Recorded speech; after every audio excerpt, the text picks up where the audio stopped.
I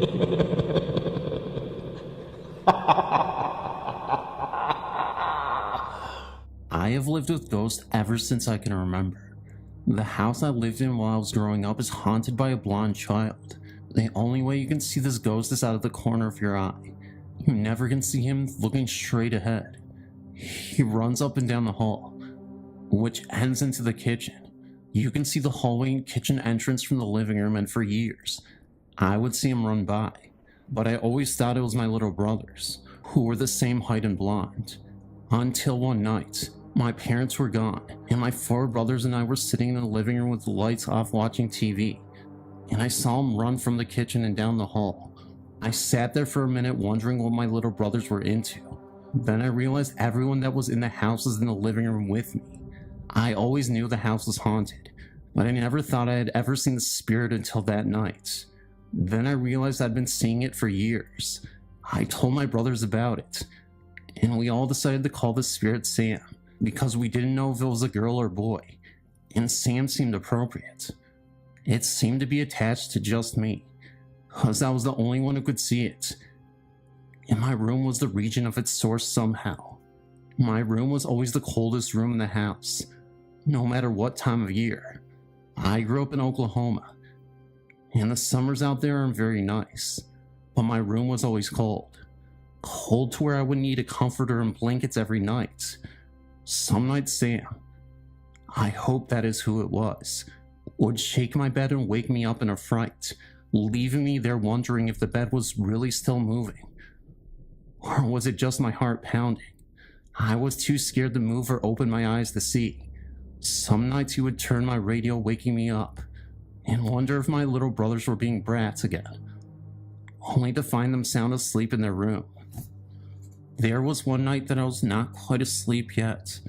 I was laying on my back with one of my arms resting up on my forehead, when I felt this cold breeze on my arm, and then something just threw my arm off of my forehead and onto my chest, and then the radio came on. It was so fast I didn't know what had happened until I thought about it. Soon after I moved out and in with my sister, when I was 16. My parents moved out a couple of years later, but they still own the home. When I was 24, I'd gotten a divorce from my first husband and moved back into the house with my 2 children. I made the room that used to be mine into a toy room. I really didn't need them to sleep in there. Then I met my second husband and he moved in with us. The next thing I know, Mark, my second and present husband, is asking me if anyone has ever died in this house. I told him that I didn't really know, and asked him why. He told me that toy room light keeps flickering on and off. It freaked him out really bad.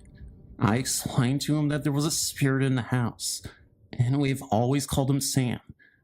And if Sam freaked him out too bad, to tell him to just go to bed.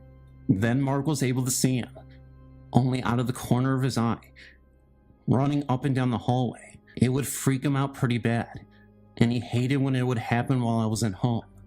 But soon he got used to telling Sam to go to bed, when he would say that the happenings would stop for a night or two, and then start up again.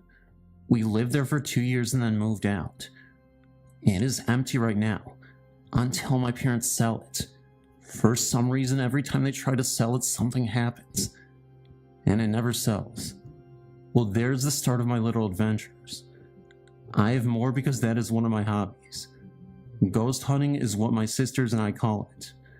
I will have to submit the story about one that followed me home one night, but that will come later. Hope you enjoyed.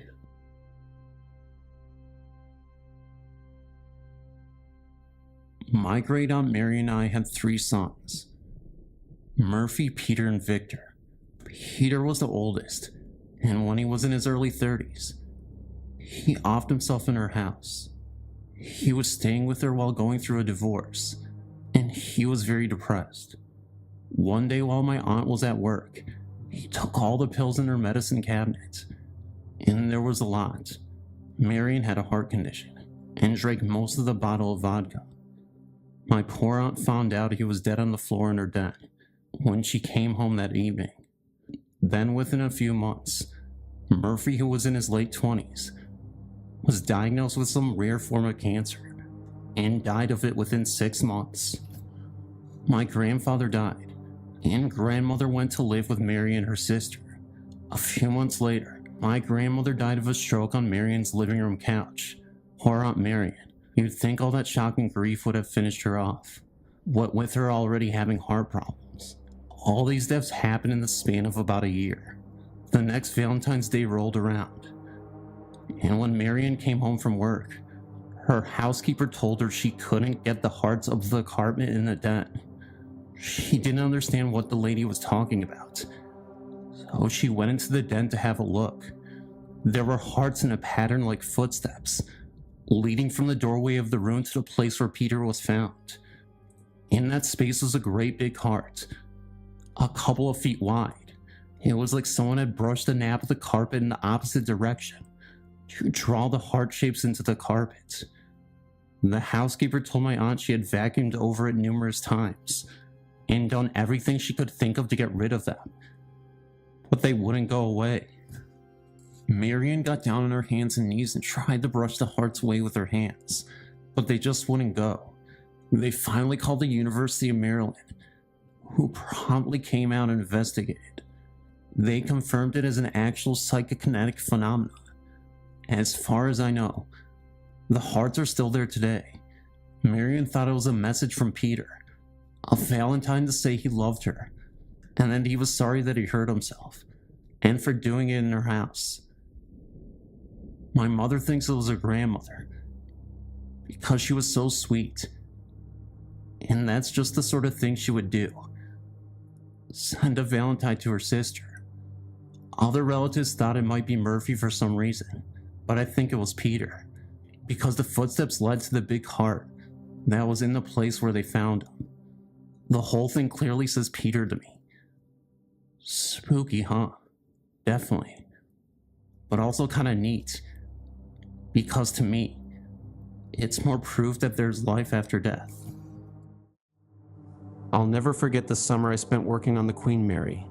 The iconic ocean liner, now permanently docked in Long Beach, California, was a fascinating and eerie place to explore. As a tour guide, I spent countless hours leading groups through the ship's labyrinthine corridors, sharing tales of its storied past. One evening, after the last tour group had departed, I decided to explore the ship on my own. I wandered through the deserted staterooms, imagining the lives of the passengers who had once called them home. As I reached the engine room, a chill ran down my spine. The air was thick with an oppressive silence, and the machinery seemed to hum with an eerie, otherworldly energy. Suddenly, I heard a faint noise coming from one of the darkened corners. My heart pounded in my chest as I approached the source of the sound. As I peered into the darkness, I saw a tall, shadowy figure standing near one of the massive turbines. The figure was humanoid in shape, but its face was obscured by darkness. Its eyes glowed with an unnatural intensity, and a chilling aura seemed to emanate from its presence. Fear gripped me as I realized I wasn't alone. I tried to back away, but my feet seemed frozen to the spot. The figure turned and looked at me, its eyes boring into my soul. I screamed, the sound echoing through the deserted engine room.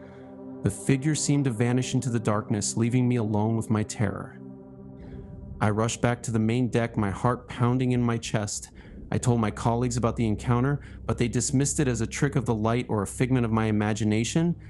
I couldn't shake the feeling that I had seen something truly terrifying. I began to research the history of the Queen Mary, hoping to find evidence of other paranormal encounters. What I discovered was chilling. The Queen Mary was said to be haunted by the ghosts of passengers and crew members who had died on board. There were countless stories of unexplained noises, cold spots, and even sightings of ghostly figures. I realized that I was not alone in my experience. The Queen Mary was a place of dark secrets, a vessel haunted by the spirits of those who had met their end on its decks. From that day forward, I approached my work on the Queen Mary with a newfound respect for the ship's history and the spirits that still lingered within its walls. And every time I heard a strange noise or felt a cold draft, I couldn't help but wonder if I was being watched by the ghostly figure I had seen in the engine room. Haunted by the encounter with the shadowy figure, I decided to return to the Queen Mary and investigate the paranormal activity firsthand. Armed with an EVP recorder, a camera, and a healthy dose of skepticism, I boarded the ship. As I wandered through the engine room, the same eerie feeling washed over me. I set up the EVP recorder and began to ask questions. "Is there anyone here?" I asked, my voice echoing through the deserted room. There was no immediate response. I waited, my heart pounding in my chest. Then a faint whisper seemed to emanate from the darkness. "Help me," the voice said, its tone filled with despair. I played back the recording, my eyes wide with disbelief. The voice was clear, unmistakable. It was the same voice I had heard during my previous encounter. Over the next few days, I continued to investigate the Queen Mary. I set up the EVP recorder in different parts of the ship, hoping to capture more evidence of paranormal activity. The results were astounding. The recorder picked up a variety of strange noises and voices, some of which seemed to be intelligent and purposeful. There were whispers, murmurs, and even a few coherent sentences. I shared my findings with a few friends who were interested in the paranormal. They were skeptical at first, but as they listened to the EVP recordings, their expressions changed. "This is incredible," one of them said. "It sounds like there's really something going on here." I knew they were right. The evidence was undeniable. The Queen Mary was haunted, and I had captured it on tape. As I continued my investigation, I became more and more convinced that the shadowy figure I had seen was a real ghost, trapped within the ship. I felt a sense of responsibility to help it, to free its tormented spirit. I began to research the history of the Queen Mary, hoping to find clues about the identity of the ghost. I discovered that many people had died on board the ship over the years, from passengers and crew members to stowaways.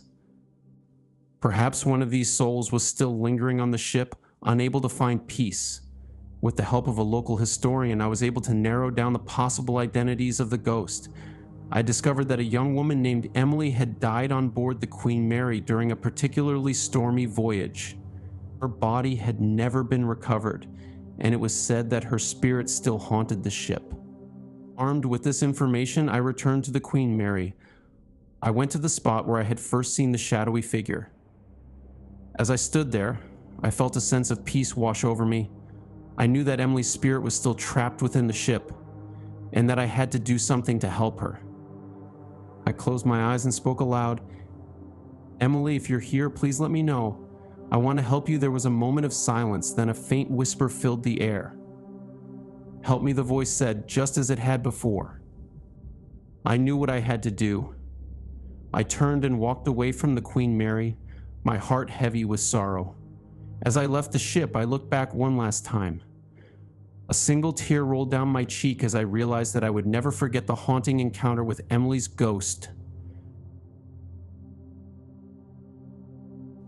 It was a sweltering summer night in upstate New York in 2003, and the electricity had just gone out.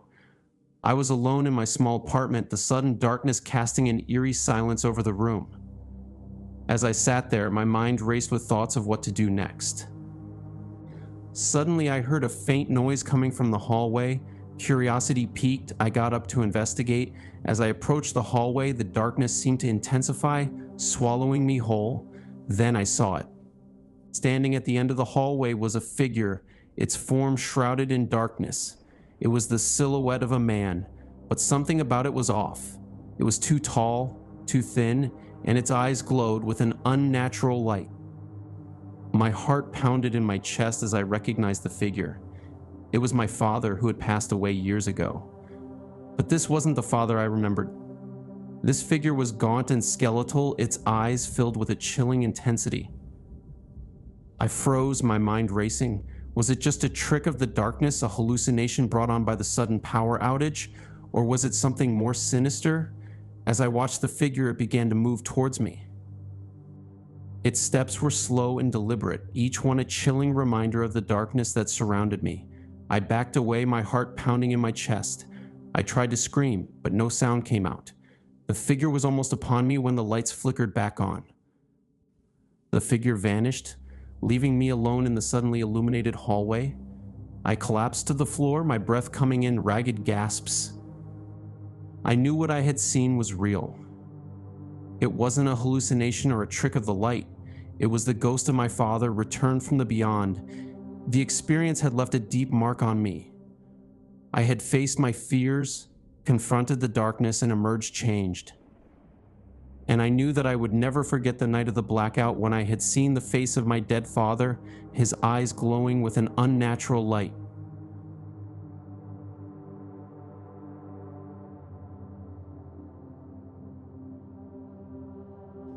I don't usually talk about this, partly because it sounds insane, but mostly because I don't want to relive it. But I guess that's what makes it believable, right? If something like this happened to you, you wouldn't exactly shout it from the rooftops. It was last winter. I was staying at my parents' old house for the holidays. It's this creaky, old Victorian place on the outskirts of a small town. My parents had moved into a retirement community a few years ago, but they kept the house, so I was alone there. The thing is, I grew up in that house. I knew every corner, every weird noise the pipes made, every draft that would sneak in through the windows. I never felt weird or uneasy there, not even as a kid. But this time was different. The first night, I chalked it up to the cold. The house was practically an icebox when I arrived, and it took hours for the furnace to kick in. I kept hearing these strange thuds coming from upstairs, like someone was dropping something heavy. The house settles, I thought. It's nothing. But as the night wore on, the noises got louder, more deliberate. It wasn't just a house settling. It sounded like footsteps. I kept telling myself it was just my imagination, maybe the wind. But that's the thing, there was no wind that night. It was dead still outside, almost eerily so. I decided to go up and check, more to prove to myself that I was being ridiculous than anything else. As I climbed the stairs, the sound stopped. Dead silence. The kind that makes you hyper aware of your own breathing, your own heartbeat. I reached the landing and everything looked perfectly normal. But there was this feeling. Like someone was there watching me. I couldn't shake it. It felt heavy, oppressive.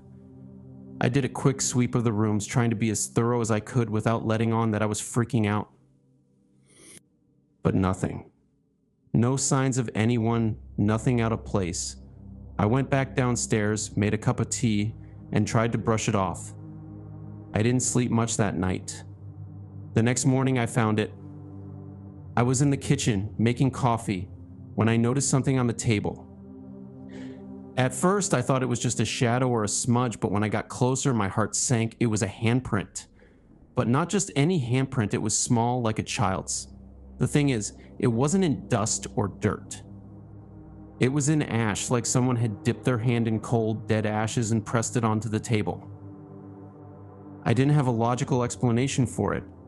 I cleaned the table obsessively, scrubbing until it looked like new. But that night, the noises came back. Louder, more insistent. And this time I could hear something else whispers. Not words, just the sound of someone speaking so low that I couldn't make out what they were saying, but I could tell they were angry. I stayed up the whole night, too scared to close my eyes. I just sat there in the living room, every light in the house on, listening to whatever was moving around upstairs. Eventually it stopped just before dawn. I thought I was going insane. The next day I found another handprint, this time on the mirror in the bathroom. Same size, same ash-like residue, only this time there were streaks around it like something had been dragged across the glass. That was it. I packed my bags and left that day. I didn't even lock the door. I couldn't stay there another night. I don't know what it was, maybe a ghost, maybe something else entirely, but I haven't been back since. My parents eventually sold the house and I've never mentioned what happened to them. But I can still see those handprints in my mind. I can still hear those whispers when it's quiet at night. I'll never know what it was, and I don't want to.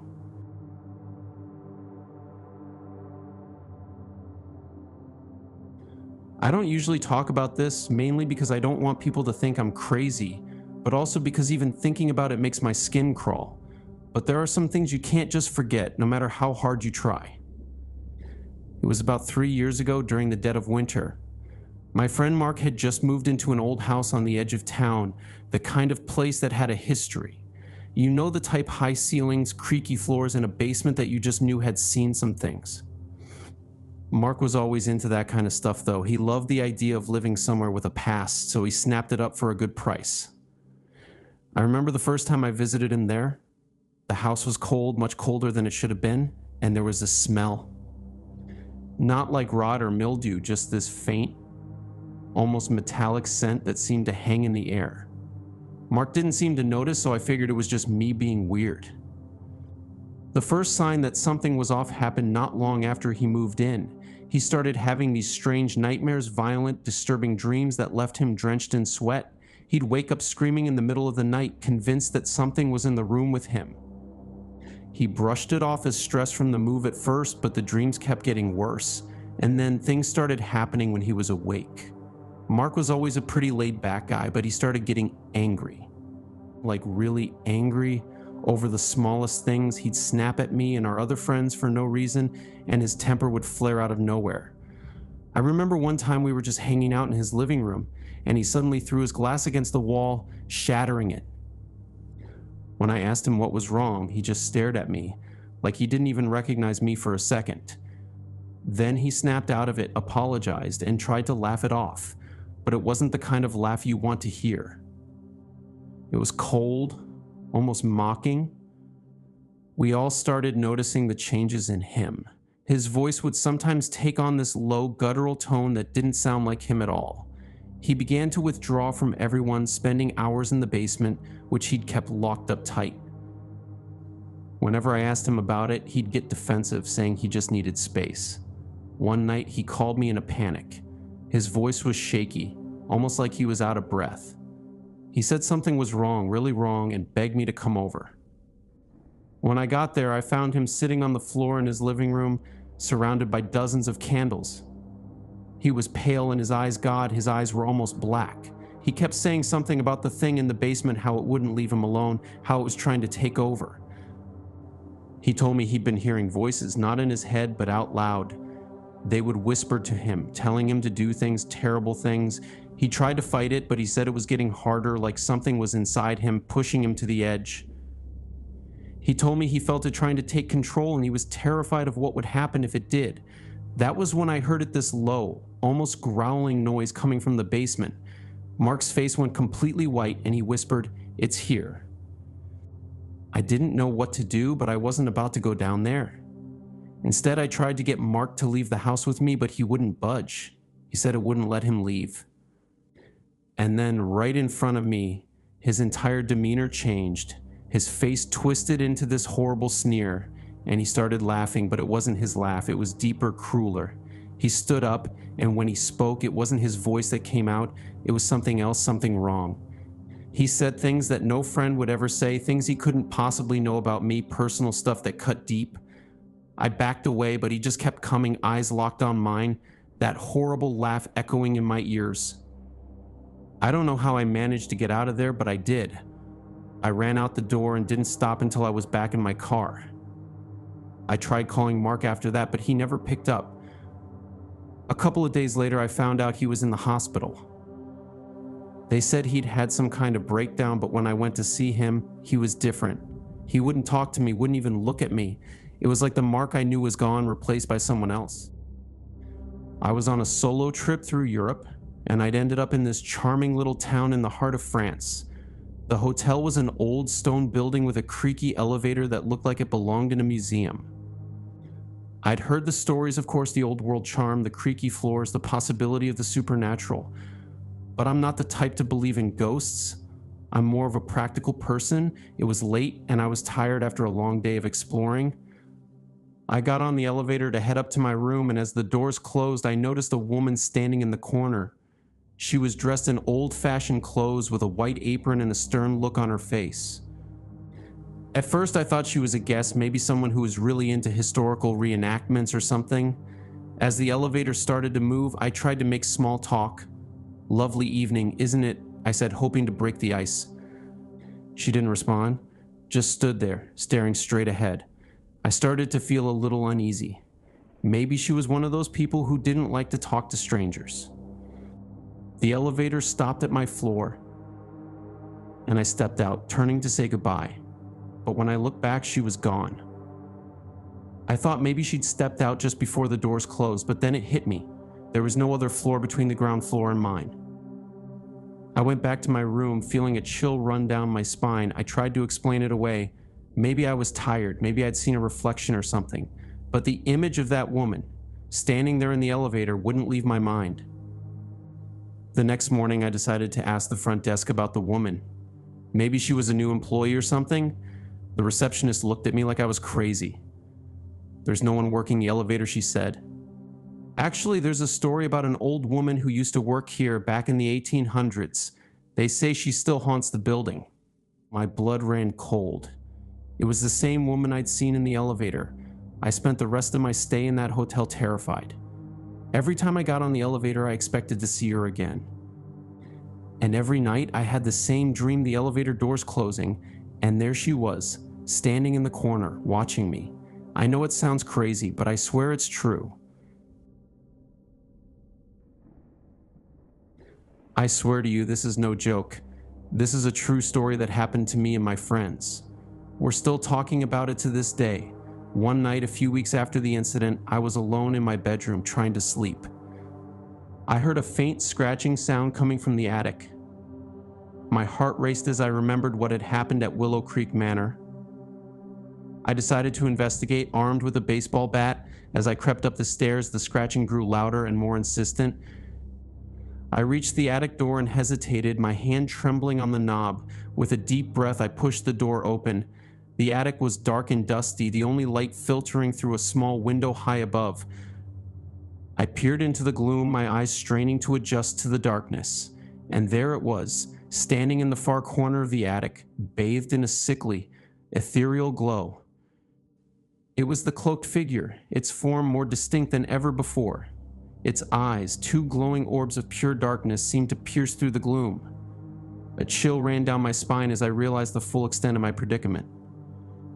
I was trapped in my own home, hunted by a sinister entity that seemed determined to torment me. As I turned to flee, I tripped over a loose floorboard and fell to the ground. The cloaked figure lunged forward, its outstretched arms reaching for me. I scrambled to my feet, my heart pounding in my chest. I raced down the stairs, my fear propelling me forward. I burst into my bedroom, slamming the door behind me. Panting and trembling, I leaned against the door, my heart still pounding. I looked around the room, searching for a weapon, anything to protect myself. Just as I was about to give up hope, I spotted a baseball bat leaning against the wall. Grabbing it, I braced myself for whatever might come. The door creaked open and the cloaked figure stepped into the room. Its eyes glowed with an unnatural intensity and its skeletal form seemed to shimmer in the dim light. I raised the baseball bat, my grip tightening around the handle. As the figure lunged towards me, I swung the bat with all my might. The bat connected with its chest, sending it flying backward. It landed with a sickening thud, its form writhing on the floor. Exhausted and terrified, I collapsed onto my bed, my mind racing with the events of the night. I had faced my fear, confronted the darkness, and emerged victorious. But the experience had left its mark on me, a haunting reminder of the supernatural forces that lurk just beyond the veil of our reality.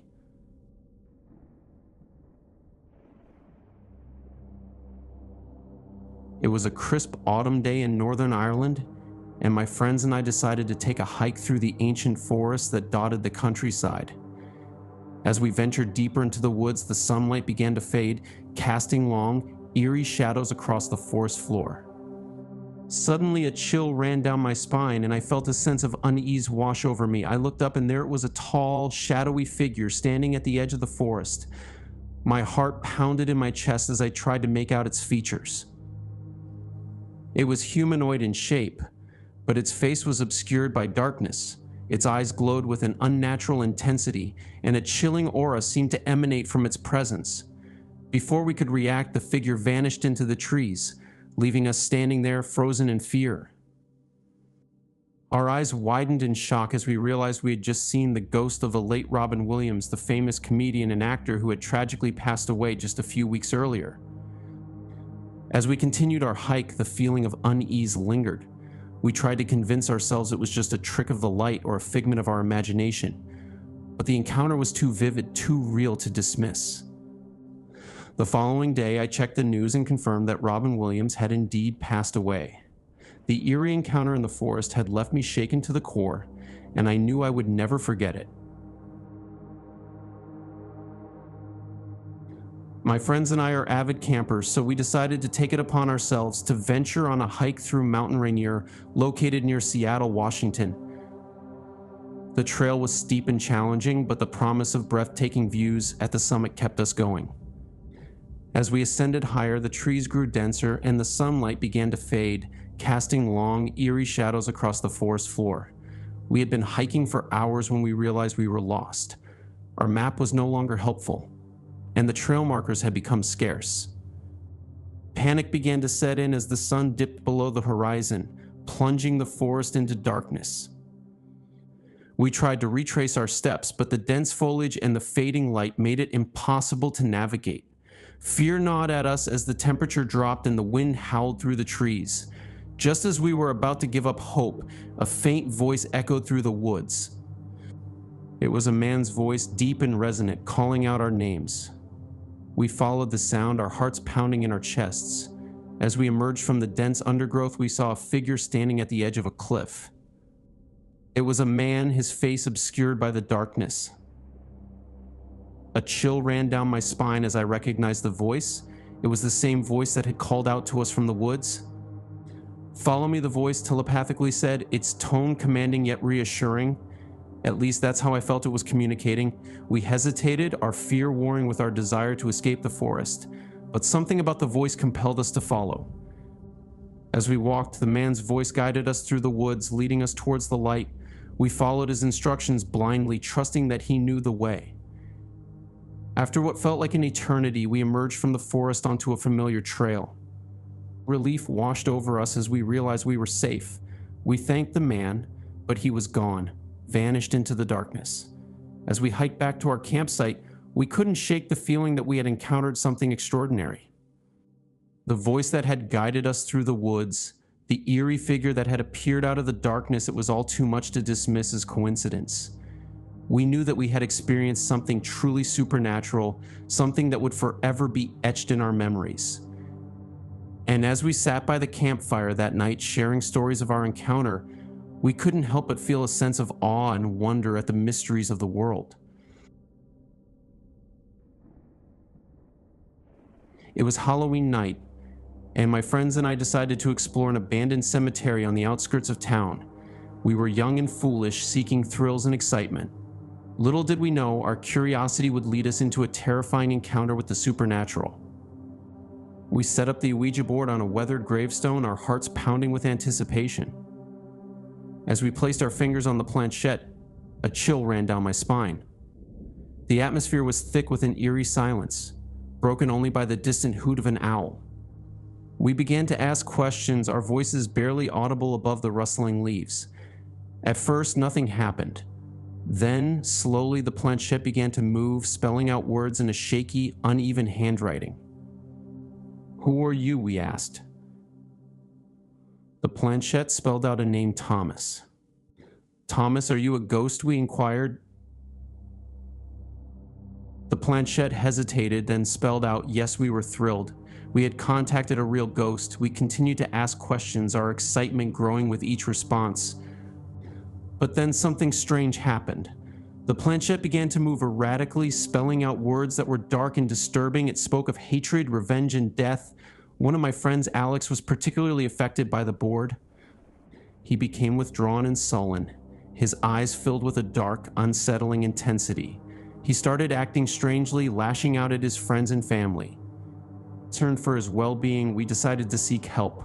We contacted a local priest, a man known for his expertise in exorcisms. The priest arrived at Alex's house and performed a cleansing ritual. He prayed over Alex, sprinkling holy water and reciting ancient incantations. But nothing seemed to work. Alex's behavior continued to deteriorate. Desperate, we took Alex to a mental health facility. The doctors were baffled by his sudden change in behavior. They conducted numerous tests, but they couldn't find any physical or psychological explanation. Finally, a psychiatrist suggested that Alex might be possessed. The idea was terrifying, but it seemed like the only explanation for his erratic behavior. We contacted a renowned exorcist who agreed to help. The exorcism was a harrowing ordeal filled with terrifying rituals and chilling encounters with the unseen, but in the end it seemed to work. Alex's behavior returned to normal and the darkness that had consumed him seemed to fade away. From that day forward, we vowed never to play within a Ouija board again. The experience had taught us a valuable lesson about the dangers of dabbling in the unknown. As for Alex, he never fully recovered from the ordeal. The encounter with the dark entity had left its mark on him, a haunting reminder of the terrifying forces that lurk beyond the veil of our reality.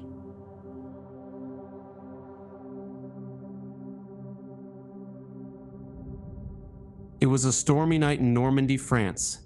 The wind howled, whipping the rain against the windows of the lighthouse where I was stationed. As the keeper of this solitary outpost, I was used to the isolation, but tonight the storm seemed to have an eerie quality to it. I'd been feeling a strange presence in the lighthouse for several days. A cold draft would sweep through the rooms, even when the windows were tightly shut. Strange noises echoed through the halls, like footsteps and whispers. I dismissed it as the wind, or perhaps the creaking of the old building. But tonight, as the storm raged outside, the presence seemed to intensify. I was sitting in the lighthouse's main room, the flickering light of the oil lamp casting strange shadows on the walls. Suddenly, I heard a faint scratching sound coming from the top of the lighthouse. Curiosity overcame my fear, and I climbed the narrow, winding staircase. At the top, the wind howled even louder, whipping around the lighthouse like a banshee. I peered out into the storm-tossed sea, my vision blurred by the rain. And then I saw a shadowy figure standing on the edge of the lighthouse, silhouetted against the raging storm. The figure turned and looked at me, its eyes glowing with an unnatural light. A cold chill ran down my spine as I realized I wasn't alone. I stumbled back, my heart pounding in my chest. The figure seemed to vanish into the storm, leaving me alone with my fear. I descended the stairs, my mind racing with what I had just seen. The next morning, the storm had passed. The sun was shining and the sea was calm. But the memory of the shadowy figure remained with me. I knew I hadn't imagined it. I had seen something truly terrifying, something that defied explanation. I tried to tell my friends and family about my encounter, but they dismissed it as a trick of the light or a product of my imagination. They couldn't understand the fear and dread that had consumed me that night. But I knew the truth. I had witnessed the paranormal firsthand, and the memory of that terrifying encounter would haunt me forever. The encounter with the shadowy figure had left a deep mark on me. I couldn't shake the feeling that something sinister was lurking within the walls of the lighthouse. I began to document every strange occurrence, every unexplained noise, every eerie sensation. One evening, as I sat alone in the lighthouse, a cold draft swept through the room, even though the windows were tightly shut. A chill ran down my spine as I felt a presence watching me. I turned, but there was nothing there. Just as I was about to dismiss it as a trick of the mind, I heard a faint whisper like a voice carried on the wind. It was a woman's voice, soft and mournful. "Help me," it whispered. Fear gripped me as I realized the voice was coming from the lighthouse itself. It was as if the very walls were speaking to me. I spent the rest of the night listening, my heart pounding in my chest. The voice continued to whisper, telling me stories of a tragic love affair that had ended in heartbreak and despair. The woman, it seemed, was trapped within the lighthouse, her spirit bound to the place where her love had died. Over the next few weeks, the ghostly whispers became more frequent. I would hear them at all hours of the day and night, sometimes accompanied by strange noises and unexplained phenomena. One night, as I was preparing for bed, I felt a cold touch on my shoulder. I turned, but there was nothing there. Then I heard a faint rustling sound behind me. I slowly turned around, my heart pounding in my chest. There, standing in the doorway, was the shadowy figure I had seen before. But this time its face was clearer, its features more distinct. It was the face of a young woman, her eyes filled with sadness and despair. "Help me," she whispered again, her voice filled with a haunting desperation. I knew I had to do something. I couldn't ignore her plea for help. I grabbed my flashlight and followed the figure into the depths of the lighthouse. We wandered through the labyrinth of rooms, the woman's voice guiding me. Finally, we came to a small, hidden chamber. As I entered, I saw a faint glow emanating from a chest. I opened the chest, and a wave of cold air swept over me. Inside, I found a small, ornate box. As I picked it up, the woman's voice grew stronger. "Take it," she whispered. "It's the only way to free me." I hesitated, unsure of what to do. But then I remembered the stories I had heard about haunted objects. Perhaps this box held the key to freeing the woman's trapped spirit. With trembling hands, I opened the box. Inside, I found a small heart-shaped locket. A single tear rolled down my cheek as I realized the significance of the object. It was a symbol of the woman's lost love. I took the locket and held it up to the light. As I did so, the woman's voice grew stronger, more urgent. "Take it to the sea," she whispered. "Cast it into the waves, and I will be free," I nodded, my heart heavy with sorrow. I knew what I had to do. I rushed out of the lighthouse and down to the shore. The waves crashed against the rocks, the wind howling around me. I held the locket up to the sky, and with a heavy heart, I tossed it into the sea. As the locket disappeared into the waves, I felt a sense of peace wash over me. The woman's voice grew weaker, until finally it was gone. I stood on the shore for a long time watching the waves. I knew that the woman's spirit was finally at peace. And as for me, I had faced my fears, confronted the darkness, and emerged victorious. Let me fill you in with a little bit of detail before I start. Sumner Street has a lot of death. This means young and old. Most of those deaths were gang-related killings as well as murder. I grew up here watching people die in front of my house. As years passed by and 15 years later, strange encounters started to happen. It was like these souls had nowhere to go but into our house. My room was on the first floor, and one summer when it was extremely warm outside in the early morning, my windows were wide open. I woke up to seeing a mist floating in midair that I couldn't even understand.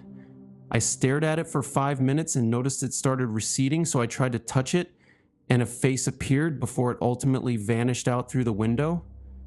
After that day, strange things started happening, like my electricity went out, so I had to go into the basement to turn on the breakers. That's when... My name is Cannully, and I wanted to mention another place in Eugene, Oregon that is haunted. I was staying with my cousin almost 6 years ago now at her apartment in downtown Eugene. I was with her when she decided to rent the place, and having seen it prior to her moving in, there was something decidedly creepy about the closet in her bedroom.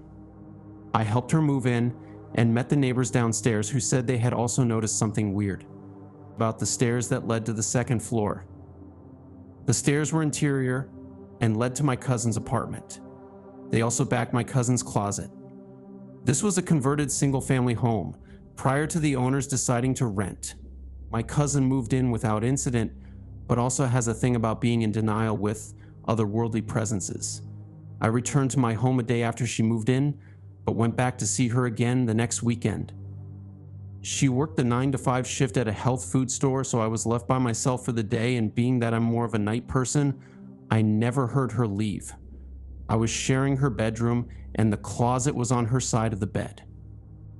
I got up sometime around 11 a.m., and as I was doing my morning yawn and stretch, I distinctly heard someone say my name from somewhere around 2 inches from my ear. I could feel breath on my neck. To say the least, it scared the bloody hell out of me. I thought, though, that it might be one of the people from downstairs because we had all made fast friends by this point.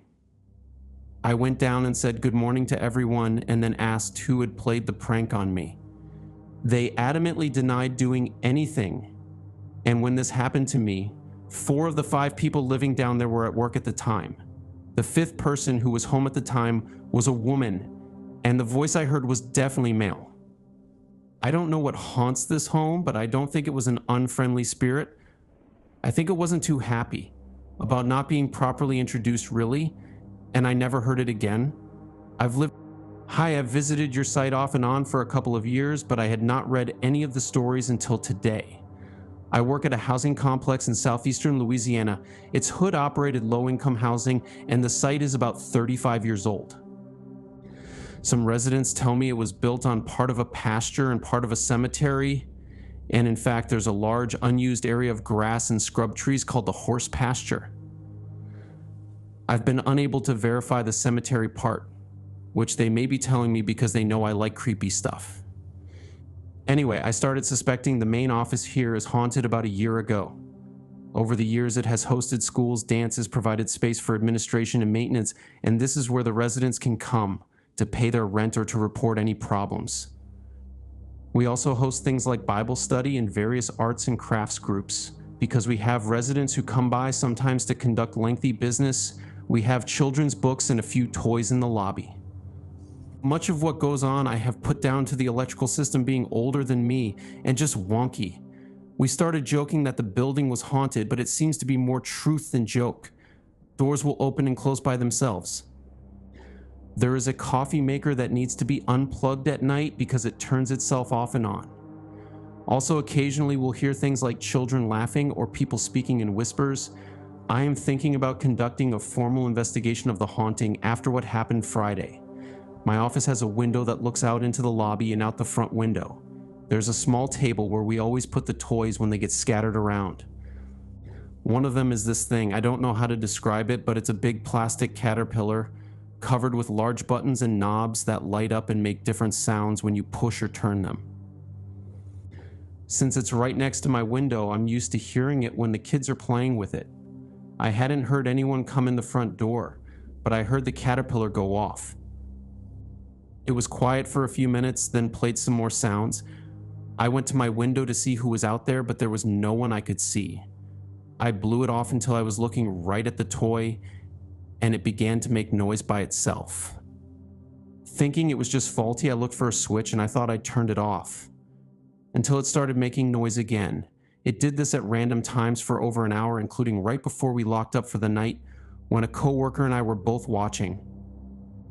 I have also been in the building late at night and heard printers that we turned off start up and run blank paper. Disconnected lines on the multi-line phones will light up and ring, and our printing calculators will advance paper without being touched.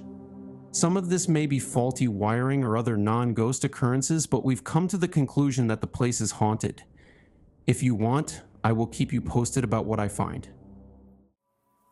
There's a lot of things in my life I've seen over the years, but nothing has disturbed me quite like this. It was the weekend of break for myself and my mom, and we decided to go up to Oklahoma City to see my cousins. Everything was great. I got to see some relatives, and nothing seemed quite out of the normal. That is as far as normal went that night. While taking the 4-hour drive back, I noticed that the moon was very huge and blood red. Of course, I didn't know about the eclipse that day, so it was cool to watch as we drove to Ferris, which is a tiny town between Lane and Antlers. I remember that my mother pulled into the Veterans Bridge in Aloka when a couple miles down the road, I happened to look up, and an elderly couple was standing on the side of the road, staring across as if watching something. It reminded me of the Grant Wood painting of the farmer. I remember looking at a clock a moment before and saw it was midnight. The moon was still out and still red. What makes it even worse for myself is that my mother also caught a glimpse of them. I turned around shocked, and I felt like if I turned around, they would be flying behind us screaming. I've passed by several times since then, and every time I get a shiver up my spine, remembering what happened that night. I still get teased a bit about it, even to this day, even though my mom was pretty spooked out herself. My dog and I have been traveling the mountains of upstate New York and Pennsylvania for 17 years. So when he left me last February 2007, I brought him to his favorite spot.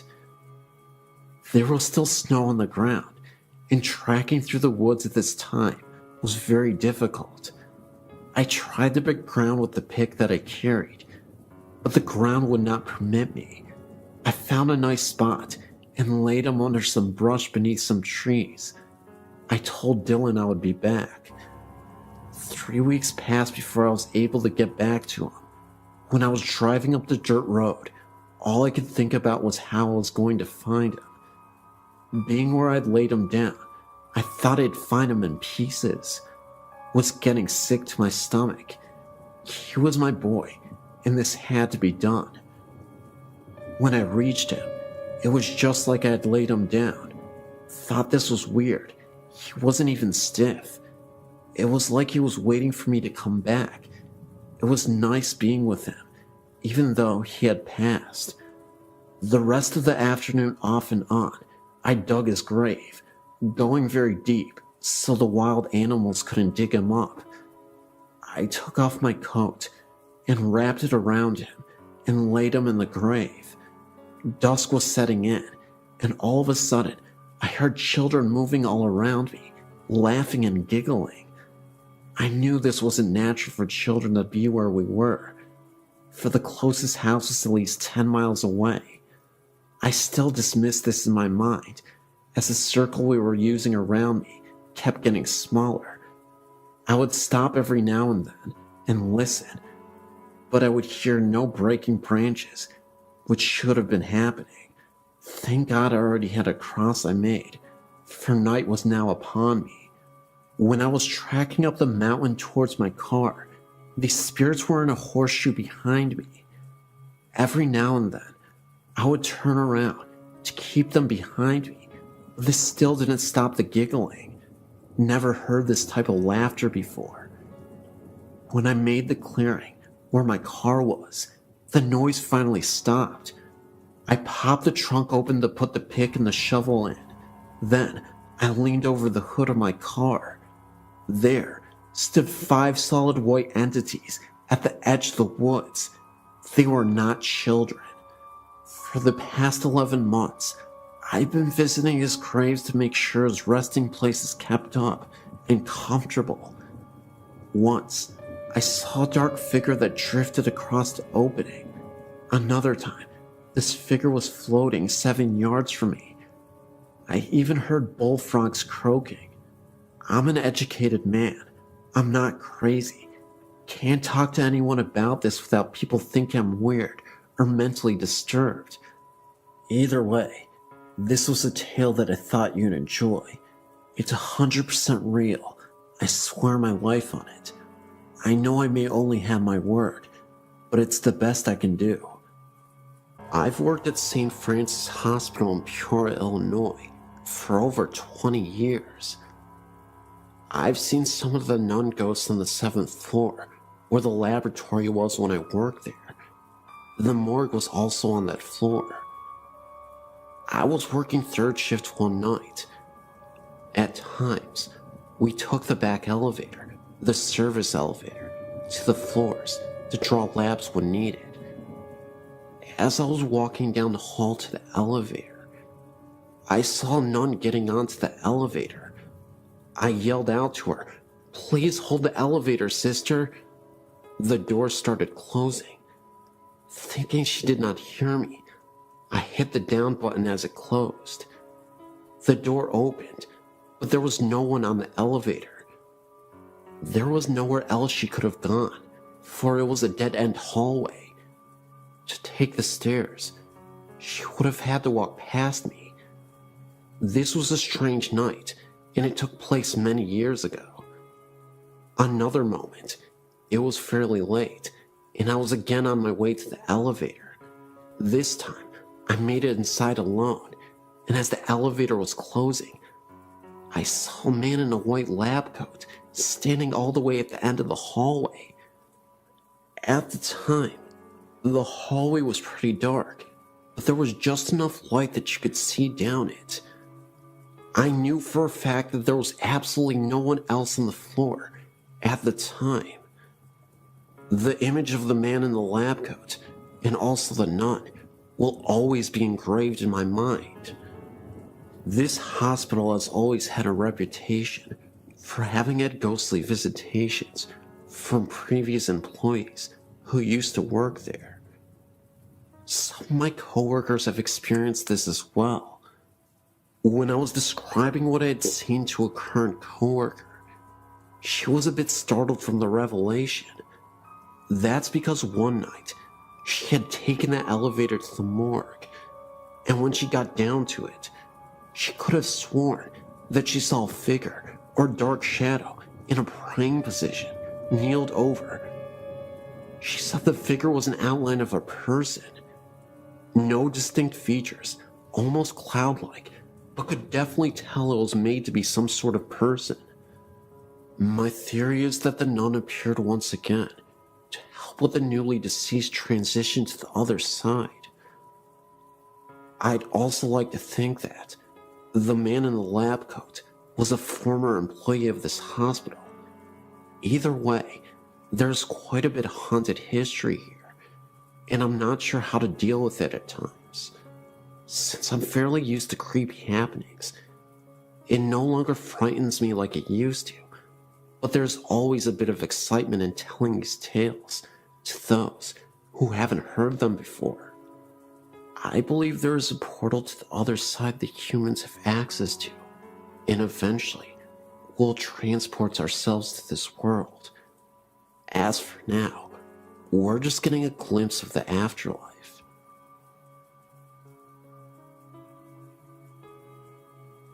This is an authentic story, and it happened to me.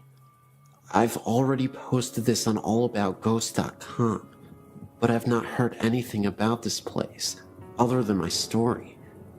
Maybe someone out there has had a similar experience, or even paranormal things happen at this place. What made me want to add my story here is when I read the story about Tacoma, Point Defiance Park, 5 Mile Drive.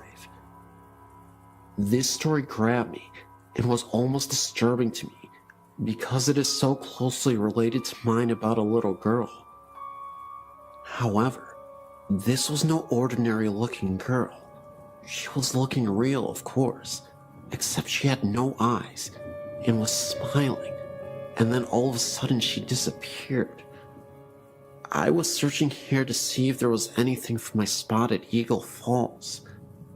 When I went to this favorite swimming hole of mine on the Sequoia River, this is a very beautiful swimming hole, almost lagoon-like, where the river flows, with falls into a pool of deep colorful water, and under the water, on the side of the walls, there are huge giant flat rocks that drop off down where you cannot see the bottom. The rocks above have been carved into the star-like settings that have become flat, and then go down into where the river wall is. Across the river, which is only about 50 feet or so, there are rocks where people can climb to. There is a rope swing tied to a tree on this side also. It's a popular spot for people to swim in the summer. I really like this place for swimming and floating on my raft with flippers, so I can move faster to swim up the currents of the falls better and ride the river down. This brings me to my story. I was headed towards the place where I was going to do just that, and noticed there were two people to the right of me, a man and a woman, one sitting next to the rope swing, and the other climbing up the rocks. And to the left of me, there was this little girl, about 6 or 7 years old, and standing about 3 feet away from me, on the edge of the rock by the water with her head turned slightly, and just smiling at me. I am swimming still almost to passing her, and notice she's still smiling, so I smiled. I waved to her and said hi. She still smiles at me, but says nothing back. I looked at her again, this time into her eyes. We locked eyes for a second, and that is when I noticed her eyes were very dark, to the point where I couldn't see her eye color. They only looked like black holes, almost hollow-like. Everything about this girl seemed normal, except for her eyes. She had a cute little swimsuit that was lime green, with little white flowers on it, and a little ruffle around the waist. She was tan, and had golden blonde shiny hair that came down past her shoulders and also had bare feet. She was alone. There was nobody above her or next to her. I was thinking that maybe she was standing there watching her mother swing from the rope swing or something, but as I swam a little bit past her, I suddenly turned to look back because I feared her being too close to the edge and wanted to let her to know to step back. But as I turned to do this, she was gone. Now, I was wondering how she could climb the rocks that quickly and how she could be completely out of sight when I only turned for a second, then looked back.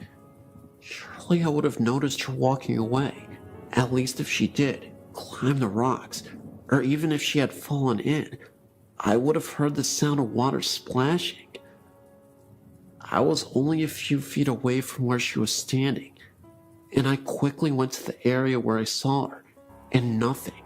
I looked above and further back where some people were sitting by some trees, and looked down along the banks where other people were sitting, and with kids, and no one looked like her, or had blonde golden hair, or the same bathing suit on.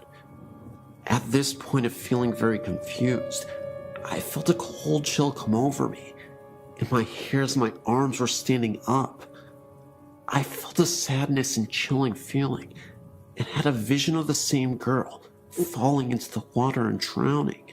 I even felt some pain and a little bit of anger type emotions right there where she stood while I was still trying to see if I could find her.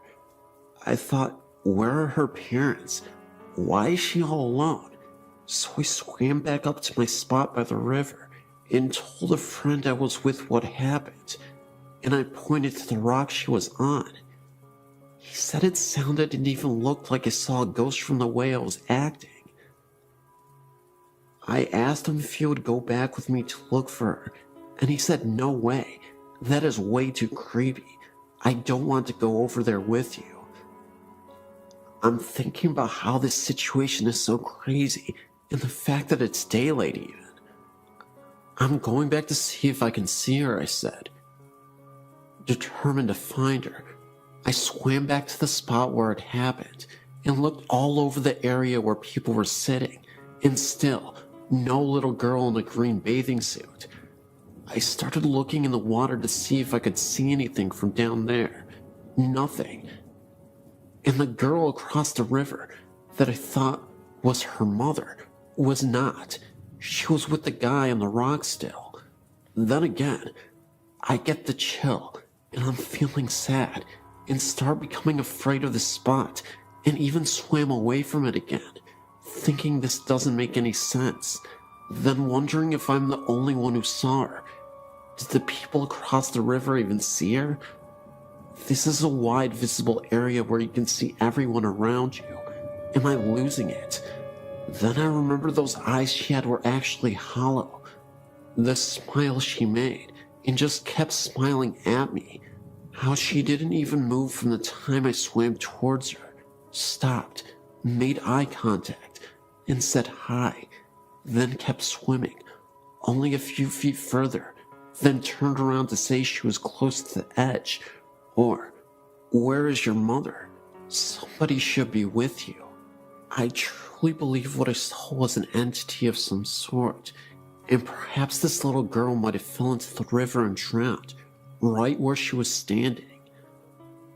I've heard some stories from here of people dying at the spot by swinging from the rope swings and jumping from the high cliffs, which happened right across from where she was.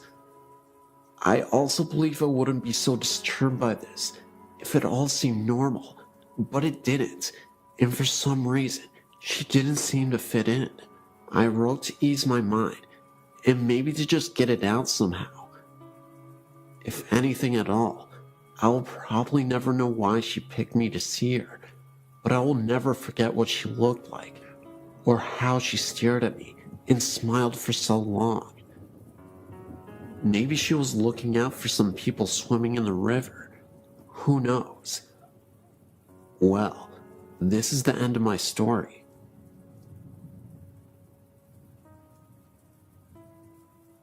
Up until I was around 10, my mom, sister, and dad and I lived in a house called Fielder's Green, which was in Lanark, Cornwall. The house must have been around 50 years old and was originally 2 cottages joined together, meaning it was fairly big. To begin, the only things that would happen would be the odd cold spot, and often I felt like I was being watched. Another time, my mom went to use the downstairs bathroom, leaving my dad in the kitchen, when she heard a man cough loudly outside the door.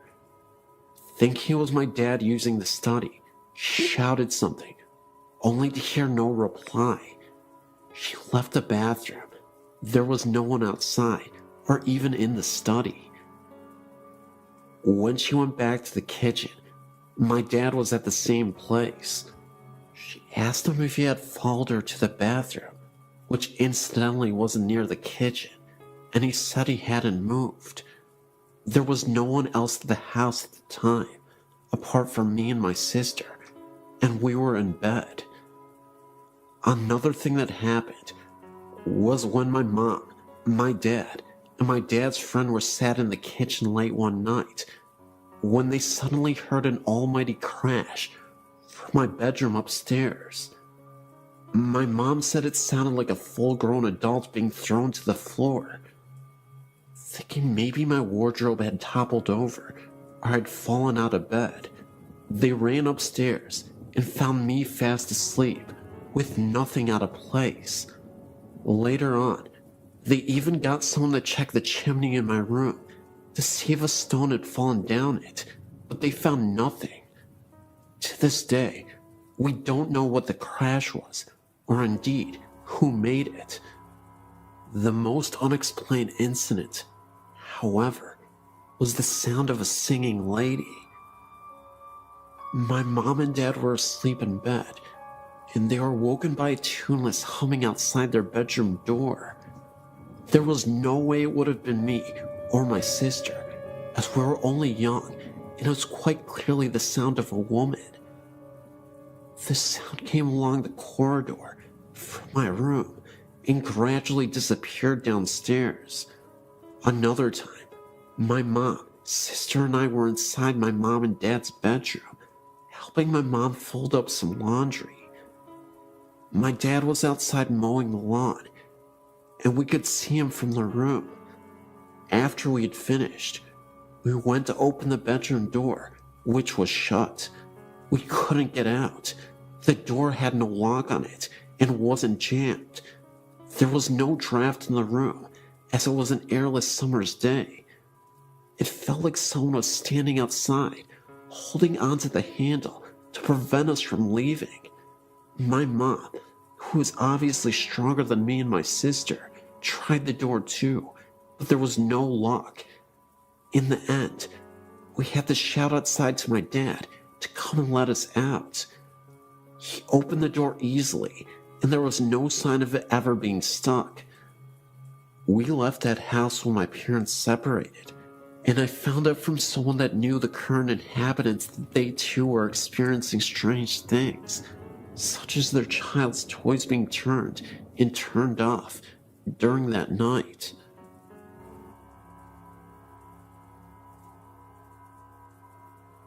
My friends and I went to Cypress Valley Cemetery in Villanova, Arkansas.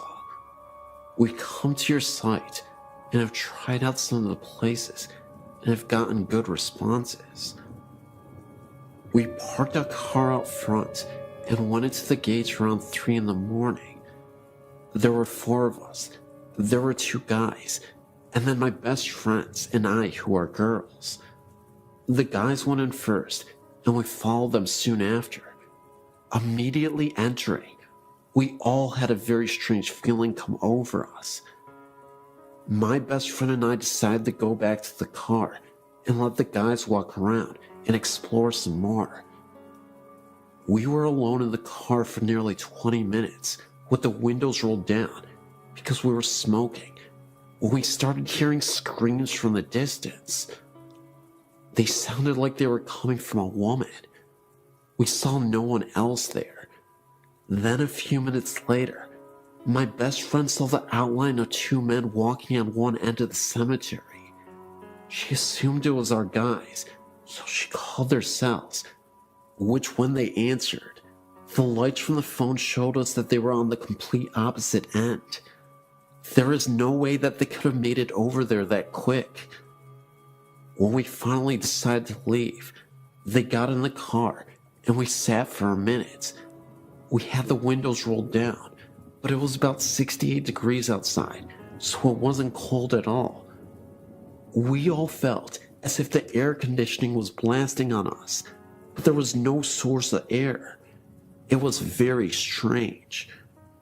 Strange things kept happening to us later the next day. We go ghost hunting almost every weekend, and have been to many places, and this one was by far the scariest place. It just felt very uneasy, very dark. Just thought I'd let you know.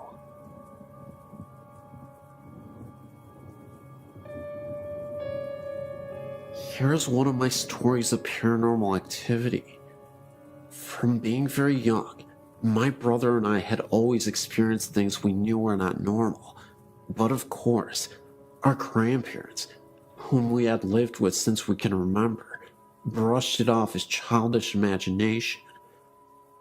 As we were growing up, we saw less and less unusual happenings. It all began when I was 15 years old. My brother at the time was 17, and our grandfather passed away. My entire family reported seeing him the night after he passed away. Now, my family has its skeptics and its believers, and every one of them reported seeing him laughing and looking much younger and healthier than they'd ever remembered. He smiled at them all and said goodbye. Now, my brother and I had not seen this apparition, so we brushed it off as their subconscious projecting an image they all wanted to see. Of course we were believers, but we thought if anyone would have seen him, it would have been us, for we had been there for him when nobody else had ever been. Well, our thoughts came to reality one night, around 5 months after his passing, and this supposed collective haunting. My brother and I were up in his room playing on the PC. My grandmother was out, and my little sister in bed. Now my grandfather, or Daddy, as was his nickname, always enjoyed his music, and always had it on extremely loud. We were laughing at something on the internet when John Lennon, Imagine, began playing very loudly downstairs. Well, at first, we thought it was a cruel joke by our neighbors. This particular song had been his first choice for his cremation, and so I, being the braver of us, stormed downstairs to find it was indeed coming from the office room that was my grandfather's. I walked into his old room to find it was freezing, and there were no windows or doors open, and the CD player was not on, and the music was still going. Then, there was a knock on the back door. Usually our neighbors used our back door, and the music stopped. My brother was now downstairs with me, and we thought it must have been our neighbors there to complain, and the noise, so he unblocked and opened the door. Opposite the door was an outside toilet, and as my brother opened the door he froze. His face paled, and I could tell there was something wrong.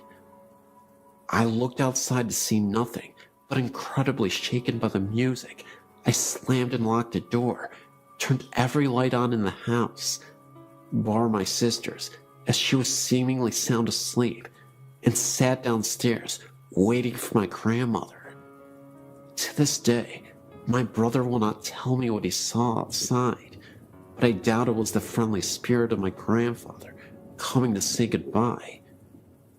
The reason I believe this is because the morning after, my little sister said, "Do you believe in ghosts?" I didn't react and merely asked why.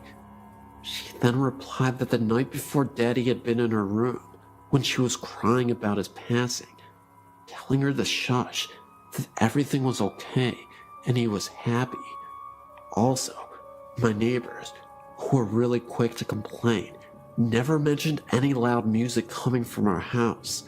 So I really want to know why only us heard this music, and more importantly, who had been outside when my brother had opened the door.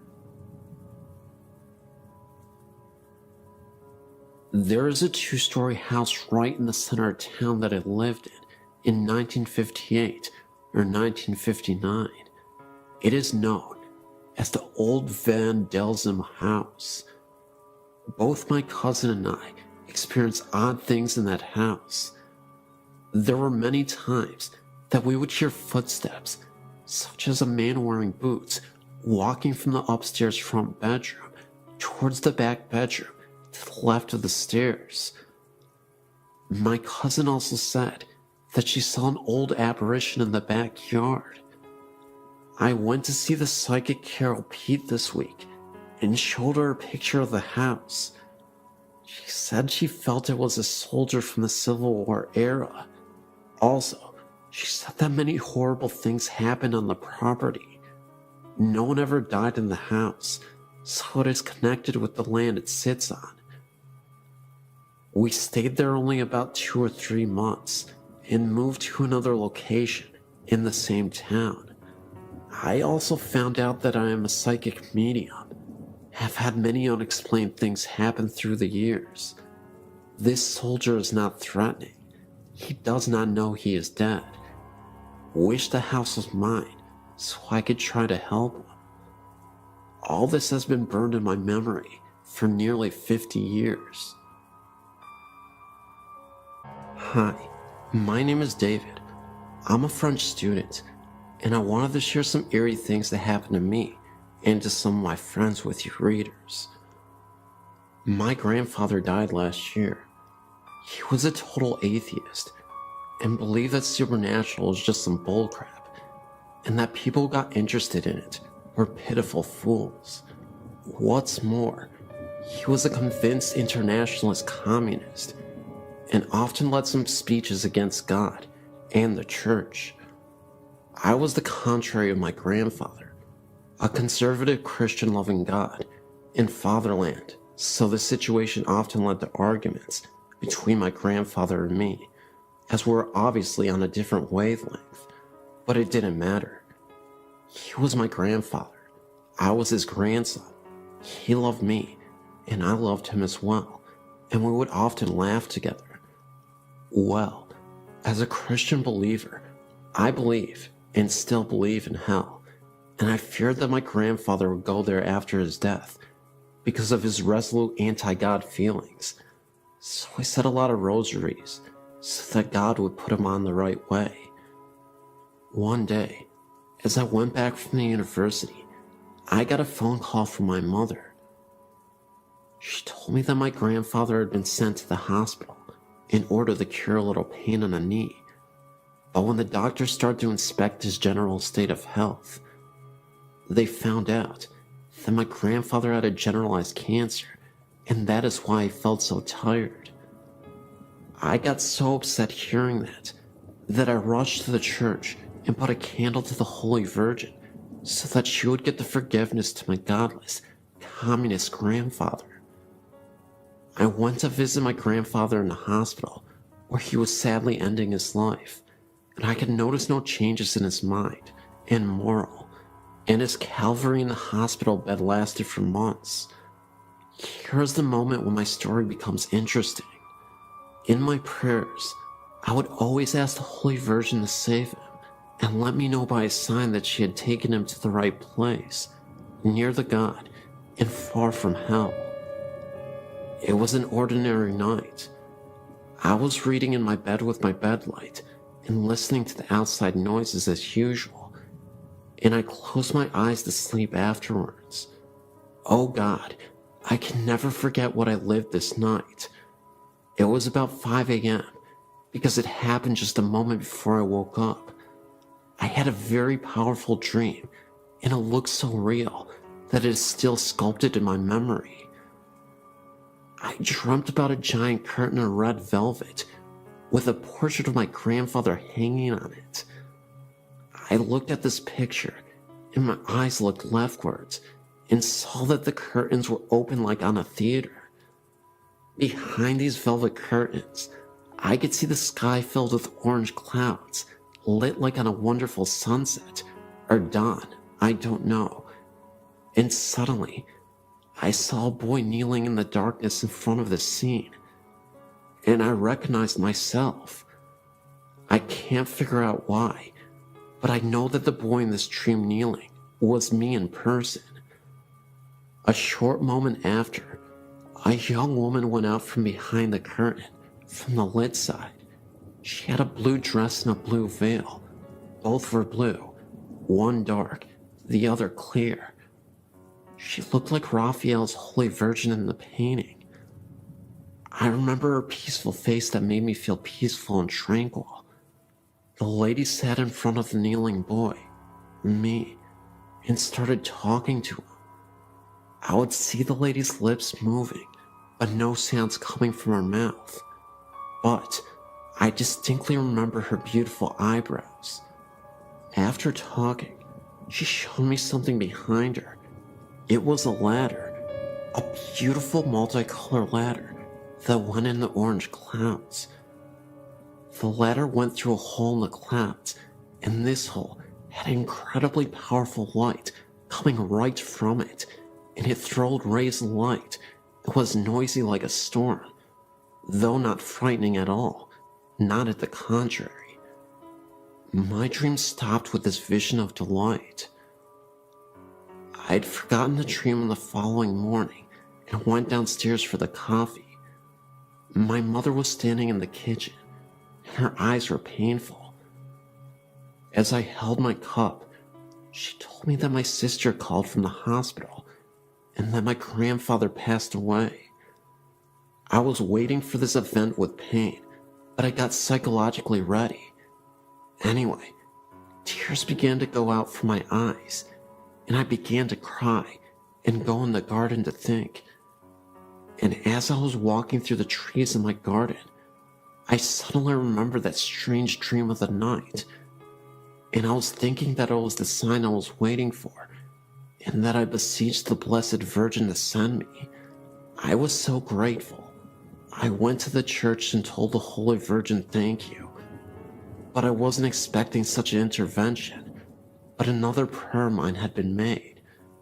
However, if you're thinking that this story is going to be about light and positivity, you thought wrong.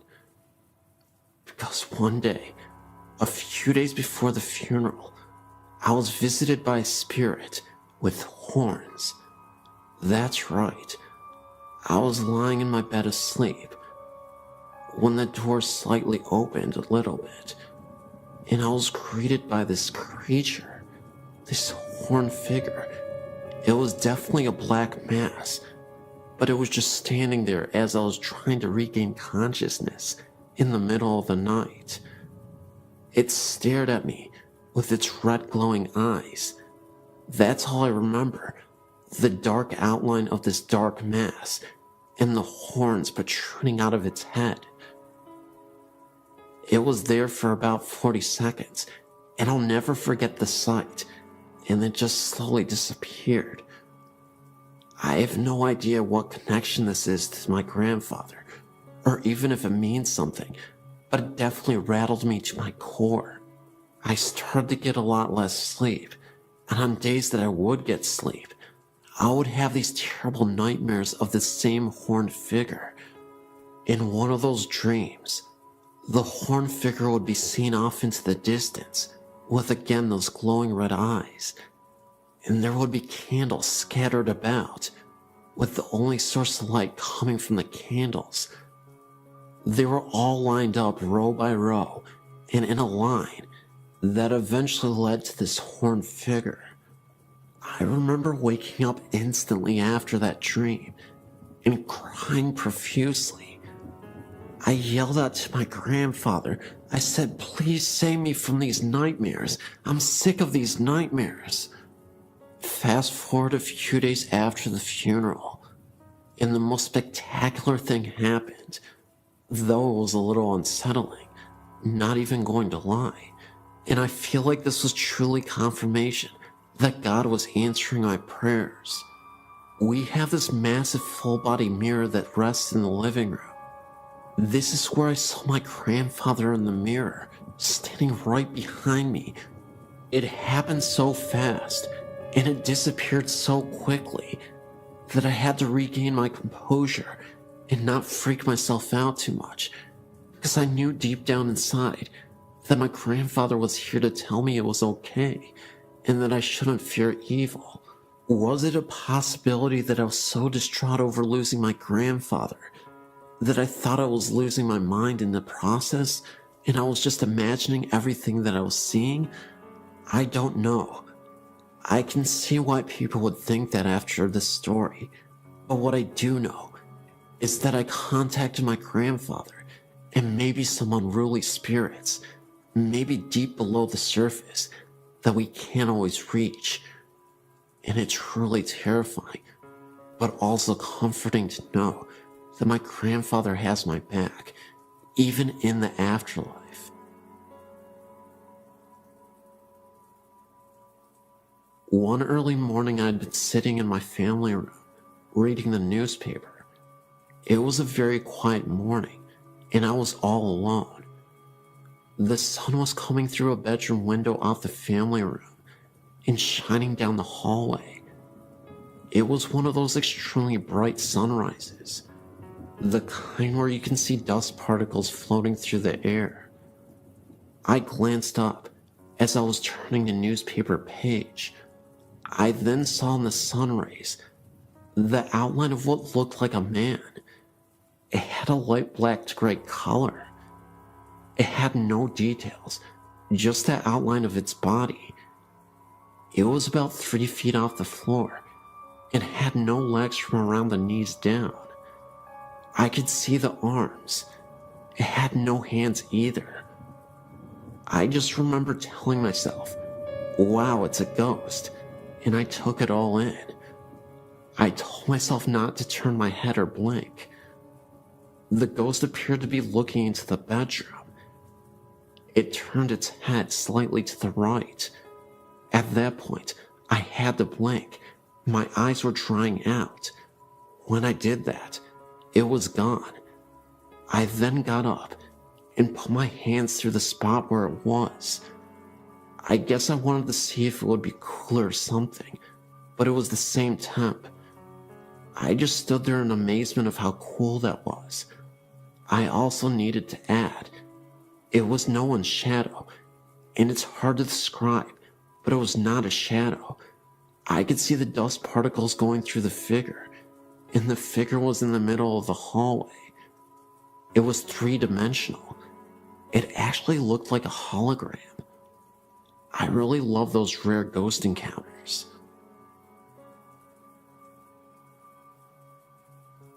My parents bought a house in Newborn, North Carolina in 1970.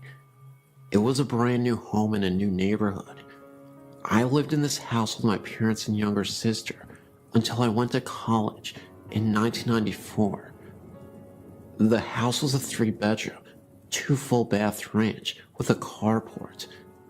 Before I was born, my father enclosed the carport and turned it into a large den.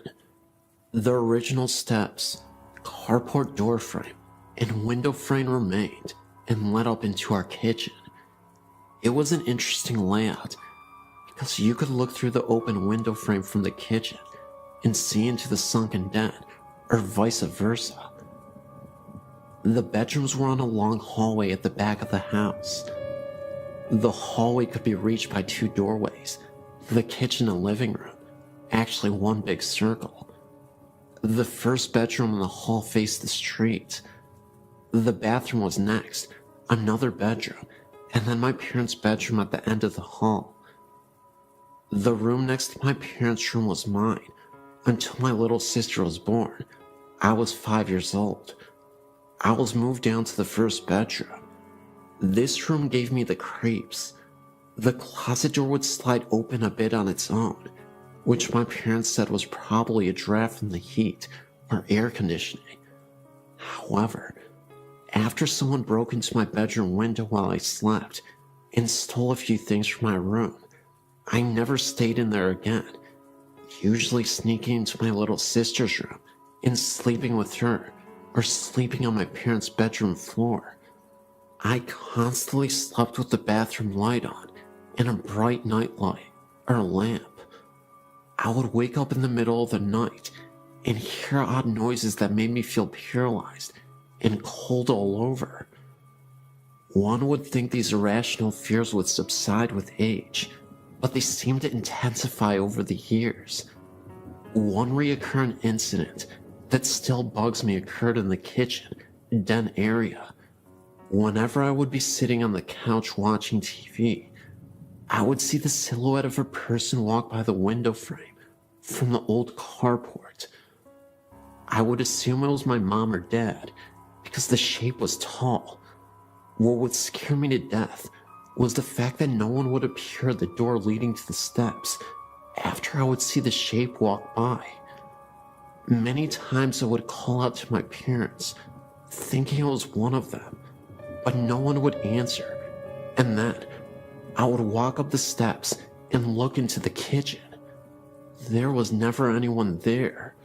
Most times, this would happen when I was home alone. On numerous occasions, my parents would come home to find me sitting on the front porch steps or sitting in my car with the doors locked. This went on for years, and I was very excited when I moved out to go to college. Years later, I went to visit my little sister and stayed with her in her college dorm room.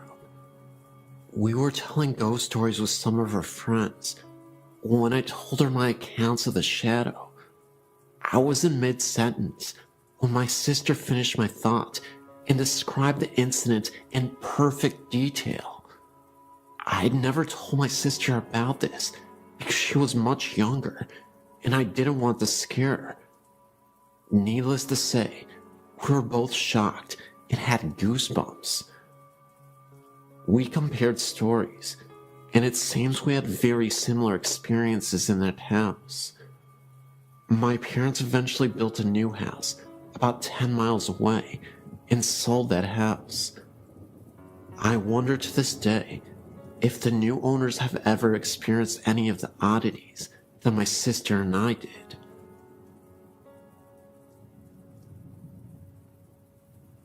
I'm 28 years old now. The paranormal has always interested me, but only recently have I started to research it. I've come to believe now that some things I've experienced as a child were probably more than nightmares.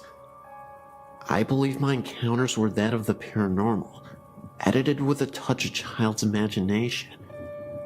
Contrary to what you might believe, I think my touch of a child's imagination is what scared me the most. I decided to share with you those experiences that could be considered nightmares for your entertainment, but also those that I truly believe are paranormal. At the age of 5 to 7, I can't recall for sure. One night, I was lying in my bed, asleep. I felt something moving at the bottom of my bed, and the next thing you know, I felt like I was being dragged out of my bed. My covers had tightly wrapped themselves around my legs, so tight that I couldn't move them. I yelled, "My bed is eating me! Help! Mommy, Daddy, help!" By the time it stopped and parents got into the room, half my body was hanging off the side of my bed, while the other half was hanging on for dear life. You know what my parents' response was? That's what happens when you don't fix your bed every day. Your bed eats you. No, really, I still never fixed my bed after that. I disproved that theory fast. It never happened again. I look back now and realize that whatever it was in that house had a weird and somewhat morbid sense of humor. Check it out. Several other times, I would wake up from a rather deep sleep turn over, and open my eyes, as if something told me, "Wake up, Steph." Sure enough, I would open my eyes, and one of two things would be sleeping next to me. A. Bo Duke. He was like a hero to me at the time. Or B. An orange mummified witch with a cone-shaped hat and empty eye sockets. Now, you would think waking up next to Bo Duke saying "Hi, Steph" would be cool as all heck, but no. I would freak out, jump so high I would fall off my bed, and thump, and run to my mom's room screaming, "Bo Duke is in my bed, help." It was way more dramatic when I saw the witch. Now, here's what really makes me think it was actually a spirit playing games with me. As I got older, about 10 years old I would say, the occurrences were not so graphical. I would still hear a voice say, "Wake up, Steph." I would open my eyes and see a pitch black silhouette of a man standing in the far corner of my room, about 6 feet tall. I would blink my eyes a few times. He was still there. I would pull the cover over my head and then peep out. He was still there. Of course, I then freaked out and ran to Mommy's room screaming, "The boogeyman is here to get me. Help, Mommy, the boogeyman is here." This would happen several times a month, for a good year or so it seemed. The last occurrence was years later, when what believed to be the same silhouette mentioned above ran across my room. First, I saw a blur run down the hall to my left and stop at the middle of the wall near the footboard of my bed. It took a moment for it to take shape, but it was definitely the silhouette of a human. I started to dart, and the moment I moved, it darted towards the other wall and vanished. I freaked out and flew to my dad and told him that there was someone in my room. Years later, when I was old enough to understand, my dad told me of the ghost of an old lady that dwelled in the house. She was a nice, but sometimes grumpy old gal. However, that doesn't explain the man that was in my room. I still can't figure out if the Bo Duke witch thing was truly a nightmare, or a spirit messing with my head, using the touch of a child's imagination.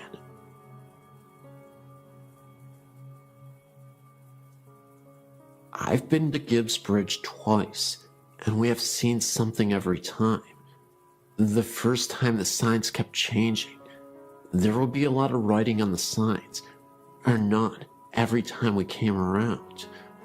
I looked back and thought that someone was messing around with us, and I saw a figure standing alongside of the road, ran by the guardrail, and disappeared.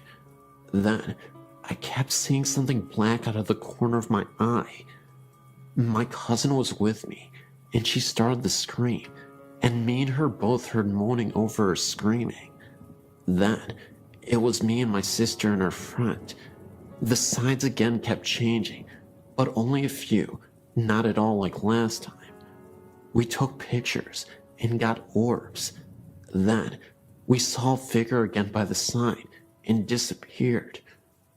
We went all the way down the street and turned around and saw a big bright light. I told my sister it was probably a car, so flash your lights to let them know that you're coming. She did that, and the light was gone. It kind of looked like a motorcycle light with handlebars. I know the whole story about it. Then, we turned around again and saw it again. It was not the street light at all, because we turned around going back to the bridge about 10 to 15 times, and only showed up about 3 times. The weirdest part of that night was we left, and my sister's phone was in the center console. Nobody was touching it. Somebody that we know called us and wondered why we called. Nobody did it. It was in the center console the whole time. My sister looked down and saw her phone hanging up, and they said we left a message. It was all three of us talking, and it was muffled. Tell me what you think, and go out there sometime again. Thanks for reading my story.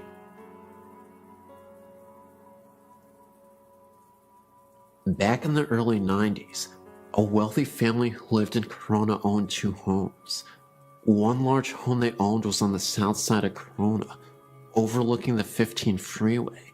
The other home, used later as an office, was the old in-town district on Corona's famous Grand Avenue. As the story goes, before the husband and wife met and got married, the husband lived in the large house on Grand Avenue. The house once been a funeral parlor, and almost nightly, the husband would hear talking and other noise coming from the room next to him. He would check the room, only to find it silent and nothing out of place. After he met his wife, they purchased the large house on the south side and turned the Grand Avenue mansion into an office. One of the children of the family went to my school, and he claimed that their family had experienced all kinds of strange phenomena in the old mansion. One instance, a soda can was completely knocked off of a nightstand right next to a bed that he was sleeping on, and constantly they would hear footsteps upstairs. And the mother once said she was in the bathroom and the door suddenly flew open. All of the windows were closed, eliminating any chance of a drift. Another night, the family drove past a mansion, as they often would, to make sure it was secure. Remember, nobody lived there at this time. It was only used as an office. As they drove past the house, they noticed every single light in the house was turned on. They went in, turned out the lights, and left.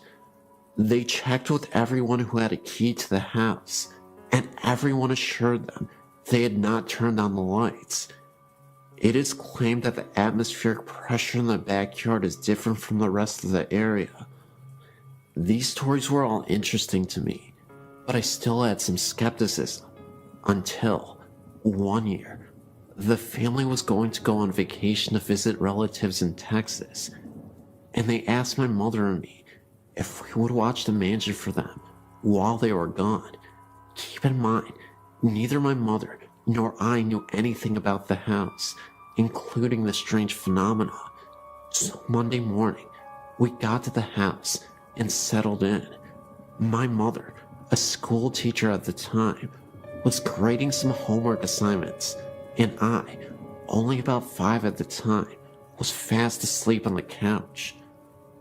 My mother got thirsty, so she stacked the homework assignments in a pile, went to the kitchen for some water, came back, only to find the paper strewn all over the table and on the floor. I was still fast asleep, and there were no open windows. Later on that day, she was in the kitchen again, and she heard me crying in the other room. She ran in to see what was wrong, but again, I was fast asleep. I did not appear to be restless, as if crying in my sleep.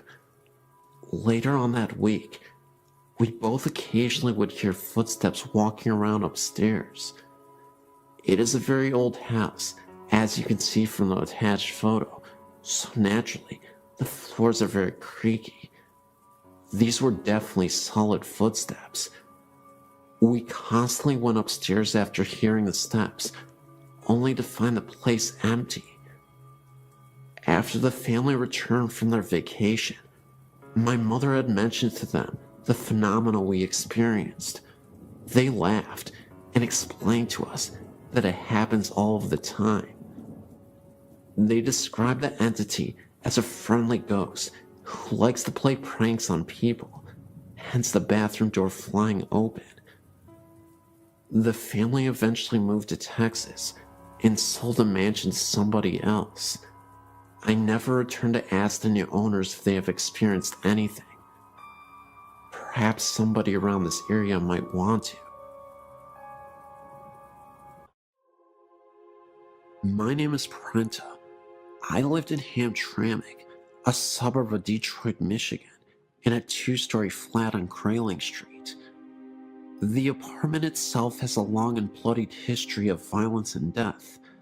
Not only did I experience multiple ghostly apparitions, such as a man in a long beard that resembled Abraham Lincoln, but demonic possession, as well as poltergeist activity. The demonic possession was incredibly startling. It wasn't something that occurred inexplicably. I had a boyfriend who was connected to negative energies, and an evil spirit named Harold latched onto him. My boyfriend had never been once an aggressive or temperamental person. However, after staying together in that apartment for a lengthy period of time, our relationship began to sour. He would often talk in his sleep, which was something he had never done in the 7 years previous, and we had lived together for a long time. One night, he was sleeping right next to me. For some reason, I remember I had a difficult time trying to rest, so I was tossing and turning in bed. My boyfriend was dead asleep. Not a second later, he starts whispering. He keeps repeating, "Harold's here. Harold wants to play." Although it scared me half to death, what he said after that truly shook me to my core. He uttered some unnerving words, something about how he was going to take care of my suffering soul. At that point, I couldn't take it anymore, and I woke my boyfriend up. He was in a pure state of delirium. I told him he was talking in his sleep, and when I told him what he said, he looked at me as if he were terrified. That's because he said he had a dream about a man named Harold. My boyfriend told me that in his dream, he was in the mafia, and Harold was his mob boss. He wore a pure white suit and looked like a traditional mobster from the 1920s. Well, a couple days later, I was cleaning my apartment when I discovered a secret room that I never noticed before. It was basically a walk-in closet. The room was empty except for a small cabinet with a drawer. I opened the drawer, and in it was an old newspaper from the 1930s. I kid you not. In this newspaper was an obituary about a man named Harold. The obituary didn't say he was part of the mafia, but he was a World War I veteran. I believe that Harold used to live in this apartment. My boyfriend told me that Harold appeared once while he was in the shower, and I was away at work. I often worked a night shift at a hospital, so I'm often away at night. He heard a crash coming from the kitchen that startled him. When he went to investigate, the dishes that were on the countertop somehow fell to the floor. He then returned to the bathroom to brush his teeth, when he saw the face of a young man staring back at him in the mirror for a second, right behind him. It was so quick, but long enough to notice. He then had an idea to photograph the bathroom, a picture directly facing the mirror, and then the bathroom itself while standing from the doorframe. What he saw was incredible. It was an orb, clear as day, appearing right in the mirror. Either way, I was convinced that later on, my boyfriend was possessed by Harold. He became a shell of his former, laid-back and friendly self. He transformed into a vicious, aggressive, and easily agitated person. We eventually had to have a priest come over to bless the apartment and to perform a prayer on my boyfriend to release the spirit who could be inside of him. After we moved out of the house, the feeling of intense rage and negative energy seemed to subside almost entirely. He stopped talking in his sleep. He was more easygoing, and he started to become the man I fell in love with years ago. Still, there was one experience that I had while in that apartment that I'll never forget, as long as I live. It was the evening, and I was starting to settle down on my first night off from the hospital in days. I walked to my bedroom to change. In the bedroom, there is this huge mirror that I often use. As I was walking through the bedroom, I was looking at myself in the mirror. That's when I saw a woman dressed all in black with a scarf. It must have been some kind of babushka woman. I instantly closed my eyes out of pure fright, and as I opened them back up again, I returned to look back at the mirror, only to see that this woman had disappeared. I only saw myself. All of these events are 100% true. I know sometimes when people tell these types of stories, they are often met with a high degree of skepticism. I should mention, though, that I have high integrity, and I think it is foolish to tell pointless lies just for attention or to have a good story. The possession, Harold, the poltergeist activity, and the babushka woman were all signs that something awful wouldn't leave that apartment. At this point, I'm just thankful that I don't have to experience that ever again, and that my boyfriend isn't being used as a vehicle for paranormal entities.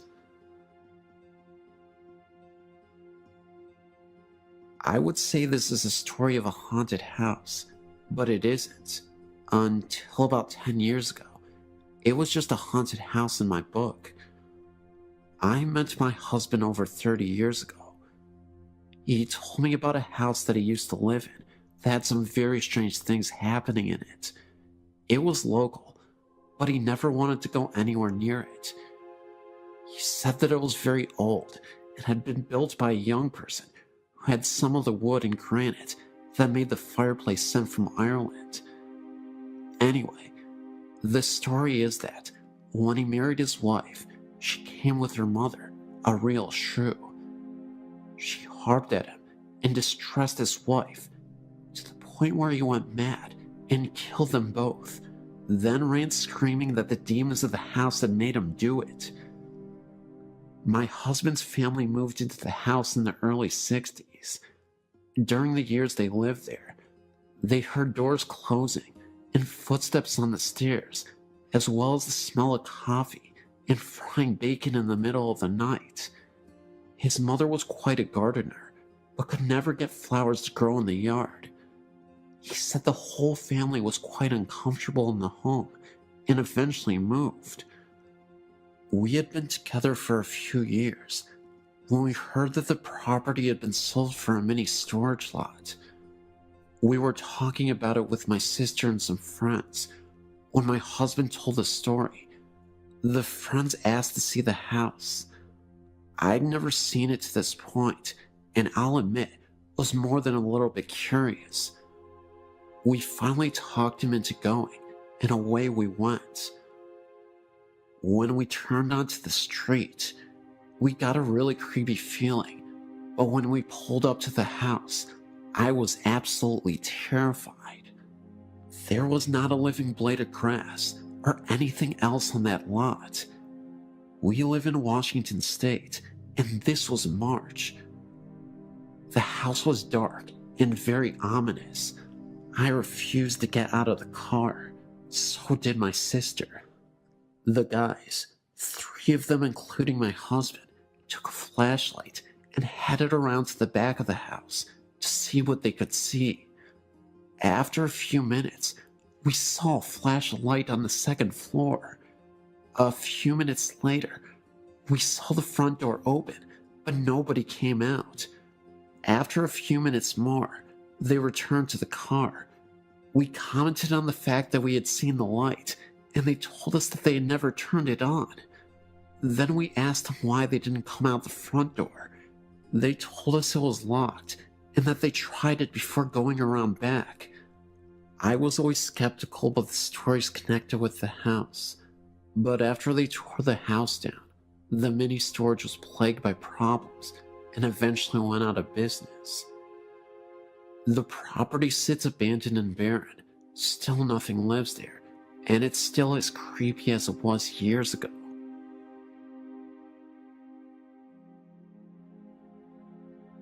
I've got a story to add to your website. I've gone back and forth about someone having come check it out. Just not sure I'm ready for it. But here goes my story.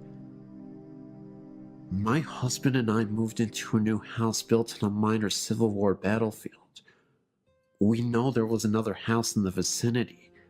There was also a tree that was referred to as the hanging tree, not far from our backyard, on which about Union soldiers were hung. Soon after moving in, we noticed odd shadows and white lights that seemed to move across rooms with no apparent source. We tried to account for them by cars passing on the road, but never could pinpoint anything. One evening, we were watching TV when a shape ran past a door to what eventually would be our deck.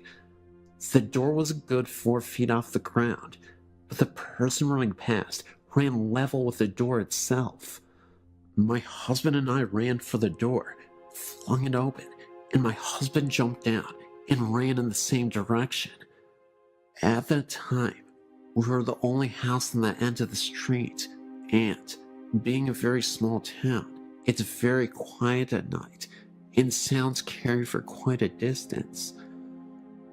We didn't hear anyone running, nor did we see anyone. We were spooked, but figured it was a kid, and our eyes played tricks on us. Not long after that, my husband jumped off the couch and ran for the door again, because he said someone was standing there looking in. Again, level with the door and no deck. There was no one we could see when we went outside. Some months later, I was up around midnight, cleaning the kitchen. My husband had gone to bed and shut the bedroom door. The bedroom was at the top of the steps, and the door in plain sight.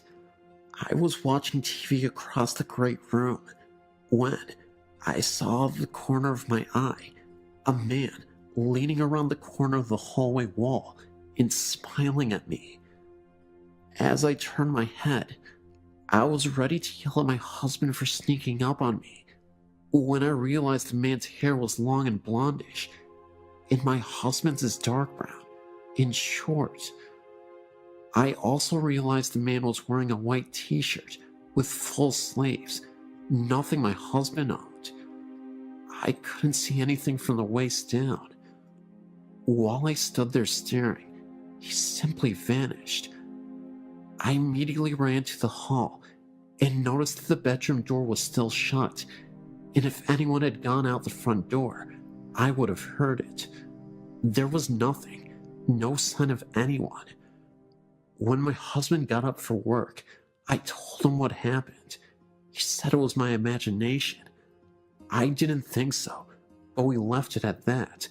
However, I started turning on the lights when he left the house for work, since he left at 3 a.m.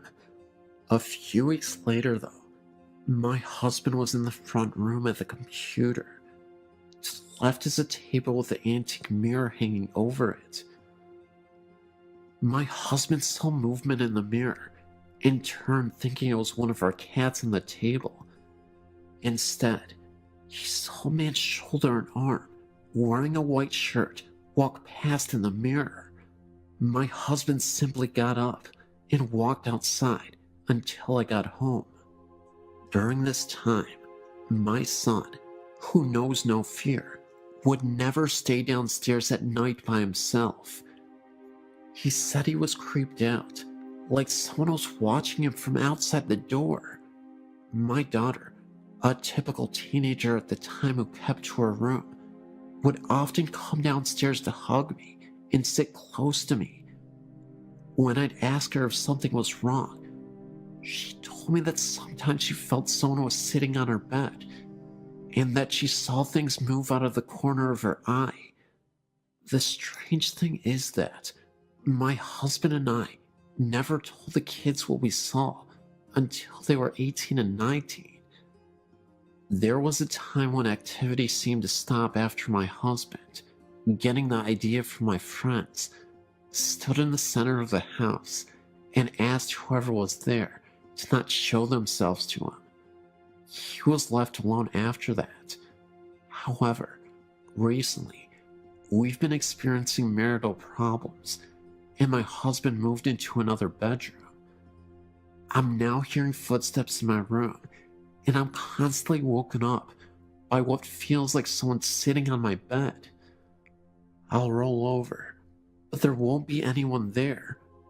One night was unusually bad, and I had to get up earlier than normal the next day for a class. Around 10 p.m., I said out loud that I needed to sleep, and he wasn't letting me. If you wanted to bother someone, to please go harass my husband. Strangely enough, it got quiet, and I fell asleep, only to be woken at 11 p.m. by my husband, who was in the bathroom, frantically looking for someone to stop an area on his leg from hurting. He has psoriasis, but this particular time, he said it felt like someone was poking him with needles.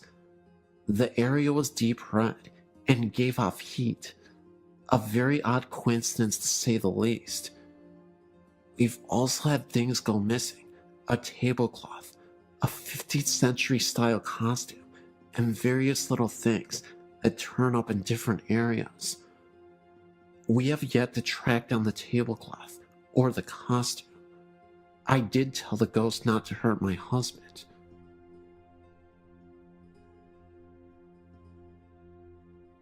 My uncle and aunt now live in a house near the bank in Auburntown. When I was a little girl, my best friend Stephen and his family lived there.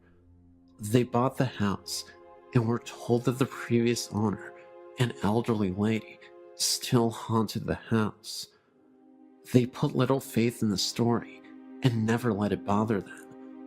I remember playing in Stephen's room and smelling an old lady smell, like medicine and lilac perfume.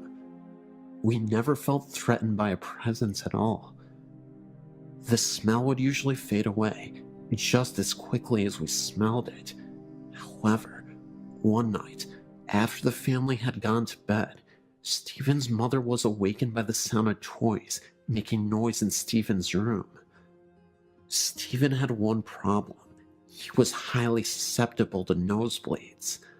The slightest bump would set off a massive flow of blood. Stephen's mother thought it was strange that he was awake and playing with so many noisy toys at once in the middle of the night. Also, the rocking chair in his room where she would often read him bedtime stories was rocking so hard that it was banging against the wall.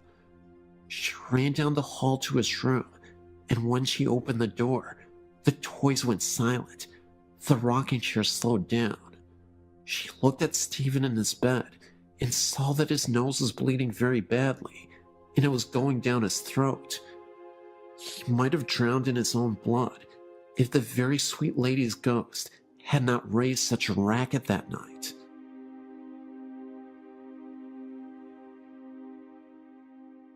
My grandmother Emily was a hard-working wife and mother, and during the Great Depression, she held her family together even when her husband, Grandma William, died suddenly. He left her widowed with several children to raise. She was a down-to-earth person and a practicing Catholic, so was not given to superstitions, but nevertheless had some encounters with the otherworldly. One time, for example, she was on her way to visit one of her brothers, an elevator repairman. On the way there, getting off the train, she had a sudden premonition of his death. She got a hold of herself and rushed to where she was supposed to meet him. It didn't take long for her to arrive at his workplace, an elevator station, where he had to do a repair job. She saw a noisy crowd assembled there, and she inquired what was happening. She was told that a repairman had been killed in an accident. It was her brother, the very one whom she had gone to meet, and about whom she recently had a deathly premonition about. I explained this as a prelude to her ghost story. Among her other siblings, she had a brother who was a decent man and a barber by profession. Unfortunately, they had a disagreement, which escalated into a parting of ways. He uncharitably held a grudge against her all the while. Time passed, and one night, while she was asleep and her husband were asleep in bed, she was suddenly awakened out of a sound sleep and noticed a person kneeling near the side of the bed. It was her estranged brother, garbed in his brother's smock and weeping bitterly. He was apparently suffering. She was startled and confused and didn't know how he got in her house and bedroom in the middle of the night and why he suddenly showed up after choosing to cut himself off because of a silly grudge against her. She began to speak to him and ask him what was wrong, but he interrupted his sobs to say, "I'm sorry, please forgive me." And with that, he completely vanished. She was amazed and woke up her husband, relaying to him what had just occurred. As they lay there discussing it, the telephone rang. Her husband answered, and it was for her. When she got on the phone, she was informed that sadly, there had been a death in the family that very night. It was her estranged brother, the barber. They understood this ethereal visit from beyond the grave to be the soul of the departed brother, and that he was given the grace to appear from his purgatory to his sister in order to make up for his uncharitable bearing of a grudge.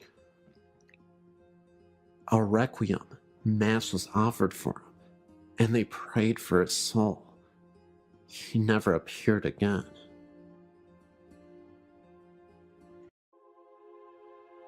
I come from a long line of psychics, and I must have been about 7 when, during an afternoon nap, I woke up after a very frightening dream. At the time, we were living in Mount Butler in Hong Kong Island, and Mom's family lived in Capiz in the Philippines. I ran out of my bedroom into a room full of family and friends to tell my mom about it. I saw this Filipino man in a wooden box, dressed in a cream shirt and brown trousers, and lots of our family were around him crying. As a young child, I'd never seen a dead person before and was distraught by the experience. My family consoled me and told me not to worry, but it brought to their attention that I too had the gift.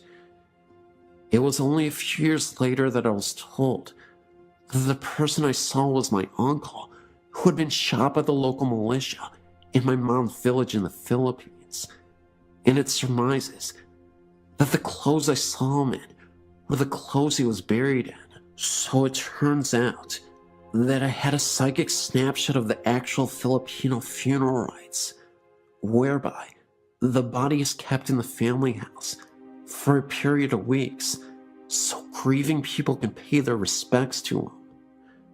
This brother of my mom's, she had been having prophetic dreams around the time, warning him to leave town because something bad was going to happen to him. He didn't believe her and was shot by the local militia after a dispute. It is Filipino superstition that during this period that the body was stored in the family house, the spirit visits the family on the 3rd, 5th, and 7th day after their death. This, as it turns out, was during this time that we both had these visitations. Mom was in the kitchen washing dishes when she heard who she thought was Daddy coming back from work. That's when she saw a man from the corner of her eye, standing in the doorway, wearing a light shirt and brown trousers. So she chatted to Daddy for about 5 minutes about his day and what he had been up to, when it occurred to her that he didn't answer her back once. She turned around to ask him a question, and then she realized that there was no one in the doorway at all. It was at this point she was a little bit spooked, as she remembered my description of Uncle Fred in his coffin, and hurriedly went to check on Daddy. had come in when she had heard him come in, but had just fallen asleep on the bed, fully clothed, in knit-wearing brown trousers and a light shirt. So it was her brother's way of saying goodbye, and I guess to say sorry for not having listened to her when she warned him. A few years later, it was 1987, around about the time that Edward Yule, Hong Kong's governor at the time, passed away. We were still living in the same flat in Mount Butler, but my sister and I had moved from the room we were in, as that had been converted into Mom's nursery, where she looked after preschool children during the daytime. We were now in the room where I would have my bedroom, until we moved over to the new territories. I must have been about 9, so my sister would have been 4. We shared a bunk bed, and her being smaller, stayed on the lower bunk. I awoke to pitch black, and the sound of flip-flops walking up and down our corridor. I thought, this is strange, as it is custom to remove your shoes at the front door, and to wear slippers around the house. As I heard these flip-flops getting closer and closer to my door, sheer terror took over. I whispered to my sister, "Chris, can you hear that?"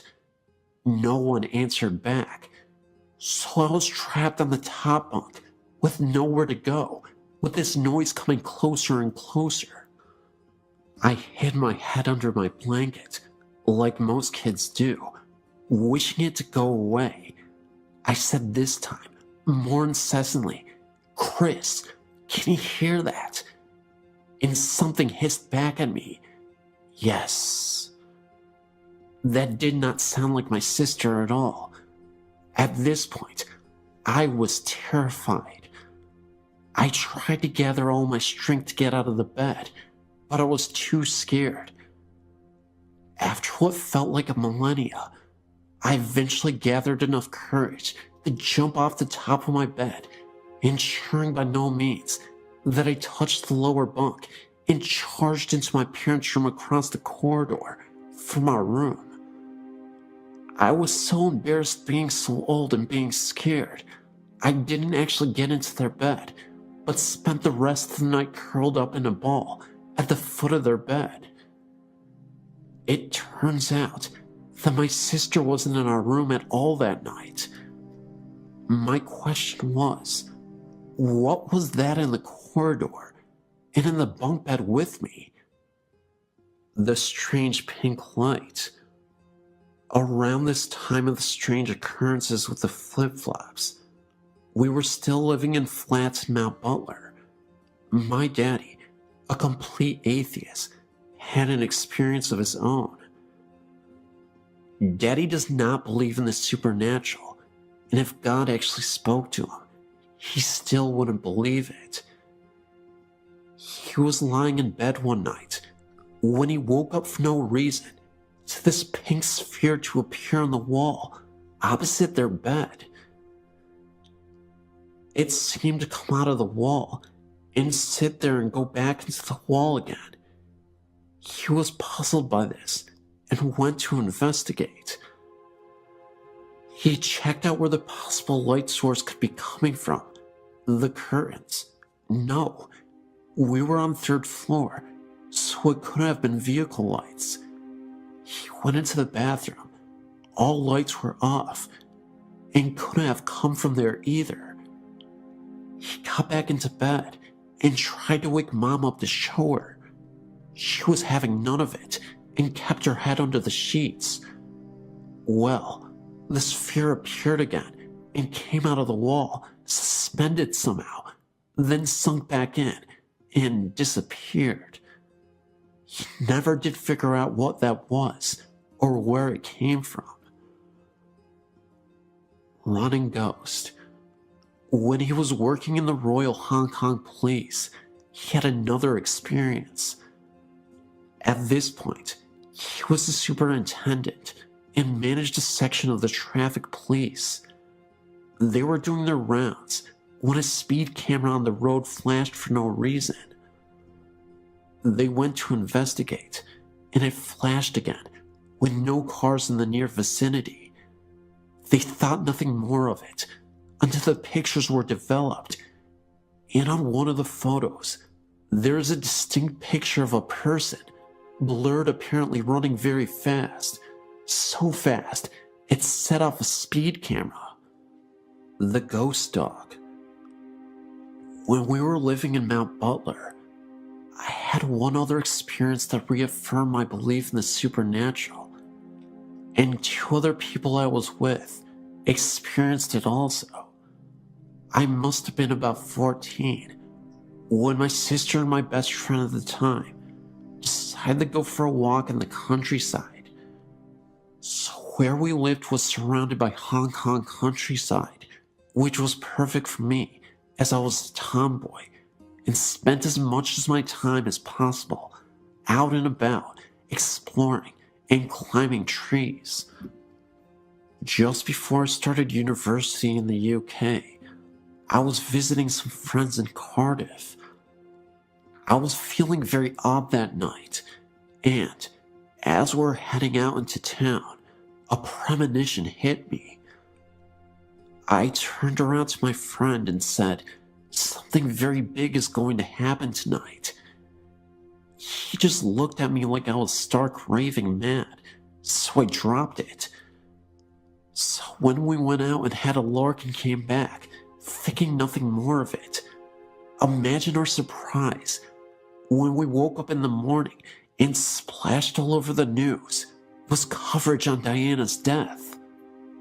This, of course, being the famous Princess Diana of Wales, who died tragically in a car accident. But I predicted it the day before. At least I feel like I did. Could be a coincidence, but I don't think so. Oodalexer Cemetery experience. So, I started uni in Derby in the Midlands, and where I was living was student digs on Oodalexer New Road.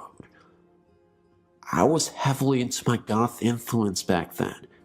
Not so much now, but I still love old cemeteries and dramatic clothing. There was this beautiful one on our road that I used to visit regularly and read and draw, with many beautiful statues and old gravestones. One day, my ex-boyfriend and I went to visit it, as it was a lovely day turning to evening. So I wandered around looking at all the gravestones and the statues, trying to find the oldest tombstone we could find. It must have been coming up to winter time as the sun set quickly, and we realized in a panic that the gate had been closed, so we were locked in, and I had to find another way out. So we walked along the perimeter, looking for a likely tree to help us over the wall, when the sun just disappeared, and we were pitched into almost complete darkness. Then, for no reason at all, the mist appeared over the headstones, so it was hard to avoid the graves themselves. So it suddenly looked just like a horror movie set, trying to avoid broken tombstones and holes in graves and that danged mist in the dark. By this point, I was pretty panicked, frantically trying to get out, with this feeling of overwhelming dread descending over me, and all cells in my body telling me to leave right now. We eventually scrambled over a wall into the student bar, and that feeling just lifted, just like that. It's only a few months ago that I was looking online about ghosts in Derby that I found out that the very cemetery is haunted. Brilliant. My dreams. I thought that was the end of my experiences, but looking at the dreams section, I've remembered some more I want to share with you. I've always had very vivid dreams, some not necessarily all coming true, but all seem to have symbolic importance in the coming days, weeks, or even sometimes years. I more often than not have deja vu experiences, even if I haven't ever A, done this before, or B, seen places or people before, or C, really ever thought about these things when I am conscious. I haven't really wanted to tell people about them. As most people, I worry that most people think I'm quite mad. Haunted house. So this also happened just before I finished university in Derby, I think. It was just before my ex-boyfriend and I broke up. The importance of this dream is one that I've been able to break it down and understand it in its composite parts. So both of us were walking around this dark woods, and I was taking all that I had learned from watching horror movies into mind, and was very careful of not wandering off on my own. Made sure I had a weapon in hand in case anything happened. We eventually came to this clearing where this ominous house stood at the end of this garden. However, I needed the bathroom, and even though we knew it was a haunted house, I was not one of those people who would go to the loo in a haunted forest. So we walked in, and there were people there. Thankfully, none looking like psychopaths or zombies. Strangely enough, they were people we knew too. There was a feeling of dreaded sadness throughout the house though, and I refused to go anywhere by myself. We are directed to the bathroom, which was at the end of this corridor. He decided to sit and chat with people whilst I did my business.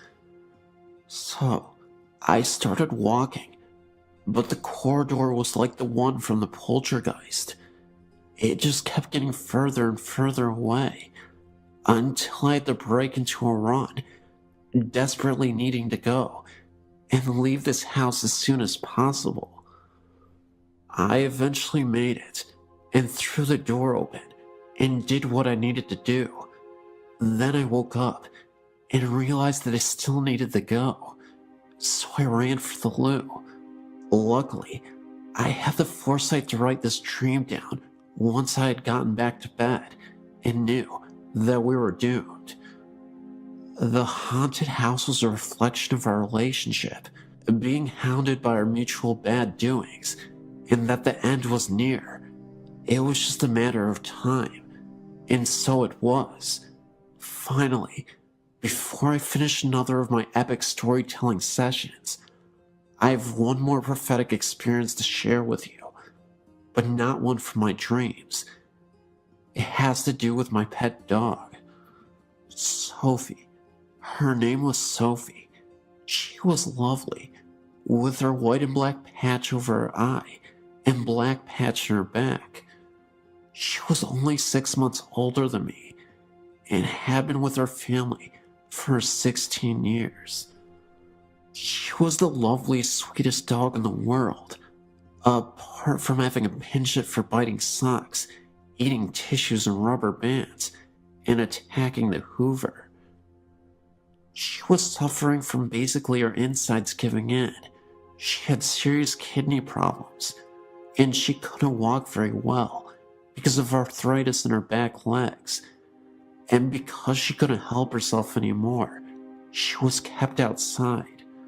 So one evening, when her parents were out, my sister and I were playing with her in the garden, and I had this weird feeling come over me. I seemed to be able to predict death, unfortunately, amongst other things. I turned to my sister when I saw this shadow fall on her Sophie that looked like a cross. It was like it was a sign saying she was going to die tomorrow. So that's what I told my sister, and she kind of brushed it off. She didn't believe me, being much younger than me. But sure enough, after a hard day at school, I was only 14 or so at the time, we came back, and our parents were in pieces. And that's when I knew it had happened. They had to take her down to the vet and have her put down, as it was too cruel to keep her suffering like that. I've never seen my daddy in pieces like that, but because I was strengthened by my foreknowledge, I supported him in his time of need. My poor cat was distraught, as she basically brought him up from when we adopted him as a very small kitten. On a happier note, I had a dream after this terrible day. I was watching my crazy dog run from the front of the house, in and up the stairs, with much zest and energy, like she would have had as a younger dog, running up to our level of the house, looking like she was having the time of her life, back and forth, giving little yips of happiness, grinning in her quintessentially silly Sophie way. As because of her health problems and her incontinence, she was not allowed in except for very cold weather. I think this was her way of saying that she was free and happy at last, and I knew she was in peace. She still does come and visit us occasionally when we walk by the front of the house, and you can, still after all these years, smell her, and we know she's still looking out for us. I keep meaning to write a dream diary. I'll do that this year, as these dreams seem to be too important to miss.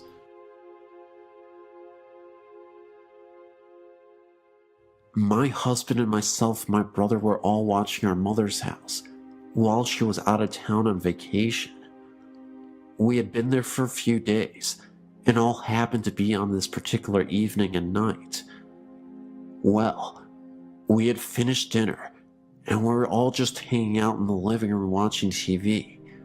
My brother said he was just going to sleep on the couch, and my husband and I said goodnight and went to bed in my mother's bedroom, because that's where we had been sleeping.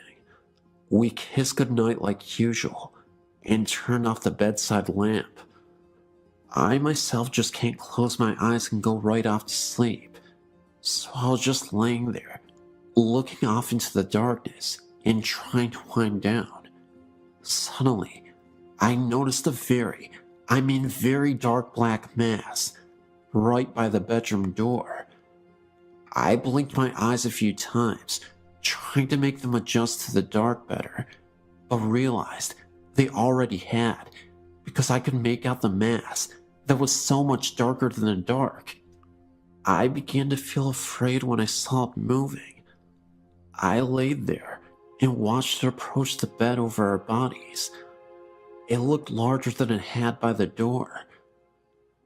I began to nudge my husband, but I decided to lay there a little bit longer, to see if it continued to move or even get larger. I laid there and marveled at its darkness and its extremely dark color as opposed to the regular darkness.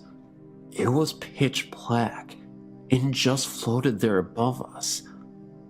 Unbelievably, I fell asleep. The next day at lunch, my brother said, "Hey, last night I saw the weirdest thing when I was trying to fall asleep. A large black mass was hovering above my head and scared me half to death." I stuck my hand in it, and it was freezing cold. Before I had a chance to speak, my husband said, "Me too. I thought I was seeing things." I spoke up, and I said I saw it as well, and was frightened by it. They both said, "Wow, I wonder what it was." I had read somewhere that these could possibly be evil. Needless to say, we didn't spend the night there again.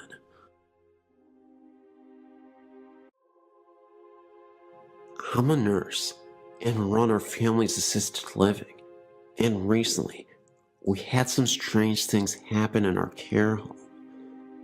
I understand with caring for the elderly that sometimes strange things occur, in doing this for almost a decade. Recently, I had a resident that started to decline at the age of 93.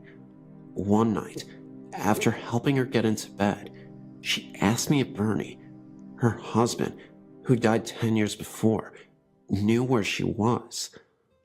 I reassured her that he did. It caught me off guard, since her mind was intact and she was not forgetful. A week went by, and again, I assisted the woman into bed. She says to me, "I hear Bernie in the hallway. Can you tell him that I'm in here?" I told her to call for him and he would come in. She refused and asked me to. So I went out to the empty hallway and said, "Bernie, E is in here if you would like to visit with her." As a nurse, sometimes you do things out of the better judgment for yourself, as long as it helps your patient. Later that night, I heard the elderly lady talking to no one quietly. I've had some odd things happen in my personal life through the years since childhood, but that is another story.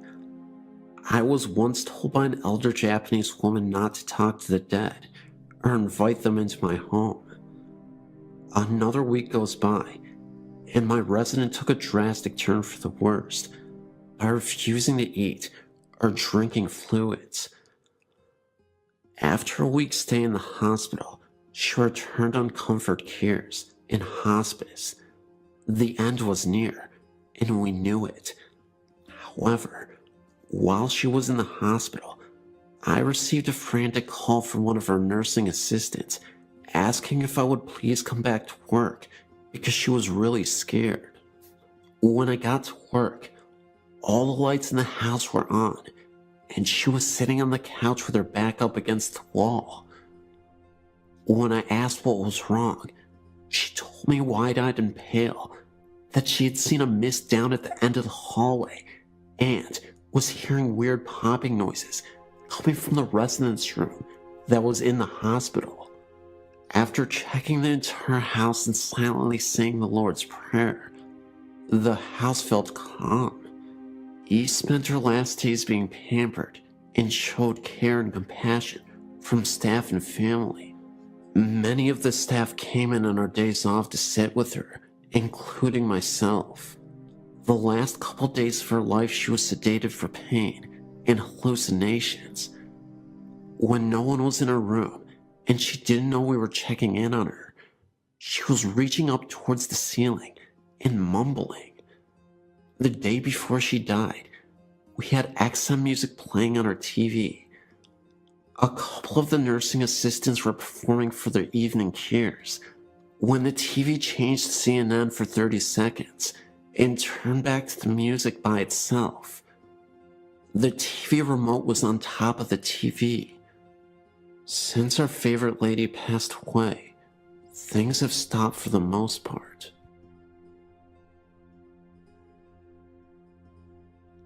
My mother passed away June 5th, 2007. Me and my husband were in New Jersey at the time, waiting to get unloaded. We drove an 18-wheeler for a living. My sister had called me the day before and told me that my mom was in a coma, and the home health care people said she only had about 24 hours to live and that I needed to come home. So I called our dispatcher and said we needed to be routed back to the Chattanooga terminal so that I could see my mom before she passed. He said no problem. After you and your husband have put tires on, go pick up that load and head for Chattanooga. Well, while they were putting tires on our trailer, we decided to get some sleep. The cell phone rang, and it was my sister. She told me that Mom had come out of it. It was sitting up and laughing and talking to everybody, and that she was okay. So I called my dispatcher and said we don't have to go home. We can do one more load out here. So it was late that night when they finally got the tires on the trailer, and we decided to just stay there in the parking lot till morning so we could get some much needed sleep. We get up that morning and pull out. As we're heading down the highway, my cell rings, and it's my sister. She's crying. She tells me that Mom passed away that morning early. So to make it a little shorter, our dispatcher gets us home 36 hours later. Now at this time, we are at my mother's house, and she has already been picked up by the funeral home before we got there. Later that day, my husband's cell phone rings while we are nowhere near it to answer it.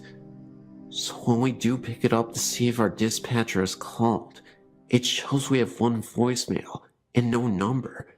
So my husband listens to the voicemail, and it's my mother, the day after she died. The message said, "Connie, this is your mother. Call me." We decided to check if it was a delayed message, but it wasn't. I even took it to the cell phone company, and they said it was June 6th at 1:25 in the afternoon. My mom died June 5th, 2007, at the times between 1 a.m. to 3 a.m. It has really bothered me that we missed the call, even though she was already dead. She might have been trying to say goodbye to us.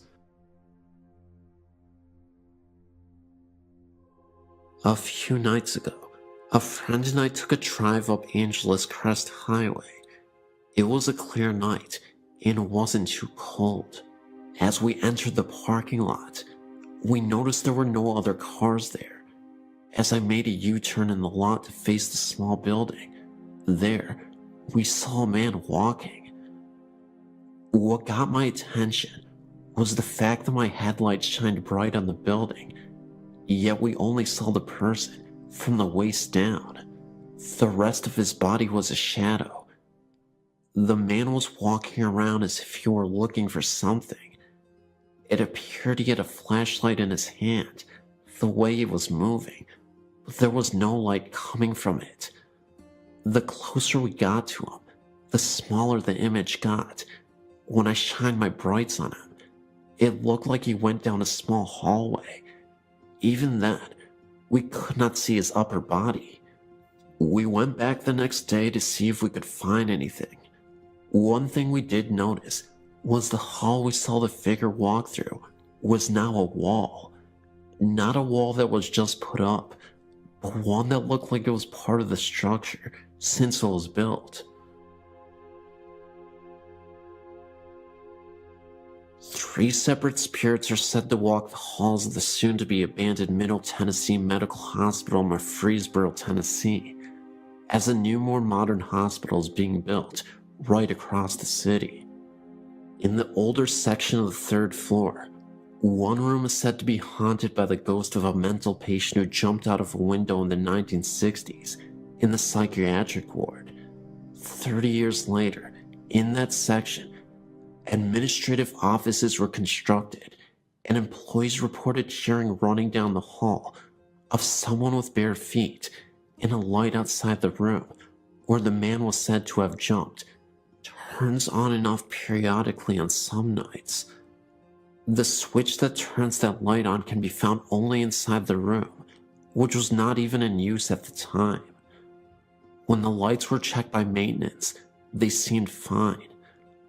Later, some orderlies enjoying lunch on that same floor reported seeing an IV stem being rolled up the same hallway. They left their food there and didn't return. In what was the pediatric area, the ghost of a red-haired girl in her early teens in a white hospital gown has been spotted at one point by a nurse who also had long dark red hair when the room was used for pharmaceutical storage. She claimed to see the spectral image of the girl staring at her through the glass observation window of the room. The nurse was also a redhead. Finally, the 3rd spirit has been chronicled by the hospital's own sad history and has been spotted in a newer section. A young nurse who had just started was leaving for the night to go out with friends. As she hurried down the stairwell, she dropped her purse over the guardrail, a lunge too far, and fell down the center of the stairwell, landing on her head. She died 3 days later due to massive brain trauma. Ironically, One of the hospital's employees who had the task of cleaning up the bloodstains was the son of the woman who had seen the red-haired girl's ghost as her family worked in the hospital. It is sad that sometimes you can see the girl repeat her fatal fall.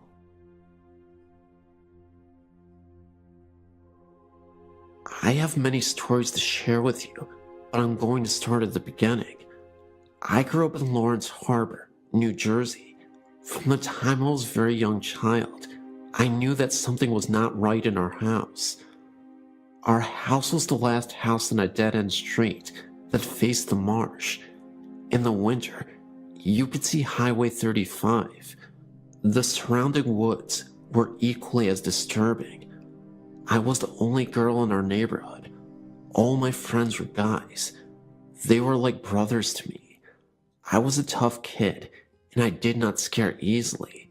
However, being alone in our house and going to sleep at night frightened me to death. My father died when I was a baby, and it was just my mother, brother, and myself. There was quite a difference in age between my brother and I. For years, I kept my experiences to myself because I thought it was my imagination, and I also thought that if I told my mother and brother, that they would think I was crazy too. It took me a long time to realize that I wasn't crazy. It was not my imagination, and the hard part was that I was a gifted child whose family could not relate to me on that particular level. These are my experiences while I lived there. My mother and father bought the house in 1962, and I was born in 1963. We owned the house right up until 2005.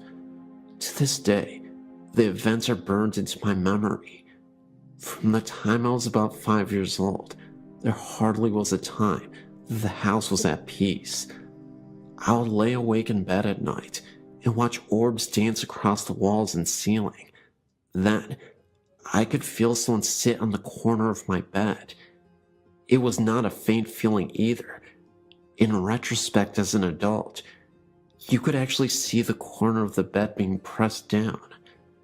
My heart would pound in my chest so loudly that I couldn't hear anyone else, and I could feel every hair stand up on my entire body. I would pull the covers and pillows over me in such a way that only my eyes and nose would stick out, even in the summer with no air conditioning.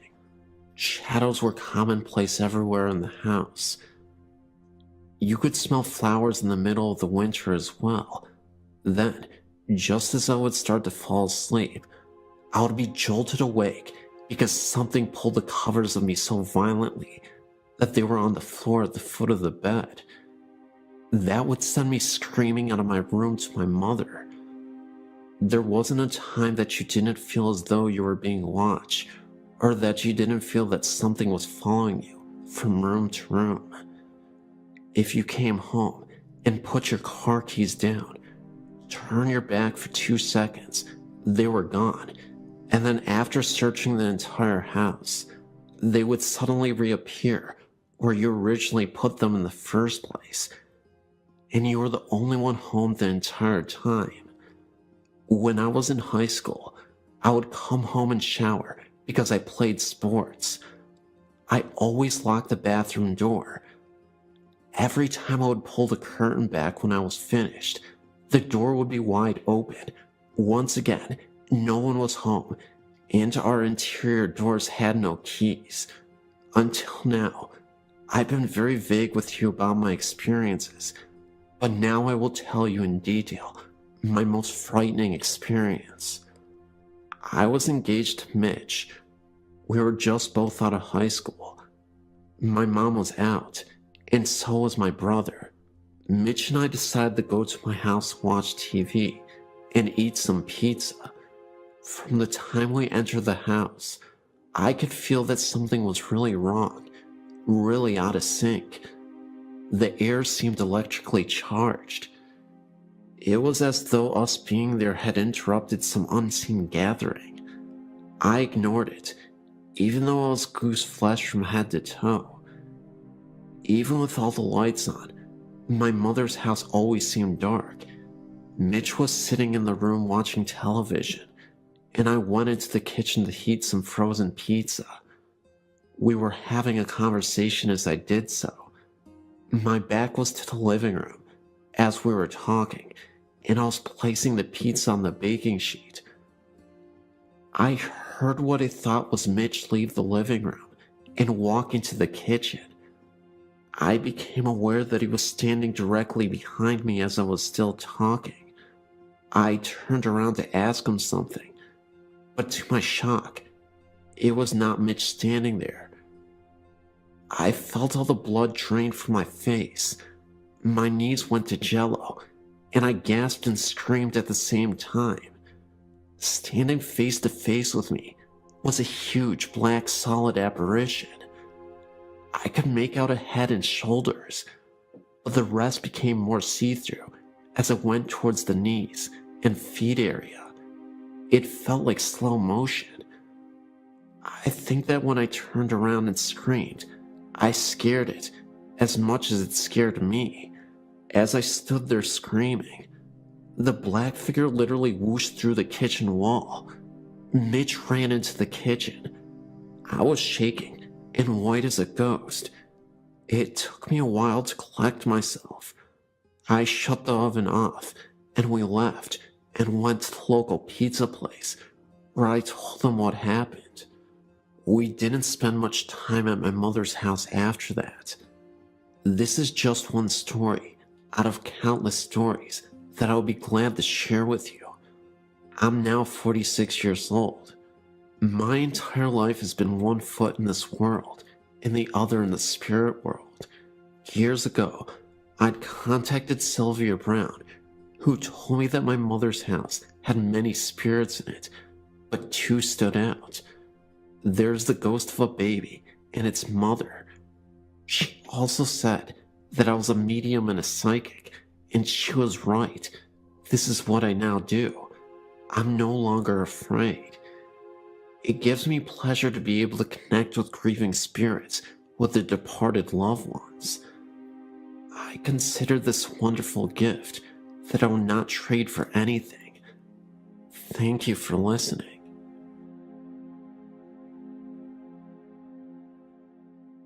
All of my life I had reoccurring experiences of the paranormal, starting at age 7, as far as I can remember, when my father died.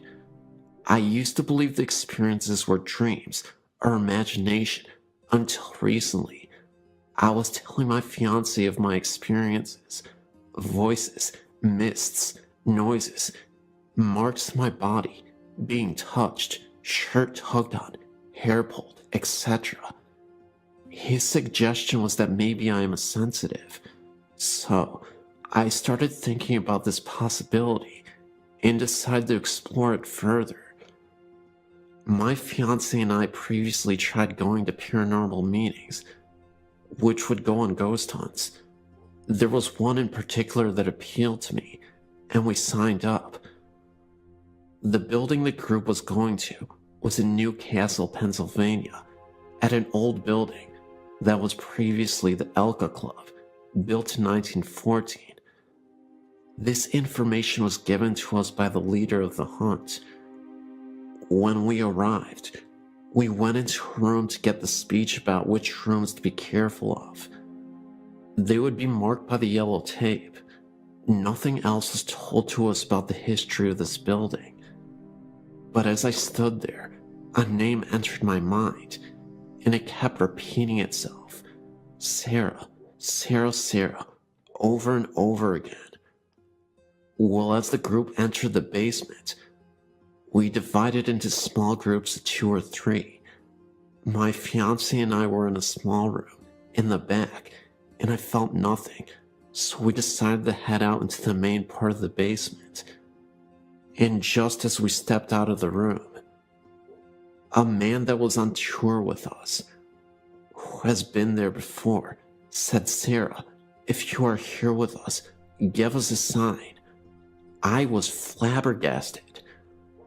I looked at my fiancé, and explained the utter shock on my face, and we continued in to other parts of the area. I had entered a room just off the entrance of the basement and instantly was bombarded with intense sadness, so much so that I got tears in my eyes. I informed the group leader, and they took pictures around me, but by this time, I already knew that what they were searching for in the building wasn't correct. I knew that what I was feeling was the past, and the child Sarah intended on proving just that to me. She, in what I would call it, attached herself to me. She started flashing images in my mind about what the building was before the Elks had been built there. It was her home. It was a beautiful Victorian with a large porch, parlors, a library, you name it, she showed me. She told me that she was sad because of the remodeling that was about to happen in the building. She got her point across by telling me certain rooms did not belong. I also picked up a persistent man in a room on the first floor. I was flashed an image of a podium and people sitting and listening intently to this man. In the ballroom, I was given images of people dancing, only black shadows of such. And at last, the third floor, I approached the end of the main hall and was shoved by something not seen. I took a moment and continued on into a grand circular room with benches attached to the circular walls, and had the feeling of being watched. And I kept saying, this feels like judge and jury. It was like you were being persecuted, watched, and the spirits were getting angry. So I wanted to step out of the room for a moment, and I took a step forward towards the door and received a sharp blow to my middle back on the left-hand side. I went out of the room and was telling the group about the incident and decided to give it another try. And as I entered, I again got another blow to the right side of my back. At that point, I wanted out of there for good, so the group agreed to leave the third floor. And as I entered the hallway again, I got pushed in the same spot as the first time, which happened to be in front of a very large window. The interesting part was, I said before, I knew nothing of the place, but when we were leaving, I told the owner all the stuff Sarah had told me. I told her of the man in the room that in my mind, I'd seen the podium. I told of getting pushed and hit in the back. Well, she surprised me, not only, but many in the group as well.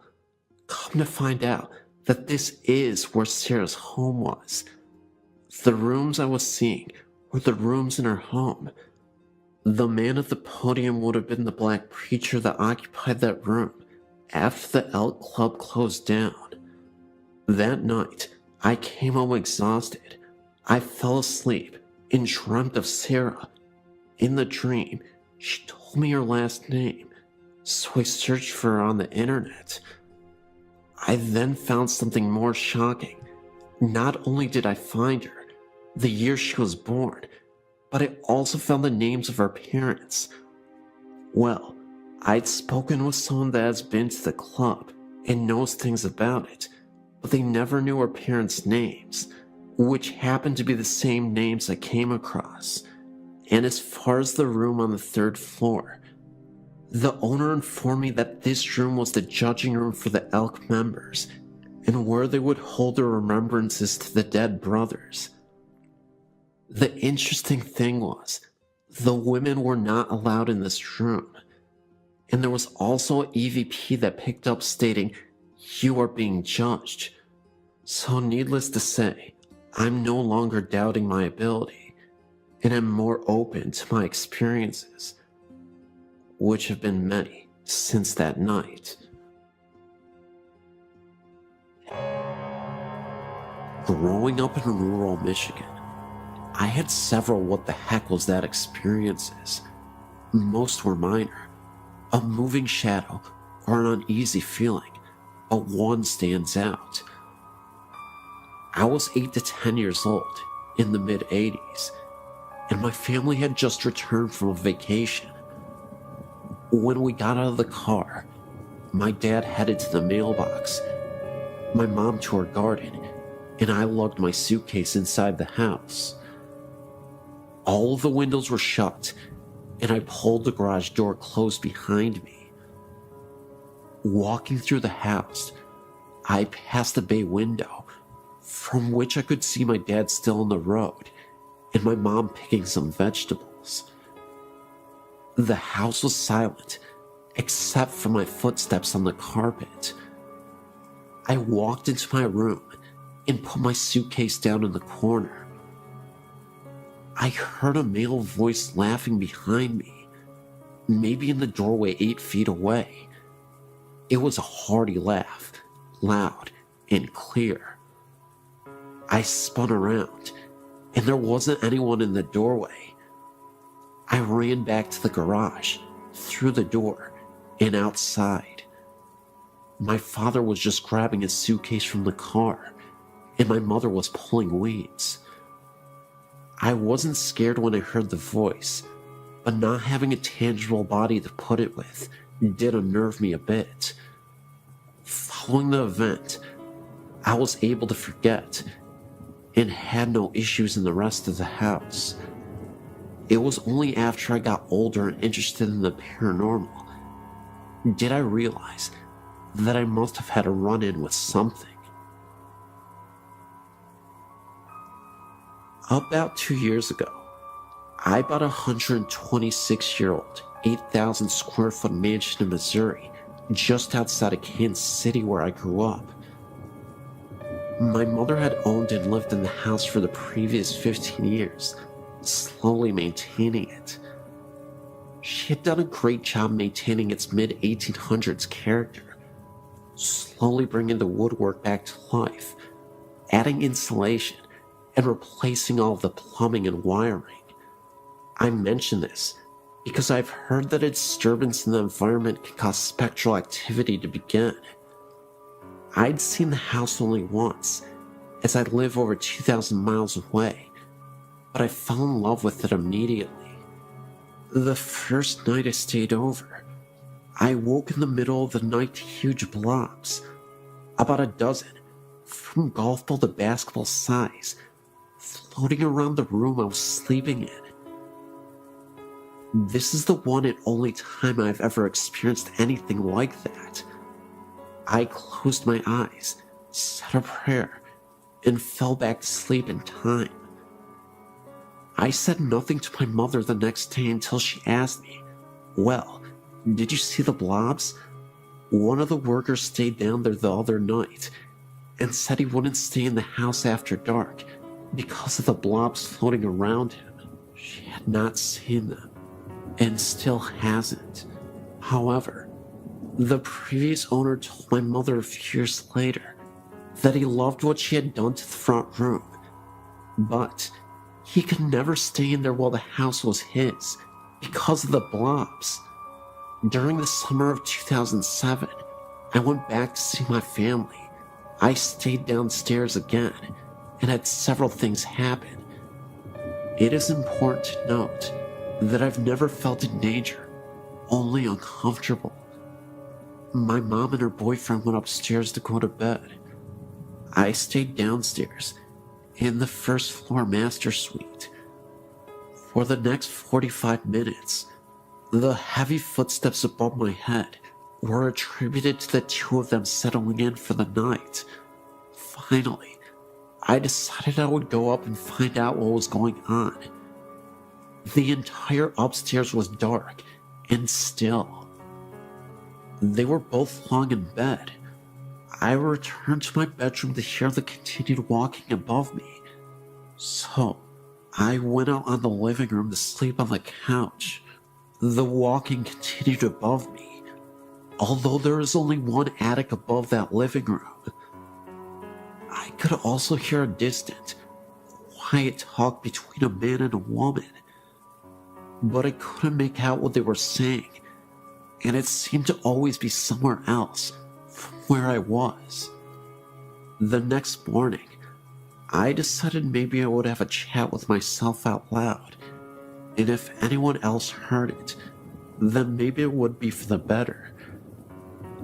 I sat on the end of the bed. It was now daylight, so I felt comfortable to be in the bedroom again, and said that I was the new owner and the son of the woman they probably knew very well by now. I really liked the house and hoped to continue my mother's good work, but for now, I lived elsewhere. I also mentioned something that I don't suggest, but in this situation, I felt comfortable in doing so. I told them that they seemed to have been there a long time, and so long as they agreed to stay out of the bathroom while I was in there, we could get along just fine together.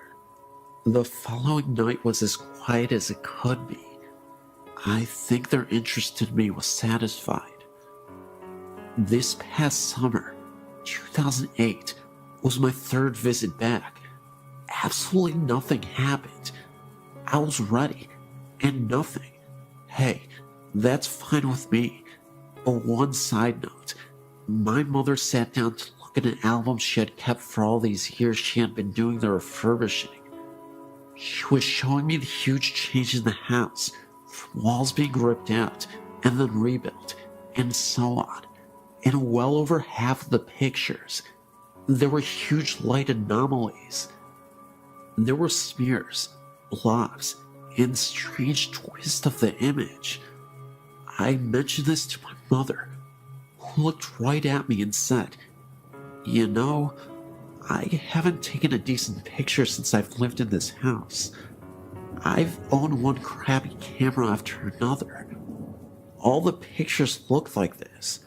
I have to throw most of them away because they are no good." I just smiled. Right, Mom. Every digital and disposable camera she has ever had in the past 15 years has had the same problem.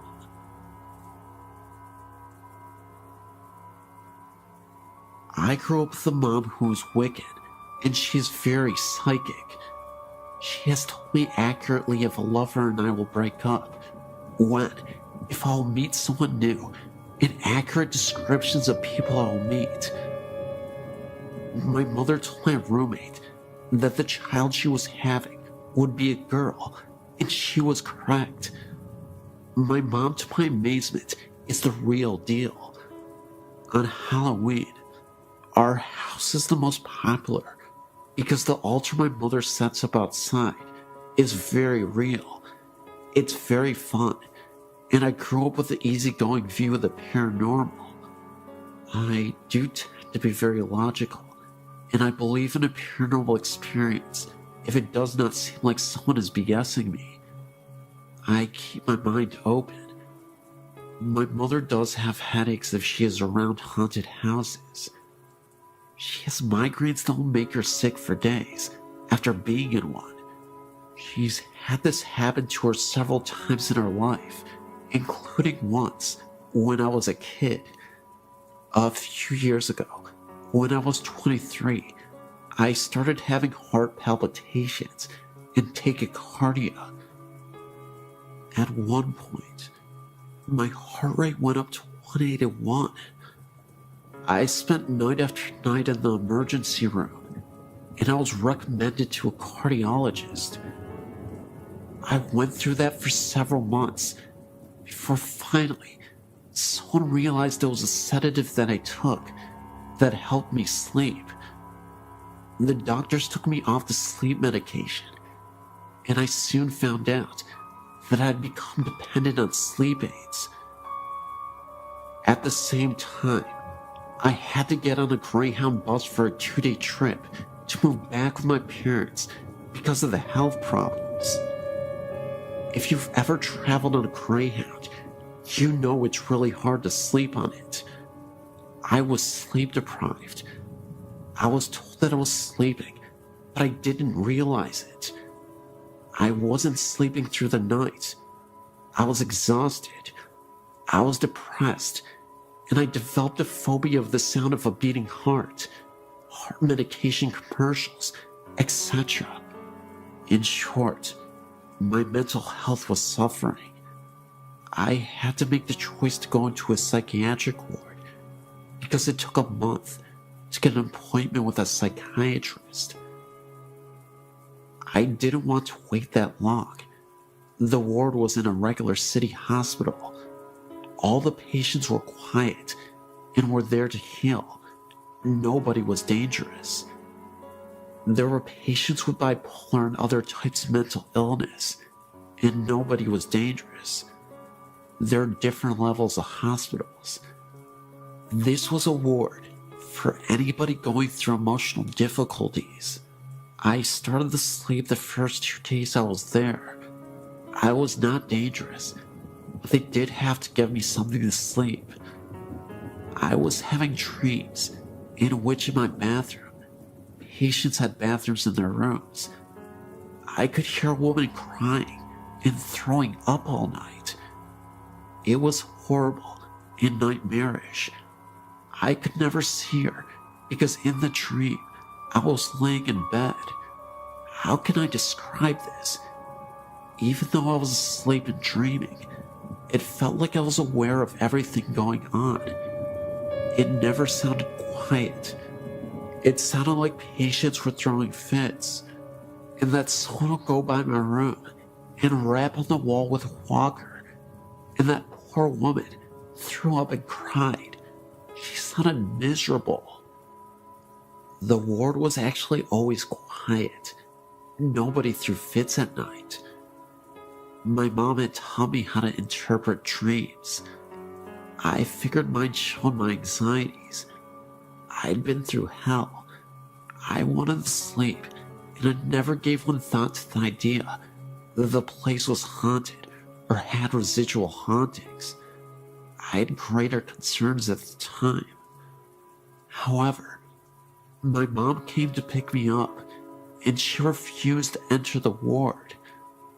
I didn't think anything of that either. We were driving home, and she asked me how I had slept, and if I did at all. I told her about the nightmares, and how I was completely loud, and I was still very exhausted. My mother was shocked, and it showed on her face. She said, "Sarah, those were not just dreams. This psychiatric ward used to be a cancer ward." I was getting a migraine because there are patients who have not moved on. Wow, that shocked me. I never heard doctors mention that I had been a cancer ward.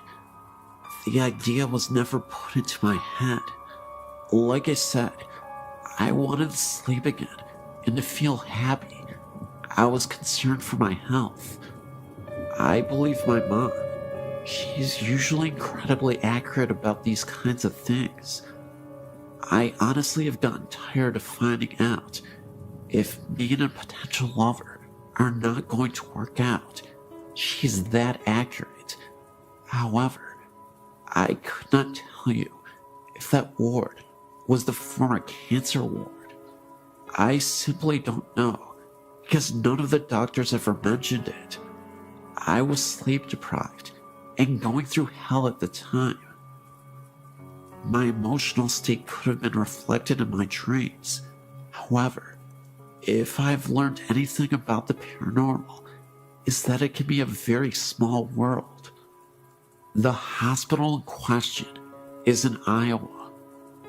It is a regular city hospital with an emergency room, surgery room, etc. It is not a psychiatric hospital only. If a former nurse ever writes you, or even a former patient, I'm here to tell you that there may have been something to their experience. The ward in question is still open. This was a few years ago that I was there. This is just a quirky experience that I wanted to share.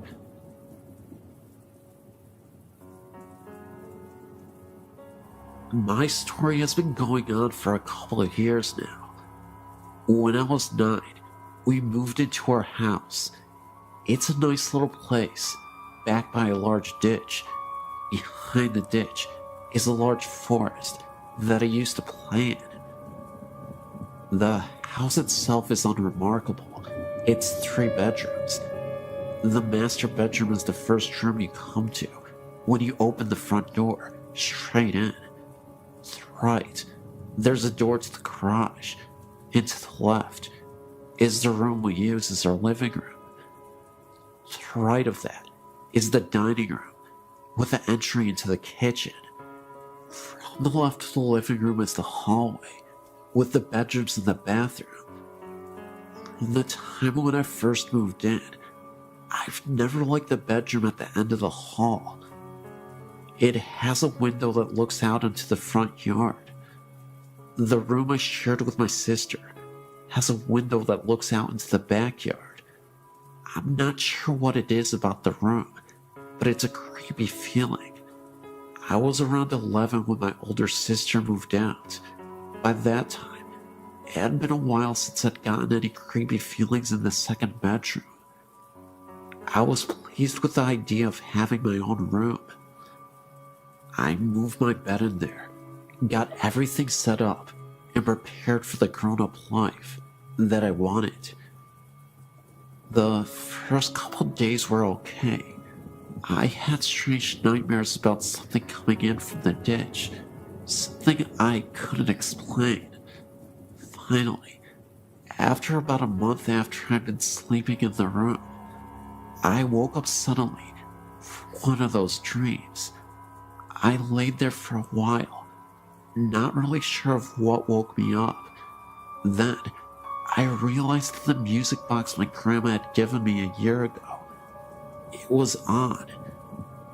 The music box was shaped like a carousel horse, and had a switch on the bottom of it that turned the music on. I sat up and took it down from the shelf above my head and turned the switch off. I figured that maybe my cat went up on the shelf and brushed against it. I laid back down to go to sleep. It was lying there that I first saw him. I don't know what made me look up into the doorway of my bedroom. At the time, I slept with the door open, but I did, and standing there was a man, clear as day.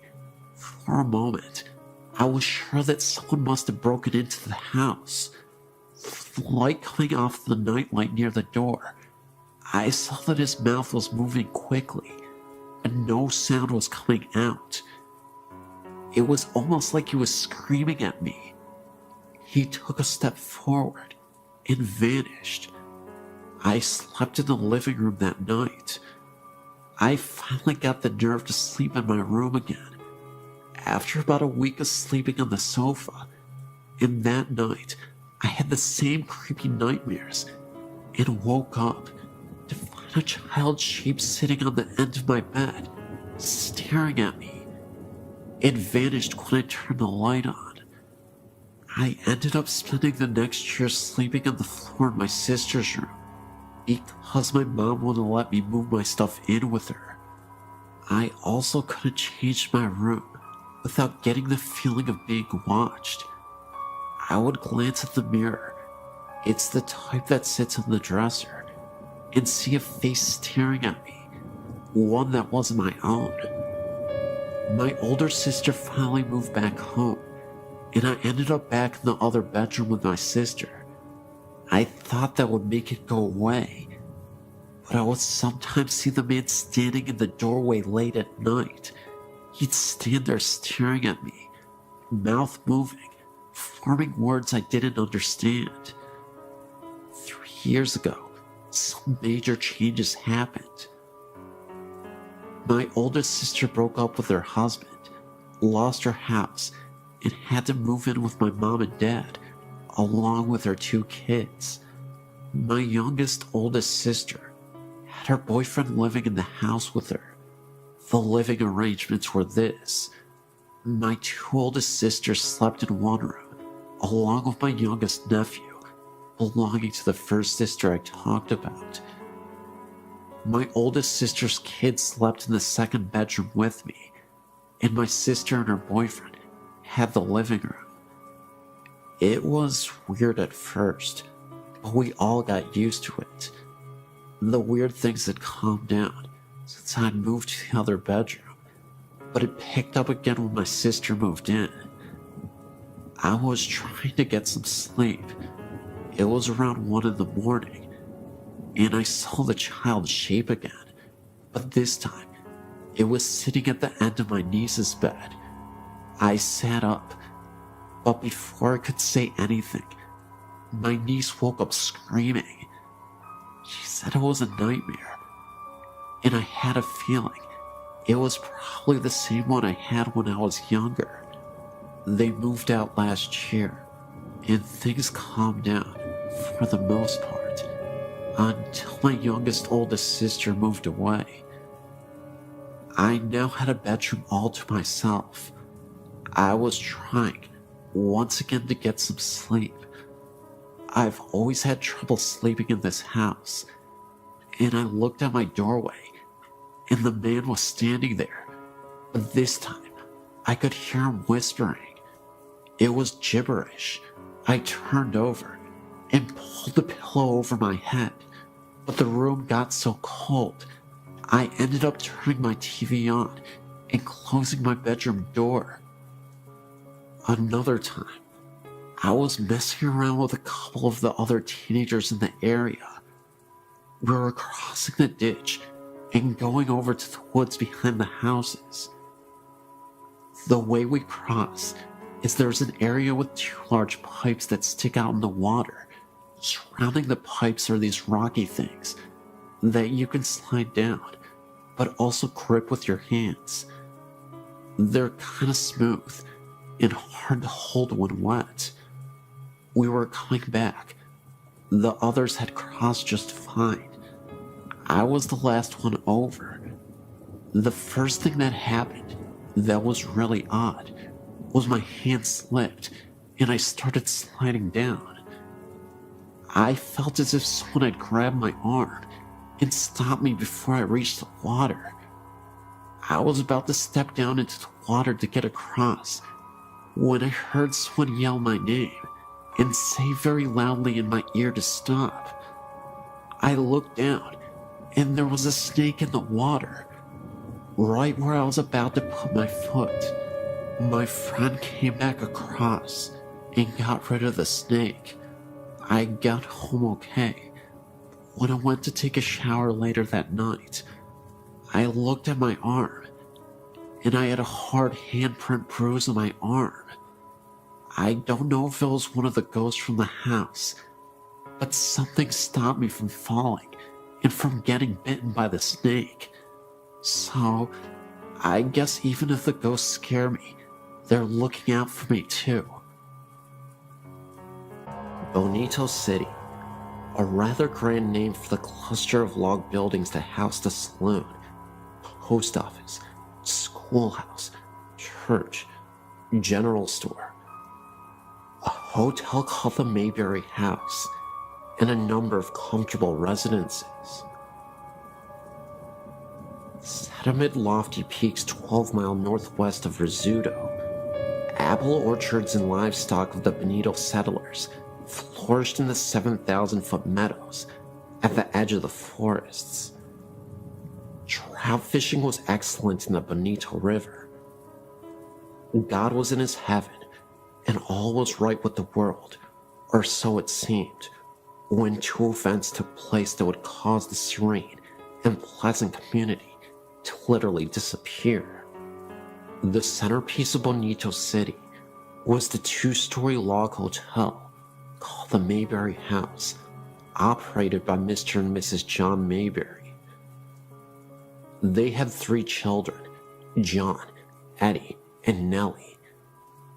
On the night of May 5th, 1885, the Mayberry House leaped into the record books with one of New Mexico's most bizarre crimes. Earlier that evening, a number of miners ate supper there and left. Only 2 guests had rooms: Dr. R. E. Flynn from Ohio and a youth named Martin Nelson. Seemed to be pleasant and inoffensive roomers. All were in bed by 10 o'clock. About 1 o'clock in the morning, Nelson arose and knocked on the bedroom door of the 2 Mayberry boys.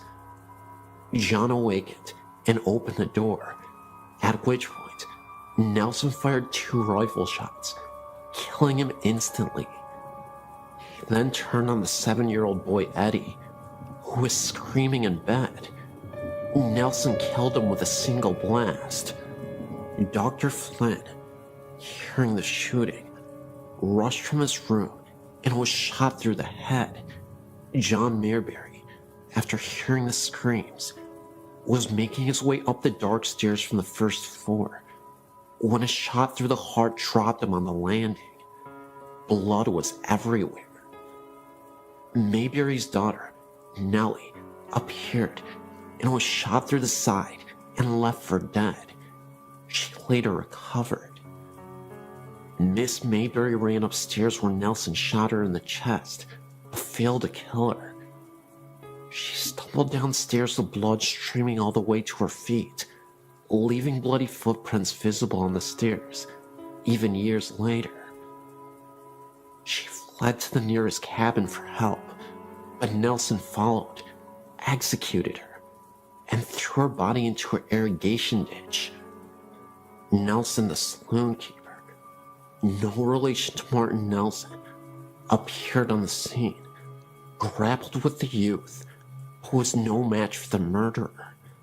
Mark Nelson shot him to death and left his body bleeding in the sandy street. The next victim was a storekeeper, Herman Beck, who came out to learn the cause of the gunshots. Nelson killed him with 1 bullet.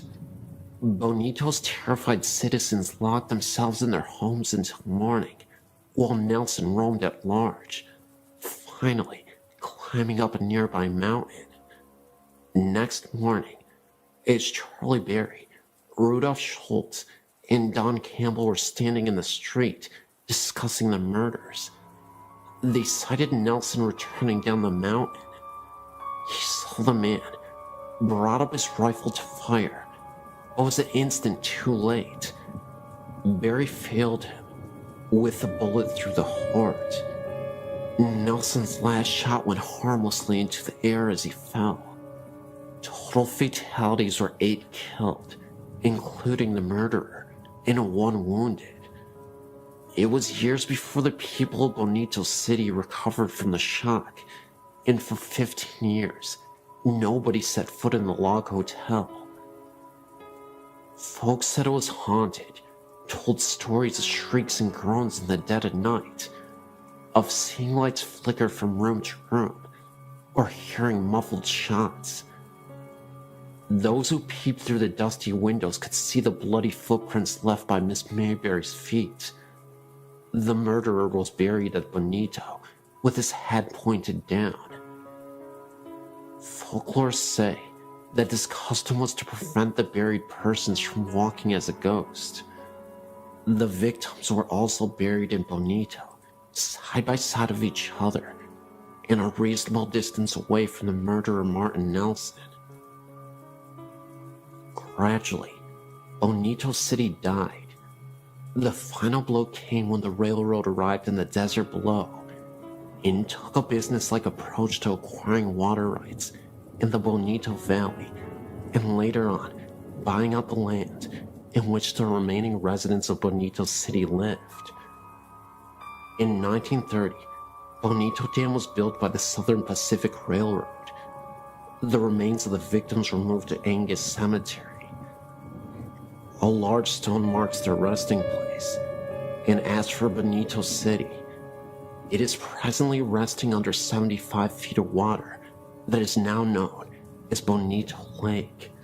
Since then, Bonito City has become an old memory and a murder mystery of the past.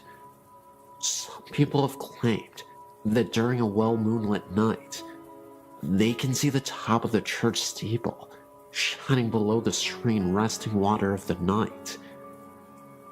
Is it really the church steeple being seen 75 feet below the water's surface? Or is it a haunting image, reminding us of the presence of the city below? You decide.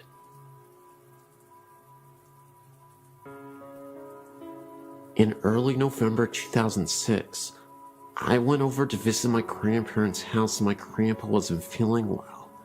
He eventually went to visit the hospital. I thought he would just get out in a day or so, because he survived a heart attack before. For the first few days I wasn't worried at all, but after a week in the hospital, I was getting a little worried. About 2 weeks later, he passed away. I was absolutely devastated. Before his funeral, his brother and sister came down to visit. While they were sleeping in my grandparents' house, this is 2 days after he had died, my uncle was leaving. He looked back to see if things were all right, and saw a rather tall figure, wearing a hat, walking in a room. At first he thought it was my grandpa's brother Robert, but he was fast asleep in a different story of the house. He went looking in the room, and the ghostly figure was gone. We all think the figure was our grandpa.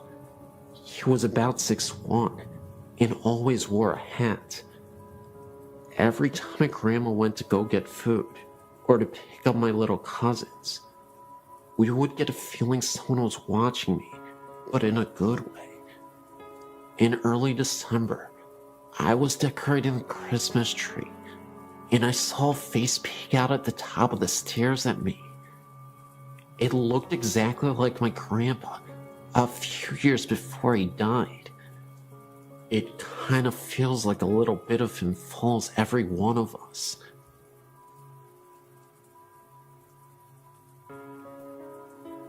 All of these accounts have happened in Lake Havasu, Arizona, each in a different house. My mother and I were driving around town, looking for a house to rent, when we found a large house on Bayou Drive. This house was an old bluish color, with vines creeping up the outer walls and into the fireplace, with a large overhang on the front porch.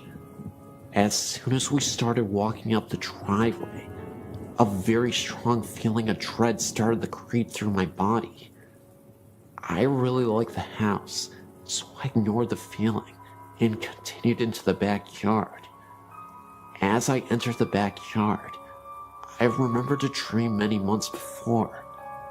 The exact backyard was in my dream, and the images of death and demons filled my mind.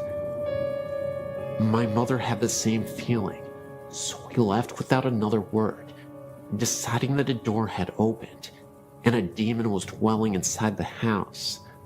We moved into a different house where everything felt normal at first. We lived there for 7 years.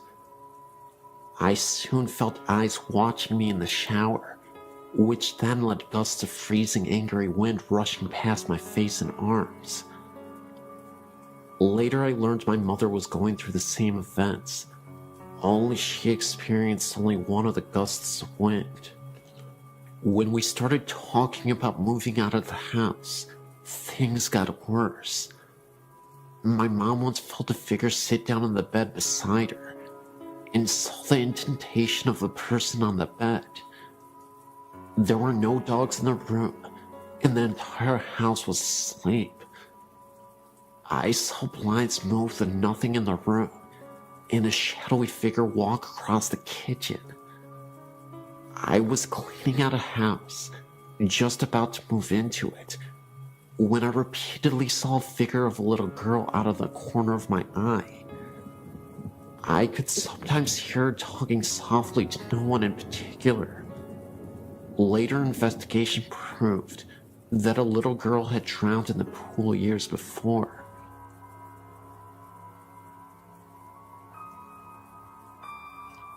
I've had a lot of things happen to me in my life, From seeing eyes in the corner of my room to being slapped by something I couldn't see.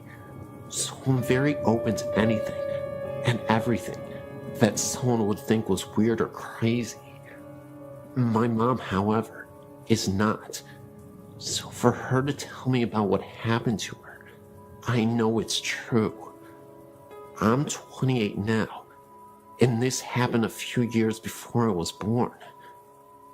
My mom was an FHA teacher for 15 years, so she went to FHA meetings a lot. One night she was at a get-together for school, and it was getting late, and as she was getting ready to go, one of her friend's cars wouldn't start, so my mom said she would take her home. As they were driving, her friend and her were talking, not even thinking about how far out in the middle of nowhere they were. Finally, they got to her house, and my mom dropped her off and started home. It was a very calm night, and very dark, almost eerily calm. As she was driving down the road, she started to feel uneasy, so she tried to blow it off, until she turned down back road to the highway. I can't think of the name of the road right now, but I do know there was quite a few fatal accidents on that road because of how windy it is. So, as she was driving, she looked over and saw this thing running right beside her. It was as big as a cow, and its eyes glowed green. She got so scared, she stepped on the gas and was going 85 miles per hour. And the thing then disappeared. It was almost as if it was there like a flash, and it was gone. She never found out what it was, nor did she ever go down that road again. But she figured it might have been a banshee or something, after a long look at things. She has only had 2 things ever happen to her in her life that she definitely couldn't explain, and that was certainly one of them. The other was when she went to bed one night, when she was a teen. She just got into bed and looked over at her closet, and there was something that looked like a man floating with a glow around it coming at her. She ran and told her mom, and her mom told her it was nothing. So she went back to bed, and she saw it again, and ran out and slept on the couch for the rest of the night.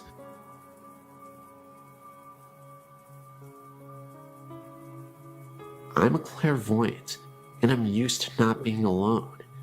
The last house I lived in had a number of distinctive entities, and will only share a couple of my experiences with you now. There was a young girl, probably around 4 or 5, who was very prevalent around the time my son was 3. One night, I had a contact dream. Usually my dreams are surreal and nonsense, but when I contact someone, they're usually set in whatever house I'm in, and are more out-of-body experiences.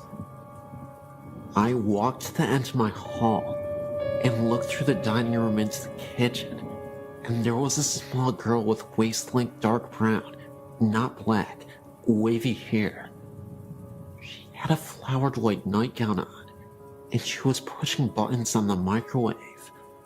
When I asked her why she was here, she quickly, and I mean quickly, like Japanese horror across the room in a blink quickly, came up to me.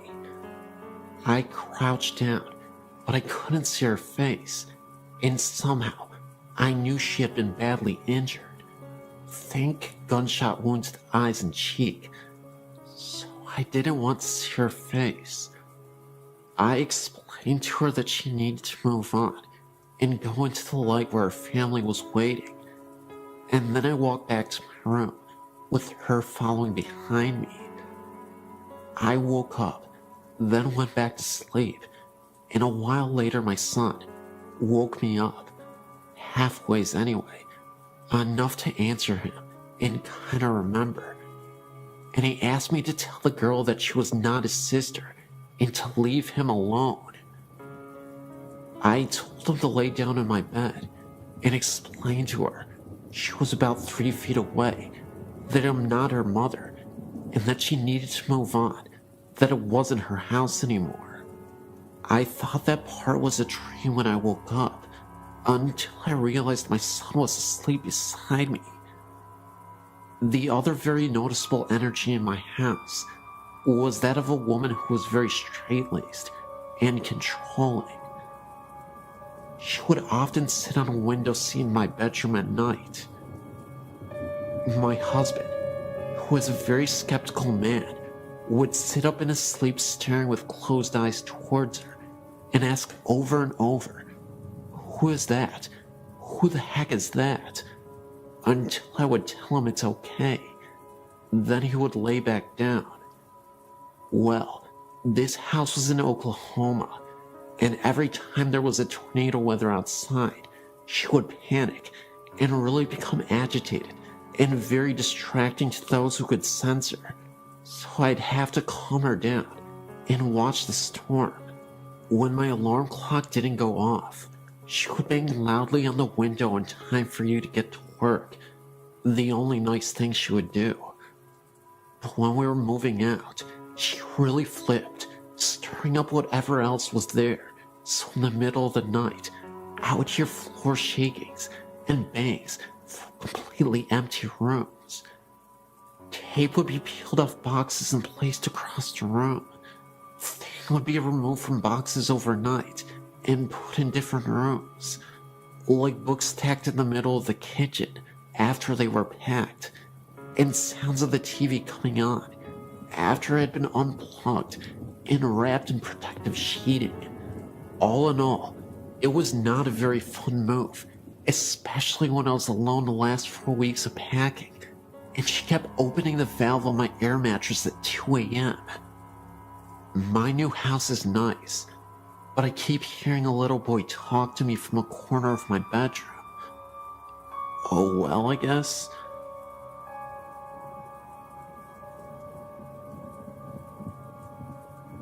I'm 25 now, and have had strange experiences which, though I'm very analytical and skeptical, can't seem to find out how, or why, or what these things were.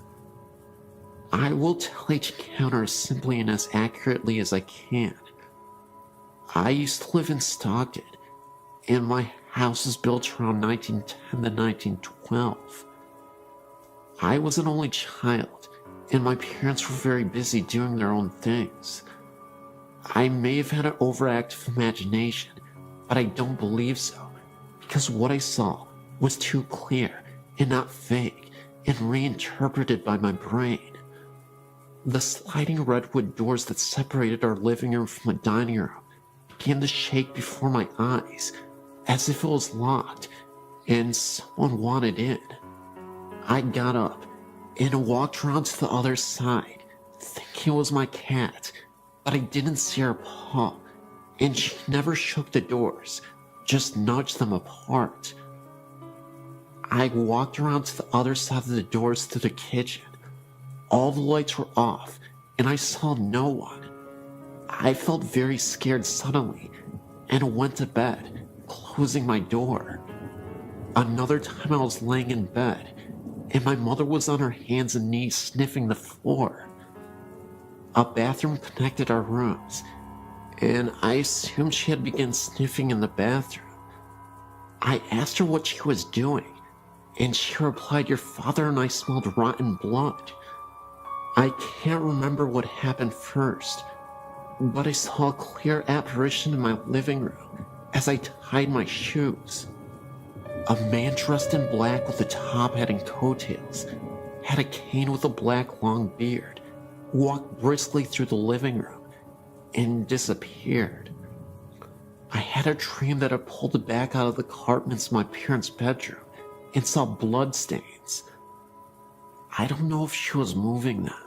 She denies it still to this day, but I know I wasn't moving them because I was determined to find the truth. The board told this story. A married couple named Mark and Melissa Twain lived in the house with the woman's sister One day, in jealous outrage, she killed them both in the room with a shotgun. I thought it was very fishy the wife had my name, and the husband's name was Mark Twain. Like I said, my cousin says she didn't make the Ouija tell the story.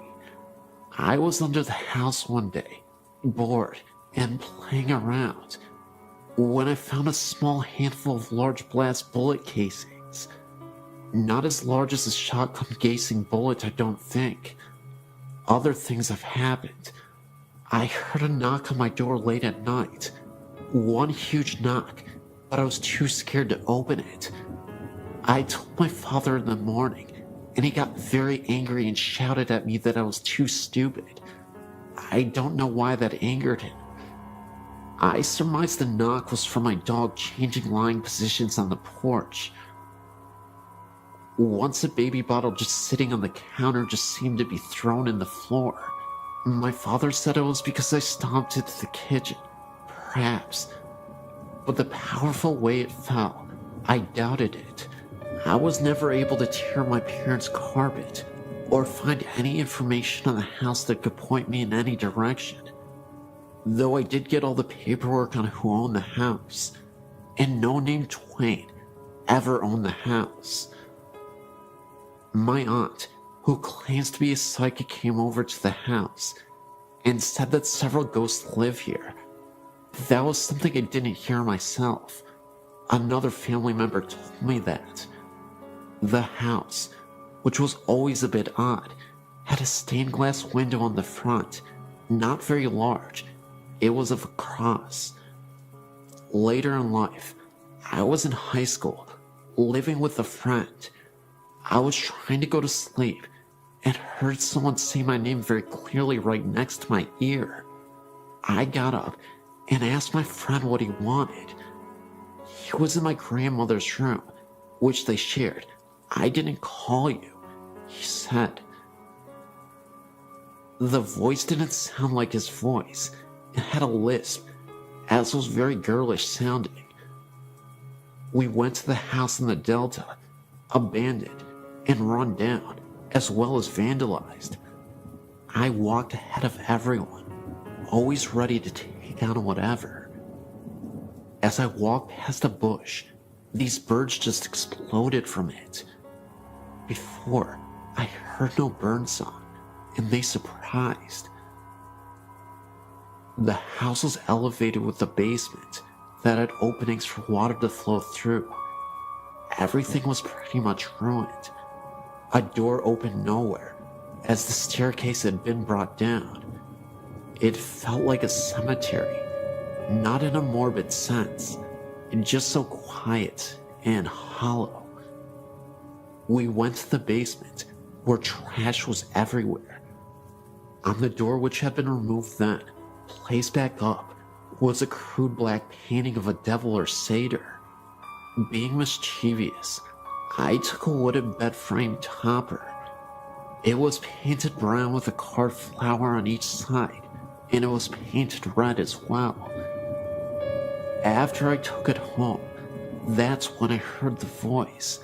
My room was cold, and I saw something in the garage, and I had a really weird nightmare.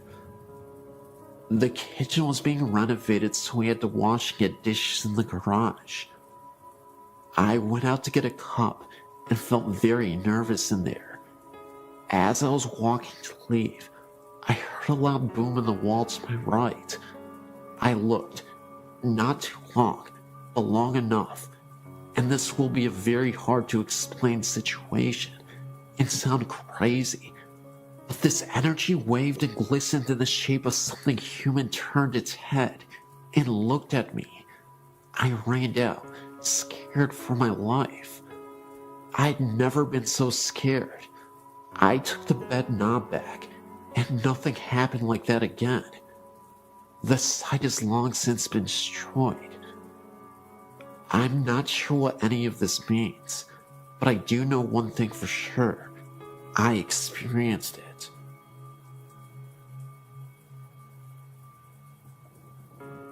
Both of these accounts took place within the same week of each other. happening to my brother and I when we were on vacation in London. The Hyde Park Ghost. I was on vacation with my family in London for Thanksgiving, 2001. About 10 in the morning on Thanksgiving Day, we decided to go for a walk around London, starting with Hyde Park, which was about 3 blocks from the hotel. The park was beautiful against the autumn sky, and both my brother and I found it strange how time seemed to skip, as the park just lay kitty corner from a highly modernized tourist strip. As we waited on the corner for our parents to catch up, I turned to see a great black carriage standing behind us, pulled by a glamorous-looking brown and white Clydesdale. I tugged on my older brother's jacket and pointed, and we watched it for a while, thinking it was the coolest thing we'd ever seen. Others in the park didn't take much notice of them at all, walking by in a hurry to get wherever they were going, or that's what we figured. My brother, having his camera with him, took a picture of the carriage and the driver, a slightly portly man with a contented smile and a formal air. He looked at us as my brother snapped a picture, and I felt an unexplainable tingling. Shrugging it off as the autumn weather, I continued to watch the driver. Our parents called our names, and we turned back to look at them, agreeing that we should all go for a ride in the carriage. My mom asked what we were looking at, and I turned back and pointed. What happened next is the strangest thing I've ever experienced. There was no carriage standing on the corner with us. My brother just looked as puzzled, and we continued to search about the corner, thinking it must have driven off after we turned to look at my parents. The carriage, driver, and horse were nowhere in sight. I found it odd also that we had not heard them drive off, as one would think a horse walking on stone could not be terribly quiet. A week or so later, we got the film developed. My brother and I searched through the pictures at least 3 times, trying desperately to find the one he had taken off the carriage. But though all the exposures from his camera were present, we could not find the one of the gleaming black carriage, Mary driver, and the magic Clydesdale. We did, however, find a startling shot of the corner it had been on, with a little glowing orb just right center. My brother and I prickled. The real start, however, did not come until about 2 days after that, when I was reading a book about the ghost of London I'd picked up at the Tower of London for some light reading. I felt the same familiar prickle as I read about a popular ghost in Hyde Park, that of a man driving a gleaming black carriage pulled by a huge brown and white Clydesdale. The shadow in the chapel. A few days after walking in Hyde Park, my brother and I were wandering quietly through Westminster Abbey, enjoying the sights. We walked into the chapel that was open and sat for a moment, waiting for our parents to catch up. While we were there, he said he smelled something burning. I sniffed the air, recognizing the strong smell of incense. We looked around, not seeing anyone else in the chapel. My brother poked his head out the door, and he looked around, informing me that no one was there, and no one was burning anything nearby. Thinking this was strange, but not terribly creepy, we hung around in the chapel a while longer, chatting quietly. Our conversation was broken, however, when we heard someone chanting from in front of the chapel. We jumped, thinking we were alone. I looked up towards the front, certain we had been alone. The chanting continued in a foreign language I didn't understand. My brother, A Latin student said later the chanting was a prayer or something. We stood there, watching the front of the chapel, looking around for anyone who might be chanting. I nearly fell over when I saw someone flicker to my left. A figure, wearing a dark robe and moving slowly, walked in front of us at the head of the chapel. I remember taking a sharp step backward and falling into my brother when, after a moment's reflection, the being looked up and straight ahead. We couldn't see its face as its profile was towards us, covered by the robe's hood. That didn't matter, however, as in an instant, the being was gone. There was no more chanting, no smell of incense, nothing but me being supported by my paled and terrified-looking brother. We didn't know what to think, neither of us thinking too much of ghosts before, but neither of us could really explain it. One minute, someone standing right in front of us, and the next minute, it was gone, completely and utterly gone, not a trace of it.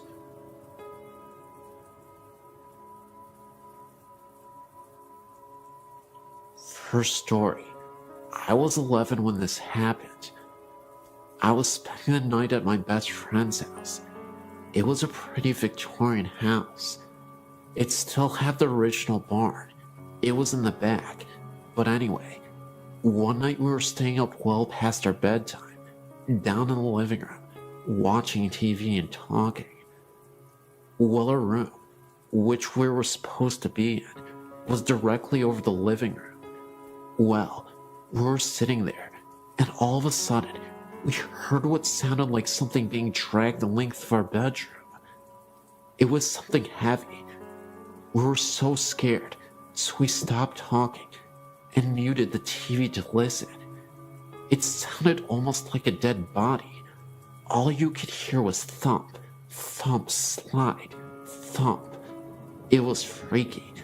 We checked on everyone, and everyone was asleep. And my second story. This is my fiance's story. He's in Germany right now. He would probably be mad at me for telling this, but I have to, because it scared me. Anyway, he's not the type of guy to get scared very easily. He doesn't believe in ghosts.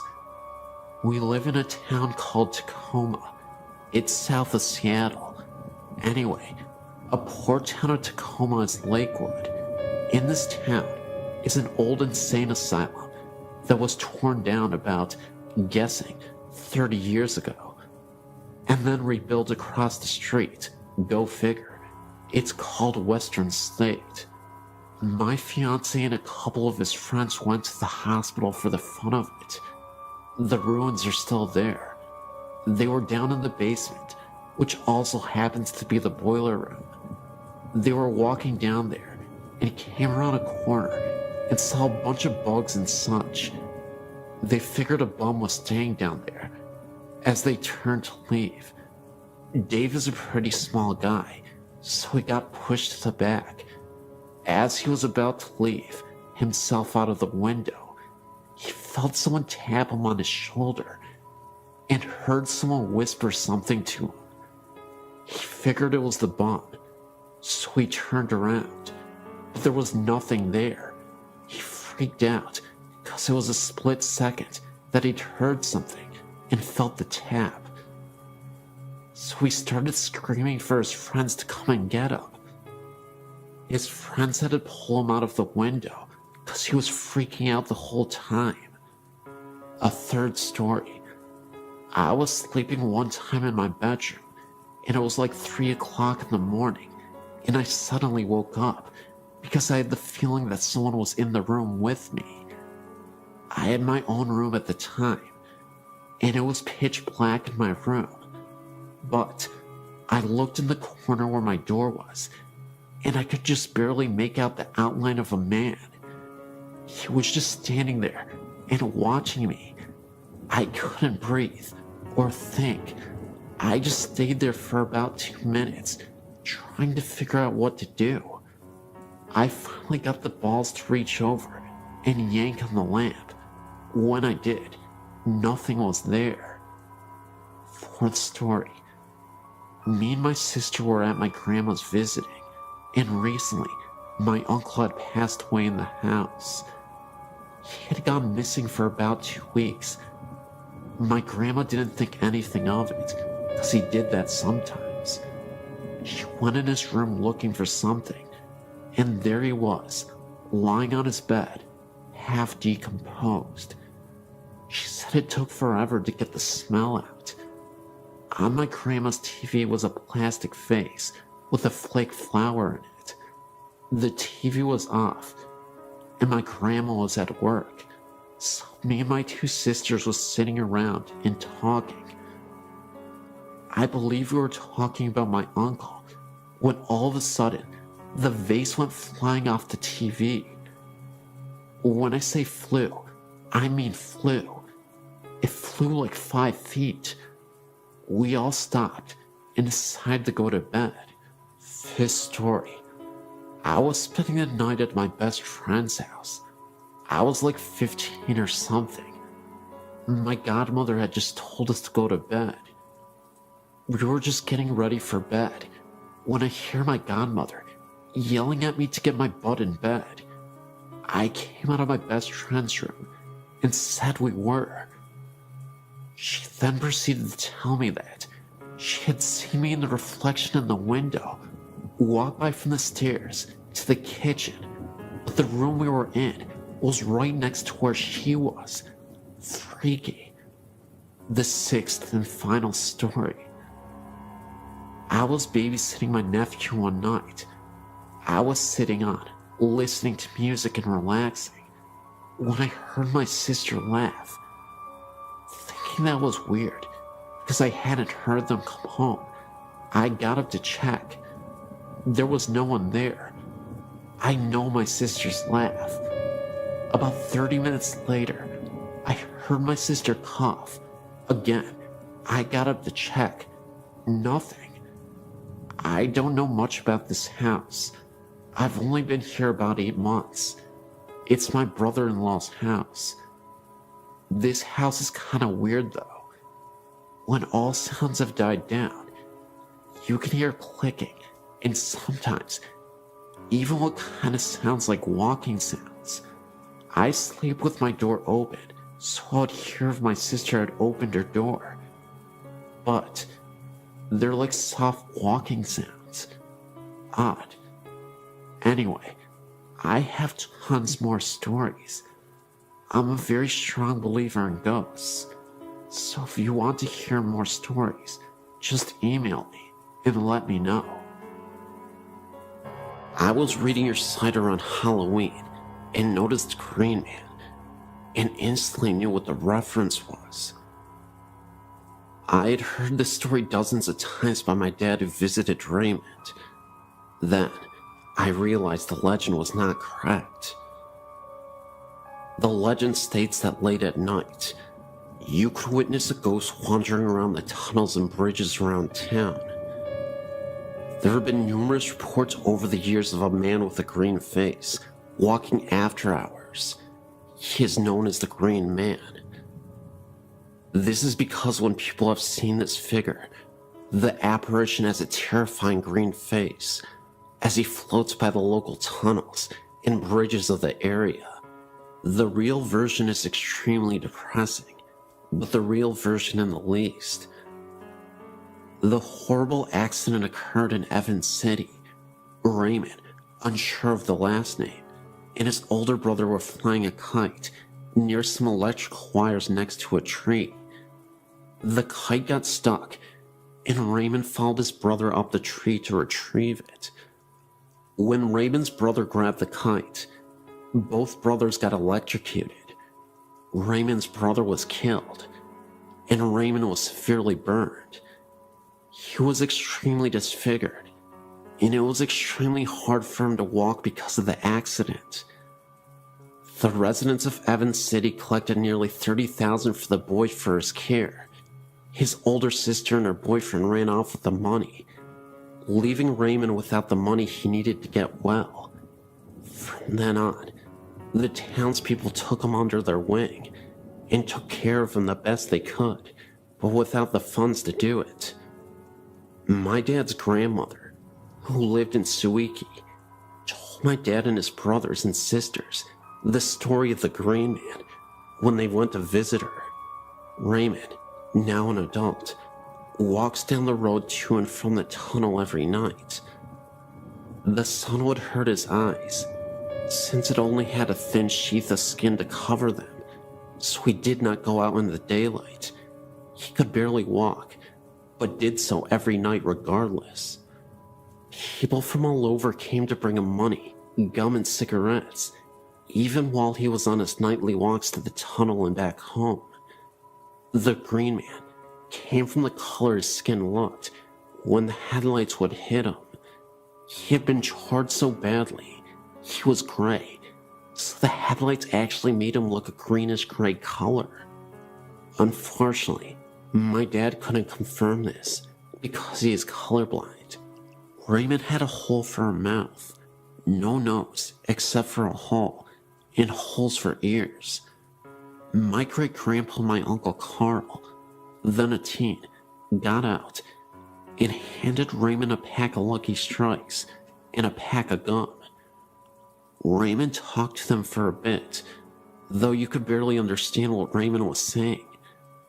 Behind my great-grandma's car were many more cars, waiting to see Raymond, as there were more every night. At this point, Raymond was a bit of a celebrity. Raymond was watched by the town and the police, and he never had any trouble with the visitors. My family left, and the next car pulled up to visit. My dad recalls hearing of Raymond's passing some years later. Must have been about 1985. The interesting aspect of the story is that years after Raymond's demise, I've had friends who have passed by the tunnels and have noticed gray mists, orbs, and other strange phenomena. Whether they witnessed phenomena near the very same tunnels that Raymond used to frequent. One of my friends is a non-believer and a true skeptic of the paranormal, and he had experience where he saw the Green Man years after his death. Just like the story, he shined his headlights as he was driving through the tunnel and nearly wrecked his car. He thought that he had saw a man wandering around who appeared to have a green face. He appeared so quickly that my friend had little time to react. His car came to a complete halt, but there was nobody in sight. Whether Raymond haunts the road and tunnel, I don't know. However, I'd like to believe that the legend is now true, after the experiences that my friends have had. A little ironic, but fascinating, nevertheless. These experiences all occurred at my grandmother's house, which is called Gwynmick Manor. Although the house isn't very big, it's around 200 years old. All my dad's family have lived there, and my grandmother now lives there alone. There have been many different events, things such as footsteps, dogs barking at something unseen, and the shower being turned on and off, or just a few minor things. One time, my uncle fell asleep in the kitchen at night, and the door he was sleeping next to was flung open, waking him up, even though there was no draft, and it was an airless night. The same uncle also had experiences as a young child. When he was younger, he would hear footsteps from outside his window late at night, as though someone was walking hurriedly over gravel. At the same time, he would see two big black dogs sitting by his bed. Another time, my grandma was walking upstairs with some laundry when she dropped something and bent down to pick it up. As she was retrieving it, She saw a pair of shoes on the steps in front of her, as real as a human's. She looked up and saw a long skirt and the start of a shirt, and then the figure disappeared. My grandma swears to this day that the story is true, and says although she didn't feel threatened, she certainly wonders who this woman is. There was no one else in the house at the time, and the stairs are curved, so if someone had walked down them, you would have seen. Most recently, my sister and I were in the corridor opposite the dining room, which is locked when it's not in use. There is a key on the outside of the door. We were standing there talking when the key started to move, as if someone was trying to get out from inside. We thought maybe someone was in there at first, but then we remembered that the key had been moving from our side of the door. Most recently, we were sitting on the lawn whilst my dad and uncle played badminton on the court behind us. The garden is raised almost on a hilltop, with steps leading up to it, so the grass we were sitting on was in line with the upstairs bedroom window, if that makes sense. We were facing the window, talking, and looking in at my grandmother's two dogs, who could have been sitting on her bed. My grandma had gone out shopping and had left her dog shut in her bedroom. First, we saw one of the dogs start barking urgently at something in the far corner, which was out of sight from us. This continued, and the dog then jumped onto the bed again and started barking directly at us. We thought this was strange, but what happened next couldn't be explained. A white mist, almost in the form of a hand, passed over the dog's head, as though we were stroking her. She then stopped barking. We both looked at each other in horror, knowing that we both had seen the same thing. There was no sunlight that could have reflected through the windows, and I honestly can't think of another explanation for the hand we had seen. I still feel scared when I go into the house.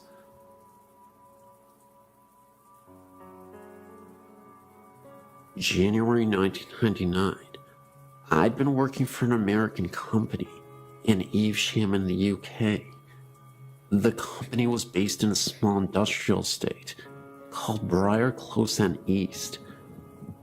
On the edge of this estate is a small pub called the Oddfellow Arms. We all used to go to this pub now and then for a quick pint of a lunchtime. I personally used to have a pint, perhaps once or twice a week there. Anyway, as you go in on a fairly regular basis, you tend to get to know some of the locals. There was one couple in particular that the story is about. They were an old couple.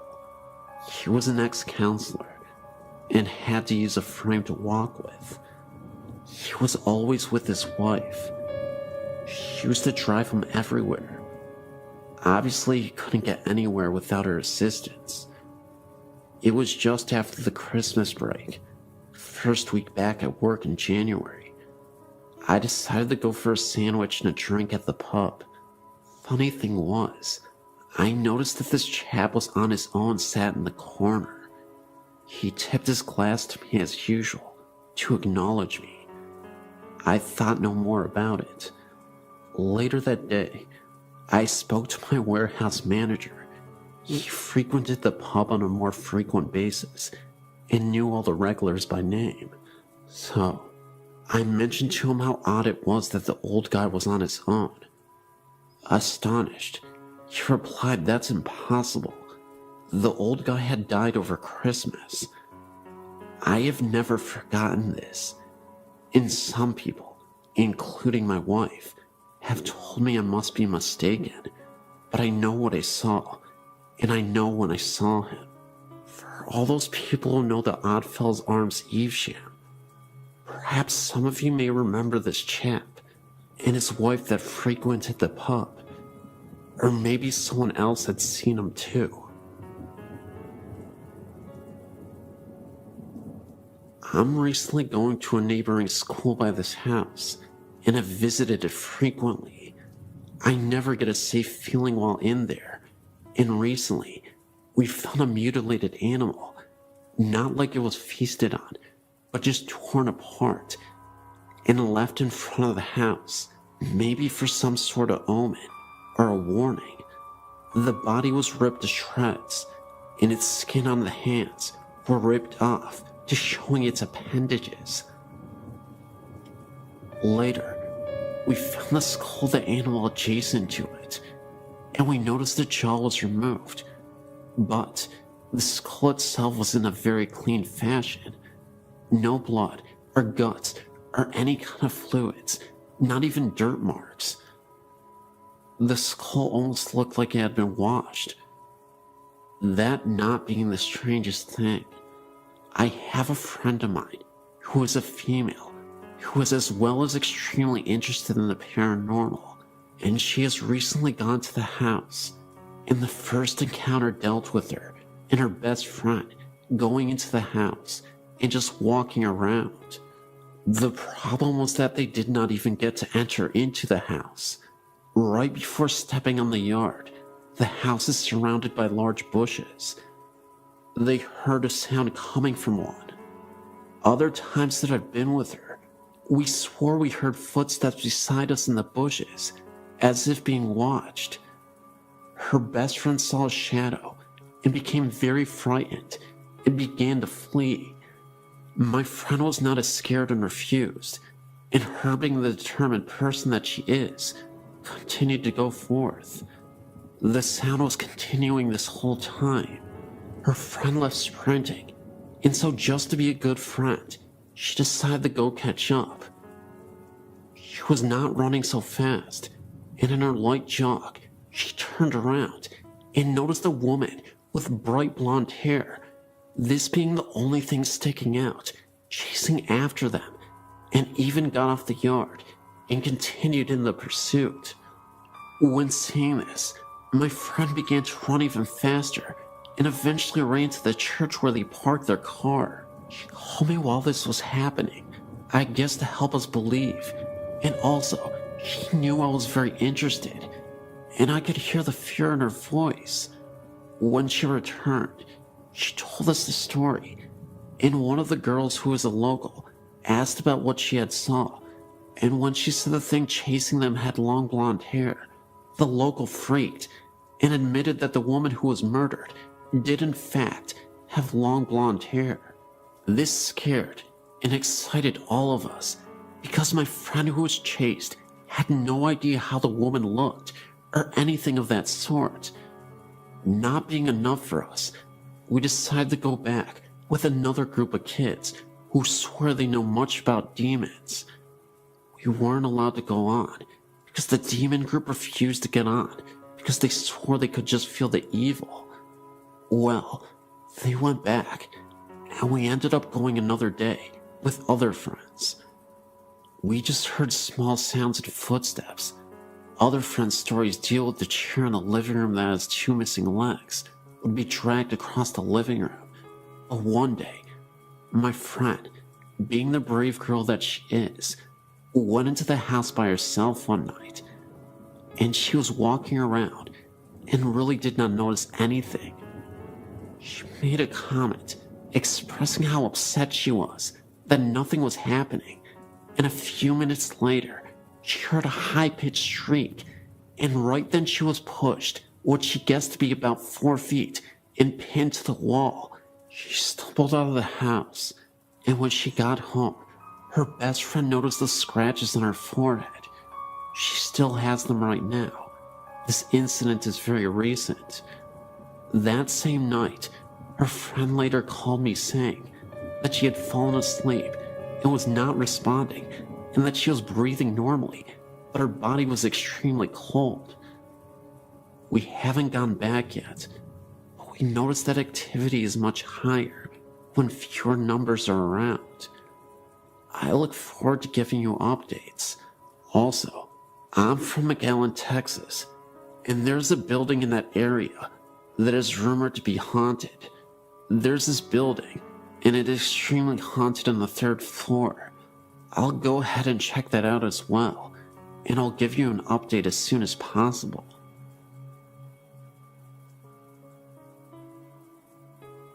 My name is Andrew Pierce, and I'm a local ghost hunter here in Warwick, Rhode Island. Having experience in paranormal investigation helps every time I tell my story, because living with ghosts and experiencing ghosts are two different things for me. I moved into my home 15 years ago, at the age of 6. The first night in my new house, I slept in what is now my mother's room, and before waking that night, I had nightmares of bloody murder, massacres, and deadly beatings. At the time I was just scared, but now, after researching, I've come to the conclusion that this was a ghostly encounter. Between the ages of 7 and 10, I suffered 4 experiences in my dreams where strange people would walk around in my house. The only problem is that they weren't living, and in each of these dreams, they were foreshadowings of what are now actual hauntings. The area with the most activity is my basement, which has been finished and where several phenomena have occurred. The first came when I was 12. I was headed upstairs from my computer room when I saw a figure out of the corner of my eye. When I turned around, it was a little girl huddled in the corner and looking at me. She was dressed in 18th century garb and looked like she had just left church or some sort of social gathering. She has never been seen again, but she has been felt throughout the house, and even experienced once by someone who had never been in my house before. This occurred when a friend of mine was sleeping downstairs, waiting for us to get back from a run to CVS. She was asleep on the couch when a ghostly arm or hand touched her arm, and then proceeded to knock over a couple of items on the table. When she had informed me of this, I knew it was the girl. Another haunting would be in my mother's room, where, if you are alone upstairs and my dog is not around, a growling sound comes from her room. It is entirely inexplicable, but I have a feeling an angry ghost lives in there, but cannot gather enough energy to support anything other than making sounds and haunting dreams. Shortly after my neighbor died, he built the house for his children and loved my family very much. Most of the hauntings disappeared, and a sense of comfortability ran through the house. Everything was at normal temperature, and there was no more dreaded sense of being followed or even watched. This has comforted me greatly, but it only lasted for a short time. Since that time, several newer and less aggressive ghosts have entered the house, and they are seemingly very friendly with my dog. Where he used to bark at them, he is now okay with them and can even be seen playing with them. This was witnessed when I saw him playing with his ball alone, but then noticed that the ball was rolling to him on its own. He would bring it back, and it would only roll once more. Also, this same ghost apparently hates breakfast because it disturbed us one time by knocking over a bunch of papers on the counter and spinning the trash can lid violently. No explainable cause was determined, as it was the middle of winter and no windows were open, and we don't have a fan in our kitchen area. Another ghost prefers to walk around the foyer and up and down the stairs, but never seems to go past the hallways. That's really all that happens, but I wanted to report these since they are the only real, vivid ghost experiences I could ever recall. Thank you.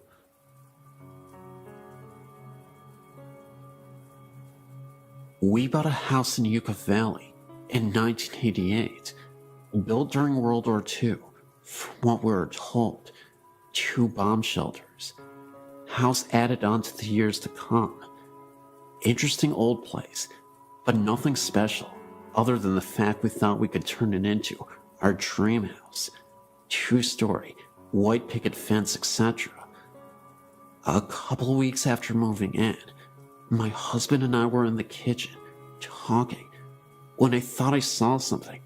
A fog, an image of a lady going through the dining room, not saying a word, thinking my husband would think I was nuts. He said to me, "Did you see that?" My husband and I choose to sleep in the downstairs bedroom, and the girls upstairs at that point. We were in a king-size waterbed, framed firmly on the floor, so it's not logically possible for something to be placed underneath it. After we began renovating the upstairs, we moved our bed up there, and the girls had the downstairs to sleep. Full-size beds, sitting on regular bed frames. There was nothing on the floor when we moved our bed out. A few weeks later, one of my daughters informed us that something was under her bed. My husband investigated and found a black and white photo, as well as some silk scarves. We called the former owner to ask if he knew who or what it might be. He came to look, said the photo was of his dead wife, and the scarves had belonged to her. A few months later, my husband found a painted portrait of a young man in his workshop. Again, called the former owner.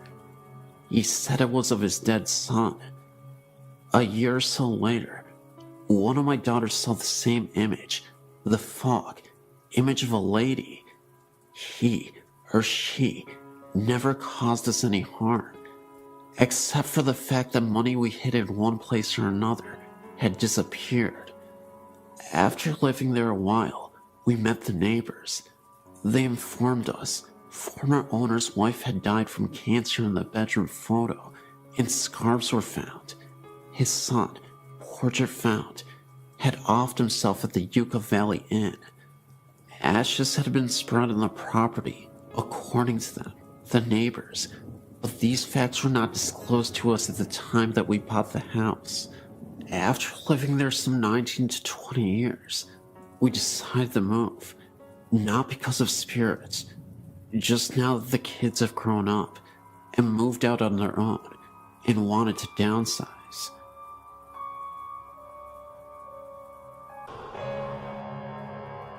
I used to live at the House of 1,000 Stairs in Redlands, California. I lived there for about 10 years off and on with my godparents. They lived there full time. I came on the weekends and during the summer. This place is very active at night. My godsister and I would see the spirits of ghostly nuns walking down the stairs. They would stop to ring the bells in the bell towers and then evaporate into a mist. After a while, we removed the bell that connected to the stairs. There were other spirits as well. Some were pleasant, while other spirits we believed were demons. I think the scariest experience we had was one night, when I was sleeping in one of the rooms. I woke up to seeing multiple green lights floating aimlessly around me, before disappearing. They had to have been orbs. I remember there was a closet which was slightly open.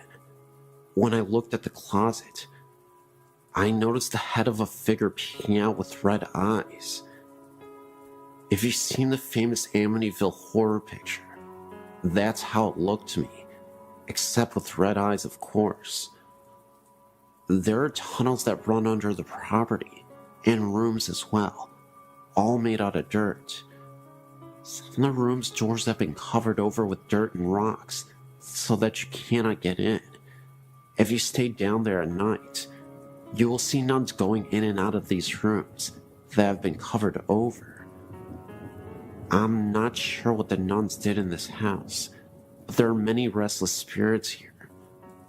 I also believe this place draws mentally unstable people to it. While we lived there, on multiple occasions, we had to call the police because people would break into the property, knocking at our door, telling us the spirits told them to come here.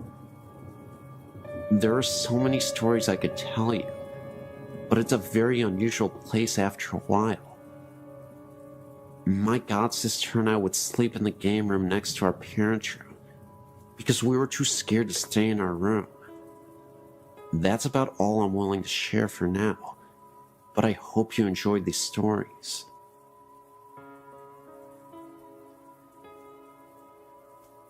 I know that most high schools claim to be haunted, but my old alma mater has everything from restless Indian spirits, students that died on campus, as well as the spirits of some priest that passed away at the campus. Its name is Bishop Olney High School.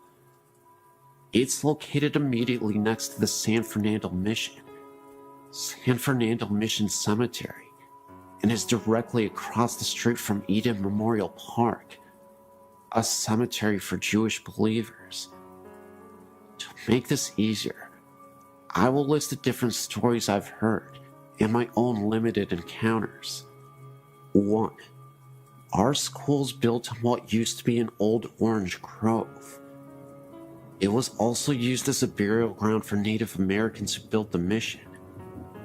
Several different faculty members have heard the sounds of an old woman crying right inside our alumni hall, and one claiming to have seen her pacing back and forth.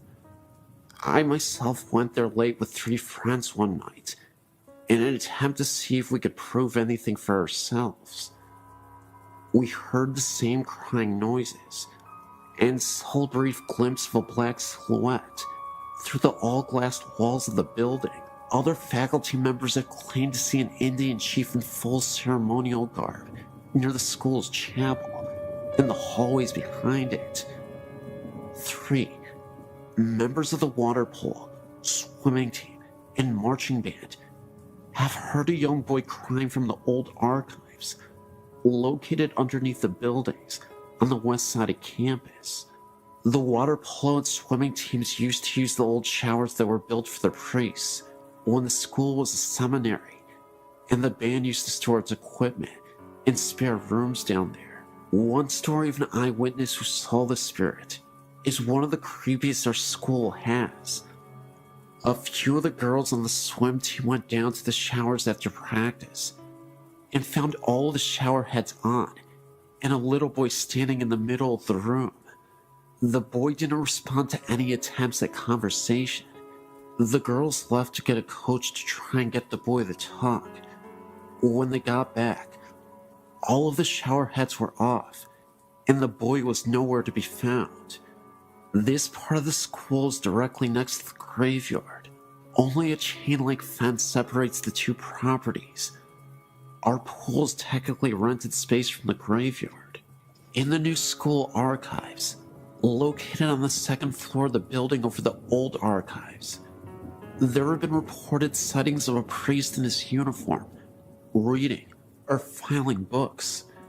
This same hallway, nicknamed the Forbidden Hallway by students, because it has all the permanent records in school's computers' mainframes and is off limits to any student without permission, was once the dorm rooms for the young priests in training when the site still served at the cemetery. A lot of men of God passed on at this location. 5. The hallway behind the school's chapel has had several sightings. The Indian chief, the little boy, and shadowy silhouette have all been seen here.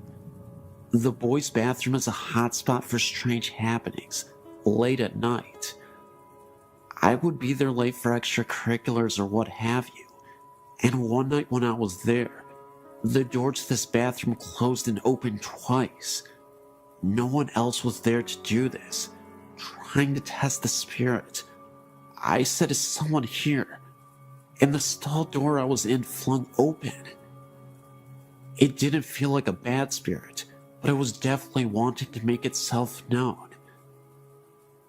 There are plenty of other stories at the school from all different sources. Those are just the ones I've heard the most, and my own little 2 encounters. I really hope this haunting hotspot gets a slot on this website, because I don't think spirits are going anywhere. Yes, great website.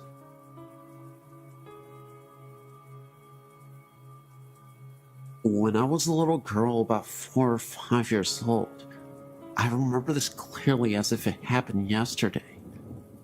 I did something bad to be sent to my room as a punishment. I was laying in bed, not sleeping, mind you, just laying there, looking up at the ceiling. As you may have guessed, I was bored out of my skull. Anyway, a few moments later, I looked at the head of my bed and saw 2 white heads, round-shaped, with red eyes. No teeth, or any body for that matter. They just kept staring at me. I screamed as loud as I could, and my mother came running into the room.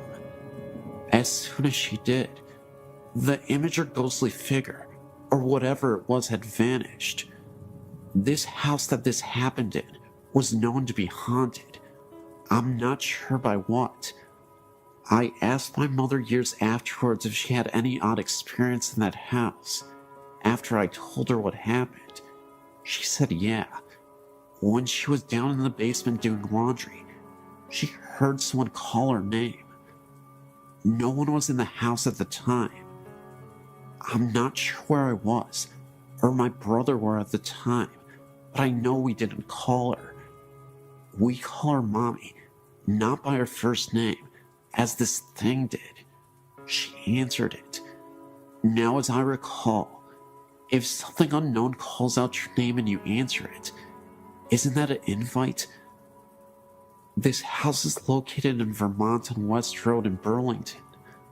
I forget the number of the house. My mother said I was a gifted child. Gifted, meaning able to sense things, as well as sometimes able to predict the future, which I've had in the past. It's not something that happens to me all of the time. Just once in a blue moon, I'd get visions in my dreams that come as warning signs. For example, my brother was going on spring break during the days of his high school years, driving his Jeep over to coastal beaches in Florida. I recall having a dream of him doing this, and his Jeep caught fire while he was driving down the road. Odd how this dream came about. I told my brother not to go.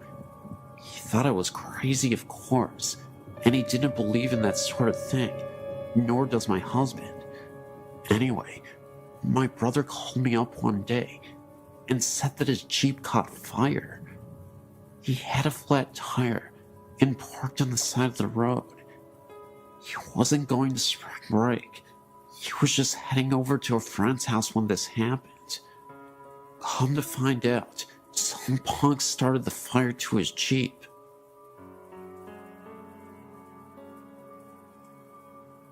In 1977, my friend and I were driving on Old Pleasanton Road during the night. We were heading south when we came upon a woman wearing a black wedding dress.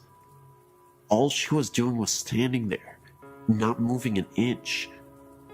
We decided to pull over to see if she needed assistance, but didn't go too close, in case it could have been an ambush. No response from the woman. We didn't see that she had a vehicle anywhere around. It was beyond sketch, so we ended up not helping the woman out and continued to drive down the road. As we were driving down the road, we could have sworn we saw the lady through my rear view mirror. She was following us. The only difference was, she was not walking. She was floating towards us. This was after we had driven a mile from where we originally saw her, and there was no way she could have caught up with us in time. Within seconds, the lady disappeared, and she was nowhere in sight. We had to stop the car on the side of the road to gather ourselves, because it almost felt like something out of a movie. When I got home, I told my grandma what happened to us, and she was stunned just like I was. A week after this incident, around the same time period, I received a phone call that my friend was found murdered with a knife through his heart at the same location where we spotted the lady a week ago. My grandma told me that it could have been death coming for him. I still tremble at the thought of reliving all that happened that dark night in 1977.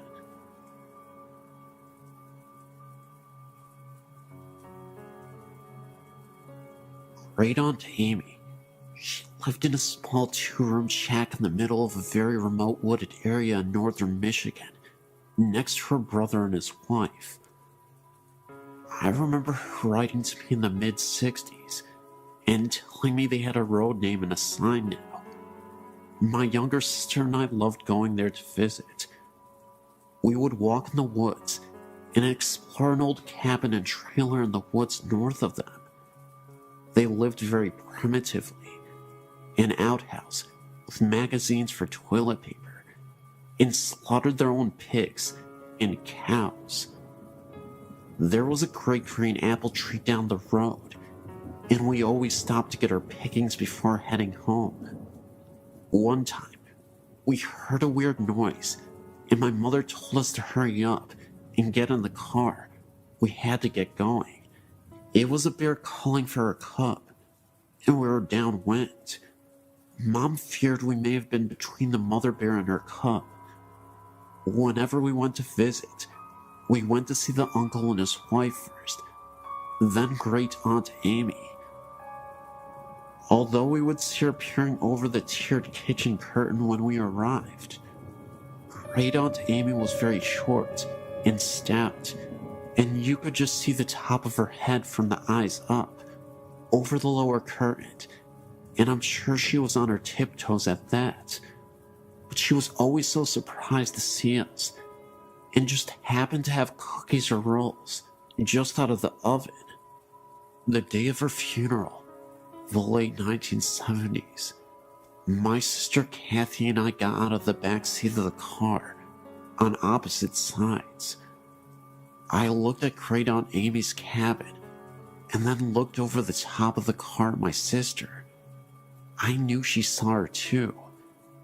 Great Aunt Amy's little head, eyes peering up over the curtain, as she always did when we came to visit. I could almost smell those rolls baking that she just happened to be making. Recently, my sister and I took a random trip to the area and went by to see the little old cabin again. But this time, it was gone. A new home stood just to the east of its location. I was very disappointed. My sister turned to me and said that's alright. She's still there. Can you feel her? I could.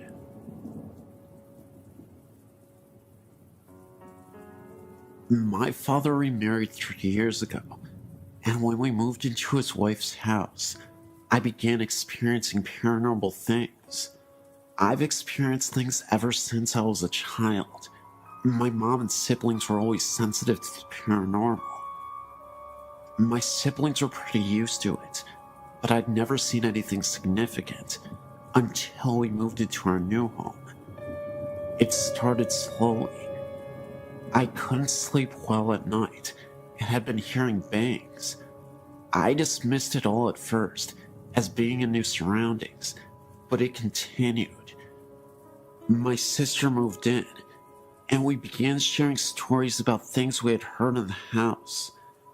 They were matching up pretty well. One night I was laying in bed, and I heard hand slams against my window and slide down it. I freaked out because my window had a screen on it. So I went into my sister's room to sleep with her and kept hearing banging from my room. There was no one in there. I slept in my sister's room a couple of times before I could sleep in my room again. I began seeing black masses for brief moments after a while, and my sister had one in her room that was about 8 feet tall and human-shaped. We began doing all that we knew, which was praying. After a few years of this, I got a little used to it, but couldn't wander the halls at night without being terrified. One night, I was playing on the computer and heard a very loud bang like a door slamming, so I went to my room. I shut my door and leaned against it and heard running up and down the hallway. Things like this began happening on a regular basis, and at the time, I felt like my sister was the only one I could talk to. Then one day, something on a different level happened. I was in bed at night, and I had a bunch of glass carousels on my dresser. I'm a firm believer in 3 a.m. being the witching hour, and at that time, all my carousels went off playing music, and a couple fell off the dresser. Once again, I played and slept with the lights on. I had one final major experience before I moved out. My dad's room stayed locked during the day, so when we heard scratching on the walls, it sounded like something was scratching the walls and the ceiling.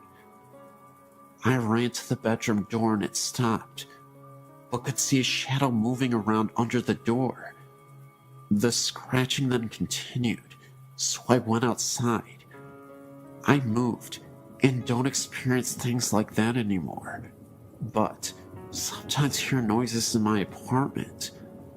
I just ignore it because I know my family and I are skeptical to these kinds of things. Just keep my faith and know that I know it's human in my apartment. My dad's house, I'm not so sure.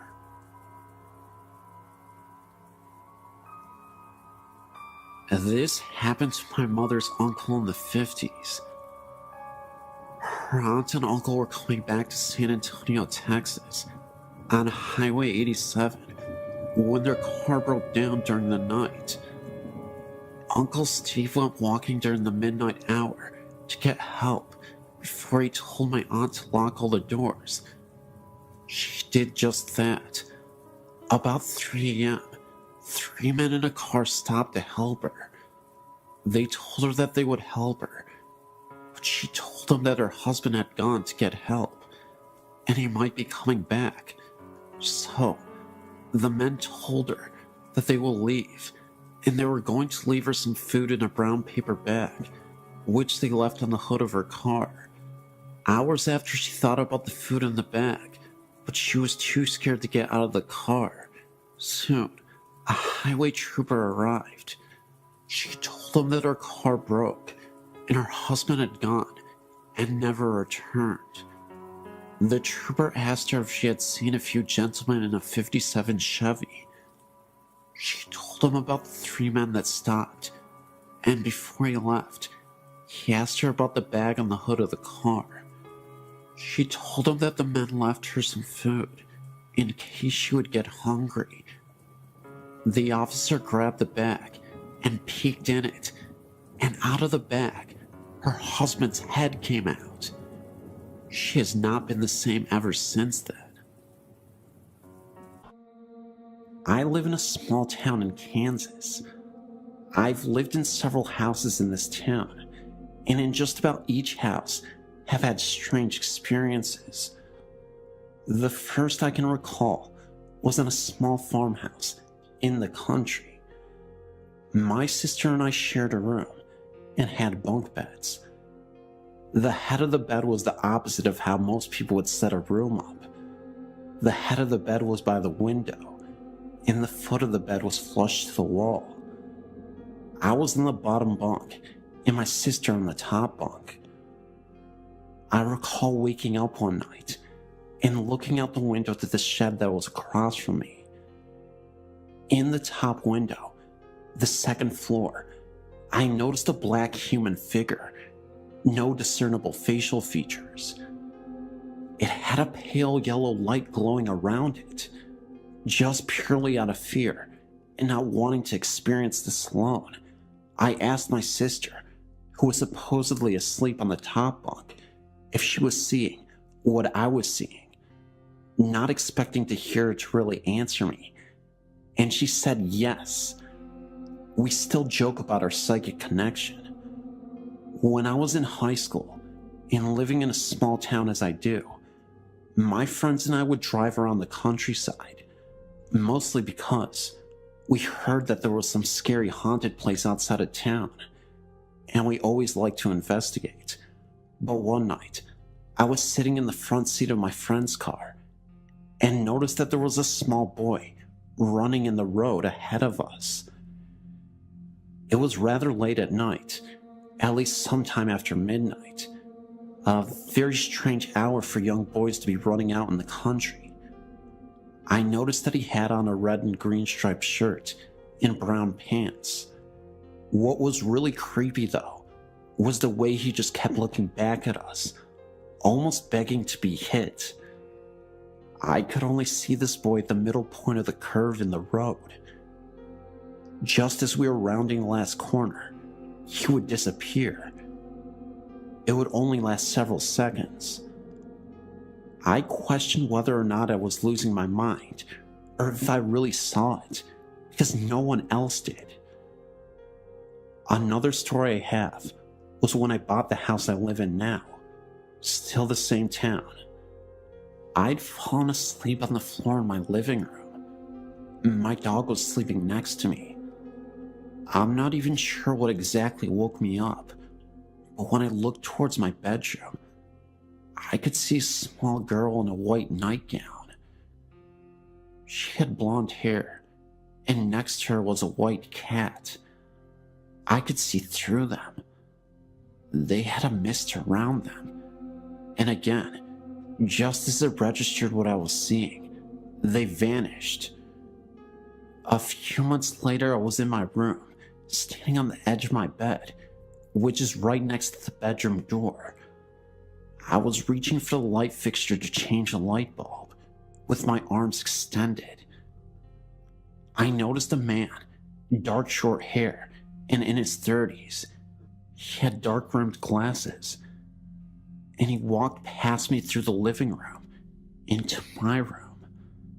As soon as he got past my arm, so he would be standing right in front of me, he disappeared. I've also noticed small dark figures, a possible dog, like roaming around me when I was walking in my house at night.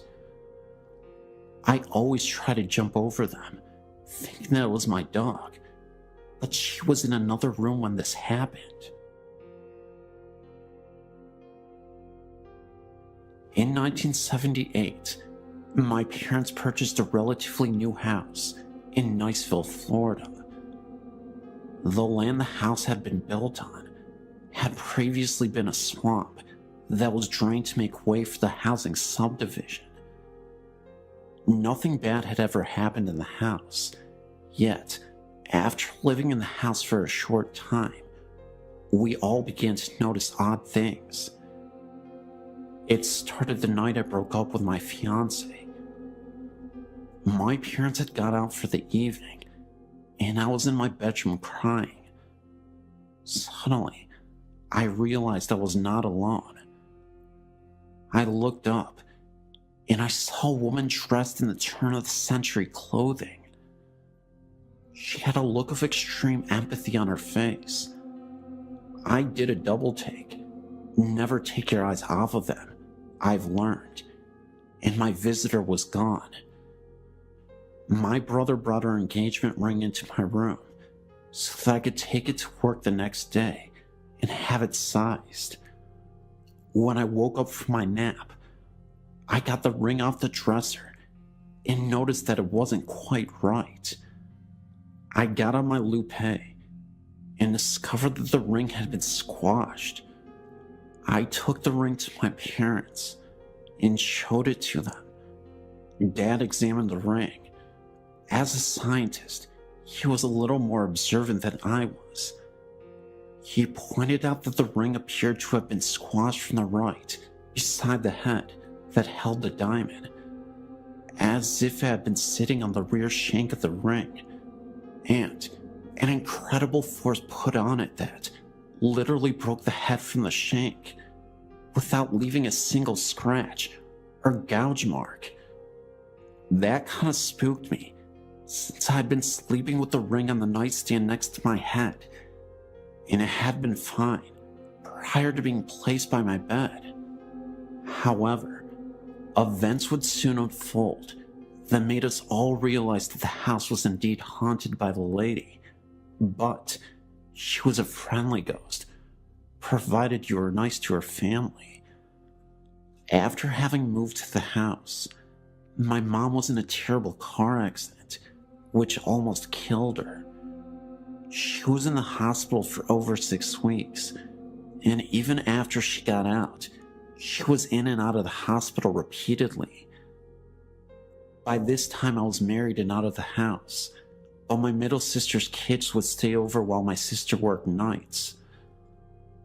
My niece slept in my old room, which seemed to soon become the epicenter for activity, perhaps because of the pre-adolescent age.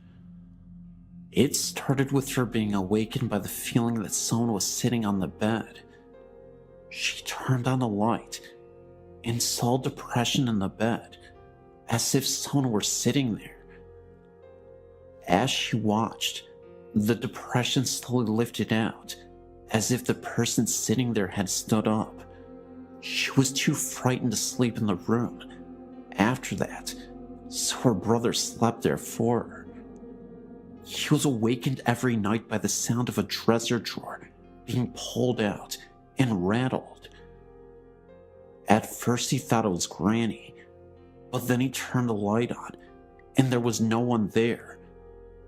The final straw for my sister's kids came when they were sleeping over one night. Mom had just been released from the hospital, yet again, and was sitting up in the den. Dad had gone to bed. Suddenly, Dad was awakened by the sound of the smoke alarms going off. He ran into the den and found Mom passed out. She had been in incredible pain since her accident and had begun stashing pills for a grand escape. That night, she had gotten so depressed that she ended up taking all the pills that she had been hoarding. There was no evidence of smoke in the house, not even Mom's usual cigarette smoke.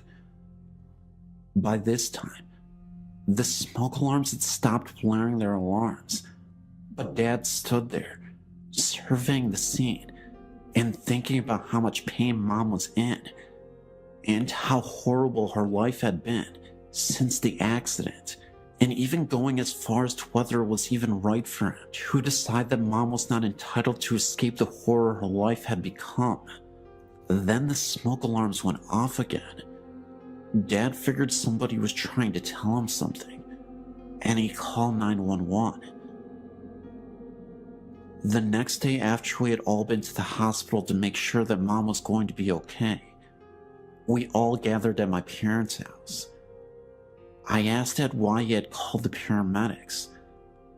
I felt like the doctors who had saved my mom's life after the accident had not taken into consideration the lack of quality of life she would have, and I felt like Mom was entitled to a reprieve from the constant torment she was in. Dad looked at me kind of funny and explained about the smoke detectors. Then he said that when he had gotten home later that night, he had torn each of the smoke detectors apart, and there was nothing wrong with any of them, nor was there any reason they should have gone off in the first place. Once Dad told us this, we all sat there with odd looks on our faces and started talking about the lady. By this time, I'd seen her twice. My older sister had seen her once, and my skeptical scientist dad even admitted to having seen her. We began comparing notes and found us finishing each other's stories and descriptions. We had all seen the same lady dressed in the same clothing, and none of us had mentioned it to the others for fear of being ridiculed. As time went by, the lady continued to watch over her family. After my dad's death in 1998, my then husband and I were in the den of the house after we had cleaned out the possessions and cleaned the house up. I'd left a book on the counter and X went back to get it. Our marriage was on the rocks and he was becoming increasingly abusive to me. Something that the lady didn't seem to care for. He had always laughed at our family ghost stories, up till the day.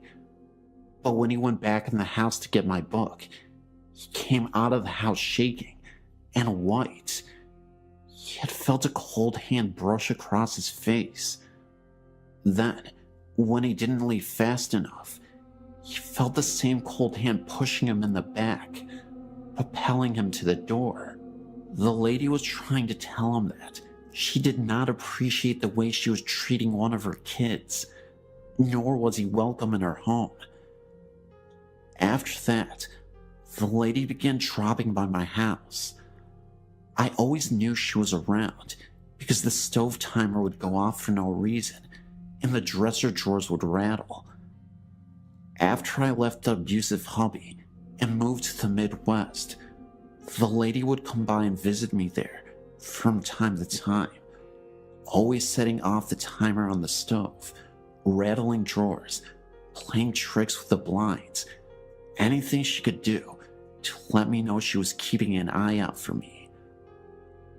I realized that this is unusual for ghosts to leave their primary residence and to actually follow people from home to home, but I talked to some friends who all felt like the lady was probably a female ancestor who had died in childbirth, so she felt responsible for looking out for her family.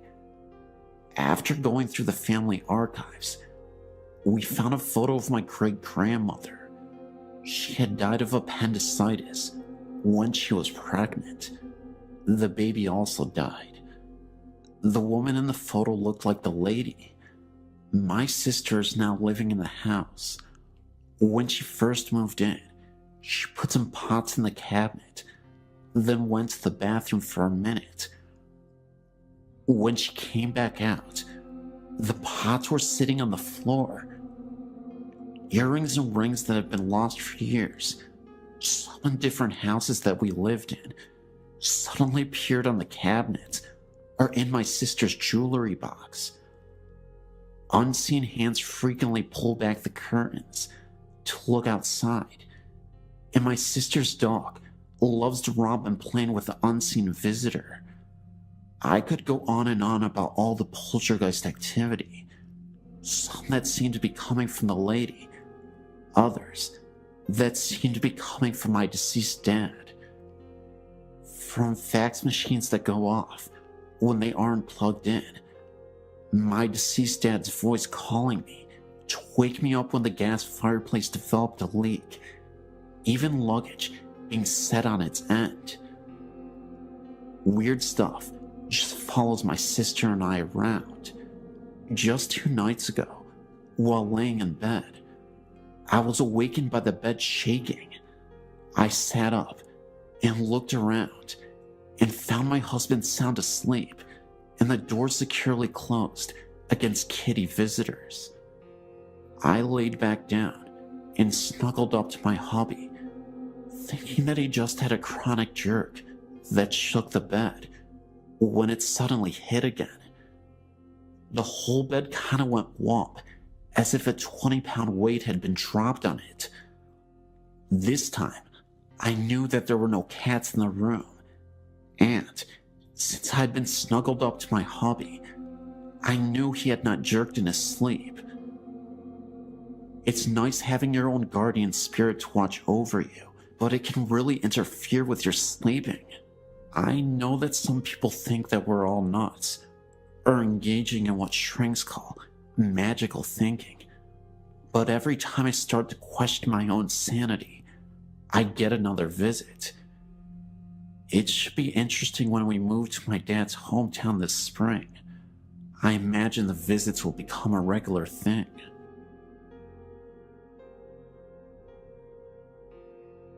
Growing up in rural northern Wisconsin, there were few opportunities for earning cash, aside from service positions and agricultural work. Coming from a farm family myself, as a youth, I would hire myself out to farmers to help with the work on their respective farms, mostly crops and dairy cattle. If you never have this experience, it may come as a surprise that these farms are usually isolated and could be quite unfriendly, creepy, and sometimes dangerous. Physical injuries like losing an eye or a limb or even a life are not uncommon. This is the setting for my story. One January, I was a hired boy at a dairy farm owned by an elderly couple with whom I was acquainted with through a parish church. The farmer's house was heated by a wood furnace in the basement where I was lodged, and among my other jobs, I had to bring in the wood and tend the fire. One day, while carrying wood down the steps, I felt pushed, which caused me to slip and fall down the stairs, landing on the concrete floor, which knocked me out temporarily. I must have been out only a minute or two, as I woke in pain and found the wood scattered all over. The farmer was very stern, and I feared how he would react to a mess and me not being busy with the work to which I had been assigned. When he did see me, he asked where I'd been and what I had been doing, and so I explained it to him. As I suspected, he was cross with me. Later that night, over supper, he told me a story which made me rethink my staying there. He related that some time ago, his wife, although a Catholic like me, had been dabbling in the occult, things like divination, astrology, cards, etc. Odd things began happening around the farm, and it was no longer prospering. He told me that the last straw had been when he awoke to find her levitating above their bed in the middle of the night. They decided to call the parish priest. The priest, whom I will call Father X in the story, was a mature, spiritual, and virtuous man whom I knew and respected. His brother was likewise a priest and an exorcist. The couple explained what was happening on their farm and house. Father X had to get rid of the occult books and the paraphernalia, and after hearing their confession and absolving them, offered to bless and cleanse the house with a kind of minor exorcism. Before getting out his handbook of rituals and his stolen holy water, he had them close and lock the doors and windows for some reason. He went through the residence, leading the couple in prayers and reciting the house blessing and minor prayers of exorcism, all the while sprinkling each room with holy water. When they reached the last room, which was the kitchen, Father X was finishing the prayers, and after everyone said amen, the kitchen door, which led outside, unlocked by itself, opened and then slammed shut.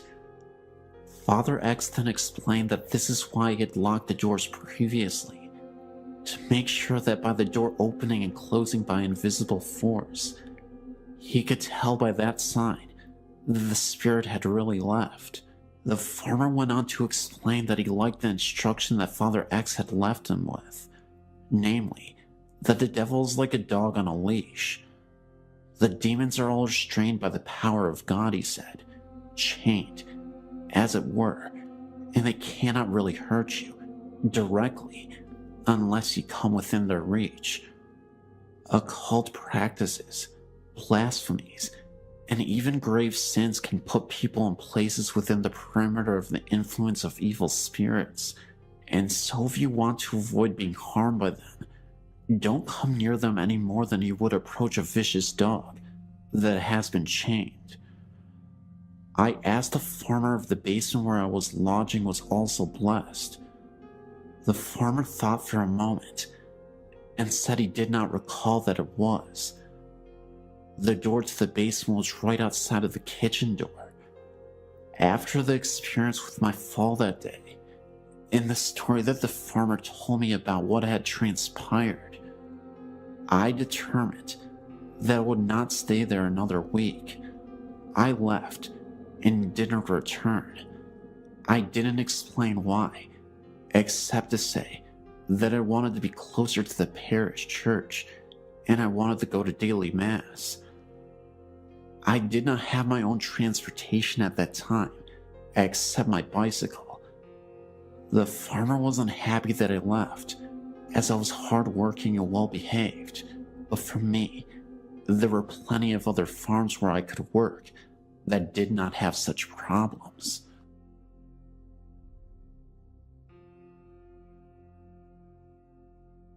Throughout my life, I'd seen and experienced a few things that I can only describe as supernatural. Everything I'm about to tell you about actually happened, and I will describe each experience as I remember them. The first thing I can remember happened whenever I was only a young boy, growing up outside a village in Northern Ireland called Besbrook.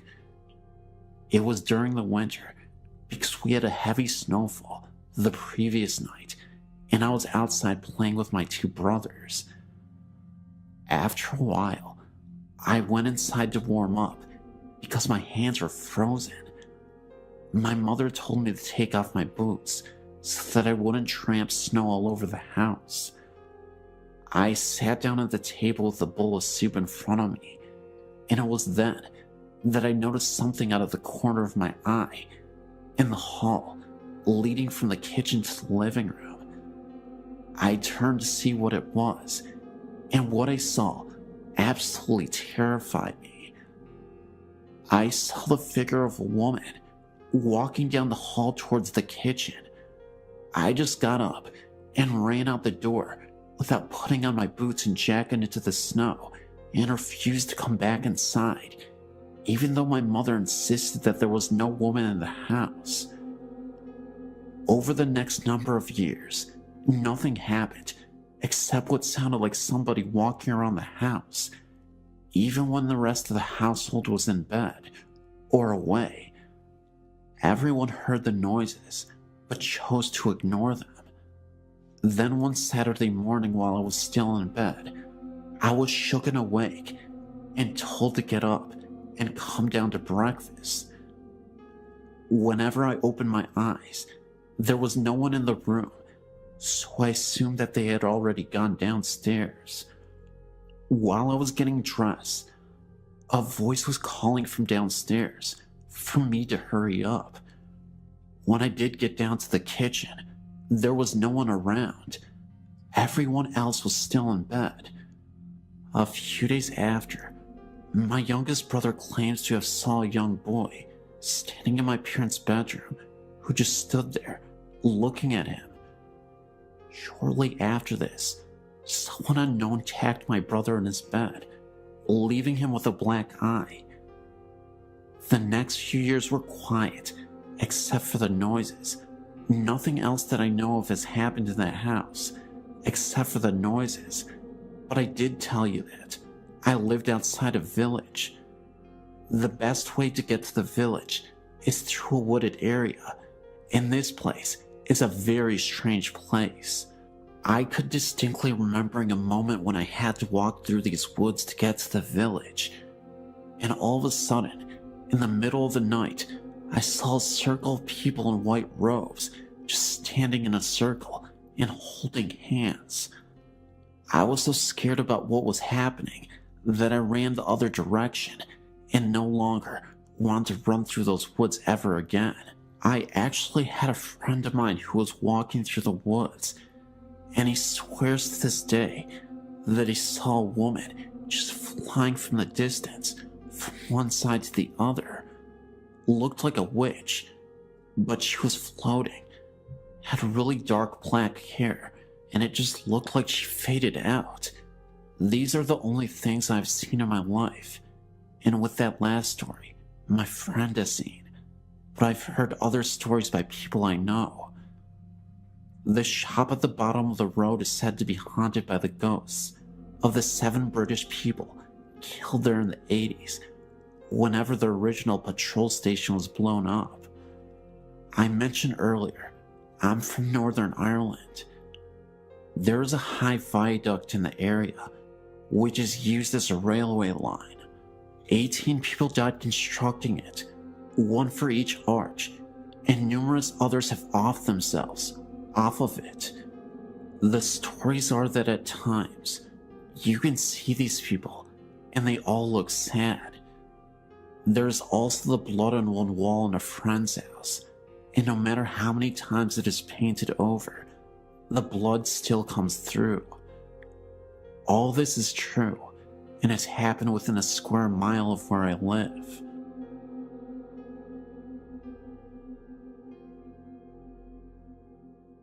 My friend from Arizona and I made our first trip to the Queen Mary together. We happened to run into a paranormal researcher when we were on a tour and decided to stay the night. We rented a room with 2 beds so the researcher could stay with us and show us around the old boat in the middle of the night when the most activity had been reported. We attempted to fall asleep around 11 p.m. I managed to sleep quite easily and wasn't scared about sleeping in one of the reported haunted rooms. About 5 minutes after I fell asleep, my friend wakes me up.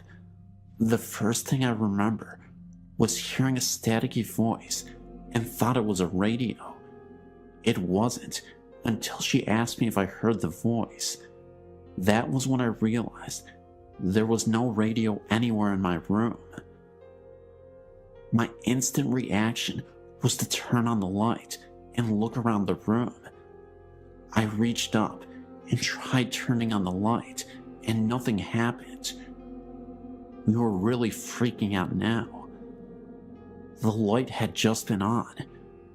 My friend finally turned her light on, and we laid there in bed for a few more minutes, and I decided to try the light again, and this time it turned on no problem. We tried to fall asleep again because we wanted to wander around the ship at 3 a.m. to avoid security guards. As soon as we turned off the lights and laid down, I saw my blanket pushed down and felt something on my arm. My friend also reported feeling things brush against her arm. As tired as we were, we just decided to ignore it all and go to sleep. 3 o'clock rolled around and we went to the pool room, reported to be the most paranormally active area on board. We took several pictures, and the researcher and my friend called out to the known ghosts. I didn't want to because I really felt like I was intruding. I felt sad and angry feelings throughout the whole area. I was looking around when we all heard a man moaning. My friend and I booked it back up the stairs and stood against the wall.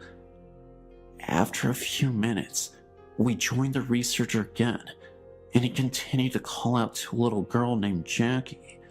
I wasn't paying attention at the time, but I heard my friend gasp, and I looked over, and she asked me if I heard that. I missed it. The researcher heard it too. It was the voice of the little girl. She was singing for them. I will never forget my experiences at the Queen Mary, and actually plan on going back soon. I came aboard not believing, and left a member of a paranormal research group. My girlfriend Liz and I haven't been together for very long, but we share a passion for ghosts and hauntings. On our second date, we went to a couple sites in our county that are supposed to be haunted. The scariest one has to be the Jericho Covered Bridge, located in either Fallston or Jarrettsville, depending on who you ask.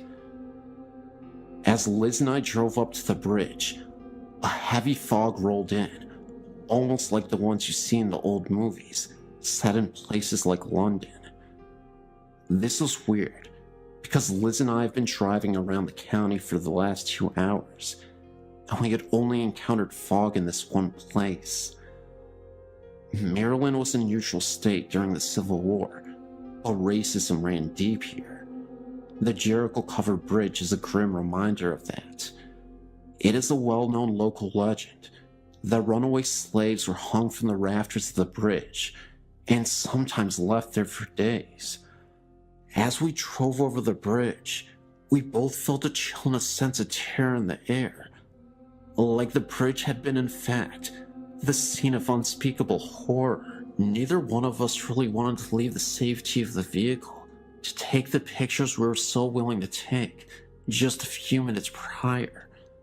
Eventually, though, we did take the pictures, and when we got them developed, we found only 2 pictures had turned out. In the first one, you can see some kind of disturbance in the air towards the rafters, and in the second one, we can definitely see an orb in the area where just a minute before, the unidentified disturbance had manifested itself. A couple of months ago, I was living in a house with similar history as the Hanging Bridge. It was a super old Victorian-style home, very big, wide and spacious, multiple rooms. A few things happened that I thought was very spooky. The first incident happened when I was sleeping with my girlfriend in bed. In one of the rooms upstairs, we had an old music box that was in the dining room. It came with the house. I was awoken by the sounds of the music box playing by itself, and could see that the door was slightly opened. Needing answers, I hopped out of bed to investigate, not understanding how the music box could play by itself. Needless to say, I made a gigantic mistake. As I opened the door and faced the stairs, I saw a dark shadow move directly up the stairs and then disappear. I froze for a second, almost chickened out, but decided to go downstairs anyway. To my surprise, there was nothing there, and all was silent. The music box had stopped playing. Another time, I was standing in the kitchen with one of my friends, and we were the only 2 people in the house at this time.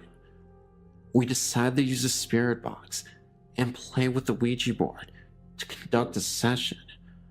I was fairly convinced that there was a spirit that needed guidance and was lost.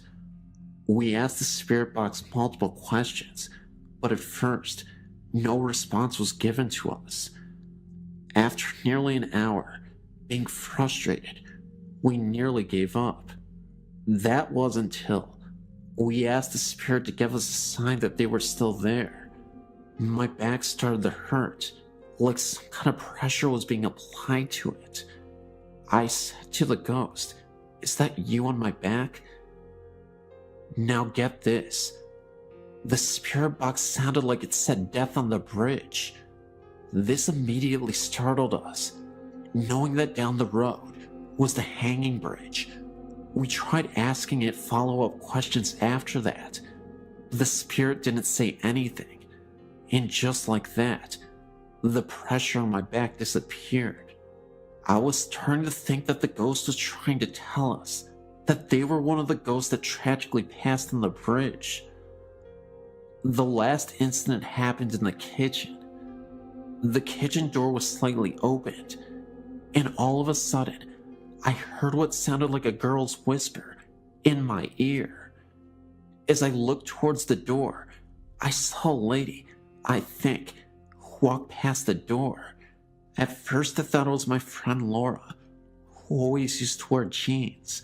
So I popped my head around the corner to try and scare her, but there was no one there. I wasn't scared because it was in the middle of the day. I actually found the experience quite exciting, but also unexplainable. To this day, I've always thought these incidents were all related to the hanging bridge. The Job Corps in Albuquerque, New Mexico. I was a student there in 1973. Since then, there has been a lot of renovation on the buildings, but when I was attending the Job Corps, it was pretty much the same as it was when it was an orphanage. One night, actually at 2 a.m. in the morning, when I came back to the dorms after babysitting, I had to walk across the campus to get to my room at the far end of the campus. While walking down to my room, all was very quiet in the dorms.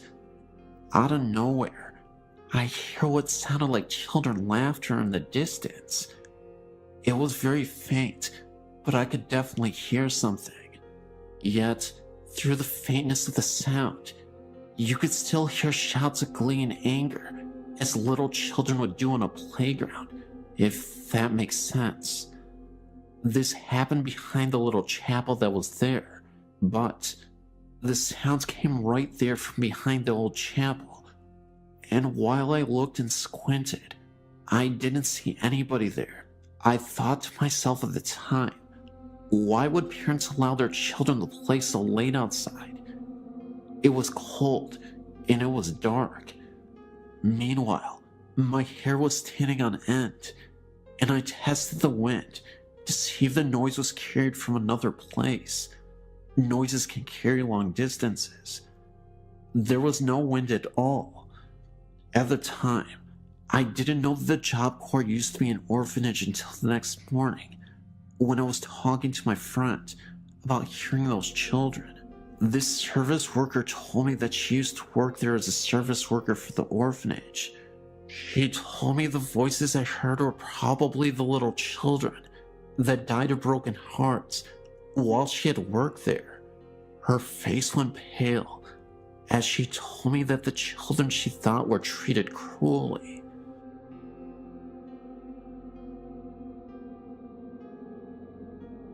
There are 2 versions of this legend that I know. It's called the Devil's Footprint. The first is about a construction worker that was aggravated with a boulder that would not budge. The man stepped on the boulder and said, "I will give my soul to the devil, this boulder will move." By the next day, the boulder had moved, and there was an imprint of a human foot and a hoof print of the devil. The man was never seen again. The other version is about a farmer that was having a terrible harvest. He then said, "I will give my soul to the devil if I had a bountiful harvest." Indeed, the farmer's harvest was bountiful, and he made plenty of money.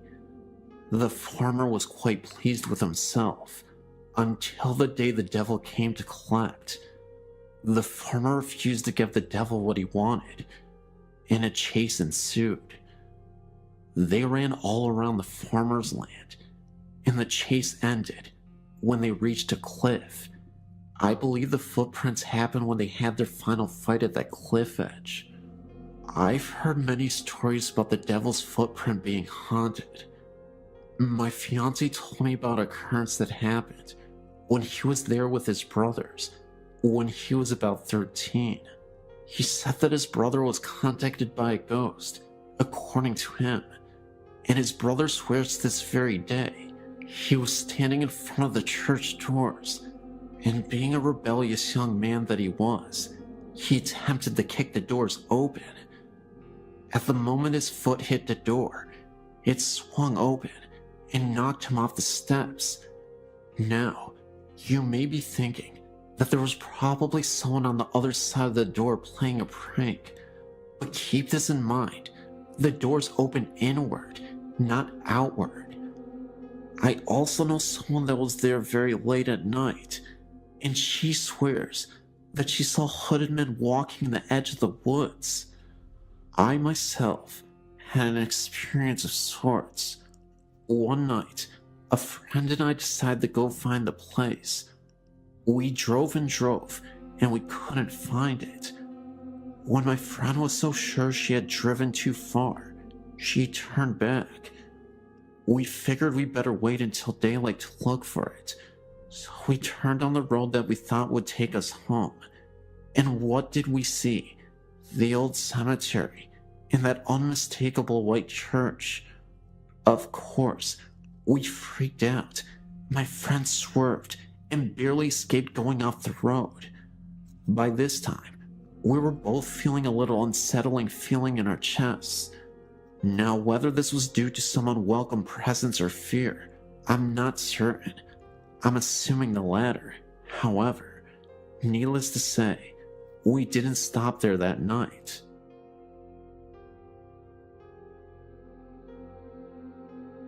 My name is Bobby, and I was checking out your website, and I decided I should send in my own story. We live in Grosse Pointe Shores, Michigan.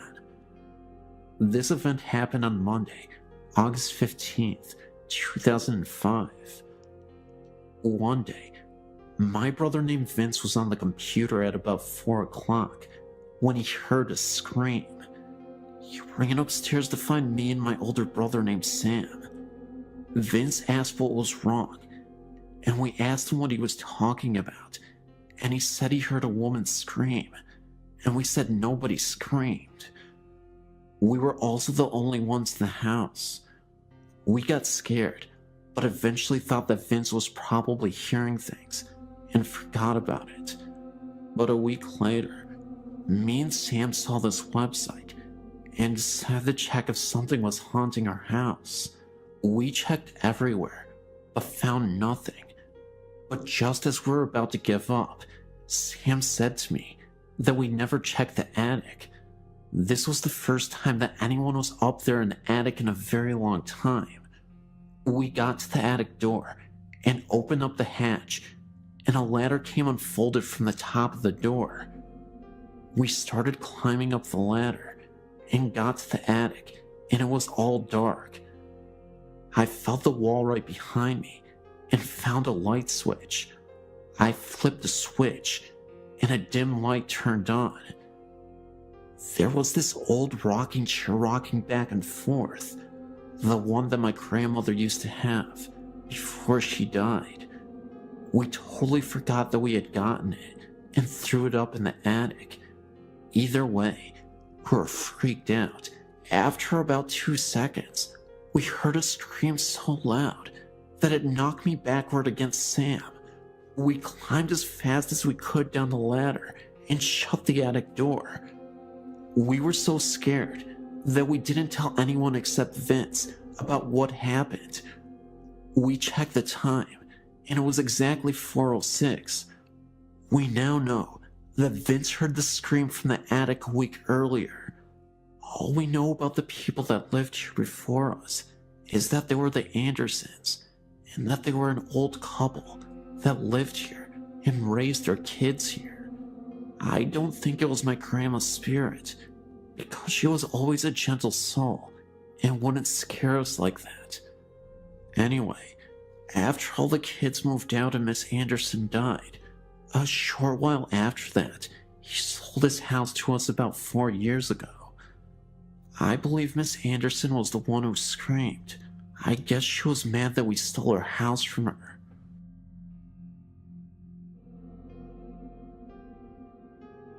When I was a freshman in high school, my parents moved us from the city in central New York to a big, empty house in the country. Little did we know that the house was haunted. So many things happened there that even my skeptical dad began to believe that we were sharing the house with someone or something else. My best ghost encounter occurred in the middle of the day. I walked into the bathroom and saw, from the corner of my eye, someone that I thought was my youngest sister. I said, "Hey, Lori," but she didn't answer me. Annoyed, I turned to find out what her problem was, only to realize that it wasn't her at the sink. An old woman with gray hair up in a bun, a pink flower dress, and a white apron was drying her hands. She turned to look at me, and then she disappeared. We weren't often frightened of the ghosts, and miss them when things seemed to be quiet for too long. We would lament that they didn't like us anymore. One day, I was in the house and I went into the shower. All of a sudden, there was a huge noise. I thought a plane hit the house, or at least there was a terrible car accident outside. I jumped out, grabbed my robe, and went to investigate. I found nothing out of order at all, so I got back into the shower. Not 2 minutes later, I heard that huge noise again. I jumped out, shaking this time, and checked everywhere, but again, there was nothing to find. I decided to skip my shower. I had a ghostly nightmare about this house before even moving in. My family moved into the house, and from day one, things were creepy. People before had moved out in a hurry, and their family broke apart almost instantly in 4 months. They all spread to 4 different places. When we moved in, we all got terribly sick within the first month. My mom had a life-threatening experience. My sister ran away. All the pets in the house died mysteriously with no known cause of death. My parents divorced. All of this happened in only 4 months. I walked into the house after school one day, and I heard my name being called. I knew no one was home because none of the cars were in the driveway.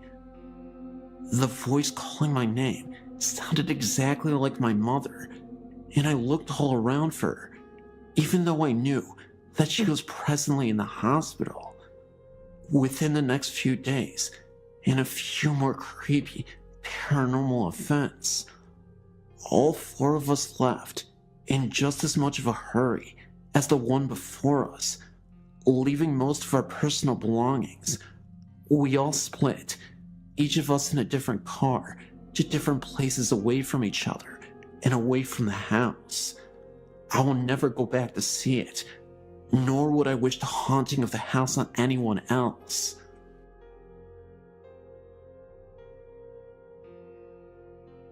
Hello. I lived at this house from 97 to 99. It was in Atlanta. My family and many of my friends were witnesses to the occurrences. Voices, electronics malfunctioning, dark figures. It happened day and night, but mostly at night. It is an older white home near the river, and for a while, we had a rat problem. The plumbers had left a hole under the bathroom sink. The rats, who were fond of shiny objects, left 2 human molars, complete with silver fillings, on the bathroom floor on 2 separate occasions. The back of the home had a foul odor, off and on, and the crawl space had been cemented over. I'm an investigator for the state, not a hysteric, but the place made a believer out of me, my family, and half a dozen friends.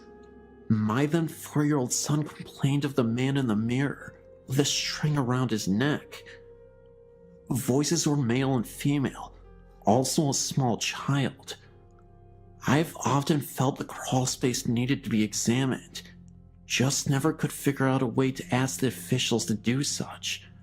I truly think that there is a body or bodies under that house. Myself and a girlfriend watched as a man-shaped shadow moved across the dining room wall into the kitchen where the light turned on. While we're checking out, if you can get the new owner's permission.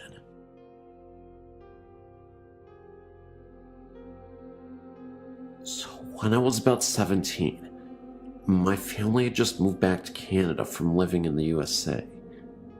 It was a bit sudden, and being a family of 6, it was a little bit of a scramble to find a place to house all of us before the snow hit. So, my mom and dad decided to live in an old house that my grandpa had on his property, just for the duration of the approaching winter ahead. The house was my great uncle's, and my grandpa skidded from my brother's property to his place. Now, my grandpa has 2 quarter sections, and this house is tucked way back away from the main house, so the powers ran from the main house, and with it being so far away, there is no running water. This house is old, so to add to the running water, there also isn't heat, only a wood stove. Just to give you an idea of where we were living in. Me, being a 17-year-old, I often stayed in town and didn't stay there very often. I specifically remember the first time it happened. I was in my bed. I was the only one who would stay downstairs. With the wood stove, everyone wanted to sleep upstairs since it was warmer. So I was just starting to fall asleep, and I started to feel the room get really heavy. I remember the feeling of not being alone. The doorway didn't have a door on it. It only had a beaded curtain, and I could feel it standing there. I then remember having the feeling of total fear rush over me and frozen to my core with it. Then, it moved closer, and I felt the bed move and someone crawl right beside me. Not in a way that was super noticeable, but in a sneaky, slow, sloth-moving type of way. I specifically remember wanting to vomit with fear.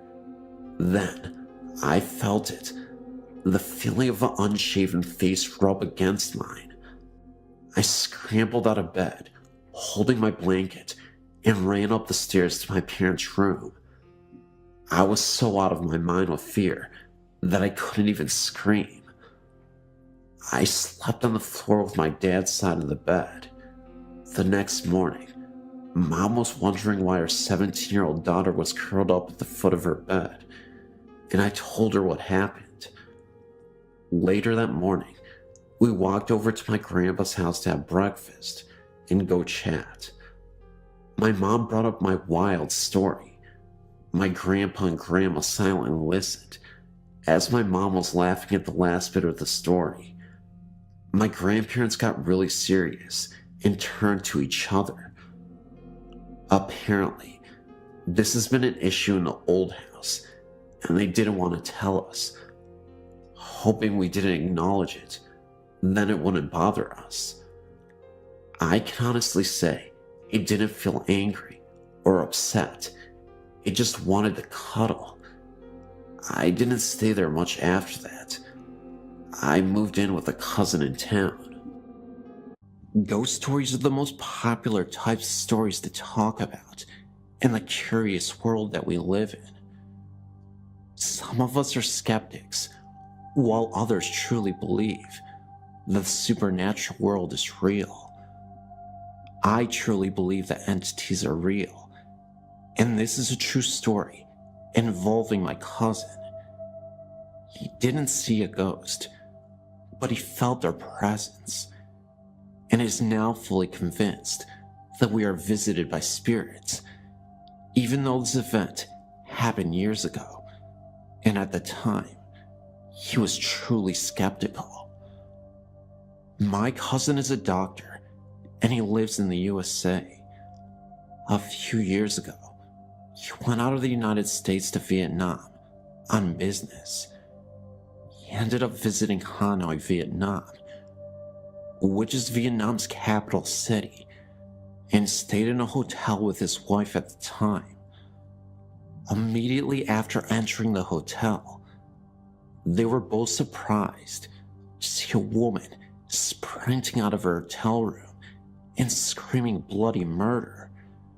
It was such a shock to us at the time, it immediately gave them bad vibes about the property.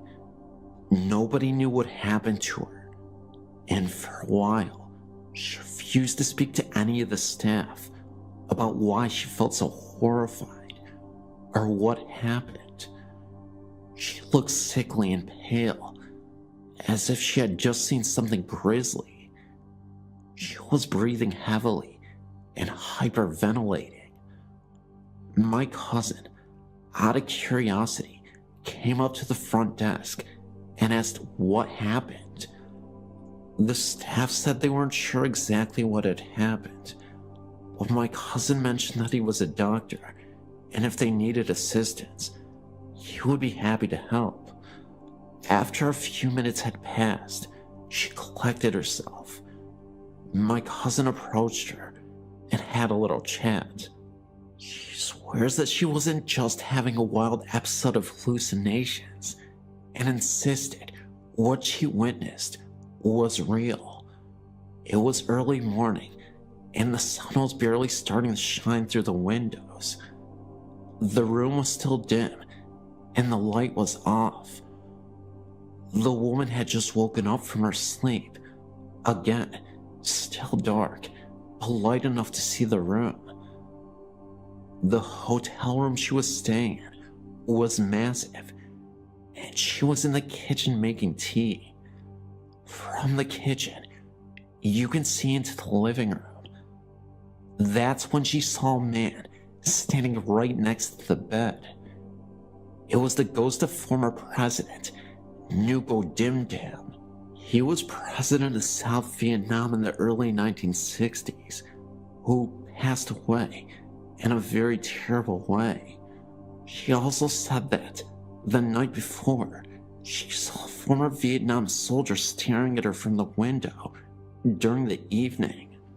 My cousin, being a practical person, kinda dismissed it and advised her to just go home, take some medicine, and relax the rest of the night. Even after she had just calmed down a little, it was obvious she was still visibly shaken by this whole ordeal. My cousin and wife didn't take the room, but there was another couple that checked into the same room. When my cousin woke, he went down to the hotel lobby and noticed just outside the main entrance was an ambulance and a stretcher pulling two bodies into it. He asked the front desk attendant what happened. They said that the couple that checked in mysteriously passed away in their sleep, and nobody knew the cause. They suspected it was a heart attack. At this point, my cousin was starting to act a little apprehensive about staying the rest of the week there, but he continued to sleep at this hotel. His mind never let him believe that it was related to the last incident with the previous lady, or tied to the paranormal. Until a couple nights later, all was silent. My cousin was a few doors down from the cursed room at the hotel. This is where it gets freaky. It was late at night, and my cousin was reading a Vietnamese book when the power started to go off and on. He looked out into the hallway to see if there was anything going on, and all seemed okay. He thought that maybe there was a problem with the electricity, so he called the front desk from his room. What he heard over the phone started to finally freak him out. He said that when he picked up the phone, all he could hear was heavy breathing, and someone hung up. Concerned, my cousin rushed to the desk. A woman was standing right there. He asked her why she didn't say anything over the phone after he had called. The woman said that he didn't make a call. My cousin insisted that he did, that he heard heavy breathing, and that someone else was on the other line, but the woman refused to accept his story. He also said that the lights flickered, and the woman began to grow pale. She urged him to bless his room, because there is something evil and it's disturbing the room. My cousin refused, saying that it was just a coincidence. Finally, a few minutes later, his wife screams. My cousin rushes to the room and asks her what happened. She tells him that she was walking out of her room when she heard voices talking, as if the chatter were coming from inside the hotel room where the couple had passed away. The doctor then demanded the staff open the room, But to their surprise, nobody was there. The staff even claimed that when they went into the room, the bathroom door was open and a dark shadow moved out of the bathroom and then disappeared. My cousin still dismissed everything. He said that things were just chaotic because of the first lady that stayed in the room, and everyone was on edge because of the death of the couple in the same room. He admitted it still creeped him out, but chalked it up to merely a very scary coincidence. However, if it were a coincidence, then how can anyone explain what happened in that room? It seemed to be the only room having issues, aside from the one my cousin was staying in, where he heard the voice over the phone.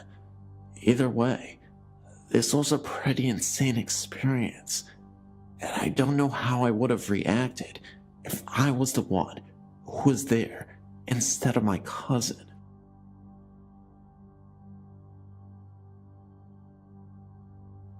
I don't remember the year that this happened, nor the age that I was. I still remember it though, as if it were yesterday. So, my aunt just got a new computer. She was never a technology ace or anything, so she had no idea how to get it started. When all else fails, call my mother. My mom was a whiz at computers, so my aunt asked her to come over and hook up the darn thing. My mother, being the lovely lady that she is, agreed to do it within the week. It was actually that weekend that she decided to do it. So, Mom decides she wants to go over my aunt's house, kinda late for some reason.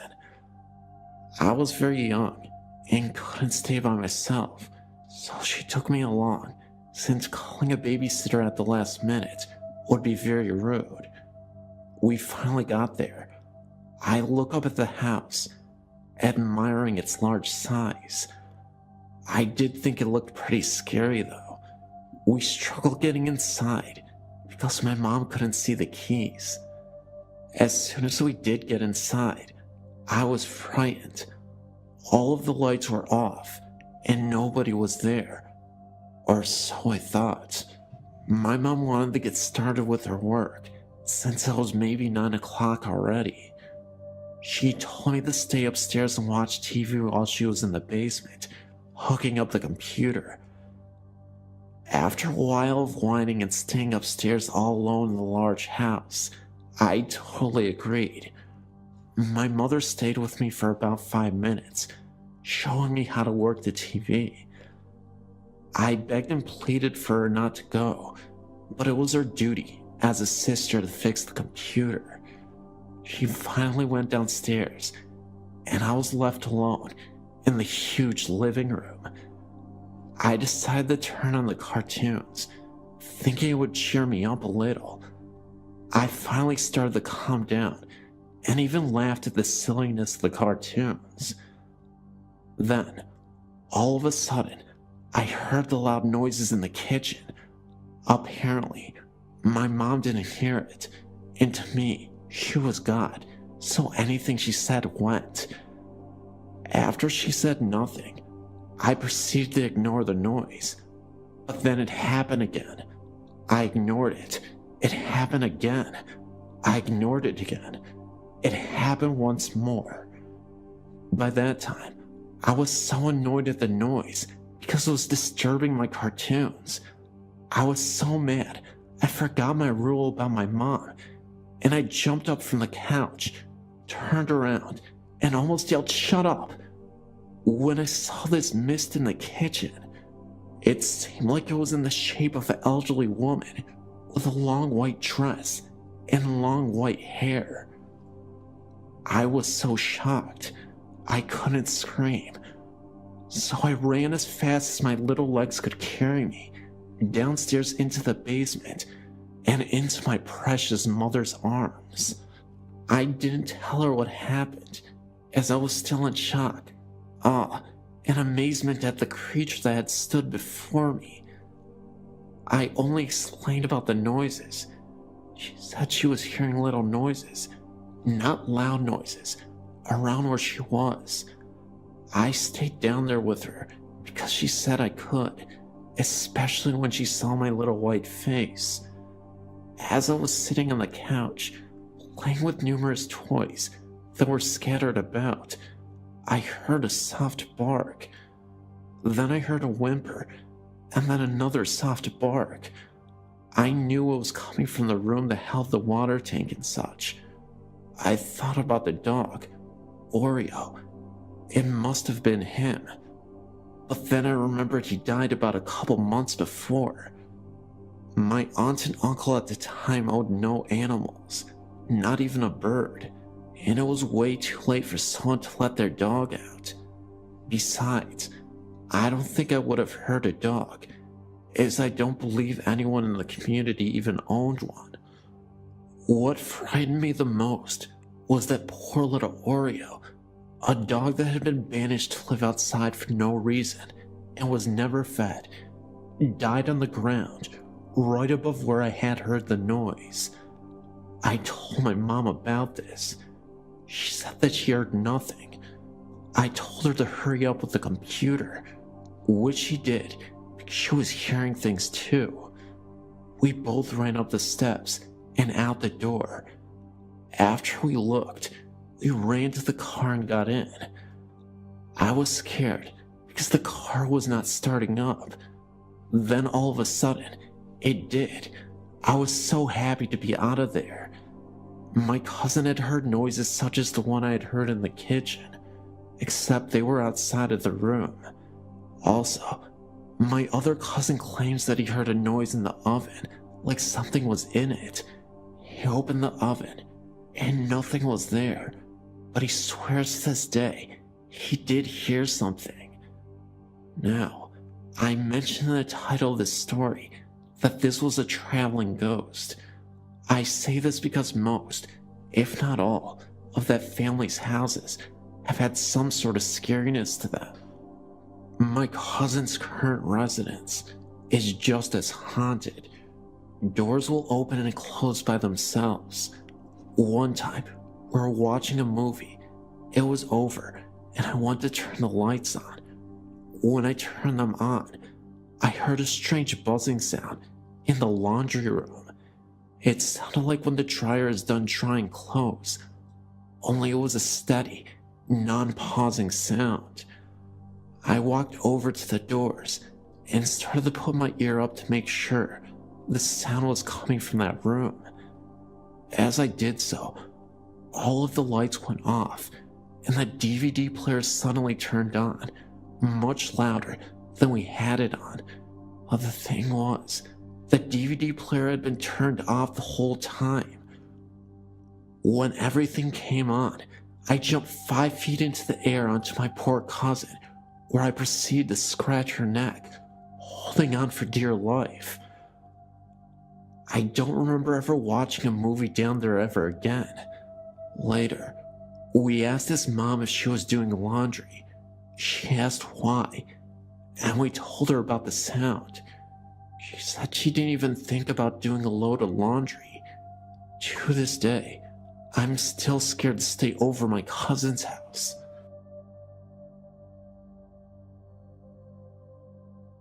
When my sister and I were young, we lived in a newer duplex in California. It was a small place with only 2 bedrooms, so my sister and I had to share a room. We had our beds on opposite walls, but they both faced the hall. On one side to the hall was my parents' bedroom, on the other was the bathroom, and in the middle of the ceiling was a big square fluorescent light. I think that's where it lived. I can't exactly remember when it started. All I remember is waking up in the middle of the night and seeing what I remember as the electricity man. It seemed to come out of the light, which my parents left on to help us sleep. It looked like a person, but seemed to be made from the light. This happened several times over the next few years we lived in the duplex. I never told anyone about what happened until about 15 years later. My sister and I had come to visit my parents. We're all sitting in the living room talking about our childhood when my sister had asked if I'd remembered anything strange about the duplex. I asked what she meant by strange. She asked if I had ever seen anyone in the wall. I then told her about my experience with the electric man. Turns out, she saw the same thing.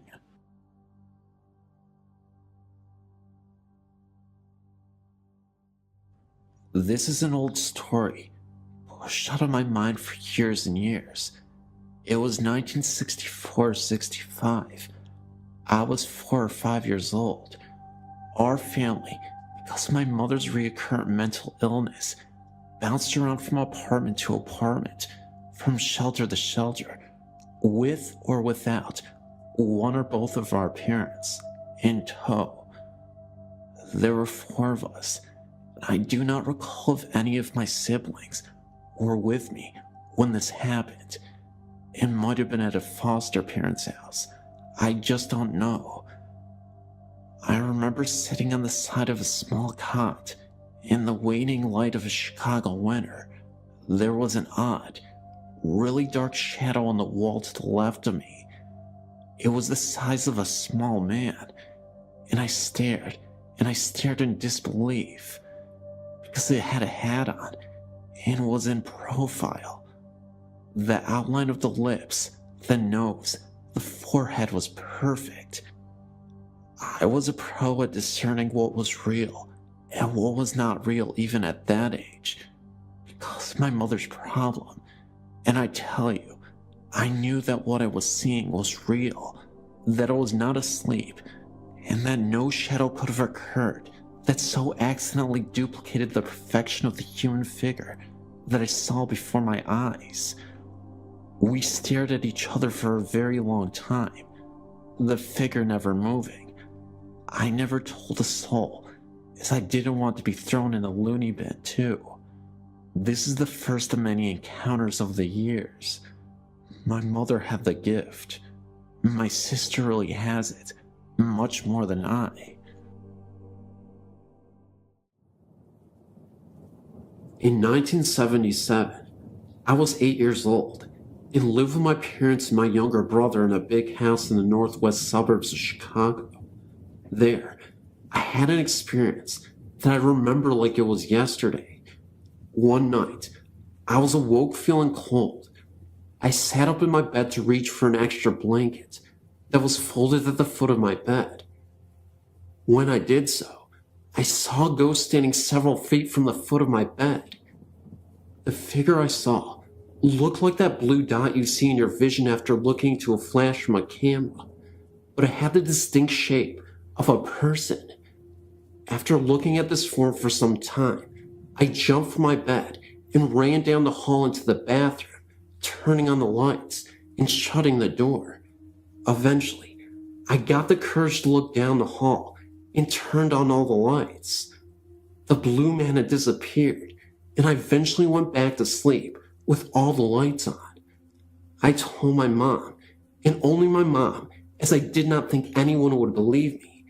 The strangest thing about this is that a week or so later, my mom was talking to the neighbor, who told my mom her son had told her almost the exact same story, describing the ghost in the same way.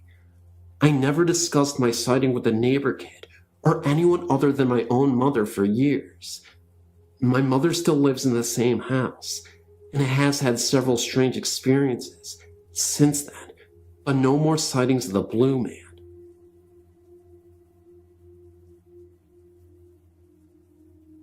Just wanted to share this experience my mother had while she was in Mercy General Hospital in Sacramento, California, recovering from a hysterectomy. One night Mom woke up, and out of the corner of her eye, she saw a dark mass floating in the hallway. It floated between her door and the doorway across the hall, where a very sick woman was a patient. It never entered the rooms, it just hovered there. When she tried to look straight at it, it disappeared. For 3 nights, She saw this black mass floating in the hallway. Then, on the fourth day, Mom heard code blue on the intercom, and heard a loud commotion in the hallway as doctors and nurses hurried into the room across the hall, pulling their equipment behind them. The woman in that room died. Mom didn't see the dark mass that night, or any night after that, during the remainder of her stay.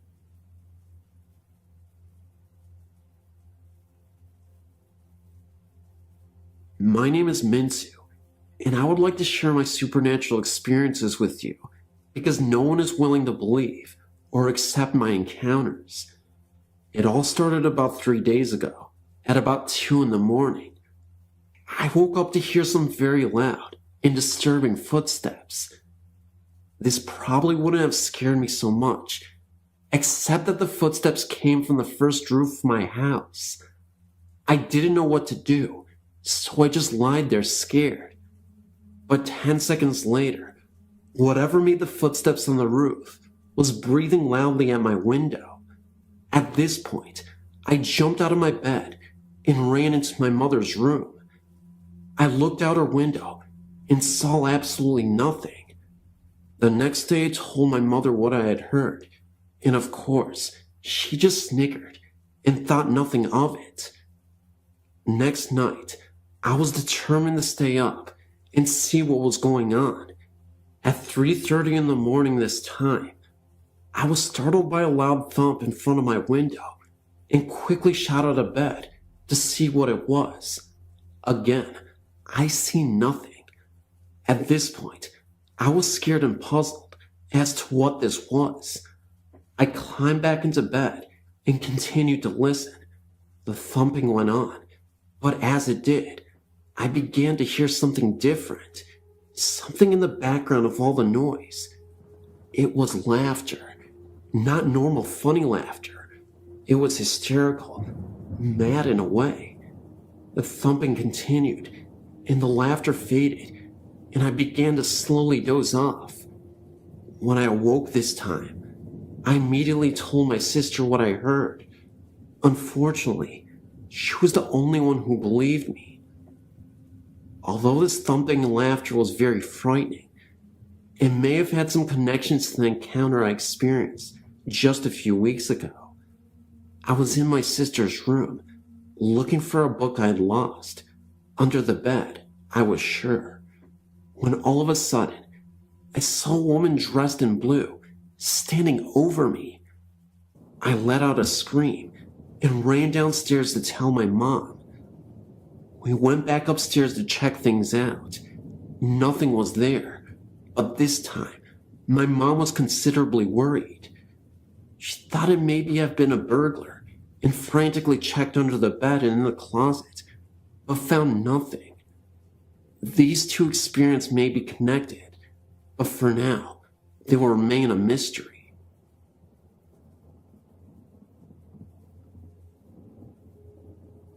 I was raised in Missouri City, Texas, which is a suburb of Houston. If you head south of Murphy Road, past Cartwright Road, on the left, you will come to El Dorado Drive. Travel down El Dorado until you cross the bridge and turn right at the first street. Drive down the street until you come to Hampton. There, you will see a very large fence covered in overgrowth. Through the fence, you can see a large home that backs itself to the golf course. This home is known by all who live in its vicinity as the Hampton House or the Cartwright House. The story begins about 40 years ago. Mr. Cartwright and his wife lived in the house and owned all of the property which Quail Valley is built upon today. Cartwright Road was actually named after him. All was well until Mrs. Cartwright came down with a terminal illness of some sort. When Mr. Cartwright was no longer able to give his wife the care she demanded, he hired a live-in nurse. As his wife's condition worsened, Mr. Cartwright began fraternizing with the nurse. One day, when Mrs. Cartwright's calls went unanswered, she made her way into her wheelchair and into the living room, catching her husband and the nurse in a moment of passion. Miss Cartwright died the next day. Mr. Cartwright and the nurse soon after moved away together and were married. He left all the furniture and some of his possessions in the house when he left. After his death, the property was left to his son, which would not live at the house, but hired security guards to keep looters out. My father was a Fort Bend County Sheriff deputy for many years, and has had friends work security at the house in the evening. He said that the guards were paid very well, and were given a large cooler of food to take with them into the house. There's never been a security guard that has stayed in the house for more than 3 hours. They've reported the elevator going up and down on its own, sounds of a woman crying, an invisible wheelchair that travels up and down the hallway, leaving tracks in the carpet, and even books flying off the shelves at them. One of my father's good friends is from Ireland, and he says he had encounters with ghosts before and is unafraid. He worked in the house and left after 2 hours. He said he has never seen anything like it. Well, the security guards have since stopped in the past 10 years. The house has never been lived in since the Cartwrights. I've always wanted to sneak into it some Halloween night and see for myself, but since it would be breaking and entering, and hence illegal, I will not. I have never seen anything about the house listed anywhere, yet everyone in the area seems to know about it.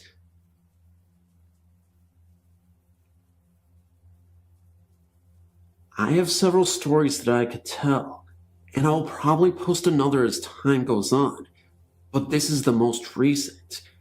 In March 1998, my stepdaughter was pregnant with her first child, and at the same time, her father-in-law was in the last stages of cancer and dying. Her husband spent about 3 weeks at a Central Georgia hospital by his father's bedside. He died on March 23rd and was buried on March 25th. She had the baby on March 26th. It was a boy, and he was named after his deceased grandfather. They kept a picture of the man that had died on the refrigerator and had told their son that this was Granddaddy Kenneth.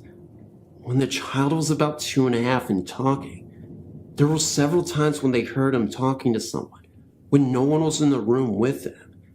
Each time, they would ask him who he was talking to, and he would respond with, Granddaddy Kenneth.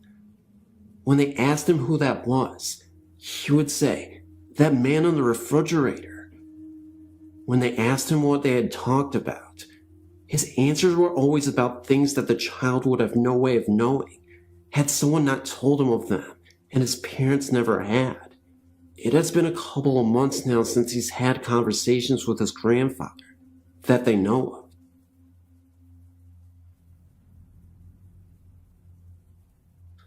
I was stationed at Fort Air Base between 1999 and early 2003.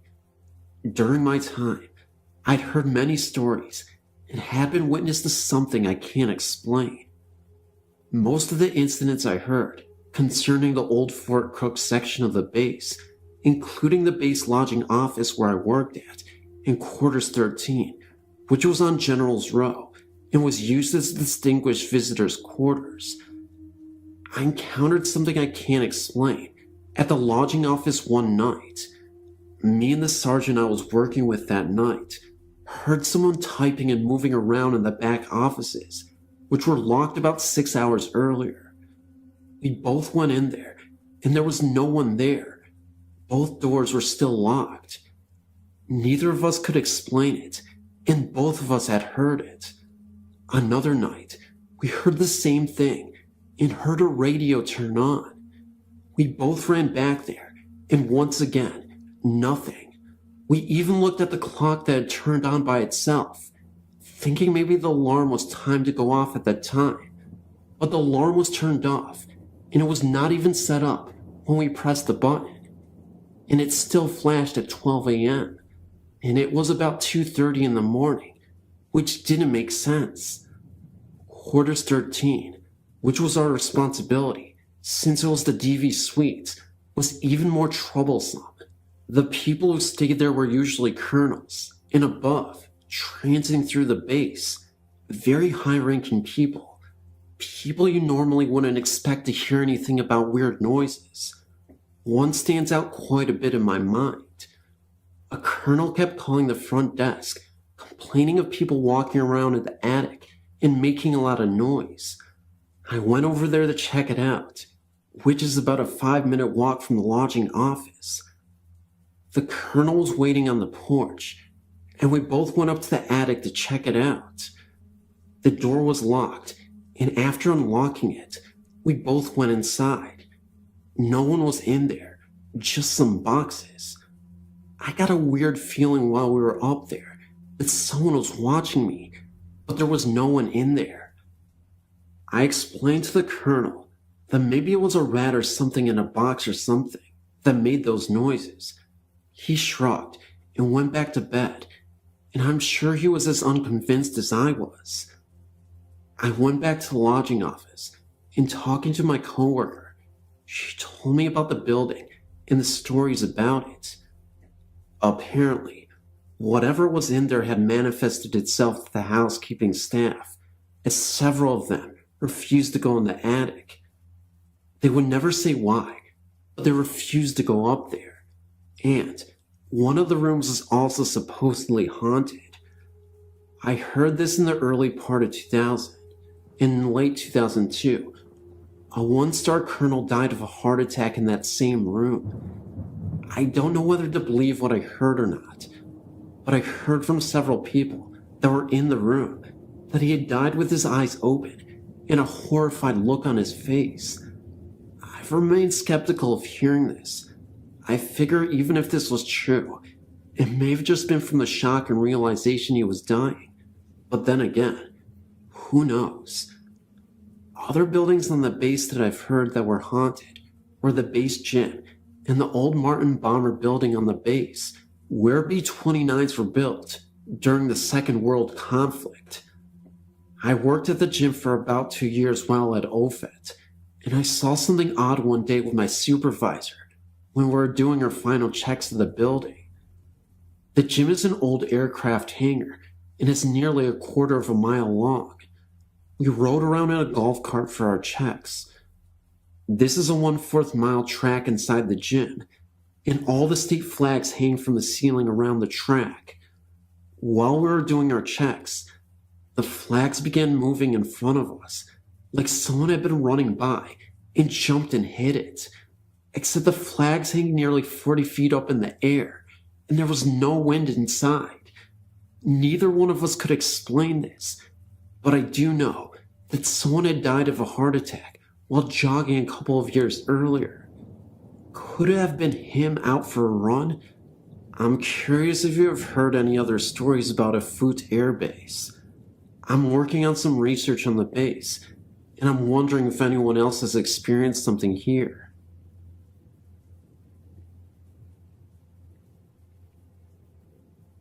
I felt compelled to send in a few of my strange experiences that I had in my grandparents' former house.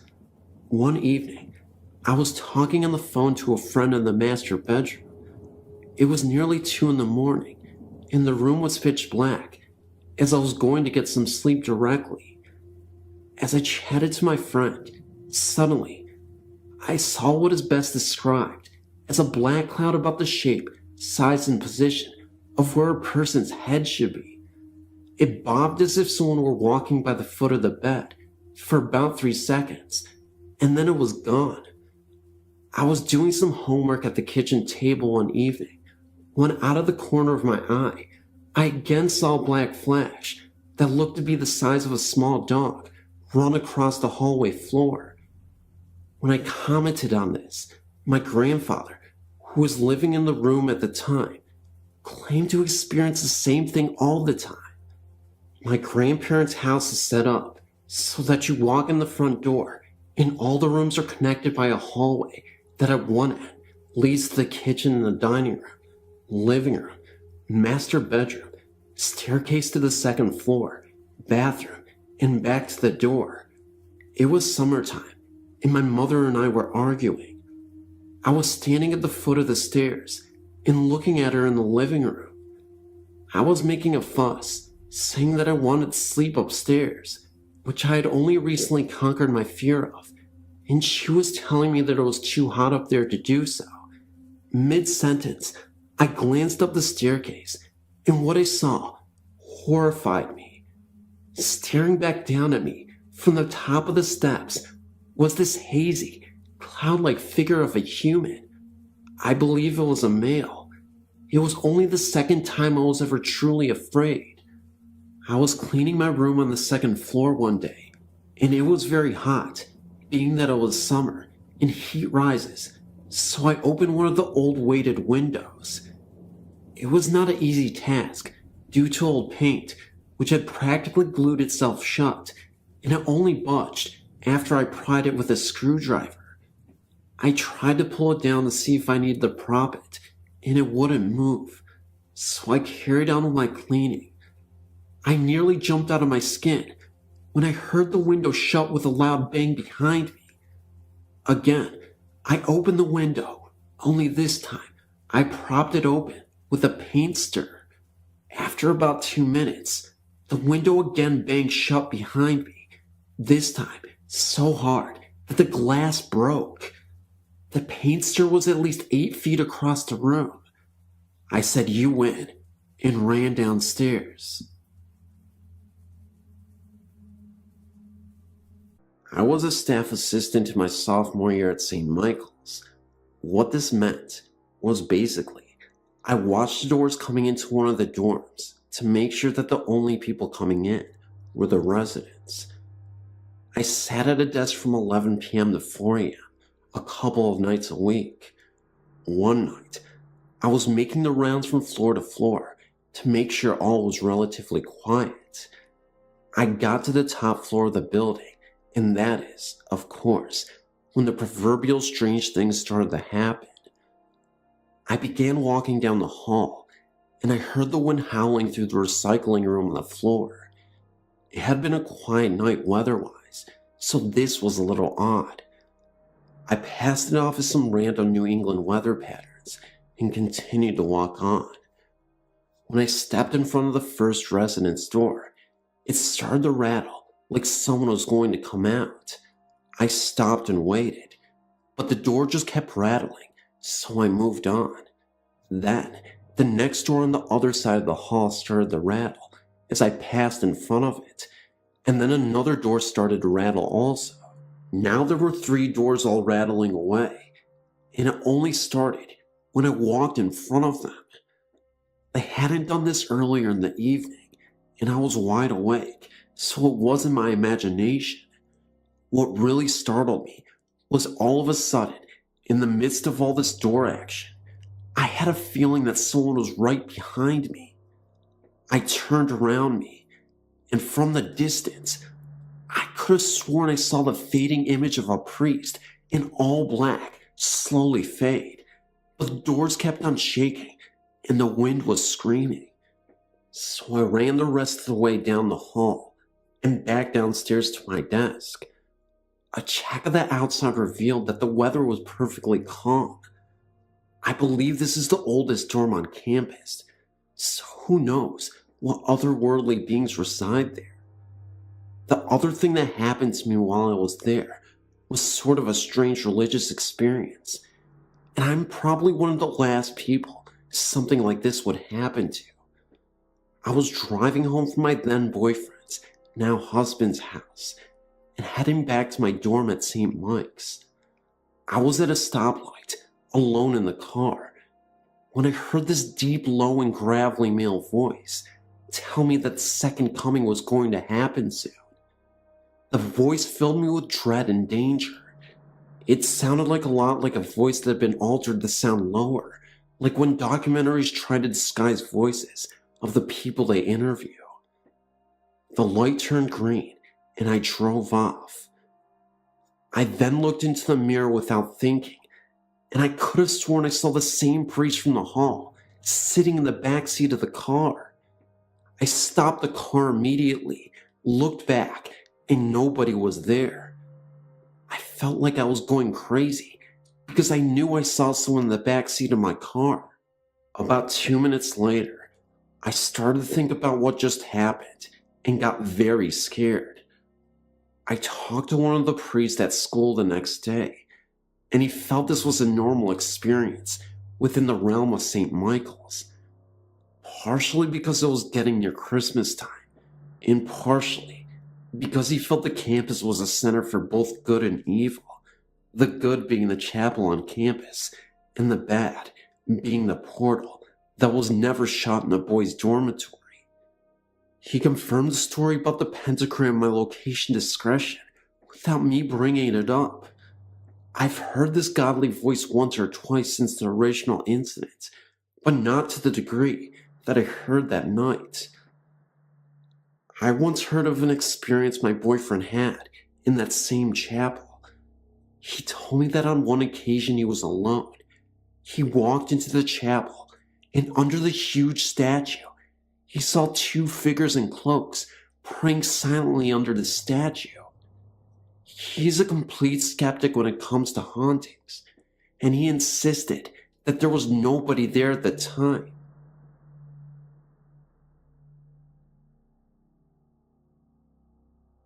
When I was 7 years old, my parents, my sister, and I lived in a home that was a one-story house that sat way back from the street.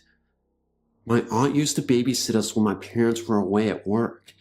Anytime I got into trouble, my aunt would make me go into a little bedroom in the back of our house, and she would make me stay in there for hours at a time. I never knew why, but I was definitely afraid of that room, and the whole time I was in there, I would hide under the blankets too afraid to move until she came to let me out. One day, while I was playing in the yard, I found out why I was so afraid of that room. While I was outside playing with my toys, I suddenly got the feeling that I was being watched. I looked around me, but I didn't see anybody. I went back to playing, but I just couldn't shake that watched feeling. I turned to look at the house to see if maybe my aunt or sister was around, and I saw a woman in the bathroom window watching me. I know it wasn't my aunt or sister because they both have very dark hair, and the woman in the window had very light-colored hair. I don't know what to do. I was afraid to move. I stayed outside for the rest of the afternoon because I didn't want to go into the house. When my mom came home that day, I finally went inside. I didn't say anything to my mom or anyone about what I had seen. I was worried that they wouldn't believe me, so I kept quiet. My sister and I shared a bedroom, and that night, I woke up to the sounds of cupboards opening and closing, like someone was looking for something, and I heard glasses being moved around and the water being turned off and on. Well, being a little kid, I figured I was just imagining it, and as I lay there listening to this, I looked over at my sister, who was sleeping through this whole thing. The next morning, I asked my mom if she was up last night getting a drink, and she said no, but she looked at me kind of funny. That night, my mom had some friends over, and she sent my sister and I to bed early. My sister fell right to sleep, but I just kept thinking about what I saw in the window and what I'd heard the night before. My mom and her friends started talking about a lady who had hung herself in the back bedroom of our house. I could not believe what I was hearing. My mom then went on to tell her friends that she hears noises in the kitchen at night. The next day, as I was playing in the yard, I saw the woman in the bathroom window again. I started to cry, and my aunt got mad at me, so she tried to lock me in the back room again. I was kicking and screaming that I did not want to go back in there, but she wouldn't listen to me. As I sat on the bed, under the covers, I heard the door swing open. I thought it was my aunt to come let me out, so I uncovered my head, but nobody was there. I then started to hear a squeaking noise, kind of like something heavy hanging from a window bar. It sounded like it was coming from the closet. The closet was a really big walk-in one. There was no way I was going to look in there. I just sat on the bed, listening to this noise, until my aunt came to get me. I later found out that the lady hung herself in the closet of that back room. I'm just wondering if anyone knows why she did this, and when it took place. Well, that's my story, and believe me, it is all completely true.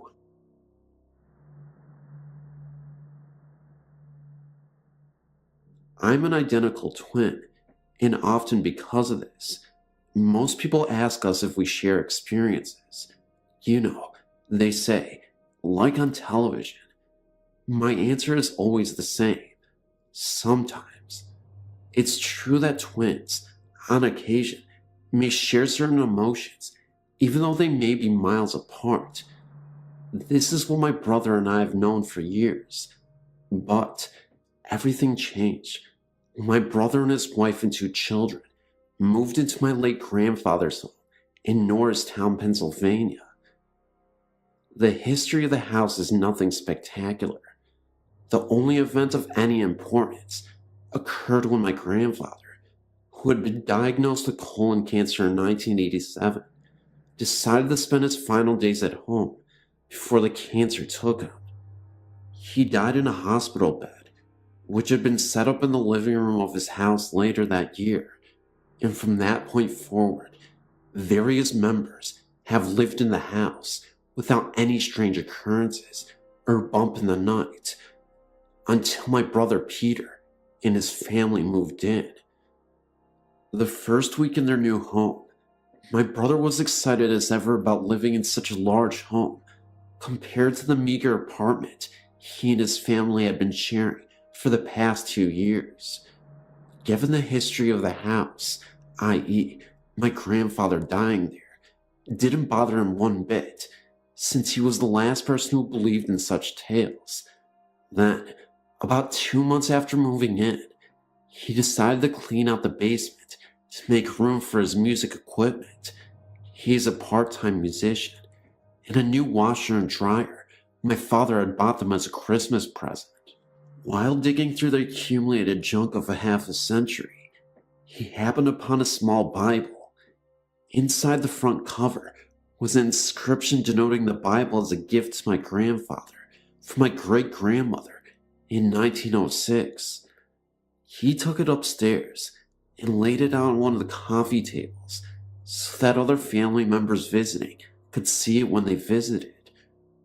Remember that I had yet to hear of this find, since it only had occurred that day, but that night I had one of the most terrifying nightmares I could ever remember. I dreamt I was standing on the landing, overlooking the living room of my brother's house in Norristown, Pennsylvania, but something was wrong. Having visited the house many times in the past, I vividly remember the layout of how it used to look when I was a child, but in my dream, I remember seeing an end table, which was never there before, on which a book was placed. I was drawn to it for some reason. I slowly descended the stairs, even now, recalling how hollow my footsteps sounded on the hardwood floor as I made my way towards the table. As I got there, I looked down and saw that it was, surprise, a small Bible. Upon opening it, I saw there was an inscription made out to my brother from our father. This is where things got really spooky. I remember hearing my brother's voice behind me say, "This is mine, which Dad gave me. Please give it back." I was too terrified to look around, because even though it sounded like my brother, there was something otherworldly about the whole thing. I finally succumbed to curiosity and turned around. This was, of course, when I woke up screaming something. I don't remember what. I startled my wife, who was then yelling at me to Keep it down. The neighbors will think we're fighting or something. Later that morning, I spoke to Peter to tell him the strange dream I had, and that's when he told me about what he had found and who it really belonged to. I was startled beyond words. I told him I would be down in an hour. I live in Parksea, Pennsylvania, approximately an hour north of Norristown, to see the book. Too late, he said. Why? I asked. It's gone, he replied. The conversation went on from there about how he had placed it on the end table, an end table that he just picked up at a yard sale that day, but when he woke up, it was gone. I asked if his wife had taken it, but he said that it was impossible. They had flown back to Texas 2 days earlier to visit her folks and took the kids with her for the short vacation. After going around and around about what could have happened to it, as well as the strange dream I had and what the voice had said to me, in the end, we just didn't know what to say. I guess it was one of those things that will never really be explained. 2 weeks later, his wife and 2 children arrived back home and were in the process of unpacking when she went down to the basement to see how the cleanup had gone. That's when she asked him about the small Bible. What Bible? He asked his wife. Oh, the one in the basement near the keyboard you put there. Looking confused, I'm sure, my brother ran down to the basement, and sure enough, there it was on the door, right where he had originally found it.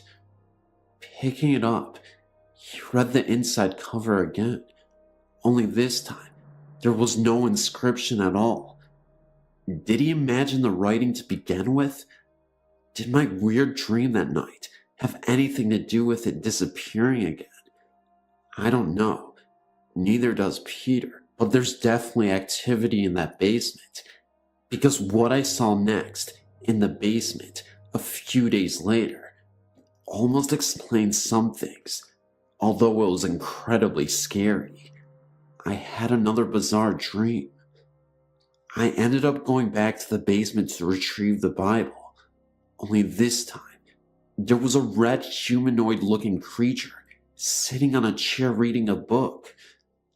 He had horns protruding from his head, and he looked like an ape crossed with Bigfoot. His face very human-looking at the same time. Frozen in shock, I approached him. He pointed to the book, and there was an image of a car on fire. I woke up in a cold sweat and screamed.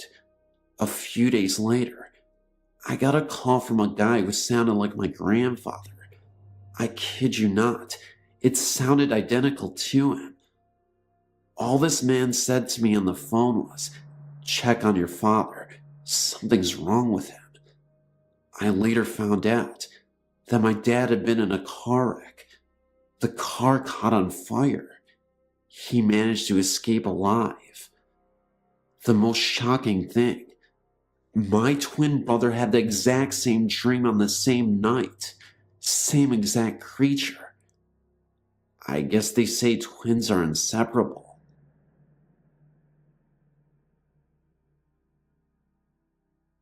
When I was younger, I had a terrifying experience with a ghost.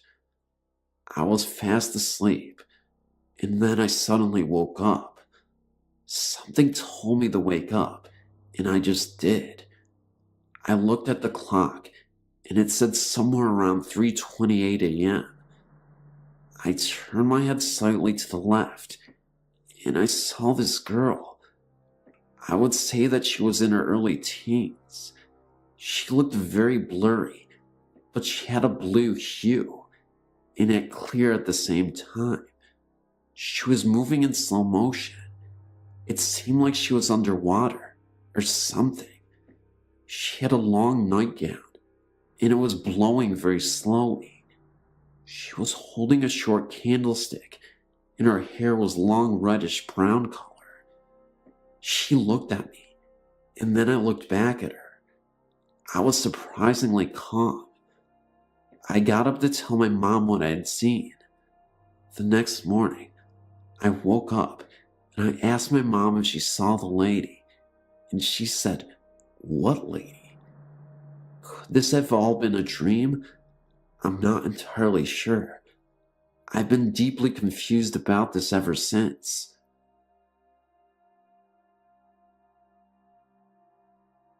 My house has always had extra company.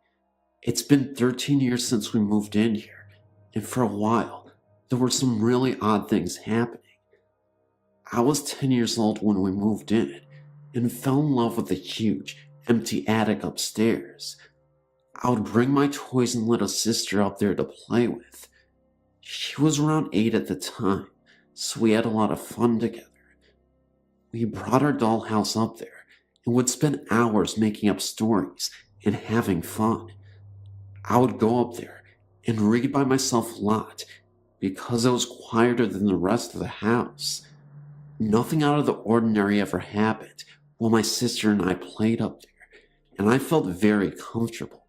In the far end of the room were little racks where clothing must have hung before. One day, I was up there alone playing when I discovered this old-fashioned looking gold purse with a painting of a deer and a medal on it, and being a lover of old things, I was psyched. I brought it to my mother, and she said it looked like a pocketbook from the 1920s that her grandmother used to have, sort of a flapper type style. We hung the pocketbook in the back of the closet to keep it out of harm's way. About a year later, my father and a friend of his transformed my attic playroom into a bedroom for both me and my sister. My father had left a quarter of the room where the pocketbook had been found alone, and put up a wall and a door separating the rest of the bedroom from that area. My sister did not like her bed being up against the wall of the back room. Then, what I felt next was unexpected and unbelievable. I was laying there with my eyes open, frozen with fear. I felt as if someone was watching me, but I was afraid to move. I'd never felt like this before. I was never afraid of the dark as a child. My sister said, "Can I please come over and sleep with you?" Now, I usually said no to this and stopped being a baby, but I wanted her to come over, pretending to be reluctant. I said, "All right, but don't hug me," even though I really wanted to be. She ran over and squeezed me, and I squeezed back, and she said, "I'm scared," and I said, "Me too." And then boom, boom, boom. 4 loud knocks right on the wall, which our heads were practically up against. I could actually feel the vibrations from the wall. Then my sister, crying, said, "What was that?" I made it up. I said, "Me." I said, "Don't worry." I was trying to tell myself that it was me when it happened again. Boom, boom, boom. We both jumped up and ran downstairs at this point, into my parents' bedroom, and my father went up to see if there was anyone hiding up there. No one was. However, my sister refused to go back up there and slept with my parents. I, however, went back up there scared, but mad that my favorite place was trying to kick me out. I felt almost betrayed and hurt, so I stayed up there for the whole night, refusing to leave, but hoping it would not try to scare me. It didn't. My sister would make attempts to sleep up there later, but would always run downstairs at some point. I couldn't blame her, since most of the time I really wanted to join her, but never would. Over the next several years, I often heard whispering and the doorknob being wiggled as if someone was trying to get in. At first, then it became a game. The doorknob would wiggle really fast, and I would say, "I'm trying to sleep," and it would stop. And then I got used to the weird noises. It's 13 years later, and in that time, I've had many friends tell me that they heard whispering or tapping on the wall, or someone breathing in their ear. To which I say, "I told you there was a ghost in my house." But it sparked my interest in the paranormal, in which I'm an avid believer because of my ghost buddy. I don't know if the purse actually belonged to the ghost, but the house was built in 1940, after the flapper times. But my mother did tell me that the old man who used to occupy the house had 2 wives who both passed on. Whether or not either of them died in this house, I don't know. The purse may have belonged to one of them. Hello, my name is Kirk. I'm about to turn 18, and I live in New York State. I apologize in advance for the length of my story, but I never get to talk to anyone about these things that happen. I'm looking for answers as to whether or not the house I live in is haunted. I don't talk to my friends about them because I always get the weirdest reactions when I mention them. You know, the kind of look someone makes when they think you're insane. Since I was a little kid, I'd always found the paranormal amusing. My mom believes in ghosts based on her own experiences, which I might say are quite frightening. I have 2 older sisters, and both have related their own personal experiences to me. So, in a way, I suppose I was influenced into finding the supernatural interesting. I live in a 2-family house that my family owns. We used to rent the bottom apartment out to people back in the late 80s to early 90s. The tenants have said that the downstairs apartment is haunted, and a psychic my mom brought over one time said that the apartment was indeed haunted. In one of the rooms downstairs, my great-grandfather passed away. The house has been in our family for a while. Also, my mom's nephew who came over from Ecuador was living with us when I was about 7 or 8. Hard to remember. He died while living here in a car accident in Lake George. Is it possible he has unfinished business because his wife and daughter live in another country? Also, my mom's boyfriend of a long time ago, this is back in Ecuador, which was probably in the 60s, died on a hiking trip. My mom loved him and always insists that he watches over her. That's just some background information, because they could all be possible haunts. The experiences I'm remembering are all recent ones.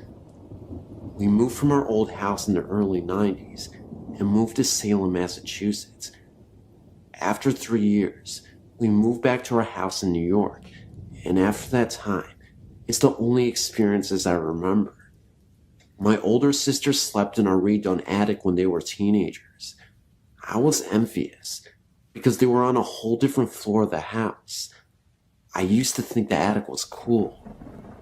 Both my sisters have had stories about the attic. My sisters moved out long ago, which gave me the advantage of choosing a room up in the attic, being older and all. I chose the room which was my oldest sister's because of its size and location in the house. It was the last room and had stairs in the room going down and leading into the 2nd floor apartment. The first night I slept up there, a good friend of 10 years stayed the night with me. He's the only one I talked to about my experiences with. It was about 2 a.m. and we were lying awake, starting to doze off. He had his Discman with him and was playing a CD with the headphones off of his head, so we could both hear the music. I was lying there, when all of a sudden, I heard the distinct and startling noise of a marble rolling down the stairs that was in my room. It finally hit the bottom of the stairs, and I asked my friend if it was him that did that. I remember thinking, great, the first dang night I'm in here, and something weird has to happen. I definitely would have seen if my friend had thrown the marble down the stairs, but he didn't. By the way, This actually happened one more time before, not happening since. That story can probably be explained easily, but there are other weird ones. In the same room I was sleeping one night, I'm 95% sure I would have closed my closet all the way before I went to bed, because a thing like that would bother the hell out of me, and I wouldn't be able to sleep. I woke up suddenly in the middle of the night to a very strange noise. It was a quick and harsh boom mixed with a whoosh sound. I looked around my room to find the source, and my eyes focused on my closet door. The door was open. I sort of stood up and chuckled because it was 3 a.m. I closed the door and went back to sleep. I later analyzed the sound because I remembered when I woke up, what it sounded like was the closet door being pushed hard from the inside and rubbing on the carpet as it opened, which would account for the whoosh. I was never scared, just sort of curious as to whether or not it was insane. The next experience was definitely an odd one. It was the morning. Morning is like 12 noon to me, especially in the summer. And I'd woken up and was getting ready to take a shower. I made my way downstairs and was heading to my mom's room to get a towel. No one else was in the house at this time. My mom was working, and so was her boyfriend. As I was passing through our dining room, I felt something cold hit my right earlobe. Within a couple seconds, my fingers were up to my ear to pinch whatever was on my ear, because I thought it was a bug. I took my fingers away and realized that what hit my ear was a drop of some liquid. It didn't feel like water. It almost felt like oil. It had a strange smell to it, almost like a perfume oil smell. Very confused, I rubbed it in my fingers and looked around the ceiling for the source. But if you think about it, an earlobe is an awkward place for something like that to land on. If it was coming from above, it would have hit the top of my ear, right? But that's not the end. I shrugged it off, got my towel, and went into the bathroom. I took my shirt off, and splot, I felt a drop hit my chest. Now this was weird, because I was totally in a different part of my house. And again, the chest is an odd place if the drop is falling from above. Before touching the spot, I looked at it. It definitely splattered with some force, because it was spread out a little. I touched it and smelled it, and it was the same dang substance. Why is this relevant? One night, I awoke to hear a very disturbing noise coming from the bathroom. Nobody was up at the time, and I heard a very distinct gurgling noise. I walked towards the bathroom to see what it was, when the lights turned on by themselves, and the shower curtain was moving. Remember, nobody was up. The lights were off, and they somehow managed to turn themselves on. Curiosity got the better of me, and I decided to inch closer to the shower curtain. I had to know if something was behind it. I moved the curtain, and to my relief, there was nobody there. But then the lights turn off once again. I start to get really freaked out, and rush to turn on the light. I look across the hallway, and I see what looks like an elderly man in a wheelchair with an oxygen mask on his face. He looked about as real as any living person would. Now, it wasn't like I saw this figure for a long time. I wasn't on meds, and I'm a sober person. I wouldn't even say I was tired. The encounter lasted about 10 to 15 seconds.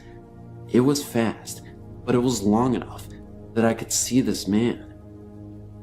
I honestly felt like the liquid that I felt came from this gurgly elderly man. I found that very interesting, and later, I told my mom about it. She thought I was joking and laughed it off, then grew very concerned after I insisted that this was something I saw. She thought I was having hallucinations and wanted to take me to the doctor, but I urged her that I was of sound mind.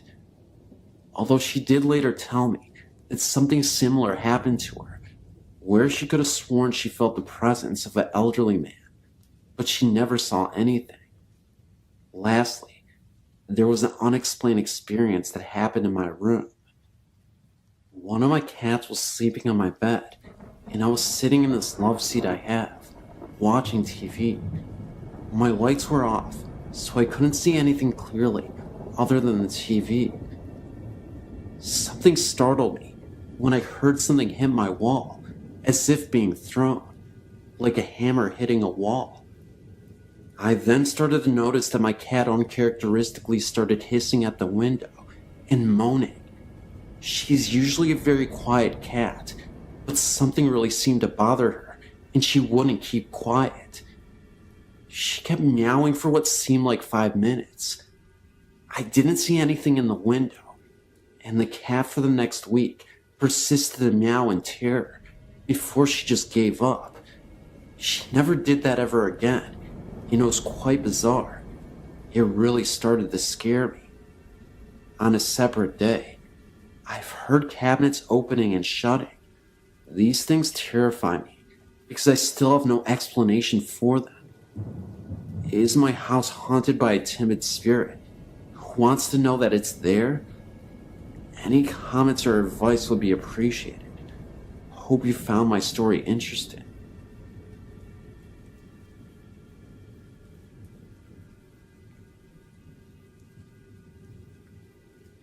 During the summer of 1976, my mom, older brother, and I decided to accompany my aunt and her family to West Virginia and North Carolina to work in the tobacco fields. I was about 11 years old at the time. After a 2-day trip from Texas to West Virginia, we were assigned a house to stay in while we were settled into work.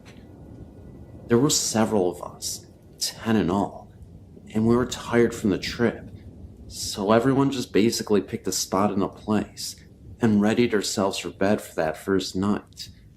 It was not a restful night. At about 3 a.m., we were awakened by the sounds of a woman crying and wailing in the room with us. Looking around the room, we could see that everyone was accounted for and no one was crying. The sounds increased in intensity and lasted for about 10 minutes. When I say wailing, I mean just that, a horrible, low sound, very similar to some of the sound effects heard in the old Scooby-Doo cartoons. I realize that sounds somewhat funny, but I swear it's true. I'm not sure if my eyes were just playing tricks on me, but in the darkness of the room, it really looked like there was a figure kneeling down. You could see it well enough in the dark to know that it was a gray outline of some figure. Interestingly enough, after the 10 minutes of sobbing, I noticed that this gray cloud ended up disappearing as well. Thankfully, we weren't to stay in that house for very long. Another house, with more room for 10 people, was assigned to us. That was not an improvement. The next house was a 2-story one, located somewhere between Hendersonville, North Carolina, in a small town known as Soul City. It was situated about 200 yards off a road, with a long driveway and a set of railroad tracks that ran along the other side of the road. There was a large white house off to the north of our house, about another 300 yards away. The house had a large open field in front and was surrounded by woods on the other 3 sides, and a shed and an old open water well in back. Spooky enough setting during the day. At night, things would happen, such as lights turning on by themselves, footsteps heard upstairs, when everyone was in plain sight downstairs, the sounds of something heavy being all dragged through the house late at night, after everyone had gone to bed, knocking on the walls, and my brother swears he's seen what appeared to be a black hooded figure at the foot of his bed. I remember I had my window open once while asleep at night, and I could have sworn I heard the sounds of a horse running across the field outside. Nobody in our area owns any horses at all, and you could hear the sounds of neighs. I ended up looking outside and saw absolutely nothing, but there was definitely a horse that I heard. I swear to anyone reading this, these events really happened. I know people often make claims like that, which make it seem like it's fabricated, but I really want to put an emphasis on the validity of these stories. All I have is my word, but I'm telling you, these events are so real. I'm 36 now, an Army veteran, college educated, and I have an interest in ghosts and the supernatural. If anyone has any clues about the house, the one near Soul City, North Carolina, its owners, or perhaps even its history, please email me.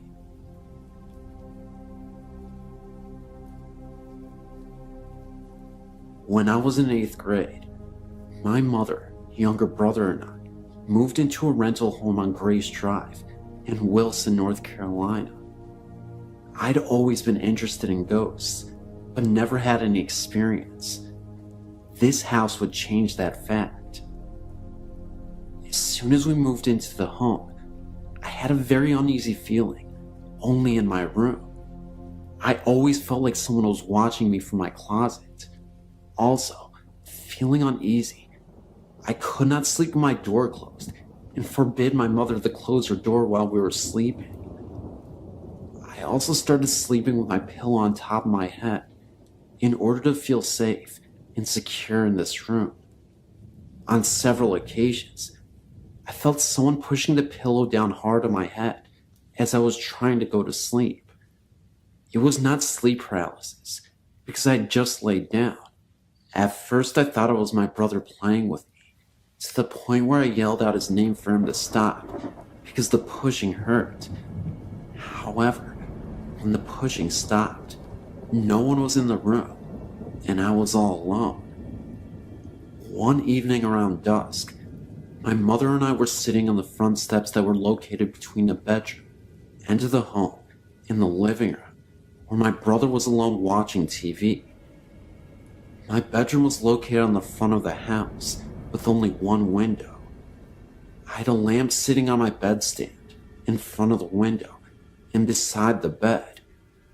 I stood up in order to illustrate a point to my mother, now facing the house with my bedroom window in sight. All of a sudden, I saw movement in my window. It was a shadow in the act of sitting on my bed. Once it sat down, the shadow seemed to fade into the shadows of my bedroom. I stood there looking at my window and said to my mother that my brother was in my room and that he needs to get out. I immediately went into the house to find my brother still watching TV. I asked him what he was doing in my room, and he just stared at me like I was crazy, saying that he had not left the living room. Of course, I went to my room to find no one there. We lived in that house for about 2 years, and only when we moved into our new house was I able to sleep with my door closed, but with my mother's door closed. However, this new house was where my mother saw her first ghost. This happened about 2 months after we moved into the house. She said that she was laying in bed one night, unable to sleep because the streetlights in the city were so bright. She said that she looked over to her window and saw an old man standing in her room in front of the window. The old man walked over to the bed and looked down at her and then backed away, only to disappear. She smartly did not tell me the story until I'd been away at college for 3 years.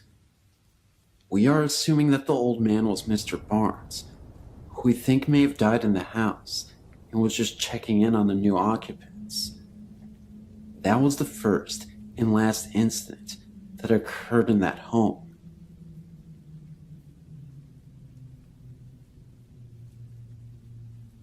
I'm 16 years old and live in a small town in Texas.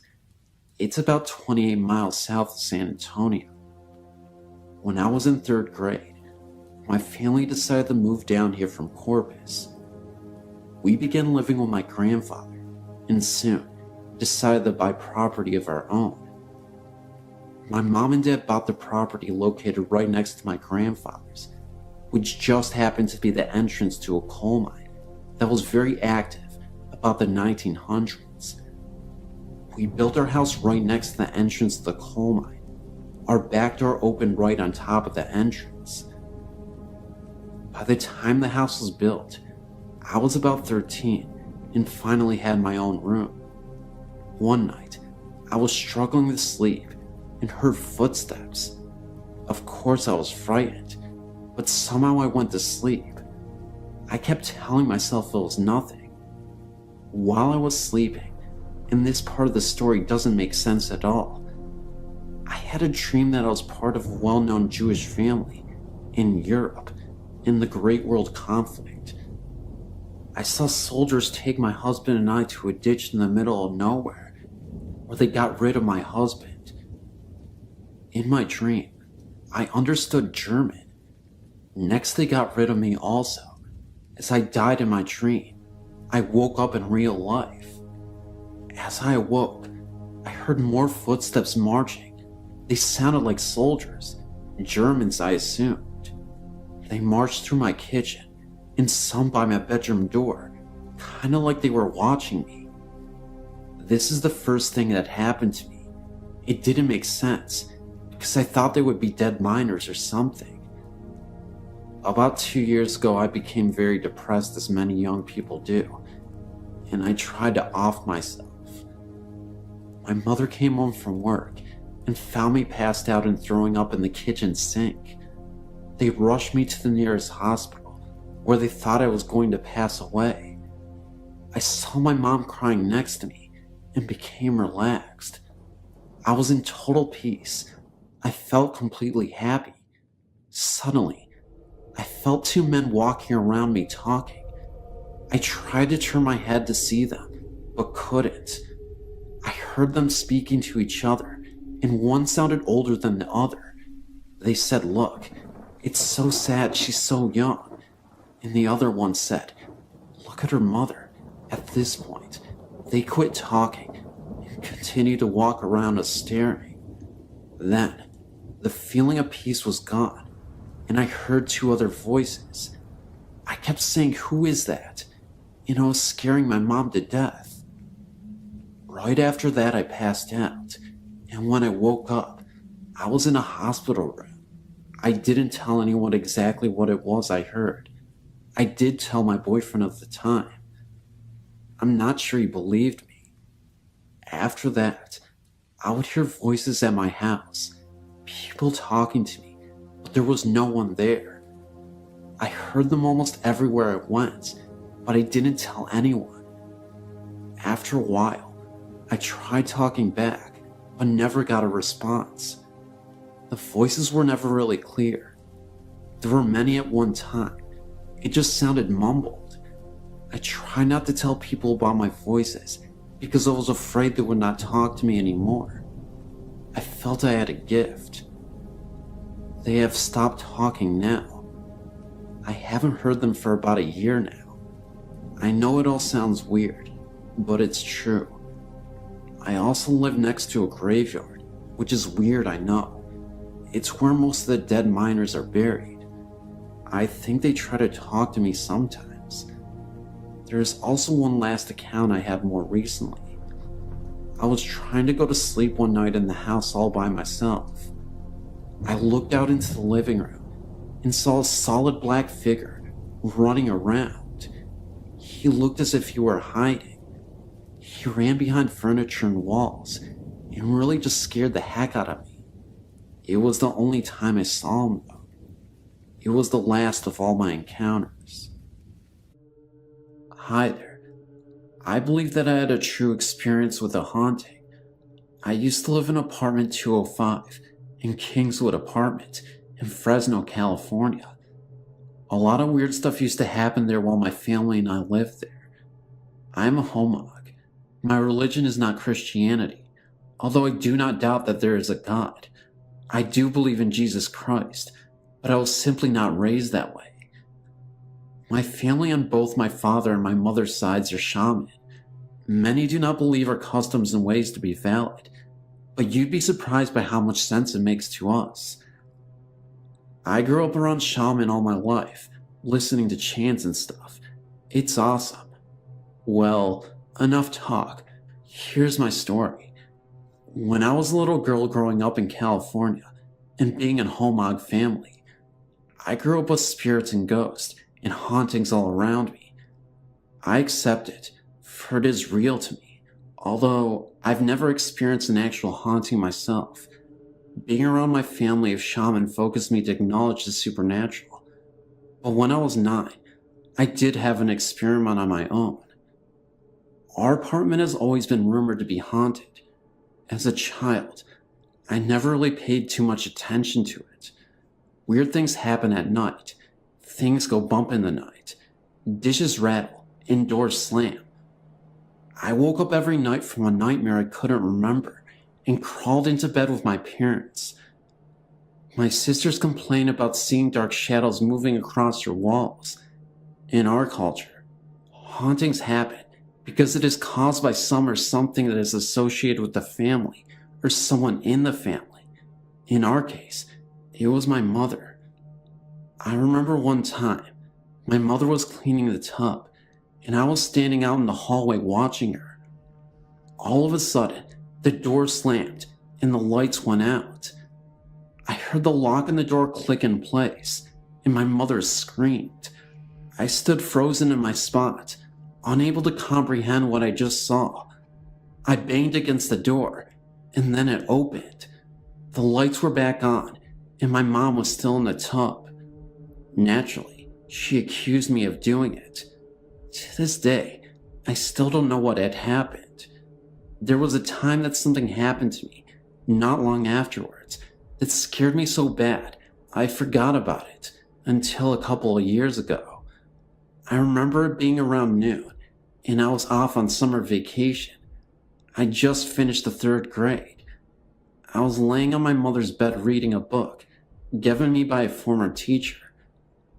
I started to have this funny feeling all over my body, more like an awareness that something was watching me or something was near me.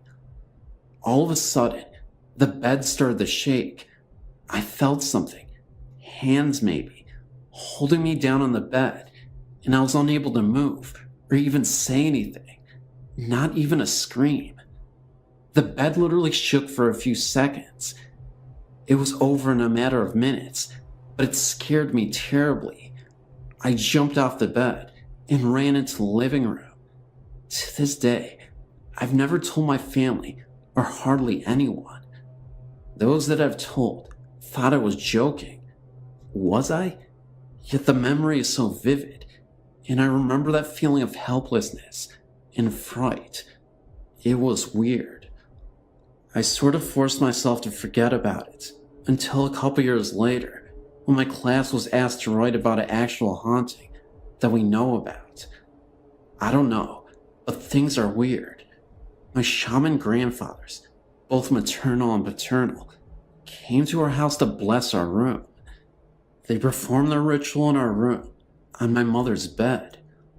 I remember something about someone dying or committing suicide in our closet, but it was so long ago, I can't remember much about it. My mom has been having dreams about a little girl carrying a knife, chasing her through a rice field in Thailand. My grandfathers did this chant thing, and all this stuff, too much to explain, to capture this thing. They've locked her up in 2 bowls that have sealed and chained together. Part of the chain that was used to seal it was made into an anklet brace that my mother wears around her ankle at all times. The trap used to capture it was something that my grandfathers did. To this day, my mother is doing better. No more Chucky-like girls chasing her. The bowls were taken to my mom's father's altar and locked up. When he passed on, it was given to my mother to keep safe. So now, it's in our bathroom closet on the top shelf. Every time we open the door, there it is. Scary.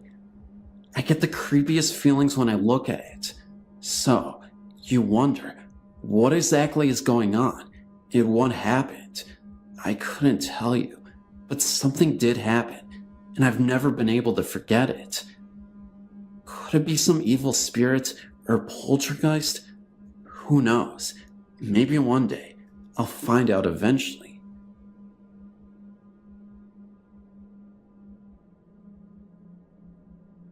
Being a Catholic, I believe there is an afterlife, heaven, etc., and spirits occasionally visit people here on Earth. One winter, my family and I, mom, dad, and 2 younger sisters, went to visit and help out my grandparents, who had recently cleared some land they owned on the Tennessee River, move into their new home. The land they bought had many legends accompanying it, including stories of gold and ghosts. My sisters and I were very interested in exploring the 25 acres of wooded land that had an old Civil War home place on it. An old country store was located about a mile away, and this was the only neighbors my grandparents had. When we arrived, there was a 15-foot long, 15-foot high pile of cut down trees that had been piled up to make room for the new house. This was a great jungle gym for my sisters and I to play and hide on, being as it was a long way from the house.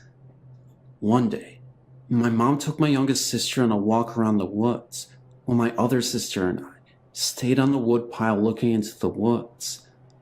I saw this black, 4-foot high figure scrambling from tree to tree. At first I thought it was my youngest sister running around, so I called her name. She answered from the opposite direction of the figure that I saw. By that time, I was really frantic, in tears, and running home because I could still see the figure moving extremely fast. It was so fast, I would only see it for about 2 seconds at a time before it went behind another tree. When everyone was in the house, I told them, but my grandpa brushed it off as a bear, even though there aren't any bears in the area. So I felt better. About a week later, after my family and I left, more people were beginning to have experiences, I guess you could say. My grandpa had taken his dog out one night when he had heard a woman's voice faintly yell, "Help me." The dog began to bark, so my grandpa got in his truck and began to circle his property, looking in the ditches for an injured woman. He found no one and went home. About 3 months later, a lady was changing a sign outside the country store around closing time. Extremely scared and shook up, she quit her job because she had seen a quick, black, shadowy figure coming from my grandparents' woods. We still don't know what is living in my grandparents' woods, but other people have seen it, so I know it's not a figure of my imagination. Thanks for reading.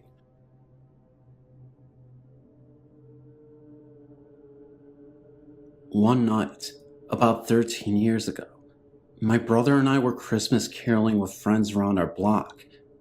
We were about 10 or 11 at the time. After ending the night, my brother and I said goodbye to the last of our friends who had turned in for the night. We were riding doubles on a bike that night, my brother pedaling. We approached the edge of the driveway when he suddenly stopped. We both looked across the street. I said, "Do you see what I see?" He replied, "Yeah." Happening very quickly across the street was a dark shadowy figure, void of prominent features, approximately 7 feet tall. When it began to approach us, we threw the bikes down, and we were able to slide under the electric garage door, still in process of closing. We were able to summon our friend's dad to investigate, but nothing. That night, we rode our fannies home, about 8 houses down. Amazingly, we never mentioned it to our parents, who were waiting in the driveway to take us to the town's candy cane lane. We have since told them about everything, and to this day, when I visit home and happen to walk that corner of the block at night, I'm constantly looking over my shoulder and feel as though I'm being watched.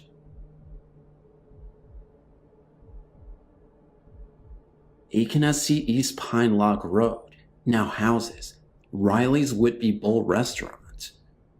This house was in my wife's family from the late 1960s until it was sold to the present owners, operators of the named restaurant. My family and I moved there in 1993 and lived in the house for 2 years after we moved back here from Atlanta. This house was in my wife's family from the late 1960s until it was sold to the present owners, operators of the named restaurant. My family and I moved there in 1993 and lived in the house for 2 years after we moved back here from Atlanta. This house was built in the late 1800s, estimated from the style, and was remodeled in 1914 when indoor plumbing was installed, and this date appears on the tax records, which would be correct. They used the latest remodeling date for effective date. Archaeologists from SC State Highway Department visited the site in the winter of 1994 when the road in front was being surveyed for widening. I took them under the house, and they showed me where the curve marks in the big supporting beams evidenced that the original part of the house was either built before the war between the states or wood from that era, which was recycled into the house.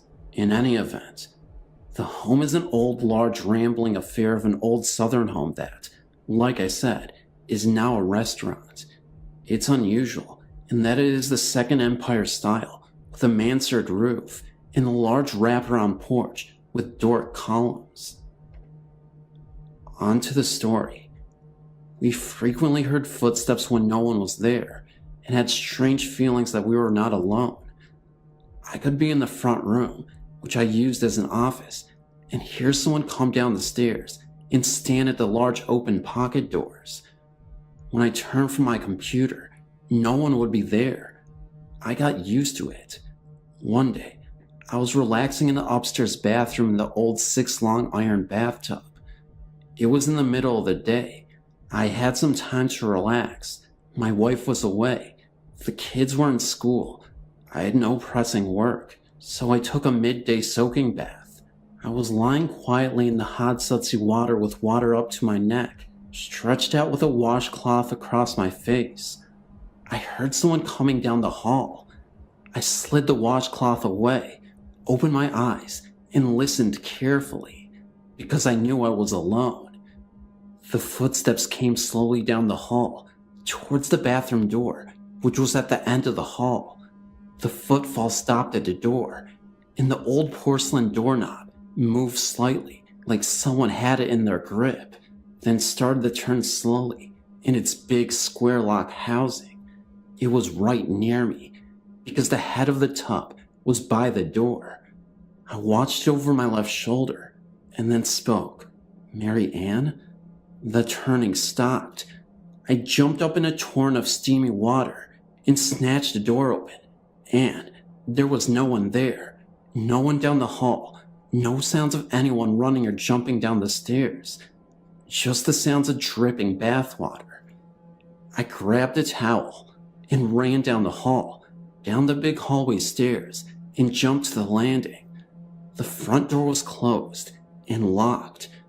I could see down the hall to the old Victorian carved door leading out to the back porch. Nothing. I sprinted to the kitchen. Nothing. I looked out into the side drive, in the circular drive out front. No car. Nothing. Doors were locked. There was no sign of anything out of the ordinary. I searched from room to room and found nothing. I never said anything that might spook the family, but nobody likes to be in the house alone anyway. Funny thing is, now that we live in a modern house, built in 1973, across the cotton field from 801 East Pine Lock, we still hear noises and footfalls when no one else is in the house. I've sensed a presence more than once, and a teenage friend of a family told us that he saw a kind-looking old man one night, dressed in white, standing in our foyer. It was late at night, and Tyler was in the library, and from where he was sitting, he could see out into the foyer. The man in white looked at him, smiled and nodded, and turning, went down the hall.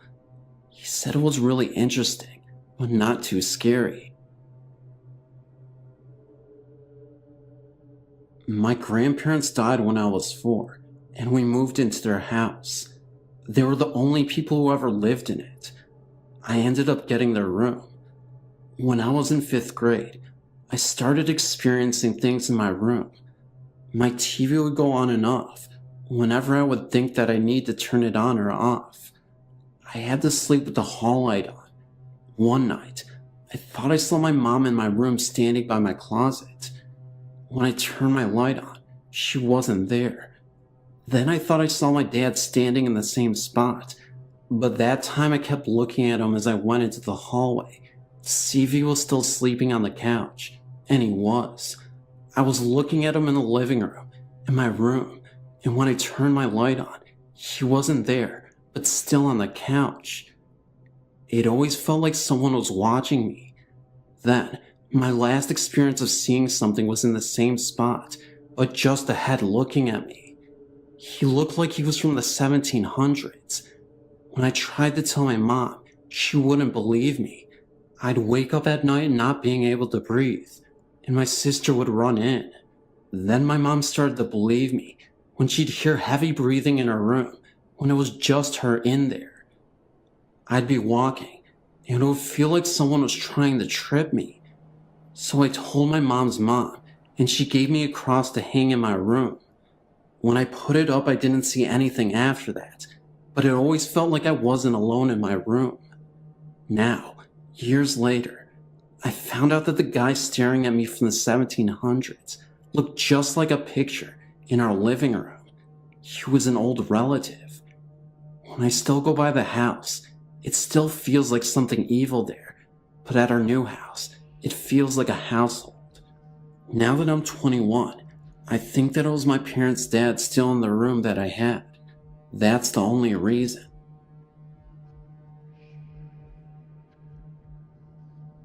A long time ago, about 20 years or so, there was a car crash in front of my driveway.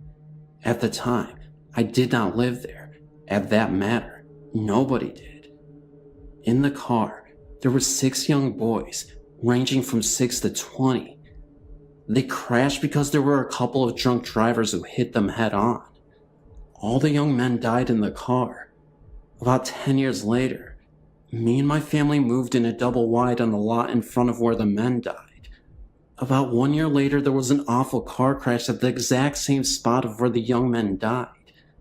The woman was not killed, but she was seriously injured. After a couple of years, I went down to get the mail when I heard a strange noise, like a young boy crying. I was the only one at home at the time. I looked around and seen nobody. The crying became fainter and fainter until I could hear no more. The next day, I went back down to check the mail, and I heard talking. 2 men, about 18 years of age. I looked around and saw nobody once again. I listened to the conversation, and I couldn't make out anything they were saying, but I could hear the voices as clear as day. Soon after, the voices began to fade away. I talked to my grandmother, who lives just up the road. She told me that the accident happened about 20 years ago, and everyone in the car were killed. I asked her what time it was that they wrecked. She said it was about 5 to 10 p.m. Around 7 p.m. is when the young woman wrecked her car. A few years after the woman wrecked her car, another woman broke down on the bridge, several feet away from where the young man crashed. Another time, a couple were driving with a full tank of gas when all of a sudden, their gas tank just went empty, right where everything was happening. There were several more breakdowns and accidents that happened over the years where the young man crashed, and more of my family members have heard strange talking and crying below our driveway. After time, we have moved, and still, there have been breakdowns and accidents at the same location. We think that the bridge and the area around it is haunted by the ghost of the 6 young men.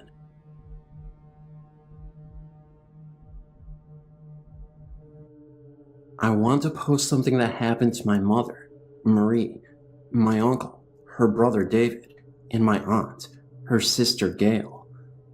A little background first, please. Marie was living in Arkansas, David was living in Florida, and Gail was living in South Carolina. Many miles apart, these 3 siblings shared the same dream on the same night and called their mother within 24 hours of the dream to tell her of it. This dream occurred in 1989. The dream starts with the 3 siblings visiting an old farmhouse they lived in as children 30 years ago with their other siblings and parents. The house was empty.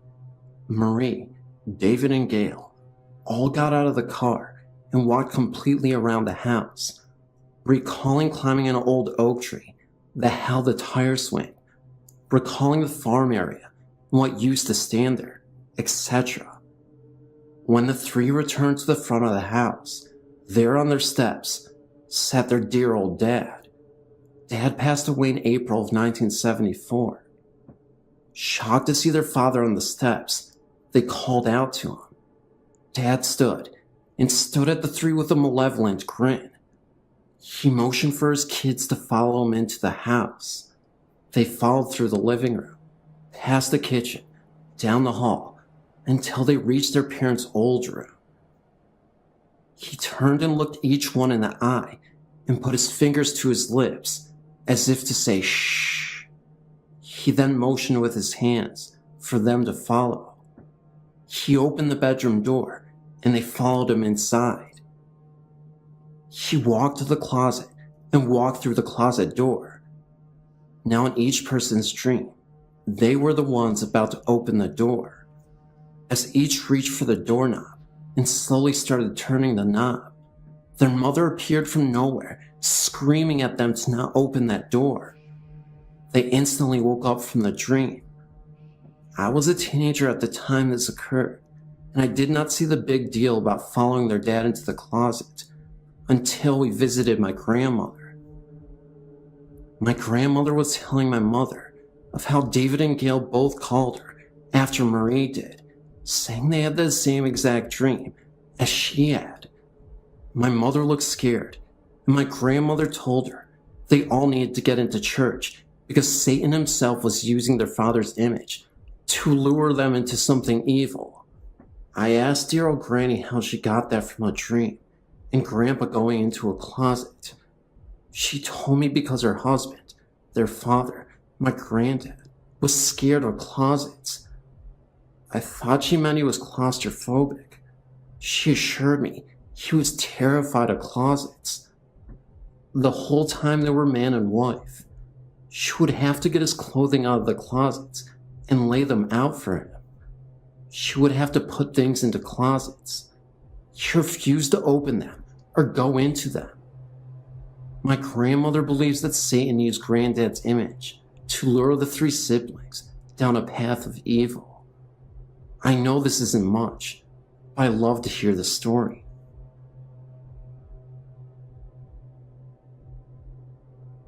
Within my years, I've had many ghostly experiences, but the most recent experience seemed to scare me the most. Almost every night sitting in the downstairs of my home, I feel a strong presence, each time at a different location within the dining room and the living room. First, you may want to know how my dining room and living room are set in my house. When you first walk into my home, you enter a little narrow hallway where you then have to go through another door to get into my living room. Then, to get to my dining room, we have a huge opening, and there's my dining room and my steps to go to the second story in my home. The other night, I was sitting on my couch closest to the 2 living room windows, but something just kept telling me to look over at the window in the dining room. Sure enough, I saw a black mist that looked as if a face was watching me, but then it disappeared. I passed it off if it were nothing, and that I was seeing things, because it was around 11:30 p.m., and I was quite tired. For some odd reason, my shades were semi-open for 5 blades, and then the rest were closed, so no one can see. I then moved my brother to the other couch, and we sat together, and I just could not keep my eyes off the window in the hallway entrance. Within an hour, I was getting finally comfortable. My brother was sleeping.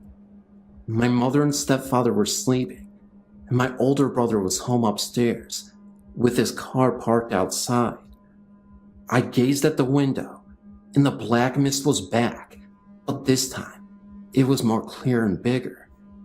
It seemed more like a body and a face, but turned to gaze out of my window. Then it sounded like someone was trying to open my front door. It's a big steel door, and when it's locked and somebody tries to open it, it sounds as if someone is pushing against it. It happened at least 6 times before it stopped. I held my little brother close to me.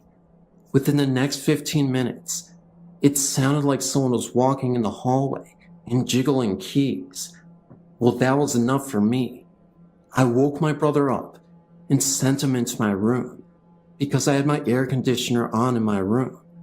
But the jingling sound seemed to follow us to right outside my bedroom door, then stop for the night. My mother recently saw the mist and told it to go back to wherever it came from. It then seemed to glide to my basement door and disappear. My home is about 150 years old, and back then, people couldn't afford to have a proper funeral, so they buried people in the walls in the basement or in the floor. We recently had a dirt basement floor and a cobblestone wall, but we had the floor cemented over. My grandfather, whom I can safely say is a ghost expert, senses something in the walls in my basement. Around my house, but mainly in my room, I know for a fact there is a ghost in my room, but she's a sweet woman, and she just seems to watch me until I fall asleep. There are several ghosts in my home, but recently, I feel as if more are residing here. Just the other night I was drifting to sleep in my room, and I heard the sound as if someone was breathing. I held my breath, and the sound was still there, so I turned the TV on. It seemed to just go away. I was scared, and looked towards the mirror, and saw a flash, and then nothing happened. But I saw the woman, and felt comfort. I feel as if she scared the other spirit away. In my grandmother's house, there is an attic, but it's hidden in the ceiling, and you have to pull the straps down. During the war at her home, soldiers were hid in the attic, and rumor has it, one night, the other people found them and killed everyone in the room. But the one young nurse was beaten and then murdered. I had a dream once about a place where there's a dangling light, and you have to walk on beams and then open a door, and there's a little room with bloodstains. I told my grandmother, and she said I described her attic exactly, even though I'd never been in the attic. The woman who was murdered was a beautiful woman, and she is often spotted around my grandmother's house, scrubbing floors and walking. My grandmother's house was remodeled after the war, and the woman comes down the steps and walks, straight turns, and goes out a door, which is now a window. But before there was a wall separating the rooms and a separate door. Recently, my grandma had seen a little boy petting her dogs, saying, "Come on, doggy, come with me." She thought it was my little brother because he had spent the night, but he was downstairs sleeping, and no one else in the house was awake. She knows he's a ghost, and she is comfortable with him. Although I am severely frightened of her basement, which in 1947, a man was found hanging with a grin on his face, and a woman shot in the head underneath him. There were people found suffocated in their beds, random strangers. My grandma says the boy was one of the children found, and the man is evil. She feels that he may harm me. She doesn't like anyone, except for her in her basement. I have many more stories to tell you, but I'm sorry, I'm out of time. I'll contact you later with many more stories. Thank you. Feel free to email me, or if you just want to exchange experiences, thank you.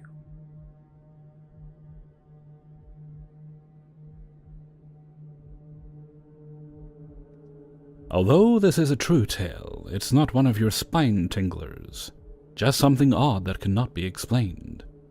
It was told to me several years ago by a colleague and happened to her mum Jean and some friends. Although Jean lived in Romford, Essex, she regularly went to a Keep Fit class in a small school hall in Upminster. The class had finished and her friends had piled into her car and drove around the corner, parking near the chip shop, and they all ordered fish and chips, like you do when you've just had a good workout.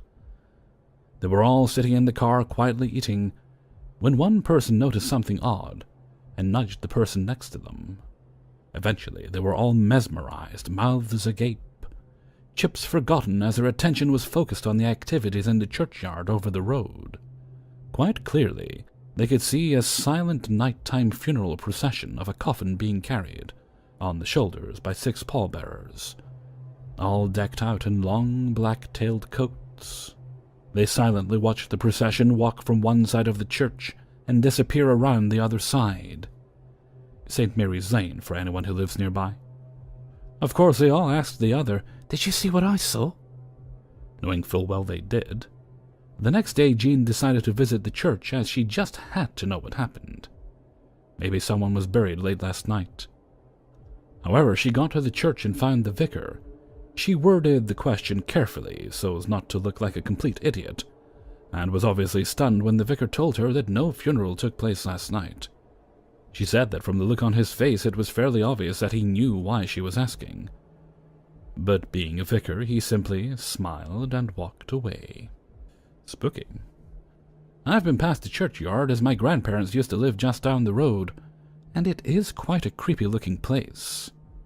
All the stones are really old and crumbly and covered in moss. None of the names or dates are readable.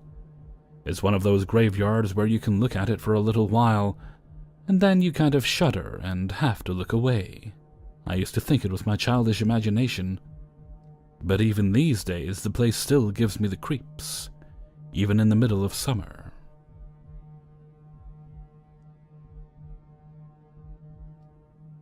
My story has to do with things that happened to me as a child. When I was 6 years old, my parents bought a very old house, probably around 100 years old, and that was back in 1976.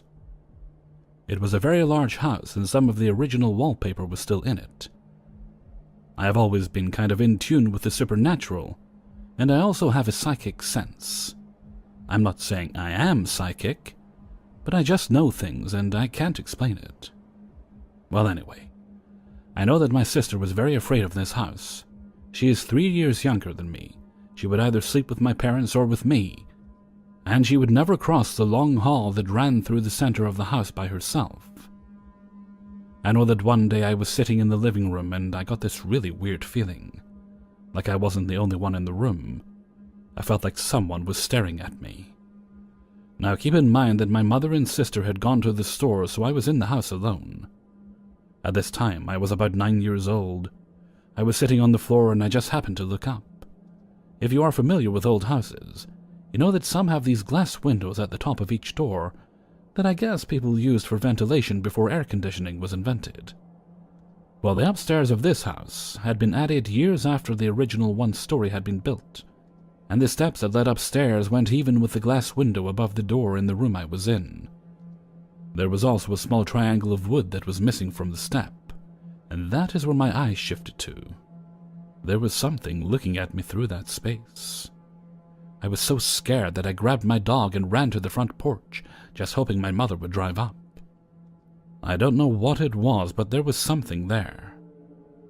People in the neighborhood were always asking if the house was haunted, and one time an old woman I had never seen before asked me if I knew of the girl that had been locked in her room, in my house, and she had died there.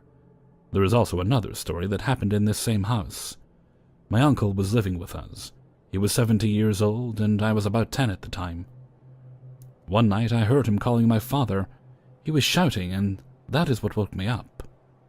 My father went running into his room, and this was my uncle's reply.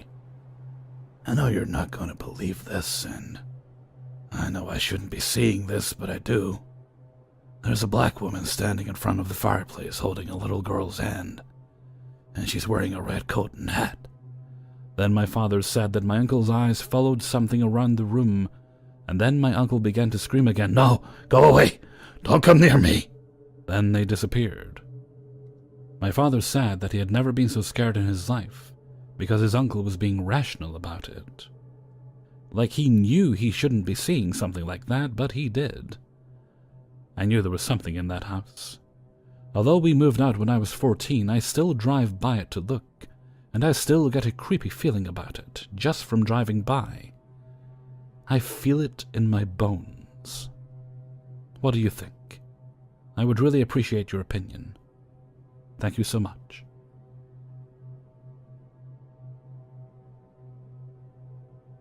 In the summer of 1999, I bought a house in a small town in Washington state. I'm a California native, so as you can imagine, I had a difficult time adjusting to the calmer settings. It was almost too quiet for my liking. About 3 weeks after I moved into my new home, an old colonial-styled house, I decided and began looking for a roommate. Soon after I placed the ad, I got a phone call from a very willing young lady who said it sounded like the perfect location for her. I took her name down, and she said she would call me the next day to set up a time and place to meet. I waited all day for her phone call, but it never came. I figured she must have found some other place to stay, but I kept the spot vacant in case she called back. A few weeks later, she did call again, and as before, she told me she would call back the next day to set up a time and place to meet. I faithfully awaited her return call, but same as the first time, it never came. I began to get suspicious as to whether it was a prank caller or a real person of interest. I thought it was odd how she'd given me a name without a number. My attempts to find her in the phone book failed, so without any other place to turn, I gave up on the search. About 3 months later, I was up in the attic storing some Christmas decorations I wouldn't be needing for some time when my eyes fell upon an old stack of newspapers in the corner. I was somehow intrigued by a particular paper lying on the top of the stack. As I thumbed through it, I was quite shocked to read an article printed about a young woman who died in her house, the house I was currently living in, at the age of 22. Even more shocking was the name of the woman. It was an identical match to the woman who called about sharing my home. I couldn't catch my breath. I went down to the local historical library and discovered that this woman did indeed live in the very house I now owned in the late 1800s. My visit to the library occurred close to 6 months ago. Since then, late at night, I've heard crying downstairs in my living room. My aunt and uncle used to live in an old log cabin. We think it was by an Indian burial ground, but it was definitely haunted, and the spirit there was not good at all. One night, my aunt and uncle woke up to find they couldn't move. They were being held down by something, but that's not my story. My 3 cousins all shared the same room. It was the only room on the second level. I hated going up there by myself. I never had to before, but this time I did. I was about 6 or 7. My sisters and I had been playing board games with our cousins up in their room. When we went downstairs to watch movies, I left my shoes up there. When the time came to go, I couldn't find my shoes. I looked everywhere. Then my sister reminded me I left them in my cousin's bedroom. I went upstairs and planned to run into the room, get my shoes, then run out and down the stairs as fast as I could. I ran into the room and picked up the shoes, but as I was turning around, I felt something behind me. I was so afraid to turn around, but at the same time, I wanted to run down the stairs, right out of the house and into the car. So I slowly turned around. There I saw a small little Indian girl, maybe about my age. She was surrounded by a blue and white light. I just stood there until she vanished. I ran out to the car where my parents were waiting, and until now I have never told anyone my story except for my aunt, who also sees things. Later I found out that my aunt and uncle would pray to the Indians to watch over them, to protect them from whatever was in that house. Maybe the little Indian girl was just watching over my cousins.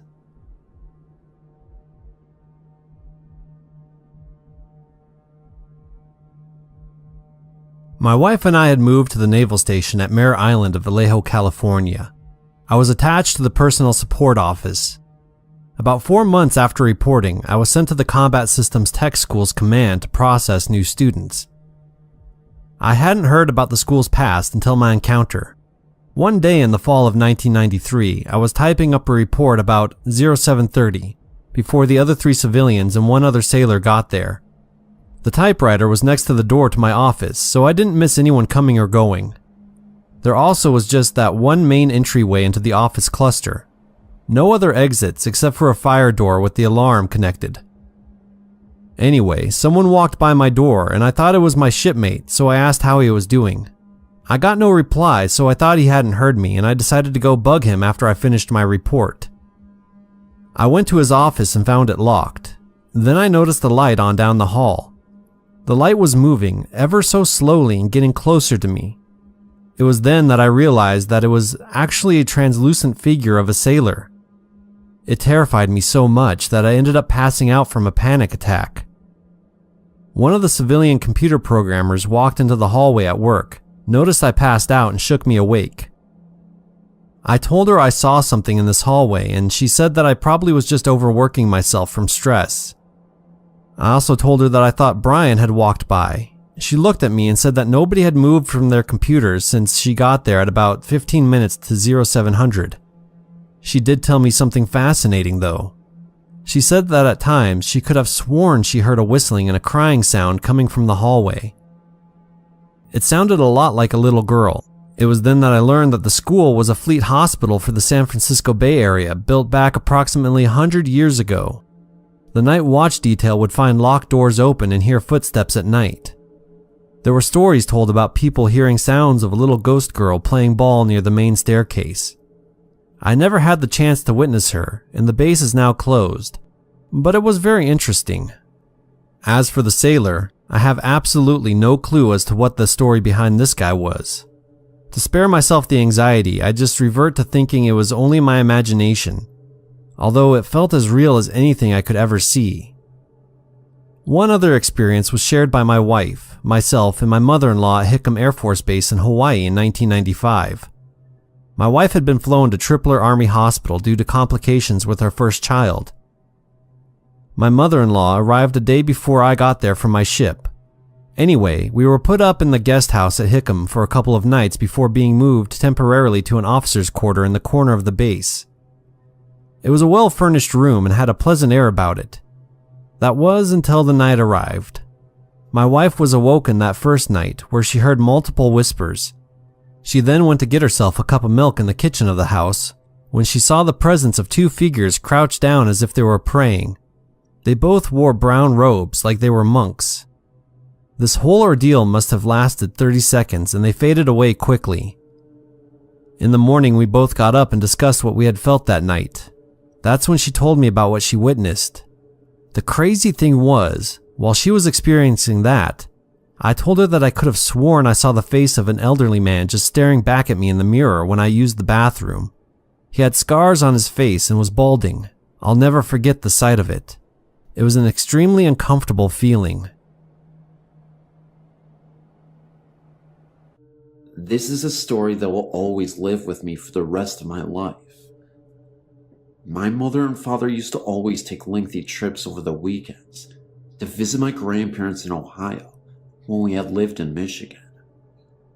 We would drive about 4 hours, and we usually would get there by the evenings. My grandparents lived in a huge Victorian estate on top of a hill, surrounded by woods all around. The house had 6 bedrooms and was extremely spacious, so whenever we slept over, I got a room to myself on the 2nd floor. At the time, my dad suffered from terrible sleepwalking episodes, and they only seemed to trigger at this house. I can remember one night, I was sleeping in the room and had my window open. That was when I was awoken by soft sounds coming from outside of the window. It sounded like hymns and chanting, as if it was a lullaby. At first, I checked to see if the television from downstairs was accidentally left on, but it wasn't. I was starting to get really freaked out when I went back in my room, because I noticed my dad was walking towards the trail path into the woods. The house lights were shining bright enough so that I could see the woods well enough from the window. In a panic, I ran downstairs and outside as fast as I could and grabbed a flashlight, then chased after my dad into the woods.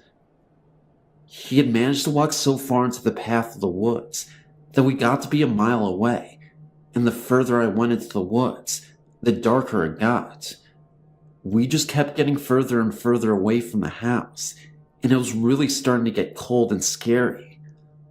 I started to call out for my dad, shining the flashlight straight ahead in the now pitch black woods, when I had lost him.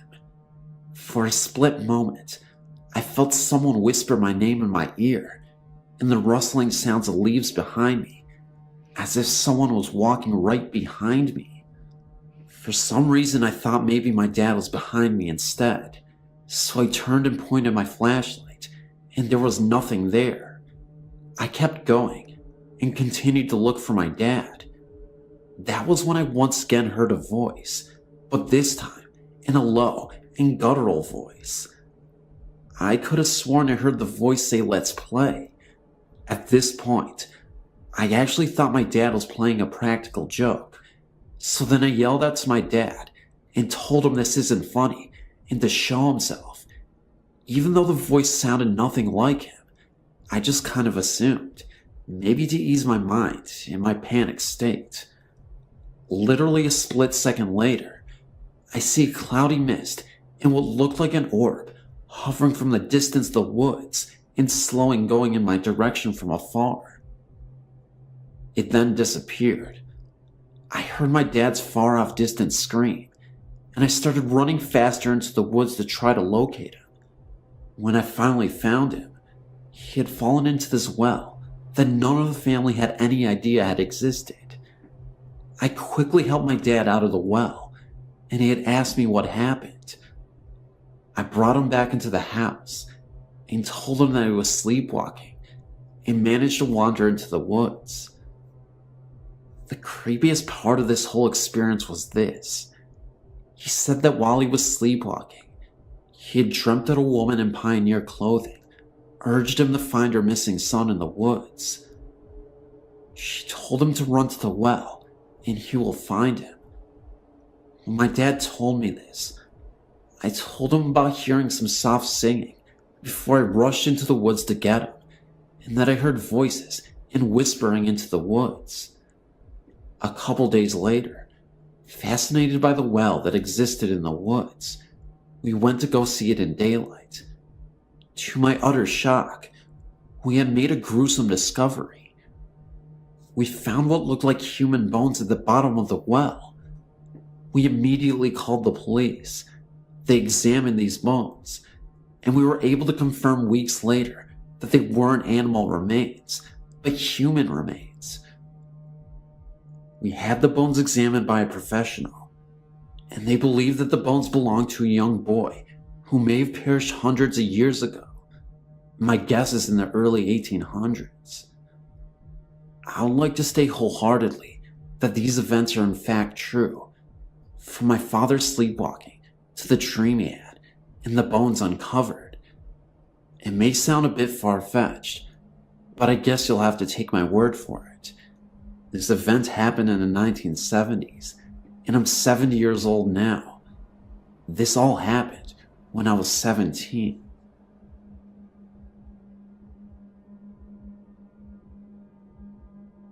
I have a rather bizarre ghost story, or maybe it just appears that way to me, since I've never experienced ghosts before.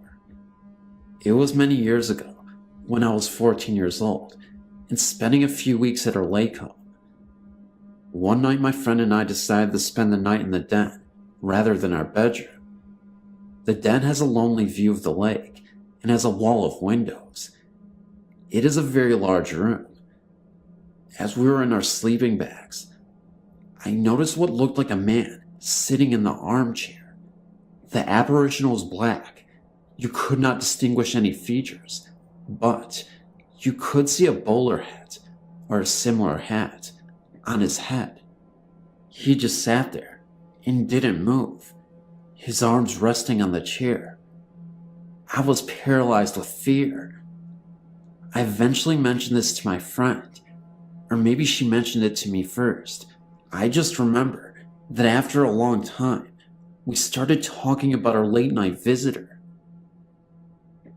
We compared notes on what we were seeing, and it became apparent that we were both seeing the same thing. A shadow? I think not, and if you read on, you will know why I'm so sure. My friend and I became so scared that we buried ourselves in our sleeping bags and held on to each other for dear life. We knew we had to get out of there, but we were too scared to move. Eventually we got up our nerve and made a mad dash to the bathroom. Keep in mind, our lake house is quite large and the bathroom was not nearby.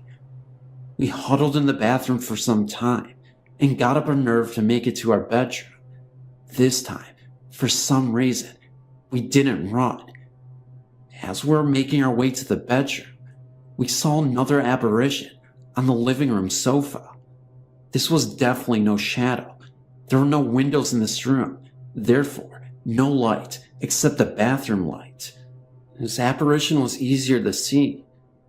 It was a woman from the turn of the century. She was dressed in a white dress, possibly a Victorian wedding gown, and lying in the pose of a deceased person. As you could imagine, we hightailed it to our bedroom. When in the bedroom, we sat up with the light on.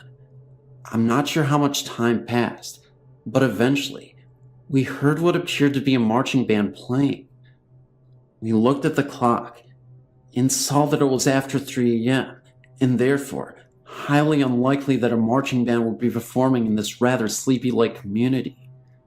Had it not been for this, we would have considered it as teenage imaginations going wild. You can see things, but hearing them is an entirely different story. In the morning, we checked out the house to see if there was any way music could be played by itself in the house. We found an old radio down in the basement, but it wasn't plugged in. We then plugged in the radio, and it did not even work. We asked my grandparents if they had heard anything, and they said they hadn't. When we told them our stories, they just laughed, and almost everybody else we had told this to laughs also. If they don't laugh, they listen and nod their heads, but we can tell they are just being considerate and patronizing us. We are now both 30 years old, born a day apart, and live over 1,000 miles apart. When we are together, we still talk about this and stand by our story and memory. We still agree about what we saw and heard. I have no explanation about this, but I will not sleep alone in this house. I don't even visit often, but when I do, I'm still scared to death.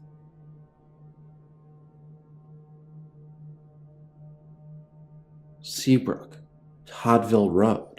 The former Toddville mansion, which has recently been torn down. The property turned into apartments, or condos. Reports of a strange creature roaming the grounds, noises, feelings of being watched, shadowy figures. Actually, this mansion was the List Mansion. The story of this place was well known to the people of Seabrook, who lived there at the time. I lived near the List Mansion for many years. Several acres of land were bought by a Houston business owner in the late 70s to early 80s, right on Galveston Bay, near the intersection of Toddsville Road and East Meyer Road. Bill List was his name, and for the most part at first, no one knew who he was, only that there was a major construction project going up near the bay. Bill List owned a trailer manufacturing business, and with the success of his business came great wealth. The mansion was a massive undertaking, built up on several feet of soil, The 3-story brick structure dwarfed the modest home surrounding the property. The brick foundry, where Bill was buying the bricks for his mansion, was unable to keep up production of bricks for the mansion and bricks for other products, so Bill just bought the brick foundry so all the bricks made could go into his construction for project. Month by month, the mansion began to take shape. The stark brick structure was 3 stories tall, 4 if you count the massive garage on the ground level. All the windows on every floor featured wrought iron bars. It was divided into 2 separate sections, with a large glassed-in garden and pool. Catwalks on the second floor crossed from the front of the house to the back part. The rooms were arranged into 2 separate apartments, with kitchens, bathrooms, and living areas. The entire property was surrounded by a brick wall from Toddville Road. The List Mansion, as it was called, resembled a prison, which was not far from true. When construction was completed, me and some friends were in the Kroger parking lot in Seabrook when 2 guys a little older than us invited us to a big party to celebrate the opening of the List Mansion. We talked to them for a few minutes, and then they left. We did not go to the party. For years after that, you rarely saw anyone coming or going from the mansion, even though several families could live there at the same time and never see each other. The guys we saw at Kroger that day never showed up anywhere in town. Then one day, Bill List was dead, murdered, and the whole story came out in the Daily Citizen, the Bay Area newspaper. The List Mansion was built like a prison, not to keep people out, but to keep people in. As it turns out, Bill List had a preference for younger men and would cruise the alleyways in parts of Houston where runaways would frequent. He would offer them a place to stay and drugs in return for his indulgence for the young men. Bill would keep them drugged and locked in the mansion, providing everything for them but freedom. Some would stay, and others would eventually be let go, but it was the final group of guys who figured it all out. They decided that Bill List must die, so one day, they got a hold of a shotgun and waited for Bill to come home from work. Bill never made it up the stairs from the garage before he was shot and killed. The guys who killed him ransacked the mansion, stole Bill's credit cards, and left. Some were picked up on their way to Canada. Others were caught in the Houston area. For years after the death of Bill List, the mansion was up for sale, and yet no one would buy it. Caretakers were brought in to maintain the property, and eventually, a bunch of people at a rock and roll band rented it for a while. I moved from Seabrook in the early 90s. Eventually, the List Mansion was bought by a real estate land developer, and he tore down the List Mansion. In its place was built Suco condos with clay tile roofs. There is nothing left of the List Mansion, except the sordid stories of the long residents of Seabrook. These are my memories of the List Mansion.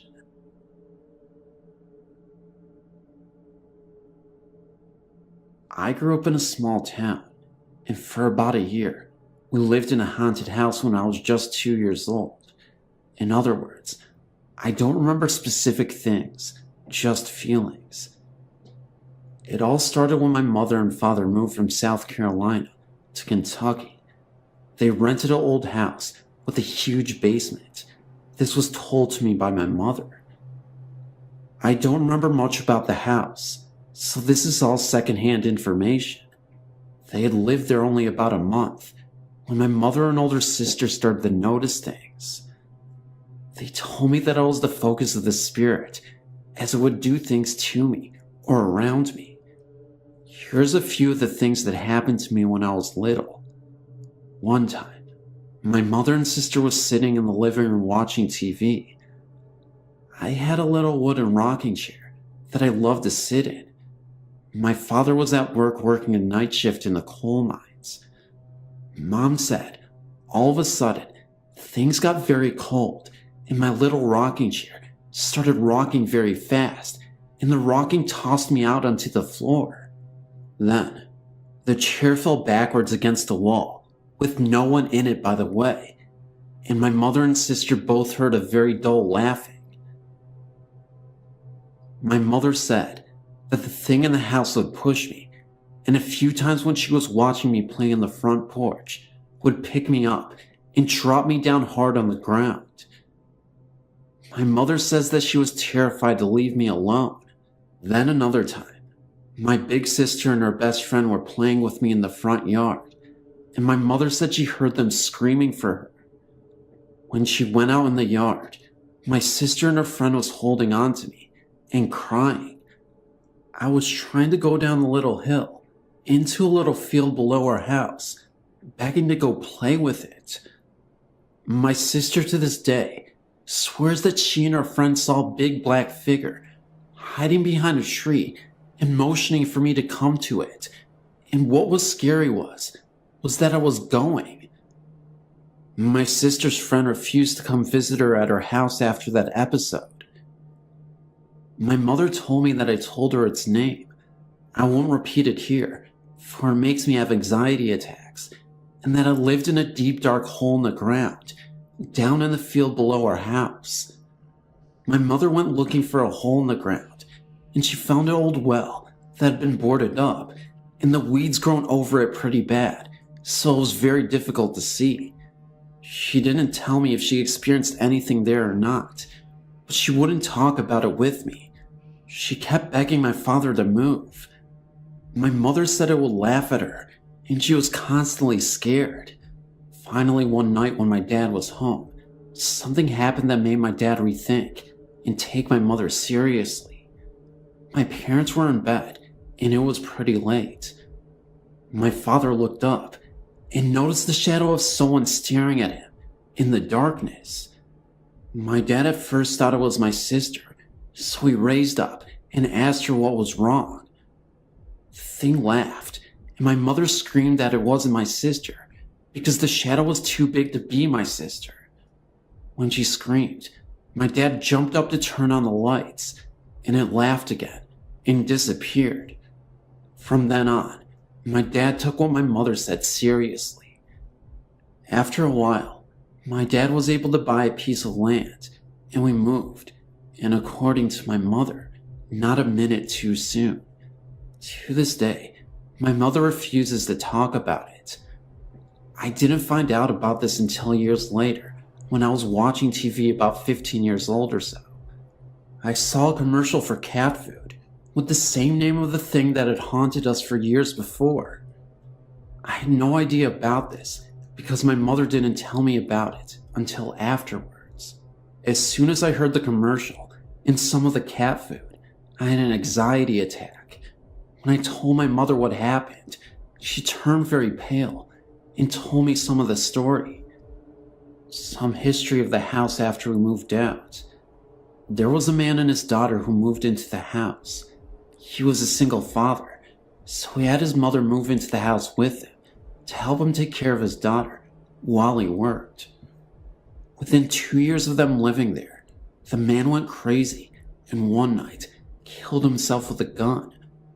The daughter and her grandmother moved out at the night of his suicide and moved away to another state. No one ever lived in the house again. It stood empty for years, and the house started falling apart. The owner had since died a long time ago, and everyone just sort of ignored the old house. My mother never told anyone of our experiences. Finally, about 6 or 7 years ago, they tore down the house in the basement and they built a community fire department on their property. That building isn't exactly where the house was. It stands about 30 or so feet from where the original house stood. Anyway, that is my story. I've had other experiences as an adult, but I will save those for another day. Thanks for listening. I live in a 2-story townhome. It was the middle of July, and it was very hot in Kansas City. I was sleeping on the couch downstairs, as the upstairs is hot in the summer months. I was sleeping, and I remember a low, heavy, dark voice saying I must help Laura, my cousin, understand. I woke up startled by the deepness of the voice. You could even say a little bit scared. My dog, which hardly ever barks, was looking into the kitchen and growling, and then slowly he started to bark. He was watching something, and when I looked in the direction he was looking, of course I couldn't see anything. The light from the outside street lamp was beaming through the window, so it was somewhat light. He started to back away and follow the presence into the den, and then to the wall that was straight across from me. He was watching something, but of course, I still couldn't see anything. But from the way I woke up, in a startled state, I was somewhat scared to move. Like an idiot, I just stayed still and watched my dog follow this presence that only he could sense. He then started to go to the door, located on the wall across from me, and which opens to my garage, growling at the door. He would back up and then move closer, and then he started to smell under the door. Still, I was too afraid to move. I just stayed there and watched. Within 5 to 10 minutes of this, the presence seemed to have left. My dog stopped growling and was going from the kitchen to the wall, into the door again, and again, as if to look for something. Finally, he gave up and just curled up at my feet, which have not moved an inch this whole time, and fell asleep. Feeling now that the presence had left the room, I went to the door, which led to my garage, and pushed on it to make sure the door was closed. Once again stating what an idiot I am, I did not dare to open the door. However, I didn't really have a choice, because that was when the door cracked open just enough that I could see the face and a body of a bloodied lady in a black robe. It appeared for 40 seconds, and I saw her long enough to make out that she had to be a nun. I just remember her face looking so badly bruised and beaten, as if she was hit with a bat or something damaging enough to give her a black eye. I turned away in fright, then opened the door completely to see that nobody was there anymore. It was like it appeared in a flash of lightning, then was gone. Just to give you some background on my house, the door that goes to my garage does not have a lock in it. Yes, this is dangerous, for if my garage door is open, anybody could just walk in, right into my house. Maybe this nun I saw was really a homeless person. Maybe it was someone who was trying to rob the house, but since they saw me, they fled. Nothing was stolen. Everything was in one piece. Feeling somewhat safe that the presence had left, I joined my dog and soon fell asleep. In the morning I awoke, went upstairs to take a shower, and dressed for work. When I came downstairs, I gathered up all my things and opened the door which leads to my garage, and stood there in total amazement. My garage door was wide open. I left the door open all night and morning. I truly feel my spirit guide was trying to warn me, and I was too stupid and too afraid to listen to him. As I drove to work, I thanked him for trying to warn me, and I promised to try and listen more carefully next time. The reality sank in that I could have been robbed or beaten. Yes, today I'm buying a chain lock for that door and installing it right away. In hindsight, I wish I would have been more accepting of the events that were happening to me. If this has taught me anything, it's to stop, slow down, and listen to the ones who are trying to help me.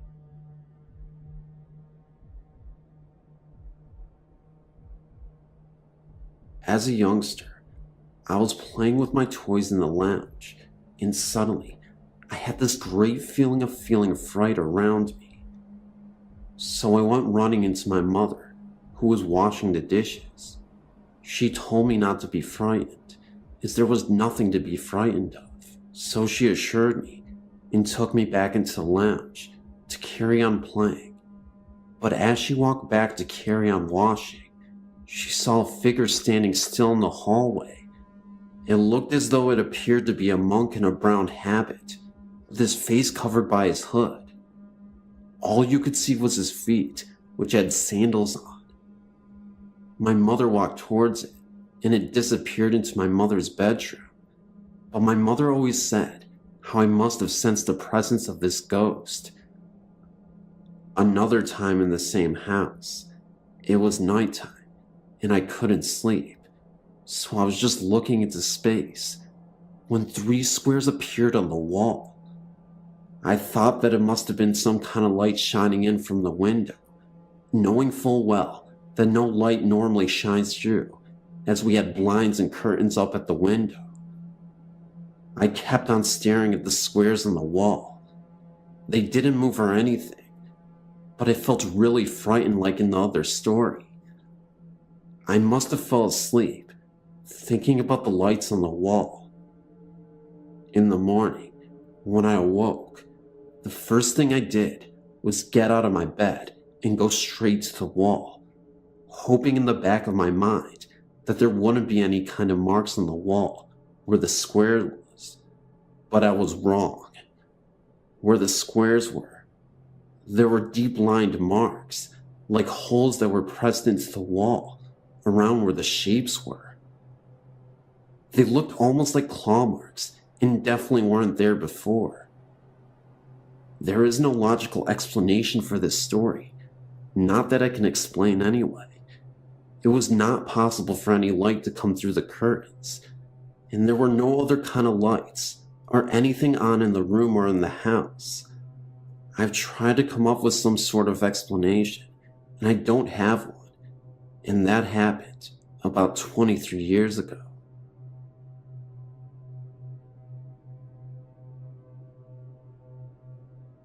I've had some strange and incredible experiences over the years. Just posted one in the last batch. Some of them I haven't sorted out how to share yet, but the following experiences are pretty strange. My roommate and I were living in a Seattle neighborhood called Capitol Hill. Our apartment building, the Ben Lamont, was built in 1910, and my apartment overlooked a little park area with a long retaining wall in the back. One night, I must have fallen into a deep sleep as soon as I went to bed. When I woke up the next day, I immediately told my roommate about a disturbing dream, that a menacing, sinister black figure had climbed out of a hole in the ground, right against the retaining wall. He seemed full of rage and anger, and was coming closer and closer to our window, and meant real harm. It was a very real, fearful thing. After hearing my dream, my roommate said she tried to wake me up soon after I went to sleep, but I was out cold. She said she heard something like a gunshot outside in the park and walked through a darkened apartment to the living room's bay window to see if she could see anything. She said she saw a man who was built like a tank, but fitting the physical description of the man in my room to a T. He appeared to be staring up at her. For whatever reason, I don't understand why she did this, considering she thought she heard a gunshot, but she shined a flashlight on him. When she did, she could no longer see him. Although she saw everything else, the trees, the ground, bushes, everything where she was standing was illuminated, but he had vanished. When she covered the light, there he was again. I guess she did this a few times until he really vanished. Very, very strange. Another time I was staying in an artist's loft in San Francisco that was in a really creepy area on Market Street and 6th. I was in bed, just starting to get the semi-lucid feeling, when I woke with a frightened gasp. The only way to describe it is a flash vision. I thought for sure my throat had been slashed with a deep long knife from left to right, and all this blood was pouring.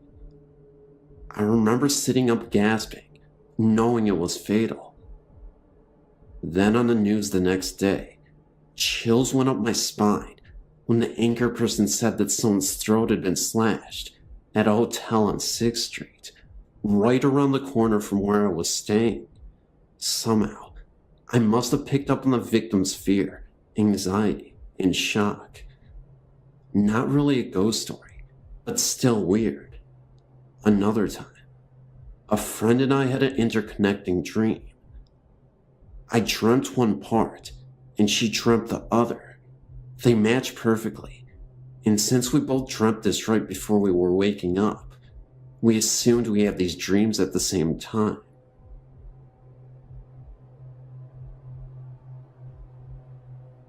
I think I was about 7 when I first started seeing things in my house and around my neighborhood. The first time I saw something was when my sister and I were sharing a room. I knew that I always felt something in the room, but I never saw anything, so I really paid no mind. Then one day, while I was sitting in my room, I looked up and saw an image by my door. I don't know exactly what it was, but I know that I was scared. Over the next couple of days, I would hear things in my room, like people walking, the doorknob would jiggle, and things would just tip over. When I talked to my mom about these things, she told me not to be scared of them, just tell them to go away. The next night, I was sitting on my bed, and I heard somebody walking around. I did what my mom told me, and told it to go away. It didn't work. The sound became closer, and an image began to appear. At first I was kind of scared, but when I saw what the image was, I wasn't so scared anymore. It was a little girl, about 5 years old, who was lost. She was just staring at me for a while, and then she just sat down on the bed next to me. She was sitting next to me for about 2 minutes, and then she was just gone. For a few years, I wouldn't see anything, just hear things. When my older sister moved out, my sister and I finally had our own rooms. I stayed in her original room, and my sister moved to my other sister's old room. For a couple of months, things were cool, and then my sister woke up in the middle of the night and asked if she could sleep with me. The next morning, when I asked her why she slept with me, she told me it was because she was hearing people talking from the closet. Me and her had to switch rooms because she wouldn't sleep in her room. The first night, nothing happened, but the second night was completely different. I was hearing whispering and footsteps.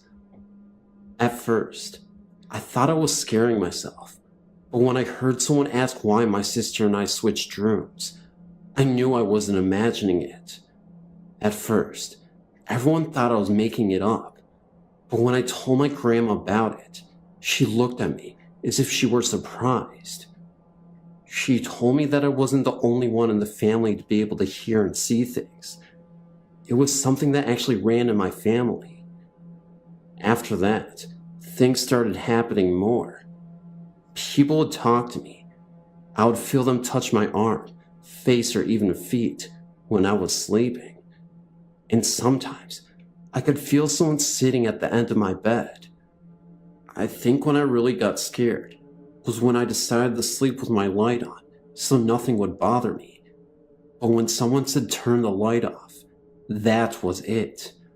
I ran to my mom's room and fell asleep on the edge of her bed. That was the last time anything happened to me for about a year.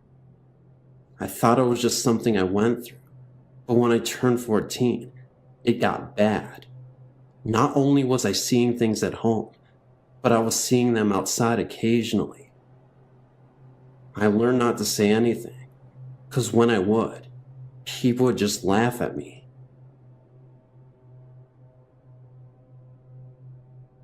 My family and I became aware of a particular area of a supposed haunting in the Jamestown, North Carolina area. We were intrigued by the article and wanted to investigate, even though we are people of faith. The article, which made us aware of the haunting, was in a local magazine and caught my two sons' attention after my wife read the article in a restaurant. The article described the following. In the 1920s, there was an accident in Jamestown near a certain bridge underpass involving two high school students returning from the local prom. From time to time, locals have reported driving by the area where the accident occurred and spotting a young woman dressed nicely standing by the roadside, needing a lift.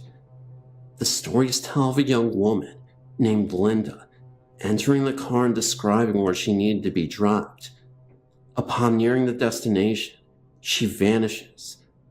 Of course, my wife and I are skeptical, to say the least, so, unaware of any peril, or should I say for a lack of knowledge or fear, we thought we would investigate with our two young sons, of 5 and 8 years. We arrived at the location, which is off the main road into the woods, about 100 yards. There is an old stone-blocked railroad underpass, located next to the now regularly used underpass. Both of the underpasses have been covered with graffiti in tribute to the stories of Lydia. The old underpass, however, has been overgrown with ivy and weeds and is relatively secluded to say the least. Nevertheless, we were determined to investigate despite the spooky nature of the claims. As we entered the underpass, the air became distinctly colder, which we all noticed. We all felt frightened and left after only a few moments. We got in our car and drove home. We thought nothing of the event until that evening. Strange things began to occur at about 2 a.m. Of all things, an old woody doll with a pull string began to speak in a toy box and would not stop. The electric van door opened and closed several times without any provocation. My boys thought someone was in their room. We thought we were frightened from our prior experiences and let our logical minds control. The house still seemed strange to me, and I had difficulty sleeping, even though my male ego would not let me admit my fear. Time went by, and although the supposed haunting events were less dramatic, they nevertheless continued for about a month. It came time for the van to have a regular tune-up, and we took it to the dealership. When my wife returned with the van, the trouble ceased. I don't know what we experienced exactly over that period in 2001, but it seemed real. My wife and I still question the validity of our haunting, but our youngest son still maintains that Megan, as he refers to her, often talked to him and was very nice. Anyway, it's a nice little story we often tell family members who don't think we're lost on cozy evenings. Hope you will enjoy.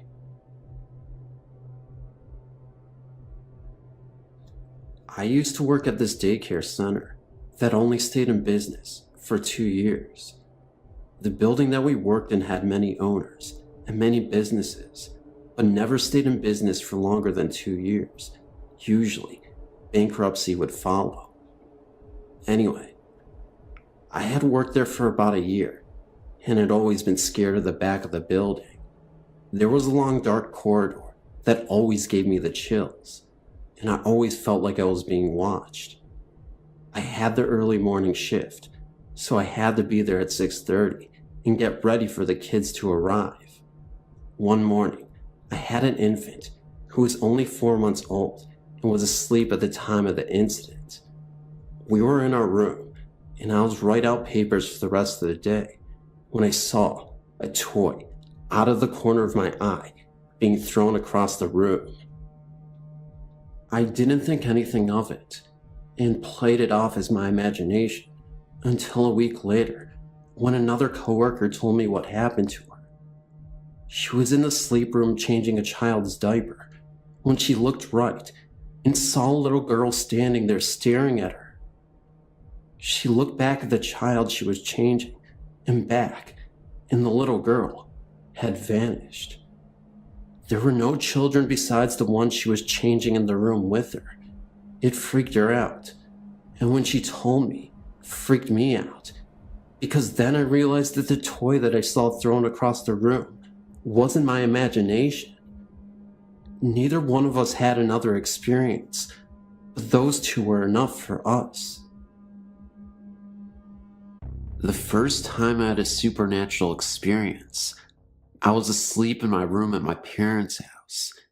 Now, I knew this house was haunted because in the middle of the night, I would hear something banging on my walls or my doors, and our dog, who slept inside, would bark on and off during one night, and the next night be completely quiet. But on this particular night, I saw an angel. I later found out that there is an old refrigerator under our house. Ask me why, and I couldn't tell you. Anyway, about a month after we moved in, we bought a 6-year-old Shih Tzu puppy. About 2 days after we bought her, my fiance and I were sleeping when he woke me up and told me the dog was on the bed.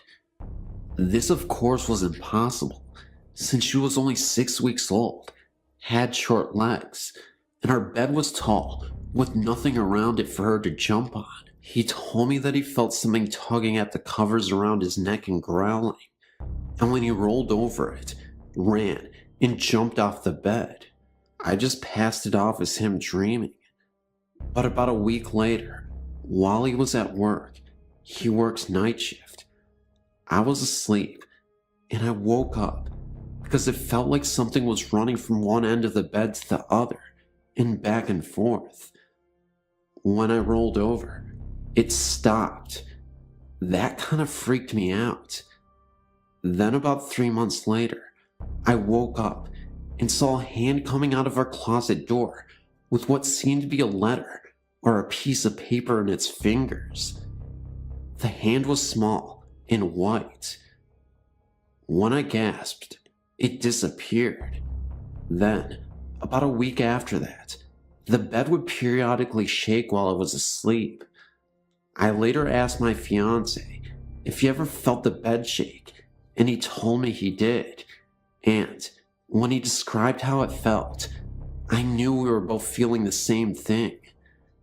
It's a subtle shaking as if we're an earthquake, except we live in Virginia, where we don't have earthquakes, at least not the kind you can feel. It was almost as if there was a big dog on the bed, scratching furiously at a flea, and he also described it the way I would have, which is when you wake up, your first thought is, man, my heart beating that hard? And then you realize that it isn't your heart at all. And just last week, I saw a young woman with brown curly hair and brown eyes peering at me from a crack in the closet door. And last night, the downstairs bathroom door slammed by itself, and the bed shook with both of us on it. Usually, it only shakes with one of us on it. Anywho, that's my story. If you have any insight, please give it to me, and you can put the stories on your site.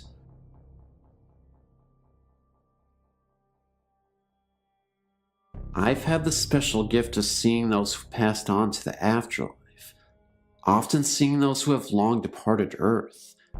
It happens periodically, but when it happens, I have some pretty vivid and memorable experiences. This has been happening since I was 8 years old. One of the scariest ghost encounters I had was when I was 23. I was a teacher at that time, and when I first started teaching, it had gotten very late, and I was in school grading papers. I remember it started to violently storm for a few minutes, before it stopped after some time. At this point, it was so quiet. I was the only one in the school at the time. I had left the classroom door open when I heard a loud banging on the school lockers right outside the door. It startled me so much, I flinched so hard. I wanted to make sure it wasn't a break-in, so I went outside in the hall to investigate. That's when I was floored. Standing all the way down the hall near the lockers was a man in blue overalls with a long beard. He was holding an umbrella in his hands and looked so deranged. He honestly looked like a homeless squatter to me. I told him not to move at all and that I'd be calling the cops, that I was armed with weapons, so if he tried anything, I'd attack, which wasn't true at all. I was bluffing, but I needed to scare him anyway. The next thing I know, the man starts charging at me full speed. I run back into the classroom I was just in, slam the door, and hide under the desk. I remember hearing the most intense scream for a second, coming from the hallway. The lights go out, and it's pitch black for a moment's time. I started to hear a couple footsteps. Then, silence. It wasn't until about 2 minutes later, the lights went back on. I screamed out loud, "I'm armed. You need to leave. You are trespassing. You don't belong here," etc. I waited a minute or so under the desk and eventually got out. Still quiet enough to hear mice. I opened the door and head out into the hallway. There was no sign of life. Nobody was there. No deranged, homeless man. Just nothing. The school is pretty small. It's 1 floor and about 10 classrooms. There are, of course, 2 entryways to get into the school, the front and back. I went to check the doors, and to my utter surprise, they had been both locked the entire time. I thought to myself, how could anyone break in? The doors are locked, no windows are open, and all of them are locked as well. Was I hallucinating? No, not at all, because the man looked as real as any person I could see. So, I made sure to check all the classrooms, even open the lockers, to make sure this man wasn't hiding in there. But there was no sight of this guy. I did end up calling the police. They checked out the school as well, and saw absolutely nothing. By morning, everyone was aware of what happened. I think they actually canceled school for the kids that day, because they were worried that a maniac was on the loose. I think they made the right decision. To this day, I have no idea what it was exactly. Of course, since I'm gifted, I lean towards the idea that this was a ghost. If it wasn't, then I'm really lucky I was unharmed. It could have been a lot worse, and I'm honestly thankful that it was just me that evening. I should mention that the school does have a history of oddities and ghostly phenomena. Supposedly there was a rumor that years ago, in the indoor pool at the school, a teacher went mad and drowned a student right in front of everybody. Legend has it that you could hear the moans and cries of a young person in the pool from time to time. One of the school janitors once swore that they saw a blue figure hovering right above the pool. Unfortunately, nobody took him seriously. He actually lost his job and was put into a mental asylum because he had a mental breakdown after seeing that. Anywho, that's my story and the surrounding rumors of this haunted school. I hope this was thoroughly entertaining. I don't work there anymore. I moved to a different state and work as a teacher currently. After what happened to me, I honestly couldn't stay. Thanks for reading.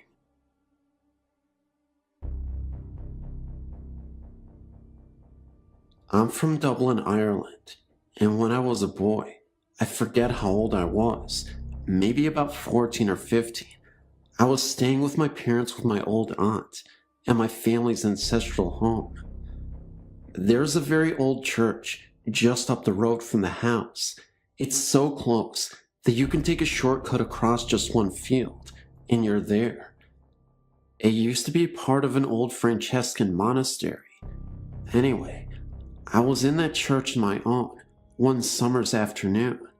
It was a hot day, and though the church was naturally cooler, it was only a degree or so cooler. I remember feeling a little uneasy. All of a sudden, the hackles on my neck rose.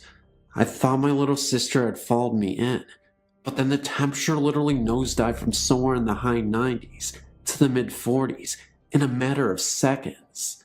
I sensed that someone, or something, was watching me from the choir balcony, above and behind me. Something told me that it sure as hell wasn't human. I don't know how, but I knew. I slowly turned and looked up. 3 seconds later, I was tearing down the road as fast as my legs could carry me. What I saw was the semi-transparent, cowled figure of a Franciscan monk regarding me from the balcony. He was barely there, yet details, the folds of his robe, the heavy cross about his neck, and the shaded outline of a face was visible, yet weirdly see-through. I'm now 20, and still refuse to enter that church alone. I've since asked the parish priest about it. He explained that he had seen an apparition a couple of times when he was alone in the church, but refused to comment or speculate further.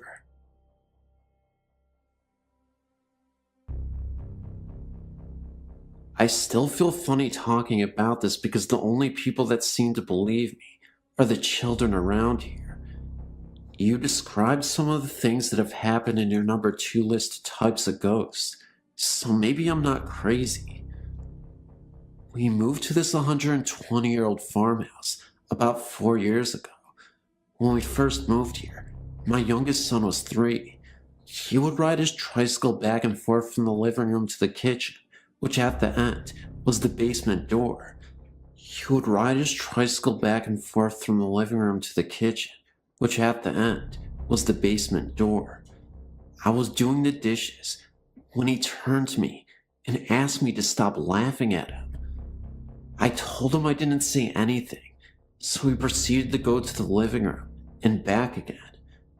When he reached the basement door, he turned to me and said, "Can you hear them, Mommy? They're laughing at me." I left it alone, but I never forgot it. As time went on, little things would happen that really got my attention, like the smell of perspiration when nobody was around. It would only last a minute or two, and it would only be in one spot of the room.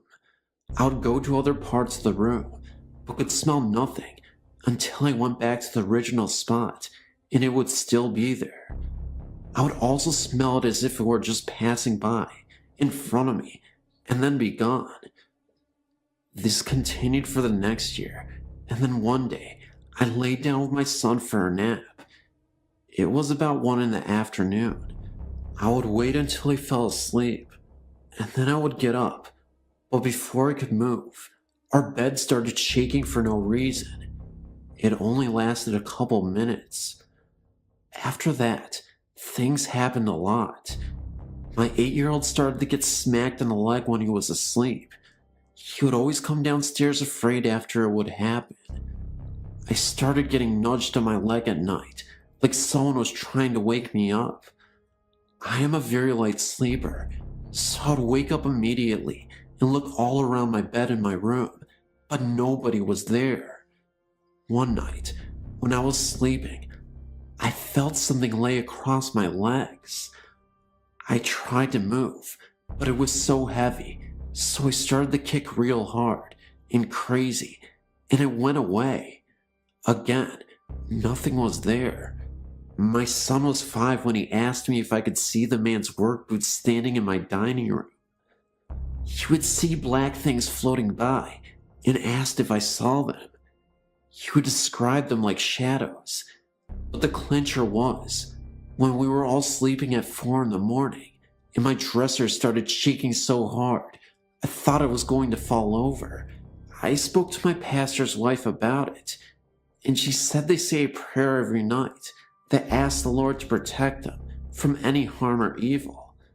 My children and I started including that in our prayers, but we added spirits also. We have never had another problem since, except I do still smell them from time to time. I do still hear footsteps across the ceiling when nobody is upstairs, but that's no problem, I don't mind.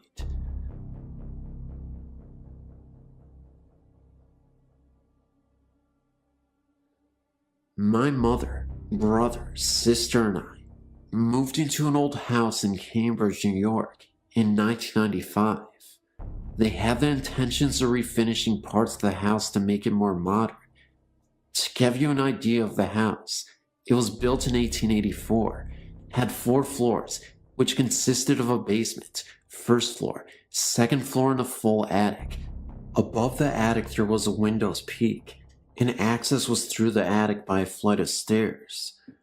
Strange things started happening that everyone just brushed off the first week. Every night at 7 p.m. on the dot, the house would fill with the smell of cigar smoke. Nobody in the house smoked cigars. We'd hear voices of adults upstairs and people running around. When we went up, no one was there. We heard knocking on the walls all hours of the day. People were heard whispering. It would get so intensely cold in the kitchen, and appliances would randomly turn on and off. My sister was coming down the stairs when she looked to be pushed from behind, and luckily my mother was at the bottom and saw the whole thing. My mother was never bothered at all. It seemed to target only the children, which were my sister, 11, my brother, 13, and me, who was 15. She did hear things, and she also felt things, but never scared out of her mind. One day, my mother came to me and said she had to show me something.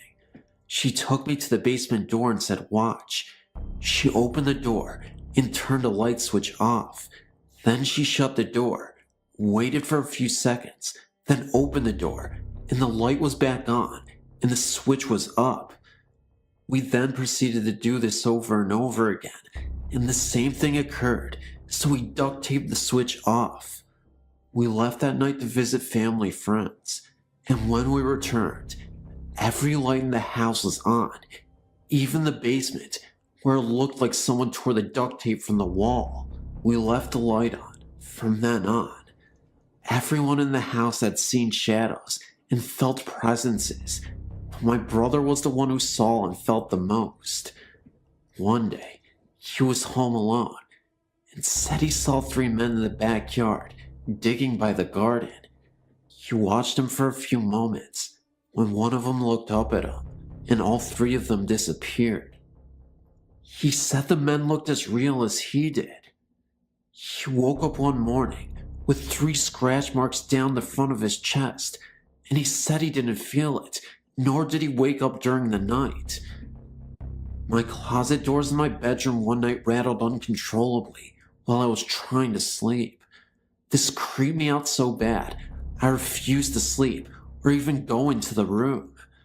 The room became a used office, and me and my sisters opted to share a room. My sister said she felt something watch her whenever she was in the bathroom, and on one occasion, she said the shower curtain whipped open. I do believe her, because she ran out of the shower screaming and straight onto the front porch. We found out that the house was part of the Underground Railroad. When research was done on the house, it was found that it was also an underground bar during Prohibition. Many people lived in that house and also passed away in the house. A woman by the name of Ann Douglas hung herself in what was my bedroom. And we also know that there was also a shooting outside of the house, around where my brother saw the 3 men. There were so many incidences, but too long to tell all of them. We lived in the house for 5 months before selling it and moving out. We have heard that people have lived there or stayed a short time before moving out. The house is currently vacant. I wonder why.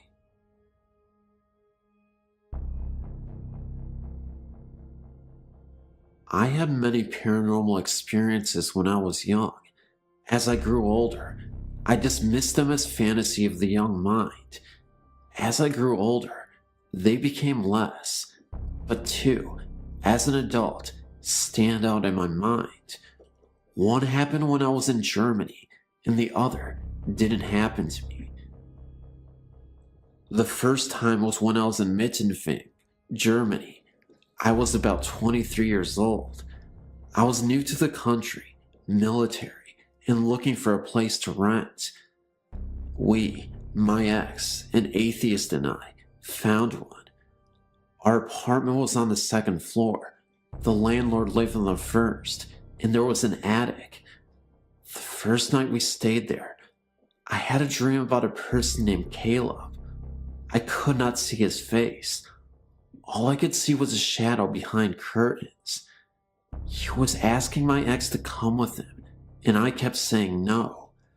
I had the dream several nights, but I never told my ex my dream. About 1 month after we moved in, I started experiencing phenomena. We had a bathroom with a skylight. I had this unnerving feeling that someone was looking at me while I bathed. Keep in mind that this was an old German house, and showers are hard to come by. I also had the feeling of being watched when I went into the kitchen. Several months passed by, and winter came. We had a lot of snow, and it was piling up. One day, I was in the living room when I heard this sound in the attic, like someone was dragging something across the attic. I dismissed it as snow piling up on the roof and falling. The only problem was, the snow really was falling north to south, roof pitch, and the sound I was hearing was from east to west. I ignored it for about 2 weeks, and the sound got so loud that I had to leave.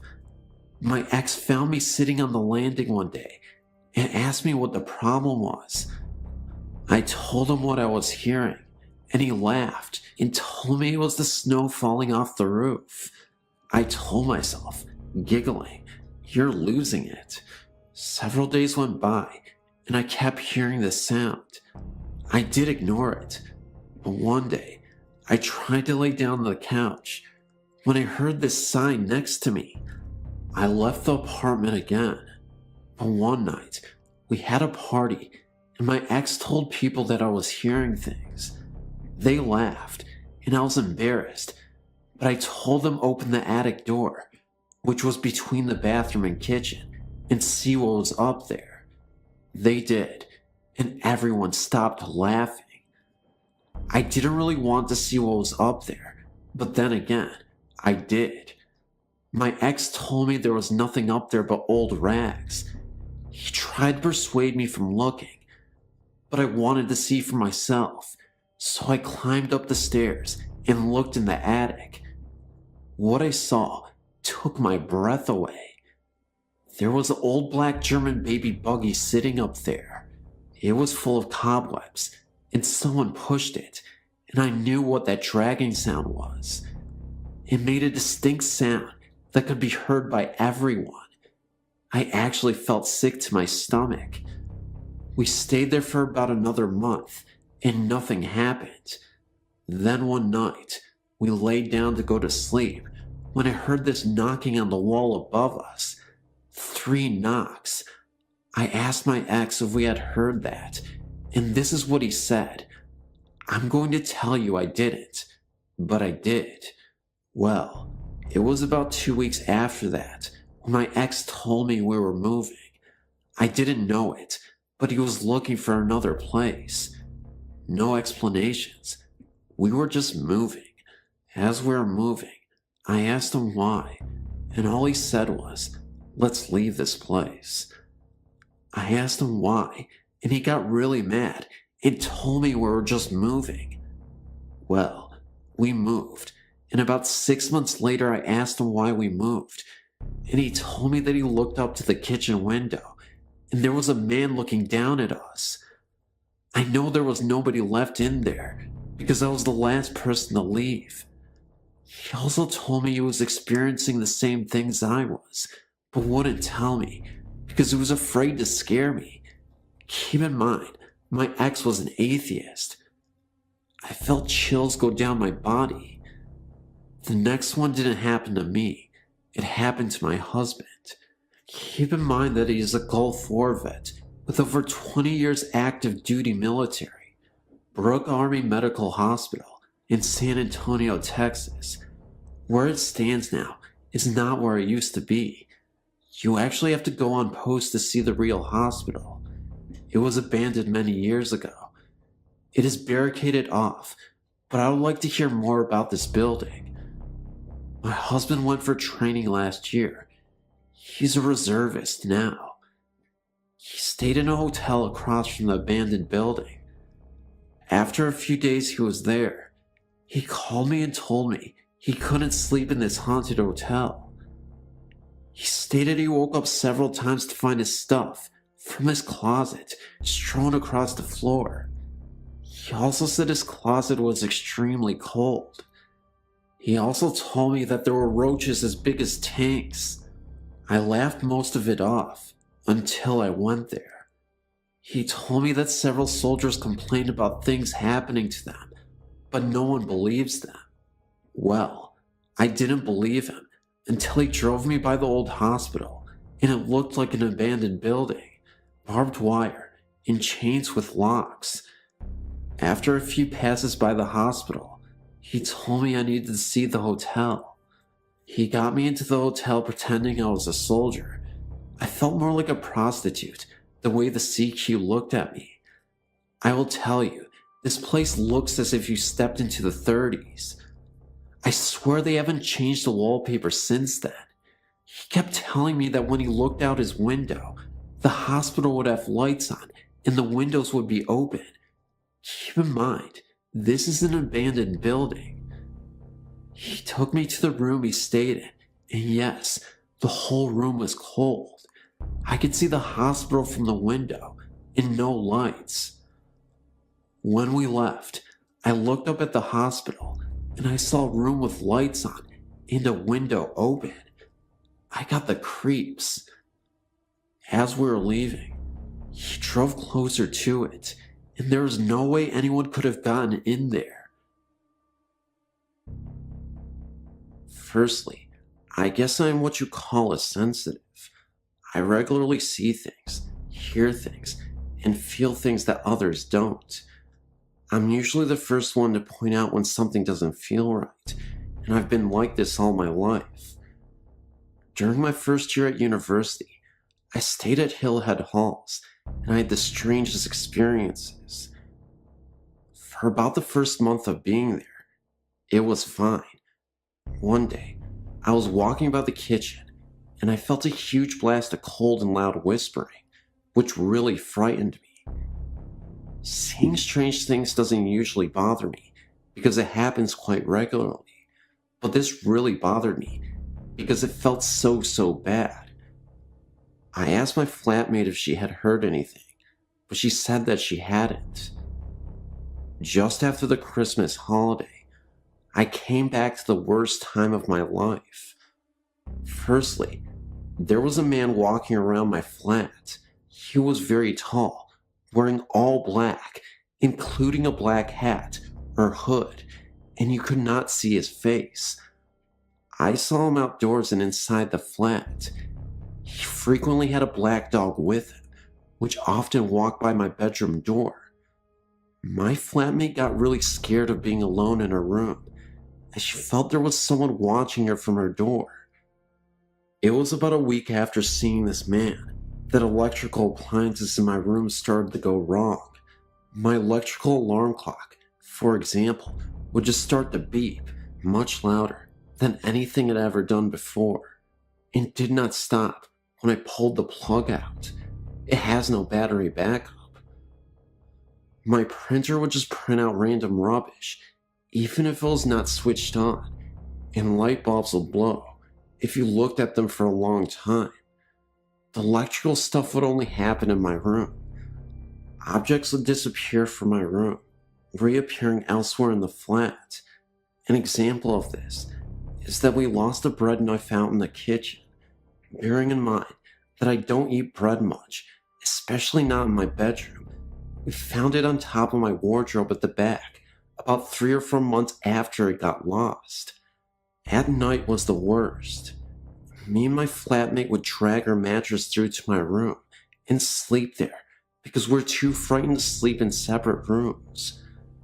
I would have the most horrendous nightmares, which I never got before and have never got since.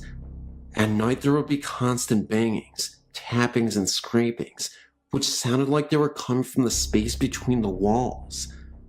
I think about the worst thing that I experienced while living there was getting up one morning and walking to the window at the end of the landing and looking out at the trees that are above the river dawn.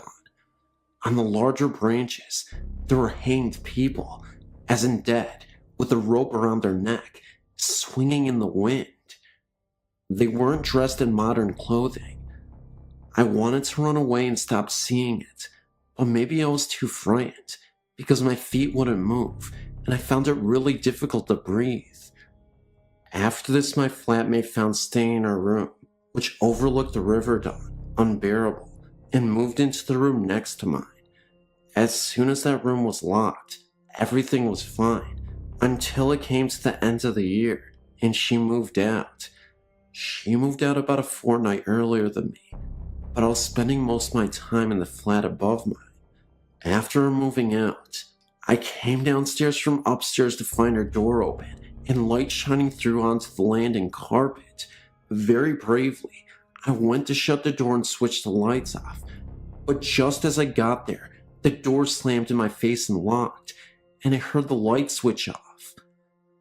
I phoned my flatmate to make sure she was home, which she was.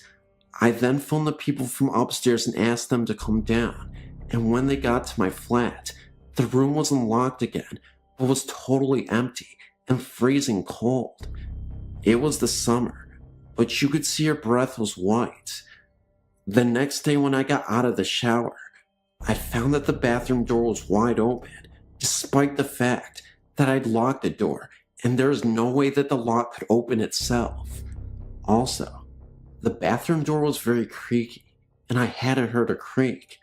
I went to my room and got dressed as quickly as possible, but I couldn't find the key to my room so I could lock up and leave. I'd left the key in the lock on the outside of the door, but it was gone. I found it in the bathroom sink. Finally, one night, I gave my key to one of the people living upstairs to go and get me a sweater for my flat, as I was too frightened to go down. This person, who was a complete skeptic, came back upstairs completely pale, sweating cold sweats, shaking, and totally out of breath. I don't know what happened, because this person won't talk about it, and has made us all promise never to bring it up in conversation. These all sound like really weird events, but I don't smoke, drink, or do any kind of drugs, and I didn't then, but I swear they are all true. I don't want to experience anything like that again as long as I live. Thanks for letting me share this with you.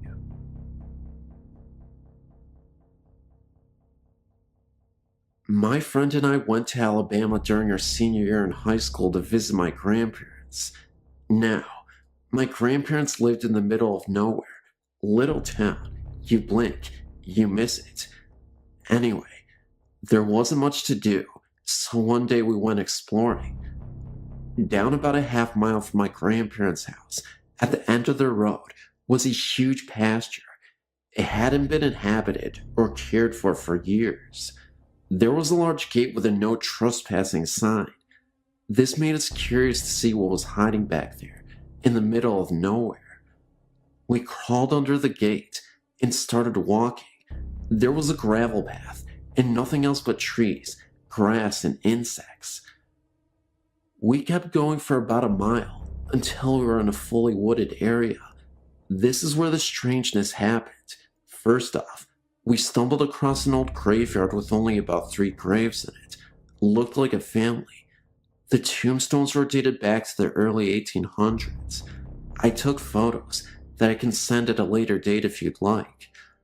Across from the graves was a waterfall. We decided to sit and take in the sight. While sitting there, we heard horse hooves galloping closely. We turned and saw nothing.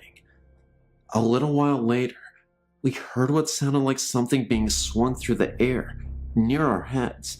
Nothing visible though. It spooked us, and we decided then that we should probably head back to the house.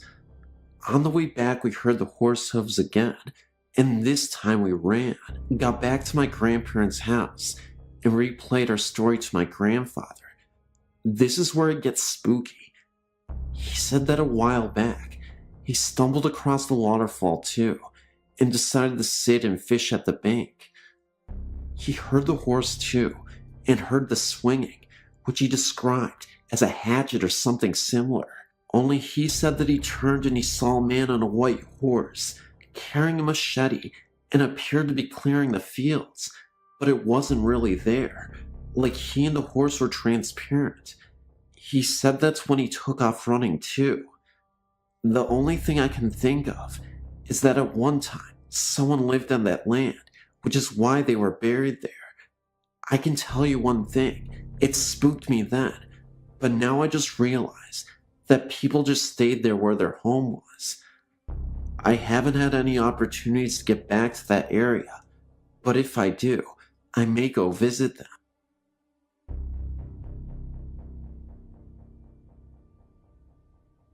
I moved to Indiana in 1986.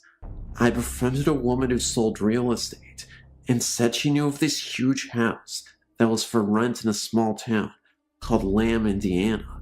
It sits directly across the river from Carrollton, Kentucky, and is halfway between Vevey and Madison, Indiana. The house was absolutely fabulous, made of stone and built circa 1800. It is told that the Native Americans taught a white man how to build the house. It became part of the Underground Railroad during the Civil War. There was a tunnel built from the Ohio River up to the basement wall, where they had knocked a hole in the wall for slaves to enter. My story starts in the fall of 1987, when my mother, my dog, and I were on the first floor in the living room, watching television.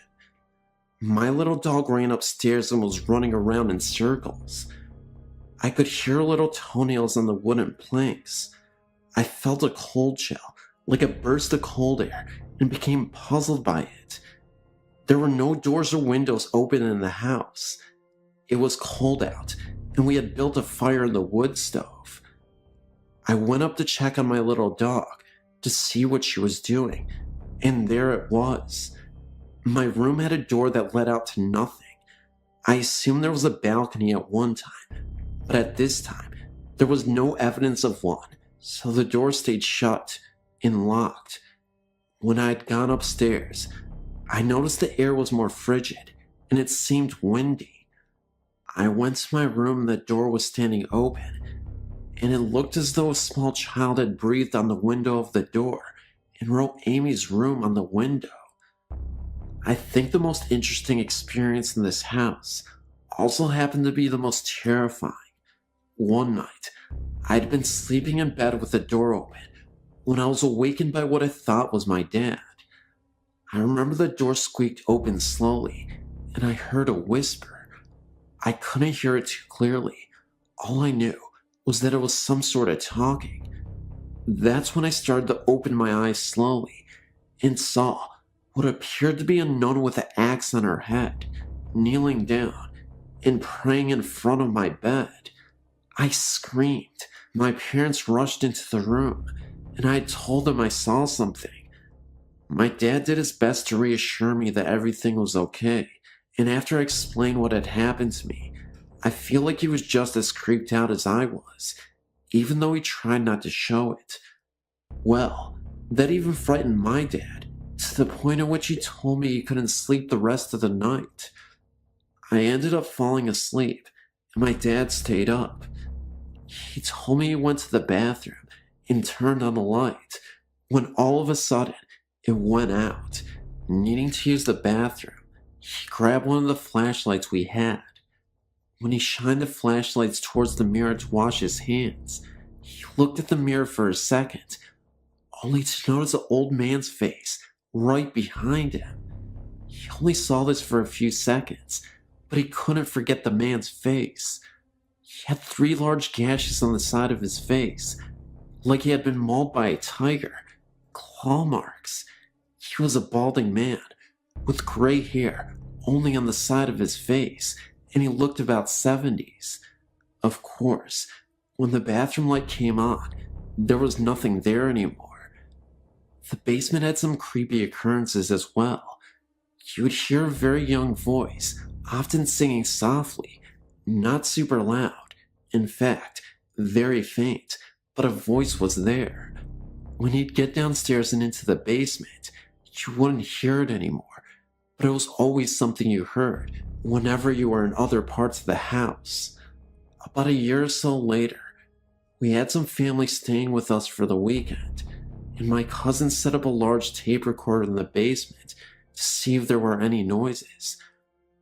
My little nieces and 3 friends bedded down in the living room by the wood stove to stay warm, and we all went to bed.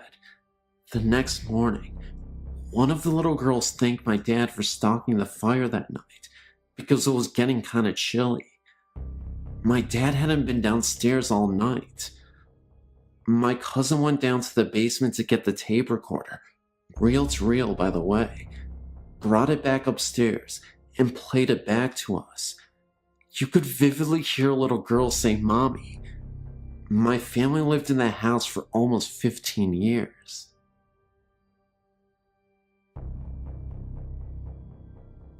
This is a wonderfully chilling and rather classic, if that can be said, Scottish tale ghost experience. My mother, who was attending university in St. Andrews, Scotland, was walking home from a party. It was about 11 o'clock on a chilly November night. It should be noted beforehand that St. Andrews was, centuries ago, the religious capital of Scotland, and the ruins of the great cathedral still stand in the middle of the town. Anyhow, she decided to take a shortcut to the dorms. Instead of taking the road, she began to make her way through the soccer pitches. These were surrounded by spinneys of trees. As she crossed the fields, she noticed what appeared to be 3 policemen at the road at the end of the pitch, where she was heading. Though not that close, she could see that they wore heavy clothes, like the Scottish policemen's coats traditionally worn in the winter. She didn't want to be found by them at that late hour, and went to the nearby trees to hide. To her chagrin, they began to move towards the center of the field, though not directly at her. She stayed put. As they came closer, she realized that they were walking on the air, about 3 feet above the ground. Furthermore, they were not policemen, but monks in clerical robes. 2 of them were supporting a third in the middle, who seemed to be wounded. They passed only a few yards away from her, so that she saw them very clearly. Oddly, their feet moved very slowly, but they were moving through the air very quickly. When they came about parallel to her, my mother, mad with fear, ran as fast as she could back to the dorms, clearing a fence that was as high as her, with one leap on the way. A violent wind kicked up against her as she ran, as if trying to blow her back. The next day, she went back to where it happened. At the very spot where the 3 monks had passed near to her, she found 3 black cats eating the carcass of a rabbit that they had just killed. In another note, the mystery as to why the apparitions were floating is easily solved. The ground was leveled in order to make a proper playing field. The monks were simply walking on their own terrain, as it would have been in medieval times, 3 feet higher than the leveled field.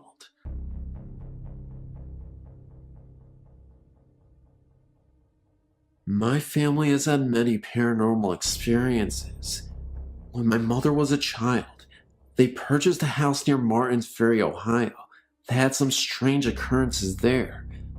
My uncle was in his room asleep, and woke up in the middle of the night to find an old woman in a rocking chair sitting in the corner of his room. He said she told him to get out of her house. My uncle was so frightened, he literally dragged his mattress into my mother's room and refused to ever sleep in his room again. My mother-in-law also saw the woman and can vouch that she was real. My great-grandmother would also see a small black devil-like creature with glowing red eyes outside her window at night. None of my family's pets lived very long in that house either. Their fish were found dead in their tank one morning. All of them. Here's the thing though. The water was somehow boiling hot. My mother's hamster was found dead in its cage too, and I've been told it looked like something had maybe scared it to death from the expression on its face. Also, every night, my grandmother would dream that the house was on fire and they couldn't get out. After living in the house for 6 months, they moved out. The day after they had moved out, the house caught fire and was almost burned to the ground. To this day, my aunt still has ghost experiences. At one of their old houses, they would turn out all the lights, lock the doors, and would come home to find that every light in the house was on. I never felt comfortable being alone in the house upstairs. I would feel like someone was watching me when there was no one else upstairs. And in the house they live in now, they were in bed one night when they heard a blood-curdling scream coming from their living room. They ran into the living room to find nobody there, and all the doors in the house were unlocked when they knew that they had been locked before they went to bed. Also, my aunt was in bed, and someone told her that her baby's daughter's face was covered by her blanket, but no one else was home. I swear this is absolutely the truth. I wanted to share my family's stories with other people, so they can know that maybe they are not alone out there.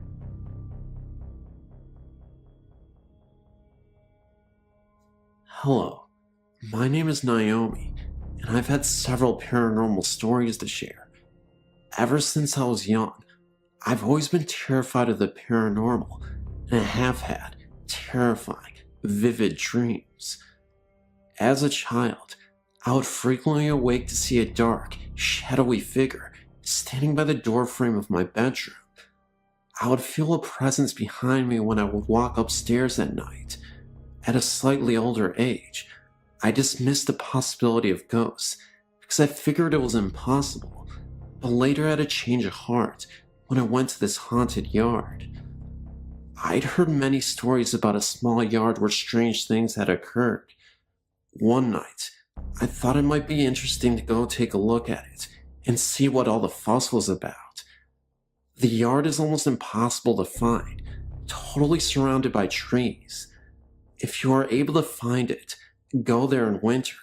The snow is always perfect, not a single flaw.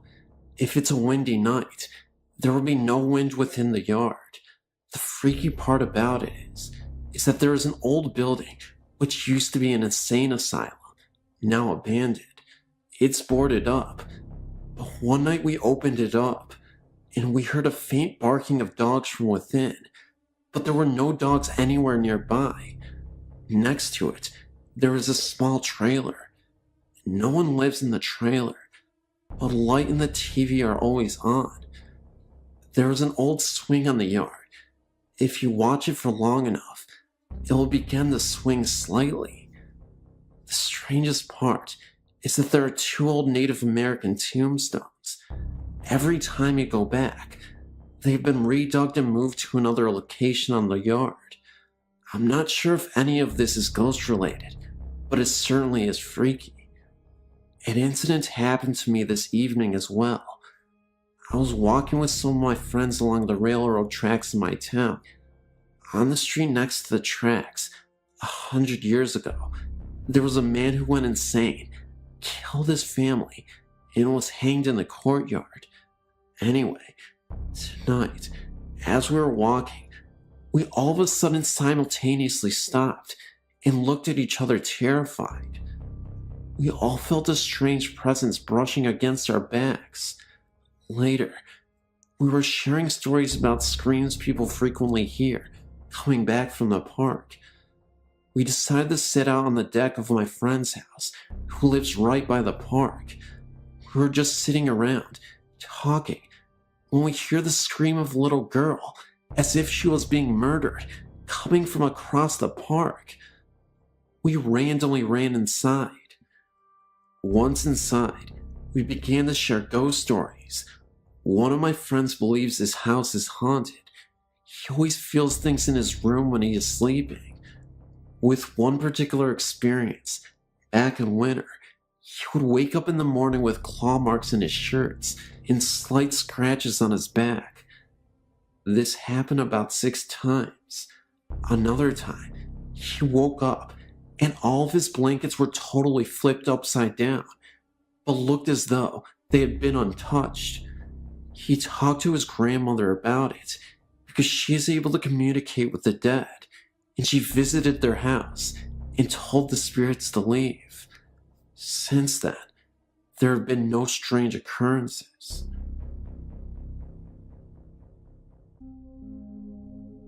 I work in a nursing home and didn't believe in ghosts till I was offered a night shift position. One of the girls said that the home was pretty bad with spirits, but I thought because of my age, 19, she was just trying to scare me. I was walking alone after answering a buzzer past the dining room when someone touched my shoulder. I turned around and no one was there. I was convinced it was the other 2 girls, but they were in the lounge and couldn't have got there without me seeing them. Later, we were sitting talking when the door, which is a fire door and doesn't move, was slamming and opening for about a minute and abruptly stopped. We all got out of our seats, don't know why, and then a black figure appeared at the door and just stared at us for about a minute and walked off.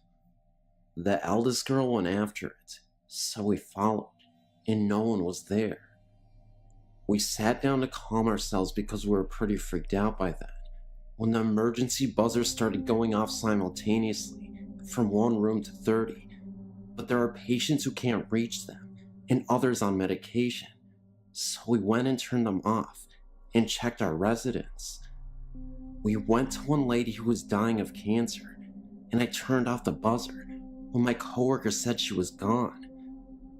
We can only think this was her having a laugh, because she was a great lady, or she was trying to let us know she was gone. That also wasn't the first time someone passed away before we were aware of it. I had a coworker once who could have sworn she was talking to an old woman at the clinic that had been at the nursing home for nearly a decade. This coworker had gone on vacation, and this was her first day back. There was a figure laying in bed, in a room alone. She was facing away from my coworker, and she had the door cracked open for a second to see if the woman wanted anything to eat. There was no response, so she figured the lady was just cranky and didn't want to be bothered. A few hours later, she went back to the room, and nobody was there. My coworker asked another why the patient was missing. The other coworker looked puzzled. Did nobody tell you that Miss Noble passed away in her sleep while you were on vacation? My other coworker said, well, then why was there somebody in the room a few hours ago? She found out that nobody moved into the new room since Miss Noble passed away. They tried moving a patient in there for a couple of days, but we would hear him scream bloody murder for no explicable reason. But again, they took him out right away, and way before my coworker returned to work. My coworker insisted that she saw a figure in that room, and that she wasn't tired or feeling unwell.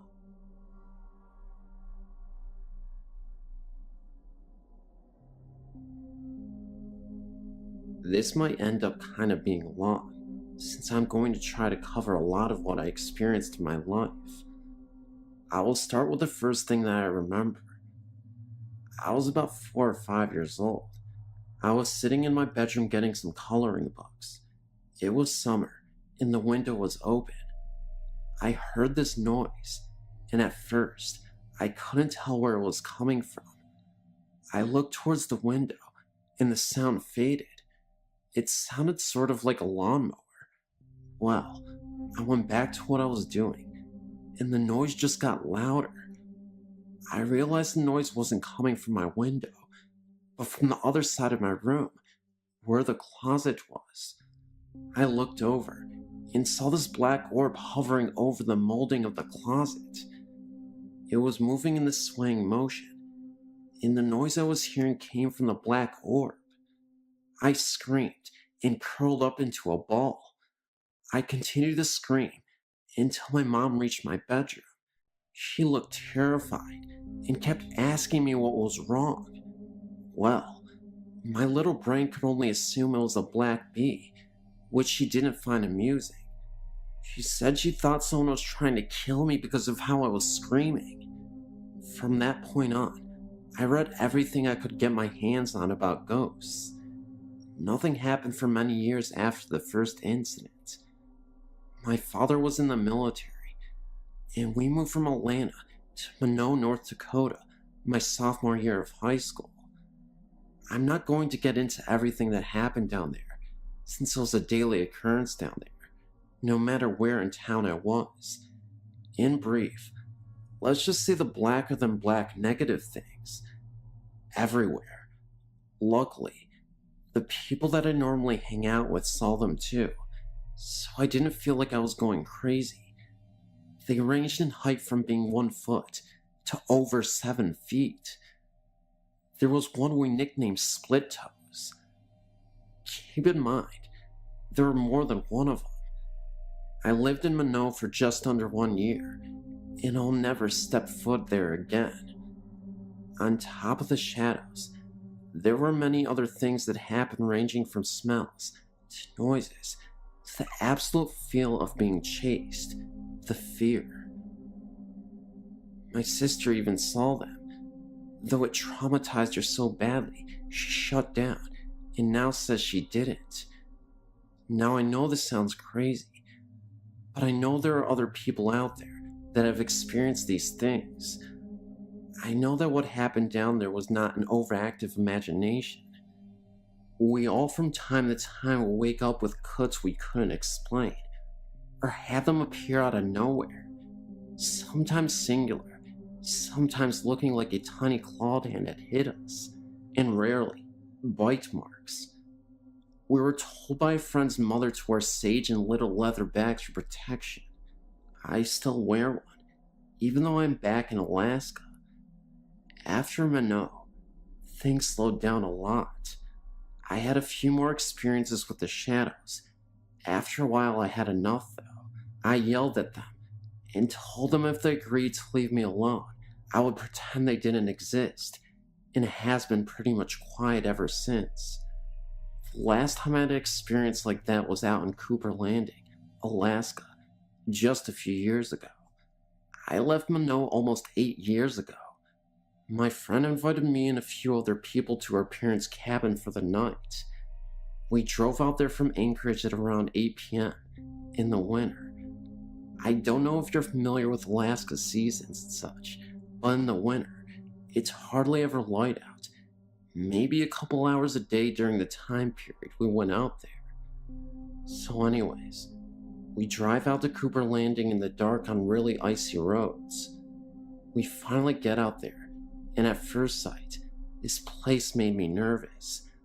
I was determined to have a good time, so I forgot my initial feeling on the cabin. The night went well. The cabin was set up in a very open layout. There was a wall that went halfway across in the middle of the cabin, with the living room on one side and 3 sets of bunk beds on the other. Come to find out, it used to be her grandmother's cabin before she died. Well, we all decided to go to sleep. My friend and her boyfriend pulled out the futon in the living room and went to sleep. Me and my boyfriend were lying on the bunk bed, where we could look into the side of the cabin where the living room was. We were just talking, and then all of a sudden, we started to hear this noise. It started by the living room, but outside, and worked its way around the cabin. But the noise would continue to come from everywhere it had already been. It was sort of like wailing. It reminded me of what a banshee might sound like. I was really freaking out and asking my boyfriend what the hell that was. He said it was a ghost crying. I looked out to where the living room was, and this thing started to appear, starting at the top and kind of whirlwinding down. My boyfriend saw it and leapt to the bunk bed directly across and was freaking out. I started demanding he go and turn the light on. It wouldn't stop until he did. Finally he did, and the thing disappeared. My friend woke up and told us things like that always happen out there, and we just needed to get used to it. I was really upset she didn't tell me. Neither me or my boyfriend could sleep till it got light outside. Nothing else happened that night, but I have no desire to try my luck again. Since then, I haven't had any encounters with anything that appeared as a shadow. I've seen ghosts that appear like people look, in color, and they don't scare me at all. I'm not sure what the black things are, and I'm not sure I want to know. I do know that as long as I don't think about them, I don't have any problems with them. Oh, I almost forgot. Aklunta is a really creepy place up there. Not the cemetery, but the village, or what's left of it. I only got to spend about 15 minutes out there, but that was more than enough to feel it out. Very bad vibes out there. And as we were leaving, I saw something back in the trees. As soon as I looked at it, it darted behind a tree.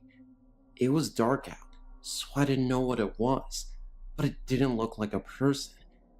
And when we were driving back to Anchorage, on the outbound side of the highway there was an accident, and this huge bull moose was on the side of the road dead. But none of the vehicles looked like they had hit it. A moose hitting your car would crumple it like a soda can. Well, that's all I have for this morning. Maybe sometime I'll go more in depth about my experience in Mano, but not yet. I don't like talking about it when it's dark outside.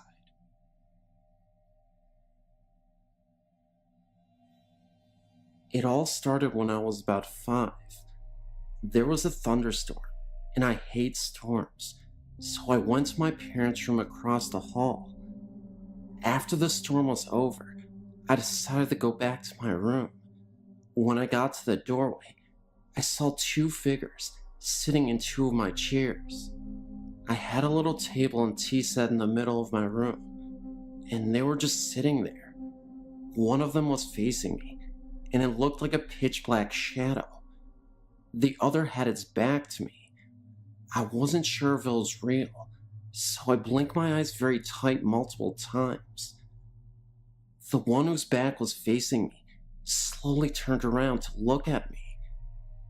It was white, kind of fuzzy looking, like the way your TV looks when it gets all snowy in the TV set, and had 2 black holes where the eyes should be, and an outline of the nose and mouth. I think the best way to call it is a static man. I got scared and ran and told my father what I saw. He told me that our grandfather tends to watch over us. He passed away years ago. He even said he saw this dark shadow hovering over his bed one night, although it was pretty dark, so we could barely make out anything. I later found out that an old couple originally lived in the house before my parents bought it in the 70s. The original house is small, 2 bedrooms, and a kitchen, a small living room. It was only 1 story, and when my parents moved in, they said the old man died. They heard voices a few times, but didn't think anything of it. Then, when me and my brothers were born, they built a basement and 2nd story where the bedrooms are. My bedroom and my parents' bedroom are right above the original part of the house. My room used to be the attic until we built the upstairs. I think the ghosts were my grandfather and the old man, but I keep seeing the same ghosts when I go places. I'm never scared though. Also, We've had things fly across the room, things shatter out of nowhere, hear noises, and I've had experiences where I felt a presence in the room, and then I saw a crease in the couch right next to where I was sitting. I'm not scared though, because I just have a feeling they don't intend on hurting me. It actually makes me feel safer at times.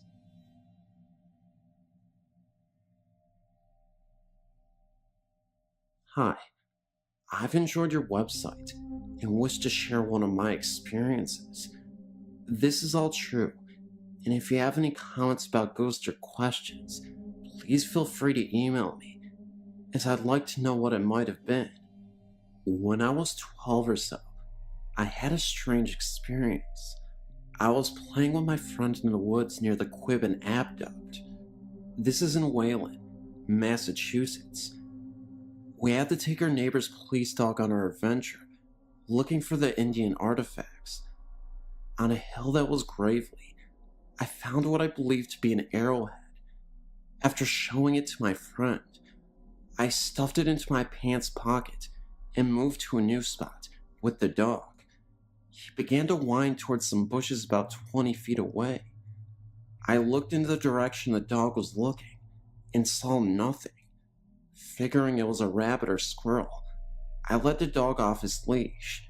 He began barking and ran into the bushes. My friend joined me, and we called the dog back. He came right away, being well trained. He sat looking from us to the woods and panting. We put his leash back on, and both my friend and I had the feeling of being watched. I reached into my pants to see the arrowhead, but it was gone. I checked the other pockets. Nothing. Then we decided to go home. Both of us creeped out. On our way back, the dog stopped at a tree and looked up, and at least 30 feet up, we saw a piece of bloody fur stuck to the tree. We ran back to the neighbors and returned the dog, not wanting to get laughed at. We didn't tell him about the fur.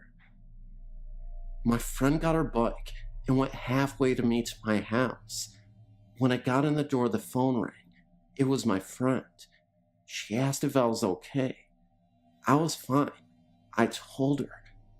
Then she'd explained she'd seen someone lurking in the bushes of the only empty house in my neighborhood, and they seemed to be following me.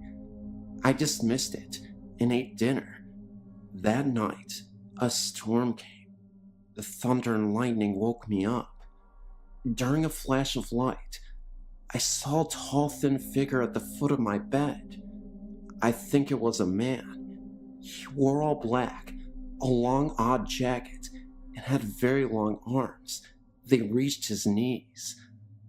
On his head was a stovepipe hat that was too high and had a wide brim, so his face was shadowed.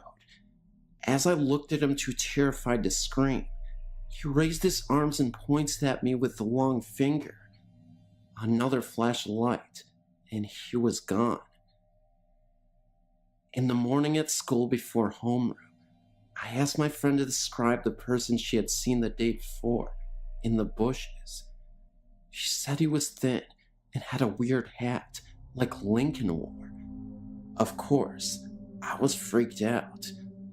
I don't know how much later, maybe a month or more, I was doing homework on my bed and heard scuffling in my closet. Thinking it was the cat, I opened the door to scoot him out. The cat was not there, but the clothes were swaying side by side. I closed the door and left my room. The next and last time I saw the ghost was at summer camp. I had been put into a room alone, having had a panic attack over an incident in which I had a dream come true. I dreamt a kid got run over by a van, and a storm came and a cabin was hit by lightning, and kids burnt up. That day, we were teamed up and competing for ribbons. One event was the van pull. A team of kids were pulling a van. A kid fell under, and the van went over him. He was unhurt, but the license plate made a dirty mark on his back. I got scared, and then it began raining very hard. Everyone headed to their cabins, it began to lightning, and I lost my mind. I'd confided my dream to my friend that morning, and as she tried to tell the counselor, I was crying and trying to warn people about the fire I believed to be about to happen. The counselor locked me in her room, alone. A blast of thunder and lightning hit and blew the outside door open. Rain poured in, and in the storm stood my ghost looking in at me. I screamed and slammed the door shut. Luckily, fire never happened. I never saw the ghost again. I often wonder about it, and as scary as it was, it never hurt me. Please note, I know the story sounds far-fetched, but it isn't. This really happened.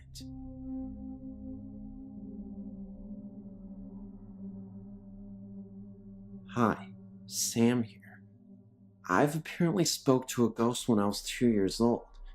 To cut a long story short, I moved to Invicta Road in Charnes, Kent when I was 2 years old, with my dad. A year or so before we moved in, a lonely pregnant woman lived there and offed herself by hanging. Because of the pregnancy in the back room, no one lived there till my dad and I slept in the back bedroom. My dad told me that he would often hear me talking to someone at nights in my room. My dad asked me who I was talking to. I said it was the gray lady who sits at the end of my bed. My dad then met my stepmom, and she moved in with us. At nights, sometimes my stepmom and I would sit alone, and she'd hear walking around upstairs and things being moved about. It was so bad, one night, that she went over to her parents' house to get them. They brought their dog over. The dog started growling and barking for no reason. My dad moved me out of the back bedroom to another bedroom when I started to get upset and not sleepiness. Dreams and anxiety are my main feelings I get. I can't walk through a graveyard without getting anxiety, and I also smell a really musty smell that no one else seems to notice. It's so intoxicating that it makes me feel like I'm suffocating, and it makes me feel sick. Sometimes it makes me wonder whether I still have this woman following me. I was recently staying at a youth hostel in Cornwall, England. The manager warned me jovially when I arrived that there were 3 ghosts in the hostel, all linked to different areas in the building. He added with a mischievous grin that one of them had a particular dislike for the new computer that had been installed and seemed to keep switching it off. He chose to tell me this because the reason I was there was to do some work with that very computer. After an evening of unproductive work on the computer that obviously wasn't working properly, I retired to the small private room I had been given. I dropped off to sleep fairly quickly, but woke up after about an hour feeling cold, the reason for which became clear very quickly. The duvet from my bed was lying in a heap on the floor around my feet. I picked it up and covered myself, but then had trouble getting back to sleep as the couple in the next room were being very noisy. Eventually, they quieted down and I started to relax, but before I managed to fall asleep again, the duvet began to slowly slide down the bed as if pulled from the bottom. I let it move about 6 inches to see what was happening, then got hold and pulled back. Whatever was pulling gave up with relative ease, and I was soon covered again. At this stage, I can remember that rather than being frightened, I felt as if some silly game was going on, and I was almost giggling about the fact that some impish ghost had chosen me for an adversary in its little game. As a result, after a half hour or so, I had no trouble getting back to sleep. It seemed, however, that I hadn't taken things seriously enough and had managed to cause offense. The next time I woke up, it was with a startle, as the duvet began to quickly slide off the bed again, in the same direction towards my feet. This time, I decided that enough was enough and started to feel very afraid. You know what it's like in the dark at night. A simple duvet can seem to offer so much protection and security, and the potential lack of it made me feel very vulnerable. I think I managed to move about an inch before I found myself suddenly unable to move anymore. I couldn't actually feel any force or weight holding me or pressing down on me, but I was totally unable to move my arms or any part of my upper body except for my head. In fact, it felt like it was suddenly made from lead. I was then greeted by an old man's laugh. I had literally heard a very slow guttural sounding laugh, and it sounded far from pleasant. I fought and eventually managed to get my fingers to move slightly. As soon as I achieved this one small movement, everything was fine. The inability to move evaporated quickly, and I was left back in full control of my body. I stood right side up, surveying the entire room, and what I saw next terrified me. There were a pair of red eyes looking at me by the door for about 30 seconds before fading away. Just then, the door opened, and there was a light mist that moved through the door and then evaporated. I screamed, "I'm not afraid of you, and that tonight's rest will be a peaceful night's rest." I pulled the duvet back over myself, and surprisingly, only felt any kind of fear for a few minutes, and was soon relaxing again. Whatever the game was about, it seems that I had won, and that my adversary had admitted defeat fairly gracefully. I slept peacefully well for the remaining few hours of the night, and woke up perfectly refreshed in the morning.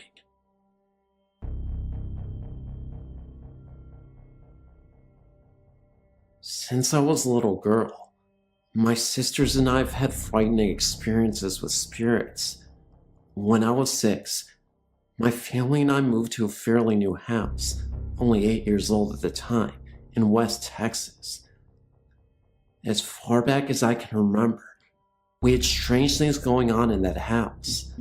First off, at night, if you were to go through the hallway to get to my parents' room, you would always hear what sounded like a TV. You could hear voices and sometimes music. Most of the time, my parents' TV was off. If you left the room and stood in the hallway again, the sounds would be gone. Secondly, when I would try to go to sleep at night, I would always have that classic "someone's watching me" feeling. I always blamed it on me being a young child.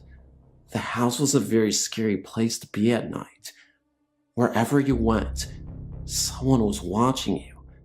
Friends who have spent the night rarely stayed twice. The areas of the house that scared everyone the worst were the hallway to my parents' room and my older sister's closet. The closet always had a feeling of hate radiating from it. I tried to spend a night in there with my scared sister, and it didn't last. I was sleeping on the floor with my head next to the closet, and that just wasn't a good feeling. I went back to my room after she fell asleep. A couple years after we moved in, my younger sister had a frightening experience. Her and I shared a bedroom with our beds parallel to each other, with a nightstand in between us. We were about 3 feet apart. One night, I woke up to her screaming my name. I woke up and asked what was wrong. She told me that, for no reason at all, she woke up and looked over at my bed. Laying at the foot of my bed was a light blue glowing figure of a woman. Her eyes were gone, and her mouth hung open. My sister described her as looking dead. My sister also added that she couldn't see me anywhere on the bed, so she started screaming my name and closed her eyes. When she opened them, I was awake, asking her what was wrong.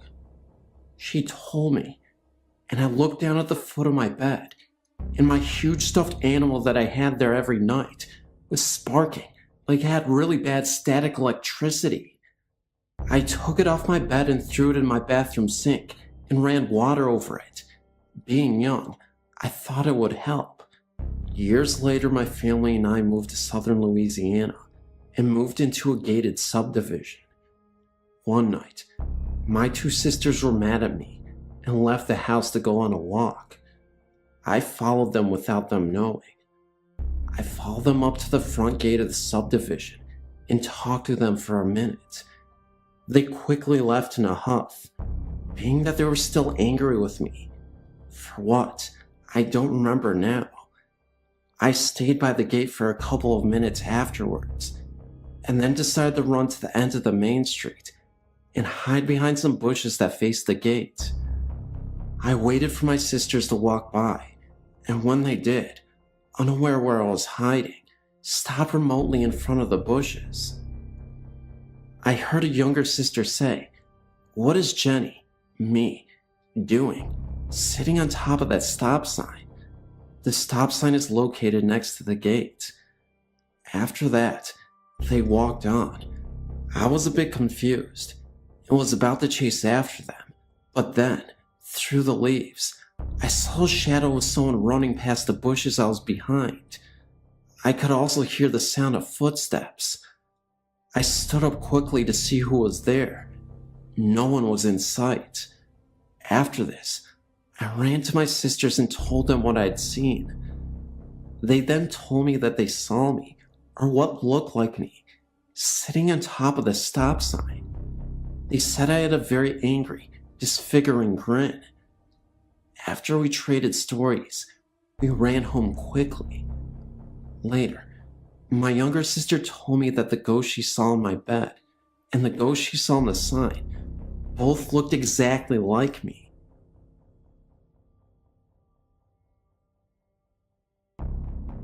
It all began around the 1st of June this very year. The incident took place in my grandmother and grandfather's home. My grandfather had been diagnosed with cancer. In the summer of 1998, I didn't know that those last few months would be the last time I would ever see him alive. During that period of time, I had spent a whole lot of time with my grandparents, and it felt like I had actually gotten a little closer to them both, but particularly my grandfather. At the end of the summer, I left and went back home. Subsequently, about 5 months later, our family received a disturbing phone call. It was from my grandmother, informing us about the passing of our grandfather. He had passed away in the hospital, which was the very last place that our grandfather lived in before his passing. A month and a half after we had been staying there, I noticed that something just didn't feel right. The whole atmosphere had changed. I decided to take the guest room. For some reason, I always got the feeling that I was being watched in the guest room. Then, other little occurrences started to evolve. The very first was, I always felt like somebody was standing over my shoulder. I started to notice scars on my back after I would awake in the mornings. I would feel like touches on my back. My mom and brother both complained about the door handles being rattling and opening and closing really fast. Cabinet doors would fly open, and the pots and pans would all fall out. My hair would get pulled in the night. Diminutive objects would fall from midair, such as paper, hair clips, and coins, and I would hear voices, one of which said "wake up" very loudly in my ear. I would see mists and rays of light shoot past me extremely fast. So fast, in fact, I would hear a whoosh of air. I would notice some of my belongings missing, such as my CDs, jewelry, money, to name a few, usually belongings that I would use around the house. I would feel my bed move, as if someone were to bump into it during the night, flickering lights, and last, but certainly not least, since animals can sometimes see things humans cannot see, my cat would turn her head really fast and just stare at something, which I would not be able to see for a significant amount of time. A little while later, About a month after being there, I saw the unthinkable. After I'd been sound asleep for about 7 hours or so, I woke up suddenly to a spirit at the foot of my bed, and it was my grandfather. I could not believe what I was seeing, but I will describe this to you in full detail. There was no doubt in my mind that this was actually a spirit. He was shadowy like, but his clothing was colored. He would always wave at me, and sure enough, he was waving my direction with a smile on his face. It was plain to see that he was trying to get my attention. He just wanted to see me. I was too afraid to move a muscle, in fear that in spite of everything else that he would approach me. I'd never seen anything like this before in my entire life. I didn't want to tell this to anyone though. I thought that maybe nobody would believe me or listen. About a week later, I was in the kitchen with my mom, and she told me that the guest room was where our grandpa had stayed in before he died, because he was too ill. That explains the reason why that very room felt like the most eerie room in the house. I almost fainted when I discovered that, but I knew that a spirit can travel anywhere in the home, even outside or in back of the house. But it wasn't until a month later that I decided to come out with the news. I first confided in my mom and my brother, and my mother believed me, because she said that before I brought up anything that I'd said. Our grandmother had experienced the exact same thing, that he was at the foot of the bed watching over her and smiling. I had a phone conversation with her, and I let her do all the talking first, and everything that she told me measured up with my experience, and it only happened to my grandmother and I, whom he was the closest with before he passed away. Everyone was wondering why I didn't scream or attempt to run out of the guest room as soon as I saw him, but I was too afraid. Whenever you're that close to something like that, it just takes your breath away completely. I was in my own little calm. It felt very uncomfortable. It wasn't until I started sleeping on the living room sofa that I felt appeased, albeit this has not been my first experience. Ever since the age of 5, my family and I started traveling around a lot, and we would move here and there. I've went to 9 different schools total. I'm 17 now. In previous homes, I've experienced a whole lot. I lived in a haunted house for a total of 3 years. Not only by all of the experiences that I've endured, I've been doing many researches involving the paranormal. I'm really good at picking up on things too, which I've found out. There was this one house that we went into that we were thinking about purchasing, but I felt like something was wrong. There were several rooms in the home that I could just not stop venturing off into. The main ones were the master bedroom and the study. After I left the house, I told my parents that someone from the house must have passed away. So my mom went to go look up the history of the house, and sure enough, the owner and his wife on a trip to California got killed in a car wreck, and they lived in the master bedroom, and the owner spent most of his time in the study. After I was enlightened with that information, I was in disbelief. I still am to this day too. My mom told me that it goes back to her being Jewish and Indian. She said that she can pick up on and see things too. She claims that it's an Indian thing, but I don't know. Maybe it is. Anyways, God bless everyone, and thank you for your time. Great website, by the way. I'm a current visitor. When I was in high school, my family lived in a rented farmhouse in the country. I was 17 and dating a very nice gentleman who had come to visit me for the evening. My mother worked nights and usually got home around 11 p.m. or so. My boyfriend and I were sitting on the floor in the living room, leaned up against the couch watching TV, when the kitchen door opened and the light came on. We both heard a thump like my mother had put her purse on the table, and then the bathroom door opened and closed. We both thought that was odd, because usually my mother would not have turned on the light, because my dad is a light sleeper, and the light would have woke him up, and my mother would have at least said hi to us anyway. My boyfriend noticed that it was getting late, and he needed to get home.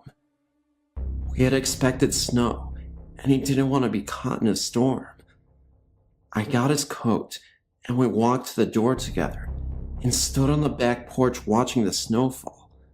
As my mother pulled in, my boyfriend made us both wait on the porch as he searched the house from one end to the other.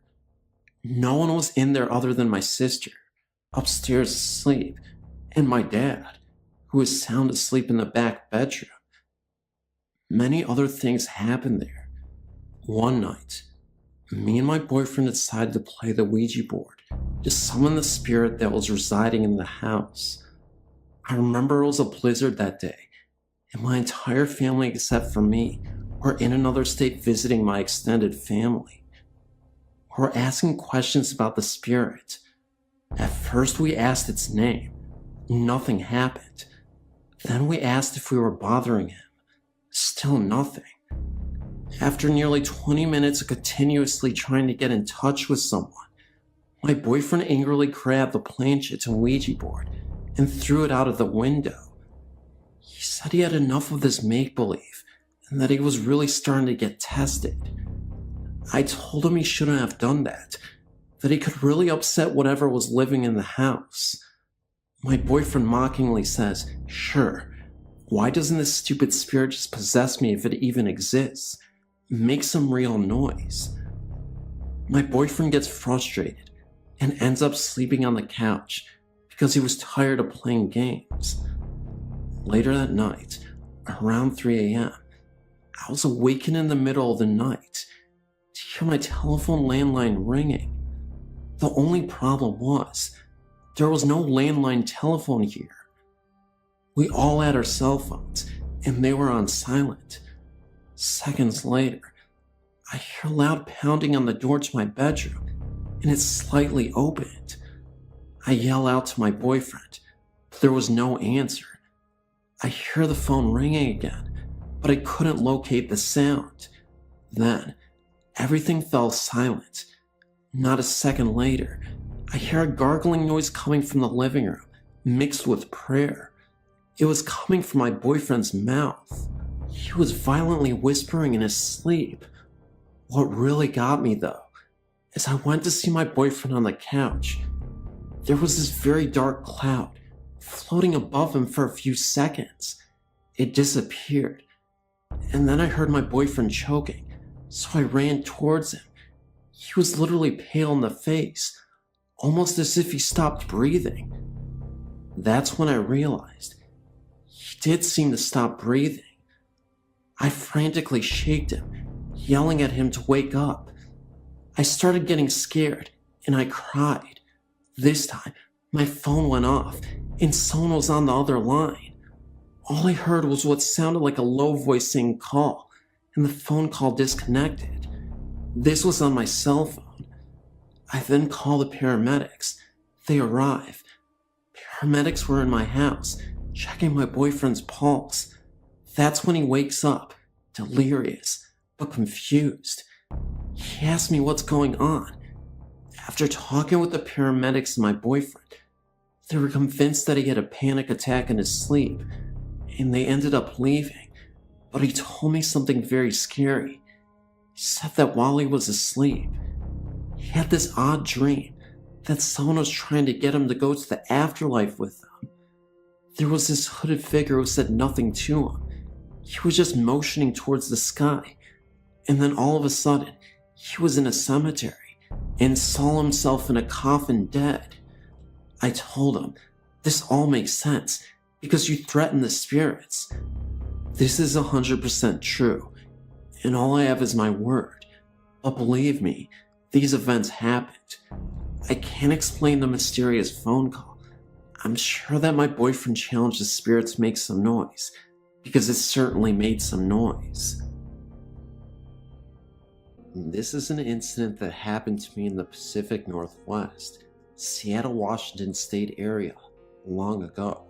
in the 1960s. As a young teenager, I was very impressionable. My parents were never active in my life, and I always wanted to feel like I belonged to a group. It didn't matter who gave me the attention, just as long as I got it from somebody.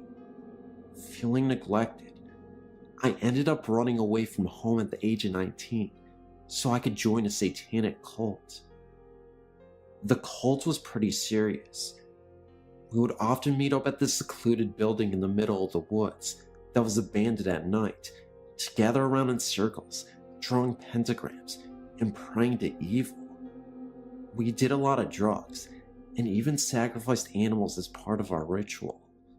We would decapitate squirrels and place them inside the pentagram, and other times we would cut ourselves and write our names on the walls with our blood.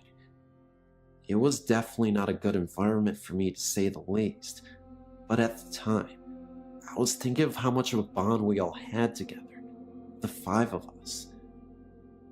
The building itself actually felt very haunted, but because I was so stoned out of my mind, I wasn't sure if it was hallucinations or legitimate spirit haunting this old building. I remember one night, we were injecting each other with needles, and we ended up passing out for a few hours. As I started to regain consciousness, everyone else was completely out, and I swear I saw the presence of an old man in a brown cloak, hood on, and with white eyes that glowed in the darkness of this building. He was there for about 30 seconds, then vanished. He was watching me from the stairs inside the building. We were all in the living room at the time, and there from the living room, you can see the stairs in front of you. The people I was with would sometimes hear voices, evil whispers and laughter so subtle, but quiet enough to hear. I vividly remember another night where we held our bloodied hands together after sacrificing a deer. I could have sworn after 3 minutes of chanting the devil as our leader, we heard the door from the upstairs of the building open and slam twice. We kept going, and I remember one of us blurted out, "If the devil is here, please show yourself." Nothing happened, and we ended up doing drugs again and passed out. The next time, all 4 of us were awakened to one of the cult members convulsing and choking. I was very alarmed by this, panicked, and told the rest of them that we needed help. All of them angrily told me no, leave him be.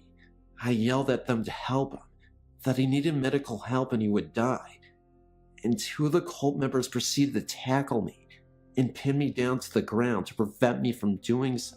They told me that this is what our Lord wanted to happen, that this was natural, and if he loses his life, the devil will want a new companion. What happened next is something that will always haunt me. I watched this guy die in front of my face, and not one single person gave a crap, except me. They kept trying to tell me that it was natural, that this was supposed to happen. The next thing I knew, the 3 of them were tying me up to keep me from escaping. They told me that I wasn't a worthy member of this cult, and because of my reaction, they couldn't trust me. I told them that I was definitely worthy, that I wouldn't tell a soul, but it was like my words were being ignored.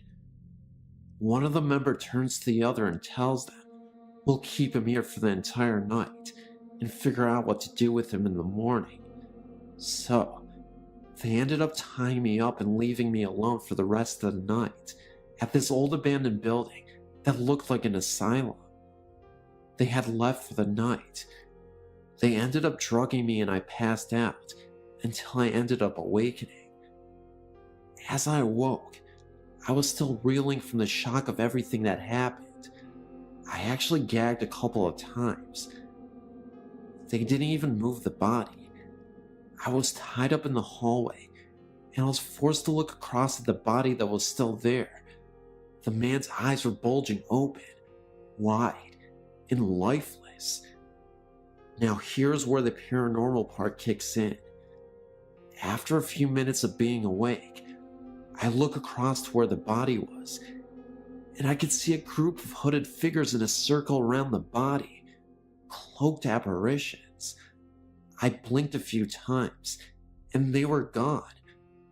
Was I hallucinating from the drugs? I'm not sure, but it gave me yet another thing to be afraid of. Anyway, not long after that, and I don't even know how this happened, but as I was trying to free myself from the rope that had my hands tied up against the banister of the stairs, I managed to somehow free myself. But that's when I heard voices getting closer to the building. It was the rest of the cult, and they were coming back. At this point, the sun was starting to rise, but it was still dark, so I did my best to flee, and I left out the window in the main room and ended up running through the woods. I just bolted and ran as fast as I could. I'd never ran so fast before in my life. It must have been from the adrenaline. Eventually, I was able to pass through the woods until I ended up on the main road, when I saw an auto dealership. I ran into the dealership, told the workers to call the cops, that I was abducted, and that there was a group of terrible people who let a man die at the abandoned building a few miles into the woods. They called the cops, and they eventually ran out to the building. The body was still there, and the group was arrested. They ended up going to jail for 15 years. The building itself was torn down not too long after, and I've never actually been back to the spot. I don't know why I would anyway. I ended up having PTSD for years after this incident, terrible trust issues, but after years of therapy, I ended up rehabilitating myself. This happened in the 1960s. I guess the reason why I wanted to write this story was to warn you that you should never be desperate enough to join a group of people who do terrible things. Never openly trust people without evidence that they are worth it. And of course, never join a satanic worshipping cult.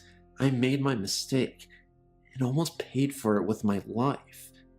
Nowadays, I have 2 kids, and I tell them this story to remind them that there are bad people out there, but also that there are spirits that can be summoned, and they can be very evil.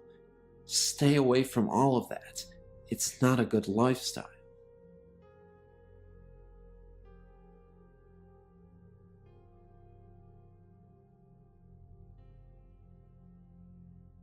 What I'm about to tell you happened during the summer of 2015. The incident was at a Mayan jungle, 2 hours away from Cancun, Mexico. My friend John was moving for work and decided to drive 1,000 miles from his home in Mexico City to Cancun. To an adventurous girl like me, it rang in my ears as a fascinating road trip. I offered to go with him, as he'd be going through some of Mexico's most dynamic and breathtaking sights. In Cancun, with its beautiful coastline, covered in powdery white sand and deep turquoise blue waters, was not only worth the 1,000-mile drive, but would be the perfect destination to complete my vacation before flying back home to California. Cancun is situated in the Yucatan Peninsula in Mexico's southeast. The peninsula is a region covered in deep rainforest and jungles, where the Mayans once erected their great empire. The first leg of the trip was as expected. Great sights, great food, great places, great music, great people. However, the rain and terrain soon started changing as we started going deeper into the jungle. Roads were less illuminated, towns and villages scarier. We had enjoyed the road so much. The next leg of the trip was going to be non-stop all the way to Cancun. The night hit us as we drove through one of the deepest parts of the jungle. The road started narrowing until it became a 2-lane road, with the only light coming from the full moon ahead of us, and the dim headlights from the mid-90s hatchback John was driving. He estimated we would be in Cancun in about 2 hours. It was 2 a.m., and the moonlight could let you appreciate the thick vegetation on each side of the road. John was telling me some more folklore about the region and legends about the Mayans that once lived in the region, when suddenly the car started slowing down. John would press on the gas, but the car would struggle to go. Shortly, the oil indicator lit up. Something was wrong, but to our relief, we saw lights up ahead and what seemed to be toll booths. We decided we would park by the booths and call roadside assistance. Our relief was short-lived when we realized the toll booths were under construction and they weren't functioning. There was nobody on duty, so we decided to keep going, but about 25 yards past the booths, the car completely stalled. Luckily, the road was well illuminated from the booth sign, and the car stalled right next to a light pole. John gets out of the car to see what was going on. It was leaking a lot of oil. He calls roadside assistance to no avail due to bad signal.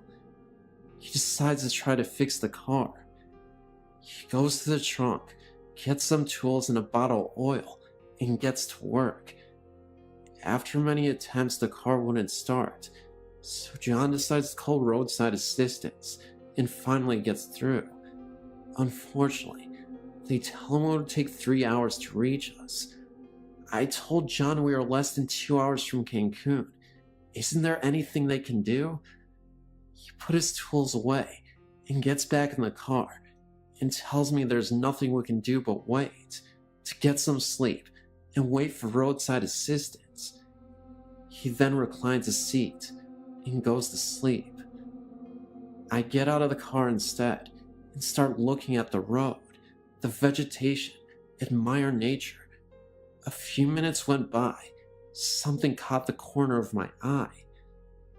I look back at the booths, and I can see the silhouette of a man peeking from one of them. I call John, but he doesn't respond. I look at him, and he is fast asleep. I look back at the booths, and the man leaped from one booth to the other. I yell at John that there is a man at the booths. He wakes up and tells me not to talk nonsense.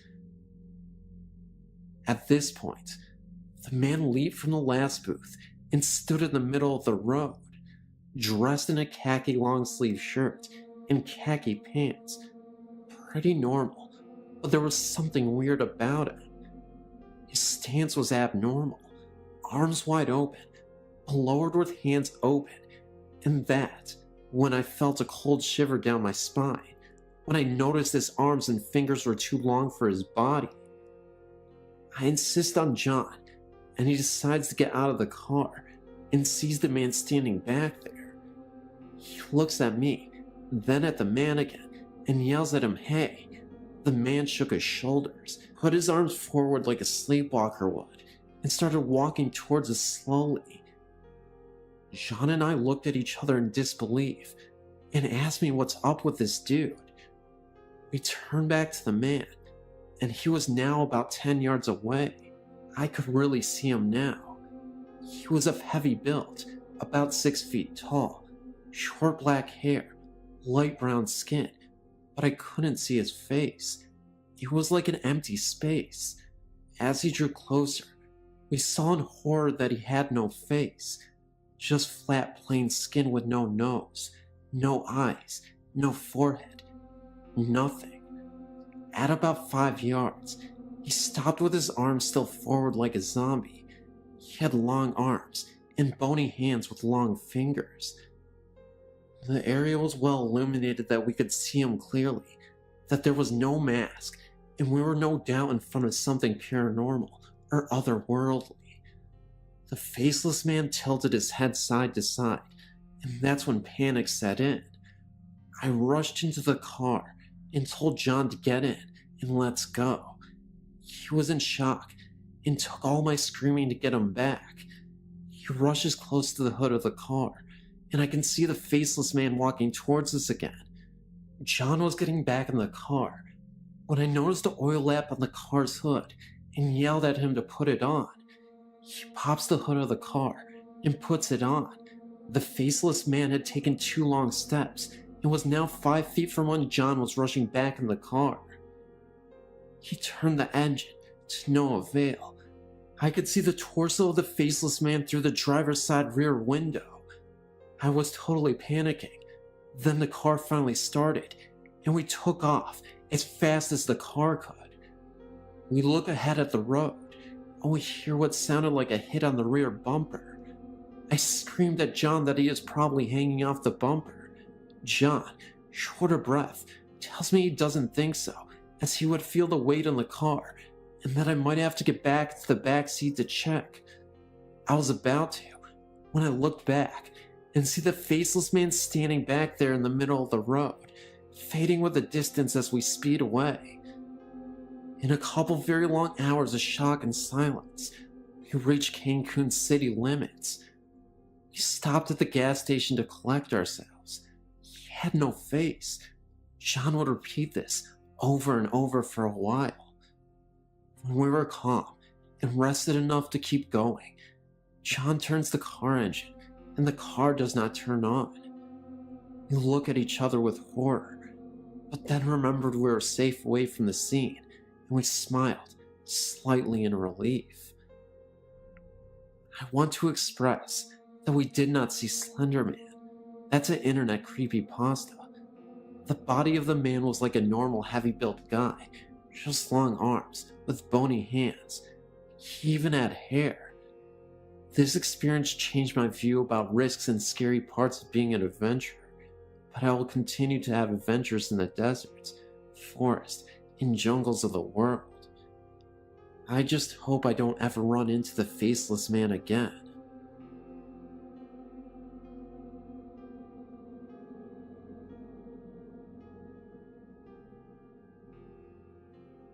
I was reading through several stories today on your website, and one in particular sparked a memory of an experience I had when I was 8 months pregnant with my daughter. I may not have shared this story with you once before, but I don't remember. I remember that night just like it was yesterday. An evening in early 1994, my husband and I were watching TV on the couch when I decided to go to bed. I blew out a candle I had burning on the kitchen table and then headed to the bedroom. It wasn't too long after I crawled into bed that I was abruptly taken over by this unseen force sitting on my belly. My daughter began to move very violently and I felt like I couldn't breathe. I looked out my bedroom door and could see this flickering light coming from the living room. I figured my husband fell asleep on the couch and forgot to turn off the halogen floor lamp we had sitting behind it. I began to scream as loud as I could for him, but nothing came out of my mouth.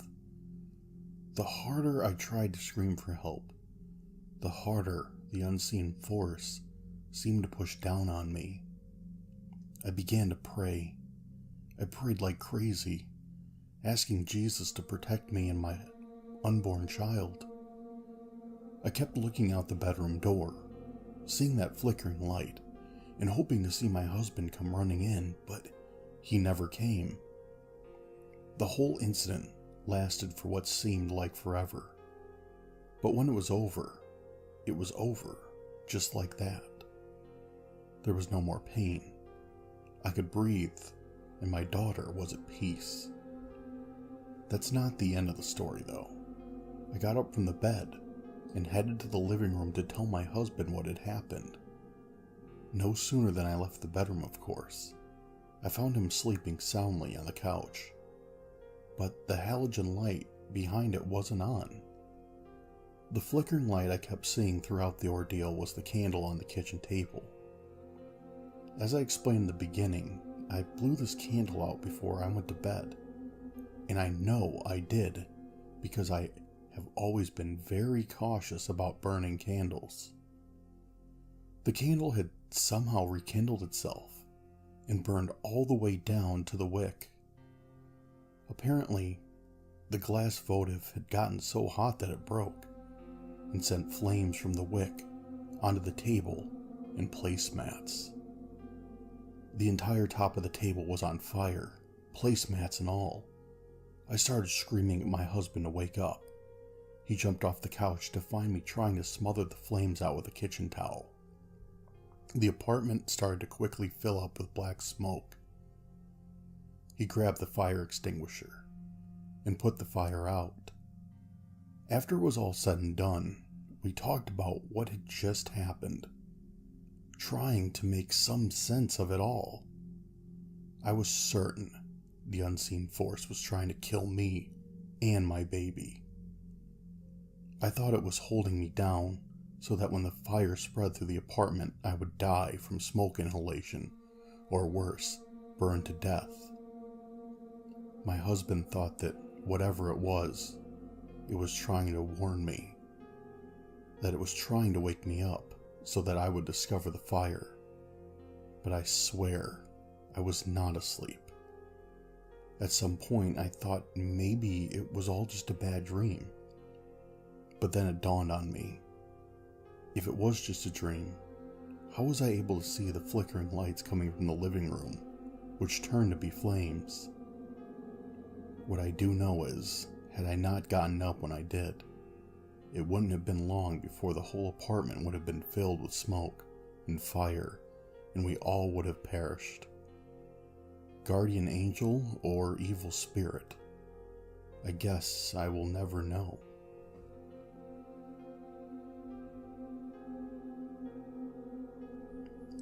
These particular experiences occurred when I was around 8 or 9 years old, and it happened to be my first encounter with the paranormal. I grew up in a very religious household, and my parents were strict disciplinarians.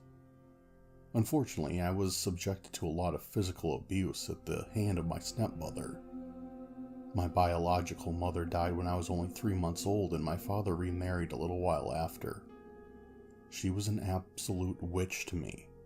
And to this day, I don't know why my dad even found her to be remotely compatible.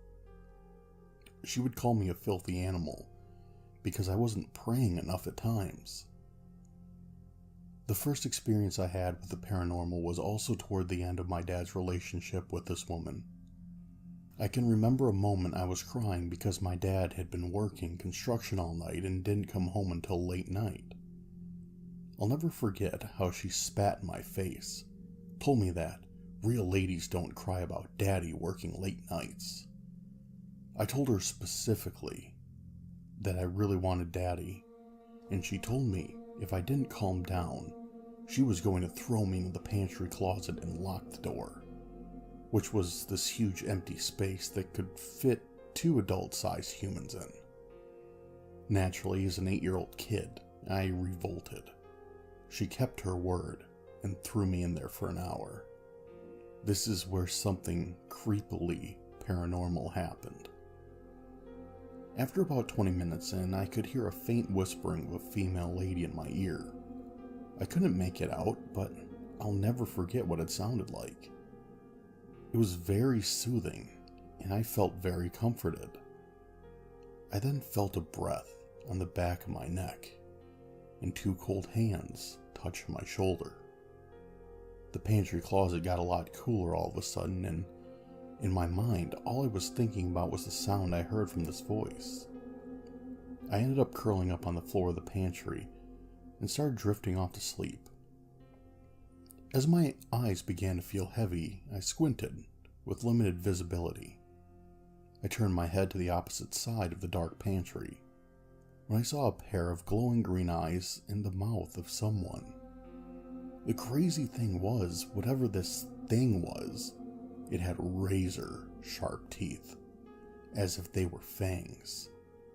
I could only see their eyes, and it almost looked like it was slowly opening its mouth, as if it were going to devour me whole. I closed my eyes completely for a few seconds, opened them up again, and it was gone. I'm not sure what the second presence was, but it didn't seem very friendly at all. As for the female voice and the touching, I truly believe that it was my biological mother comforting me through tough times. Well, anyway, I remember I ended up staying in the closet for longer than I was supposed to, and when my dad came home, he had a talk with my stepmother. Thankfully, my dad saw through her lies, and he broke up with her not too long after this incident happened. From that day on, the pantry closet had a reputation for creepy, ghostly activity. The door would randomly open slowly and shut at times. If there were items on the shelves, such as cans, they would sometimes fall on the ground. My dad told me one of the scariest things happened to him after he got home from work. It was another late night working. My sister, my brother, and my grandmother were all asleep at the time. My grandma had moved in shortly after my dad broke up with my stepmother to help take care of us. Right across from the pantry closet was the kitchen.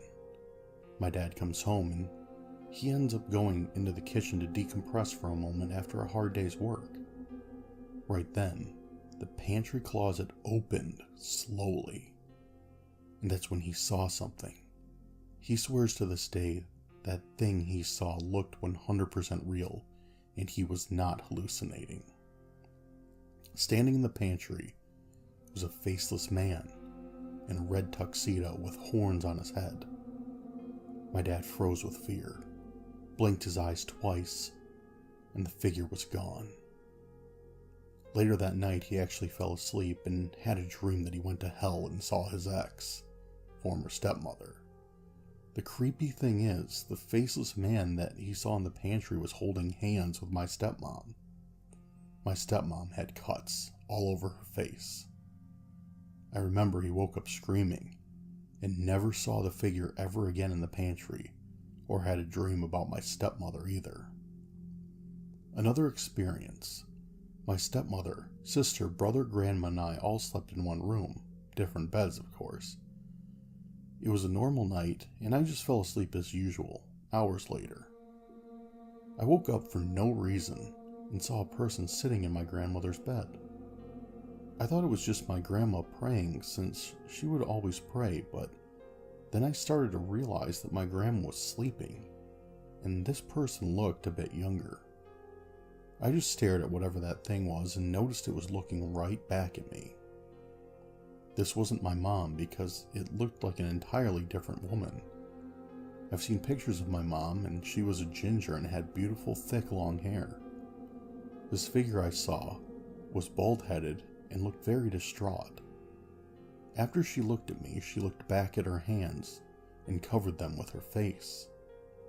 I know for a fact that it was a woman because she had feminine features in her face.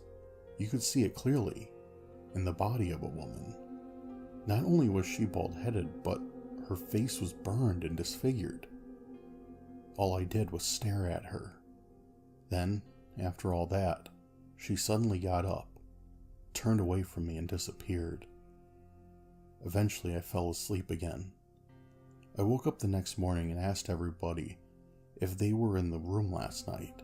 Then I asked my grandma if she had been praying that night. Everybody, including my grandma, said no. That was the first time I ever saw that lady, but from that day on, almost all my relatives that lived in that house have seen the very same woman I have. Only difference, they have been scared. Me, on the other hand, though I was slightly afraid, I had a curiosity about this whole experience. I attended Harding University in Searcy, Arkansas not too long ago. During my senior year, I stayed a few months in a private dorm in the Patty Cobb Girl dormitories. Many people say that various parts of Harding campus are haunted by the ghost of Gertie, a girl who died by falling from a bell tower on campus back in the early 1900s. She has been known to haunt the old music building, the brick pathway that cuts across campus, and the bell tower, which has since been detached and placed on campus as a landmark. One other thing she is said to haunt happens to be the Patty Cobb dormitories. There is debate as to whether or not it's Gertie or a different ghost entirely, but either way, one thing is for certain. Patty Cobb is haunted. I'd heard about this prior to moving into the Patty Cobb dorms, but I was told a different story about how she only haunted the first floor dorms. I was given a dorm on the 3rd floor. It was a private dorm that had no connecting suites to it. I had my own private bathroom, and the room was not shared with a roommate. At first, I was thrilled with not having to share a bathroom with anyone. Then I started having strange feelings at night. I would find that I would hear noises in the hallway at times. Of course, being at dorm, I passed it off as silly girls wandering the hallways at night. No biggie. But then I started having strange feelings in my room. There were times I would feel as though someone was sitting at the edge of my bed. Sometimes I felt as though someone was standing there staring at me. The doorknob would also jiggle at various points during the night. I normally tried to ignore it, thinking maybe it was an RA doing nightly dorm checks. The university has a strict curfew. But there would be times that it would happen at 3 in the morning, when any sane person would already be out of the hallways and in bed. The few times I opened the door upon hearing it jiggling, there would be nobody in the hallway. The most memorable experience I've ever had was in the middle of the night. I was soundly sleeping when all of a sudden I was awoken by a knock on my door. It scared me so much because it was a very authoritative and loud knock, as if someone was trying to break into my room. I looked inside the keyhole and I see this old man standing in a security outfit outside of the door. The man looked oddly out of place. The outfit looked Victorian. I wasn't dressed, so I told him just a minute. After about 3 minutes, I opened the door and the security person was gone. I looked down the hallway at the other end and see a dark shadow floating down the hallway. I never saw that man again. Eventually, I moved out of that room and moved in with a girl a few doors down. While I still could hear the occasional freaky noises in the hallway at morning hours, the feeling of something being in the room and the doorknob jiggling seized in my new room. I found out later from an older friend of mine, however, that she had lived in the exact same dorm room that I had scary issues in. A few years earlier, she and a friend of hers were sitting around talking. She was sitting at her front desk and felt someone strangle her. She felt a pressure on her neck and even started choking. She turned around to see her friend staring at her with wide eyes. "What happened?" she asked. "I just saw a pair of see-through hands behind you," her friend replied. To this day, she swears up and down that Gertie choked her in her dorm room, the exact dorm room that I had so many freaky encounters in. And people wonder why I get so paranoid being alone in the house at night. Earlier this night, I was rehashing past visits to a cemetery in my hometown in Naugatuck, Connecticut, called Guntown, when I remembered a visit to Iowa when I was 17. So, back in 2000, I went to visit a friend and spent only a few days there.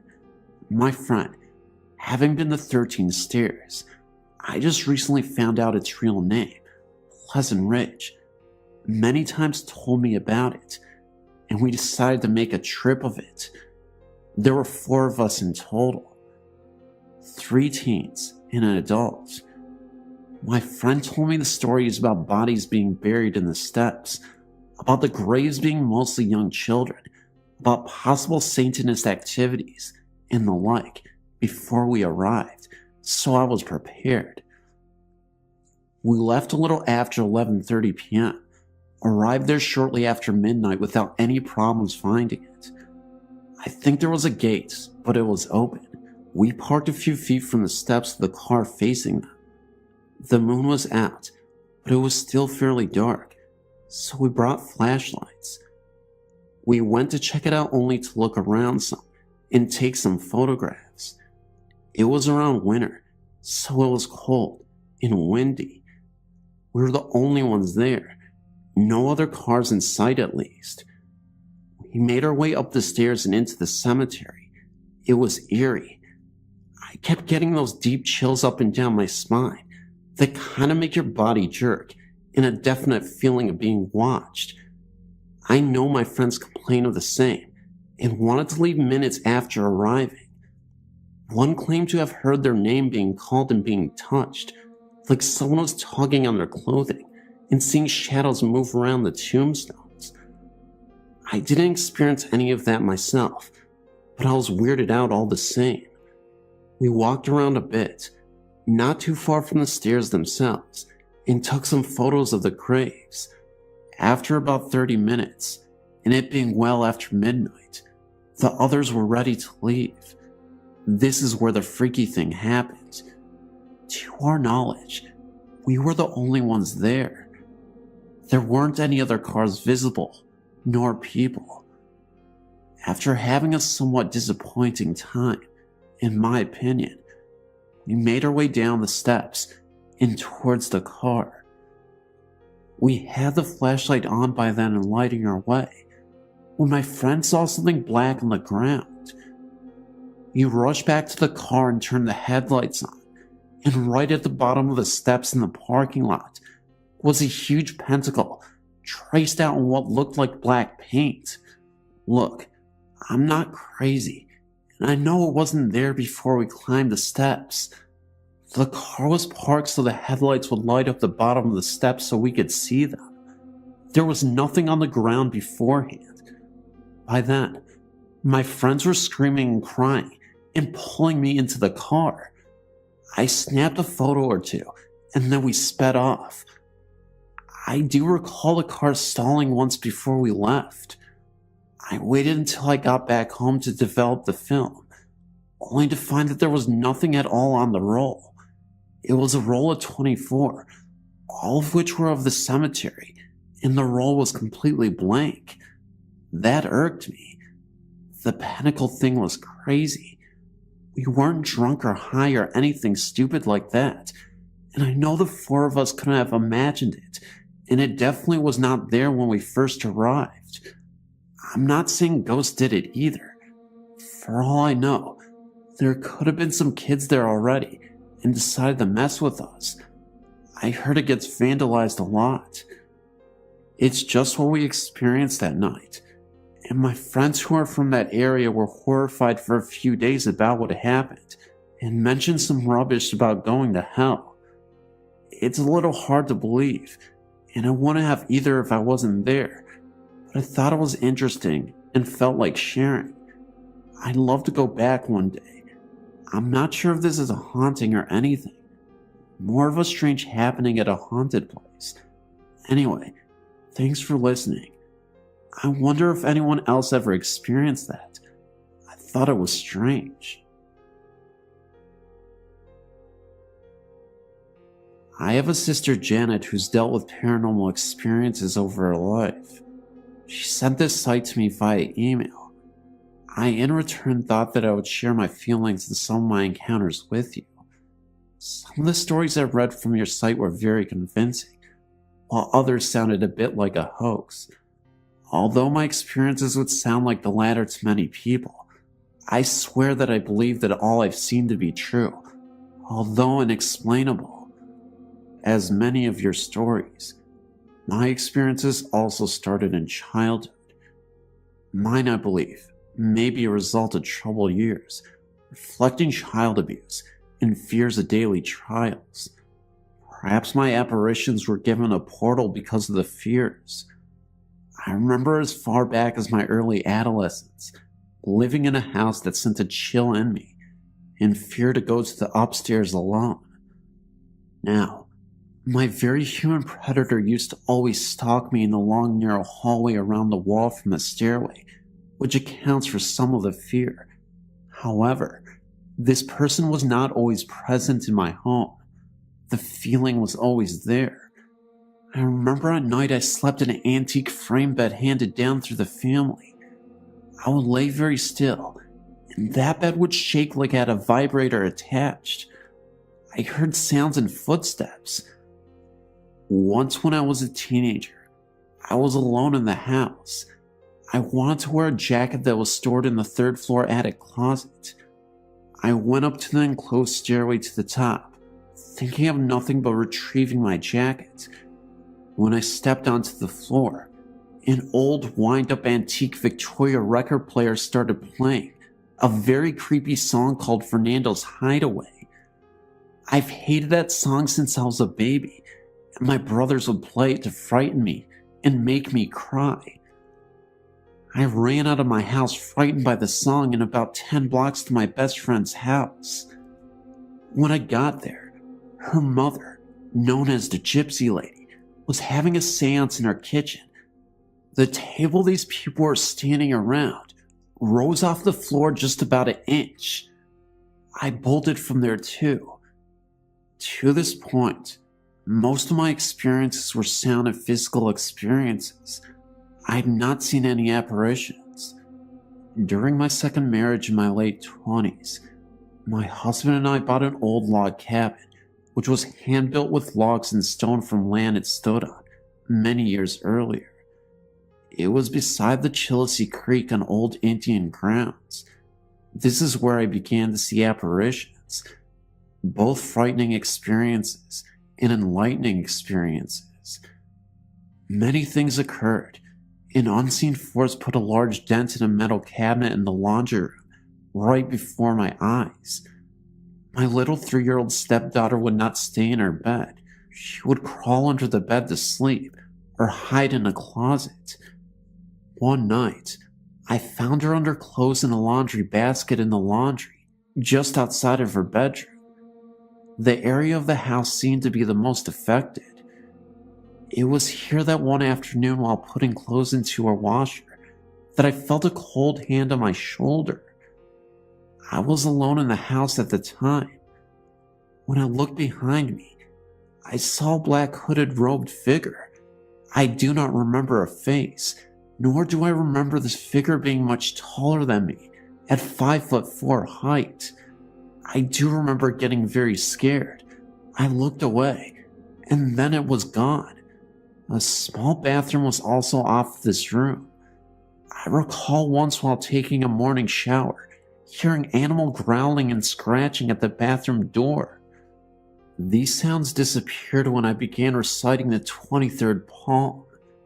One night while I was sick with the flu and spending the night on the sofa, I remember awakening to an apparition copycat that looked exactly like my husband in his pajamas in the bedroom doorway, but he was transparent. This also disappeared after a brief encounter. Our life together in this house was rocky, and I thought perhaps I was losing my mind. I didn't do drugs, and only drank socially. Everything that was happening was very real.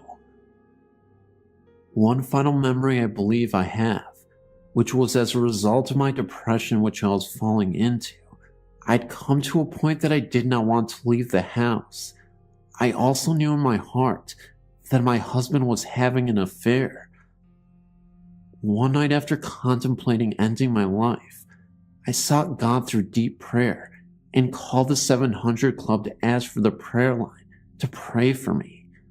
The same night while I lay in bed alone in my dark room, a light started to shine in the corner across from my bed. It grew brighter, and it was in the form of a bright light ball that floated across the room and hovered at my bedside. I was not frightened and reached up to investigate. I felt a hand from out of the light take my hand, and I heard a mental message saying that everything would be okay. The light then just went away. I was left feeling cleansed, happy, and pure, as if touched by God Himself. I wanted to tell the world that life goes on. I couldn't utter swear words and put down my cigarettes. The cleansing phenomenon unfortunately was temporary, and I slid back into my old ways after a few weeks. The divorce occurred. We moved out of the house, and my life went on. The okay part came a few years later, when I became a mother of my own child for the first time. I went to school and became a registered nurse. I fell in love with the man that I am now married to. That was the last apparition I've seen, until my nursing career took me into some old nursing homes. I tend to always work the night shift. It fits into my lifestyle. One night, while working in a home in Lewisburg, Pennsylvania, I saw a strange occurrence. A helium birthday balloon floated out of the resident's room, traveled down the center of a long corridor as if being held in the hand of a child. It bounced along, hitting the ceiling at times and floating down, but in a straight line. It moved down that hallway. The balloon took a turn at another resident's room and went inside. This resident started screaming to get that out of her room. By the way, it was her birthday. The same nursing home was the place of violence, murder, and unfortunate dread.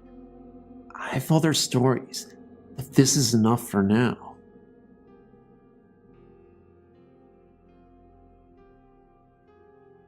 The Willard P. Hall Mansion on Hall Street in St. Joseph, Missouri, is haunted. Willard P. Hall was the lieutenant governor of Missouri during the last part of the Civil War. When the governor died, Willard assumed the office of governor.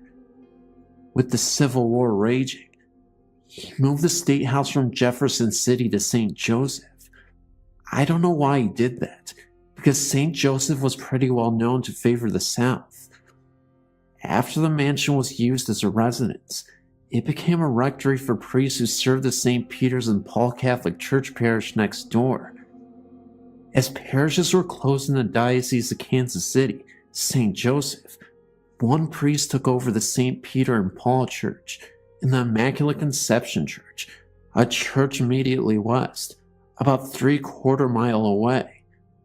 The pastor leased out the first floor of the house, at that time, to United Cerebral Palsy and allowed me to live upstairs to oversee the property so it would not be vandalized. Most of the walls throughout the house were solid brick and stone construction, yet sounds of large rats could be heard scrambling within those walls. The light switches in the old servants' quarters upstairs, where I lived, were not up and down switches, but to be rotated in a circular manner. Those switches were observed rotating, on their own, turning the lights on and off. Dark shadows frequently covered doorways, eliminating all light outside those particular rooms. Once, when that happened, a loud scream, like that of a wild cat, lion, or tiger, could be heard, and it was ear-shattering. The room on the southwest corner upstairs that was my bedroom became so cold that ice actually formed thick in the corners of the room, and the walls were frosty. Sounds of music, like a very soft harp, was heard on occasion by a number of people. One parish council meeting stopped suddenly when one of the councilwomen, who was wearing a shoulderless summer dress, felt an icy hand placed upon her shoulder, and no one was behind her.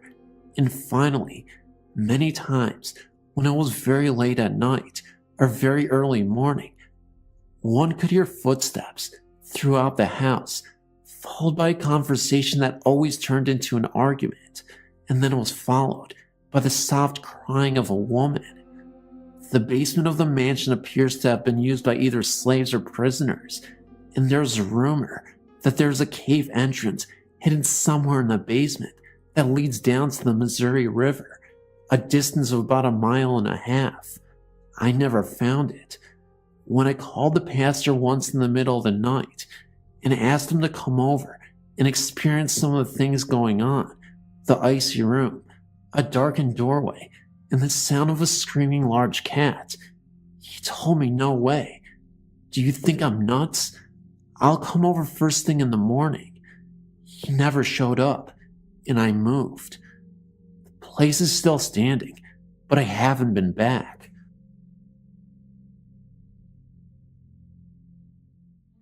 Hello, I live in Newton, North Carolina, and I'm addicted to this site. My story happened about 5 years ago. Me and my sister Melissa lived next door to one another at the time. The house that she lived in had been vacant for about 16 years. The previous owner was, according to the neighbors, a very mean old lady who had been sent to live in a nursing home and refused to allow her home to be sold. It stayed that way until her death. As soon as she died, her children put the house up for sale and my sister bought it. At first, it was just little things that happened. Melissa and my nephew, he was 3 at the time, were sitting in the living room with no TV on, and he asked her who was there because he heard people talking on the stairs. They were alone in the house at the time. The stairs were a hot spot in the house. When she was pregnant with my niece, she fell or was pushed down 3 times. Her family had went on vacation for the week, so I was left to take care of the animals. Well, 3 days into their vacation, I went over to feed and water, and I heard a horrible commotion upstairs. It sounded like the house was falling apart, so I freaked out and left and didn't return. When they got home from vacation, I told them what happened, and my brother-in-law went to check, and in their bedroom, which was once the previous owner's, and my sister's entire closet, was dumped out in the middle of the bedroom floor. Everything. My sister even remembers a very vivid encounter she once had when she was all alone. She walked upstairs and then walked back downstairs. There was an old rocking chair that she previously purchased and put into the living room after it was discovered that it was an antique. For whatever reason, she couldn't take her eyes off of it, ended up buying it, and it's a really old rocking chair. As she made her way towards the living room, from the distance, she could see a figure that was sitting in the rocking chair. The rocking chair was slowly moving back and forth, continuously without stop. The outline was light enough to make out, and it looked like a shadow, a gray mist, but it was definitely a figure that she could spot. She turned on the light, and it was like it was gone in an instant. Her eyes were not playing tricks on her. She literally saw something, and the rocking chair was still slowly moving back and forth. It eventually stopped, and that's when she heard a loud crash coming from upstairs. It completely startled her. She begrudgingly went upstairs to investigate, and as she went into the bathroom, she noticed that the mirror completely broke by itself. No logical explanation, just the mirror broken. Even though she was terrified, she ended up going to sleep anyway after she cleaned up the mess in the bathroom. But she couldn't even get to sleep. Mainly because her cat Smokey kept staring at the bathroom in the dark. Nothing but moans and groans. It was something completely uncharacteristic for him to do, as he never actually acted out in any way, shape, or form. But this night was particularly creepy for her, and the cat as well. Once, my sister was sleeping in one of the bedrooms, and woke up to an old woman walking across her bedroom floor to the window. She described her, and my mother went to the library to pull old obituaries, and showed the picture to my sister. She immediately broke down in tears because she was looking at the woman she had seen in her room. She immediately started packing and sold the home. The new owners now have similar things going on. Their daughter was pushed down the stairs, and their son has seen a man in one of the bedrooms on numerous occasions. And then he came home one day to find their cat dead at the foot of the stairs.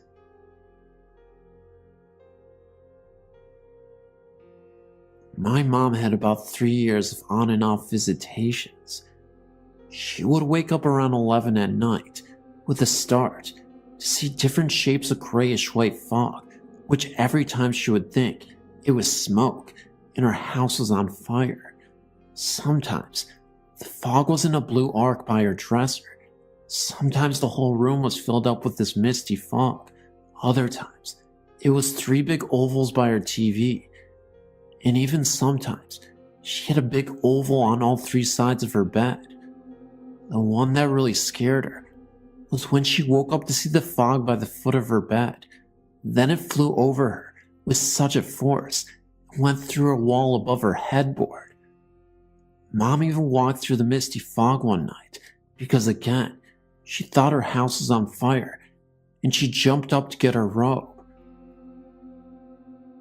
I asked her if it was cold when she went through it, and she said that it wasn't, and it didn't smell either. She did see one apparition of a boy of about 18 years old. He was standing next to her bed with his head down. Mom said he was grayish looking, and she did not talk to him, but she felt an awful sadness emanating from him.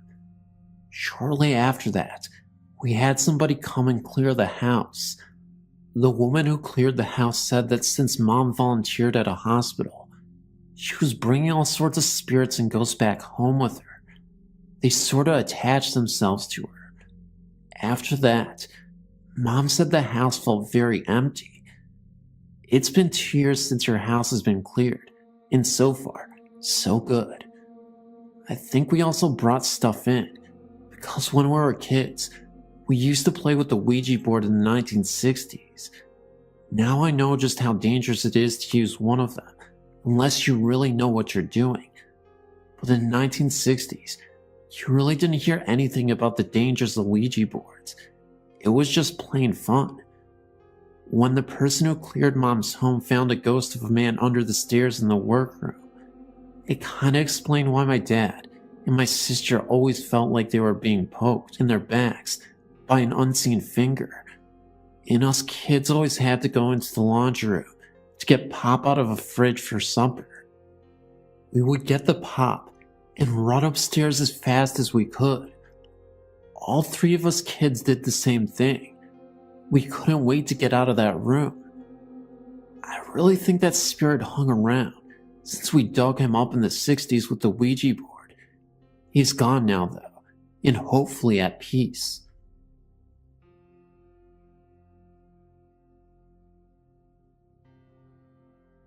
A few years back, I was in a car outside Worcestershire State Hospital in Worcestershire, Massachusetts. The building was all boarded up, and I had a vision. This was the first time this happened to me, and it scared the wits out of me. In reading your website terminology, I think it was a residual haunting. I heard blood-curdling screams and saw a man in a striped nightshirt, like the nightgown type shirts worn in the 1800s, and wearing a derby hat. He had dark hair and a mustache. He was levitating near the ceiling of a hallway. It seemed to happen quickly, but the screaming was heart-wrenching.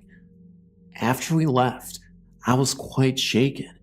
Sometime after, I discovered a website called opacity.us. A photographer posts photos of haunted abandoned mental health hospitals and other old abandoned buildings. He has pictures of Worcestershire State Hospital, including the boarded up building. I came across a picture of the hallway that I saw in my vision. What do you make of this? Was it a residual haunting? I've always experienced spirits or ghost type experiences, usually a friendly or mischievous spirit. I've also felt or connected with loved ones. Another odd experience involved myself and my 3 children. I woke up to one of my children screaming. I got up to check on him, and it appeared he had screamed in his sleep.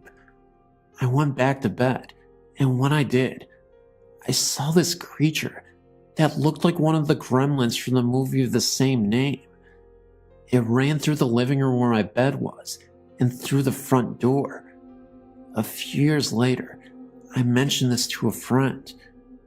My children said that they remember that night and also experienced this. While we talked about the experience, my younger son drew a picture of the exact same thing we all saw. I was floored, as I had no idea that they had all seen this. I originally chalked it up to being half asleep, Perhaps I'd imagined it. I just wanted to share this with you. In 1957, my family moved to an old farmhouse in Mount Laurel, New Jersey. I was 7 years old at the time, and as I went upstairs to my new bedroom with an armload of things, a terrible wave of fear swept over me when I reached the top of the stairs. From then on, I disliked that small area at the top of the stairs where it met the hallway. Unhappily, there was no way to avoid it. I had to walk through it to get into my bedroom. Other than that, nothing else happened that I know of until 1966. From my bed, I could see it out into the hallway to that small area on top of the stairs that had always frightened me. One night, towards the end of August, I woke up very, very slowly, only to realize that there was a terrible stench in the bedroom. It was like a mix of rotten garlic, human waste, and rotting flesh. Then I noticed the room was icy cold. Remember, it was August, usually the hottest time of the year in New Jersey. I was lying on my side, facing the doorway, and when I opened my eyes, I saw that the bedroom door was wide open, and a figure stood in the doorway, very close to the spot that had always spooked me. Since no lights were on, all I could make out was the silhouette of a tall, dark figure that seemed to be wearing some kind of long robe with a hood. What truly petrified me was seeing this creature's eyes. They glowed red and stared straight at me. But before I could scream, somehow the knowledge came to me from somewhere, my guardian angel, that if I acknowledged this creature's existence, I would be haunted for the rest of my life. So I pretended to be asleep, which was not easy. And after a while, I felt the cold room become warm again, the dreadful smell disappear, and the figure fade away. We moved out in 1967, and the house was torn down in 1972. I, for one, was not the least bit sorry to see it go.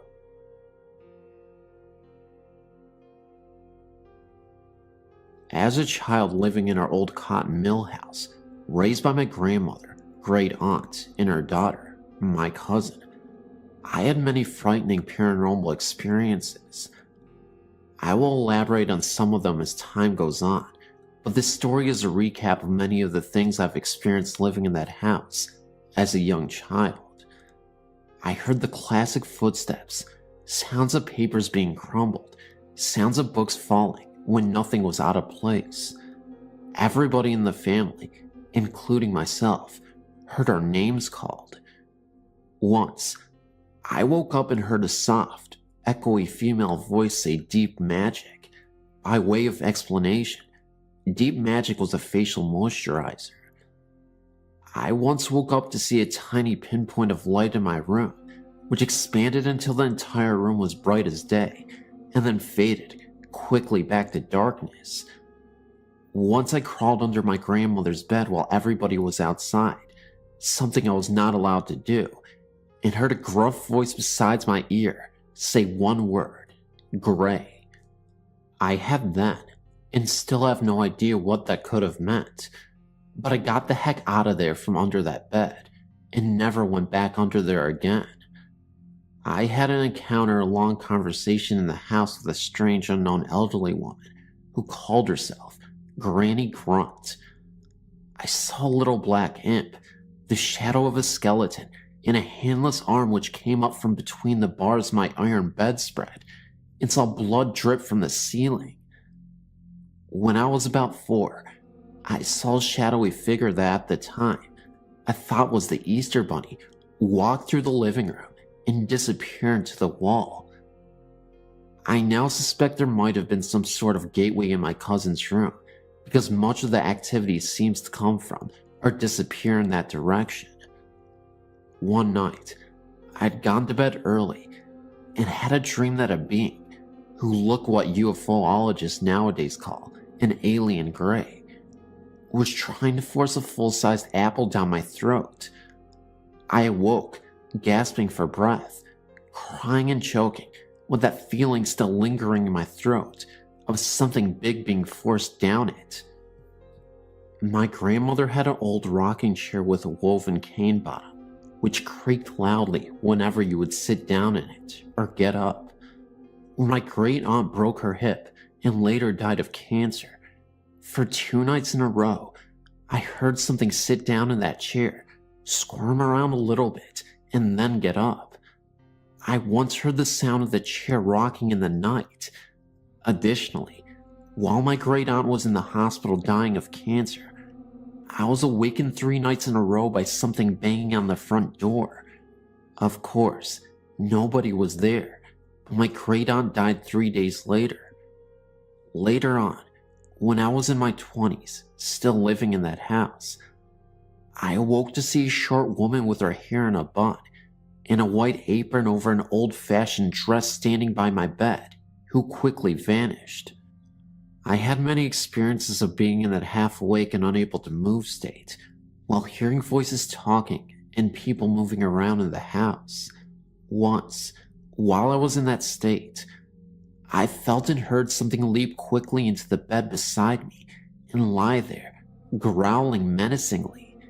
It vanished, of course, when I was able to fully wake up. I finally got married when I was 28 and moved away. After my cousin passed away, I inherited the house and my husband and I moved back into it. Strangely enough, I never heard or saw anything in those days we lived there together. The house was totally quiet and peaceful.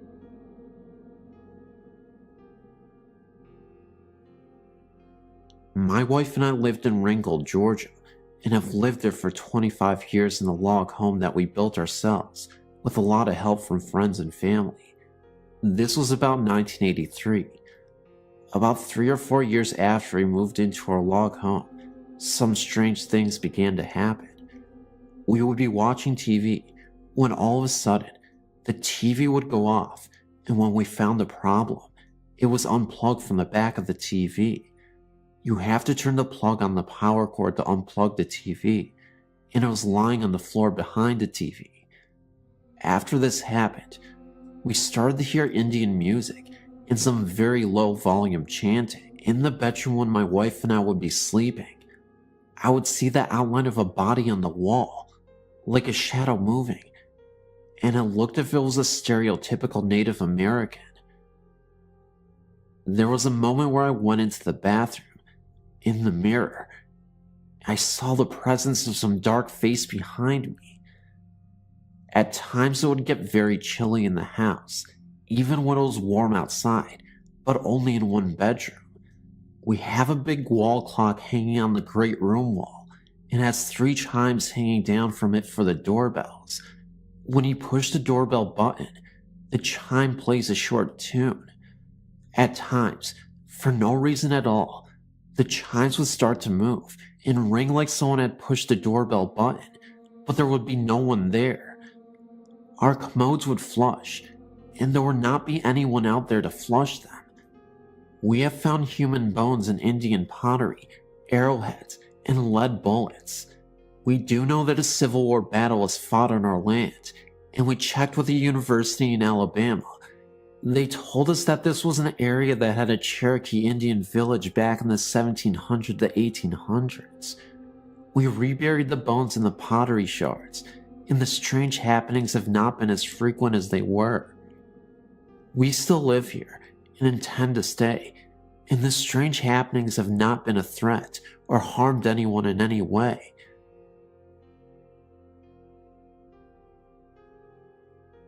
This is an account of events experienced by a close friend of mine.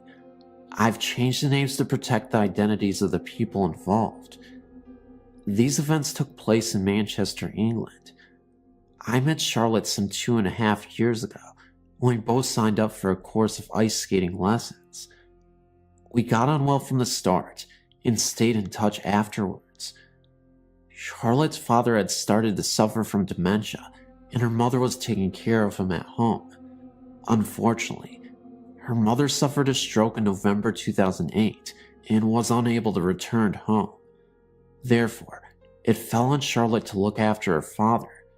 Sadly, Charlotte's father died in his sleep in February 2010.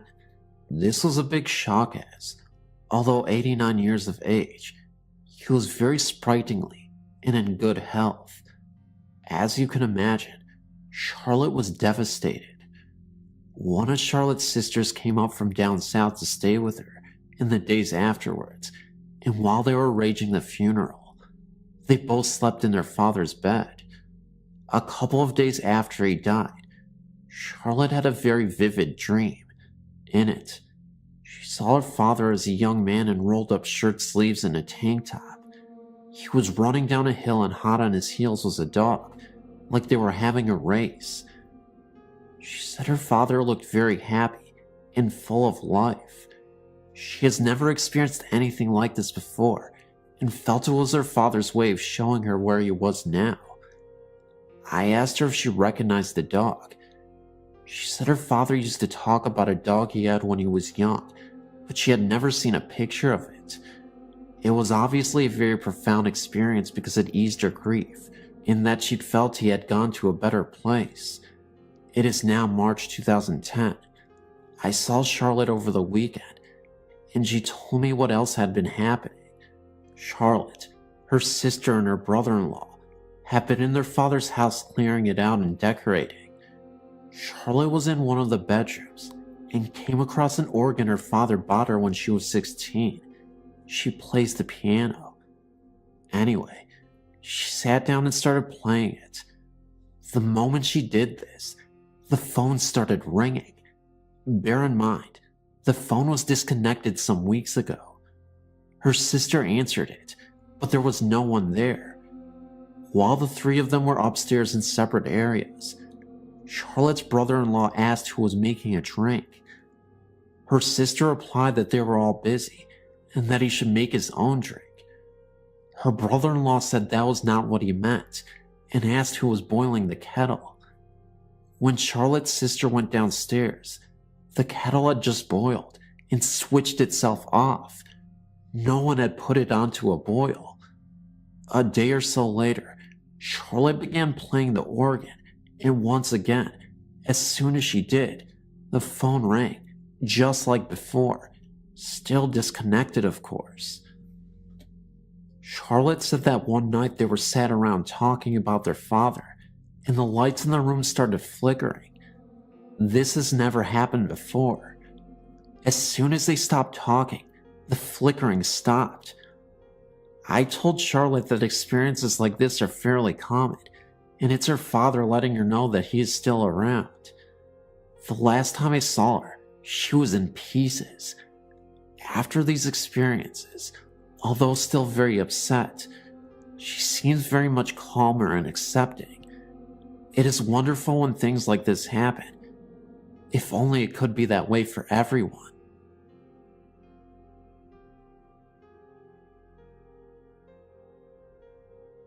Hello. I wrote to you a while ago about the house I grew up in, but I had something happen to me back in 2005 that I could never explain. My husband and I were going through the immigration process back in 2005, and while our case was being reviewed by the INS, my husband had to stay in Mexico. This was a very stressful time, and we were facing a lot of uncertainties. So we packed up and moved to his family's house down in Samoa, Mishashoan. At the time, my oldest son was only 2 years old, and my mom had driven down with us to help with the INS appointments and to help us get settled into our new home. Well, so when we finally arrived to my husband's family home, we got unpacked and settled in to await our verdict. We would hear from the INS 6 months later. The house is basically two homes together. The building is L-shaped. It has the original house, and then you have to go outside into the courtyard to access the second house. This area had a bathroom and a store, and a supply room for the store, and above this was our apartment. This area had not anyone stay in it for maybe 10 years.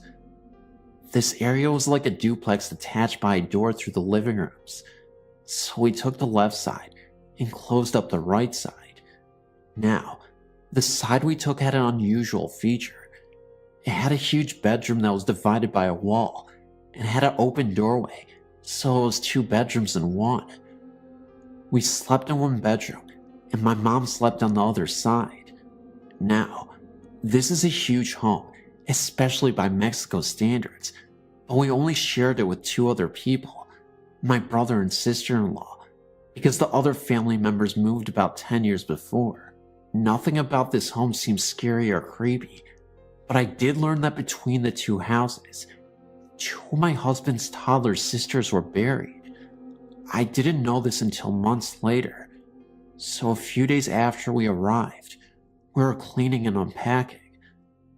My husband was down in the store covering for his brother, and my mom and I were upstairs cleaning the bedroom. She got tired and decided to go out on the balcony and sit. She took my son with her so I could continue cleaning.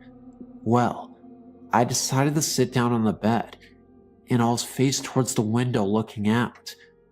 Well, I could see the door leading to the living room out of the corner of my eye. It was halfway open. While I was sitting there, the door opened up and someone walked into the little bedroom. I heard the door move across the carpet, and I saw out of the corner of my eye someone in a white shirt. I figured it was my mom and thought nothing of it, but then wondered where my son was, and I started to worry why she had left him on the balcony alone. So I called out, and no one answered. I got up and walked across the room and into the little bedroom. I was certain someone would be there, because I had seen someone go in there. Well, I was completely surprised when I walked in there, and no one was in the room. This really startled me. So I walked out into the balcony, and there was my mom and son. I asked if she had went into the room, and Mom just looked at me and said no. And no one but us and my husband were there that day. Another time, I was walking up our stairs to our apartment, and I had a vision flash in front of my face that completely terrified me. I still don't know what it was or why it happened, but it was at night, and I looked to my right at the wall, and there was this horrible face like a gargoyle, just for a second, and then it was gone. The only place I felt really uncomfortable at was the downstairs storage area. I would run past the place. It had a weird feeling to it. Nothing ever happened around there other than that feeling. The other times involved my son. During this time, he developed an imaginary friend. He would call it the baby, or baby sometimes. He would be in the hallway of the kitchen playing and say, "Oh, come see the babies." Or he would be talking, and I asked him who he was talking to, and he would say the babies. I didn't think anything of it until my husband told me about his sisters. Then I felt some kind of uncomfortable with it. One day, we were sitting in the living room, and he comes in crying and tells me that the babies are hiding under the bed. Well, I didn't want to look under the bed, but I did anyways, and of course, there wasn't anything there, but it still made the hair on the back of my neck rise up. The only other thing was one day, my husband and I were sitting on the couch and my son was playing on the rug, and we were just talking, and my son looks over into the corner and says, "Look at that man with the cowboy hat on." Well, we didn't see anything, so we just said, "Oh, is there?" And he continues playing with his truck, and we keep talking. Well, about 10 minutes later, my son looks up and says, "Oh, he's gone." I don't know. We have left 6 months later, and we're able to come back to the US, and have just experienced all these stories that have occurred. It was weird, to say the least. Later, I was talking to my sister-in-law, a different one, who had grown up there, and I told her about her experiences, and she got really defensive and didn't want to talk about it anymore. So who knows? Thanks for letting me share.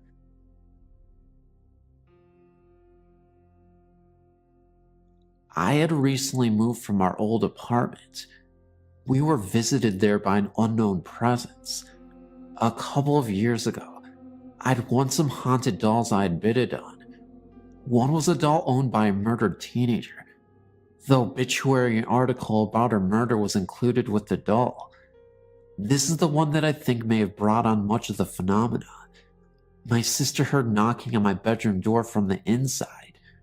We live in the same apartment. I didn't tell her that I had the haunted dolls until she told me that. Gave more credibility to it that way.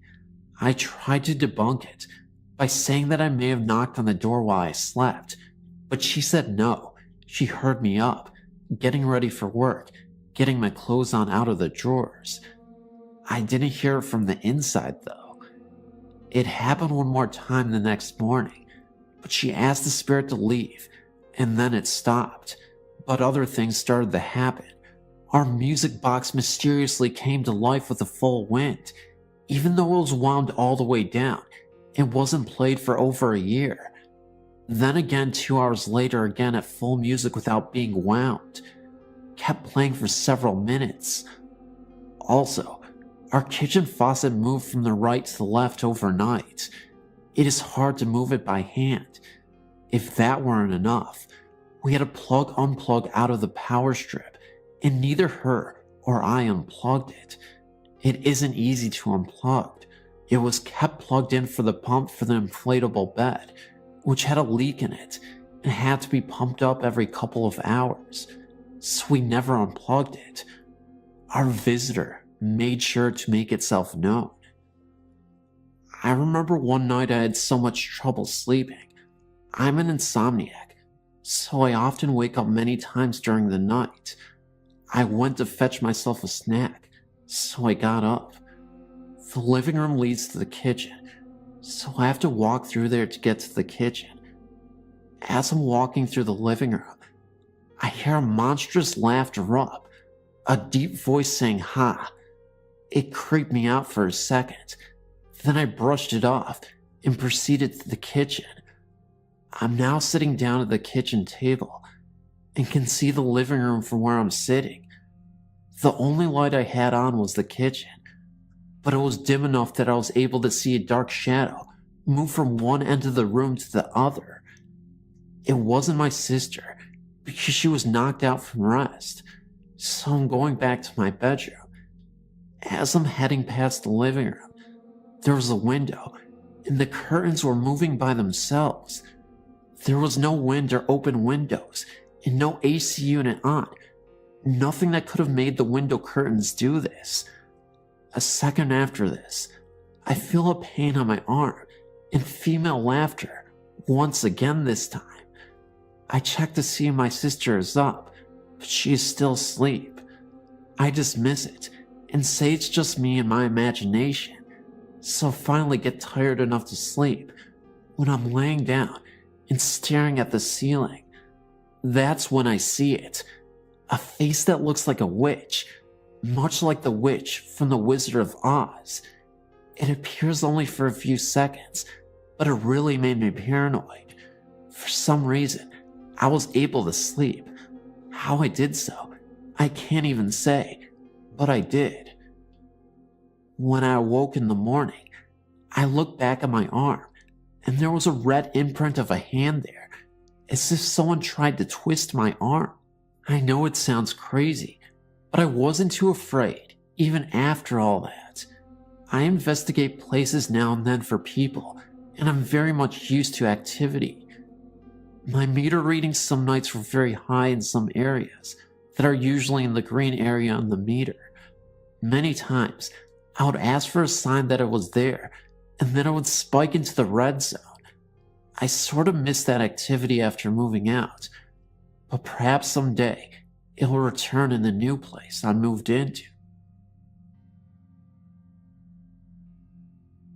I wanted to share a story with you about something that happened to somebody I knew when I was a young man in Minnesota that always sends chills down my spine. When I was about 12 years old, which would have been 1977, my brother Royce was working in a town named Worthington, Minnesota, about 30 miles from my hometown of Jackson, Minnesota. He worked at a lumber yard called UBC and had a friend that worked at a local grain elevator. The silos for grain elevators in that part of the country rise hundreds of feet into the air and have the capacity to store tons and tons of grain, whether that be corn or soybeans, whatever the silo is being used for at that time. Occasionally, the employees of the elevator climb a ladder on the outside of the silos and get into the silo via an access door at the very top in order to inspect the grain inside, making sure it's not too wet, rotting, or whatever. Inside the access door, there is a catwalk that circles around the entire circumference of the silo. My brother's friend climbed the outside ladder, opened the access door, and lowered himself onto the catwalk that circled the inside of the silo. After walking halfway around the silo on the catwalk, my brother's friend, I don't even recall his name any longer, observed what he thought was an excessive amount of moisture on the surface of the corn, which was what the silo was being used for at the time.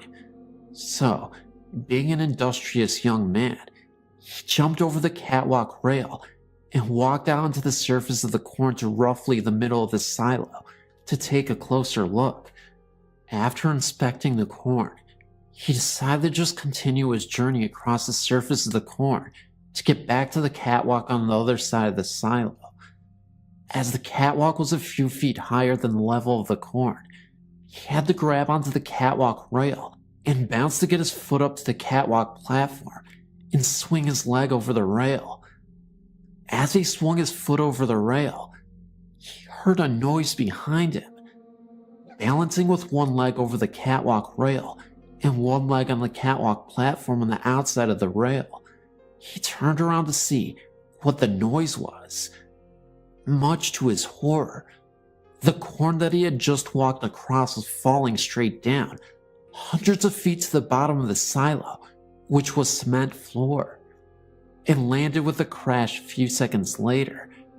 Instead of walking on solid surface of corn, as he had assumed, he had actually walked across a crust of rotten corn that had formed on top of the silo when corn had previously stored in the silo. The remaining corn had been removed from the silo the previous week. He spent a few months sitting on the catwalk, staring down into the depths of the silo, and then silently got up, went out across the access door, made his way back down the ladder on the outside of the silo, and took the rest of the day off. Oh, and the creepiest part yet, when he was heading back to where he was going, he actually saw in the distance a farmer of some sort, but it definitely looked like an apparition. As he was getting closer and closer to the man who was standing there, almost as if he was lifelessly stoned out of his mind, he disappeared. His face looked so rugged, disfigured, and it looked like he was emanating pure evil. He later awoke in the evening in his own bed to a man choking him out in his sleep. He woke up immediately, and the man was gone. The man, the same guy who he saw, the farmer in the fields. He was described as having the most bulgy red eyes he had ever seen in his life, in the face of evil. Something was going on there, and he couldn't quite place his finger on it, but it was definitely demonic of some sort. That farmer was very protective of the cornfields it seemed that he may have raised himself, although I'm not sure why he even appeared in the first place, in the field, or as a possible sleep paralysis or ghostly encounter at night. Nevertheless, it gave me nightmares for a long time.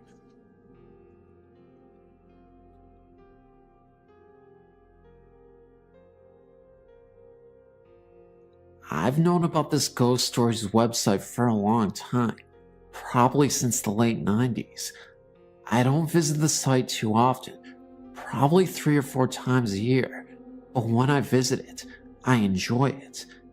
Anyway, I wanted to share a couple of stories that kind of dawned on me while reading the site today. While I was reading your site, I remembered some of the experience I had at Paris Island, specifically in the rifle range area.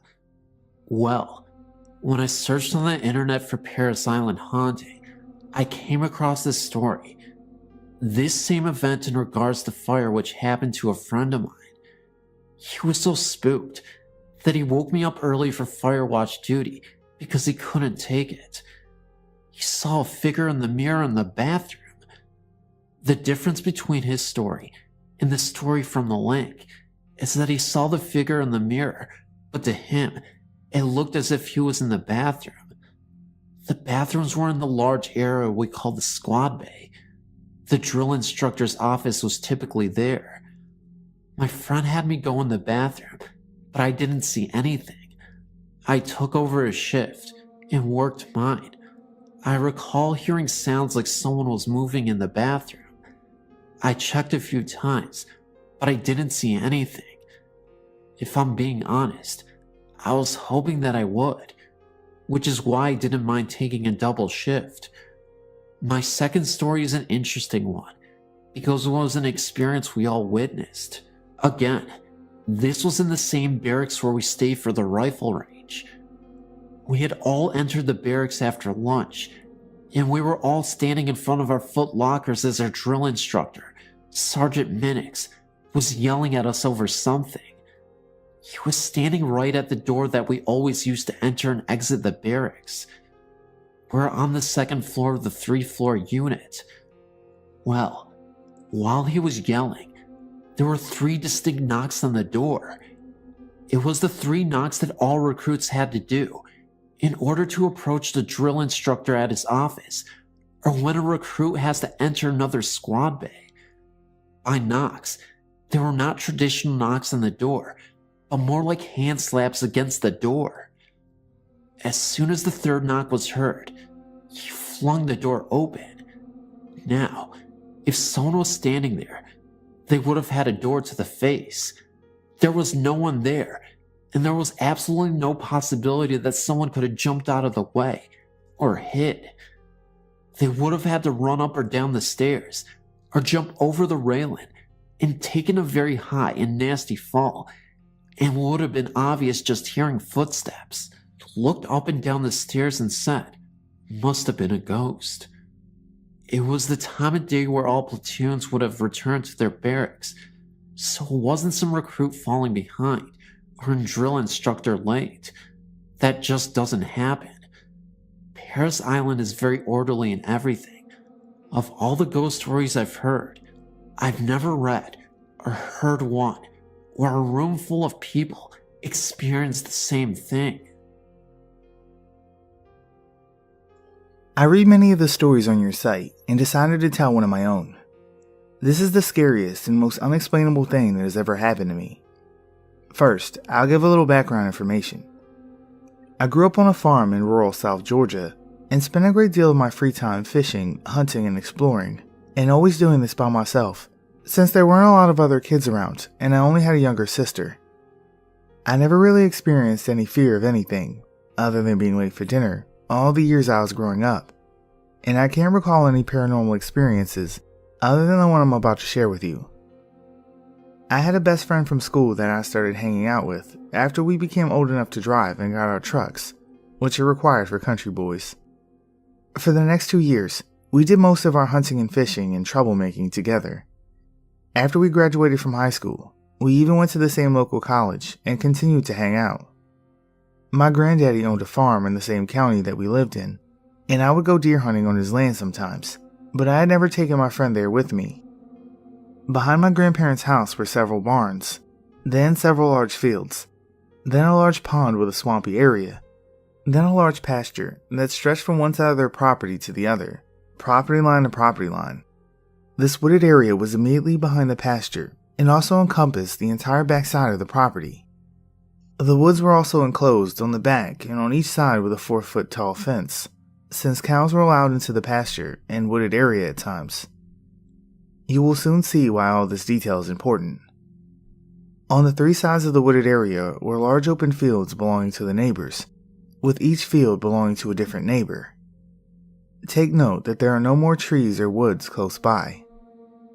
During the fall of our first year in college, I had scouted these woods and put up 2 deer stands, one on each side of the property on the property lines, but also very close to active deer trails and signs.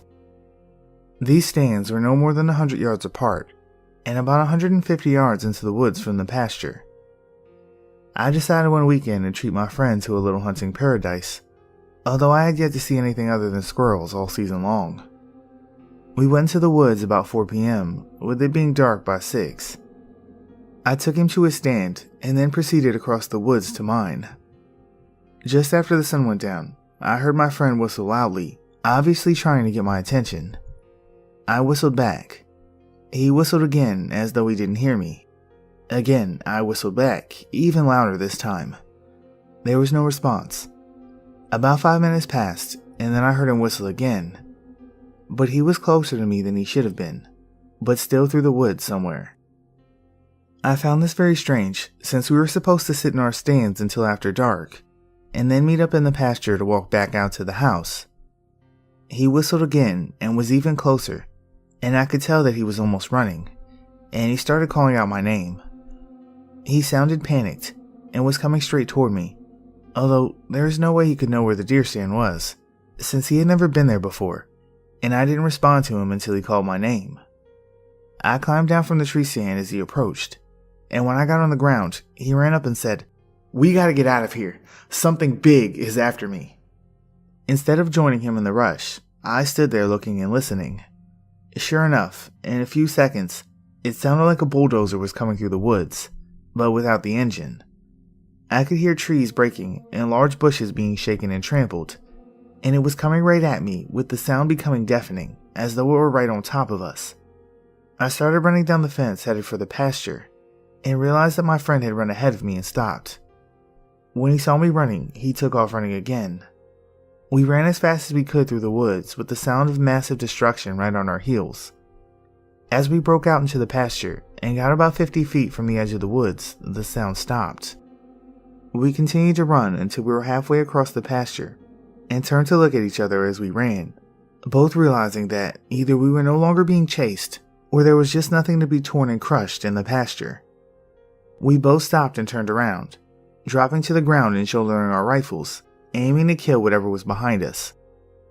To our amazement, there was nothing there. The daylight was almost gone, causing the woods to appear as nothing more than a black blob. I told my friend to get up and run for the pond while I guarded the rear. Then he would stop and guard the rear while I ran to him. After meeting up again at the pond, we both walked in silence back to my grandparents' house. We got into our separate trucks and drove to our parents' houses, not mentioning the event until many years later.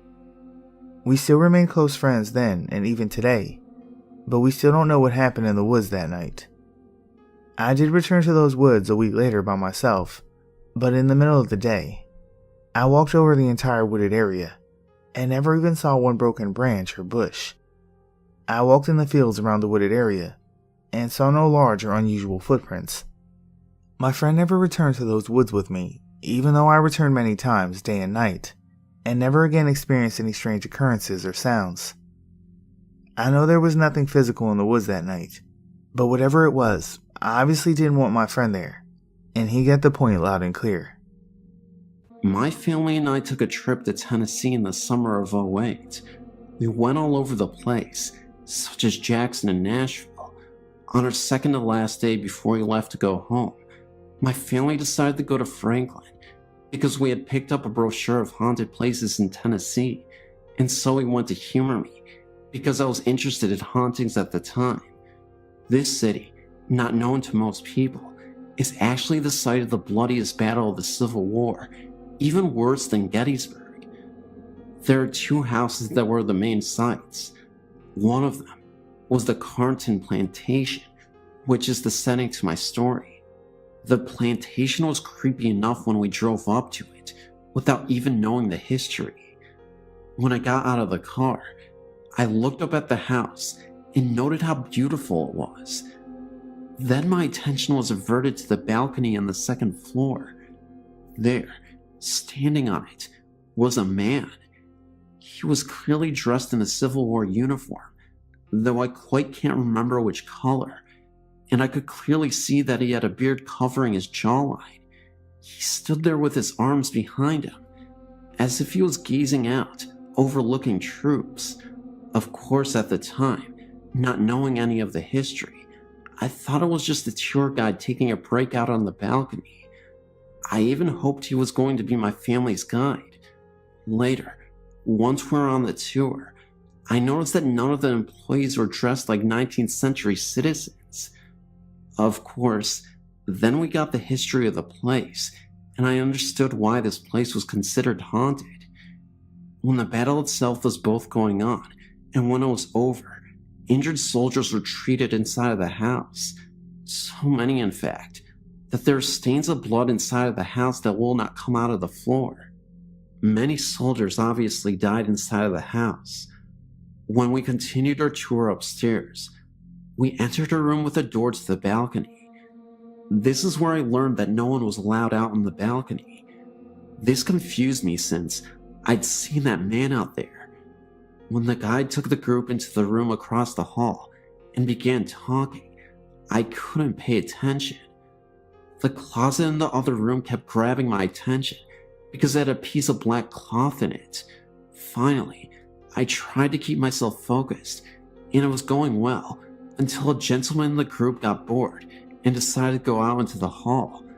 I watched him leave, thinking that it was very rude and should come back. For some reason, when he left, I noted that the sun was in a position that didn't cast a shadow of the man's head on the hallway wall. Once again, I turned my attention back to the guide, but the man in the hallway began to wander in the hall, and that distracted me. When I turned to watch the man, there was suddenly a very clear and defined silhouette of a man's head and shoulders with a bearded face that traveled across the wall, then just disappeared. It startled me at first. Then I got excited because I thought I must have seen a ghost. Then I thought, no, I have to be practical about this because that man is out in the hallway. Once the tour guide was done talking, I went outside into the hallway way. The first thing I noticed was that any shadow from the tourists on the wall wasn't that dark or defined.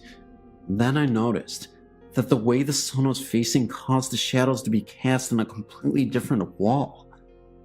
The silhouette I saw couldn't have been from anyone on the tour. Then I noticed that there was an upstairs where I thought maybe an employee could be working. That theory was completely dismissed when it appeared no one was up there. There wasn't any logical explanations for the silhouette.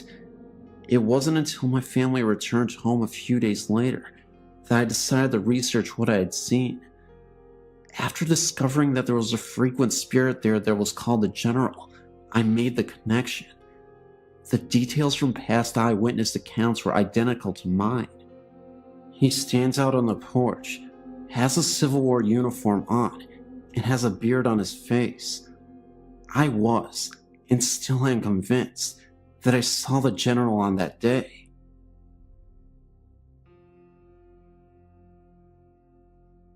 This took place shortly after I turned 16. My dad was working up in Oregon and Washington, but was based out of Rainier. I went up to live with him, I guess just to do something different.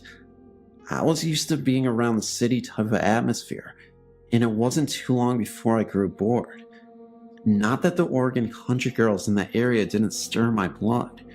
It's just that they mainly wanted to waste their time getting high or drunk, tipping cows, or shooting the passing ships going down the Columbia River, which I don't mind. I just miss the city lights or something. Anywho, I'd been out partying with a friend and drove off the side of a mountain, another story which would take a while to go through, and I thought my dad was probably going to kill me anyway, without benefit of blindfold and a last smoke, so I decided to hitchhike back to Oklahoma. Needless to say, I lacked understanding of just how far it was from Oklahoma. My newfound compadre decided to go along because he had gotten in recent trouble with his folks and wanted out of town too, so we took off. Somewhere between Portland and the Dells, on I-84, which was only a 2-lane at that spot. We were really tired and looking for a place to sleep. By this time, I'd found out that this hitchhiking thing wasn't for me, and it really should be called a lot of hiking and not enough hitching, or something similar. And what seemed weird was that out in the middle of nowhere, the fences were really well kept, and I didn't want to get caught up climbing one. No houses, no anything. It was simply just nice fences.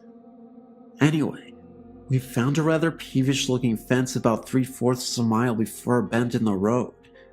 The moon was out and actually lit up the area pretty well. There was about 3/4 of a mile behind us from the last turn in the road, and like I said, about the same in front of us before the next one. We were in a valley or whatever they're called that the road went through, and it was really a beautiful sight. Just as we were fixing to jump the fence, a car came around the bend from in front. Of course it was too far off to see us when it rounded the bend, but we didn't want it to see us climbing the fence when it came abreast of us, like the owners of the land are out cruising in the middle of the night. The sides of the road in that area sloped down at a very sharp right and were gravel, at least on our side of the road, so you didn't have to go far to be below the grade of the road and out of sight of passing motorists. It went down probably 15 feet though, well below the road. Come to think of it, I don't think I've ever seen anything quite like that since. Just as we were sliding down the slope out of sight, I caught sight of something way down the road, just the side of the curve. The lights of the oncoming car caught it, just as it was making the curve. Whatever it was, went down the embankment on the opposite side of the road from us.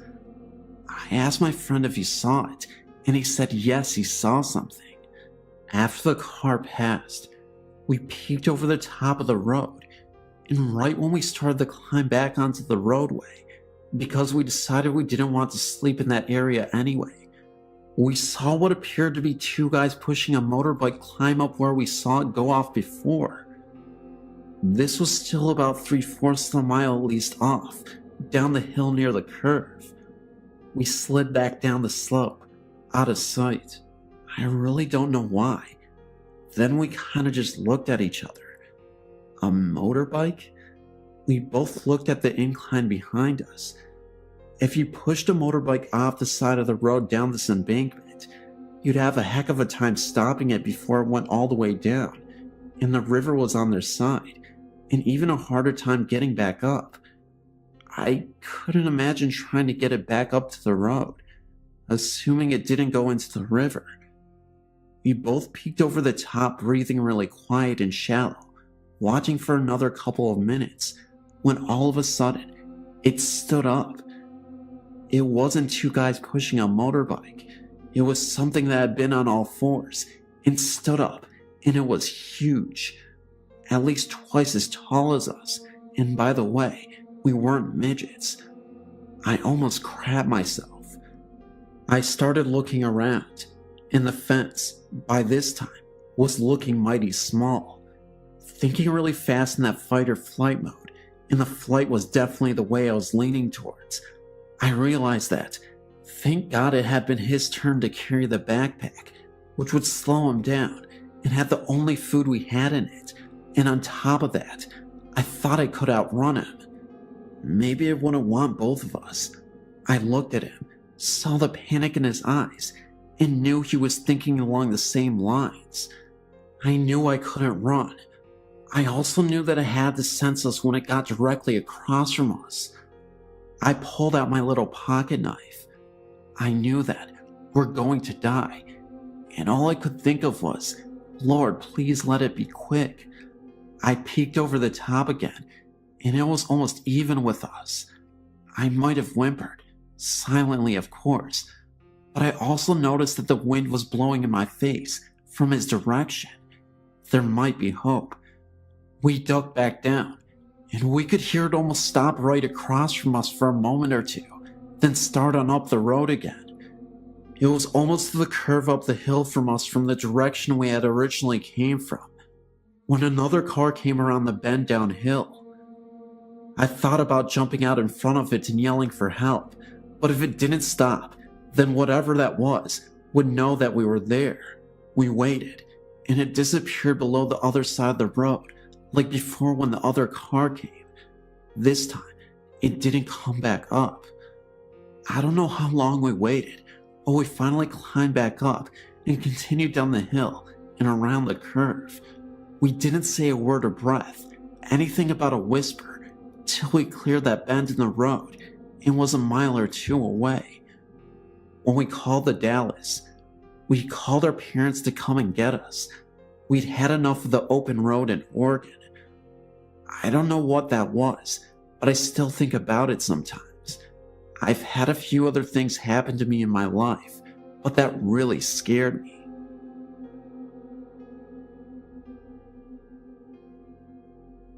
My boyfriend and I saw this state park on our way from Arkansas to Illinois and thought we should check it out.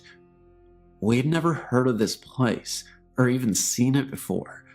We parked in the parking area and got out of the car to explore the woods.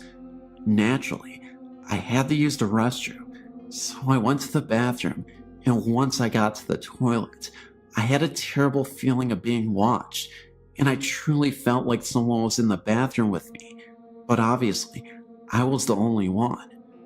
The feeling of this presence was so unbearing and evil that I ran out of the bathroom the second I finished with my pants down.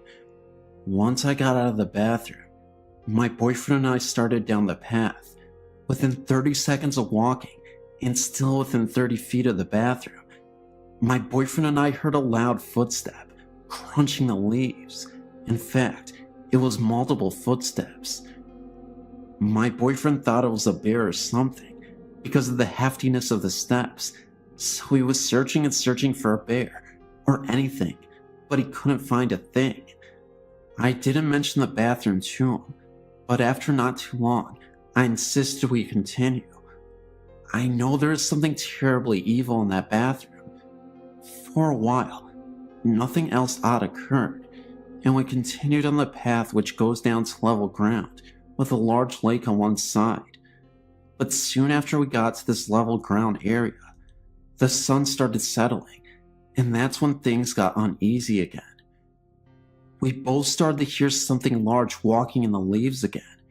Sean, my boyfriend, really wanted to see what it was, and at this point, I felt like we were really in danger, and that something else, unnatural, was there. So we barely started to move farther into the woods when Sean told me he saw a shadow or something farther in. Then, I was done. I told him we had to go, and I cannot be here any longer. So, I ran like hell back to the car, and Sean was close behind me. Once we got to the car, I was at the passenger door, ready for him to unlock it. And of course, he tells me that he hears that thing we've been hearing in the sparsely wooded area, directly in front of the parking lot, which is to the very right near the parking lot, and that he has to see what it is. So, I had him throw me the keys, and I got in the car. He got in within a minute, and I asked him if he saw anything, and he said he just saw that a dark shadow moved behind a tree, but nothing else. Needless to say, we booked it off that mountain, and it really seemed like a car was trying to chase us down the mountain. But we may have just been super spooked from the woods experience we just had. But I will note, we were driving at about 65 miles an hour, and the speed limit was way less. I forget now what it was specifically, but I want to say between 30 and 40 max. Plus, it was a mountain road, and very windy, and frankly, difficult to traverse at 65. Also, during the time I was taking pictures, the whole time we were in the woods, nature shots, That was actually the entire reason we were there in the first place, and the pictures were neat. The day ones didn't have orbs, but the night ones all did, and I thought maybe it was from the lake reflection or something. But I took a picture out of the car window at the moon right after we got in the car, and in that photo, there's the moon in like 30 orbs. It's amazing to me. I mean, I've never taken any orb photo ever before, and I took another photo of the moon out my window about 30 minutes after we left the mountain, and only the moon. I did some research to find anything on the area. It seems it was established on an old Indian burial ground, but few findings on much else, and I never found anything on cars chasing you out of this place. Be careful. During the day, the bathroom is really the worst part, and seemingly off the trail, but I just wouldn't go at night. And also, Sean didn't seem to have the feelings as intensely as I did, so if you're the right person, the feeling might not be too overwhelming.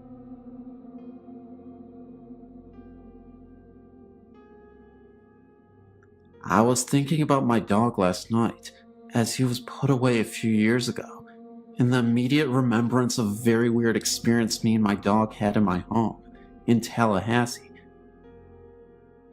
This home, prior to any construction behind us, was all wooded landscape and ran into Lake Jackson. Within this wooded area were several Indian burial mounds. One day, shortly after I moved there for a new job, I took my dog for a walk, unleashed, back in the woods. I saw those mounds, but really did not know that they were Indian burial mounds. My dog and I both walked over these mounds just being adventurers. When I returned from our walk, my neighbor asked me jokingly if I let my dog run loose back there, and my response was yes. He then stated that I would see a black bird perched somewhere soon in a tree close by, and that this bird would be watching me. I laughingly asked why, and he said that if we walked over those mounds, we would have possibly wakened the spirits, and that the bird was their watchful eye on me. Well, of course I thought this man was crazy, but he was actually a very nice and intelligent man, as I learned later. So only about 2 days later, I returned home from work, and I recall thinking about the black bird Betty told me.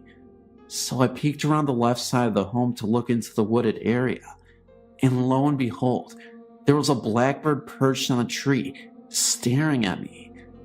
He would not take his eyes off either. Needless to say, that was creepy.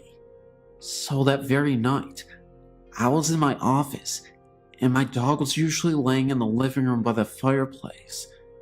As I was doing my work in the office, my office chair was budged about 2 to 3 inches forward, with a force that felt like someone actually pushed the chair.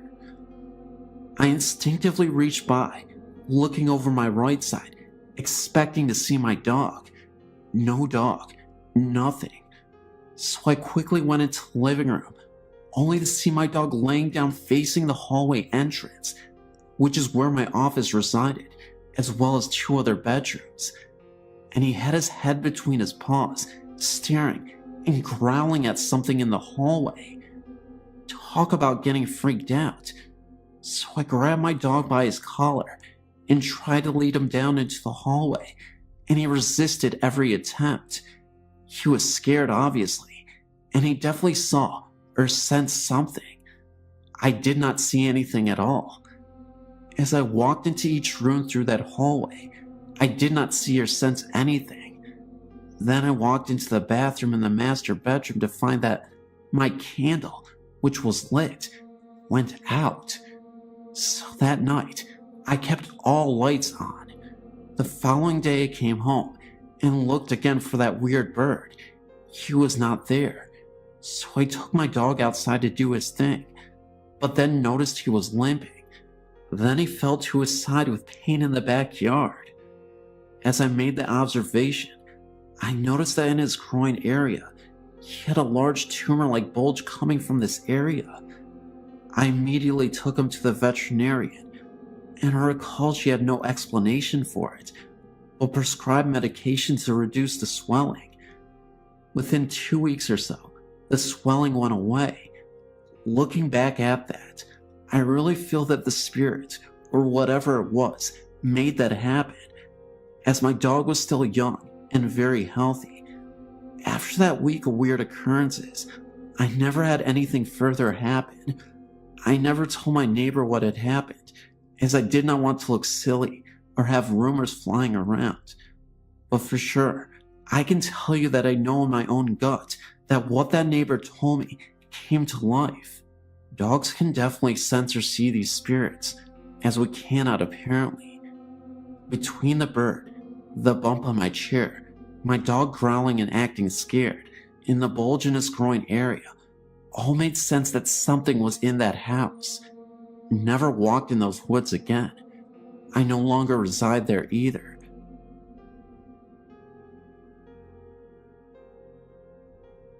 This is a ghost, entity, evil demon, spirit, and whatever else was haunting our home, I can tell you.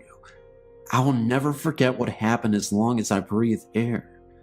We moved into this big house when I was 15. It had been empty for about 10 years. It had old, creaky wood floors and a ton of doors.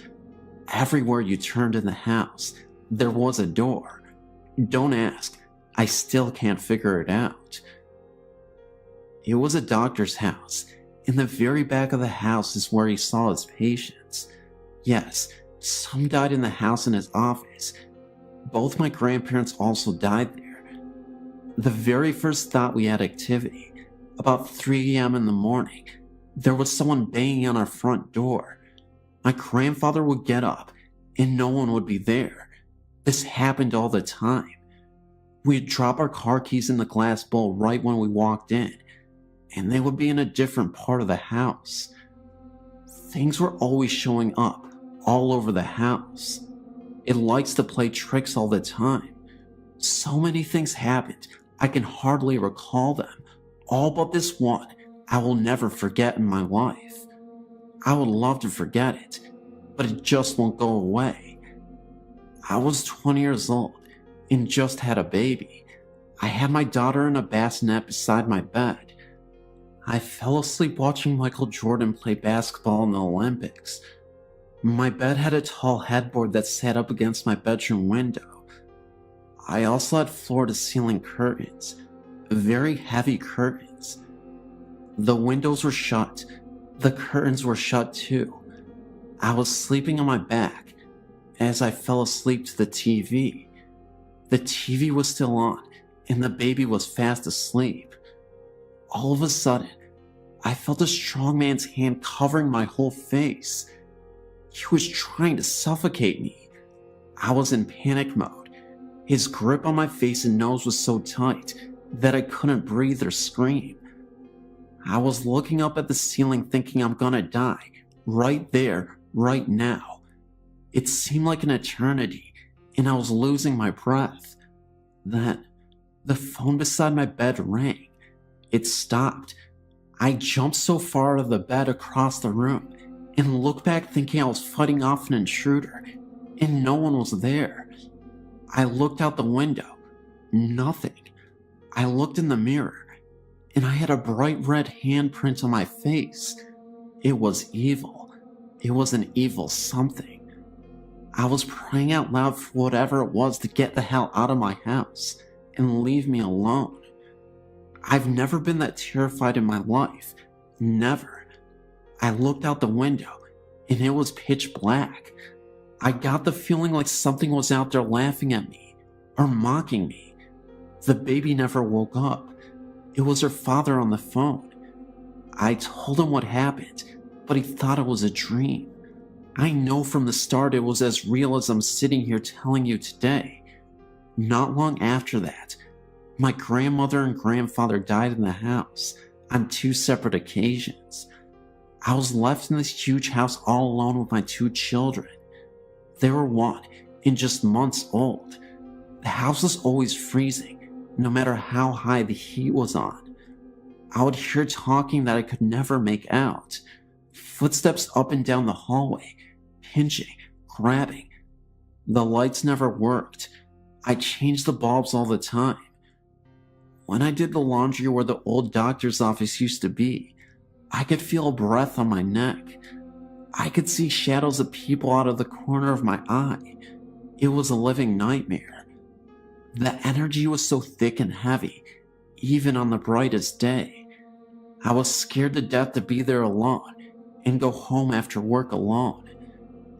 I would just sit up with the TV on until I could fall asleep and pray to God that I didn't have to go to pee in the night. I was so scared to get up. The day I moved from that house was the happiest day of my life. I could have stayed there forever in that big house, but I wanted out. I still to this day, 19 years later, have vivid dreams of what happened. All the things I heard and all the things I saw. I've only told a few people this story. I've seen and felt both good and evil from a very, very young age. My nanny told me I had the gift of seeing and hearing spirits, like I was a light to them. I've had so many experiences I can't count. Most are very bad, but I have a couple that are good. I'm terrified of the afterlife. I pray that God carries me to heaven. If you don't believe, I'm telling you, there are things you can't see, but they can hurt you and make you so depressed you want to die. They can touch you, hurt you, and mock you, and laugh in your face. I know.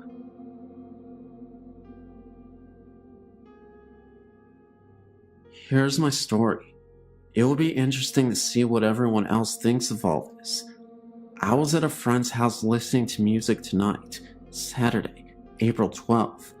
He's a drinker, so he was feeling pretty good. He was at the computer with his back to me. I was on the couch directly in front of the TV, which was off. The only light on was right above the computer desk.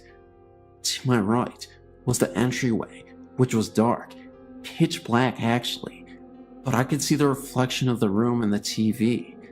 He was playing "Oh Death" from "Brother Where Art Thou." Song itself gave me the creeps, when suddenly I looked into the TV and saw a solid black figure of a tall man start to step out of the darkness of the entryway and into the living room. I didn't see anything like clothing or facial features, just tall and solid black. My friend at the same time swiveled his desk chair and pointed towards the entryway where he saw the figure. The figure stepped back into the dark as quickly as it appeared, as though it didn't want him to see it. I looked at him and said, "Did you see that too?" To which he replied, "See what?" He was only being animated during the song, but for sure didn't see anything. I've experienced several things at this house. He has not though, and it upsets him. But what I experienced that evening was the most eerie and frightening thing for sure. I know it wasn't one of his friends, or someone goofing off. It isn't easy to walk into his house, through the front door, and not be heard. The floor is tile. We walked over and turned on the light, and we both looked. There was no one there. I just went home. I couldn't stay there, and I begged him to come with me, but he wouldn't. A few days later when we talked, I asked him if he had ever had any seances or similar things in the house. He had first said no because it was his grandma's house, and he moved in about a year after she had passed. But then he paused, and then he said, "Well, remember when we cleaned out the attic? There was a Ouija board up there." Well, no, I didn't remember, and I told him to get his house cleansed, but he was just laughing at me. I've never been back to his house since that night. About 2 weeks later, he got an unintentional EVP, which is very eerie also. He has a voice-activated recorder and was recording a couple of programs off the computer for a friend at work. He turned off the computer and the TV isn't hooked up anyways, but when he woke up, there were 3 recordings instead of 2 on the recorder. I know he's pretty up on computers, but he didn't make this EVP himself. Actually, it scared him, and he said he wasn't going to listen to it anymore. Even though I'm not sure whether I do in fact believe in ghosts and the supernatural, I must be the ghost stories world's biggest fan and relentless reader, and have been a patron of your site for many, many years, at least a decade now. Like I said, not being totally sure whether I do actually believe in ghosts, I've never had a story of my own contribute to your website. However, over the past months, possibly years, certain things have happened in our current rented home.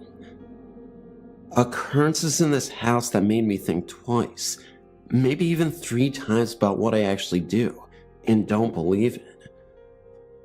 My husband Craig and I have been living in our rented home here in Melbourne, Australia for almost 4 years now. We rent privately and know very little about the house and its history, apart from the fact that we are private renters and the rent has always been almost ridiculously cheap. The house isn't that old, however. It would only be about 15 or 20 years old. We do know, however, that several of the last tenants that lived here, families with children, by the look of the wall drawings in the study and backyard, moved out fairly quick after moving in, which has always puzzled me, as the house isn't in that bad a shape. The neighborhood is okay, and the rent, like I said, has always been ridiculously cheap. Any questionable incident that has happened in this house has either taken place in the lounge room or the nursery. My daughter is now 3 months short of turning 3. I remember one time when my daughter was tiny. She would have been 6 months old at the time. We'd put her to bed in her cot in her room. She's always been a fire alarm screamer, and on this particular day, after screaming for about 10 minutes, she quite suddenly stopped dead. Assuming that she had just fallen asleep, I walked outside into the backyard about 10 minutes later to feed the dog. I looked through her window subtly to make sure that all was calm in her room, when I noticed a very strange thing. My daughter did not look close to sleeping at all. She was in fact staring intently at the ceiling. I watched her eyes move from left to right and so forth, as if she was watching something very closely, but there was nothing there. Not thinking all that much of it, I went back inside and continued on with whatever I was doing, thinking that she was just boring herself off to sleep. A few weeks later, something very similar happened to this again, except this time, it was in the lounge room. Heidi was sitting with me on the couch. The family dog was also in the room, sitting by my feet, as Heidi all of a sudden started staring at the ceiling again, with much the same intensity as before in her room. This time, the dog joined in and was making much the same eye and head movements as Heidi was, as if they were both watching something on the ceiling move from side to side. The dog's hair then stood on the back of its neck, and he started growling, which frightened me, as he is one of the friendliest dogs in the world and wouldn't hurt a fly. Then, being a bit of a wimp, he got up and snuck into the next room and didn't come back for about a half an hour. This sort of thing has happened about 3 or 4 times since then, but nothing besides this has ever happened either. No apparitions or noises or banging. I've sometimes had the feeling, though, that we are not alone here. Nothing like this ever happens when my husband is at home, only when I am alone or with Heidi. A couple of days ago, it happened again. Heidi started off by staring at the ceiling, and then her gaze diverted to her toy basket in the corner of the room. She looked at me, smiled, looked back at the toy basket, pointed, and yelled baby. The word baby doesn't necessarily mean baby to Heidi. She calls newborns babies, as well as toddlers up to about her own age. I asked her where, Heidi. Where is the baby? There, she persisted. There, baby. I shrugged and looked away again and hoped to dear God that she would stop pointing and looking at that darn toy basket. She did, thankfully, after only about a minute or so this time. What do you honestly think about this? Fluke? Or something more than just imaginative child playfulness?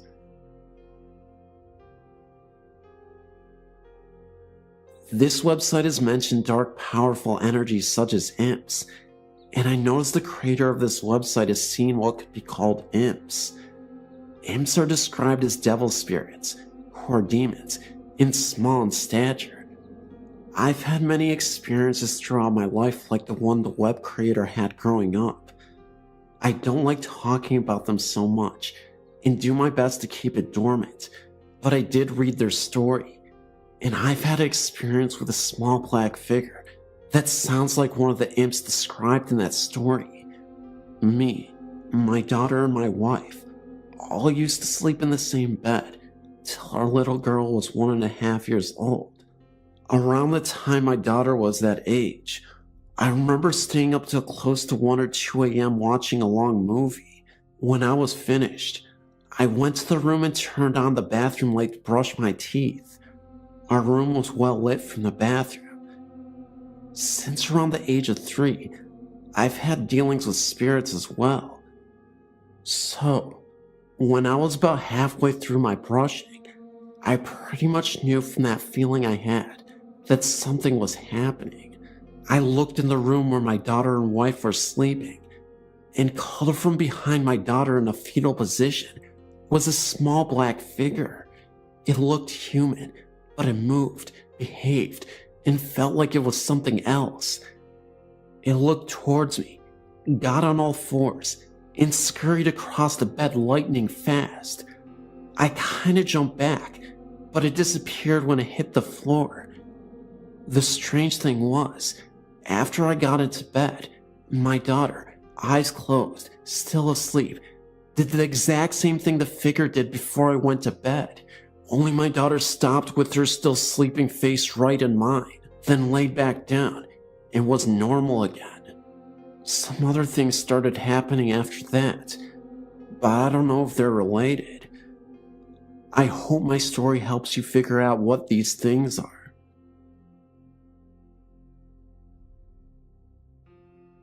My story begins about 3 years ago. I was 27, and me and my husband were expecting our first child. We had been living with his mother, but since I had become pregnant, we needed a place of our own. My parents owned 2 houses, one in which they lived in, and the other right behind theirs. My oldest brother and wife and children used to live there, but he bought the house right next door to my parents. Always wanted to stay close to our family. We're very close. Now that the house behind my parents was unoccupied, my mother asked me to move in. My husband and I gladly accepted. We would have more room and a place of our own. Well, the very next day we moved in, I was about 41 weeks pregnant and needed to go to the hospital to be induced for labor. We had a healthy baby boy. After our stay in the hospital, we returned to our new home. About 4 to 6 weeks after we moved in, I started hearing a noise in the middle of the night, coming from the closet in our bedroom. My husband worked a graveyard shift most nights at the time, so I was alone at night with our son a lot. The noise was that of the closet door opening. I had put a long rectangular mirror on the closet door, those that are about 1 foot wide and 4 feet long. It had 2 hooks that went over the top of the door, so as to hang the mirror. So every time you opened it, it would screech very loudly, since the metal hooks rubbed against the door frame. Well, like I said, about 4 to 6 weeks after we moved in, I heard this very loud screech at about 2:30 to 3 a.m. I woke up and realized it was the closet door opening. It opened about 4 inches. We had 2 chinchillas that slept on the floor at the end of the bed, and I just rationalized it to one of them opening the door with their paw. But I know that would have to take some effort, since the metal hooks over the top of the door made it hard to open and would make the door get stuck. I didn't really get scared. I just looked, then went back to sleep. About 2 weeks later, again, me asleep, alone, middle of the night. Then the screeching sound of the closet door opening. I woke up, and this time sat up and looked at the closet door. What just happened? I checked on my baby in his bassinet next to my bed, and he was fast asleep. I looked at the chinchillas. They were awakened too, and looking at the closet door, but had not moved. So again, I felt no fright and went back to sleep. Again, a few weeks later, my husband had a day off, so he was home that night. And again, about 2 or 3 a.m., the screeching noise of this closet door being pushed open from the inside. My husband wakes up and just stares at the door.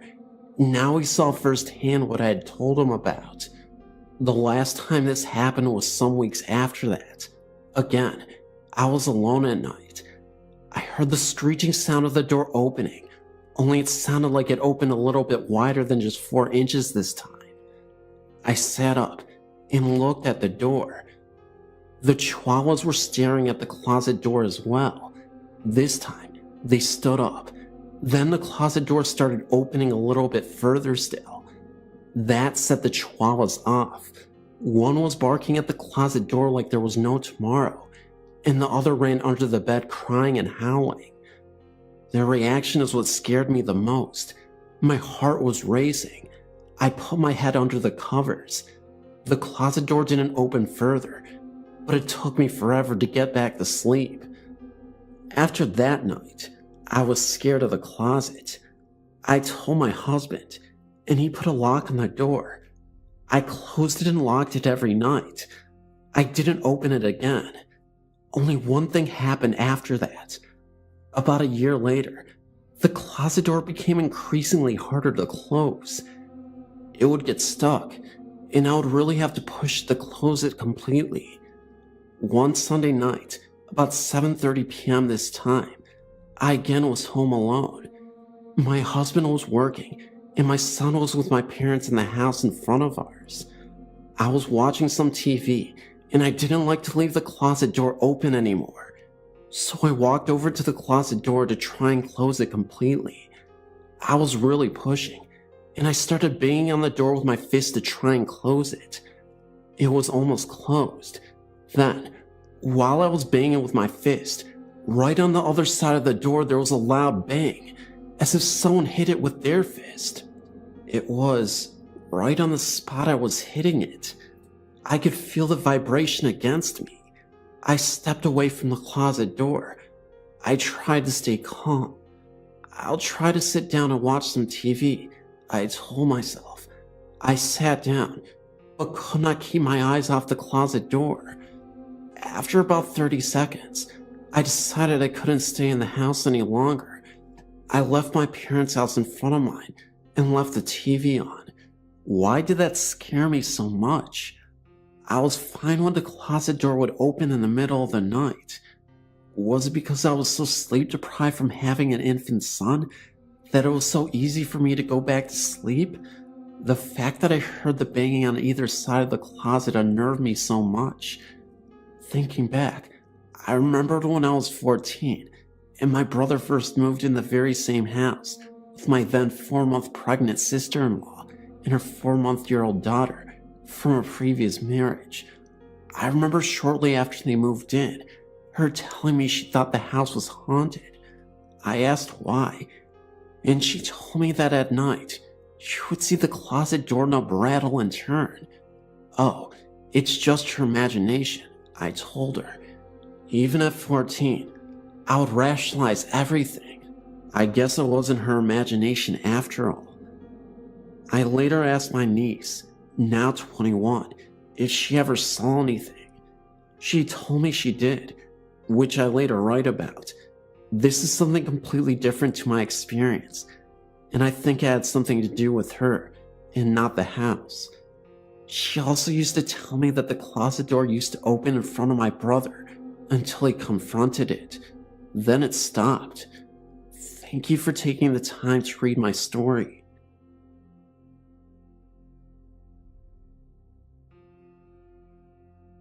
I live about 20 minutes from an old covered bridge in Mableton, Georgia.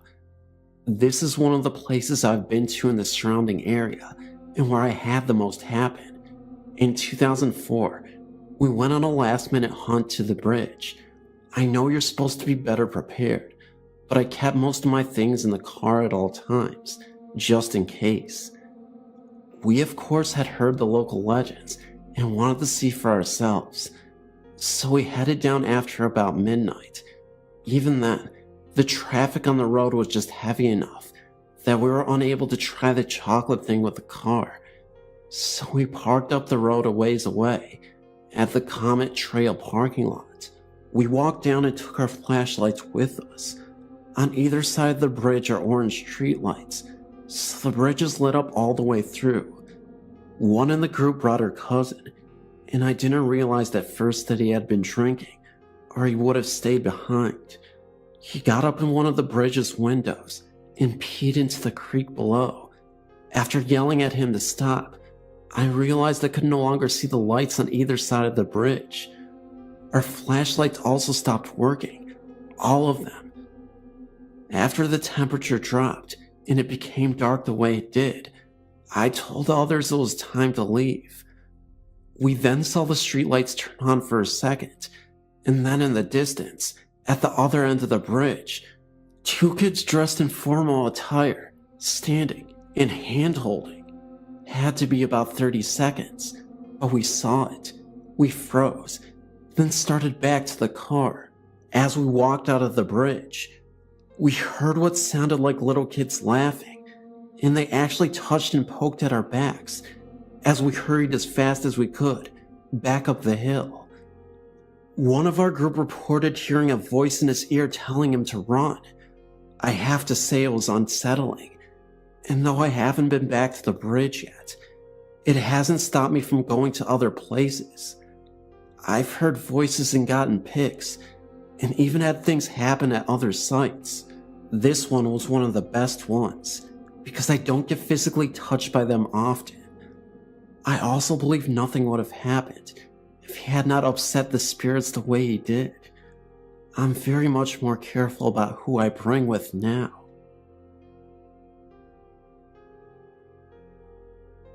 Only one town over from our home stands one of the largest and most ornate railway stations in our state. The owners worked over 20 years bringing it back from neglect in a time gone by, as their second love is antiques. They have decorated it with period pieces throughout, now opened it as an outstanding restaurant. My husband and I often bring friends there to enjoy not only the wonderful food, but for the pleasure of watching them jump as the Amtrak fly by, only feet from the window. There is a very small organ that has been placed on a wall, not far from where we often sit. Several meals ago, our waitress entertained us by telling some people have commented there is a ghost attached to this instrument. One said she saw a very small, frail old lady standing by it, saying, "This isn't right," indicating dismay as to how our organ came to be sitting in an eatery. The waitress went on to say they never like to work alone when closing up, as there's so many unexplained noises. We enjoyed a meal there today, and as always, our conversation turned into the many thousands of people now gone that pass through these massive arched doors. Out of nowhere, I smelled a very strong odor of ivory soap. Mind you, we are eating fish, no one is passing by, and the other tables haven't changed their patrons. I say nothing, but a moment later, my husband smells it and says how weird it is. Such an uncommon smell today. It lasted for about 3 minutes. There was no explaining the smell. As we finish, we wander through the hall looking at various rail-related antiques and move on to the outside. There's an Amtrak train on the track, but it is going slow. Strange, as they usually are speeding enough for an onlooker to feel their wind as they pass, heading for Boston. It comes to a complete stop at the station. A man in uniform gets out and looks at the front and then under. Turning to us, he says he thought he saw someone laying on the track. He walks about, making a full inspection. Then he gets in and then starts going. We see the riders in their seats, but as we watch, he stops again, just down the track, and repeats the inspection again. Strange day. This place should be investigated.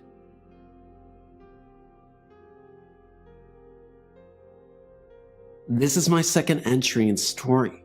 This takes place in Rusk, Texas in the 70s. This story comes from an acquaintance of mine, who is really more of a good friend of mine, of my good friends. Mike and Katie were married and had 2 children. One was a 9-year-old boy, and the other was a 5-year-old girl. They moved into a house that had a shotgun-style layout. In other words, you entered into the living room, and there was a straight hallway all the way to the back door, with all of the rooms off of this one main hallway. Mike and Katie took the first door on the right as their bedroom, while giving the children the last door on the left to their bedroom. One night, not long after the move, Mike and his wife were sound asleep when they were awakened by screams of Mommy and Daddy, and turned on the nightstand lamp to find both their children wide awake and terrified. The children claimed to have seen a man with a hat on and a beard peering into their window. Mike immediately got his gun and ran around the back, where he found an empty field and no sign of anyone having been there. At first, they were under the impression that this man had a ladder because the back of the house stood on a steep grade down, and no one could be peering into one of the back windows without a ladder. But the occurrence repeated itself, and finally, Mommy asked the kids to describe exactly what they had seen. Their stories were both told at different sessions and matched completely. What had woken the children was a strange light out the window and someone walking up and down on what sounded like wood boards. They said this man leaned over and looked down into the window, and he had a shotgun in his hands. The couple moved the children to another room, and Mike did some laborious digging into the history and county files in the house. Through newspapers and files, plus some additional info from some of the older townspeople, Mike learned that this house had once been at another location, and when it was moved, it was turned around so that what had been the front of the house was now the back of the house. He also learned that the man who had died at the house had been arrested and died in prison for shooting his wife and her lover in their bed with a shotgun.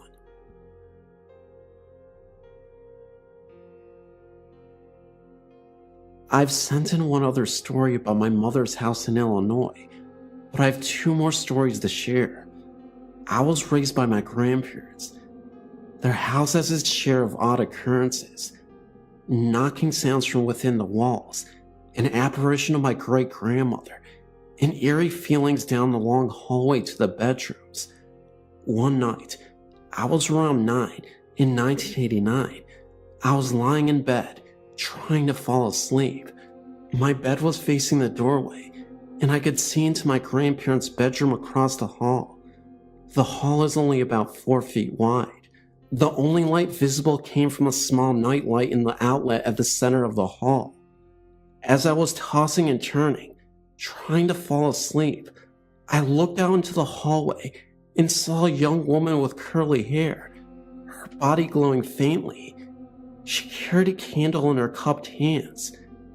She walked slowly and paused for a second and turned to look into my grandparents' room. Being the nervous child I was, I quickly pulled the covers over my head and ignored it, eventually falling asleep. Years passed, and I never saw another apparition. When I was 16, 1996, I was still living there. I grew up in that house, 13 years total, and had moved across the hall, having switched rooms with my grandparents. I decided I would try an experiment. I found a dress similar to the one I saw the apparition wearing, so I decided I would put it on and sort of relive that experience. I have very curly hair, and it was the same length as the apparitions. I put on the dress, grabbed a short white candle, turned off the hall light, lit the candle, and took the path that I had witnessed the apparition take. I took the same route, made the slow walk, paused at my old bedroom door, looked in, and walked into what was now my bedroom. Was what I saw a ghost, or merely a glimpse into my future? Was I seeing myself on some other intersecting point of time? I'm still trying to figure that one out. Next story. This occurred in 1997, while I was at a Native American ceremony in the woods in Nebraska. We had been out in the woods for about a week, living in our tents and teepees. Ceremonies going on throughout that time. I heard the stories of spirits who lived in the trees, and being as curious as I am about the supernatural, I was nervous and excited to see what might be out there. For the first few days, things were normal, and I went about my business working in the cook shack, making large quantities of food for the huge number of people there. One evening, after dinner, I was sitting at a table with the aider, talking about the name he had just given me, Star Woman, for my love of looking at the stars for hours on end, when my right hand suddenly went ice cold. My mother was sitting to my left, and I said, "Wow, my hand just went freezing cold." There was no wind, and it was July in Nebraska, pretty hot, even after the sun went down. She said, "Oh, don't worry, that's just the spirit touching you." I can't recall the name for them, so I'll just say spirit. I think it was Wayne Guy, but I'm not sure. Okay, no big deal. Our tent was set up along the perimeter of the tree line, with an outhouse about 50 feet to the right.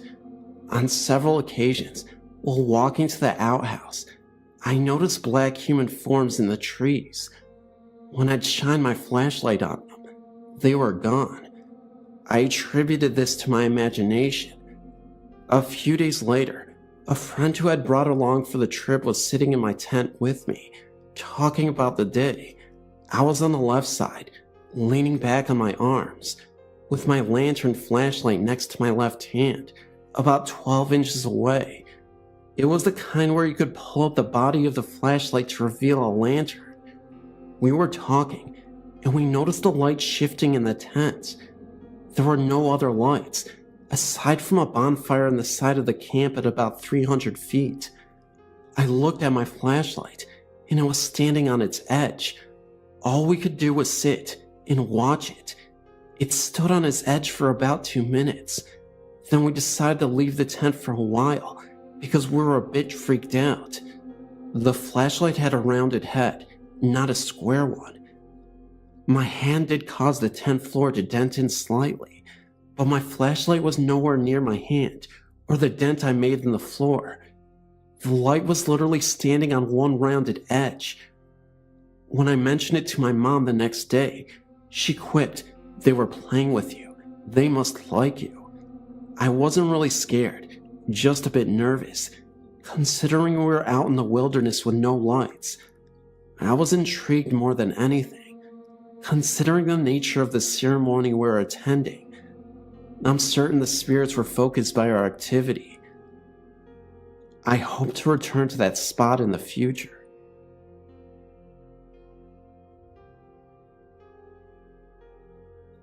This occurred in Miami, Florida in 1980 when I was 15. I still don't know if this was a paranormal experience, but it was unsettling nevertheless. I was babysitting for the next door neighbors one evening. Their daughter was down for bed, and I was in the family room watching TV. They had a small anchor biter type dog, and it went to the double sliding glass doors that led out into the rear patio and pool area, like it wanted to go to the bathroom. All of the homes in this area had a screened-in patio pool enclosure, and when you opened the sliding glass door to step out into the patio, Immediately to your left was a screen door that led into the backyard. Unlike most of the homes in my neighborhood though, the backyard was surrounded by a chain link fence. So I go and open the sliding glass door, which was completely covered by trays for privacy, to let the dog out. The dog steps out, and I immediately hear the crunching of grass in the yard to my left, as though someone is walking in the backyard. Startled, I look to my left, and there is what appears to be a man, adult size, reaching out as if to open the screen door. I immediately slammed the glass sliding door shut, scared out of my wits. I stood frozen in fear in the living room. Silence. After a few minutes, I cautiously peered through the curtain onto the patio. No one there, just a dog sniffing around. I let the dog in, and he did not appear agitated at the least. I never thought much about it after that, until years later. If there was someone there, why didn't the dog bark? If it was supernatural, animals are known to get agitated, yet nothing. My imagination? Definitely not. Nothing like that ever occurred again in subsequent babysitting for that neighbor. When I was young, my grandmother owned a very old rustic country summer home in a small village about 3 hours away from a large city where I grew up. There was nothing particularly threatening about the outside of the house. To a casual onlooker, it just looked like an old quaint house, much like the majority of the houses in the village. During summer break from school, my parents would send me there, since my grandmother always took her vacations there, far away from the busy life in the big city where we all lived. Though I missed my parents a lot, and didn't get along well with my grandmother, I still, for the most part, enjoyed the large garden with its old apple trees, a berry orchard, and a large vegetable garden. The inside of the house had a very different feel to it. First of all, it was definitely very old and somewhat musty, because it went unused for a large portion of the year. In one of the bedrooms where the wallpapers was peeling, you could see several layers of different color wallpaper, which makes me think that the house was owned by many people before my grandmother, though she had for many, many years. Though it had a sink, it did not have a toilet or a shower. Instead, there was an outhouse outside and an outside shower for summer use. There was one room in the house, which was added sometime after the original house was built. It was a slightly newer, open space with many windows, painted in a pleasant pastel color. It was located at the very back of the house. For some reason, my grandmother insisted that this particular room is where I would stay. If you were to simply look at it, you would find absolutely nothing threatening about this room. However, for some reason, I was terrified of staying there. My parents always remarked that unlike the other children, I was scared of nothing. I always slept with the lights off, never had any incidents where I was scared to be alone, and never had any childlike fears such as a monster in the closet, etc. So, my parents found it highly unusual that being 8 or 9 years old, I was absolutely terrified of this room. I would beg my grandmother to let me sleep in the bedroom in the main part of the house, but she always told me that I was being silly and there was absolutely nothing wrong with the room. Yet at night, with the lights off, I couldn't help but hear unusual creaking sounds, knockings, and what sounded like footsteps after my grandmother had gone to bed. Having never been scared of anything, I would pull the blanket almost all the way over myself, except for my eyes, out of which I could see faint black shadows moving along the corners of the room. I tried so hard to convince myself that I was just imagining things, but the extreme uneasy feeling never let up.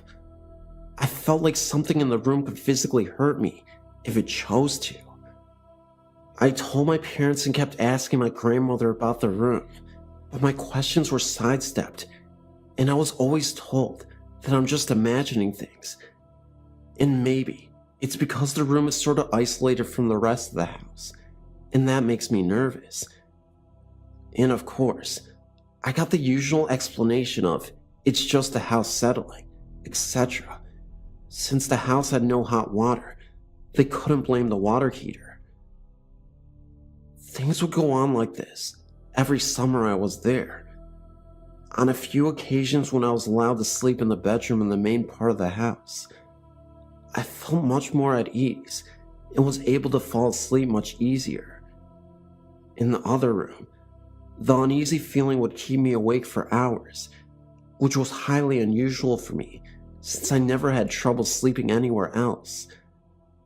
Yet, though significantly weaker, the effects of that negative energy permeated the entire house. To wash up before bed, we would heat water in the kitchen and put it in a basin. On numerous occasions, when I was washing my face or giving myself a sponge bath, since the only shower was outside, I had very strong feelings of being watched, to the point where I would do what I needed to do as fast as possible and would turn to look behind me, expecting someone to be there. One particular occasion I remember very clearly. It was broad daylight, and my grandmother went to the local market to buy food, while leaving me at the house by myself. I was about to go outside to the garden when I heard a loud female voice clearly calling my name from the living room. Utterly confused since I was supposed to be the only one in the house, I went to investigate. My grandmother was still out, and I confirmed that I was alone. Then I heard the same voice again, calling out to me urgently from another room.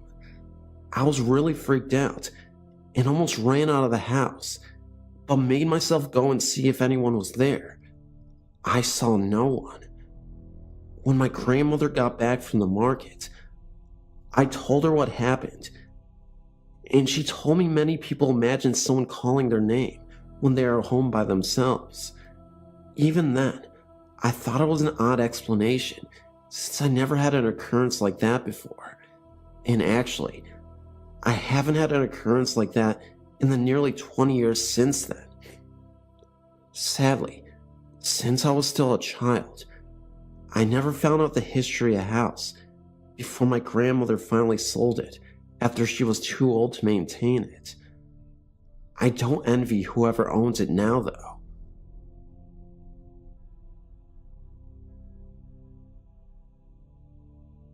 Okay, one of my first experiences with ghosts was when I was about 5 or 6 years old.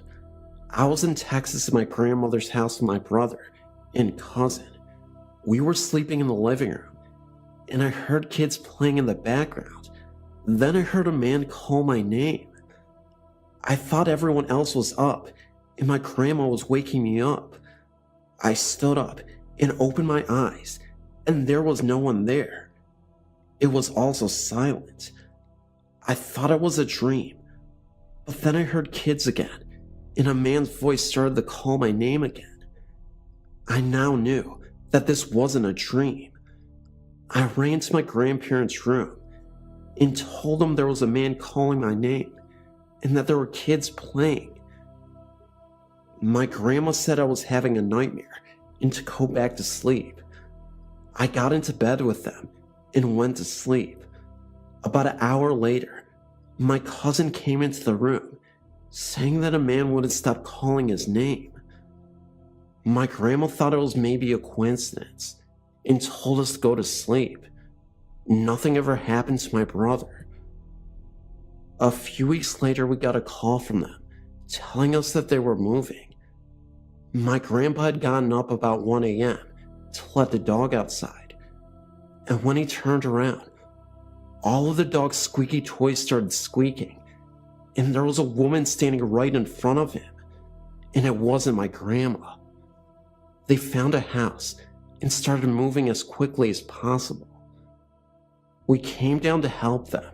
We lived in Oklahoma at the time, and my grandma told us that there was a family that lived in the house, and the dad and kids all died in the house fire. We never found out who the woman was, though. Thank you for letting me submit my story to you. This is one of the scariest, but I have lots of them.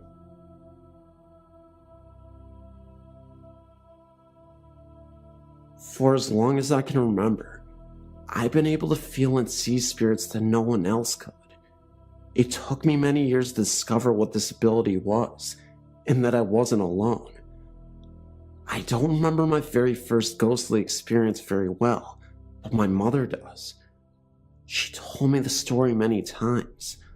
I was 3 years old, and we were visiting my grandmother at her home in East Boston. I walked into the back bedroom, my grandmother's room, and then back into the dining room and asked my grandmother about the man in her room. She asked me to describe him, so I did. She turned to my mother and quietly said, "She has a gift." She handed me a photo of her and my deceased grandfather and asked me if that was the man. I said yes, but he was skinnier now.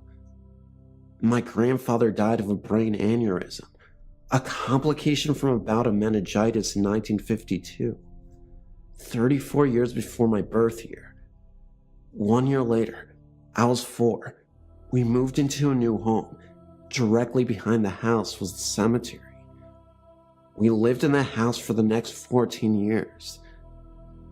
There was a very heavy, eerie feeling that surrounded the stairs. Something watched you from the base of the stairs while you were in the living room, or at the top of the stairs.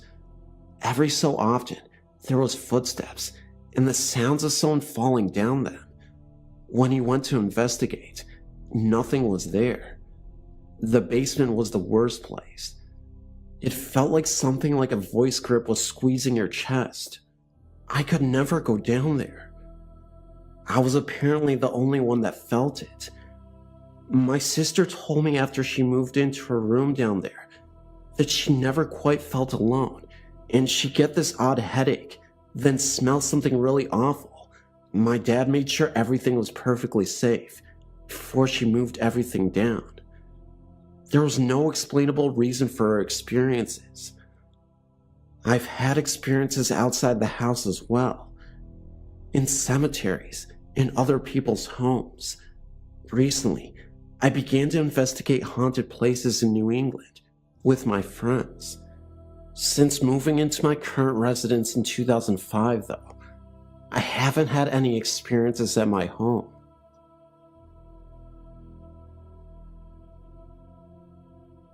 We lived in a small farmhouse with a huge backyard, and beyond the fence, an even larger pasture. I was 11 years old when we lived there, and we, the kids, would always explore the backyard, especially at night, and play hide and seek all of the time. One night, in this big backyard, I was alone and looking out at the pasture, when suddenly, I felt as though I was being watched, and I turned my head to look at the house, when I saw a transparent man looking at me, and then he disappeared a few seconds later. My uncle had died when I was 4, so I assumed it was him watching over me, and ventured into the house and went to sleep. A few minutes went by with no strange happenings when I went over to a friend's house and spent the night with her. We had a little bit of a slumber party and ended up sleeping in the living room when she woke me up at about 3 a.m. in the morning, apparently scared out of her mind, and told me she had woken up to go to the bathroom. That made her hair stand on end. Then saw a shadowy tall figure of a man with a pressed suit on, no hands or feet, and some kind of burlap bag over his head with a rope tied twice around his neck. So naturally, I thought she was kidding around, trying to scare me. So I got up and ventured into the direction she was pointing, when I felt this strange sensation, and boom, like magic, he was there. I ran back and told her that I had too seen it, and she ran into her parents' room and got them out of bed And naturally, they told us there were no such things as ghosts and told us to go back to sleep. We lay in the living room a long time, just watching this thing pace back and forth and waiting for dawn so we could finally get some sleep. And about 5 in the morning, the visitor disappeared and we soon fell asleep. Never in a million years, if someone would have told me this would be the beginning of a 19-year-old haunting, would I have believed them. But that is exactly what happened.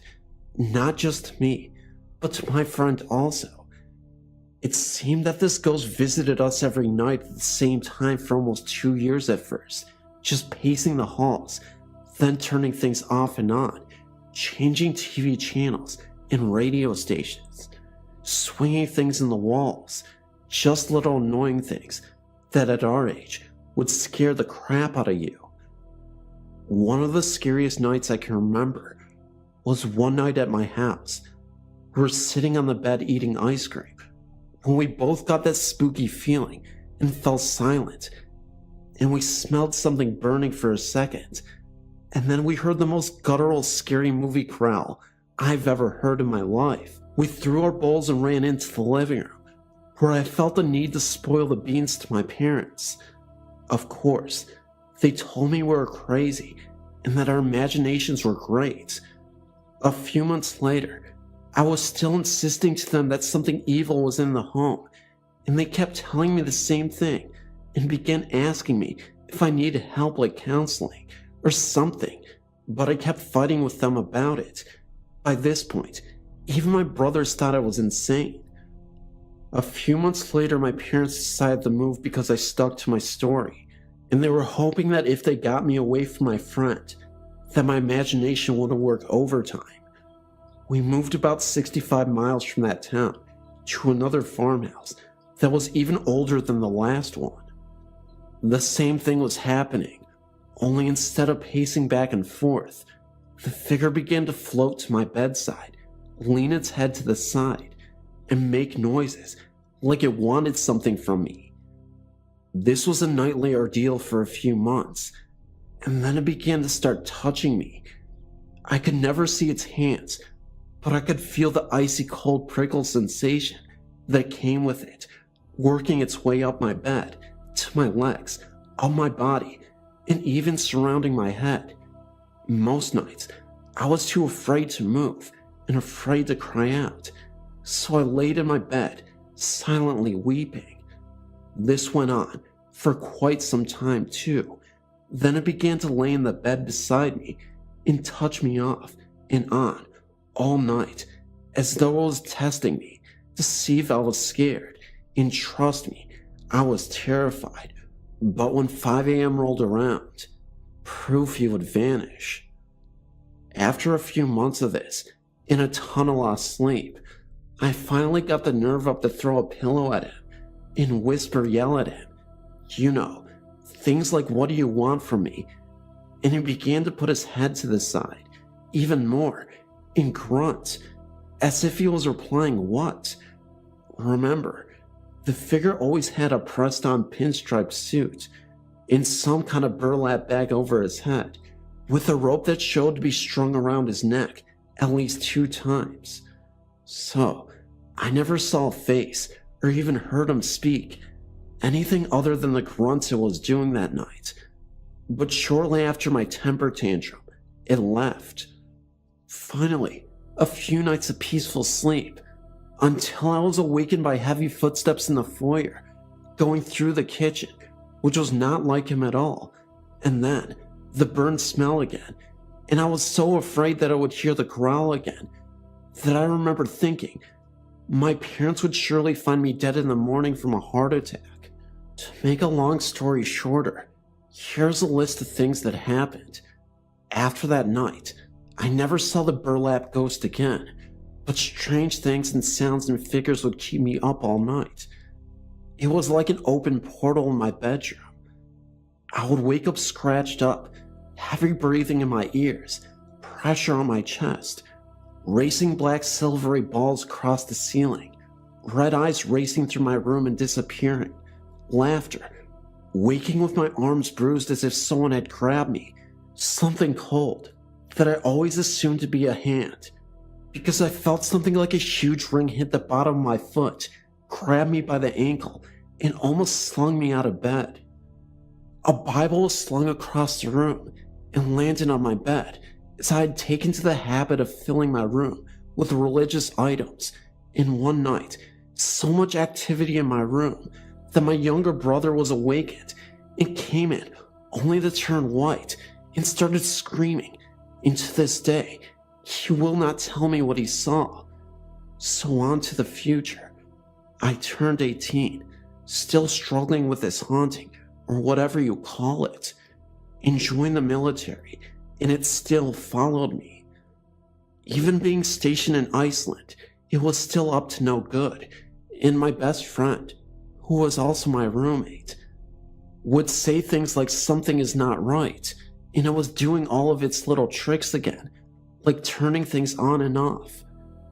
But she seemed fascinated with it, so I told her the entire story, and she didn't seem to mind. She had just wondered what I had done to have this happen to me. Finally, a few years of peace without one thing happening. I'm now 24 and live with my boyfriend in our 3-bedroom, 2-bath house, and nothing. Another year of peace when he tells me one morning that he felt like he was being choked in the middle of the night, and he has some bruises on his arm. I say nothing because I don't want him to think I am crazy, but it keeps happening, and then I wake up, look at the clock, and it's 3 a.m. again, and something is breathing heavy in my ear.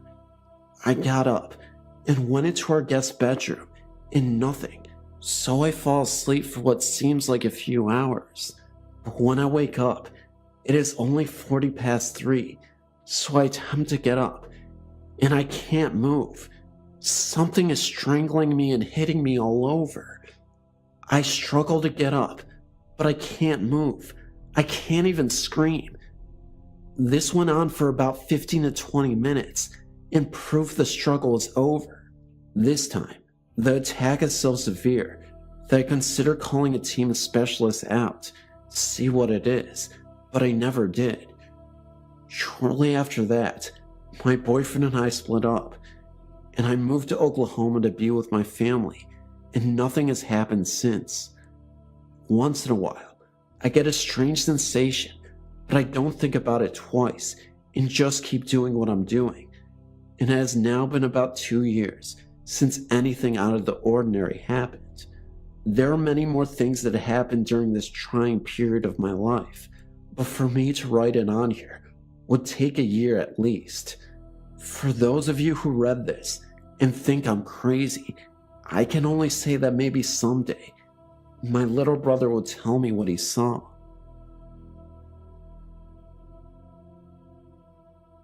My fiance had just died in our townhouse. This was in 2002. He had offed himself in the head. I went back later because I couldn't go back there for a while after he had died. Anyway, I went back and I kept feeling a hand brush across my forehead.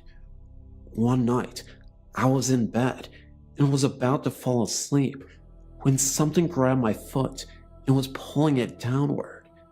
I freaked out. I was the only one in the house. Then, I had a friend come over because I was afraid to be alone because of these things happening. My friend was downstairs and I was upstairs, coming out of the bathroom, and a dark floating figure floated right by me. It almost ran into me and would have had I not stepped back. It telepathically told me it was not here for me and that I had gotten what it wanted, and also will not look directly at me. I somehow felt like I was being protected by God, and the thing was actually afraid of me. I didn't feel scared. Later on in the month, I took a bunch of pictures of the townhouse because I wanted to remember the good times where my fiance had lived and been very happy together at one time. I was planning on moving because the memory of his death was just too much for me, and I always had this creepy feeling there since he had died. After I got the pictures developed, there were 120 photos in all of several different rolls of film of different things, and then the one that I had taken pictures of, the inside of the townhome. Out of all these photos, I had taken 3 of the exact place where he had died, and only those 3 photos were what appeared to be flames right in the place where he had passed. It almost looked like the portal to hell. Seriously, to this day, I cannot explain those pictures. They were taken with a very expensive camera. No other photos I had developed before or after that had ever had those flames in them like that. Just the 3 that were the exact location of his body when he died. My name is Malin, and I've just turned 21. I live in Sweden. In my parents' house, I've experienced some strange things that I really can't explain.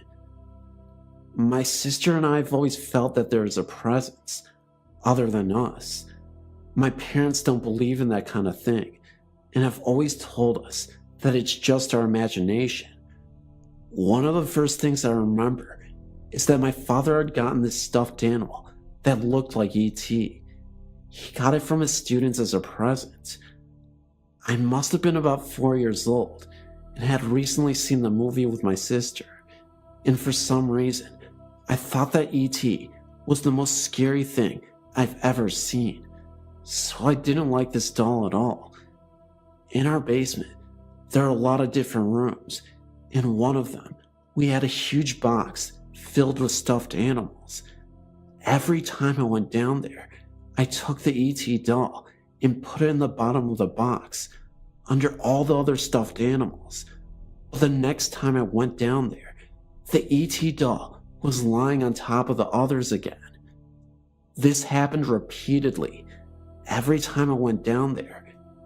It didn't matter if I waited 2 days or 2 minutes. I of course asked my sister and my parents about it, but they swore that they had nothing to do with it. Of course it could be so that they lied to me every time I asked them, but I find that hard to believe. Anyway, I solved the problem a couple years later by giving the E.T. doll to one of the guys in my class. I constantly heard, and still hear, cracks and other sounds in their house, footsteps, and sometimes voices. They've always been there, and I guess I got used to it, but it took a few years before the next big thing happened. I was 15, maybe 16, and had moved down to the bedroom downstairs. I didn't like sleeping downstairs, but it was either that or a tiny room upstairs. One day, I was sitting in my bed, writing in my diary, when I heard a knock on my door. I was surprised because I was alone in the house and hadn't heard either the car nor the door open. I said, "Come in," but when no one entered, I got up and opened the door, but there was no one there. I thought it was strange, but went back to my diary. I had hardly any time to pick up my pen before I heard another knock. This happened a couple times and really scared me, so I locked the door and crawled under the covers. Then I heard scratching outside and froze, just to hear meow, one of my cats. At first I thought it was my cat who had caused the knocking, but I've never met a cat that can actually knock that hard. Another time I was in the bathroom upstairs. I just finished washing my hands and was outside the bathroom when I remembered that I left my watch on the shelf in front of the mirror. I turned to go get it and took a step into the room when a bottle of lotion literally flew off the windowsill and landed in front of my feet. The window was closed and there was no wind to speak of outside. If the bottle had fallen off the windowsill because it was placed unstable, it would have fallen right down in the cat's litter box, but instead, it flew almost 13 feet. I calmly went out of there, closed the door, and got into my room and locked the door. I've also seen a boy in the basement, a teenager. He's not transparent at all. He looks as real as you and me. I've only gotten short glimpses of him, but I know he has brown hair and a green shirt. For some reason, I most often see him around Christmas and other holidays. I wonder why. Even though some of these things scare me, I've never felt threatened, so I guess whomever or whatever is present in my parents' house doesn't want to harm us.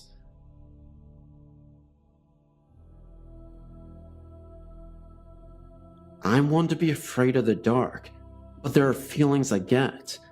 Feelings that tell me to get out. Almost a communication with my location. The basement has been home to incidents experienced by me and my slightly older sister. My experience is weird. I went downstairs to retrieve something for my mom, when I was near the stairs, an opaque dark shade of gray temporarily blinded me. Whilst running up the stairs and wiping my eyes, I swore I heard something. My sister heard something too. She was on the downstairs computer once. It had basic features.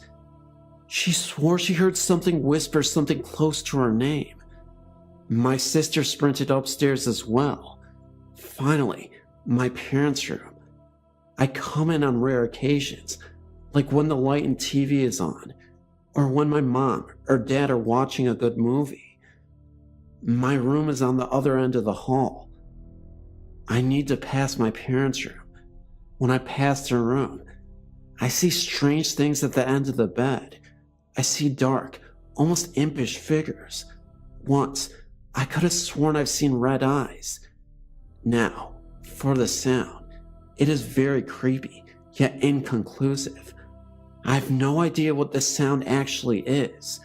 Once, when the family and I were in the living room, I heard a broom sweep in the back of the house.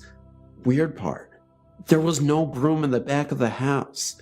Plus, just today, on 3/20/2008, I heard something in my room exhale. I know it wasn't me. That had freaked me out. The feeling. I think I may actually have been touched too. Once, when I was 8 or 9, I was watching a show on urban legends. I felt something run something gently down my back. It was around 10 or 11, but I got up anyway, and I went to the living room where I found my mom. I told her what happened, but she just said it was just a curtain.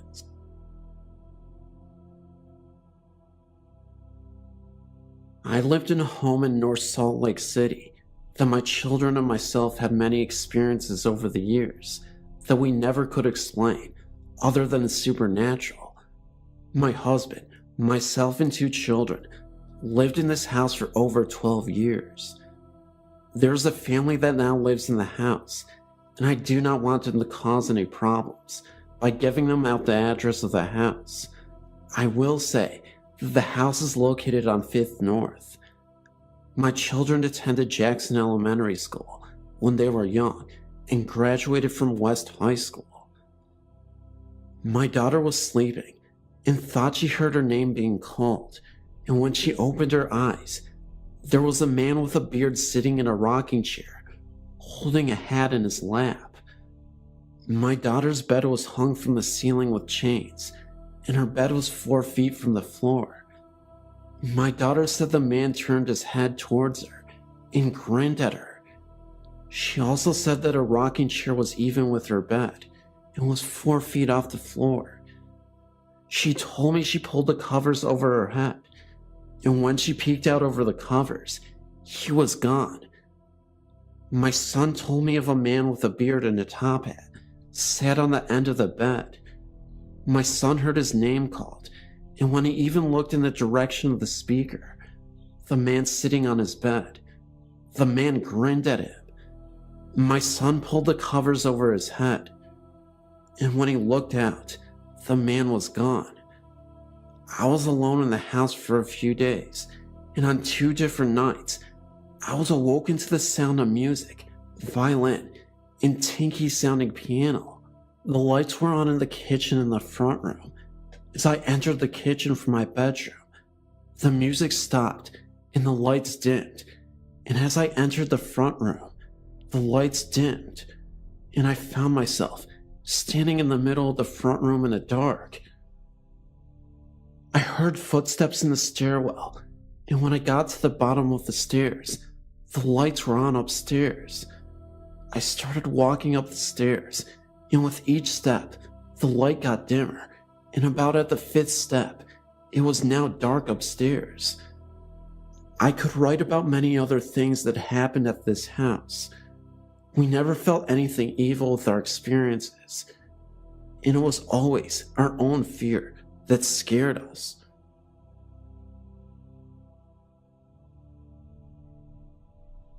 I believe the house I grew up in was haunted.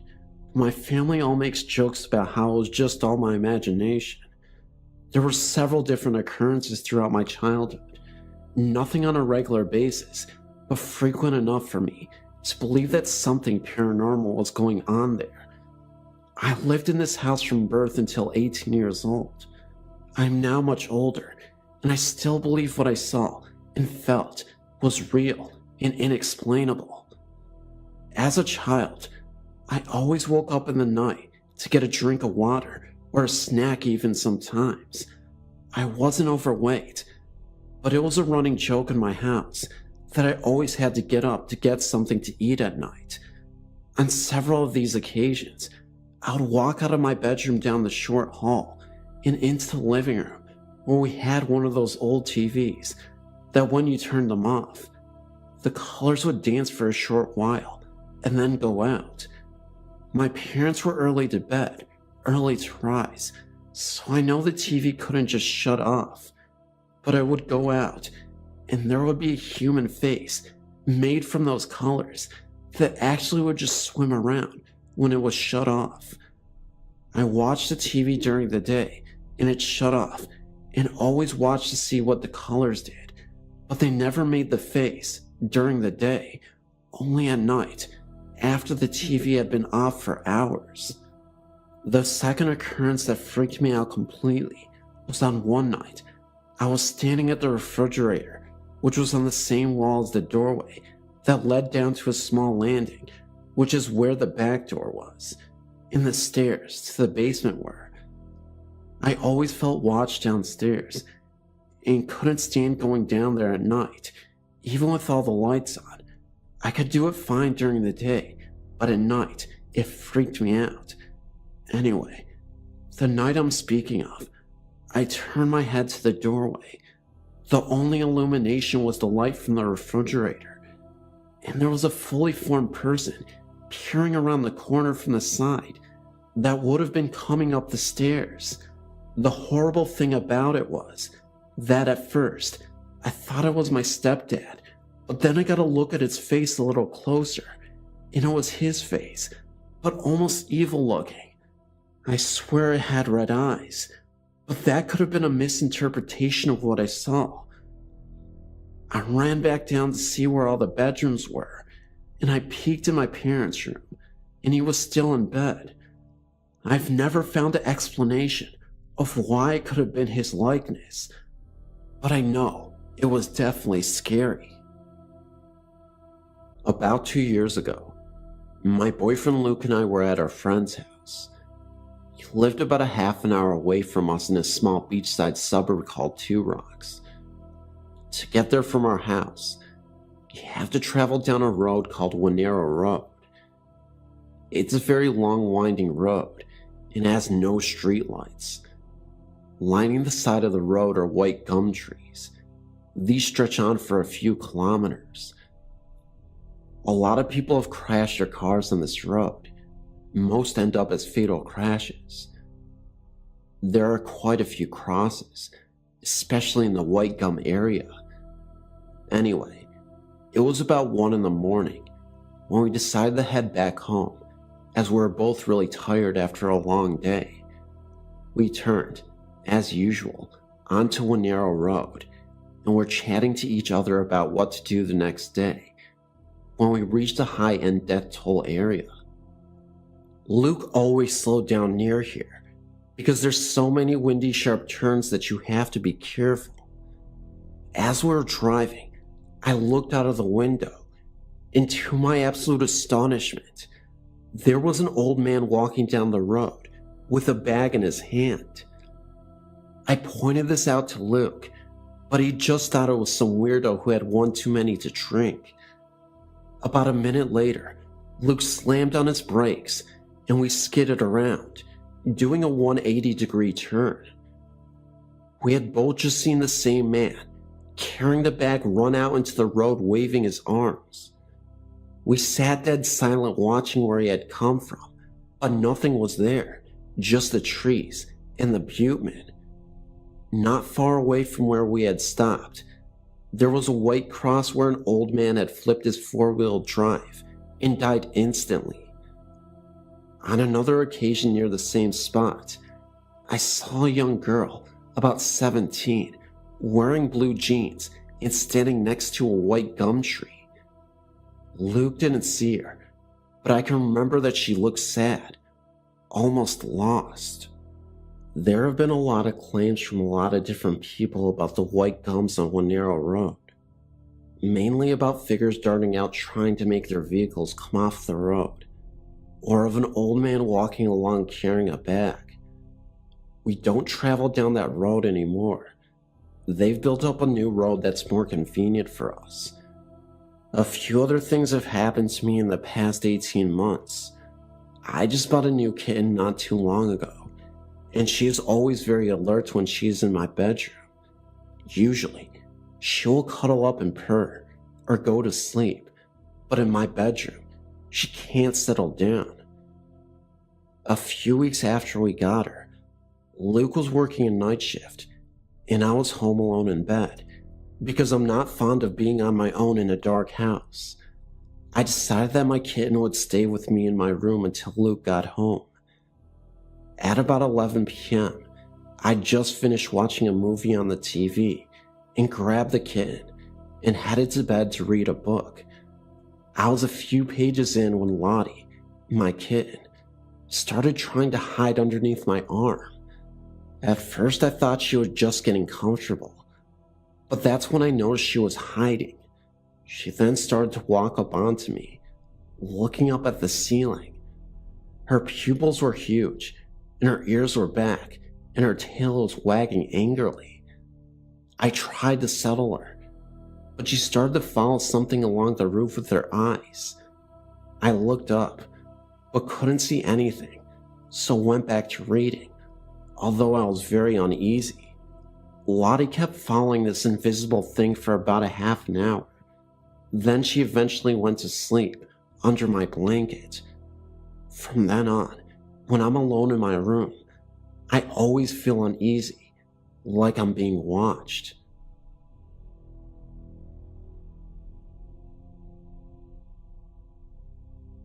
Okay, this isn't the first supernatural type thing that I think I may have experienced, but it is the only one that I know for sure was real.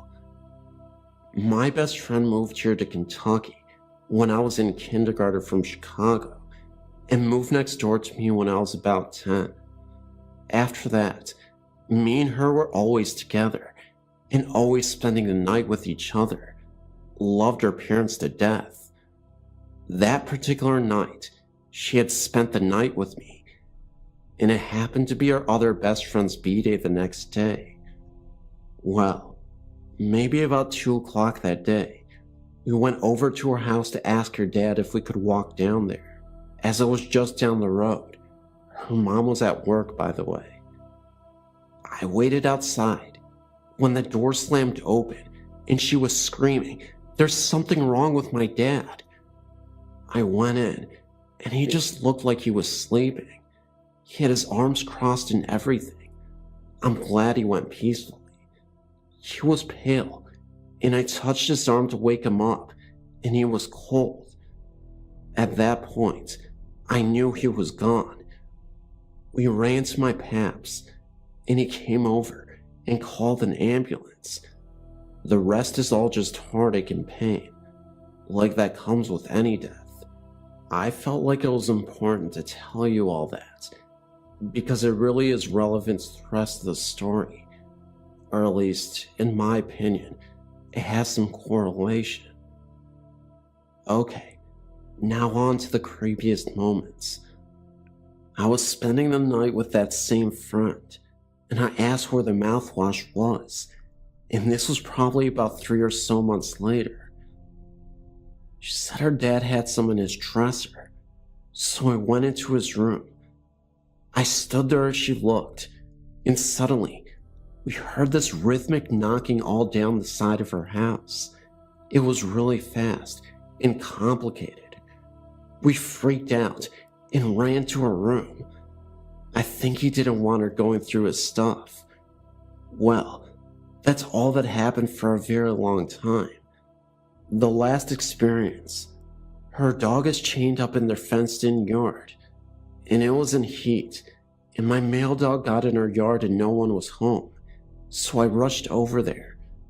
They really didn't need any more puppies, and opened her gate to get my dog that somehow got in there. And I heard his voice again, very meanly shout, "Hey," so I freaked out and ran again. The main thing I'm wondering about is that knocking. It's really odd. I think about it sometimes, but I mean it shouldn't bother me anymore, but it does. If you have any ideas as to what this is, please speak up.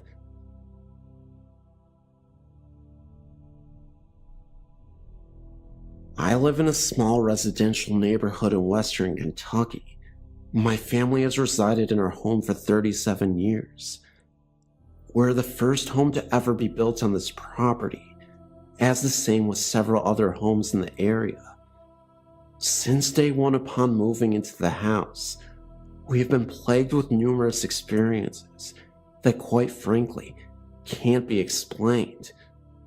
They are loud banging noises that echo from between the halls, strange odors, ranging from the distinct smell of death to a light scent of lilies and roses.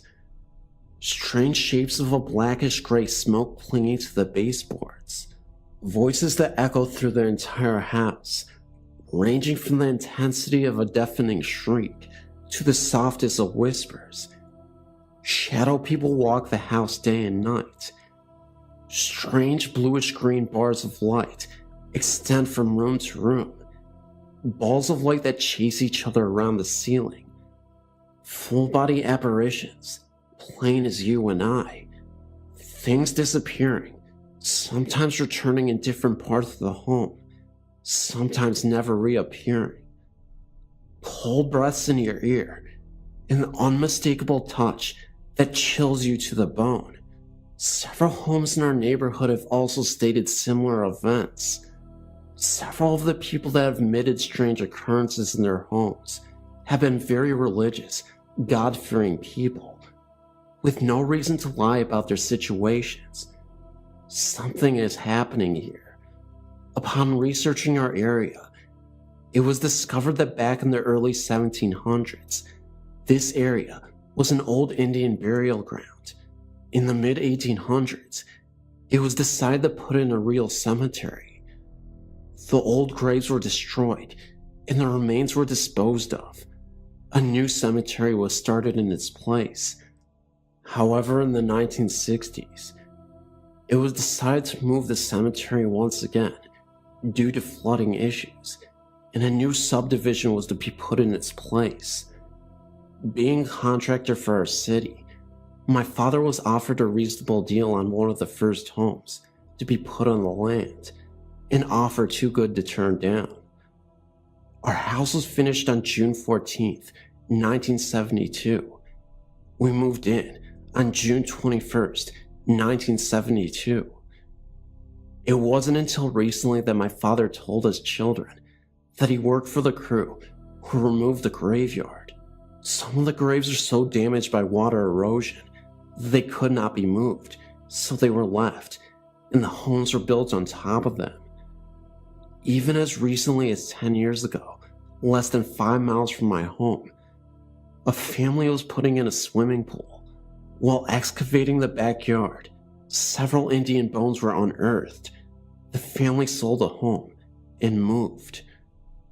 Mysteriously, when several homeowners started asking for copies of our area's records, the records suddenly vanished without a trace.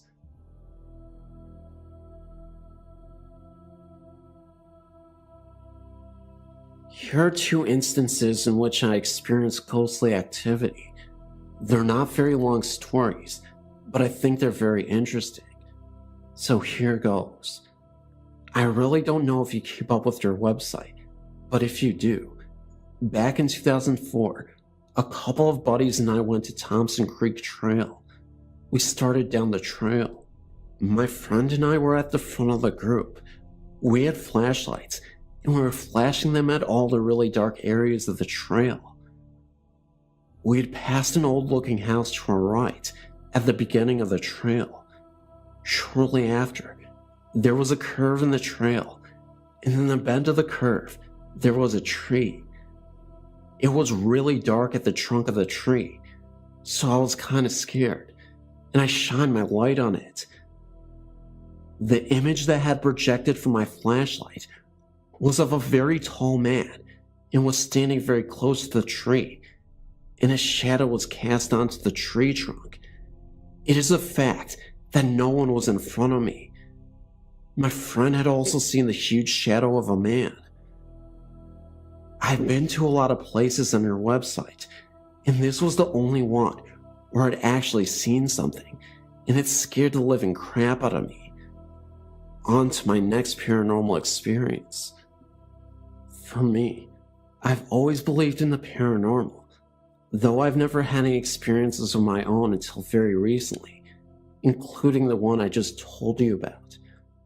I met a new friend at school, and he told me his house had spirits in it.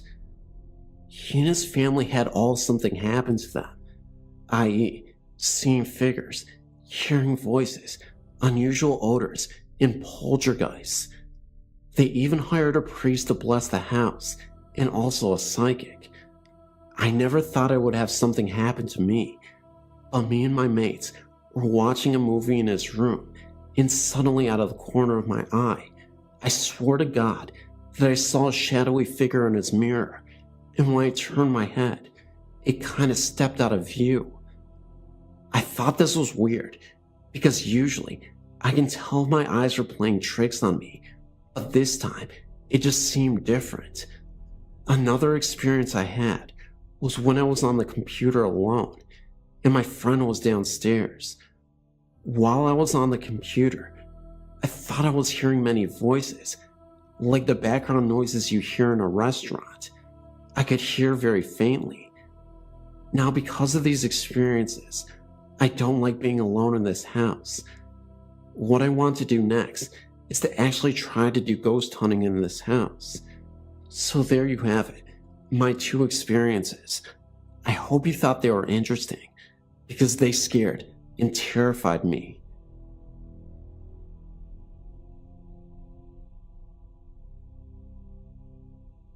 I just moved back from Long Beach, California, from Vancouver, Washington.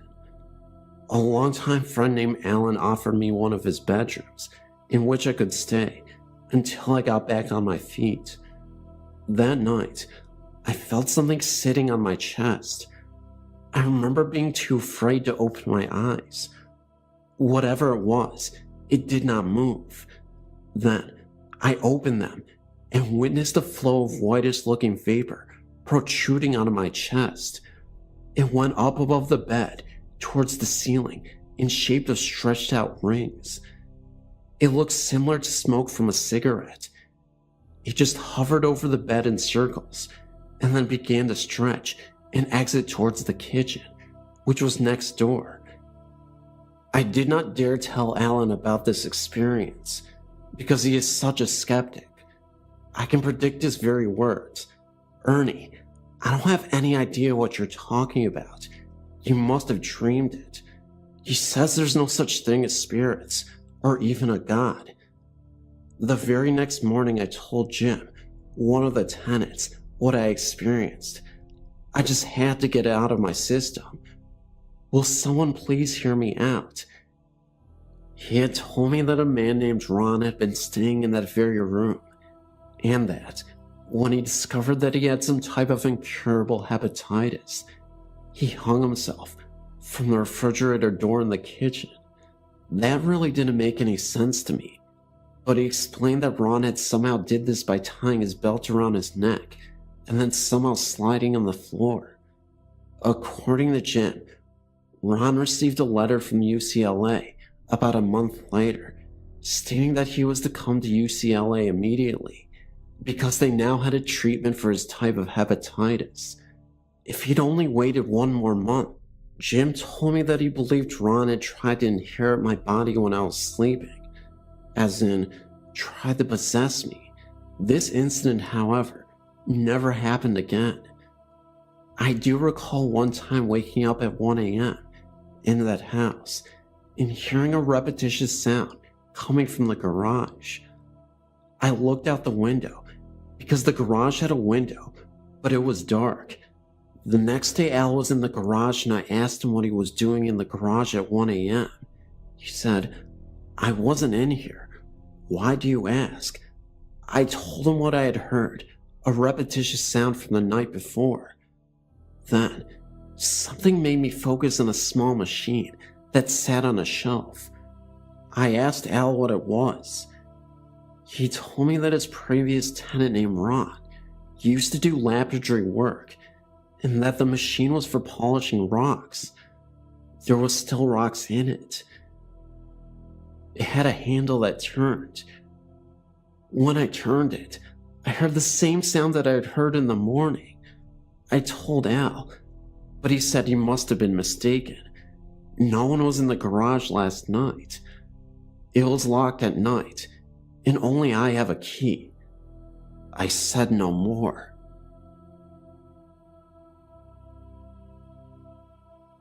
After my brother had died in his home, my family gave it to me to live in. It was an older mobile home. One day, while on my PC, which faced the same wall that my door was on, in fact, my desk was next to the door. My desk is huge, and a bigger desktop than most kitchen tables are. So sitting at my desk, I could see part of the hallway while reading, typing, or whatever on my PC. One day, I just happened to look up at the door, and there came a figure of a man. I could only see his shadow on the emergency door and wall outside my bedroom. He was either bald or had some very short hair. I just sat there and stared for what seemed like several minutes, waiting for him to either come into my room or say something. It finally turned and seemed to go into the bathroom, which was on the other side of the wall, or went in the wall, towards the kitchen and living room area. They're both open, with no wall dividing them. I was there alone, except for my dog Chewy, who is very large, over 160 pounds. I got up to check it out, because from what I saw as a shadow, it didn't look like anyone I knew. I walked by the bathroom peering in, and he wasn't there, so I kept going. When I got into the kitchen, I saw Chewy on the couch, looking out the window at the kids who had just gotten off of the school bus and were walking home. He would have barked, even if he had known whoever the shadow was. He never made a sound. There was no one there, not even in my son's bedroom. I checked everywhere. If he had gone outside, I would have heard the door open and close. The only time my brother ever had short hair was when he was in the Marines. The only other person who had no hair or short hair was my father before he had died. The chemo and radiation treatments for cancer had done that, and both were dead for about 4 years, both dying about 4 months apart. So far, this has been my only encounter with a shadow person or ghost. I never really knew they could or would show up like this. This past year, my daughter who works in a nursing home was telling me they have seen shadow people there too. They seem to be only showing up in this one hall section. I believe she said it was where the patients who weren't doing so well stayed. One patient even complained about being there in that hall. He said they kept bothering him and wouldn't leave him alone. When they moved him to another hall, he quit complaining. He did eventually die several months later. I did see this happen on Ghost Hunters too, where they saw a man's shadow like a figure on a locker. They've mentioned shadow people a few times on there too. Now, I suppose you're wondering if I were scared. For some odd reason, I wasn't at all. I just wish I knew who it was. I know dogs have a sixth sense too, and I still wonder why my dog didn't seem to know he was there. Chewie had never met my brother or my father. Even if he knew them, he would have barked at being excited someone came to visit. Hello. I want to submit two amazing experiences that I witnessed that involved children. Many people believe paranormal experiences by children are hard to explain away because they do not know about the supernatural and have no reason to lie or embellish their stories. The first one involved a friend's son who was about 4 at the time. My hubby had surgery at a very old Catholic hospital, which dated back more than 100 years, and he had been placed in a private room with a private bathroom to recover. We were in the part of the hospital that dated back to the 1940s. My friend and her son dropped by to check up on my hubby. He was sleeping off the amnesia, and me, my friend and her son, were sitting in chairs next to the bed. I was chatting with my friend, and her son was looking across the room into the bathroom, and he started smiling, and he waved. We thought he was waving at my hubby, and his mom told him that Mr. Rob was sleeping and could not see him wave. What he said next stunned us. He said, "Mommy, I'm not waving at him. I'm waving at the lady in the bathroom." The bathroom was empty. She told him no one was in the bathroom, and then he said, "Yes, there is," and again looked over in the direction of the bathroom and smiled, and waved again, and said, "Her name is Karen." We were both creeped out, because he really looked like he was seeing someone, and considering that we were in an old hospital, there's no telling how many people died there. The second one involved my son. When he was about 3.5 years old, he started seeing the babies, as he called them. It started one night when I tucked him into bed. As I started to walk out, he began to giggle and wave at the ceiling. I asked him what he was doing, and he said there were babies, and he pointed to the ceiling.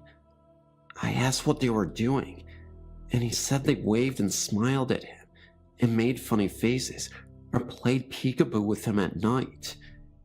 He didn't seem at all scared. In fact, he enjoyed it. I chalked it up to imaginary friends.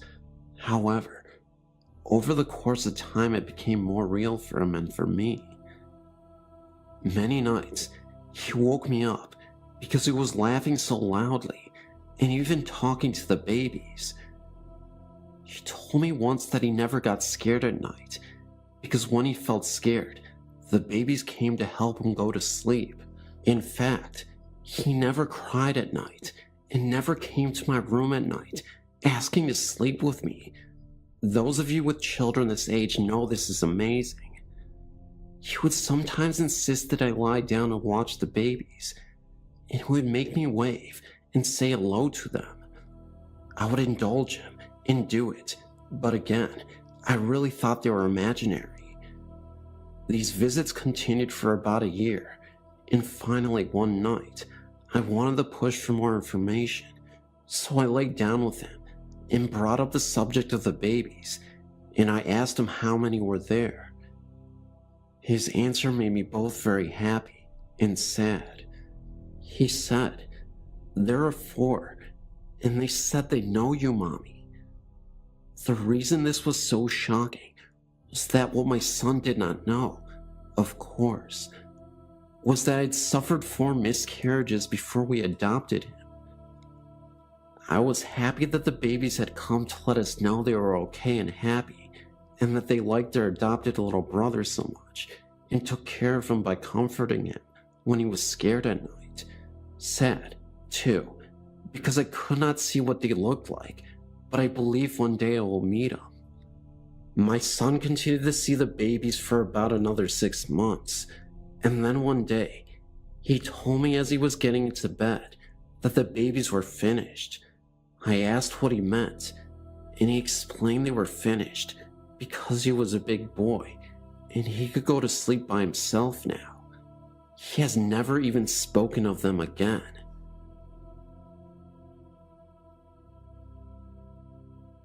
When I was about 15 years old, my dad became the manager of a pub.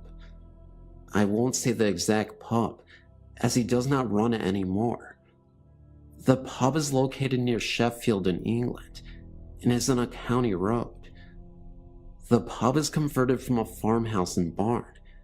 To get to the pub, you come off the country road and follow a small track, only about a half a mile, until you reach the car park. The first night we stayed there, we all slept in rooms as the pub was also a small hotel, with about 6 rooms spread over 2 floors. The first night, I stayed in room number 3. When we started to go to bed, the family dog wanted to come into my room, and it laid on the carpet and would not move, even when my dad was shouting at it to leave. The dog did eventually leave, to go and sleep in the corridor. But soon after my dad closed his door, I opened mine again to let the dog in. Now, this dog is a Rottweiler with a head as big as a boulder, but the poor thing could not get any closer to me, and really did not want to be on its own. I should mention that my parents divorced, and at the time, I only saw my dad on the weekends. So the next time I went to stay there, I stayed in room number 4.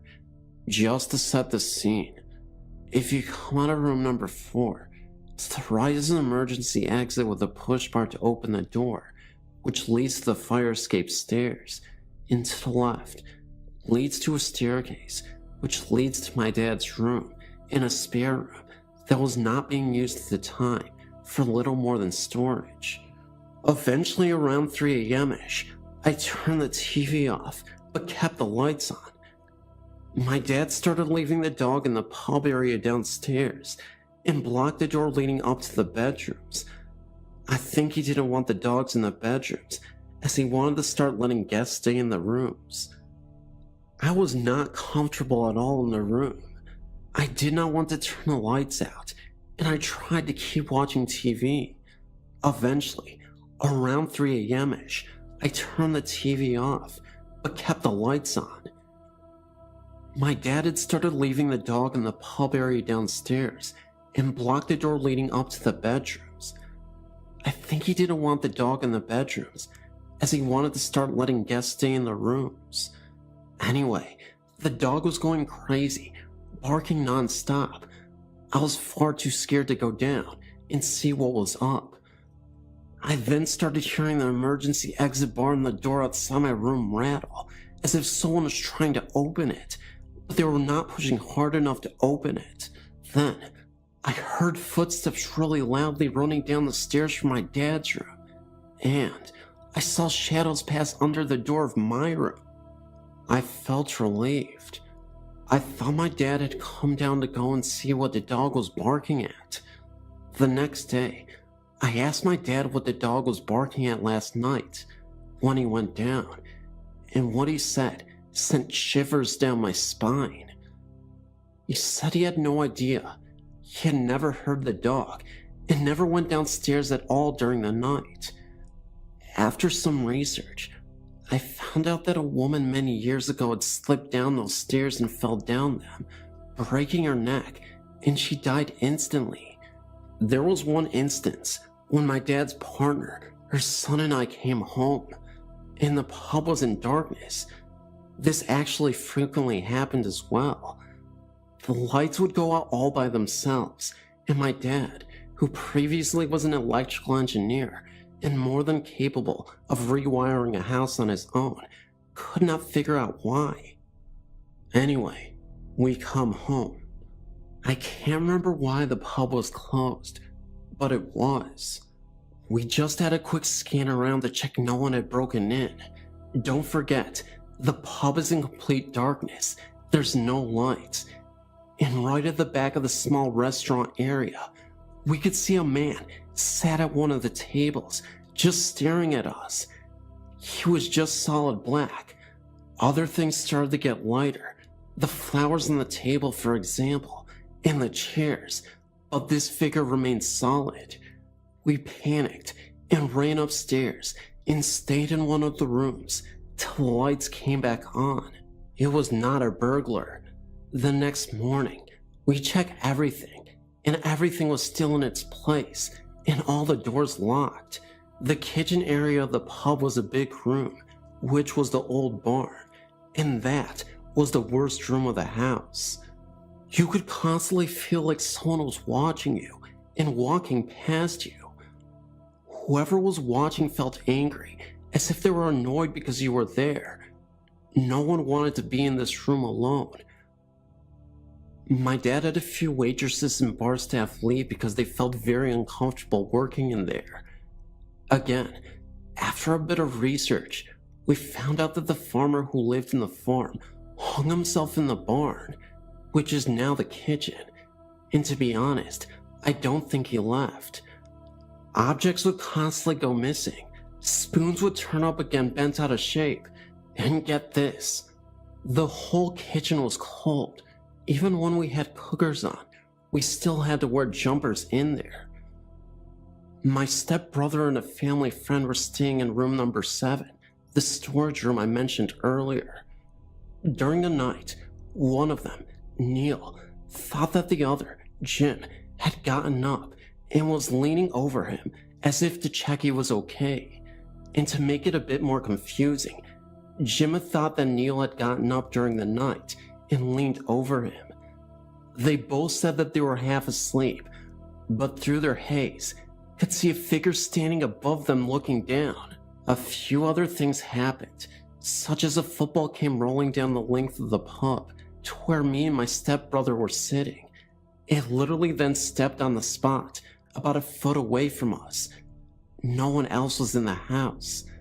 The back door to the pub was locked at night, but every morning we would find it open, but the lock was still in the locked position. The actual bar that locks into the socket was still sticking out. There is no way it would have opened. The lock was new and undamaged, but this kept happening. This happened about a month before my dad moved out. Anyway, my dad eventually gave the pub up. His partner didn't want to stay there. The dog was never the same. It became a very tame dog, but it did start to get a little better after my dad moved out.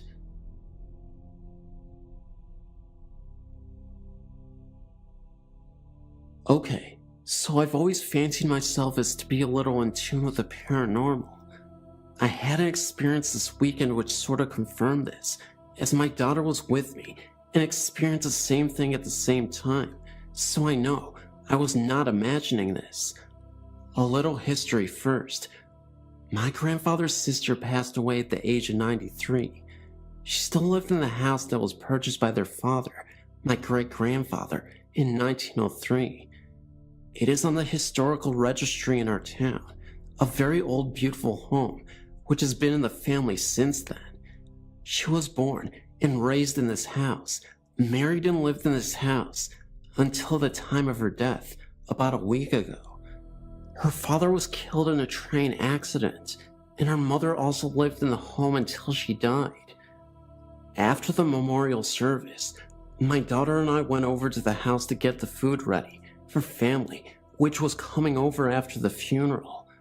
We were alone when we walked into the house, and I immediately got a feeling of a presence with us. My hair stood up on my arms, and I really felt like somebody was in the room with us. My daughter looked at me, and asked if I felt that. I said that I did, and confirmed it when we both stopped talking and closed our eyes. You could really feel it. We got really spooked, and I told my daughter that if it was someone with us, it was indeed family, and that they would not hurt us. About that time, an overwhelming scent of lilac perfume permeated the air. It was the weirdest thing. My daughter smelled it, as did I, and we just looked at each other in disbelief. It lasted for about a minute or so, and then dissipated. At this point, I was totally freaked out. I called my aunt in Texas and told her what happened. She told me that was most definitely my great-grandmother, as she wore that type of perfume and was indeed a real lady who had tea on the porch every day at 2. It was about 2 when we entered the house. She also said it would make sense to her that she contacted me, as I was the oldest female heir to the family name. I know now that there are things that cannot be explained, but this has really gotten me shaken up. It just makes me wonder what she was wanting to tell me. A side note is that her son has recently mortgaged the family to pay his mother's hospital bills, and they could possibly lose the house. Do you think maybe she was trying to contact me for this reason? Guess I will never know. This happened to me while I was living north of Great Barrington, Massachusetts, somewhere between 1966 and 1969. We had moved there from the Midwest when my dad changed jobs. We're living in a very old house close to an ancient cemetery. The house was 3 floors, not including the basement, enormous, and once had a vandrel all the way around it. The attic was huge, dark and mysterious, all floored with rough floorboard. It had a tiny window near the chimney and a trapdoor in the ceiling leading out to the roof. My parents forbade me and my siblings from going up there and never told us why. My bedroom faced south, the front of the house. It was the only occupied room in that upstairs wing. At that age, I was between 12 or 14 years old. The old house gave me a galloping case of the creeps. Even on the brightest days, parts of the house could be dim and drafty. Winters are very cold and dark there. At that time, the house was heated with forced hot water that came up from the basement furnace. As the steaming hot water traveled its way all over the house, through copper pipes and baseboard radiators, the noise was phenomenal. There were only 4 thermostats for the entire house, so at the far end of any hallway, there would be a sharp cracking, banging noise as the cold pipes and surrounding woodwork expanded with the inflow of heat. In the middle of a cold, dark, windy night in January, the sound could wake you out of a sound sleep, heart pounding and hair on end, as it echoed all over the dark house and up the staircase. Their church down the street had an ancient clock tower that struck every hour, adding to the strangeness. Sometimes, I would awaken with the start in the middle of the night, feeling as though someone was watching me as I slept. It would be a long time before I could go back to sleep. It was on one of these nights that I had a dream about a little girl, standing at the foot of my bed, watching me as I slept. I say dream, because to this day, I'm not sure if I was awake or asleep, having fallen asleep before this happened. She looked to be only about 8 years old and had long, shoulder-length dark hair that was braided, plaited, and tied with ribbons in a hairstyle I had never seen before. She was wearing what looked to be a pale pink dress, so formal that it looked like some sort of party dress. It was pulled up at each side with large satin bows at her hips and all kinds of fancy laces, buttons, ribbons, and what looked like little puffy sleeves at the shoulders that went down to her wrists. The skirt stood far out, full on either side of her, and went past her knees. It looked as though she was wearing lacy pantaloons, white stockings, and old-fashioned little shoes, like slippers. She held her hands folded, cupped over the other, on her waist. The overall effect would have been very beautiful for a little girl, but what struck me were her eyes.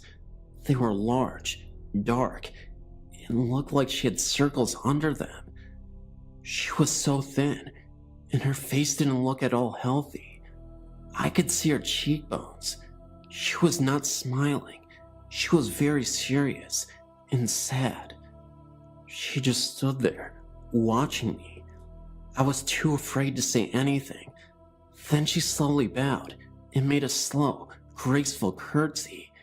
It was a beautiful gesture, like something a ballerina would do.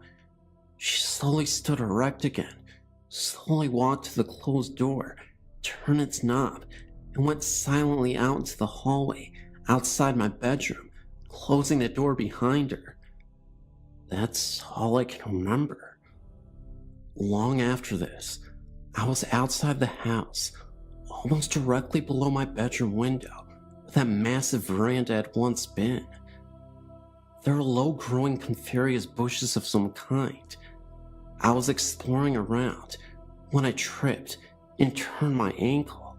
I sat on the ground where I fell, rubbing my ankle and trying to find the rock I'd tripped over so I could dig it out and get rid of it. The rock was large. As I dug away at it with a stick and kept digging deeper, the rock kept going down and stopped about 8 inches under the earth. I dug all around it and realized it was a tombstone, about 18 inches long by about 10 inches across and maybe 3 inches thick. I was able to lift it up and check both sides of it. The surfaces were blank and laying face down under about 4 inches of soil. I left it alone. My parents said they didn't know anything about the tombstone, so I decided I wouldn't tell them about the little girl in my dream either. It was about this time I decided to try and figure out why they didn't want us up in the attic. I went up there when no one was around to try and see what I could find. There was absolutely nothing up there from what I could see by the dimness of the one bare light bulb that switched on with the pull chain just within my reach. I'd also brought a flashlight so I can see into all the corners. Nothing was there. I was about to leave when I noticed something sticking up out of the insulation material that had been put there decades ago for the ceiling of the floor below. I dusted the layers of debris off of it, and stifling a coughing fit, looked closely at what was in my dirty hand. It had once been a hat box covered in rich yellow silk. The remains of a crushed hat in what I now realized was a Victorian style was still inside. It had been richly covered in the same shade of yellow, almost golden silk flowers. It was designed to fit a little girl. I went farther into the corner and found nothing else, but my foot scraped the heavy dust and uncovered something lying flat on the wooden floorboard. It was a round metal circle, with more round metal rings inside of it increasingly smaller diameter to the very center, which was open. It was an open space, about 10 inches across. There must have been more than a dozen of these graduated metal rings, each separately covered in what had once been white cloth and sewn with 4 long pieces of heavy cloth tape from the outer ring to the smallest ring in a large X. I had no idea what it was. I put both things, the crushed hat and the hat box, and the strange ring thing, back where I found them. Sometime after that discovery, my parents were at an antique store in Great Barrington to look at furniture.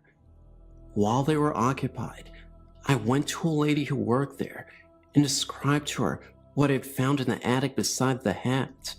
She said the strange ring thing was a set of hoops for a little girl's hoop skirt, and they were common in the mid-1800s. They would have been the era in which the house I was living in was built, I thought. So, something happened to a poor, sick, lonely little girl living in the house back then. No one would tell me about it, and I never learned anything more than what I mentioned here. But she had visited me late one night, in my dream, and evidently didn't want to be forgotten. We moved back to the Midwest in the summer of 1969, and never came back to Massachusetts. It's been 17 years, but it still happens to this day. It happened on a summer night on the back road connecting Mount Clair to West Milford, known to the locals as Alfie Hill.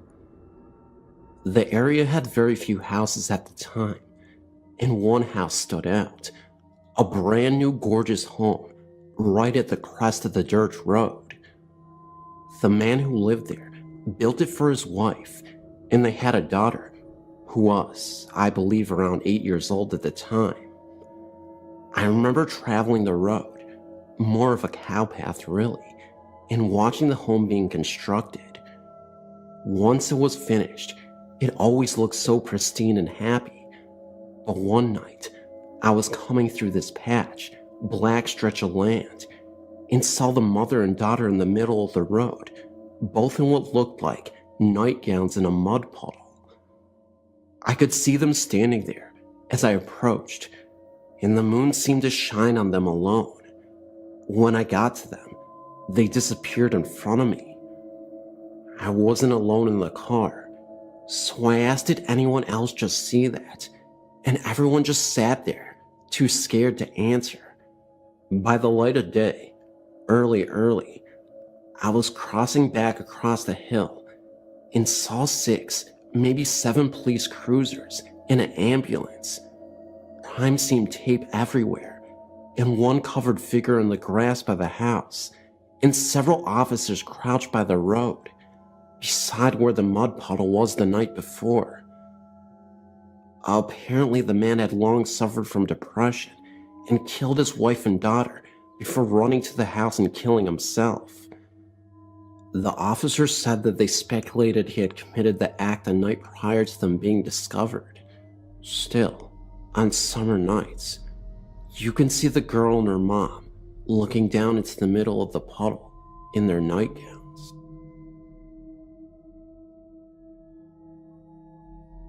My husband Steve, brother, and myself were staying in a condo at Sunrise Village in Killington, Virginia, to go skiing. It was in April of this year, and there was a special on the Fox News channel entitled, "Does the Devil Really Exist?" or something of that nature. It must have really affected me, as I later dreamt that my husband and I were before the devil, and he was going to decide which one of our souls to claim. I was making an argument to spare Steve and take me instead. I remember waking up as someone was grabbing my left calf and tugging on it. I looked around and saw my husband was just coming into the bedroom from the bathroom, and he saw my distress as I was waking up and shouting for him to turn on the light as I was waving my hand around me to see if I could detect any cold spots. I enthusiastically read all I can on the paranormal. I vividly recall the hand, fingers and thumb wrapped around my left calf. It was a warm hand, and no, without a doubt, it wasn't my husband's. He was in the bathroom, or my sleeping brother on the living room couch. I was sleeping, tucked in with the sheets and blankets tucked under the mattress. I think whatever it was trying to wake me up from a horrible dream. Perhaps my father, who passed away 5 years ago prior. Don't know. What I do know is that my husband believes it was a dream, and he won't accept any other explanation. This infuriates me to no end. I know it was real. Thanks for listening, and keep up the good work on your website. It's great.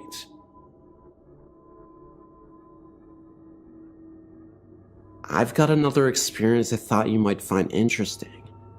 In October of 2006, I got orders to move from Arlington Air Force Base, Alaska, to Peterson Air Force Base, Colorado, My ex-wife and I decided to drive because we didn't want to get to the next station and not have a car.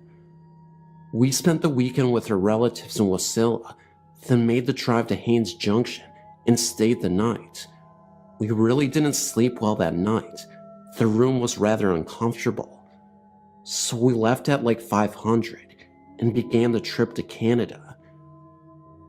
We took the Alcan, Alaska-Canada highway and pushed into the Yukon Territory, stopped, and had a rather awful lunch, but my daughter, who was a year old, needed to get out of the car for a while. We pulled into White House around 1800 and decided to stop for the night. We chose the Best Western Hotel, mostly due to the military giving us a list of which hotels were best for us to stay in, and that was one. As we were checking in, I noticed a rather cold spot by a cartoony statue of a Canadian Mountie. Mind you, this was October, and things were getting cooler, but not that cold. I believe we had a room on the 6th floor, and let my ex-wife and my daughter get settled, while I brought in the things we needed for the night. While I was making the trips to the car and back to the room, I learned that this Best Western was once a saloon and brothel. I'd mentioned the cold spot to my ex-wife, and she had stated that once she had made the trip to Alaska in '02. This was 2 years before our marriage, and I did not know her before '03. That she had stayed on the 4th floor and experienced similar cold spots and orbs. Well, we decided to have dinner, then turn in. We had been in the car for over 12 hours, and we sorely needed a seat after the awful night before. My ex-wife said she had forgotten something in the car, and for me to get it, as she was going to give our daughter a bath and put her to bed. I went out from the restaurant in the hotel, and as I was walking in the entrance to the hotel, I kept feeling cold spots in various places. I also felt like someone had brushed up against me, and like a hand on my shoulder. Of course, no one else was around except the front desk clerk. It got stranger as I came back in after getting what it was. I have since forgotten, and got on the elevator again. I got this feeling like I was being watched, or something was there with me.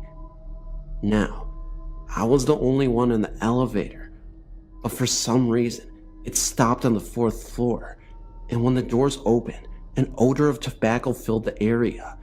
This is a non-smoking hotel, and what can be best described as a wet dog smell filtered through the hallway. When I finally got back to the 6th floor, these cold spots seemed more spread out than before, and I swear I saw some floating orbs in the window overlooking Whitehorse. By this time, it was around 1930 to 2000 at night. Of course, when I looked again, nothing was there. I also heard something that sounded like someone banging pots and pans. Obviously, there was no one there, and you weren't allowed to bring such things into the hotel.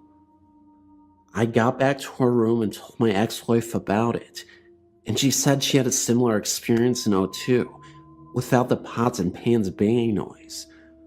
We slept the rest of the night without any further disturbances, and decided to head out at 6:30. While I was loading the car, it was still kind of dark outside. I swear, I saw what looked like a prospector from the latter part of the 1890s. Of course, when I looked up, he was gone. When I went back into the lobby near that cartoony Canadian Mountie statue, the cold spot really intensified, and when I got to the area where the elevator was, I saw someone out the window, and I thought nothing of it. But once I got closer to the elevator, I noticed that the person was wearing Victorian-era clothing. He passed by the window and disappeared. Again, I told my ex-wife, and she by now was picking up on animal spirits, as she called them, and she was telling me it was time to get moving. But she noticed the intense cold spot by the statue as well, And like our trip to Rika's Roadhouse in Alaska back in '04, she was quick to get out of the hotel with our daughter and get to the car, while I checked out and brought the bags out. Again, I felt something brush against me, and something touched my shoulder. However, this time, the hand felt cold and clammy almost. Of course, I turn around, and no one is there. Just that cartoony Mountie statue. We get out of there okay, without any further strangeness, save for a feeling of sorrow. Then, of course, I found out it was a saloon and brothel from the Alaskan Canadian gold rush of 1898, which could explain several things, but it was the first time I actually feared spirits and ghosts, and that was because of my daughter, who was a year old at the time. Again, my ex-wife and I would talk about this till our divorce. It was probably the first time I've ever felt animal spirits.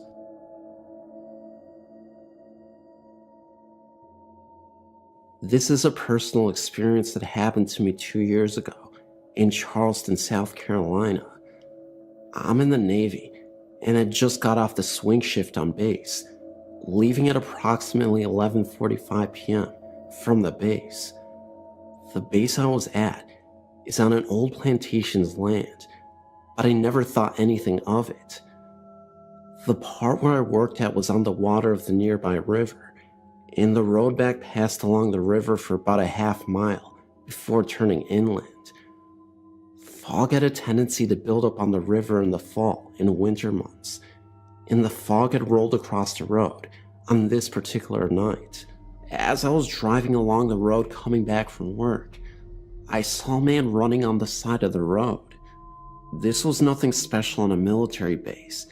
People run all the time to keep up physical condition. But this was almost at midnight, which I found strange, and he was wearing nothing reflective at all, seemingly wearing all dark clothing. As my car came up on him, he immediately darted out in front of the car at a speed I'd never seen before. I slammed on the brakes, but it was too late. I expected to hear and feel a massive thud as I hit this poor fellow, but as the car passed through him, he vanished without a trace. I got out of the car, brights on, searching with my flashlight for a person anywhere around my car, but I was the only one as far as I could see on this road. It scared the living daylights out of me, to the point at which I started searching inside of the car to ensure I did not have a hitchhiker with me now. After getting into the car, I drove as fast as I could, with interior lights on in the car, to the nearest well-lit area, locked the doors, left the lights on, and called my father to relate the incident. After some 20 minutes of consoling me, I finally got my wits about me to drive home. However, it did not end here. From this night on, something was different about my apartment. There was a presence in that place that I haven't felt the months before the incident. I began to review sitting in the living room alone altogether because of feeling like someone was watching me. Out of the corner of my eye, I would see the bathroom light on, clear as day, but when I looked over, it would be off again. It would feel like someone would sit down next to me on the couch, but I was the only one in the apartment. Finally, one weekend my father came out to visit. Growing up with numerous ghostly and at sometimes demonic experiences, most of which he never talks about, he has become highly sensitive to the paranormal. The first day he arrived, he used the key I left him to get in while I was at work. When I got home, having said nothing of my experiences in the apartment to him, the first thing he asked me was if I ever got the feeling someone was in the kitchen area, peeking over the half wall at the television. I froze in my tracks at this. Over the course of his week-long visit, he said he also thought he saw the bathroom light turning itself on and off, and felt someone else sit down on the couch next to him, as well as seeing a shadow of a man mainly around the kitchen area who would periodically lean over the half wall like he was looking at what was on the television. But he said he never saw or felt anything or anyone in the bedrooms.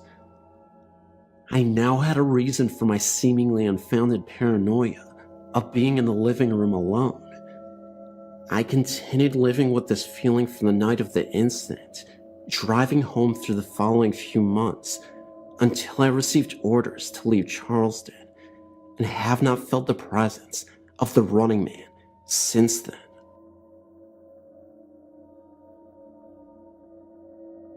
When I was little, about 5 or 6, we lived in a big house which was originally 2 cottages, later joined together. Although myself and my sister were young at the time and had no personal experiences, my parents told us stories about what happened there when we moved house some years later, as well as the familiar cold spots, creaks and groans.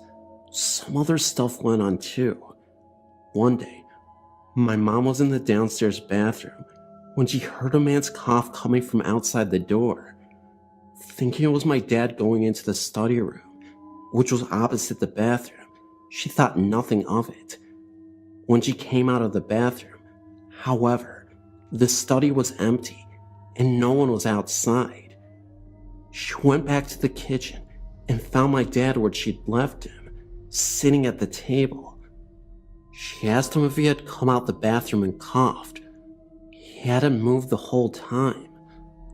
Another time, my mom, my dad, and one of their friends were sitting at the kitchen table when they all heard a massive crash come directly from upstairs where my bedroom was.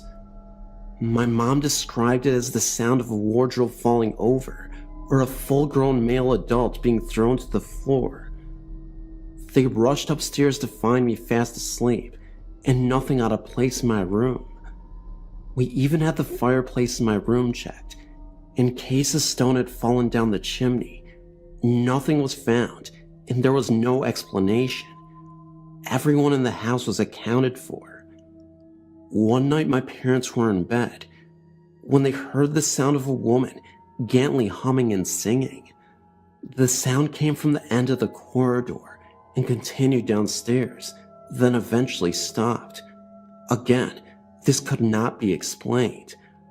Myself and my sister were asleep, and even if we did get up, we certainly would have walked down the corridor singing. My second story is based in my grandmother's house, a manor house which is around 200 years old. My grandmother has a story which even to this day she swears was true. She was walking upstairs when in front of her she saw a pair of women's shoes on the step above. She looked up to see a skirt, blouse, and before she could see the woman's face, she vanished. My dad's family all grew up in the house, and my uncle mentioned that from his bedroom, he used to hear the sound of gravel crunching outside, like someone walking towards the house. On several occasions, he even recounts seeing 2 big black dogs sitting by his bed. Although I like the house, I always get that feeling of being watched whenever I go over. If I'm sat in the kitchen, I always want to look into the parlor, which is next in the kitchen, with the door always open so you can see in, and I always feel like someone's sitting in there. Even to this day, I refuse to go upstairs by myself, as well as seeing a key moving in a locked door from the inside when no one was in there. Myself and my sister had a weird experience. We were sat outside. The garden is kind of placed on a hill, very sloped, that you could reach by climbing some steps. From where we were sitting, we could just see into my grandmother's bedroom. She had gone out shopping and had left her 2 dogs on her bed. We were just watching them, talking, when suddenly one of the dogs started barking at the corner of the room at something we couldn't see. She, the dog, then jumped onto the bed and started barking directly at us. Then, at the exact same time, we both saw a white mist, sort of in the form of a hand, move gently over the dog's head. He then stopped barking. My sister and I both looked at each other in surprise. We'd both seen it, but could not understand it. It was daylight, but not sunny, quite cloudyless. There was no reflections on the glass or anything like that, because there was nothing to reflect, no trees or anything behind us, and we quite clearly seen the mist from the inside of the window. While serving at RAF, Middle and Hall, with USAF, 1993-1994, I lived with a roommate from Santa Rosa named Greg. Santa Rosa is located in New Mexico. We both originally lived in the dorms on base, but got special permission from our first sergeants to move off base together.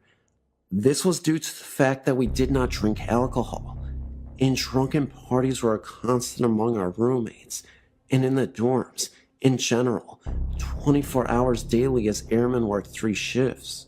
We were both practical-minded Air Force aircraft mechanics with serious responsibilities, and not given to flights of fancy, and had no previous interest or experience in the paranormal or occult. I simultaneously dated an Englishman I would later marry named Bill. The cottage only had a coal fireplace for heating. Greg did all he could to keep the coal stoked, but the house never warmed, and coal always died out quickly, despite large piles of coal Greg stoked well often. The phone rang at various hours day and night, with a loud, hissing static. There was a faint, but unmistakable sound of someone whispering loudly through the static, but the words were always unintelligible. Calls to the operator to discover where the calls came from were answered that we had not received any phone calls at all during these events as far as the phone company was concerned. The calls simply came from nowhere. Greg worked a night shift, I worked days. Every night, I heard heavy footsteps come up the stairs to the bedroom landing, 4 square feet, and back downstairs after varying lengths of pause. When I was home at night, these heavy footsteps occasionally went into Greg's room. When he was at home, he heard the steps enter my room a few times. 500-year-old stairs creaked very loudly beneath thin carpet when no known humans were using them. The human footsteps could be heard anywhere in the cottage. These phantom footsteps were much, much louder and projected a foreboding emotion to the roommate at home when they occurred. The rocking chair in the living room near the fireplace rocked off of its own accord on a regular basis. Once, Greg and I were simultaneously TDY, or assigned temporary duty, to separate bases for a few months. We locked the cottage down tight as a drum. A friend agreed to check the place from time to time, but as all doors and windows remained locked, he never went inside. I returned before Greg did. Every object in the kitchen that could be moved, such as cutlery, dishes, pots and pans, bread bins, knickknacks, whatever, were taken by someone and all dumped in the middle of the living room floor. Nothing was missing. It was simply transported to the middle of the living room and unceremoniously dumped there. At other times I was TDY, and Greg experienced occurrences more often and more intensely for him when I was gone. However, his worst experience happened unbeknownst to me while I was deep inside the cottage. One night, as Greg went out to his car to go on duty, he saw what are sometimes called a shadow figure, but in much more detail. Greg was not bothered by the unmistakable occurrences in the cottage until he met this thing. It was blacker than black, the outline of a large adult male, about 6.5 feet tall, be his estimation. No facial or other features, except glowing eyes that looked at Greg in such an evil way.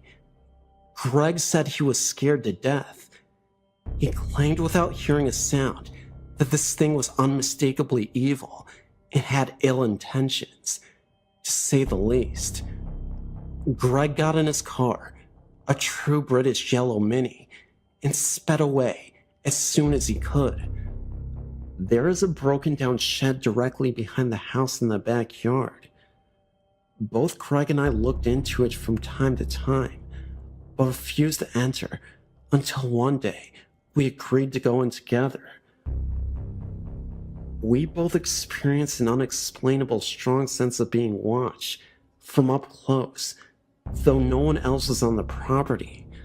The sensation, we both agreed at the time, was an evil one. We both thought we heard heavy breathing, but neither one of us wanted to jump to the conclusion and appeared to the other one to be easily duped by what we couldn't explain.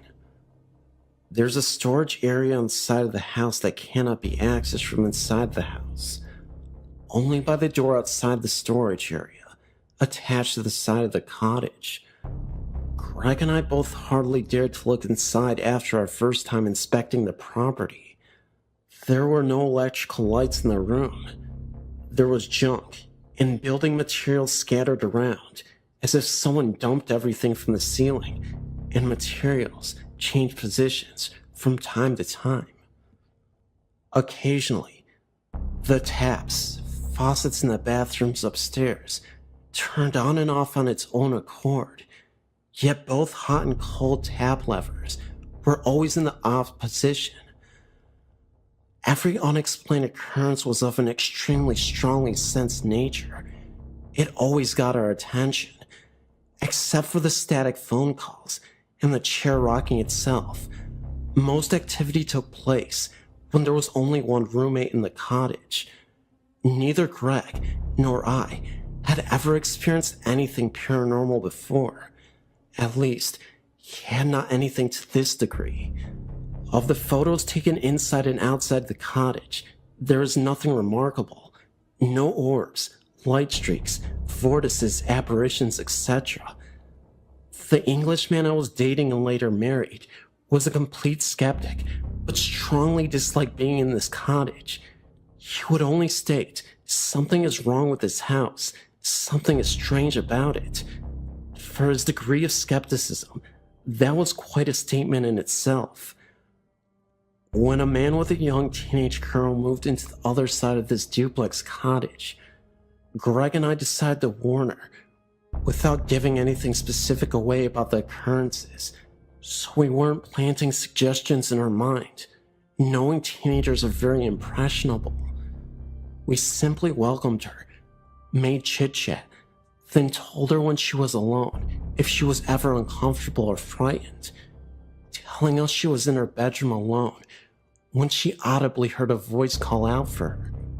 She had no history of hallucinations, swore she did not mistake it for a conversation she heard through the walls, which would not have occurred for that night Greg was on duty at the base, and that the voice was male, not matching Greg or myself. Shortly after this, I moved in with my fiance in a nearby town, largely to get away from the occurrences, and soon lost touch with Greg entirely. The paranormal occurrences in the cottage were constant, in one form or another, and experienced intensely. It carried a heavy pull of fear or, at times, dread or terror everywhere in that cottage that never ever left. Never anything that could be called benign or benevolent.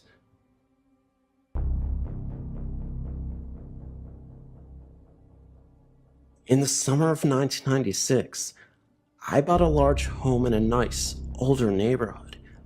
My fiancée lived with her parents at the time she was still in college, and I was living with my parents since I'd just gotten out of the army.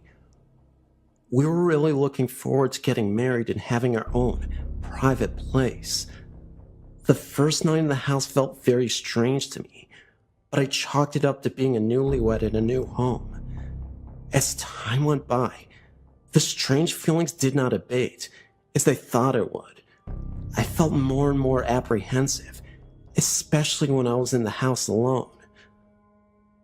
The house made very strange noises when I was there by myself that it didn't make while Sandy was home with me. Also, I asked Sandy if she heard any strange noises when she was there alone, and she said she didn't. I tried to ignore the noises in apprehension, but it was getting harder and harder from the upstairs. There were just the two of us in the house, and the bedrooms upstairs were only used for storage. The footsteps seemed to pace back and forth in the upstairs hallway. Sandy claimed she never heard any of the sounds and was calling me paranoid and crazy. At first, the footsteps were confined to the upstairs, but eventually they came downstairs and into our bedroom.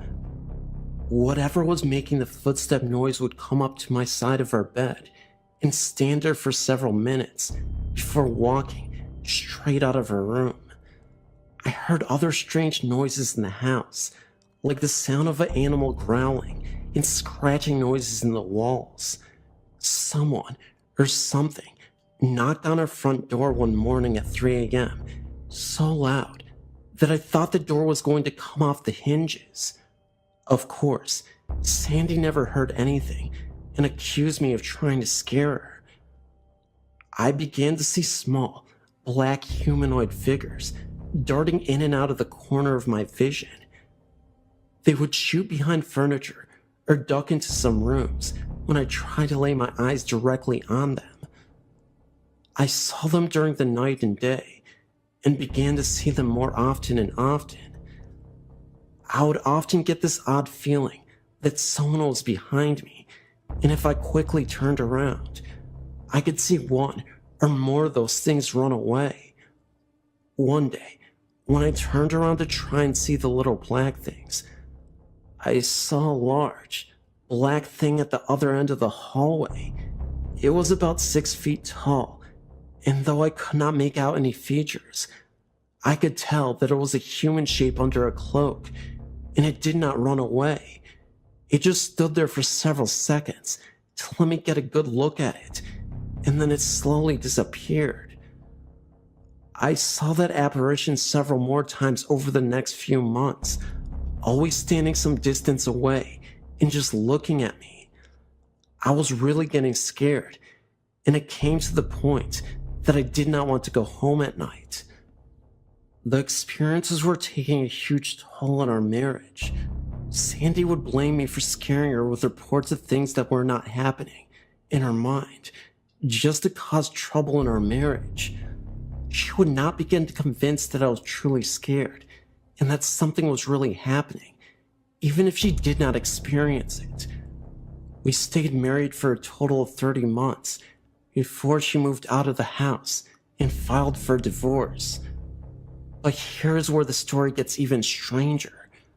The day she moved out of the house, the frequency and intensity of the experiences began to diminish.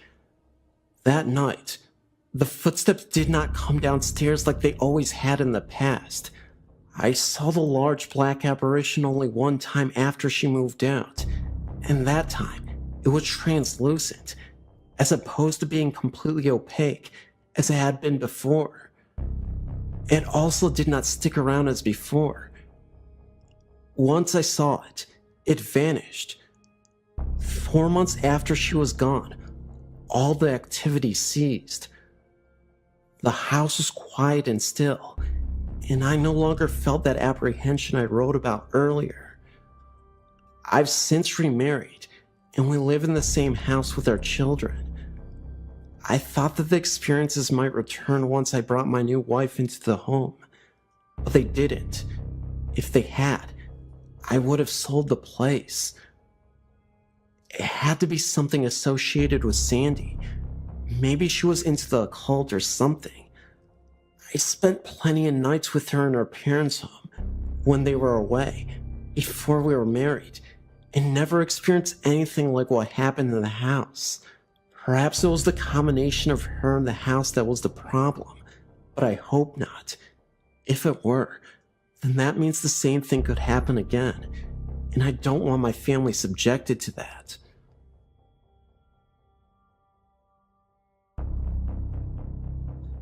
I'm writing to tell you my story.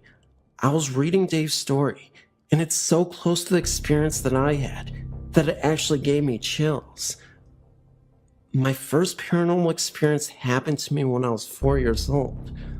All the experts say that things that happen to someone before the age of 5 is very hard to remember. The funny thing is that I can remember my experience like it was yesterday. My mother, sister, who's 3 years younger than me, and myself. I remember being asleep in my bed and waking up very suddenly. I looked at the doorway and I saw this full-bodied figure. The only thing is that it was completely white. I'm not talking like white, like a white wall. I'm talking white like energy. This figure to me was a child. The reason I believe this is actually because of its height. I mean, it did not have a face or anything like that. It walked towards me and got on my bed.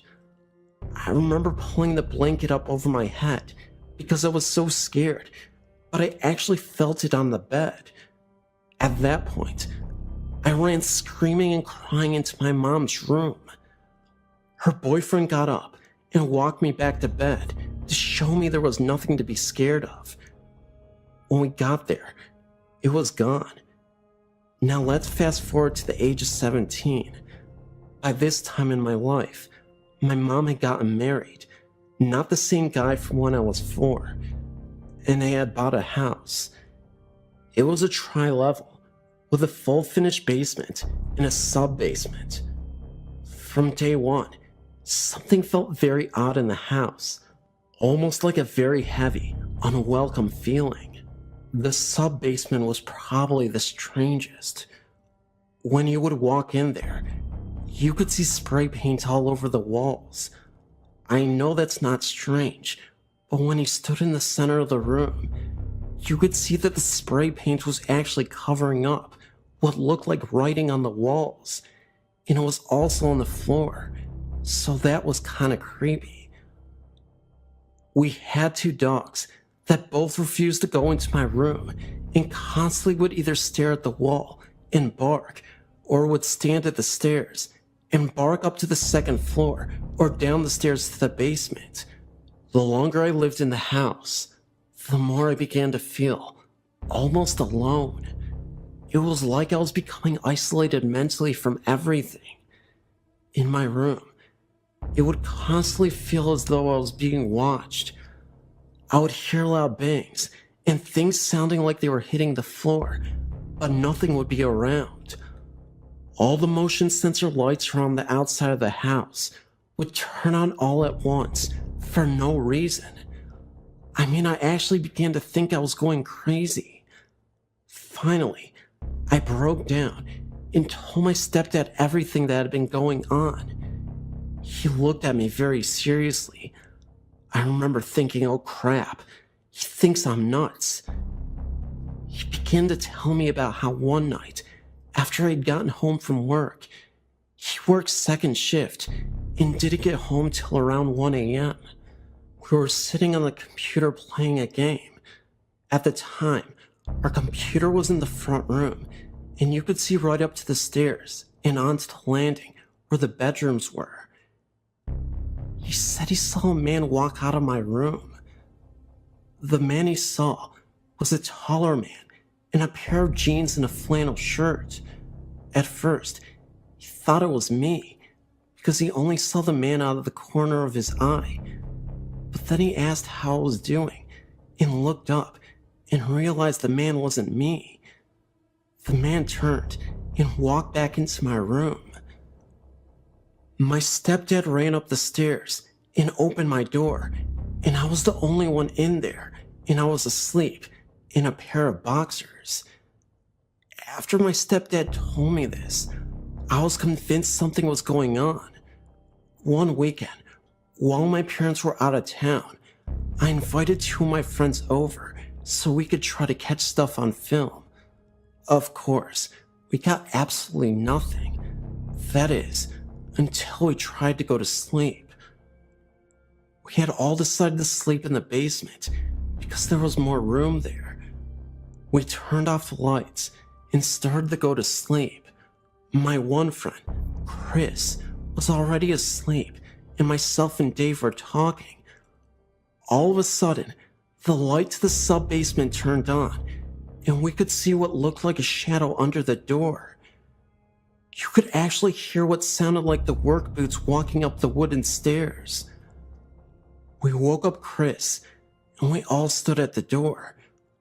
We really thought someone had broken into the house. We opened up the door, prepared to beat the crap out of someone, and there was no one there. We walked downstairs and looked around. We checked the windows and everything. The windows were shut and looked like no one was there. There are a lot of things that happened, but it would be like writing a novel to tell them all. I just thought it was kind of creepy how similar my story is to Dave's. This experience happened when I was in my late 20s, back around late 1994 or early 95. I was laying in bed asleep. I felt something touch my face, and I woke up. I was face to face with a smiling old man. He crawled backwards out of my bed and stood there smiling at me. He looked like he was Caucasian descent, in his 80s at least. He had a glowing light all around him. He looked like he was at peace while staring at me. I have no idea who this was. Furthermore, I don't know why I wasn't afraid of him. He definitely looked scary to me, and I had roommates at the time. I don't know why I didn't go running down the hallway to get someone. I just stayed in bed and stared at him. Again, I wasn't afraid at all. It was almost peaceful. He faded away, and I looked at the clock in front of me. It was 3 a.m. in the morning. I stayed up a little while, and then went back to sleep. How do you talk about something like this? I didn't tell any of my roommates when it happened.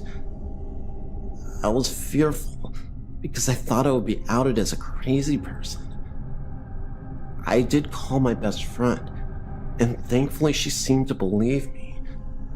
I gave her my rocking chair, and she wanted to make sure the spirit was not standing next to it. So yes, I think she believed me. I've thought about it a lot over the years, trying to figure out who this could have been. I told my grandmother. She's Catholic and thinks it was an angel. I've never met my father, and I have no pictures of him, so I don't know what he looked like. But perhaps, maybe this could have been my father? My mother is Spanish and French, and supposedly, my father was of Caucasian descent like the spirit of the old man. So again, maybe it was the father or grandfather that I never met. Who knows? Since then, I've now had a husband and children. I mentioned it once to my husband. He looked at me like I was crazy, and I'm not allowed to talk about it again. Anyway, thank you for reading my story. I know it sounds unbelievable, but it's the best I can do to tell you guys.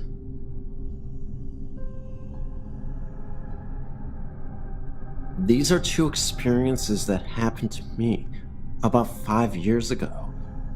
Here's the first story. My house is 6 years old and has never been lived in by anyone else. This started about 2 months ago. I'm laying in my bed alone, with the door to the hall and the door to the bathroom open. I swear I see the door open a little bit and then go back to where it was. I then see black figures with little or no shape appear in the doorway. Then whoosh, they are gone. I also saw what looked like people I knew, who will stick their heads in the door and then turn and leave. Last night I was asleep when I felt something nudge me 2 times. I woke up to see this black form standing beside me. It stood there for about 2 seconds, then vanished out the door. The most interesting aspect of this all is that these figures have no legs. They are just a black oval shape with no faces or arms. Just a black form. Last night was the first time it really scared me. I felt like it was the Grim Reaper asking me to follow it. Now on to my next experience, which was even spookier, I might add. I was working in a gym at a hotel in Moodsburn near Glasgow. One night, I was getting ready to leave for the night. The route I had to take was down a dark corridor to the main door. This was a walk I had made many times before, and had never any problems. But this night, as I was going along, I felt like I was being watched. As I got to the end of the corridor, I turned to close the door when I saw what looked like a white shape running towards me. Needless to say, I closed and locked the door very quickly and sprinted to the bus stop outside the hotel. The next night, I was working again and decided to see what could have caused it.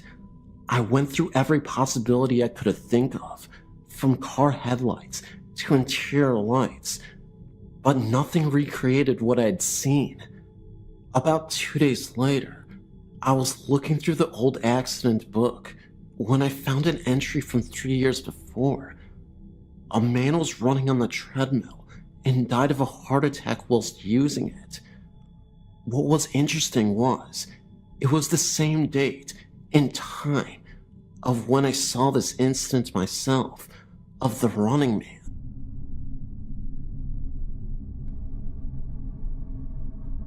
This happened to a friend and I back in the mid-1960s, when we were 12 or 13 years of age each, and we were camping with our church group, and while we had some free time, Alan and me as in Mark, decided to do exploring on our own, so we set off towards the perimeter of the park, where we found a fence that we could easily squeeze through, surrounding the park property. And bordering some large open cow pasture land was a grove of trees right smack in the middle of it. We set off across the pasture land towards the grove of trees, and much to our delight, for it was a hot day, we found a meandering stream in the grove of trees that was about 6 feet deep and about 6 feet wide, and it wandered all throughout the grove.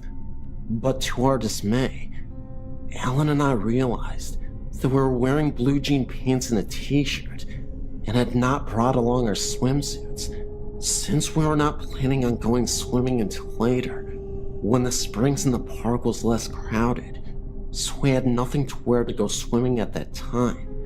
But Alan convinced me that there was nobody around to see us, and we could go swimming like they used to do in the old days, by going swimming in the nude, or skinny dipping, and nobody could tell we had nothing on.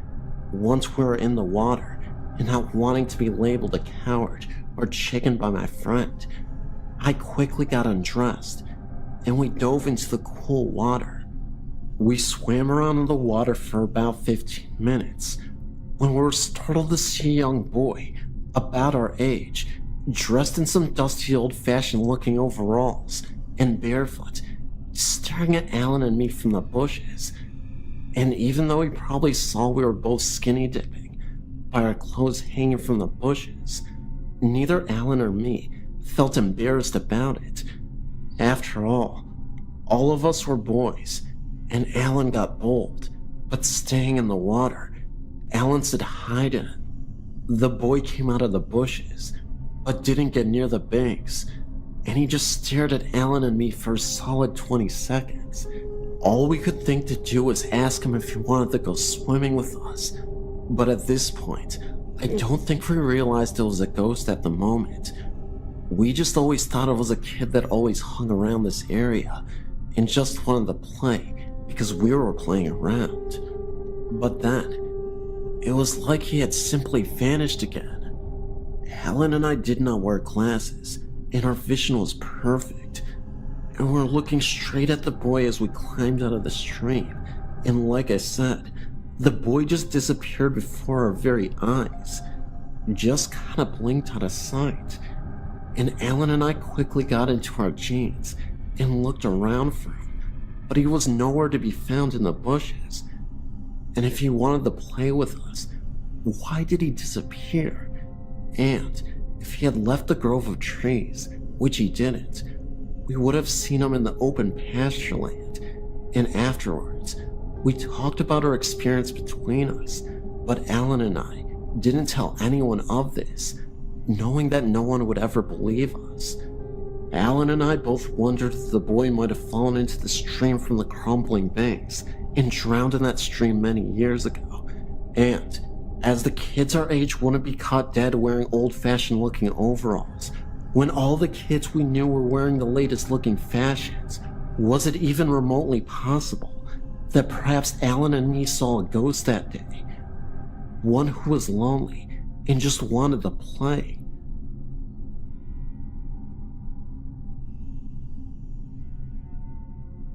I worked at a place called Dowling as a janitor for a year. My shift was overnight, and for 3 months, I worked that shift alone. I never saw a purple orb, but I did spend a lot of time outside. What I can tell you is that after the creepiness of being in a big building all alone wears off, there are still sounds and such that can't be explained by me. Every week, if not every night, doors would open and close by themselves. Me and the others would go chasing these noises, thinking there was someone in the building, but of course, there was no one there, or I wouldn't be writing to you. And the security company wouldn't call to say an external alarm went off, so there couldn't have been anyone there. Sometimes we'd be in the library, and we'd hear one of the counselor's doors open and close. The library was the same room, but divided by office walls from the counselor area. Sometimes the classroom doors would as well. At times, I'd be in the gym and would chase the sound of footsteps. The place does make a lot of building noises. It's difficult to report on anything I heard in the auditorium, the creepiest place in the school, because the roof and heating systems would collaborate with the big empty space to make many mysterious noises that could be too easy to explain away. Plus, the auditorium was creepy because it was always dark until I would clean it, and there were so many access areas, such as backstage or the lighting area above the stage and the several doors, that would really just make me paranoid. Having said all that, I did sometimes get transfixed on the idea that an emaciated naked woman was watching me. I only got that feeling in or around that particular room. It makes no sense to me, but I did avoid it. The band room was also a little creepy. I would sometimes take my lunch there so I could listen to the radio, and the doors within would make noises like they were opening and shutting. There was one definitive time that I also couldn't explain. I went into the library and locked the door behind me because I was hearing so many noises around that door that night. Then, I climbed over the wall to the counselor's area and unlocked that door so I could rush through it when I heard the noise. Sure enough, the library door tried to open because I heard the deadbolt hit the door frame. So I ran to the hall and listened for footsteps, but there were none. I ran to look down both north and south halls along the library. There was nobody, and there was nowhere to hide. I didn't think someone could have gotten away like that, not in that manner anyway, without making enough noise for me to hear it. A similar thing happened one night when all 3 of the overnight janitors were in there. We heard the noises in the counselor's area, so I climbed the wall while the other guys went to the doors but nobody was there. I want to assure you of two things, even though these aren't really the most impressive tales. First, I don't really believe in ghosts. I'm open enough to the idea, I guess, but anytime I heard a noise, I would go looking for somebody because I assumed it was an intruder. There were times we had intruders, and times people who had rights to the building were found. However, there were so many times that we were sure there were noises, and so little chance for whoever was making them to escape, and we still found nothing, that I thought you might be interested to hear the story of Dowling from someone who was there for a long time. The building stopped creeping me out by itself about a week after I was working there alone. I heard voices and chased them, but the air unit, the building setting, and other normal noises stopped giving me the jitters by the time they became normal for me. I don't really believe in ghosts, but I saw the purple orb listed on the website after a night of chasing these noises, so I decided to write this to you, albeit 2 years after the fact. Last thing I want to say, there are 2 creepy stories about the place from a source that I'm not sure I trust, but I'll tell you anyway. One time, this guy saw people in robes walking into the woods west of the building. Another time, a girl was taken advantage of in the auditorium. A funny, unbelievable, but true story from the overnight shift. Ninjas attacked the school one night and put one of the soccer goals in the atrium. The kids did this for their overnight prank.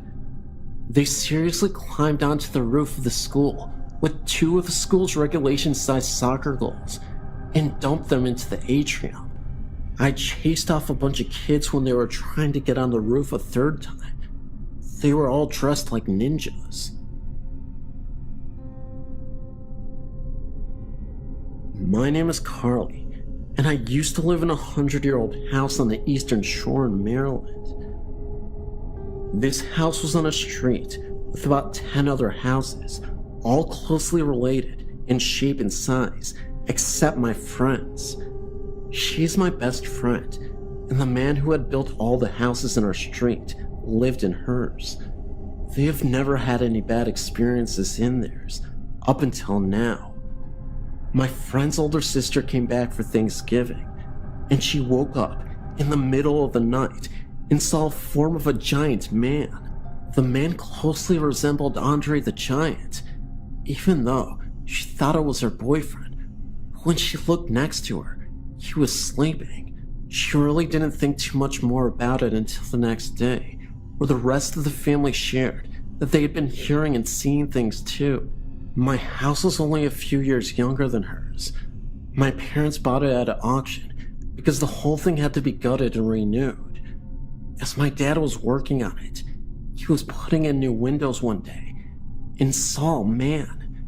He was crouched down with his face right up against the wall, looking at the window he had just put in. The man saw my dad get up and disappeared. I've had my own experiences too. Like, we used to hear someone running up and down the halls at night. My room was right at the end, and my bed looked out the door. When the person got to the end, you could hear them turn around and run back. That wasn't too bad though. I also remember going into my room and saw a crowd of people. They were all dark figures with the outline of a trench coat that were so long you couldn't see their feet. They slowly faded away, and I didn't go back in the room for weeks. I would stay in the other guest bedroom. I had a great aunt, and she was a psychic. I loved her. We had the strongest bond you could ever have with anyone. She died of cancer, and it was terribly hard on me. I ended up with some things of hers, like her tarot cards, but most importantly, her angel cards. I'd just gotten these, and I was up in my room playing with them when I pulled up one card that had a picture of a lady on it. This lady looked exactly like my aunt, and she was surrounded by animals. My aunt had a basement full of bunnies, birds, fish. She had 5 cats and 5 dogs. The message on the card said, "A message from your loved one. I'm fine, very happy now. Don't worry about me, and don't forget about me, but don't let me overtake your life." Then it said goodbye, and I love you on it too. After I read that, I teared up and ran downstairs. I showed my mom, and she couldn't even believe it. I couldn't believe it either, so I got scared and told my mom to take the cards out of my room, just in case. My mom put it on her dresser. They were there for about a week or two, and then they disappeared. My mom never moved them, and neither did anybody else. No one had touched them, and they had just vanished. I'm for sure that was her final message to me. Maybe not forever, but just so I wouldn't worry. It was her proper goodbye. The week before Thanksgiving, my son and I were emptying out a house that was to be torn down and this new one brought in. We were standing by my pickup truck, which we were loading, and he happened to look at a bright light in the sky and said, "Hey, look at that. Is it a plane?" I looked up, and there were no flashing lights, just looked like a wide set of headlights, no other colored lights. I thought at first it was a plane, but no sound for as low as it seemed. It came over slow and headed east, and I thought it would disappear, like over the trees, like the planes that come over do. But instead, it went up, and did so very quickly, until it was a speck that disappeared. I still wonder what it was. Was it a paranormal entity, like an orb or some sort? But maybe something different, like even a UFO. It's hard to say. But back in 1990, my husband and I were talking outside and happened to look at the edge of our 40 acres. There, just above the trees, was a long cigar-shaped object that covered the entire line of the 40-acre parcel. It had flashing lights and looked like windows were along the side of it. It was reported in the newspaper, as a lot of people saw it that same night. It made no sound at all. My son passed away in August of 2008, and I've had my grandson say that he sees him in my bathroom. I find that strange. Last week he came to me and his mother and said that there was a man in my bathroom and he needed to put his clothes on. When I found my son, he was naked. My grandson didn't see him that way, the way he passed away. He has told me many times that there are ghosts in my house. We have heard doors open and close, and sometimes the floor's creaking. Like last fall, I'd gone in my bathroom to turn off the lights the kids left on. I called out to him, thinking that maybe someone was still in the bathroom. Finally, I said loudly and impatiently, "Who is in here?" I heard a voice distinctly said, "I am," very quietly and clear.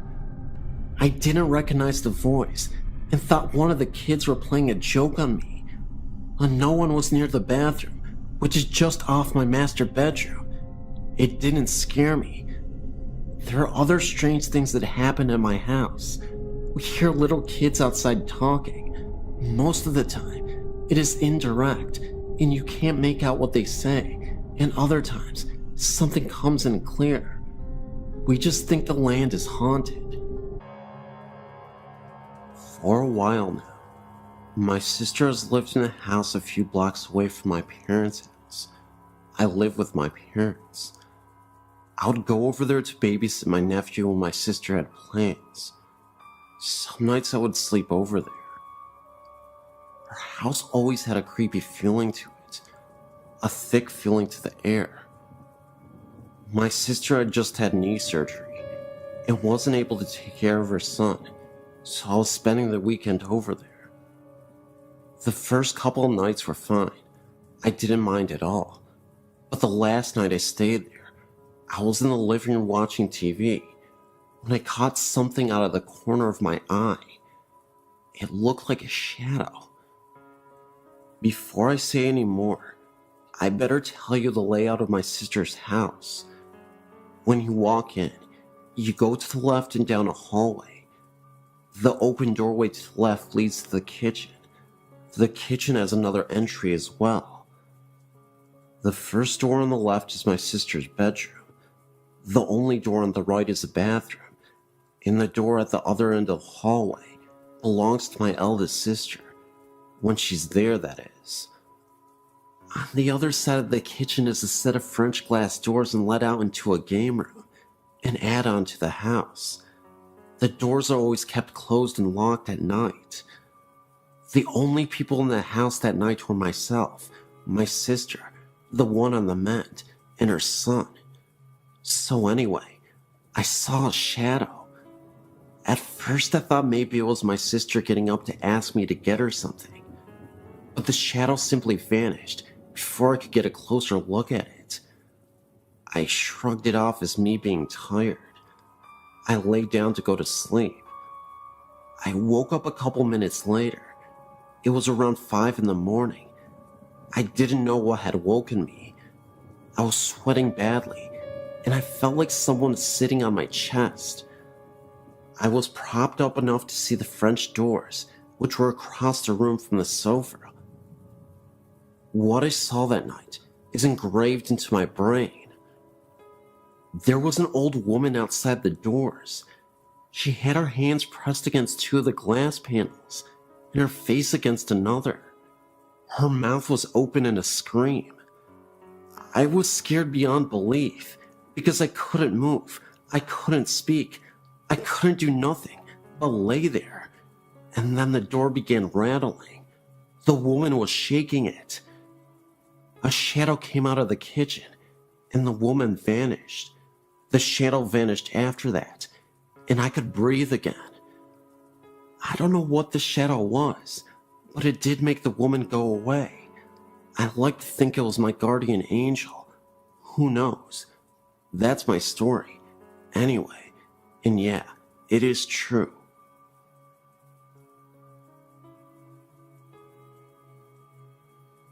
My mother was born in Austria-Hungary in 1908. When her parents immigrated to the US, they left their 3 children behind in the care of their grandparents. It was 5 years until her parents were able to return and bring the children to the US. In that 5 years, my mother became very close to her grandfather and went everywhere with him. She arrived in the US as a 13-year-old, grew up, and married my father. They were a young farm couple living in rural Ohio. One night, my mother awoke to see her grandfather standing at the foot of her bed. He was smiling at her, but did not speak. She relayed that she pulled the covers over her head and then looked again, and he was still there. She then tried to wake my father, but when he awoke, her grandfather disappeared. She had the overwhelming feeling that her grandfather had died.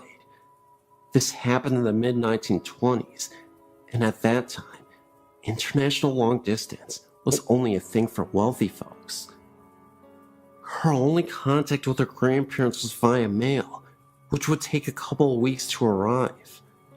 Sure enough, 2 weeks later, she received a letter from her grandmother verifying that her grandfather had passed away on the same day and approximately the same time that he appeared in her bedroom. My father attested to the entire happening. This was always our family ghost story that no one ever had a reason to doubt.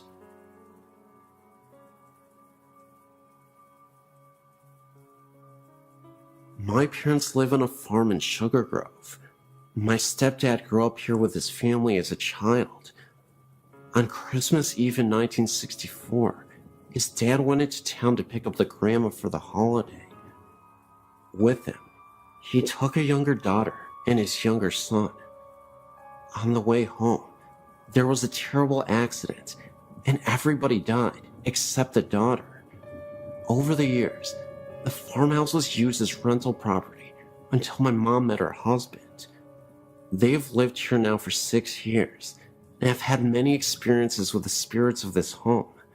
I, too, have had some of the same. There are many, many voices that we hear. Marbles rolling down the hallway upstairs, foot noises walking up and down the stairway, clouds of light and dark smoke throughout the entire house, doors open and close, things come up missing, then are returned within days. If you are alone in the house and stand by the sink, you will soon hear a voice that asks you to go away. It will repeat until you walk away from the sink. Standing outside, if you look up into the window upstairs, sometimes you will see a vision of a woman standing in the window. This is believed to be Grandma. I have an 11-year-old daughter that has walked into the downstairs bathroom and ran out, stating there is a man standing at the bathroom sink. He will only turn his head and look at you, and then turn back to the mirror. He hasn't spoken yet. When my parents first came here, they slept upstairs. They had to move to the downstairs room in the winter because no matter what room you are in up there, it is ice cold. We have used electric heat sources to try to generate heat, but it doesn't work. There are also apparitions of faces, white in color, etched into the door of the master bedroom. These appear darker at times and lighter at other times. They appear to be stuck in the wood of the door. It's believed by everyone here that the spirits and happenings of this house are all those family members that were killed in the crash. After all, they all did reside here, and I think they still do.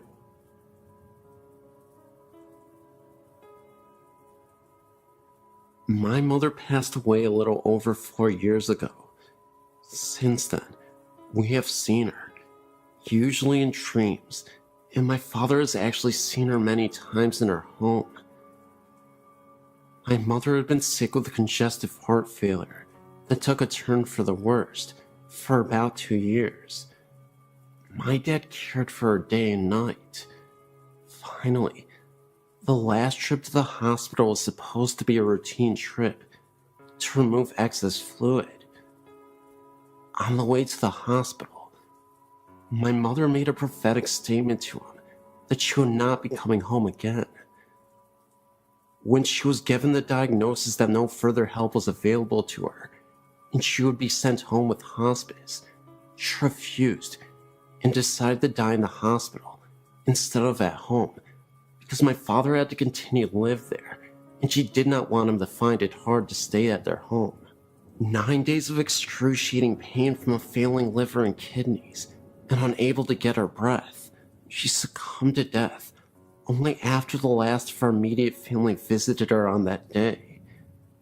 It was as if she had waited until she had seen her husband, children, grandchildren, and son-in-laws before she was ready to go.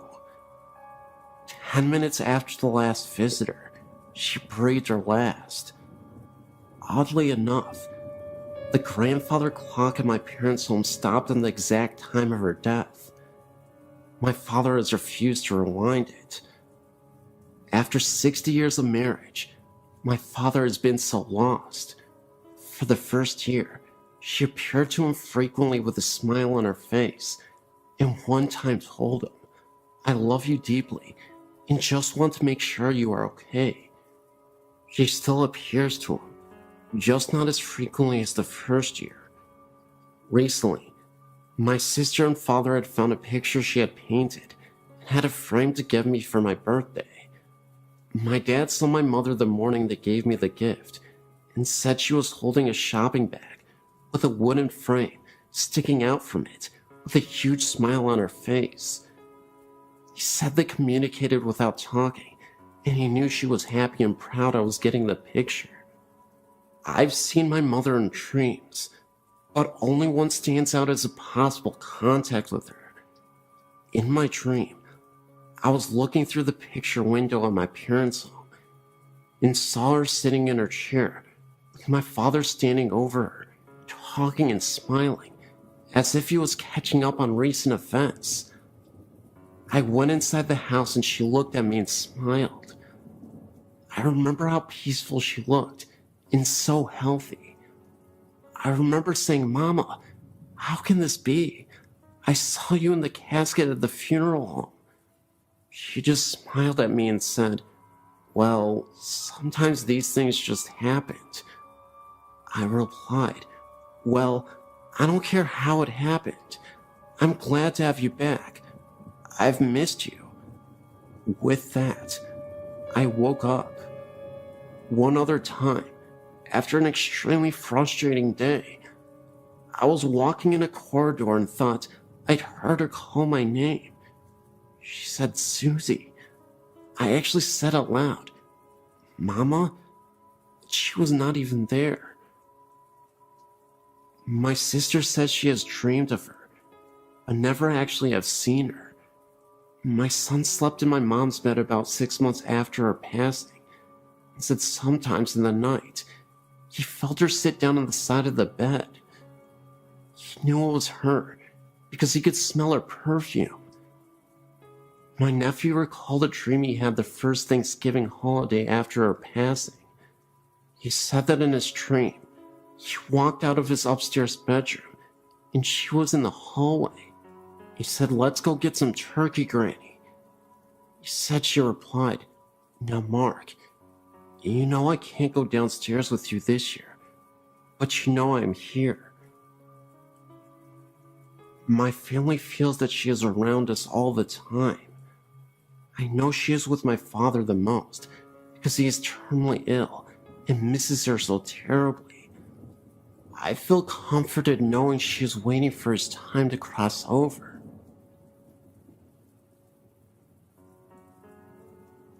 My mother is a current janitor working at Rockford College, and one of the buildings she is assigned to cleans happens to be the Burpee building. There, she and some of the other ladies that work with her have lunch in that specific building every work night.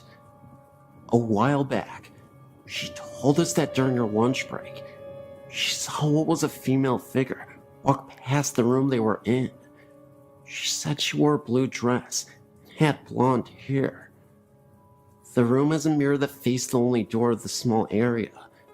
She said, and I quote, "I glanced at the mirror, a habit of doing when you're in that room a lot, and saw this thin, transparent figure walk past the door. I thought it was one of the other girls that was walking by, but it wasn't, until I realized that no one that night was wearing a blue dress or had dyed their hair blonde. I walked out to see if it was a trespasser, but saw no one in the hall. I called security and asked them if they allowed any blonde, blue-dressed girl on the property. They denied doing so, confirming my suspicions that it was possibly a ghost.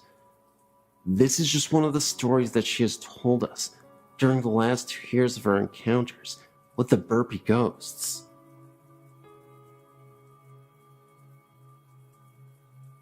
This just happened to me just recently, on February 8th, 2008, when I took a ghost tour of the Tuang Cemetery in Brisbane, Australia. First of all, I'd like to keep this to myself anonymous. Secondly, what I saw is true, for I did some research to see if anyone else experienced what I saw that night, and, as it turns out, a few people over the years saw it too. It was cold and partly windy that night when I turned up at the ghost of the Tuang Boneyard, Brisbane's oldest and biggest graveyard. There's a lot of strange stories connected to this boneyard, like a vampire. There's only 2 boneyards in the world that got fair dinkum vampires, Highgate in London and Tuang in Brisbane. The Bleeding Grave and Walking Statue. Yes, a wandering statue.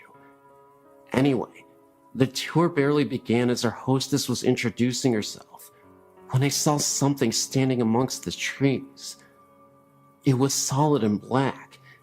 It was standing there watching us. I saw it, but I thought I was seeing things. Excitement that might have sparked off my imagination. But as I walked past this spot, there was nothing there to resemble that figure. But yet it was real, as you and I. It wasn't until a few feet ahead, I heard a weird clang sound right next to me, as if someone was banging on a pot or whatever. I thought it was the signpost rattling, but there was no signpost anywhere. Now that was frickin' weird, I thought, as I hurried on, looking behind me. Most of the night I felt we were being followed by something, as I was tailing Charlie. Best place to be on a ghost tour at the end of the line. Things started to get a bit stranger, like the cold wind I felt touching me if there was no wind blowing. The same thing happened again 2 nights later, when I felt something touching my neck in my own home, or seeing things at the corner of my eyes. When I turn around, there will be nothing there. I thought I was ready for the madhouse at one point. I know that I saw something, so I researched it, and as it turned out, others saw that same black figure at the same spot where I saw him or her, whatever the heck it was, and heard the same clanging sound I heard, so I didn't imagine it at all. I hope I didn't. That's my story. I've got other great spine-chilling tales, which I'll put up ASAP, but this was the first experience I had in years, except for the ghost of my dog who came back for a few nights to bark goodbye to us.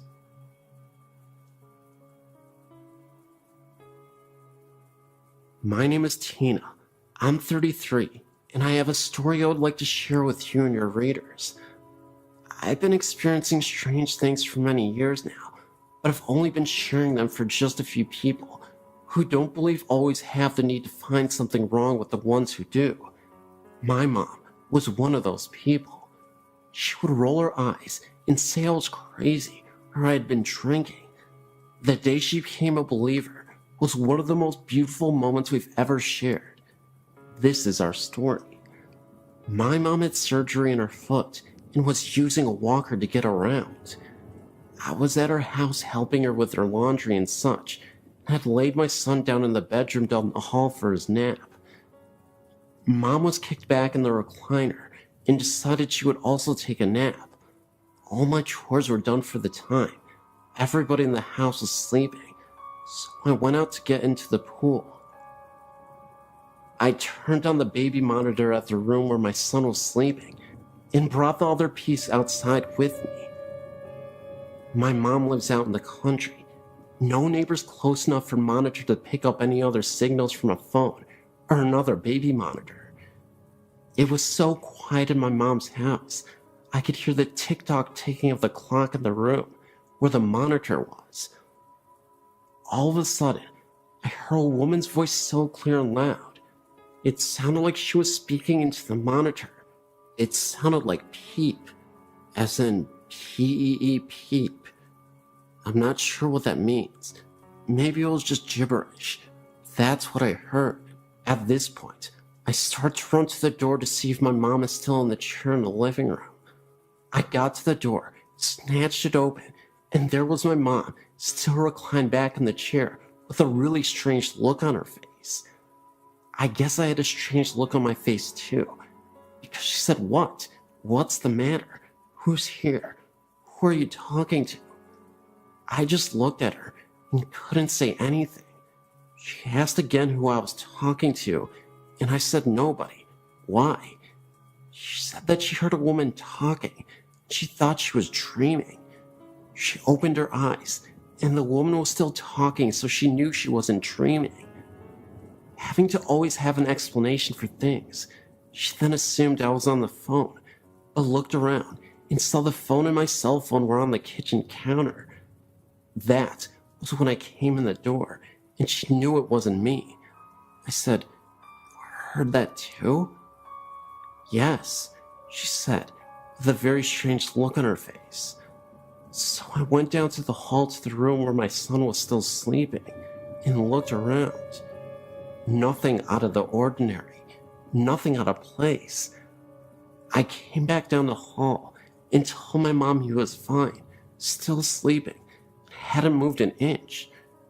She was a little freaked out, but she started asking me questions about my great-grandmother, who often visits me, and the places that I go. I never met my great-grandmother in person, but I've had many run-ins with her spirit. My mom didn't want to believe that Grandma visits her too, but after that day, she started to believe, not only in ghosts and spirits, but in me too. Thanks, Grandma Daisy. This is a true murder story that happened around the early 1900s in the Woods and Mooring Circle, Mapleville, Rhode Island. This story is a more true and detailed story of the one before that my great-grandmother told me about. Catherine was a mill owner's daughter. She was a very pretty, tall blonde. She was engaged to a local farmer, Robert. Catherine, though, had one problem. A man, who some say had mental issues, was stalking Catherine. His name was David. David would send Catherine letters of how much he loved her, and how they could have babies together. These letters disturbed Catherine. He would watch her through the window and follow her wherever she went. One day, Catherine confronted him and told him never to talk to her again. David thought this was like a game, so he proceeded to send disturbing letters and watch her at all times. As a few days went by, he gave up. With this, he had a plan. If he couldn't love her, no one else could. So one day, while Catherine was going to the woods to get water for her family, David followed. First, he stopped at Catherine's fiance's farm. Robert was working on the farm as usual, and David came in from behind and stabbed him in the back with a pitchfork. Then he went off to find Catherine. Catherine was sitting next to a pond under a hemlock tree. David pulled out his knife and stabbed her through the neck. She screamed in pain as David ripped open her body. As she died, David messed with her dying body. Afterwards, he took her organs out, cut off her breasts, and nailed her heart to a tree, covered in blood. David went home and took a nap. He was supposedly awoken by the sound of dripping. He looked around his room, and it was covered in blood. In the middle of the room, Catherine stood there cursing at him. David had gone insane. He wrote his last letter to the police, telling them what he did, where her body was, and all that happened. He drowned himself the next day in a river. His body sprawled out on a rock, broken. Catherine and Robert were buried in a now abandoned cemetery, and David's body was thrown into a pit. During a biopsy, they found a heart in David's stomach. Some people think he swallowed her heart, while others think Catherine put it there. Still, rumors persist that late at night in the cemetery, you could see the couple holding hands as if nothing ever happened.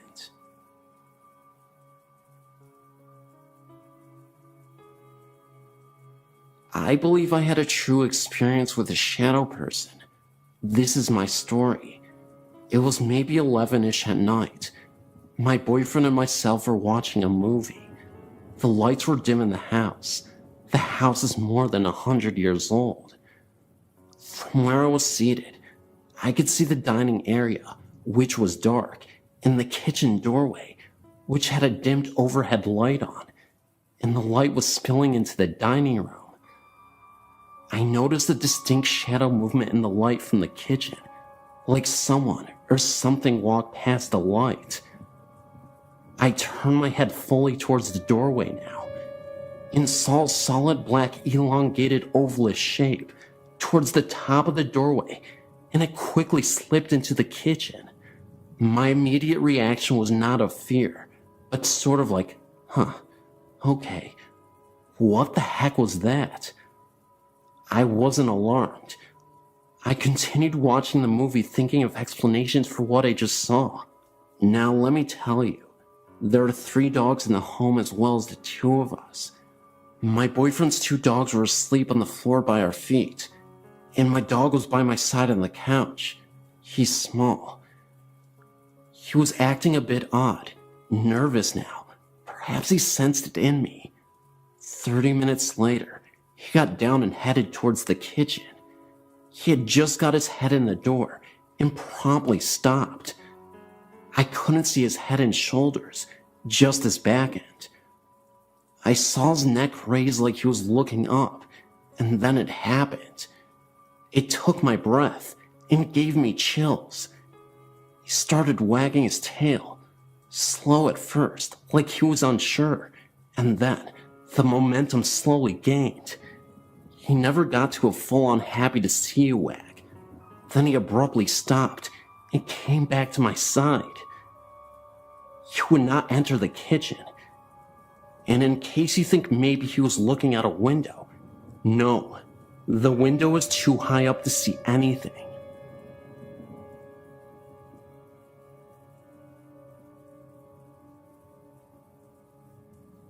My name is Guy, and I would like to share my experience at Lambertville High School. I've been there numerous times. I live about 25 minutes away in Pennsylvania. My friends and I are ghost hunters, and Lambertville is a favorite spot of ours. The first time I visited the school was about 2 years ago, in 2005 and 2006, and I've been curious about it ever since then. I've had many comments about history of this amazing site. I've been through some of the school, not all of it though, because the building is in poor shape. The first time we went, we didn't encounter anything out of the ordinary. Back then, we had no equipment except our eyes and ears and flashlights. We really didn't venture inside until the second trip, but that was during the day and also uneventful. The third trip back to the school was a shocker that still gives me chills to this day. We went on a summer night, around midnight, or maybe a little later than that, and not a smart thing to do, but we didn't know any better. We parked the car out in front of the steps leading up to the school. We were to go in shifts up and into the school. 2 go and 2 stay in the car to watch for cops. We were there for 5 minutes before 2 of my friends came sprinting to the car screaming, "Drive, drive!" Me and my friend, who stayed in the car, were wondering what was literally scaring them to insanity. What they told us was pretty crazy at first. They said that while they were walking up the steps to the school, they heard the sounds of little children, little girls, giggling and laughing. At first I didn't believe it and wanted to go back to experience this for myself. I'm the kind of person that has to see to believe, but it's the hope of that proof that draws me back to the school. Anyway, that incident was about 2 years ago, and between my friends, it has been just a story with no proof. No proof until now. Last week, May 2008, me and my friends met up again, thanks to school being finished, and decided to go back. We went that night around 10 to 10:30 and stayed there for a good hour and ventured inside. Though we heard no laughing, I'm still a believer. I believe my friend's story and everyone else's stories of little children laughing because I caught it on tape. I recently purchased some equipment to help capture paranormal activity, and the most valuable tool I had that night was my recorder. It's amazingly lucky that I caught anything at all, because I only recorded audio for about 7 minutes of our hour-long investigation. And all but about a minute of the audio has voices on it that were not ours. I also caught the voice of maybe a teacher or student saying, "Does he seem okay?" in a 2-minute long conversation with what I believe is a female and a male that answers the question that I ask. I've showed this tape to my family and friends, and they all hear talking as well, and the laughter seems to freak everyone out. I wanted to make sure that what I was hearing was, well, what I was hearing. When I heard the laughing on the tape, I thought, my God, they weren't joking or trying to scare us. They really did hear something that night, something that I would like to share with your website, if that is alright with you. I just want to know that there's something other than this life. And that is what draws me to the paranormal. Thank you for your time, and thank you for reading this. If you have any comments or questions, please feel free to ask. I'd love to share these clips with you guys and your viewers.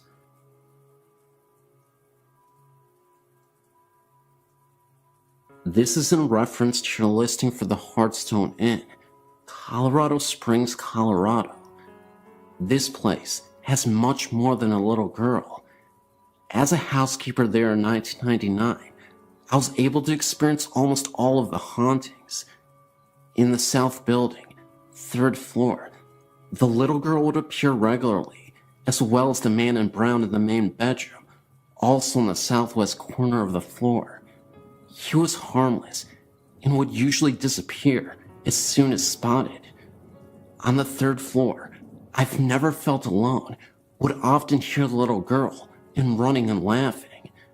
2 of the 4 bedrooms on the 1st floor share a bedroom. I learned to prop the door open while cleaning, or I would be locked in. The first time I was locked in, I rattled the door and was screaming for the other housekeeper. I was nearly hysterical when she let me out after about 5 minutes. Also in the south building, 1st floor, there was a bedroom at the end of the hall that used to be under the stairway. The back stairway of this building, when it was a hotel, led outside. Many of our guests reported having the dreams of the woman in this room. I would feel her, but never see her. I would have trouble with the lights and an unwelcoming presence. On one occasion, the owner, David Oxhandler, spent the night in the room on having a very vivid dream of this woman and dismissing it as a dream. He was too shaken to go back to sleep.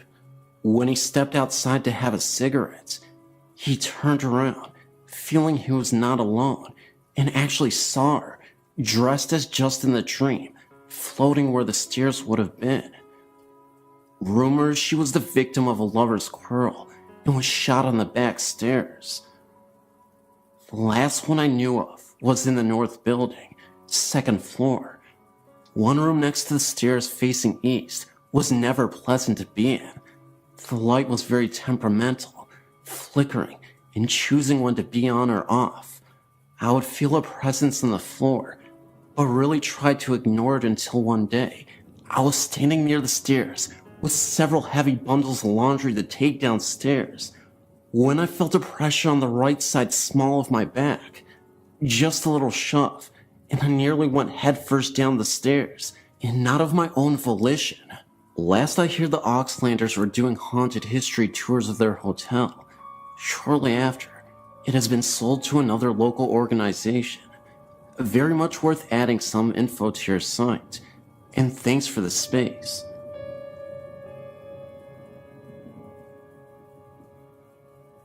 My wife and I had several experiences in our apartment over the last 3 years we have lived here. It began with hearing noises and creaks in the building early on, and slowly evolved to seeing shadows in the middle of the night in our bedroom. We both have had experiences where we thought to have seen a little boy in blue pajamas looking at things in our bedroom. 3 major events have occurred, which I'll describe in detail. Event 1. Summer of 2006. My brother was staying over because he is a minor, and our mother was going out of town. We had woken up late to eat breakfast and were playing a game of cards. As we are brothers and there is a significant age gap, we sometimes argue. I was being a little bit of a jerk, picking on a card selection he had made, when our kitchen trash can started to rock back and forth. We were the only people present in the apartment, and we were about 10 yards from the trash can.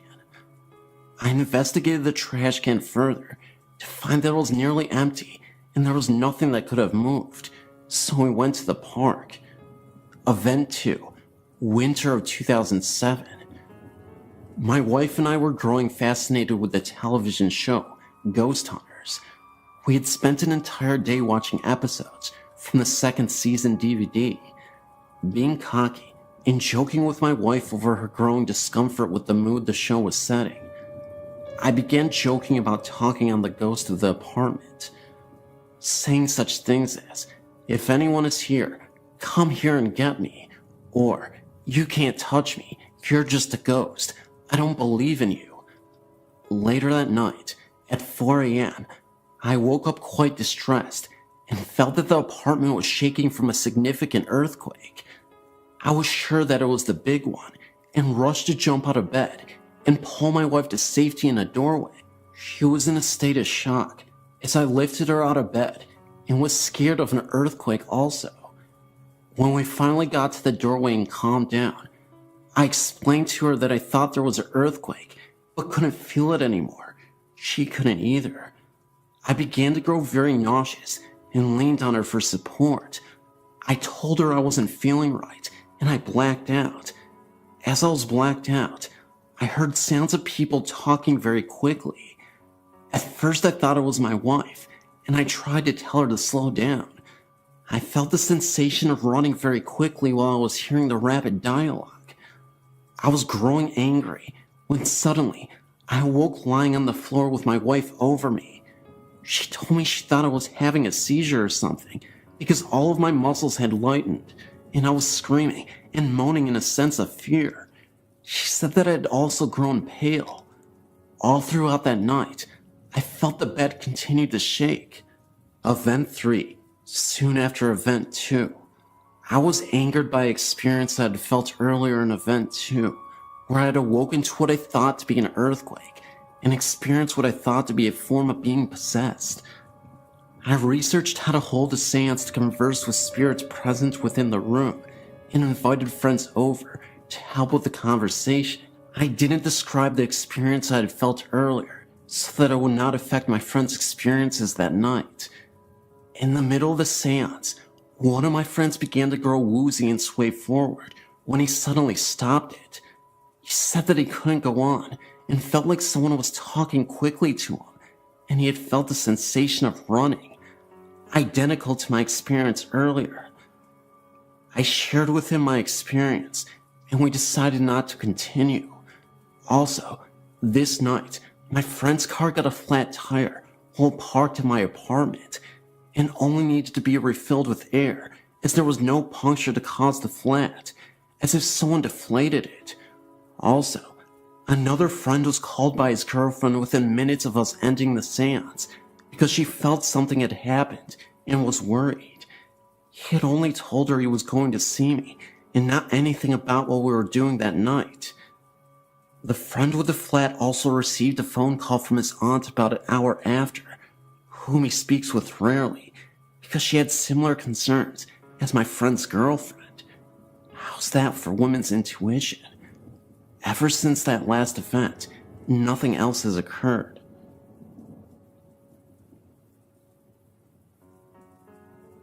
This is a personal experience that to this day has left me shaken. There is something wrong with this apartment complex. My experience centered on the apartment we were in, but from other residents, I heard other tales that made me really not want to live there, and as soon as I could get out, my husband and I certainly did. Huntrail Apartments located in South Lyon. There is a huge tree right directly in front of it. Apparitions have been seen in the little hallway between bathroom and bedroom. The panel in the hallway leading up to the crawl space had moved on its own. Personal experience was actually in the bathtub and the only one home when it happened. I'm all of 5 foot and that ceiling is a good 8 feet. There was no way for me to get up there. We figured that the only way to move that panel was to be up in the crawl space. Each crawl space is self-contained. EVPs have gotten into the apartment of a young woman with an accent saying, "Can't stay too long," and "Sleep." Both still have. If you leave the apartment door open while taking a shower, you get this feeling that you are being watched. Then look out. You see the retreating figure of what looks to be a young woman. I'd had this happen and thought I'd left my apartment door open, and it was a neighbor, and upon investigation, found my door deadbolt was locked. Numerous pictures of orbs and odd shadows have been captured in this apartment. All still have. Late at night, you can also hear someone walking past the apartment, and when you go to look, there is no one on the walkway. And considering where the apartment is, there's no way for someone to get down it quick enough without hearing the sounds of running feet. Have had an experience of having the front door hit several times while I was to peephole, and no one was there. Stories were also told to me of the laundry room in the same building is also a place of odd occurrences. Feelings of being watched and hearing a young woman's voice. Have felt the being watched part, but considering that the old furnace system was right there in the laundry room, I dismissed it. A lot of my family and husband's family refused to spend the night there just cause the place gave them the creeps. And this was prior to some of these events happening. I've tried to find out if there have been any deaths or murders or anything on that ground, and I came up with nothing. All I know is that the place was just, there was something wrong with it, and I wish I had never moved into it.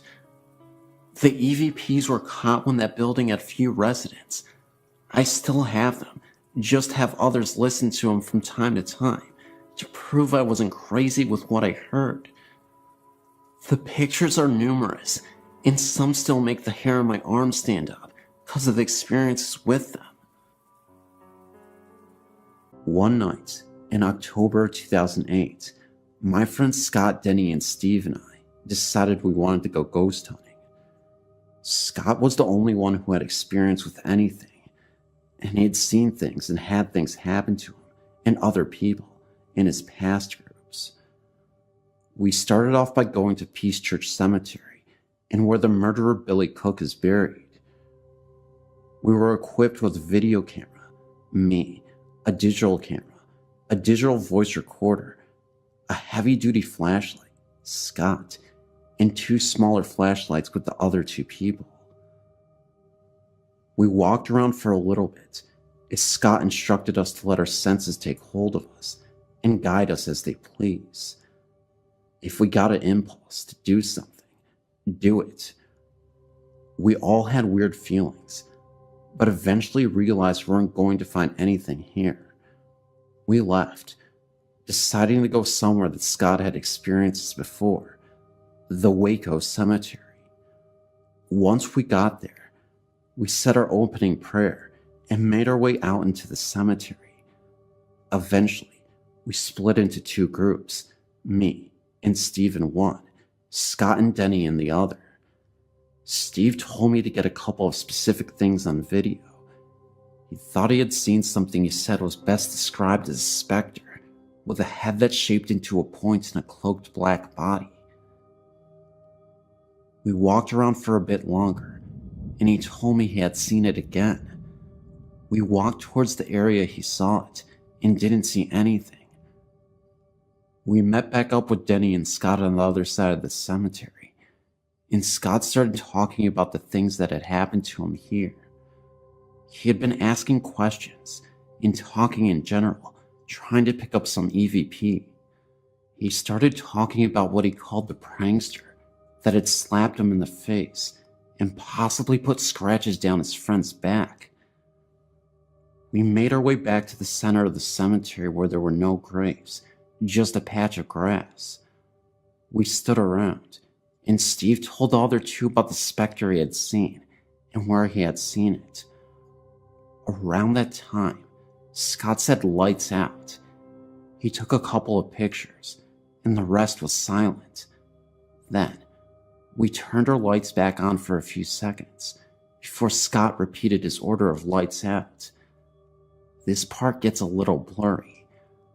I can't remember if it was before or after we turned the lights back on. But Scott is a big guy, wide and tall. He fell backwards onto Steve, who would have fallen on me had I not moved in time. He had fallen hard. He laid there and just looked confused, and his face was red. His glasses had flown off of impact of the fall. He asked where his glasses were. Then he asked, "Did I fall?" We tried to explain what happened from each of our perspectives quickly, as we were pretty freaked out, since this was our first experience. He had asked a couple more times as the rest of us came to the conclusion that he fell too hard to have just fallen from a loss of balance. I, for one, think he was pushed by some force. Anyway, we got him up to his feet. He looked around and said, "We're leaving." Scott was shaken, and that was all we needed to hear. As we walked back to our cars to say a closing prayer, Scott started coughing, which progressed into dry heaving. We had 8 Hardee's before we went to the first place, so we knew that he had something to throw up. We stopped to wait for him, and after he felt better, we proceeded to walk to a space between the cars to say the prayer.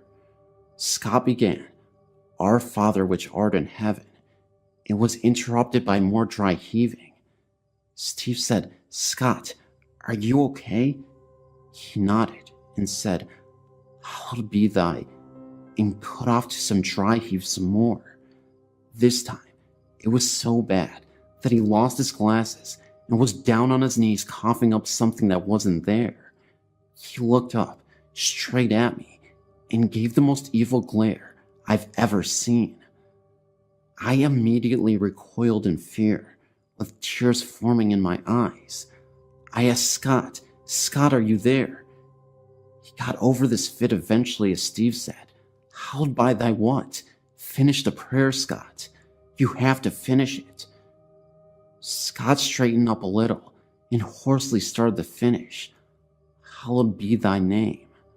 Again, the same occurrence had just happened, and he just kept coughing and dry heaving.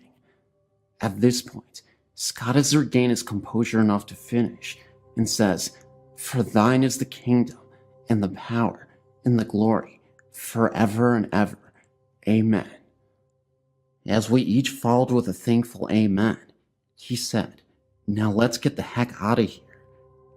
I was ahead of him in parking, so I started the car and drove out of the cemetery as fast as possible. We stopped into a church parking lot up the road. Scott got out of his car, and we started talking about what just happened. He claimed to have no recollection of falling or anything after that. That's the story of what happened in Southwest Missouri on a late October night. May you form your own conclusions, and I hope you enjoyed.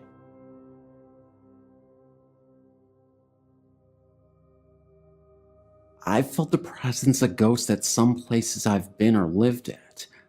I've never had an experience of seeing a ghost, but I can walk into a place and tell if there's a ghost there. I know if it's a male, female, or child. I've seen dark shadows, but not all have been black.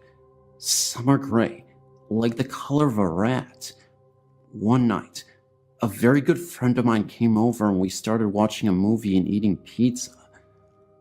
I saw the dark outline of a male child peeking around the corner of the kitchen. I told my friend Dawn, who is very religious, and at first she didn't believe me. I kept seeing the outline of a head and shoulders peeking around the corner. Then, about 5 minutes or so later, we started hearing a scratching noise. I told Dawn that's the ghost. She said it was just a mouse. Then, I heard a loaf of bread fall on the floor. The bread is kept on the counter far back next to the microwave. I got up to investigate. The bread was lying on the floor, but had no holes in it from a mouse.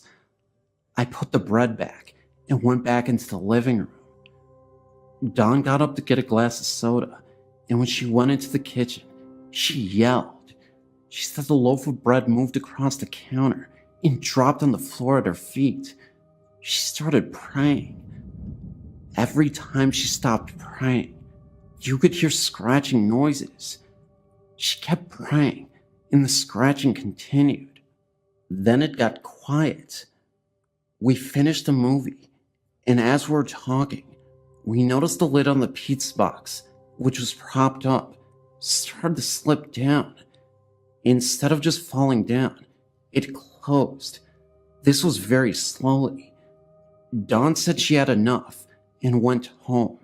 She took the pizza and box home with her. She called me later that night and said that the ghost followed her home because her bread was constantly sliding off the counter, and she actually saw the pizza lid open when it was closed in the box.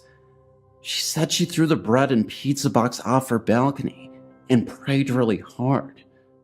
She didn't have any more problems, and our bread stayed on our counters after that.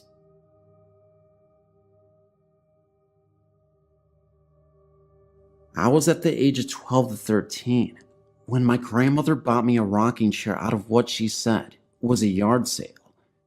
She claimed that they were very glad to get rid of it, and she never thought to ask why. She brought it home and sat it in my room with my dolls on it. It was an antique, so I was leery about anyone sitting in it.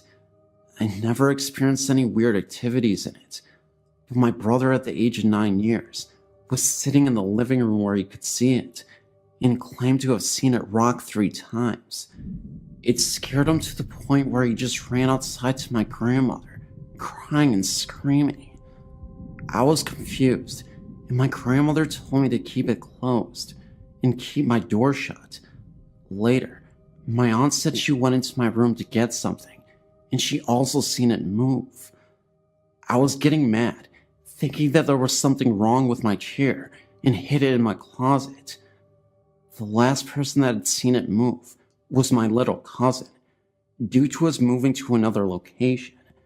She agreed to keep it in her room, where she did not stay at the time, but went in and out of there when needed. She was doing her hair in a dresser mirror when she got a glimpse of the rocker moving.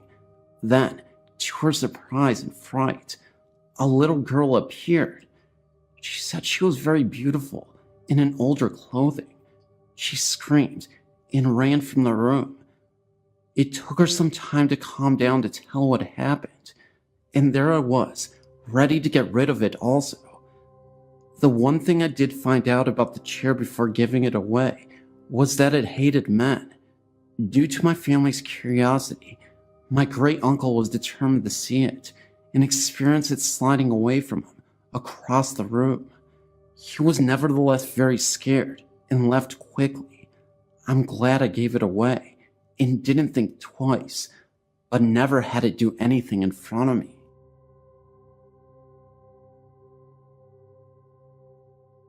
I didn't experience this myself. It happened to my mother a couple of months ago, and she told me about it after it happened. What happened was, a couple of months ago, my mom was prepping for a party in our kitchen at about 9:30 p.m. Me and my brother, who were about 11 at the time, were both at the house at the time. I was upstairs, and he was in the living room.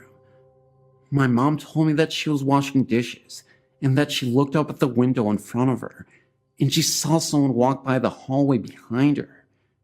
She immediately thought that it was me, because of how tall the person was. She called out my name, and told me to do something for her. After a couple of minutes, she came to look for my brother to ask where I had went. He looked at her like she was crazy, and told her that I hadn't come downstairs for about an hour. She calmed me down noticeably scared, because she thought someone was in the house, but we couldn't find anyone. This happened more than once to my mother, but more noticeable. She was washing clothes, and had to walk through the kitchen, and saw someone poke their head out from behind the counter. She of course thought that it was either me or my brother, but when she checked, she found no one. She called me immediately and told me what had happened, and now we believe that a ghost is in the house, but it doesn't show itself regularly. 2 other things that have happened since then. One happened a couple months after that. Me and my brother had a friend over, and he had gone to the bathroom on the 2nd story of the house. No one was up there at the time, but when he came down, he said that he had seen 2 red eyes down the hall near my parents' bedroom. He immediately ran downstairs, and we told him about my mother's experiences. The other things that happen more frequently now is that our dog starts to growl at something in the hallway.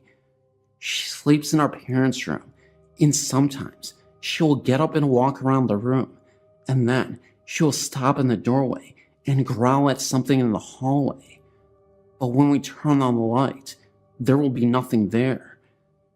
It has been a couple of months since anything worth reporting has happened, but we believe that it is a friendly ghost and nothing harmful will come of it.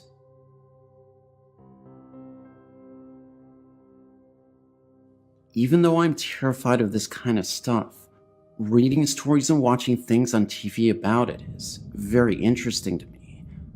I have a story to share. It's still very fresh to me, even though it has happened many years ago that it has taken place. My husband and kids laugh at me when I tell them my story, just because some of the things that went on. They find it more humorously amusing than seriously true. This story took place when I was about 5 or 6 years old, in a house we lived at, in Oregon, Ohio. I really don't even know where to begin. The house was a 2-story home that wasn't huge, but sure wasn't small. I had 2 brothers, and they shared a bedroom with me, having my own bedroom right next to theirs. In their closet was this blue plastic hanging shoe rack that was left when we moved in. It was completely empty, except for a few bouncy balls and a metal jack in some of the pockets. Every day we would check these pockets because whenever we would empty them, there was always more the next day. I never thought anything weird about that. It was cool finding things in there. My room had a door that led to the closet. I never heard anything scary in my room, but one night, my grandparents spent the night. They came from Florida and were visiting us before moving on to other relatives. In the middle of the night, everyone ran into the room because my grandpa woke up screaming. He said the cat had crawled under the mesh part of the box spring and scared him. Everyone went back to bed and nothing was thought of it. Months went by and summer was here. My brothers and I used to all lay in the hallway upstairs outside our rooms in front of a box fan my dad would put up because it was so hot. Sometime in the middle of the night, my younger brother Mike woke up, I guess to sleep in my room, and began screaming. He said my older brother's Jake's face was on the wall scaring him. Jake had been laying in the hallway the entire time with me and Mike. Still, everyone shrugged it off like the other things that happened and figured he was sleepwalking. I've heard things throughout the night on and off after the last incident, but the last and scariest part of the house that happened to me, and I'm not sure how much time in between this happened, is one night when I was sleeping with my cat. It was sometime in the middle of the night, and for some reason I woke up. My cat also woke up. My cat was tucked under my arm at my side, and all of a sudden, it opened its eyes wide and hissed with its hair standing up on its back. Then it darted out of my room. I didn't understand why the cat acted like this, and seconds later, at the end of my bed was this figure. It was definitely human, but was all white and misty. It had no features or limbs. The only feature I remember is seeing an O-like shaped mouth. It was just standing there, but then looked like it was moving slowly closer. I kicked my feet at it, and nothing happened. I just kicked right through it. I was scared to death and ran into my parents' room and slept there the rest of the night. I thought I heard sounds coming from the drawers in my dad's dresser the rest of the night, but never heard anything or seen anything since. My husband, like I said, finds this humorous, so last year, he bought some ball and jacks and placed them on my pillow and laughed. I would love to find out if anyone living in that house after or before me ever had any experiences like that. I always wondered why that thing would want to scare us like that.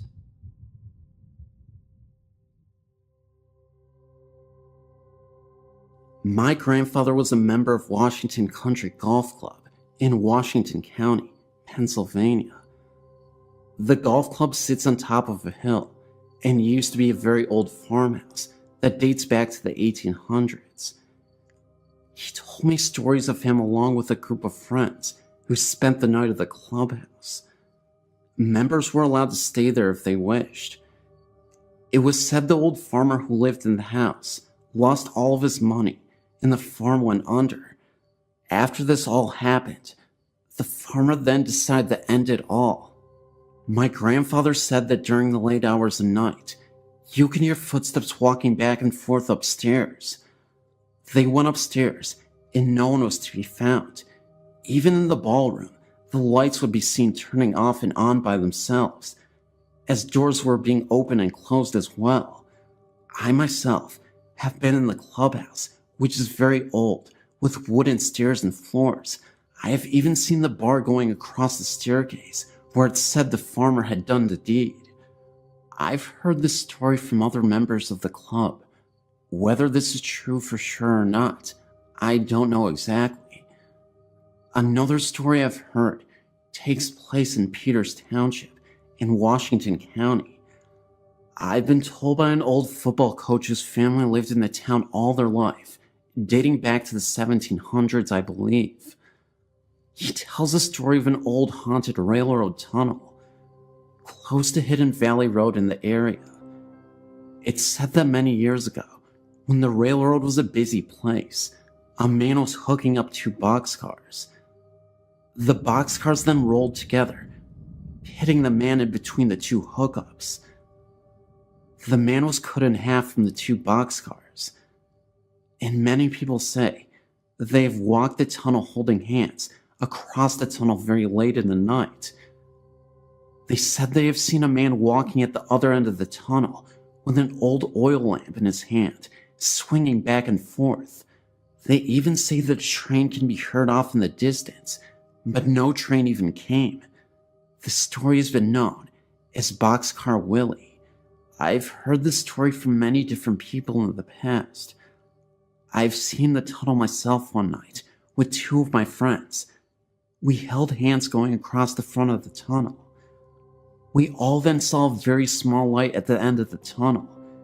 Never went to check it out, but something was there. We all saw this light. It may have been something off in the distance, but I believe it was Boxcar Willie. We all felt something very weird that night. That's why I get the feeling something was out there.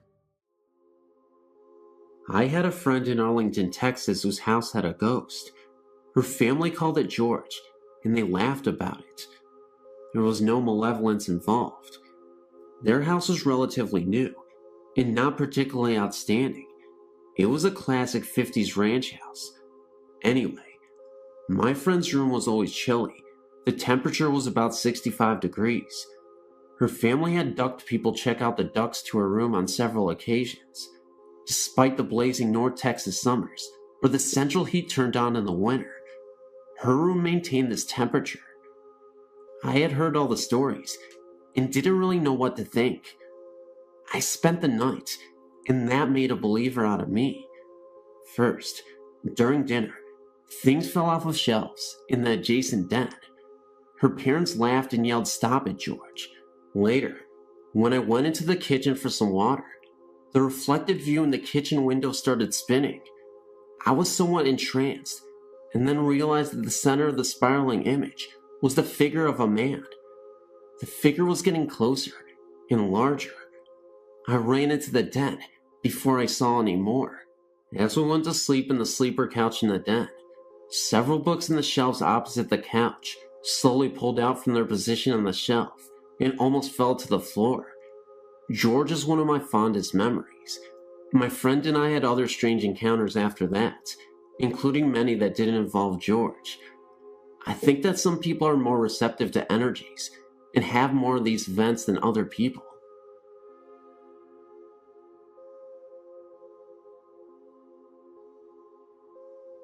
I've decided to post my other stories now, before I forget to post them later. The first one I would like to share happened when I was 18. My friend was living with me and my family in our house in Northeast Calgary.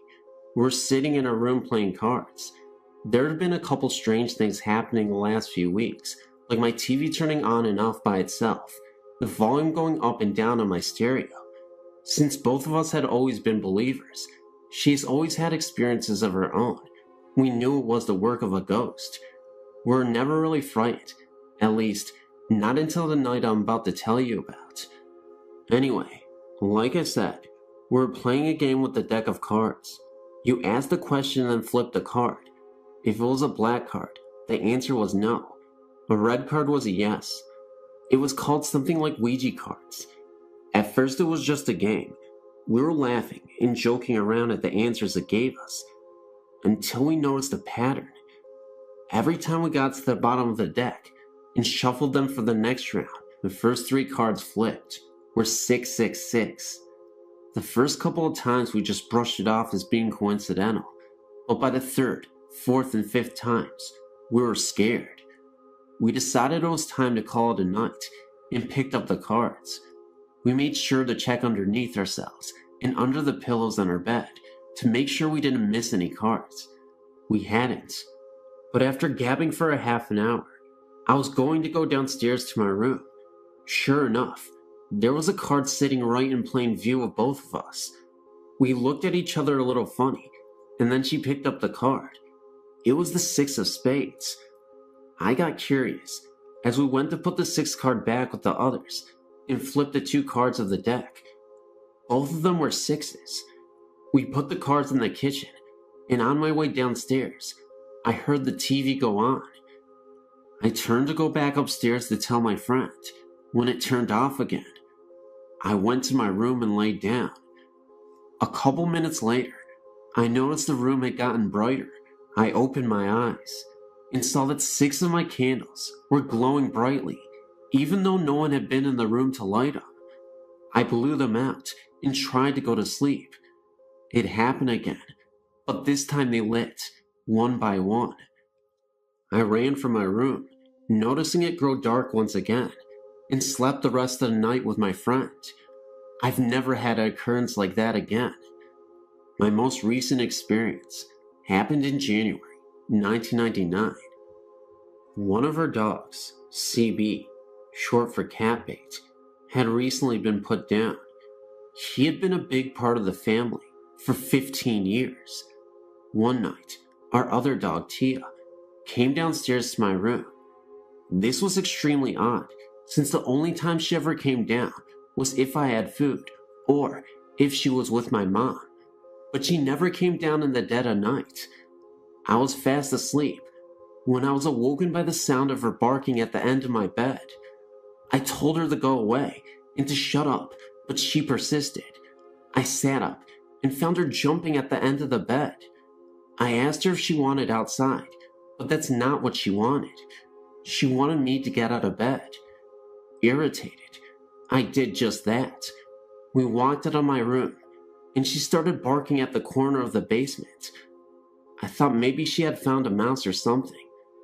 But, upon turning on all the lights and investigating, I found nothing. She started walking around the basement. If I did not follow her, she would bark. I was getting tired of this game, and just wanted to go back to bed. But she just kept barking until I followed her. Finally, she led me into the laundry room and went over to the pile of blankets laying on the floor and started barking and switched between looking at me and staring at the sheets. It then occurred to me that the pile of blankets were one of CB's favorite spots to sleep.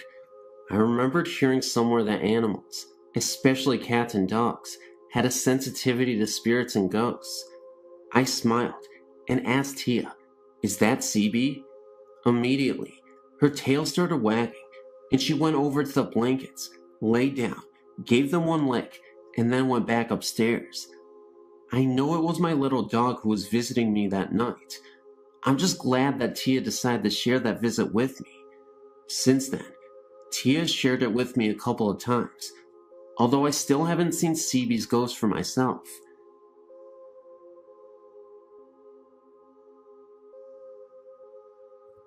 This story has several parts.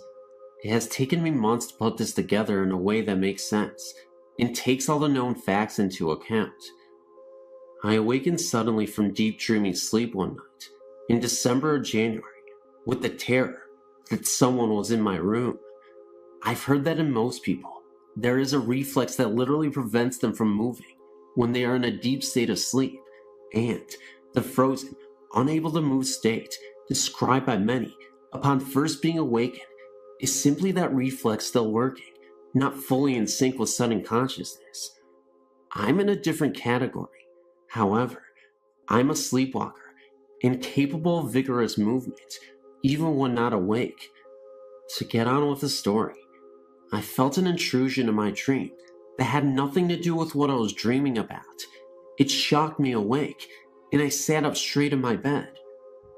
I was treated to the sight of an apparition standing near the foot of my bed. It was quite tall, over 6 feet I would guess. I couldn't tell if it was male or female, but my sense was that it was female. It had short dark hair, parted in the middle and brushed back on either side, and wore flowing white garments. It emitted no light. What I could see of it was illuminated by the yard's light, shining in the bedroom window. I apparently surprised it, because for a fraction of a second, its right hand was raised to its temple in a gesture that seemed to indicate I was not supposed to have awakened or have seen it. Immediately, it was gone, leaving me to wonder if I had really just been dreaming. It all happened so quickly. In January, I visited a psychic who told me that in addition to the spirit of my grandmother, which I knew about, I had the spirit of a young girl strongly attached to me. She was not able to give me any details as to who the girl might be, and I thought about this for a great deal. For months I pondered whom this might be, and got no enlightenment.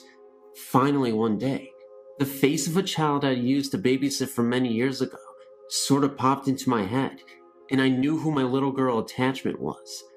She was a tragic little figure, who was a foster child in a home that cared for her, but most certainly did not love her. Even as a teenager, my heart ached for that child, and I told my mother that once the lifeline on her left palm was extremely short. I always felt she would die young. I really didn't know any facts about her, since I lost touch with her foster family after I went to college, but I had no doubt that she was my attachment. A few days after this, I went to another psychic, who told me that the girl had not been ready to die when it happened. It had surprised her. For that reason, she was unable to find the lights that souls are supposed to go to when they pass. He told me that I was the only light she could find, and therefore she had attached to me. But that wasn't a good thing. She meant me no harm, but she was draining me some of my energy, and she needed to move on for her own sake as well. He spoke with her briefly, and told me she was 17, and that her stepfather had caused her death, or at least a great deal of pain while she was alive, which he does correlate with what I knew of the man. Remember, she was in foster care, not living with her mother and stepfather when I knew her, but the man was a convicted child molester. The psychic told me he would go help her to the light, and I presume he was successful.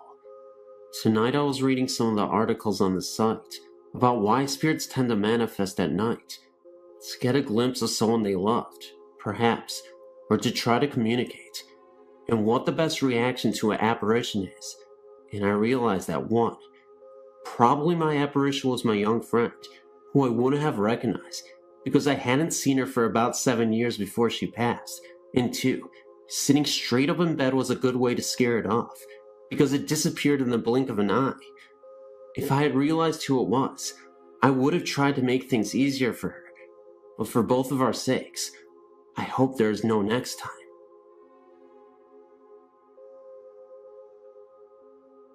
In 1975, my wife's parents and her sister Mary moved to the eastern shore of Maryland into a 100-year-old farmhouse. What made them believe there was a ghost was little things disappearing and reappearing in different places, doors locking by themselves, being touched by someone who wasn't there. Things really didn't start getting weird until her other sister Cher and her son David moved in with them. Cher had a little bit of ESP. She could tell when things were going to happen. She would have dreams and funny feelings that would mostly come true. They would hear noises in the attic, footsteps, and things rolling around. Cher would hear someone calling her name at night. She had the bedroom with the attic door in it. Once, my wife felt someone sit on her bed, and Cher felt someone run their fingers through her hair. They were all outside taking photos of each other one time, and no one was in the house. But when the photos were developed, someone was looking out the pantry window. They believed the ghost was not harmful. In fact, it was very helpful. Things that they were looking for would appear. When David was a baby, he had stuffed animals in his crib. Years later, he told us that he was afraid of these stuffed animals because he thought that they were alive. Another thing that happened was when both my wife and her sister Mary got married. Both of their wedding photos that were taken in the house never turned out. They believed the ghost was sad to leave them there. In the big foyer, there was a room that had been painted black from other occupants, and whenever they would pass the room that was by a staircase, they felt as if someone was watching them go up the stairs. All three sisters felt this presence. I'm now a 48-year-old professional, settled in Canada, and doing very well. In northern England, as a youth, I had many experiences, mainly revolving around the house, which my family bought when I was 12 years old. We were told by the neighbors that 3 families had moved out in the 18 months before we moved in, but the only explanation was that they had marriage problems. Within a year, we heard noises, such as a person banging on the door, or definite and very clear footsteps, which would walk up the stairs if you were upstairs, or down the stairs if you were down. When it first happened, I thought it was my brother, 1 year younger than myself, banging on the door, disturbing my math homework. But when he went down to complain, my parents insisted that he had not been out of the front room for an hour. The very next incident was I was awakened in the middle of the night by a tremendous racket from the bathroom, and I got up and put my trousers on to see what it was. As I left my room, my mother stood at her door, and we each asked the other if we had heard the sound. We agreed that it came from the bathroom and went to look. All that was there was an empty washing up liquid bottle, made of plastic, squashed and lying on the floor. Another night, my mother and I heard a crash, as if metal ladders had fallen outside downstairs living room, but again, there was no source for the sound when we checked.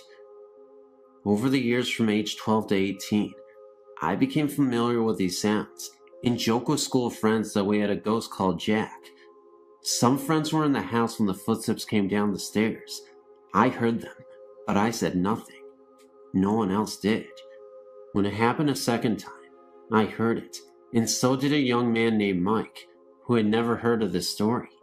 He searched everywhere and would not accept my reassurance that no one was there. When I left to go to university, I told the next door neighbor, a middle-aged woman, that I was glad to leave.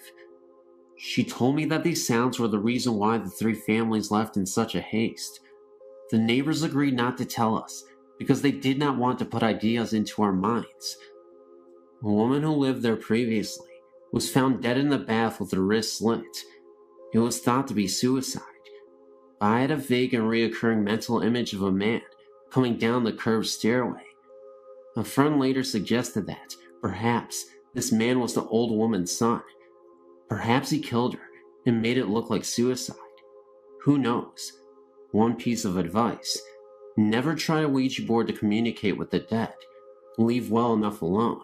If experiences happen to you naturally, they are completely harmless, and in some cases, can be helpful. They might happen for a total of a few seconds in your whole life, but do not try to make them happen, because you might frighten yourself. This is my best advice. There are other stories, all true, but they have to wait. This happened while I was holidaying in Florida, at a motel we had stayed at several times. The first time we stayed here, we were in room 12. While in room 12, we would always hear arguments from next door, and the occupants would always check out, usually within 1 or 2 days, never staying longer. My husband loves America, especially Florida. As it happens, I was to have an operation in Florida, and this was a good time to visit. We checked in at the same hotel, and my husband wanted the room in which we had stayed in before, room 12. Unfortunately, it was taken, so we had to take the room next door. This motel does not have a room 13, so the room is numbered 14. I did feel uneasy about staying in that room. Let's just say a nagging feeling, an intuition which I always trust. By the way, I come from a long line of witches.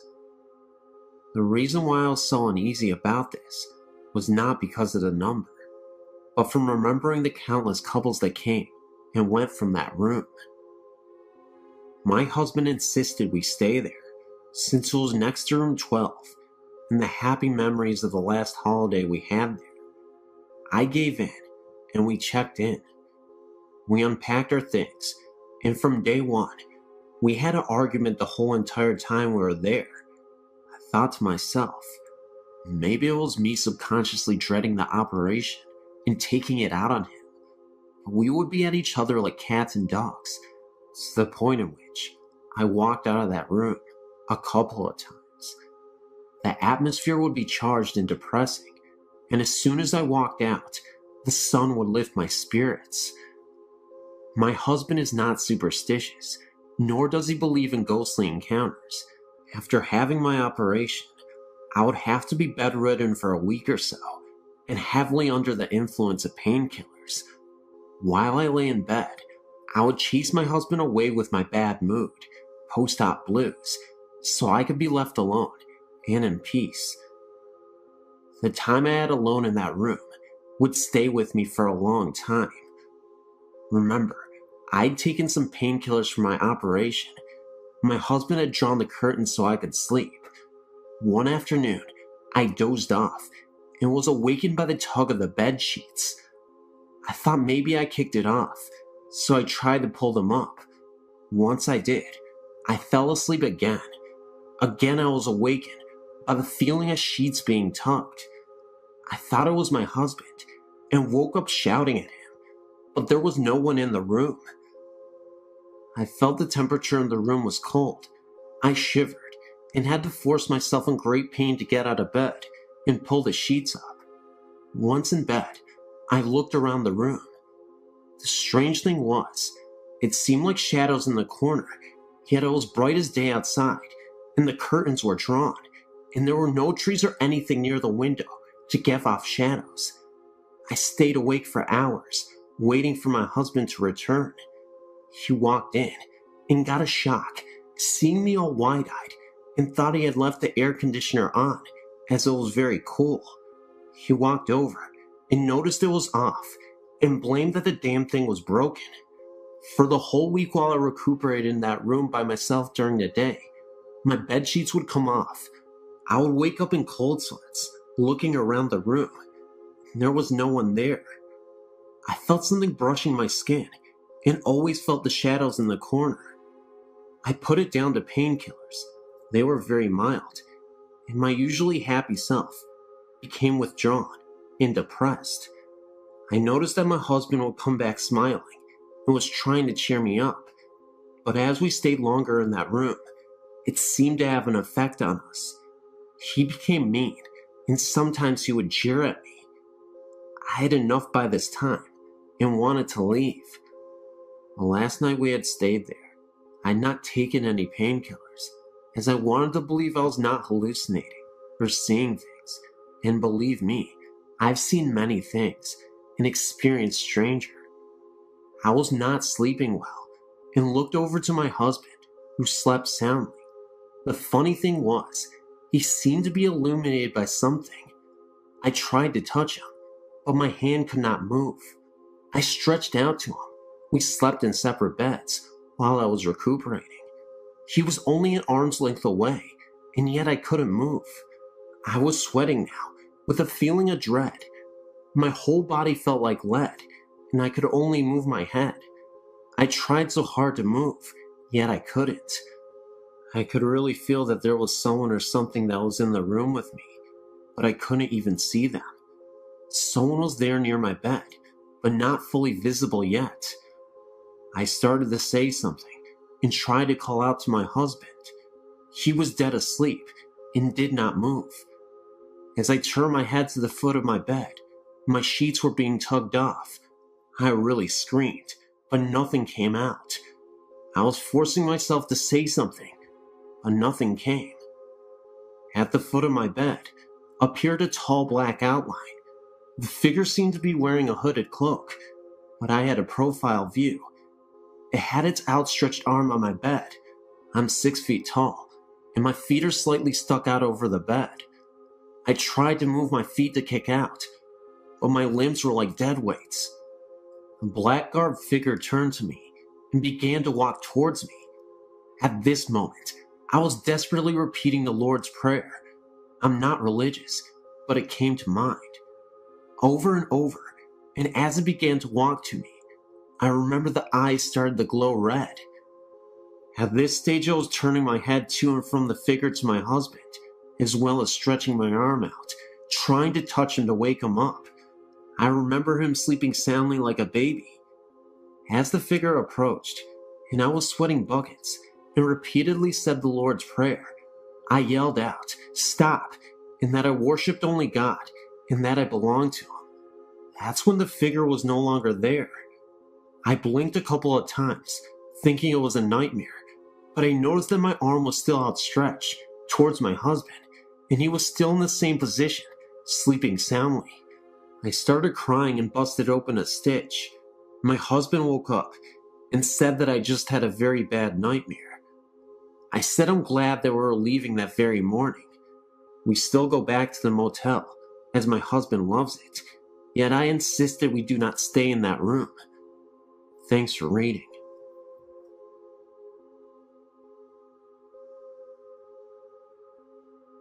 I grew up on a farm in Missouri.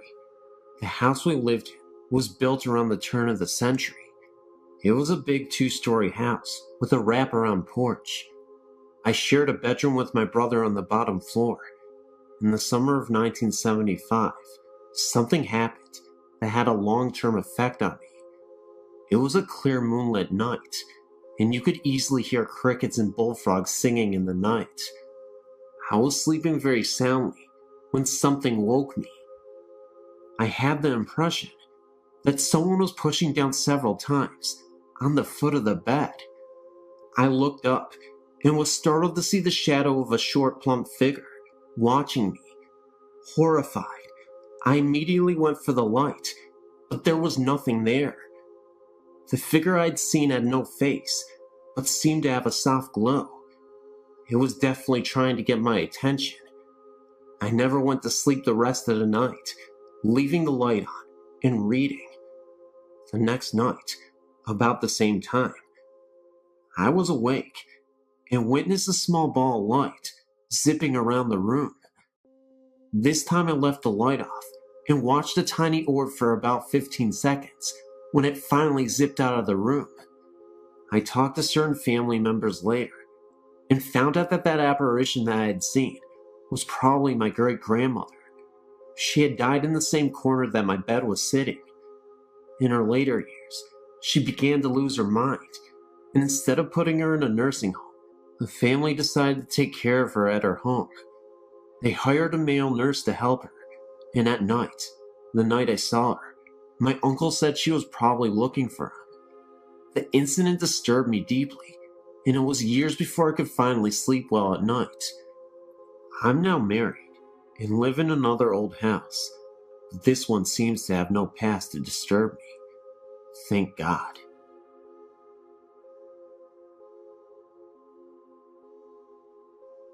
In 1999, my husband and I purchased our first home.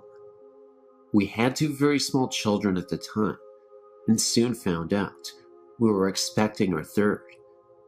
We had purchased an old Queen Anne Victorian. It was very large, and all the homes around it were large as well.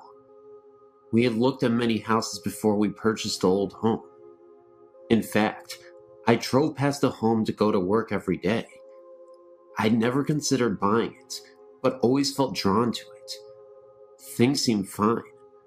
I was alone in the home when I heard what seemed to be a child laughing. I thought maybe our family had come home early, but no one was there. One other time, I was in the cellar getting clothes out of the dryer and heard a child call Mommy. But again, I was alone when this occurred, and none of the neighbors' children were outside. I was lying in my bedroom with my eyes closed and could feel something breathe on me. When I opened my eyes, nothing was there. I have a cat who likes to go outside at night, and one evening, my husband heard her at the door. He opened the door and let her in, or so he thought. The next morning, he saw our cat waiting on the porch for us to let her in. We searched the entire home, looking for the cat he had thought he let in the previous evening, and there was no animal to be found. My daughter, who was 3.5 at the time, would come into our bedroom complaining that the little girl would keep her awake and would not stop playing with the curtains. She would also complain about the man who would whisper by her closet. My mother and I were hanging wallpaper in the family room, which was next to the dining room. My mother was facing the door to the dining area. I had the door to my side. As we were hanging a portion of the paper, we both saw a figure move through the dining room area and into the kitchen. My mother said, "Oh, good, Dan is home. He can help us hang." I called to my husband and asked if he had eaten lunch yet. I got no response. Thinking he could not hear, I went to the kitchen to ask again. He was not there. I called thinking he went upstairs, and still no answer. My mother and I checked the whole house and looked outside for the car. No one was there but her and I. It was a strange feeling. Sometimes lights would go on for no reason. We would hear someone climbing the steps. It was a little unsettling, but we no longer live in the home. We are now building a brand new house.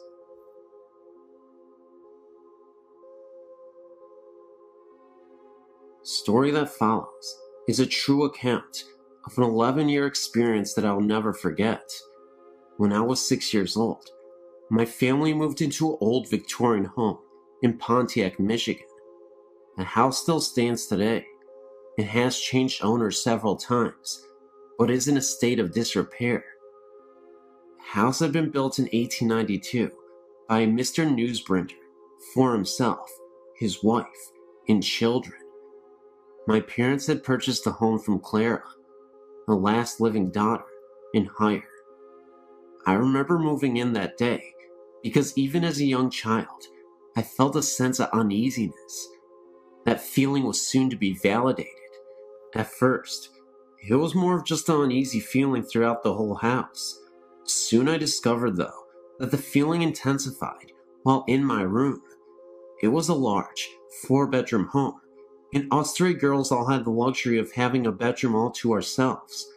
Mine was in the back of the house, next to my parents' room, and across the upstairs foyer from my other 2 sisters.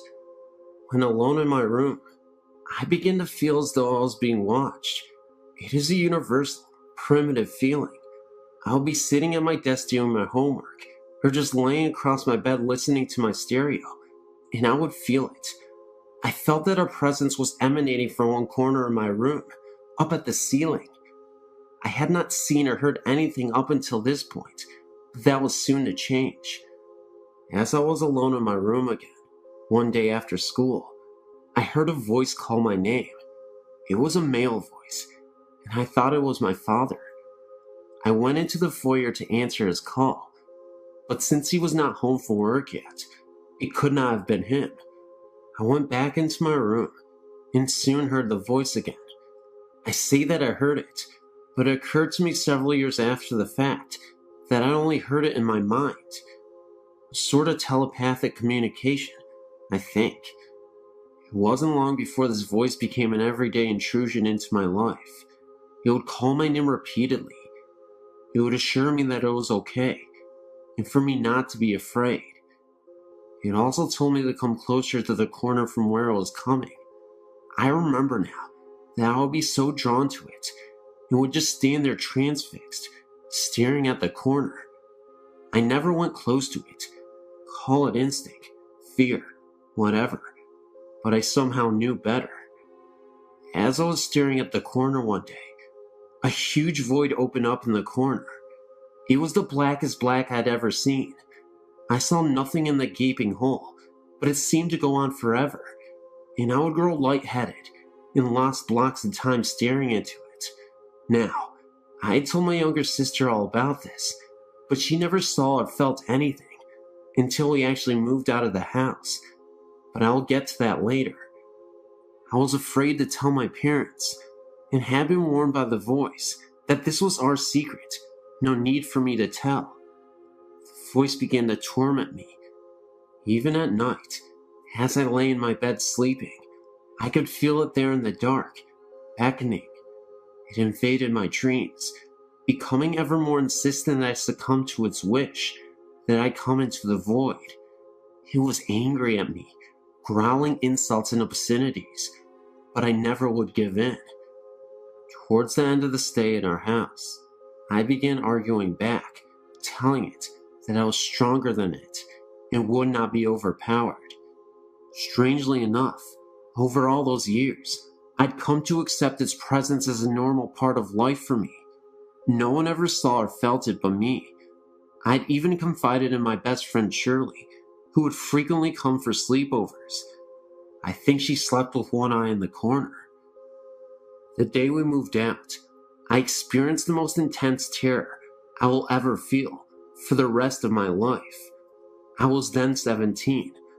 I was in my room, packing up the last few items. I felt the familiar goosebumps and tingling of my skin as the hair on my back of my neck and arms stood up. The voice was at a fervid pitch now, threatening and cursing me. I turned around to face my enemy, stared into the blackness, and was mesmerized to see the most evil eyes I had ever seen come out of the darkness. I could see the whites of his eyes, and the center was like black coal. The hole began to turn, and I heard a deafening roaring sound, not unlike that of a huge waterfall, in close proximity. I dropped what I was doing, ran down the steps, and got into the family car. I left the rest of my things in that room, and never looked back. I never heard or saw anything like that again. After we had moved out, my younger sister began having nightmares about something dark and heavy chasing her in our old house. No coincidence, I think. I still get the chills when I think about this. I assure you, this was real.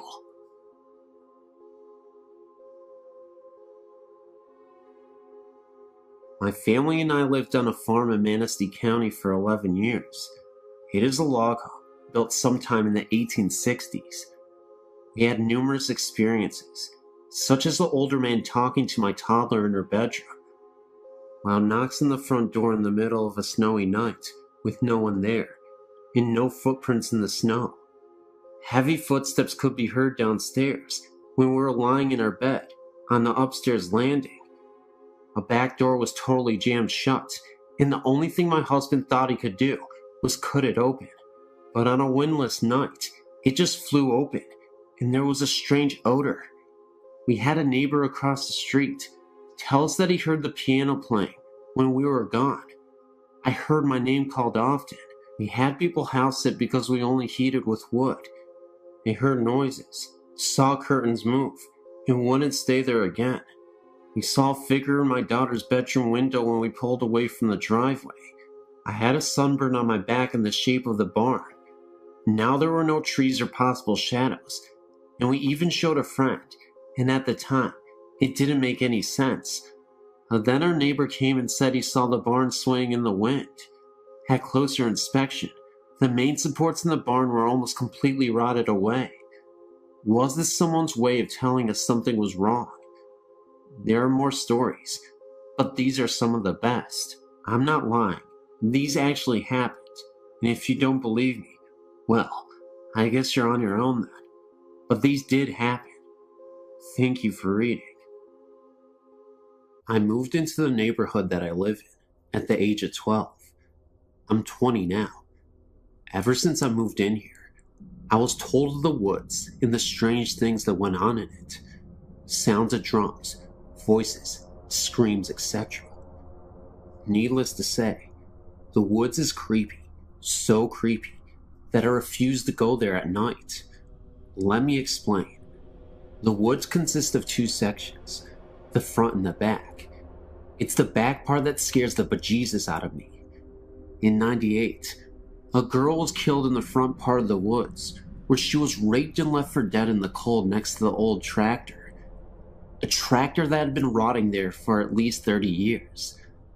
Well, since the girl was killed, there have been some violent storms that have taken their toll on the trees surrounding the area of the death.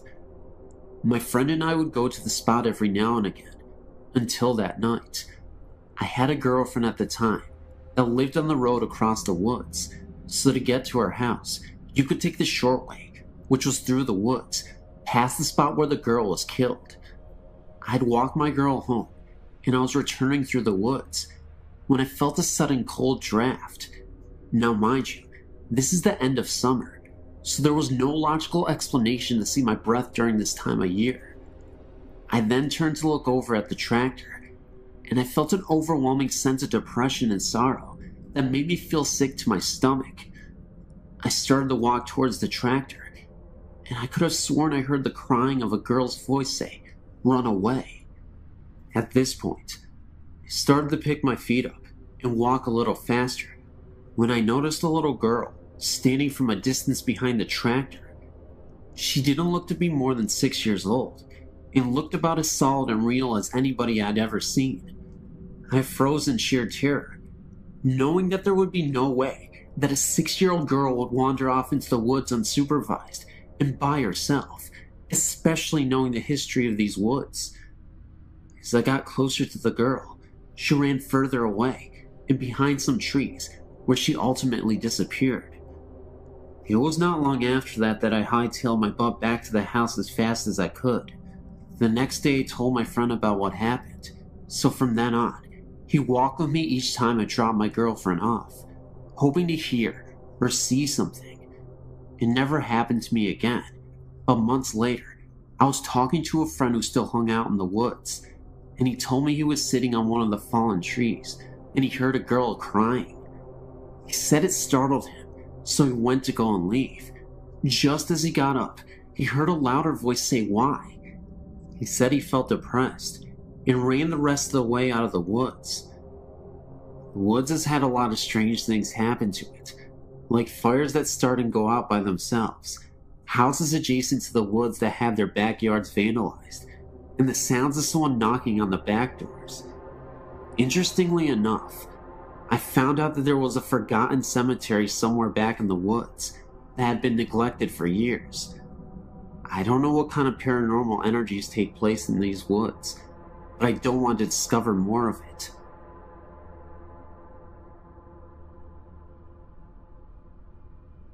My parents still live in the same house I grew up in with my older sister. My experiences with ghosts began at about age 8.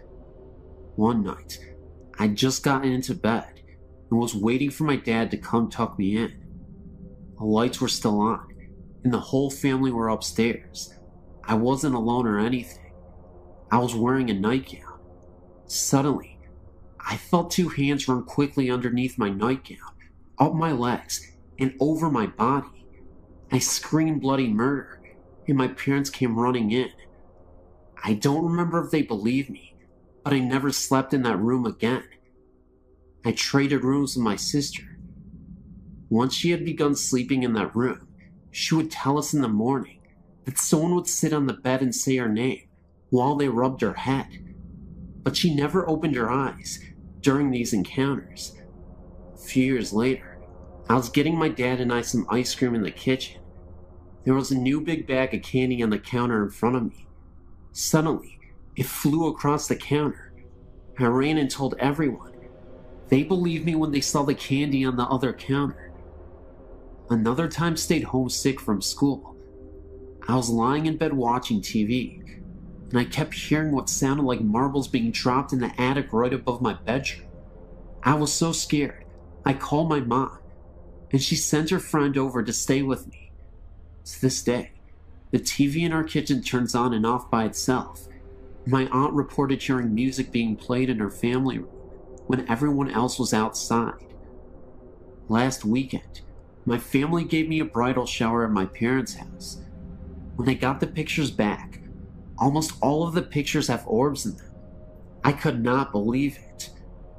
Whoever it is still there and still trying to be a part of us.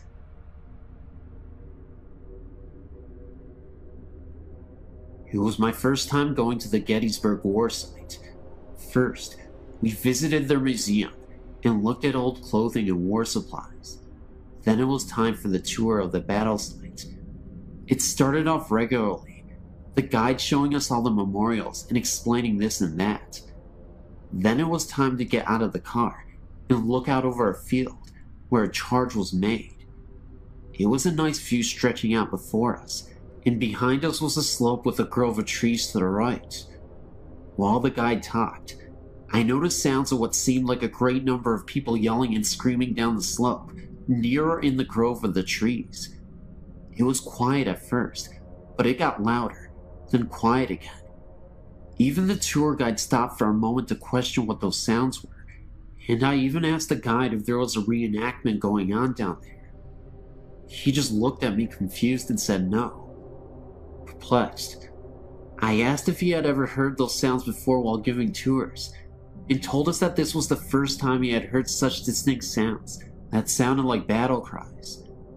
There was even a moment where I was standing there, and I could have sworn I saw an extremely faded apparition run across the field for a second, then completely dissolve. Somehow I was the only one who saw this apparition. We then moved on, and as we walked back to the car, I asked my mom later about it. She thinks it was where the Confederate soldiers mustered up their courage by screaming war cries before they went to battle. I've been trying to find stories similar to mine ever since, but I've found none.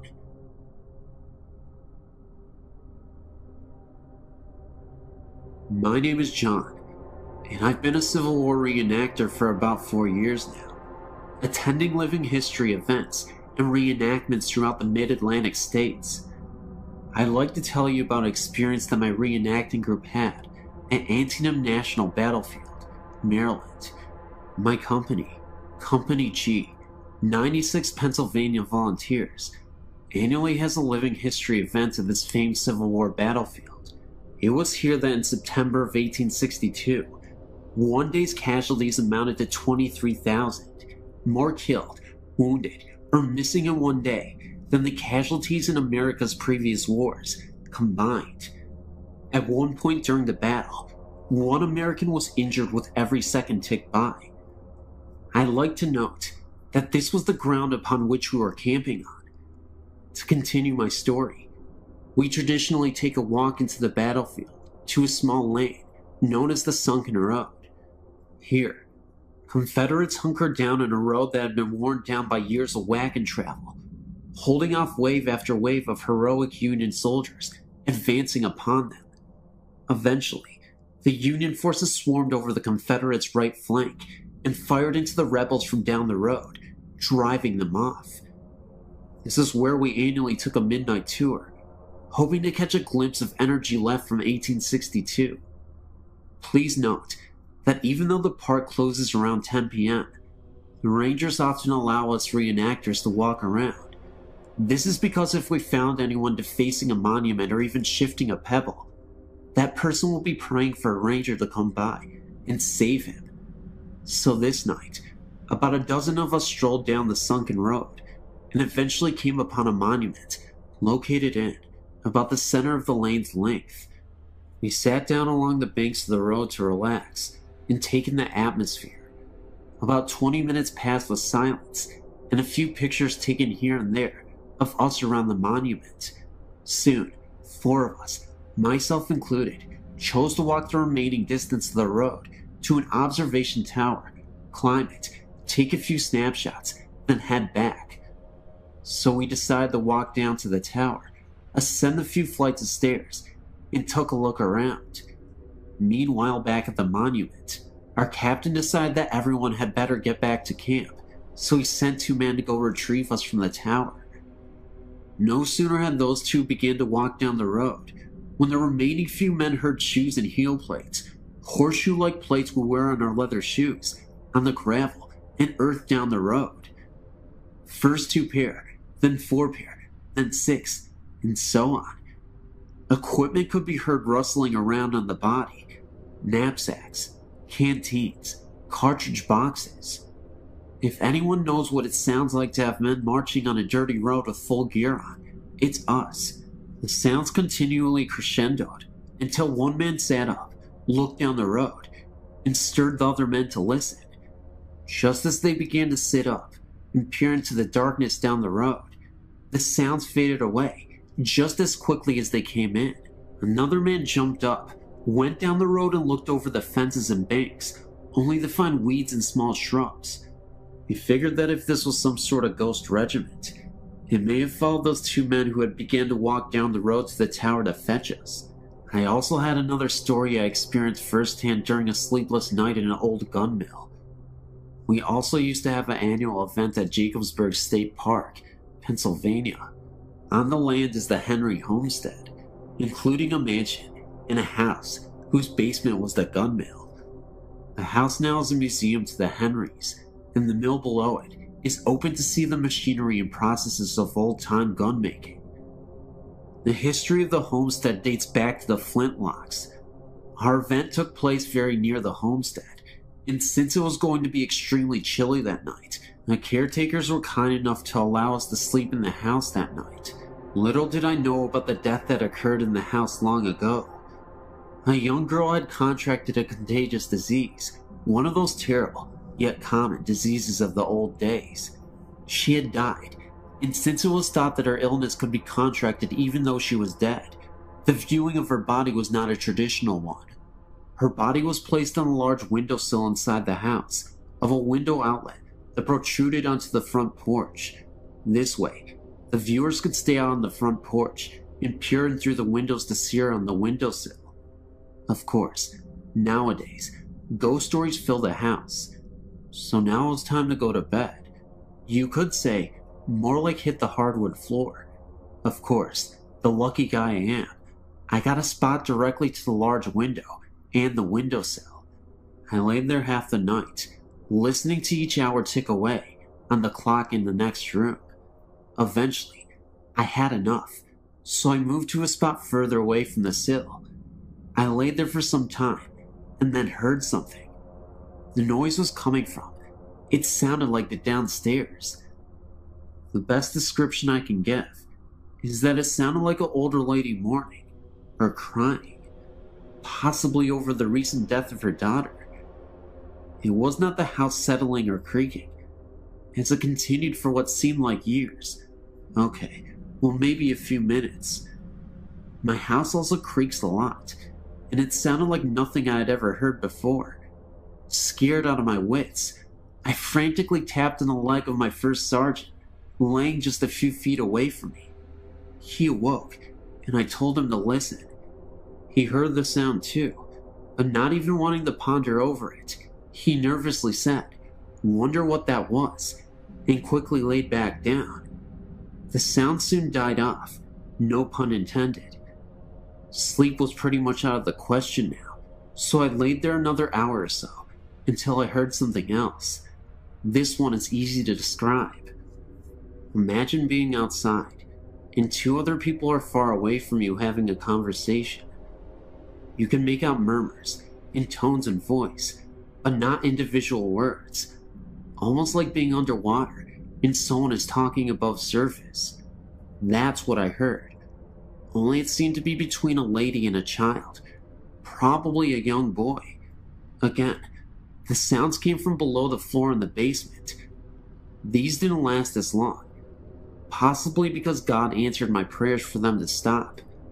That night, I heard every single hour chime by, and every minute crawl past, every second tick by on the clock. Needless to say, the next morning, I wasn't a happy camper. Hope you enjoyed my stories, and yes, they're true. I told them just as I know them. Have a good one. I was in an infantry company in Germany back in 1989 to 1991. We used what is called a Bradley fighting vehicle. It weighs about 51,000 pounds and looks like a tank. We were doing live fire exercises at night, and we finished about 2 a.m. I was driving a Bradley in a convoy of about 10 other Bradleys, returning to the motor pool. The drivers used a large night vision scopes to see by. It's like watching green TV, and the Bradley commanders use that one that attaches to their helmets. While driving, a commander is to stand on his seat so that half of his body is outside of the vehicle, so that he'll have a better view of the surroundings. At about 3 a.m., I saw a man standing by the dirt road we were traveling on. I figured he was one of the German range patrolmen, and that he was just waiting for us to pass. Right after the Bradley in front of me passed, this man walked right out into the dust of that Bradley. I hit the brakes to avoid hitting him. At the exact moment, my commander said watch out, but it was already too late. I knew I must have hit him. I didn't even see him come out on either side. My commander then asked me if I'd seen a man walk out in front of us too. I said yes, and then he said that he had too. But when he turned around to check for a body, there wasn't one anywhere on the road. This dirt road was about 50 feet across, and when we returned to the motor pool, we took a flashlight and checked the whole front end, and found nothing. No blood, no piece of clothing. There was nothing.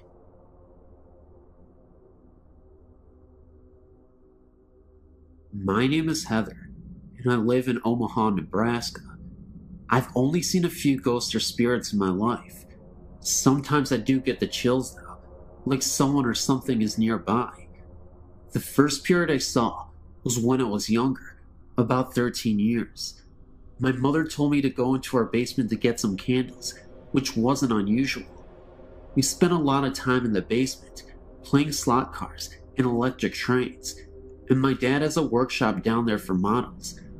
As I fetched the candles, I felt watched. I scampered back upstairs, startled and panicked, and told myself not to be so silly. I gave Mom the candles. I don't remember why she needed them, and felt the nagging, watching feeling again. I opened the basement door, and a round, green-white light was bobbing slowly up the steps, I think about 3 to 4 feet off of the ground. I grabbed my jacket and ran outside to my grandma's house down the hill. I never saw it again, whatever it was, and everyone laughed at me for it, but I remember it clearly. It was green and glowing with a soft white light. Mom laughed and said it must have been a glow-in-the-dark Halloween candy bucket from the size and color, but she couldn't explain how it was floating. My house is quite old, about 80 years, and nothing like this has ever happened again. We're the third family living there, and nothing violent ever goes on. I still get the odd feeling, but it's never been strong enough to make me panic again. The second spirit I saw really floored me. I was 14 and was riding my bike around town since it was a nice summer day, and I ended up on 2nd and 22 in Q, about 3 miles from my house. There's nothing there but cheap houses, and it's not a bad neighborhood, but it's not the richest in the world. But it's not a cheap, run-down area. Just relaxed, second-hand. Nothing violent ever happened there before. It's become a run-down area now, and there was no graveyard or ancient Indian burial ground or anything that I or anyone else knows of. I wanted to go to Dairy Queen on 24th and Q, and I was behind it. As I came to 22nd, I saw a flat field where I knew there should be houses. It was filled with what I can now describe as short, rectangular tombstones.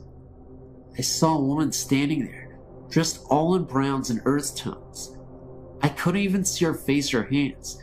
She had a headscarf on, and her hands were held in front of her, covered by her sleeves. I think she had on brown shoes, but I don't really remember her having feet or not. I'm inclined to think not. I asked her what this was, but she didn't answer. I turned back to the graves, which had vanished and replaced with the things that should have been there. Streets, houses, sidewalks, trees. I turned back to the lady, and she was gone. I had a very chilly, uneasy feeling, and a few dead leaves fluttered by. I rode away as fast as I could. I once saw a strange figure in the mirror, a girl my age, 13, but with dark brown hair, with thin bangs and braids past the bottom of the mirror frame. She just startled me, but caused me no harm. The last one I saw left me breathless and thrilled. I was staring out the window to our front window when I thought I saw something in the clouds. It couldn't have been lightning because it wasn't fast enough. It resembled very slow lightning. It was white and long and crooked. I got up and tried to stare out by the light. It was at a bad angle, so I stood up and walked to the front door. As I peered out the glass, I saw a flash of lightning and a giant pair of silvery white eyes, rimmed with blue, which then vanished in a flush. The outside of the window was covered with condensation, like breath, which smelled really sweet, like milk. I wiped it away. I've come to the conclusion that the first three were just random encounters, but the last one was a kind spirit, one that was looking in on me. I haven't seen anything so clearly after age 15, but sometimes I see holes in my vision, weird things. After rubbing my eyes and refocusing, they're gone. And sometimes I can hear odd noises and voices no one else can. I don't think I'm psychic or anything, but I do think I'm a little more sensitive than the people around me. I know, you may not believe this, but it happened. It's true. Thank you. When I was around 5 or 6 years old, I remember seeing a figure of a woman standing outside of my room. The living room was the next room from mine. I always thought it was just light coming from outside the windows in the living room. But when I went up to the light fixture and tried blocking the light with my hand, nothing would happen. The light would still be there. I wasn't scared, because I wasn't aware of ghosts when I was around that age. But as I got older, maybe around 9 or 10 years old, I sometimes would sleep in the living room, on the couch, because my room would get really hot in the summer. Well, as I would lie on the couch, getting ready to fall asleep, I would hear things in the kitchen, like the sound of someone placing a glass on the table. I would sometimes go to see if anyone was there, but nothing would be there. I still hear the sounds in the kitchen sometimes, and when I would be home alone, I would sometimes go into the basement and watch TV or exercise. As I would work out or watch TV, I would sometimes hear footsteps above me, seeing how the TV was right below my room. But what happened to me 2 months ago terrified me. I'm 17 years old now, and it was raining harshly in the middle of April, and I was working on an art project in the dining room, which was the room after the living room. I was home alone at that time. My mother was picking up my sister from work, and my father was working. As I was working on my art project on the table, the lights went out, and as soon as they went out, in front of me, I saw a woman sitting across from me. I couldn't see her clearly, but she seemed to be smiling. About a second later, the lights turned back on. I was so scared, I ran into the kitchen and stayed there until my mother and sister came back. When they finally returned, I told them about what I saw, and my sister kind of freaked out, because she hates hearing about things like ghosts and other things related to that. My mother told me it was probably just my nerves, and I've been working too hard on my project. I believe what I saw was real. I don't know what this ghost lady is doing in my house, but she seems to bring attention to me only.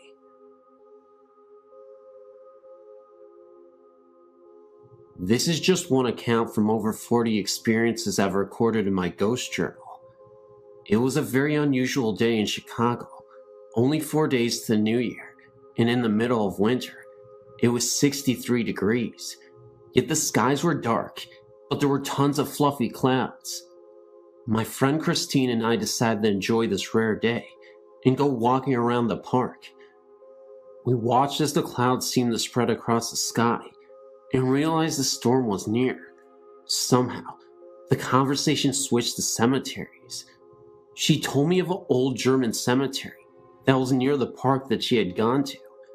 They have a section of infant graves from the late 1800s to early 1900s. She knows the babies died in groups around the same times. After hearing this, I wanted to go see for myself. She told me where to go, and as I drove into the cemetery, I pointed to a corner and asked her if that was where they were. She said yes. I'd never been there before. I don't know how I knew. We parked on the road, got out, and looked around. Some of the graves were old and worn, the names and dates hardly visible. The baby section was so sad to see, and we figured there must have been a plague of some sort in the area. It was beginning to get dark, even though it was about 4 p.m. in the afternoon. The cemetery closed at 5, so we wanted to hurry and see everything before they closed and before the storm came. We were walking through the cemetery when it felt like the temperature had dropped 20 degrees in a few minutes. I stopped in my tracks and noticed a familiar smell. The scent became stronger, and I realized it was roses. I asked my friend if she smelled anything. She said yes. I asked her what she smelled, and she said roses.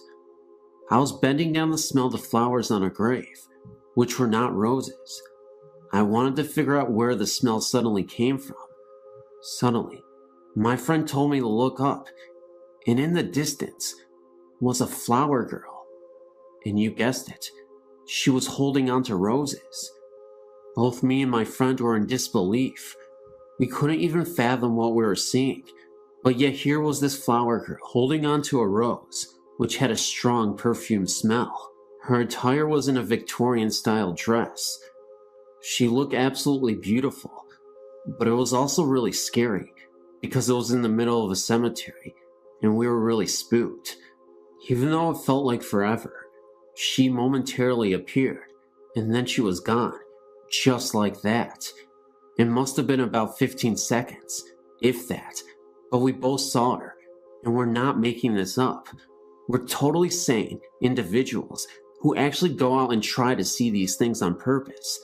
I know that sounds crazy to some of you, but we get such thrills about ghost hunting. Anyway, we're not even done with the story yet, because right after, we heard the most blood-curdling scream I've ever heard in my entire life. It was a scream right after she disappeared, and I'll never forget it for the rest of my life. It sounded like a human trying to imitate a wolf, as in, a human howling, but in a wolf style. I know that sounds ridiculous, and maybe it could have been a real human being trying to play with us. However, we did not stick around long enough to find out, and we bolted all the way home. I guess the moral of the story is, yeah, you can be interested in ghosts and whatnot, but even if you are interested, be very wary, and just remember, ghosts can't hurt you. If that was real, I have no idea what to say, but if it was a human being, I guess you gotta stay clear of the cemeteries. I'll tell you what though, the roses, the girl, and the scream, they were all very real to us. We did not hesitate to leave, because we did not know what to expect if we stayed longer there. Just remember to be very careful. Ghosts are crazy, but humans can be just as crazy.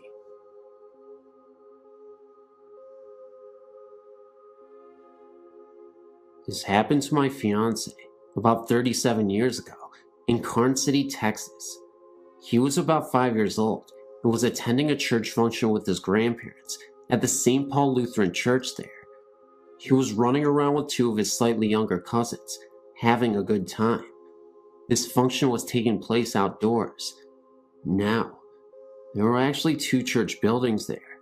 A new church had been built, and the older wooden structure was still standing close by and being used exclusively for storage. The church had been collecting clothing and had put it in the older building. Anyway, my fiance and his cousins had been told to stay out of the churches, but being little kids and the adults having their attention taken up with visiting, the boys decided to explore the old church. They went into the older building and looked into the large room where the clothing was piled on 3 tables. My fiance said the first thing he noticed was the clothing on one of the tables agitating violently, and he could see a lady who just happened to be transparent, sorting through the clothes that were shaking. All that she remembers of her appearance is that she was a motherly or grandmotherly looking figure with a high-necked dress and her hair pulled back in a bun. She did not pay any attention to the 3 little boys, but they ran out of the room as fast as their feet could carry them. He says that he may have been the only one to see the lady. He thinks the other 2 boys just saw the clothing shaking on the table. My fiance says that he believes that the only reason the clothes were shaking was because of the ghost. The windows were all closed, there were no fans, and of course, no central cooling system in this old building. And remember that the clothes on the other tables were lying still. They went to tell their grandmother about the situation. Naturally, they got chewed out for being where they weren't supposed to be, and were told that no one was in that building, but they remember it well.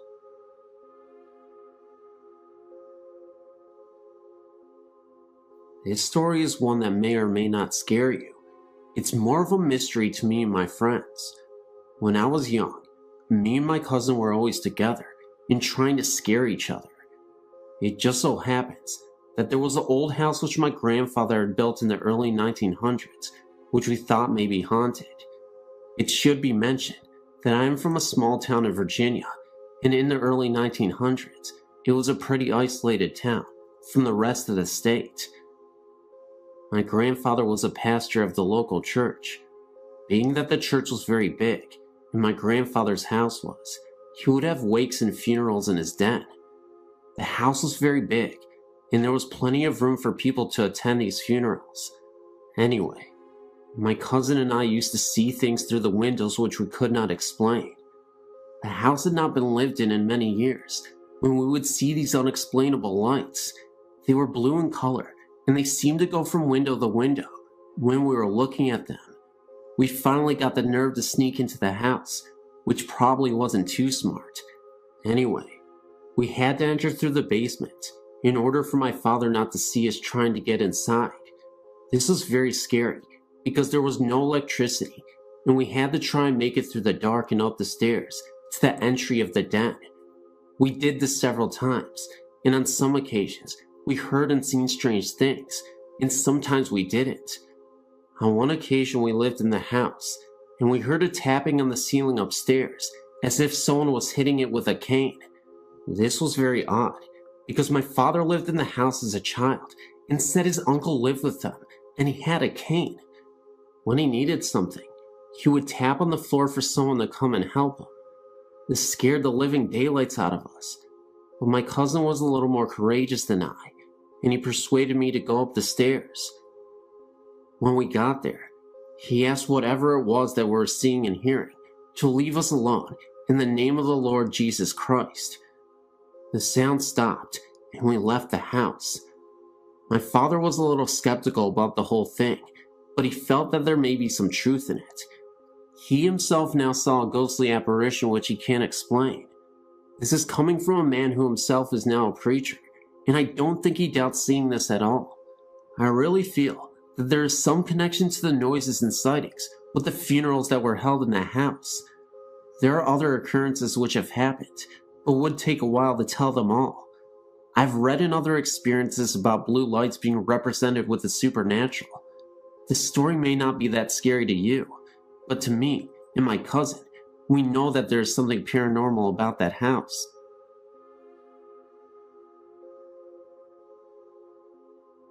Myself and a friend recently moved into a house in Belmont, Massachusetts, right outside of Boston. The place is about 100 years old and retains much of the original woodwork, ceramic doorknobs, etc. I even found an old ceramic liquor and med bottle in there. It's a third-floor apartment with an old aluminum speaking tube to the second floor, which leads us to believe this may have been servants' quarters at one time. We never get anything but good vibes from the place, but a few things have happened which make me wonder, and I write asking your opinion. Firstly, the former tenant was an elderly alcoholic who, according to the landlord, used to heat only one room in the house, the dining room, with a space heater. She kept the whole place closed up, according to Miss Richardson, who also tells us the former tenants didn't die, but moved to a nursing home. We aren't sure if we believe her. Well, that room seems to have a door problem. Often when I return from work, all 3 doors to the room will be slammed shut, even the one which is tied open with a string. These are doors which don't close easily, being old and paint covered and wrapped a bit. While we hang out, sometimes doors slam. It happens in fits and starts. One week it happened every day, but it hasn't happened for a while. Granted, there is a breeze in that room, but the manner in which it happens strikes one as odd sometimes.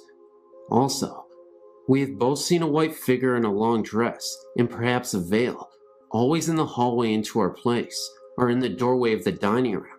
It is a peripheral vision thing, which leaves one looked at directly. I've seen it standing in the door several times, and I saw it seemingly walk down the hall once. It kind of bounced up and down like a person would were they walking.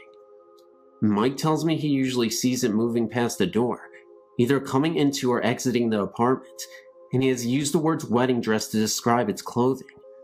I didn't get that detailed a look, but I've definitely seen the shape. Visitors have seen a similar shape, but hesitate to call it a ghost. Lastly, and this is not so much an experience as a creepy coincidence, when first repainting the place, we decided to do the kitchen in blue and white. I proposed that we paint only the panels on the kitchen doors blue.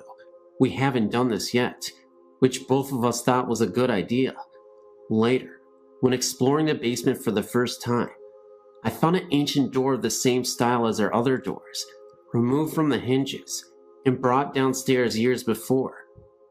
It seems to be the one door from our apartment, which has been taken off the hinges, the kitchen door, and the panels painted years ago, in cracked blue paint.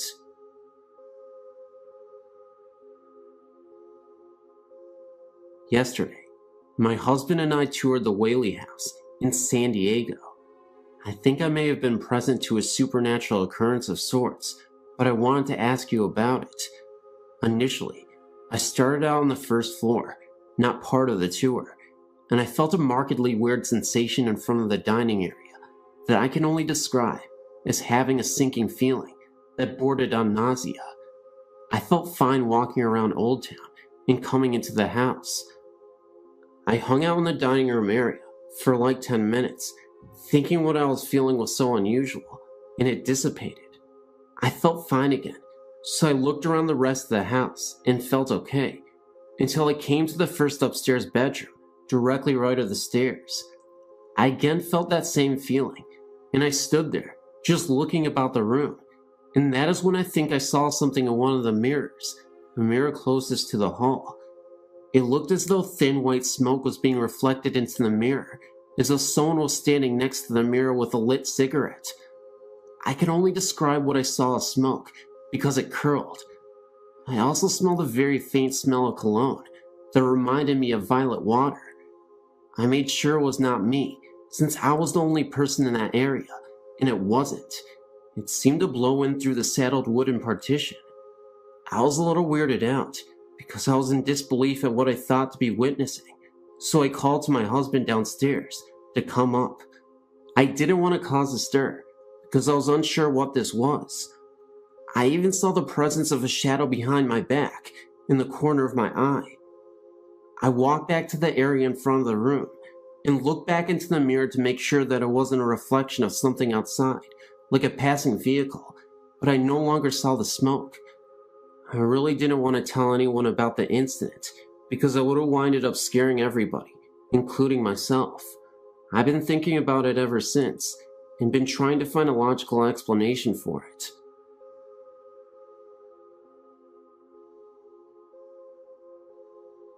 I've always been very interested in the subjects of ghosts and the paranormal, but never thought I would have a direct experience with them. Although I'm currently part of a theater group that is renovating an old theater, and we definitely have some spectral energy in the place, but that's another story.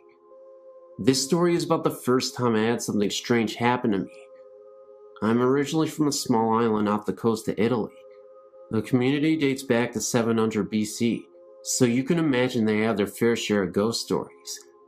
I was 15 and staying at my aunt's house with my sister. Our grandmother had died 3 years before, and as part of our week-long stay, we went to visit her grave. The experience was unsettling to say the least, and I think I was most affected emotionally by the visit. Trying to remember a woman who I love very much now, reduced to nothing but a picture in writing on marble mausoleum.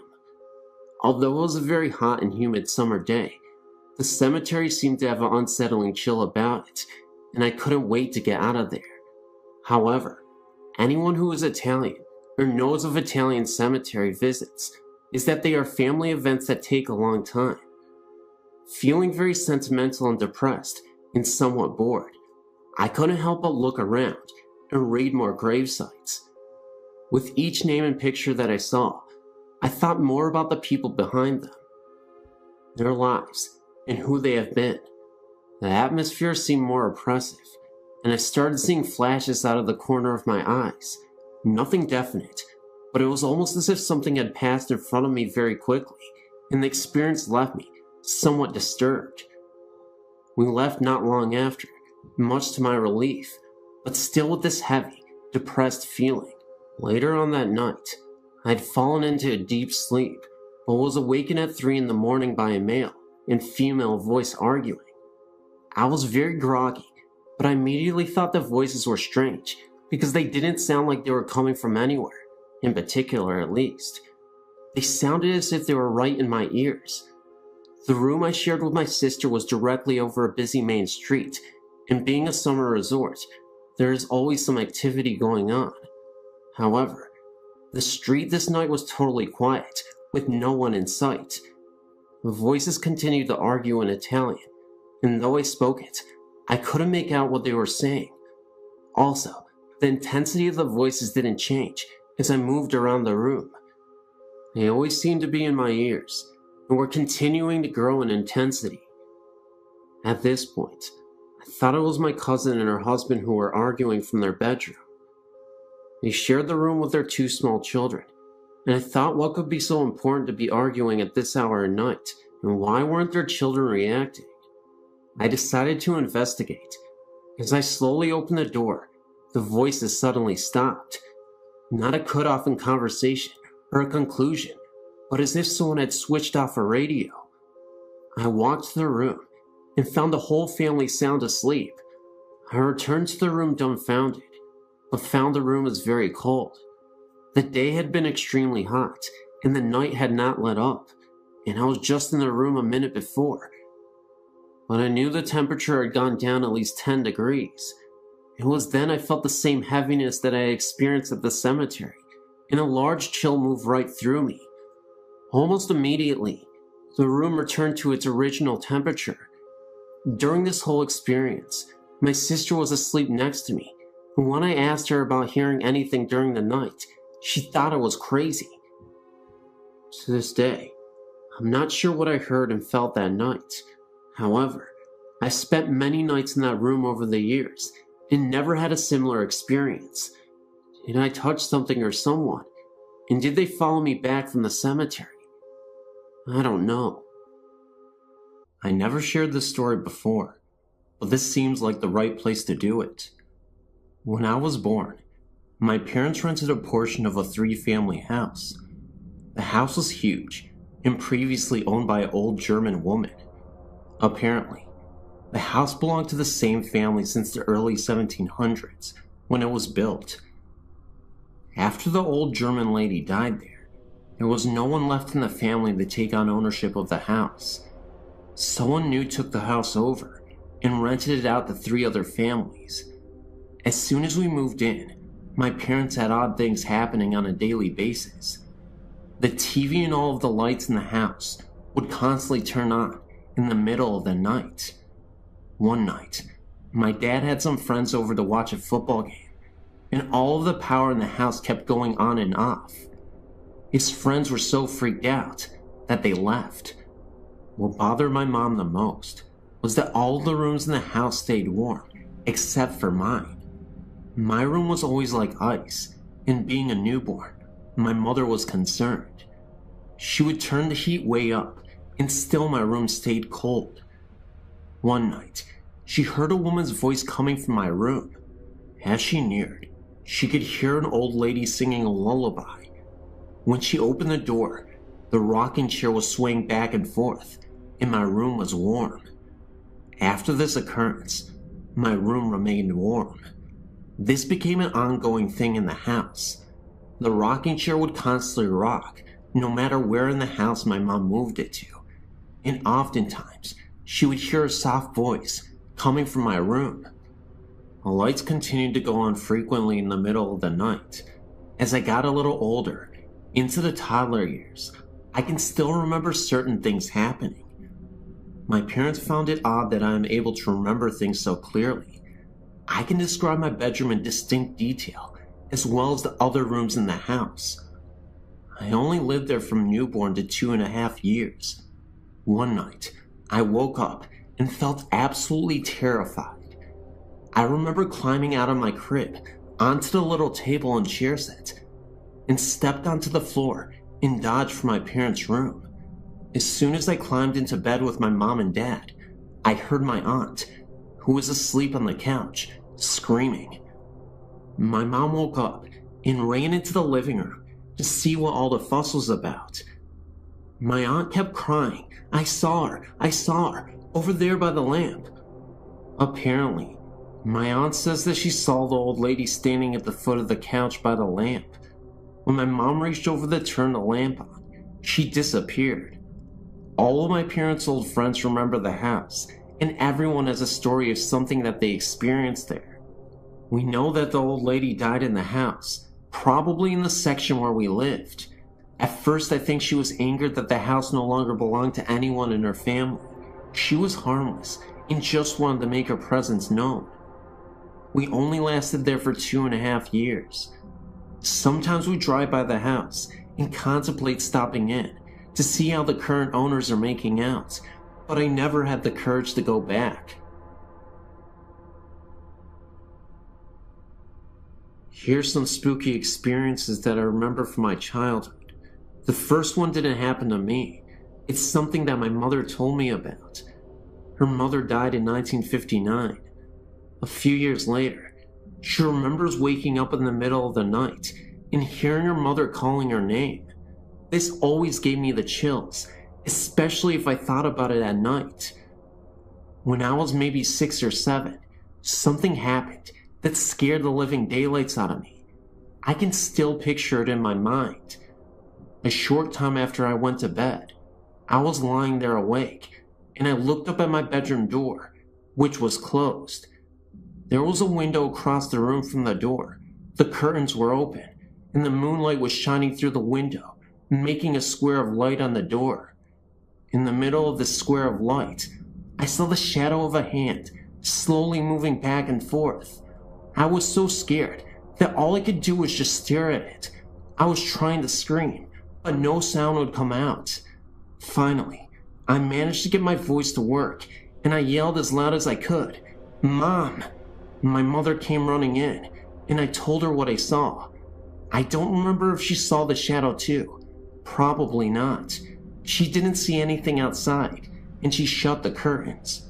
Now, there were no trees right outside my window that were close enough that they would make a shadow. Not to mention that this did not look like a tree branch. It was definitely the distinct shape of a human hand. Looking back on this as an adult, I realized that this was most likely not anything supernatural at all, but someone actually trying to break into our house, which, quite frankly, is more scarier than a mere ghost. When I started screaming, the person heard me and ran away. Shortly after the previous incident, I asked my parents if I could move into the room across from that one. Gee, I wonder why. My new room had a little trap door in the closet, leading to an attic of sorts. My parents never used it for storage, as it was too hard to go up there through the trap door, and it most likely wasn't even high enough to walk upright in.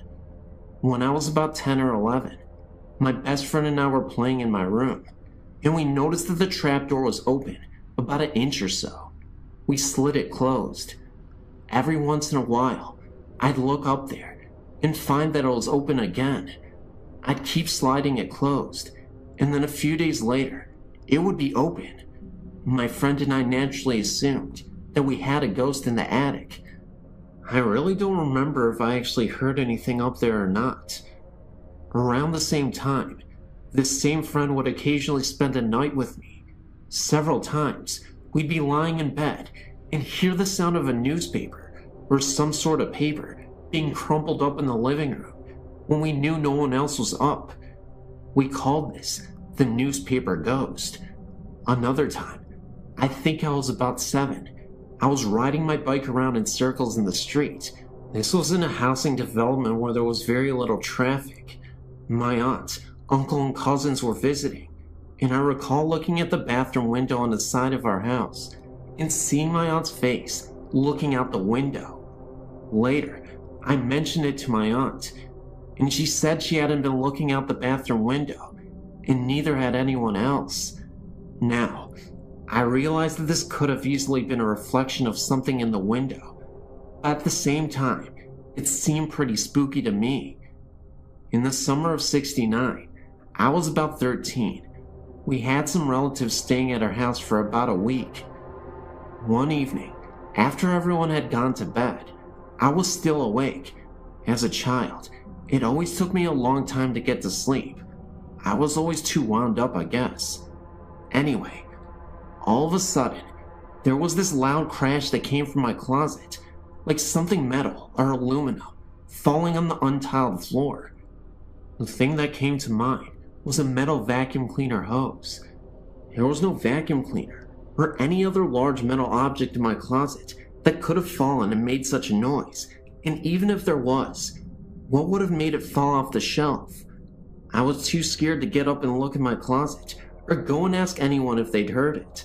Now, this was a small 3-bedroom house in Levittown, Pennsylvania.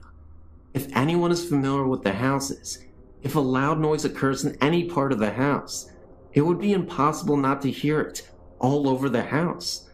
The next morning, I asked my parents, aunt and uncle and cousins if they heard a loud crash in the night, and no one else had heard it. And by the way, I looked in my closet in the morning, and nothing was out of place. This has always puzzled me. Here are a few things that have happened in the last few years, in the house I live in now. Nothing blatantly scary, just weird. I thought I'd share them just for the fun of it. One night, I was asleep, and all of a sudden, I screamed and woke myself up. My husband came running in, and I couldn't for the life of me remember what I had dreamed that had scared me. But I had a vague memory of looking beside the bed and seeing something in the form of a human being, made up of little points of light. There have been a few occasions where I've woken up in the middle of the night and heard a kind of electrical humming that sounds like it's coming from our bedroom closet. My husband said he could hear it too. I could never figure out what's causing it. It sounds like it could be the refrigerator running, except that the kitchen is not right next to the bedroom. And if it was the fridge, wouldn't I hear the noise every night, since obviously the fridge runs all the time? I haven't heard it in over a year. Just as well, it gives me the willies.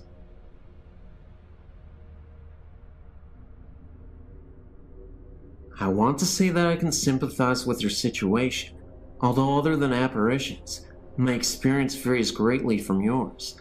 I do want to share what happened to me with you, but I do want to warn you ahead of time. I used to be a reporter, so I can get lengthy. My first experience happened when I was a child. I was 7 years old and lived a completely normal life. My parents didn't smoke dope or dabble in the occult, so I really had no knowledge of ghosts, other than the traditional Halloween experiences every child encounters. When I turned 7, my family moved from Metro Memphis, Tennessee, to rural Independence, Mississippi. We moved into a house that my father renovated. Rather than trying to draw a diagram that may get scrambled in transmit, I'll try to describe the layout of the rooms involved.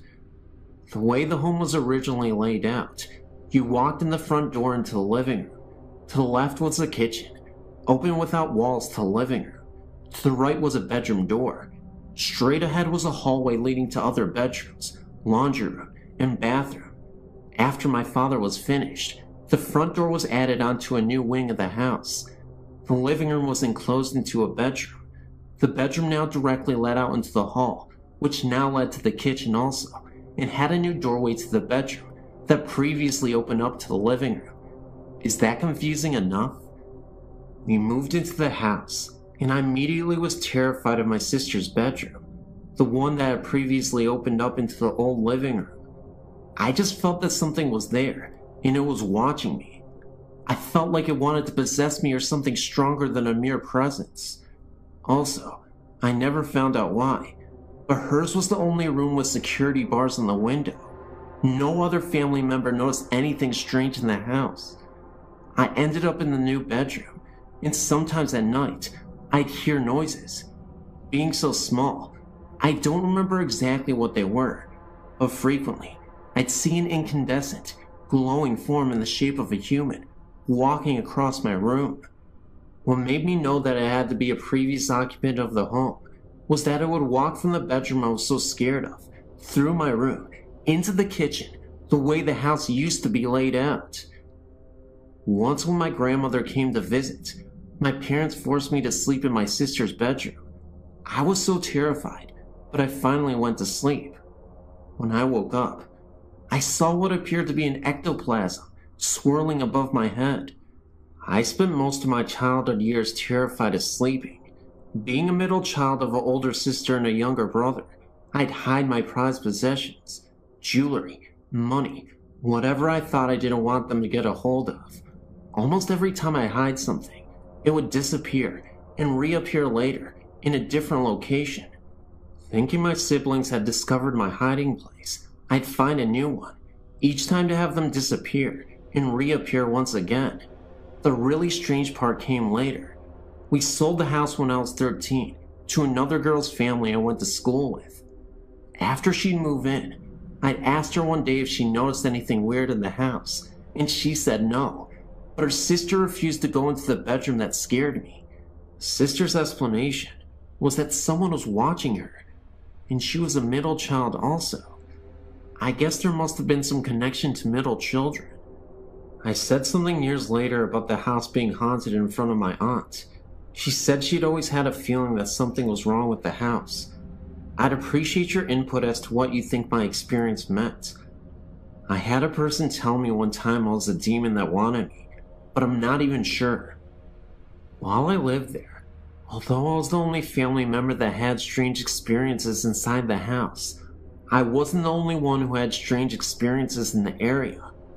In the fall, between the hours of 10 p.m. and 12 a.m., my mother would see balls of light floating in the field and wooded areas across the road from my house. She would always ask me to come look, but I had enough terror inside the house, and as far as I was concerned, the woods were my only safe haven while at home. So I never looked and never witnessed the lights myself, but both my sister and my mom did. When I was 19, I started dating this guy who was friends with a neighbor from that house I'd lived in.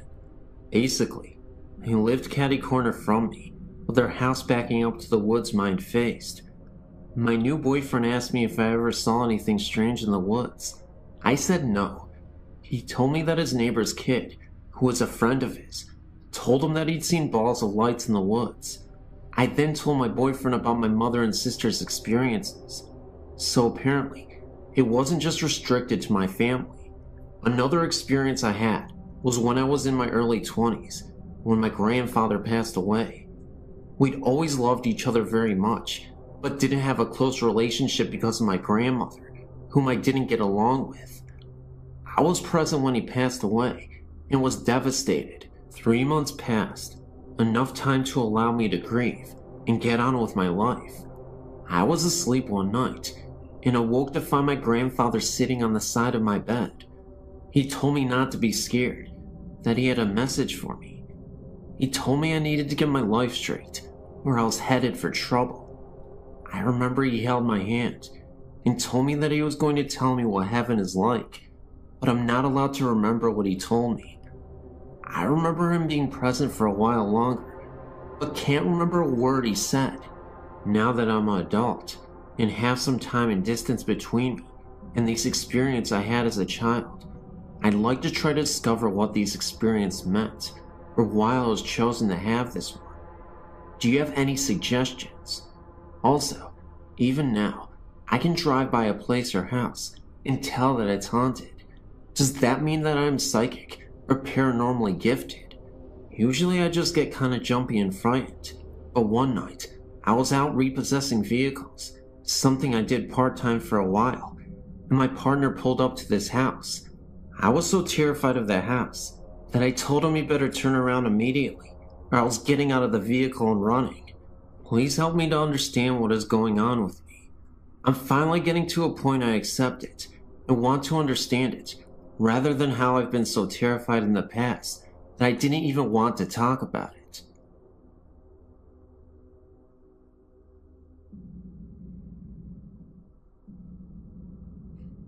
In 1983, when I was 18 years old, I was severely ill. I woke up one morning and my face was badly swollen. My mother took me to the emergency room. I was placed in the ICU the next day as I went unconscious. It would take a team of doctors over a week to finally diagnose me. It was a rare disease. There was only 2 case histories. They both died from it years before. That's why my doctors had no idea what it was. It was from a sinus infection that had backed up behind my brain.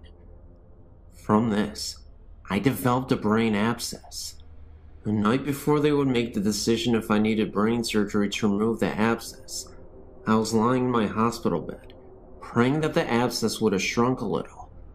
I felt someone standing beside my bed. I was sure it was a nurse, as it was very late, too late for visitors.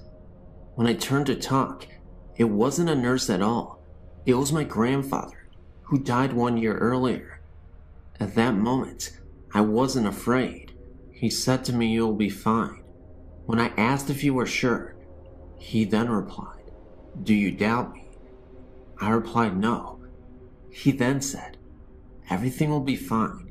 You will be alright." This part has puzzled me ever since he told me. He said, "Take care of your mother." This was my mother's father, and he simply turned around and walked out of the room. The nurses came in, and I was wondering what happened to my grandfather. They didn't say anybody walked into the room, and they told me to calm down. I swear I knew what I saw. I knew it was my grandfather, but the whole situation was just weird, and it gets weirder. I thought he meant that I would do fine through the surgery, my grandfather. Now here's the kicker.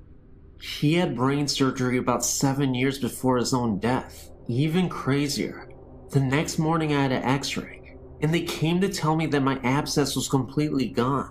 First of all, I have no idea what happened. Even the doctors were confused.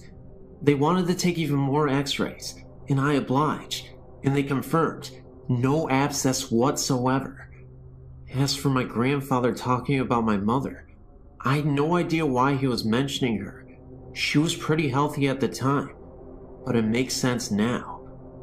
Recently, she has been diagnosed with MS, diabetes, and in September, she had heart failure. In November, she almost died and had triple bypass surgery. Through the years, my family has had many encounters with the spirit world, but this was the most wonderful one. In the summer of 1994, my sister and I moved to Hawaii to live with our father. While we were gone, our mother moved into an apartment to save money. Right away, strange things started to happen. Her 2 cats would never enter the bedroom of the apartment, choosing instead to sleep in the living room. They would claw and bite if you tried to carry them in there, and then run quickly away. Mom only spent one night in the room, and then opted for the living room as well. She didn't see anything, but felt as if there was someone watching her, or that someone was in the room. A few weeks later, she returned home from work to find her disposable razor disassembled on the bathroom counter. Even the twin blades were removed, and the whole apparatus was laid out in a straight row. The next night, my cousin, Stacy, and her husband, Mitch, went to stay over at my mom's with her. They were in from out of town, not going over to ease her fears. She wasn't scared yet. The 2 of them argued with Mom over sleeping arrangements, and she assured them that they never slept in the bedroom anyway. That night, my mother woke to hear Stacy and Mitch screaming in terror. Mom ran into the room to find Mitch trying to pull Stacy off the bed. She was screaming to get her off the bed, so Mom started pulling too. Once they got her to the floor, Stacy said that it felt like someone was sitting on top of her, and she couldn't breathe. And while it was going on, she said she could see a teenage boy in the corner, laughing uncontrollably. The 3 of them decided to drive to my grandma's to spend the night. Fast forward to Christmas break, when my sister and I came home to visit. Our first afternoon at the apartment, we heard a loud crash from the bathroom. All people and animals in the house were accounted for in the living room, so we went to check it out. Everything from the cabinet under the sink was out on the bathroom floor. It wasn't all tipped over, however. It was lined up in a straight row. After that, Mom told my sister and I about all the strange things that had occurred. My sister and I were thrilled, thought it was really cool. Mom said that we were more than welcome to sleep in the bedroom if we wanted to, so we did. Early the next morning, I woke up and thought I saw someone standing in the walk-in closet. The sun was just starting to come up, and I thought for sure it was my sister playing a trick on me. When I looked over in bed, she wasn't there. Instead, there was a guy, maybe teens or early 20s, with shaggy black hair and no face, in bed with me. He reached out for me, and I literally wet my pants, running into the living room.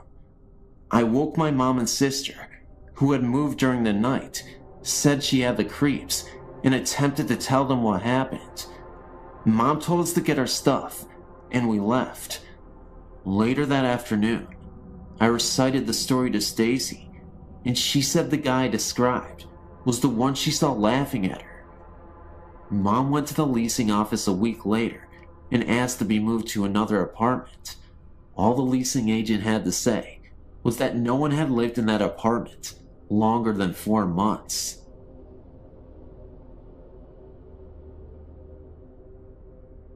It started some years ago, and I'm happy to say that it's been over for some time now. I'm confident that I'm no longer being followed by Mage, but I would like to share my experiences with you, and if you can provide any insight or better understanding of what happened to me, I would be most happy. Some years ago, I was sleeping over at a friend's apartment. I went to bed and laid there alone with my thoughts until I think I fell asleep. I was awoken by 3 sharp knocks, similar to someone knocking on a solid wooden door, and turned my head to the bedroom door, which was 3 yards away to my right. The door was closed, yet within the doorframe was a figure. To my eyes, the figure was shimmering and vivid with colors, without any real human form, yet to my senses, I was certain that it was a woman, that she was extremely tall, and that she was wearing jewelry. I perceived her with the absolute clarity that my eyes were unable to support. I opened my mouth to yell, but could not. It lasted only a few seconds, When the door opened and my friend entered the room, the vision was gone. I said to my friend with a detached calmness that I had just seen a ghost, but this of course was met with indifference. I did not press the matter, as I was already beginning with self-doubt. By the end of a mostly sleepless night, I had managed to convince myself that it was a dream, or at least a product of that period between sleep and wakefulness. Within days, the whole episode was forgotten. Some 6 months later, I was at home with my parents and decided upon an early night. I had a lot on my mind that night and needed some space and some quiet for contemplation. I was lying on my single bed in my small bedroom, lost in thought, when I heard the 3 knocks again. My heart leapt. From my bed, I could see ahead of me, and to the right, the bedroom door, which was open, and the landing is accessible by 3 ascending steps. Through the door, I can see about 3 yards of the landing until the angle of the door frame cuts off the view. There, just at that farthest point, was the same vision, the same shimmering colors. She was much clearer this time, and there was no doubt that my eyes were seeing a woman. She was so tall that she had to bend her head to her left until it was almost resting on her shoulder, like a body hanging without the noose. But she was looking at me. Her eyes, although I couldn't actually see them, were fixed upon me, and there was a malice in them, I had no doubt. Then, in an instant, she came along the landing, down the 3 steps, and right up to my face. So quickly and so aggressively, she brought her face to within an inch of mine. I could make out her eyes and nose, but to this day, I cannot be sure if I saw them or experienced them. I could not separate her emotions from her visage, which seemed to be one and the same in my mind. It is difficult to describe, but I saw her face and features, along with her hatred and despite. I opened my mouth to scream, but nothing came. Eventually, she disappeared. I've never been so terrified in all my life.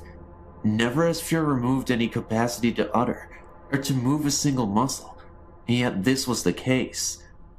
I lay rigid for some time, at least until the room was light from daybreak. I was absolutely sure that I had not fallen asleep, but yet over time, I managed to convince myself that this was indeed the case. This is how I came to terms with it. Over the next year, I saw no more of her, and she was reduced to an entertaining story for friends. Then I married and moved to set up house with my wife. The third, the last, and the unequivocal sighting was during the early days of my new home. It was a bright, warm Sunday afternoon, and I was sitting on a chair to watch a television program, an old episode of Bonanza, as it happens, when I became aware of another presence in the room. I turned to the door behind me, fully expecting my wife to be there, but she was not. As I turned my head back to the TV, to my right was a settee, and, sat in the middle, was the woman again. This time she was sat on the edge of the settee, with her hand forward, cupping her chin in her hands, and her knees were also together under her chin. She was leaning forward in this position, contemplating me amusingly, or mockingly. I cannot decide. There was so much clarity about her features, and the room was bright, which she seemed to reflect. There, in front of me was a woman, about 25 years old, very sharp features, very tall, and very thin. Her bright colors, her hair and her jewelry, reminded me of a punk rocker, although this was not so. I'm sure she was from a long time ago before that era. I was not afraid, and emboldened by the daylight, I simply and calmly asked her what she wanted. There was no response, no answer. She simply faded away, and I have not seen her to this day. Compressing my research into a short paragraph, I went back to the place of the first sighting and asked my friend some questions. It transpired that she was haunted by a spirit many years previously who would disturb household objects. An expert was brought in, who ascertained that they were being haunted by a malevolent spirit who was called Mage. It was not possible to get rid of her, but to hope that she leaves of her own accord. This happened in my friend's hometown, some 300 miles from where I live. My theory is that Mage came with my friend to my hometown and took a liking to me, thereby following me to both my parents' home and onward to my married home. I don't know who has provided the vehicle for her to leave my house, but I hope that she has been gone for good.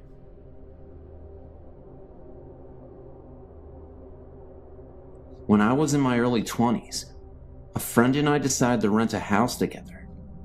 We found a lovely old house near the Mississippi River, and I was immediately drawn to it. After we moved in, we both began to notice banging on the walls and lights blowing out constantly. The lights we attributed to bad wiring, and the banging, I truly believed, was my friend, and she truly believed it was me. The layout of the house was one we had never seen before. There was a hallway that led from the front living area to the back bedroom areas that was at an odd, slanted angle. I always felt uncomfortable going down this hallway and found myself going around by way of the kitchen. After months, my friend and I decided to take in a third roommate to help with expenses. During the next month or so, after this third roommate moved in, we noticed an increase in frequency to the noises, banging, and lights going out. We also began to notice that every month, and this is really weird, right around the time that all three of us began our menstrual cycles, a very large stain began to appear in the middle of our living room floor. We tried constant shampooing, but it would always reappear immediately. Then after our cycles were finished, the stain would disappear on its own, only to reappear the next month. Our third roommate then became very withdrawn after only a short time of being in the house. She began to go directly to her bedroom and never came out except to go to work. Her personality has also changed drastically. She went from being very funny and outgoing to a complete loner. She would also say very inappropriate, weird things to us. We had known this girl for some time, and her behavior was quite unsettling. She finally told us that she was not comfortable in this house and was moving out, and she did so that very day. Shortly after she moved out, the banging noise began in earnest, and we started noticing our things being rearranged. We began to laughingly and nervously admit to each other that something was not right in this house. However, neither one of us felt threatened by any kind of the weird happenings, and in fact, I personally actually felt almost protected by it. We started to call our ghost George, and would talk to him whenever the banging would begin. We were trying to watch something on TV, and George would start banging or knocking. We would say, "Please, George, not right now. We're trying to see this." And he would actually stop, at least until the show was over. Unfortunately, no matter how much we begged him to stop putting the stain on the floor every month, that never ended. In fact, it got bigger and darker the longer we lived there. One kind of amusing episode happened to us one memorable evening. I decided to let my boyfriend at the time stay overnight with me, although I usually didn't do this. Just as we were dozing off, a very loud bang sounded, coming from the hallway. My boyfriend sat up and asked, "What the heck was that?" Immediately, a knocking began at the far end of the hall and rushed towards my room very fast, knocking louder and louder the closer it came. My boyfriend said, "That has to be your roommate being funny." I just laughed and tried to explain about our ghost, and that I thought he might be angry that I had a male friend overnight. He said that was bull and got up to investigate. Just as he came to the hallway, the knocking began again, all around him.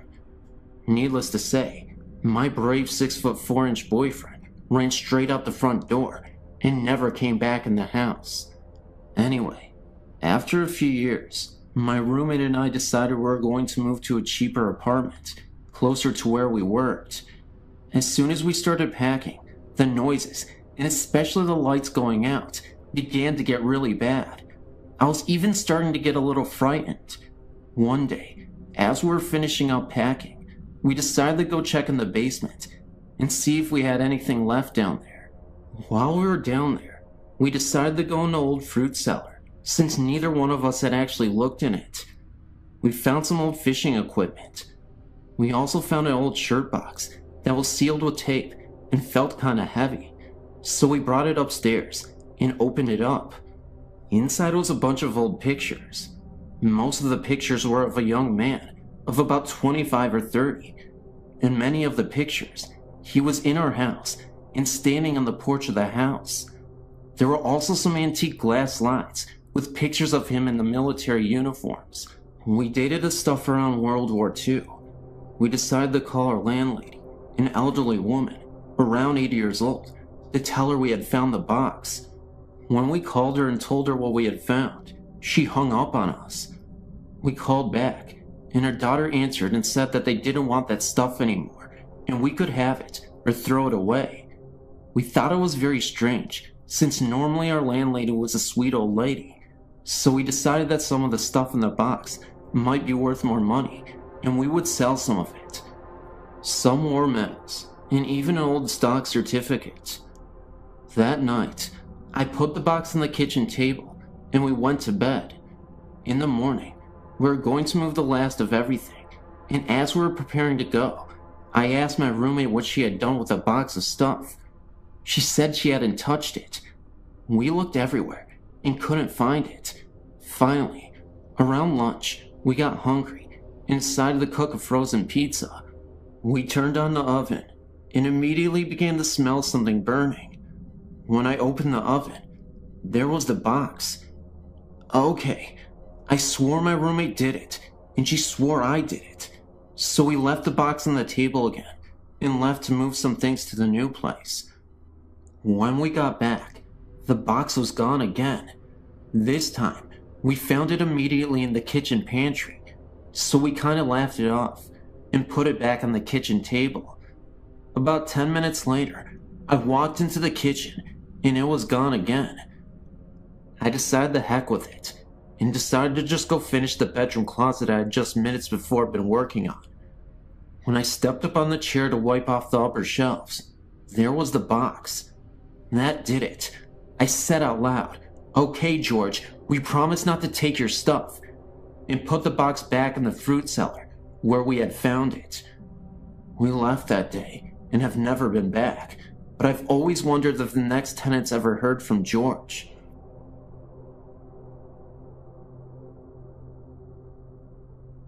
I've worked for a domestic violence shelter for approximately 7 years. While I personally have never seen anything, there are always odd sounds and unusual occurrences. Let me start at the beginning. The house is 2-story with an attic and a basement and over 100 years old. I really don't know much else about its history. The local domestic violence center purchased the building, which had been uninhabited for a number of years, did some renovations, and began operating an anonymous shelter for battered women and their children. Over the years, there have been numerous sightings of a young couple. A woman in a long flowing dress can be seen periodically walking up the long staircase. A man in dark, old-fashioned clothing has been seen in the living room and at the top of the stairs outside the attic door. It is usual for all who went into the attic or the basement to feel uneasy and not alone. Recently, the sightings seem to have increased. A church group came over to the holidays to sing Christmas carols to the residents, and a young boy pointed to the ceiling and said, "Look, there's an angel." The only thing seen by the others in the room was a hazy, grayish fog that wasn't in any particular shape. A few months later, one of the employees' daughter was in the living room, alone, working on a school project, and looked up to see a gray, transparent figure looming in the doorway. She screamed, and her mother raced in to see the figure moving slowly upstairs. It was as if the ghost was checking in and didn't mean to frighten the young girl. Perhaps the most interesting aspect of this haunting is that the couple together, fitting the same descriptions of the man and the woman seen in places of the house, have been seen in one bedroom upstairs. To my knowledge, at least 3 residents in the last year have been awakened at night to see the woman sitting on the edge of the bed with a man standing behind her. The couple has been described as comforting and reassuring to those who have seen them in this manner. And these apparitions have seemed to know when these residents were about to face a particular trying experience. One woman was going to court the next day for an order of protection. One lady was facing a decision about the custody of her new little baby. And one woman was about to embark on the dangerous underground trying to change her identity in order to hide from the husband who tried to kill her. All 3 of these women felt as though the ghosts were trying to tell them that everything was going to be alright, and, as it turns out, the dire situations facing each of these women worked out in their favor. I personally find their presence reassuring as well. Women and children who came through the shelter are very often depressed, sometimes hopeless, scared, insecure, and anxious. I think that the fact that they are comforted by these spirits is a sign that these are good spirits who seem to approve of the work being done in their house. They've never tried to scare anyone. Sure, lights turn on and off by themselves, and the dishwasher is forever turning on by itself. Maybe they are just trying to figure out what these gadgets are. I do not know anything about the history of the house, but I assume these spirits were once residents of this house. Based on their actions, they seem to be good and well-wishing. I hope they continue to watch over the shelter and help the current residents. Hi, my name is Tariq, and this is my supernatural experience. It happened to me when I was about 5 or 6 years old. I seem to remember it was quite a sunny afternoon. Nothing particularly unusual about that day. My mother asked me to go upstairs and wake my father, who often took afternoon naps. I remember feeling quite lazy, and I could not really be bothered going all the way upstairs to attempt to wake my dad sleeping. However, my mom insisted, so I did. I was about to walk up the stairs when I suddenly was overcome with fear, as what I had saw made no sense to me. There, at the top of the stairs, was the biggest dog I'd ever seen in my life. It appeared to fill the whole space of the landing and was near the height of the ceiling. The dog appeared to be aggressive and was barking and growling so loud that it could have woken the dead. I was so shaken and scared that I just froze in the spot. I shouted for my mom. I said, "Mom, I can't go upstairs," and she told me not to be lazy. I told her no, there was this big dog at the top of the stairs, and it would not let me pass. My mom came out to me, and she said, "Tariq, we do not even have a dog." Of course, this is what I already knew.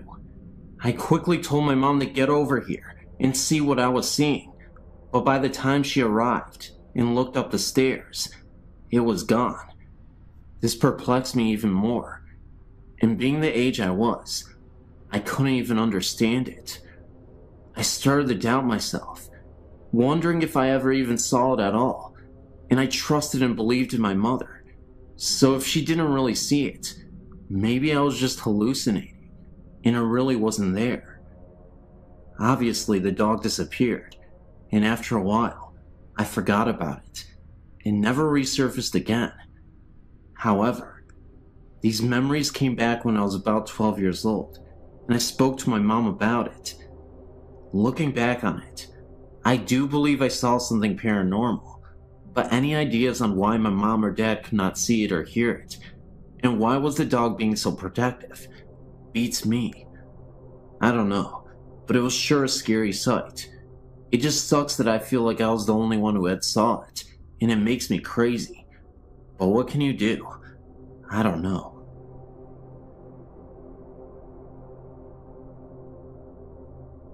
I recently had an experience that I can't explain, and decided to tell my story here. In June, my boyfriend Ian, our then 15-month-old twins, of course me as well, we all went to his family reunion. While we were there, we had a wonderful time meeting his family and getting to know everyone really well. We stayed at his father and stepmother's home with the immediate family. One night, While everyone was asleep, one of the girls started crying, most likely from being in a new place or losing her pacifier. I woke up and, still groggy, I sat up in the bed. I looked over to the crib. Next to the crib, there was a little old woman standing there looking into the crib. When I saw her, she didn't scare me, and I thought nothing of it. She looked at me, put her finger up to her mouth, kind of bent down, and whispered, "Shh." So I laid back down and fell back to sleep. Brianna slept through the rest of the night. The next morning, I got up and remembered what I saw. Not sure if I dreamt it or not. I pulled Ian away from the family and asked him if he had a picture of his grandmother. The family had spoken a lot of her the previous day at the reunion, but I had never met her. Ian was very close to her and was very upset at the time of her death. It would have been almost 9 years ago.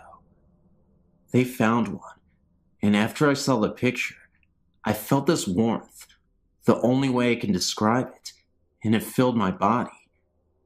It was the lady I saw the night before. I wasn't sure if I should tell anyone, for fear of them thinking I was insane, but I decided to tell Ian. When I told him, he kinda gasped. Like I said, he was very close to his grandmother. I'm glad I told him. Later, as we were talking to the family, someone said, "Oh, it would have been so wonderful for her to be here and see all the family together," speaking of the grandmother. Ian looked at me and asked me to tell everyone what I saw. I'm still new to this family and wouldn't want to be dubbed as the crazy one just yet, so I kept it to myself. Thanks for giving me a place to share this.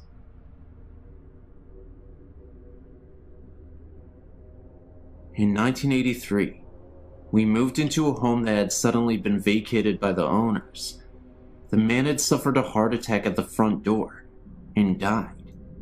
His wife went into serious shock and suffered some emotional distress. After the funeral, her children decided to take her back to Missouri. I'd personally known the couple in 1971, as I had lived in a house on the connecting street. Our backyards were contiguous. Mr. Williams had been the water superintendent for the city for many years. He was an upstanding citizen, a loving family man, and a friend to many people. Shortly after moving in, he got the feeling that Mr. Williams had never really left his home. At night, after everyone had turned in, footsteps could be heard throughout the home. It sounded like heavy footsteps stomping up and down the hall, outside the bedrooms. I would get up and check to see if the children were awake, and would find them sleeping soundly in their beds. Once in a while, doors would open up wide, as if someone was entering a room, and then the door would slam shut. One night, my wife at the time awoke to see the form of a man standing at the end of our bed. He woke up on her side and leaned over a little. She laid there terrifying, knowing that I was very hard to wake up, and that if this were a burglar, I would not suddenly spring into action against the intruder. She maintained her position and just peered through her eyelids. Suddenly, the figure just faded away. These occurrences persisted for about a month. One morning, at around 2:30 a.m., we were suddenly awakened by the bedroom door slamming open with a violent force. We were very tired of Mr. Williams' nightly tirades, and I was running on my last nerve. I got up and decided to try to talk with this confused soul. I addressed him as Mr. Williams and told him that he had suffered a heart attack and had died. I told him that his wife had gone to Missouri to live with his children. I told him that we were paying rent to his children to live in this house, and we worked hard for our money. I started to get angry with him and told him that if he wanted to rant and rave and stomp about the house, he needed to do it when we weren't there, as he was disturbing our sleep. If he continued, we would be forced to move, and his children would have to find other renters. I suggested he go to Missouri, because that is where he would find his wife. After that, we never heard from Mr. Williams again.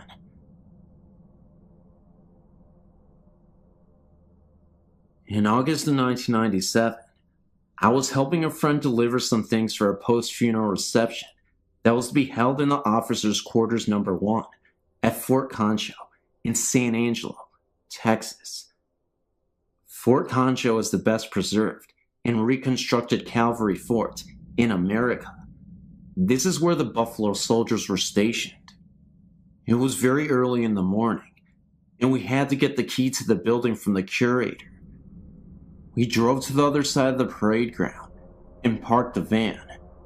We went inside, and I took some things up to the staircase to the second floor, while my buddy worked on the first floor. I walked into the west bedroom upstairs, and immediately felt like I had just walked between two people that were standing shoulder to shoulder. I was walking into a tremendous field of static electricity. I had a cold sensation, and the hairs on my neck and arms stood straight out. I put the vase down that I was carrying, and found myself compelled to say, "Excuse me." Then I proceeded to the east bedroom. When I entered the room, I saw a little girl out of the corner of my eye, playing on the floor to my left. I placed the vase, and when I turned around, she faded away. A couple of days later, I was again with my friend. We stopped by the house of the lady who was responsible for financing the restoration of Officers' Quarter number 1. My friend mentioned that I had felt a presence and saw a little girl. I told her that I had seen her in the east bedroom, and she told me that a little girl had died in that very room. Maybe it was her parents that I felt in the west bedroom, or just someone else watching over her. A few months later, I had the opportunity to stop by the officers' quarters number 1 when it was open to the public. I was walking around, and a staff member volunteer came up and asked me what I thought of the building. I told her I thought it was haunted, and repeated the story of the little girl. The lady took me into the dining room and pointed to a portrait on the wall. It was the same little girl I had seen upstairs.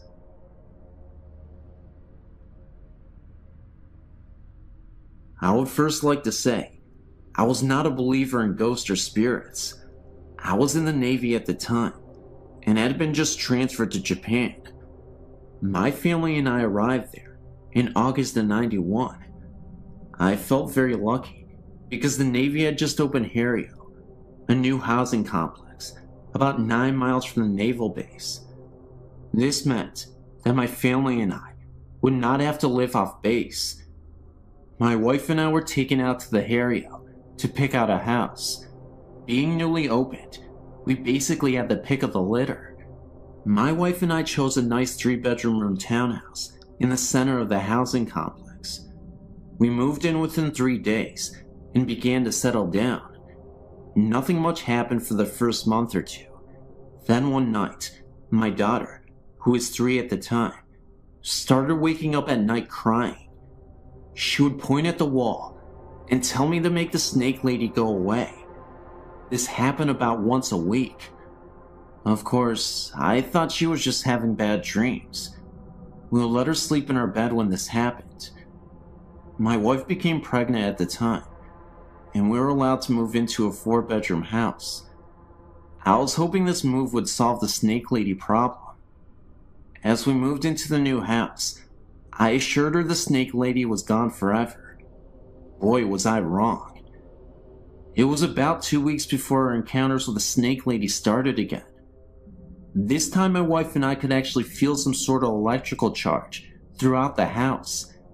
These encounters intensified, and my daughter started to see more and more apparitions. She would tell me that the snake lady wanted to take her away. I, being a skeptic, thought the electrical charge was sort of funny, but never gave much thought about my daughter's nightmare being real. Then one night, My wife and I were awakened by my daughter, screaming at the top of her lungs. We rushed into her room to find her pressed against the far wall, her feet approximately 1 foot off the ground. My wife and I both grabbed her arms, and with one of my feet pressed against the wall, I pulled with all my might. She wouldn't budge. I'm not a small man, 5'10", 191 pounds, and I worked out all the time. I could not get her off the wall. All the while she was screaming that the snake lady wanted to take her away. Scared to death, I started praying in my head. My daughter started to slide down the wall, and she fell into our arms. I don't know what it was, but I believe there is something out there that we don't know about. The next day I blessed every room in the house with olive oil. This seemed to do the trick, because my daughter never had another experience. My wife is Japanese, and she did some investigating of the area's history. Harrio was once an internment camp for the sick and dying Japanese soldiers of World War II. There is a shrine just outside the back gate for the soldiers that died there. And that's what we found out. Thanks for reading. It's funny, really, because I've been reading your site for quite some time and have marveled over the experiences people have had, but never, ever thought I would be emailing you my story. This experience is mainly my two friends, but I experienced it firsthand last night. They live in RAF, Royal Air Force Quarters, in Middlesex in England, and have never really mentioned anything before. A couple of weeks ago, Susie and I were chatting about various things when the subjects of ghosts came up. Funny enough, the handprints have come back since Elena was born, said Susie. Handprints? What handprints? I replied. It seems that since they moved in over 3 years ago, they've had various things happen. So she took me upstairs, and there, clear as day, was a set of huge handprints on the wall just above their bed. Apparently, she has tried everything to get rid of them, and they disappeared when she was pregnant. As soon as the baby was born, they came back, and when I saw Susie and Jay last night, they casually informed me that the handprints had moved. By now, I was getting quite spooked out. We went outside for a cigarette, with one of the music channels on the TV playing. When we came back in, the channel had changed to some gruesome true murder documentary. The hairs on the back of my neck were standing on edge at this stage, and it took Susie a good 5 minutes to change the channel back. Also, they've both watched a candle that stood on top of the telly very casually move from the middle and drop off at the end. Things have been moved around, never hidden, and the TV also turns on and off. Susie and Jay were very relaxed about this, and the ghost obviously means them no harm. Last night, it was Susie, Jay, and me, and they told me what happened last Sunday. Apparently, Susie had gone up to change Elena, and had set out her pajamas and nappy out in the changing mat in the bedroom. She was bathing Elena, and thought that perhaps she could use one of the smaller nappies instead of the big one that she had pulled out. When she went back into the bedroom, the pajamas and the big nappy had been thrown onto the chair, and in a perfect arc were 3 of the smaller nappies on the changing mat. Poor Jay got it right in the neck for that, until he explained that he hadn't been upstairs at all. Again, the hairs on my neck were standing on end, and when I had to go upstairs to use their toilet, Susie had to come with me. We then went out for a cigarette, and as we were sitting there, I saw the shadow of someone walking to the kitchen. Didn't think anything of it until I realized that we were all sitting outside. I told them, and Susie said that she sees shadows out of the corner of her eye all the time. We then went back in, and I was sitting on the sofa next to Susie, talking to Jay, when I noticed that she was staring at something right behind her. I asked what she was looking at, but she said nothing at first, knowing how freaked out I was getting. She then began to tell me that she noticed a transparent man with an axe lodged into his forehead casually move from the room we were in and into the kitchen, then disappear. She had told me that when she was alone in the living room, another time, that she also saw a man sitting down at the kitchen table, as if he was writing on a piece of paper, then disappear shortly after. Apparently, they are not the only ones to experience things. It seems that quite a few people in the row of houses had strange things happen, and the couple on end have seen a shadowy figure. She asked me to babysit Elena next week. Must admit, not too keen on having the extra company though. When I was about 10 years old, my family lived with my great-grandmother and me, and my brother had to sleep in the basement. Half was for storage, half was an extra room. So one night, at like 3, I had to walk to the top floor to take a pee. On my way down, I hear the voice of a little girl say goodbye. Then I noticed that same voice, and it said die. I immediately freaked out and ran back into my room, absolutely terrified. There was another incident with my brother. He was in the basement, and he heard the same voice coming up the stairs from it. It said die as well. And he turned back, looked down the stairs, and the apparition of a girl was standing right there, and then materialized and disappeared in an instant. When I was 15, we moved out to New Jersey. When I was 16, I heard horribly violent screaming. It sounded like a woman, and it sounded like it was coming from behind me. 3 days later, my brother, he was 19. He heard the same screaming coming from our bedroom closet. Nowadays, we don't hear any mysterious voices, but we both know they had to be ghosts. And not only that, they had to be evil. And I don't want to experience that ever again. I'm sure my brother doesn't want to either. Thanks for listening. I first became aware of a presence in our home when I was a child of 4 years. When I was 4, my brother was born, and my parents moved him into the bedroom next to theirs. I was moved into my very own room, upstairs. My older sister occupied the room next to mine. It did not take me long to realize that there was something odd about this new room I was in. I would wake up in the night, chilled, with the overwhelming feeling that someone was watching me.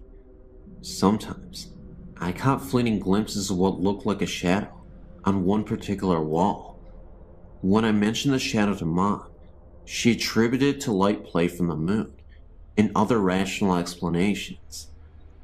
I tried very hard to believe her explanations and to make the shadow sightings go away, but I simply couldn't take the vision of a man in an overcoat, wearing a fedora.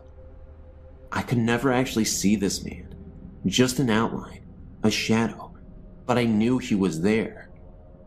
I can't even say I felt threatened by this figure. I just felt watched and not alone. I suppose I should describe our family home. It is a large, Cape Cod-style home, built in the 1940s, just after the war. The family that built the home were obviously influenced by World War II, as was the world, I would think, and they built a secret room, which I would imagine was designed to hide the family if war ever broke out on home soil. This room was only accessible via a trapdoor in the kitchen floor, and it led to the secret room in the basement. My dad sealed this room off before I was born, although I know exactly where the trapdoor is. There is also a secret passageway that leads between the closets of the 2 upstairs rooms. This passageway has been sealed before my parents bought the home. This house was the second built on the foundation. The first was a farmhouse dating back to the late 1800s, which burnt when my mother was a child in the 1930s. The family that originally built the Cape Cod didn't live there long, and it became a rest home for the affluent elderly in the community for many years. My parents bought the home in 1954, and I was born 11 years later. There were other strange occurrences in the house in my younger years, such as doors opening and closing by themselves, and doors locking when there were no locks, and the piano playing by itself. But I'll fast forward to 1974, when my older sister got married. I took the opportunity to move into her larger room, and that is when the strangeness went into overdrive. I hadn't actually even moved completely into the room when the weirdness began. I'd moved my record player into the room, along with a student desk. I was showing the room to a friend one afternoon when the door slammed shut behind us. When we turned to look at the door, the shade in the opposite window flew off the hinges and landed at our feet in the middle of this room. We both screamed and ran to the door, only to find it locked, and there wasn't a lock on the door. We managed to finally get it open and run down the stairs. My friend would never even go into the room again, let alone spend the night with me. I didn't let it bother me, however, and moved the bed into the room and took up residence. The room always stayed incredibly cold, even in the heat of an Ohio summer. My dad installed triple the insulation into that room to try to help with the chill, but it remained downright cold. There were countless nights when I would awaken to knocking on the walls. Sometimes I would knock back, and it would knock back at me. When I told my parents about the knocking, my dad said it was a tree limb scraping the house. The knocking became so intense that he ended up cutting the tree down, but the knocking continued. My parents installed an intercom system into my room next to my bed, so I could page them when the knocking started. Dad seemed convinced that it was the neighborhood boys throwing rocks at my window. It didn't sound like that though, and the knocking was coming from an inside wall, not an outside one. One afternoon, I was lying on the bed reading, and I got the overwhelming feeling that I was being watched. I sat up on the bed and said out loud, "Stop it! There's no such thing as ghosts!" And no sooner had I uttered the words, a figurine on a shelf began to wobble, and then flew off the shelf and across to the bed, hitting me on the forehead. I slept on the sofa for a month after that. My family was even beginning to notice strange things happening by this time. The television would turn itself on and off, or alternatively increase the top volume, without anyone being in the room. Dad said we had a bum set and bought a new one, but it did the same. We had the wiring replaced, but it still happened. My mom declared that if it was a ghost, it certainly wasn't going to run her out of the home she loved. This is true. She still lives there with the ghost. Other things that would happen in the house included radio switching on and off, lights flickering, the washing machine switching on and running a cycle, and of course the shadow wandering around upstairs. It was all beginning to frighten me quite a bit, especially the knocking noises. If the knocking started, I would buzz Mom in the intercom, and she would race upstairs, but as soon as she reached the top step, the knocking would stop. I began to think perhaps I was going a bit crazy. I went away to college, and something strange happened in my old bedroom about a week after I had left. I still had the same clothes hanging in the closet, and there were a few posters still hanging on the wall, but otherwise, it was empty.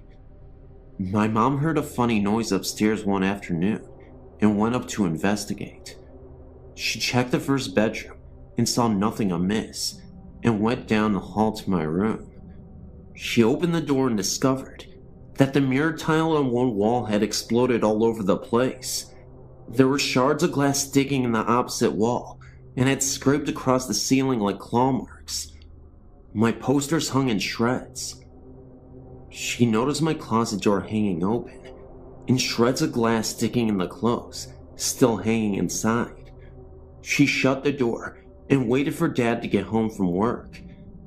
He decided that it must have been a freak lightning hit, although the day was sunny and cloudless, and rang the insurers to come out and investigate. The investigator noted that the point of impact seemed to be the upper corner of the wall, where the mirrored tile met the adjoining wall. Oddly, he also noticed that the broken wood in the corner was pointing outward, as if the lightning had been inside the room and went out, instead of the lightning hitting outside and coming in. The insurance company still paid for the damages, although they could never find the point on the outside of the house where the lightning had come in. When I heard about it, I came home to view it, and noticed that the wall in question was the one where I had always heard the knocking. As I said, my mom still lives in the house, and strange things still persist. She keeps the washing machine unplugged, but unless the water is cut off, it still fills up. This is the third faulty washer we've had. The TV still plays tricks too. My dad passed away in the house 2 years ago, and on a night after he died, I was staying with Mom, although I wasn't about to go upstairs ever again. And in the middle of the night, we both heard faint music playing upstairs, bluegrass music, to be precise, which was Dad's favorite, and we reckoned that there must have been a party going on to welcome Dad to the other side. Mom has since sealed off the upstairs and only lives in the downstairs part of the house. My brother has had plenty of strange things happen to him in the house as well, as did my sister, and as a result, none of us want Mom to bequeath the house to us. She can't understand why.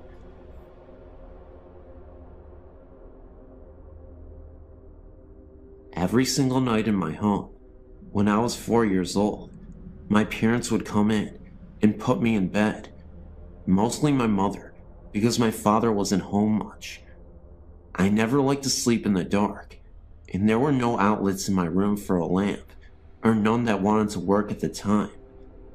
As I laid in bed, almost every night, I'd look out into the hall, and I would be able to see the hall light on. Almost every single night as I lay in bed, a boy would walk past my door several times and then stop.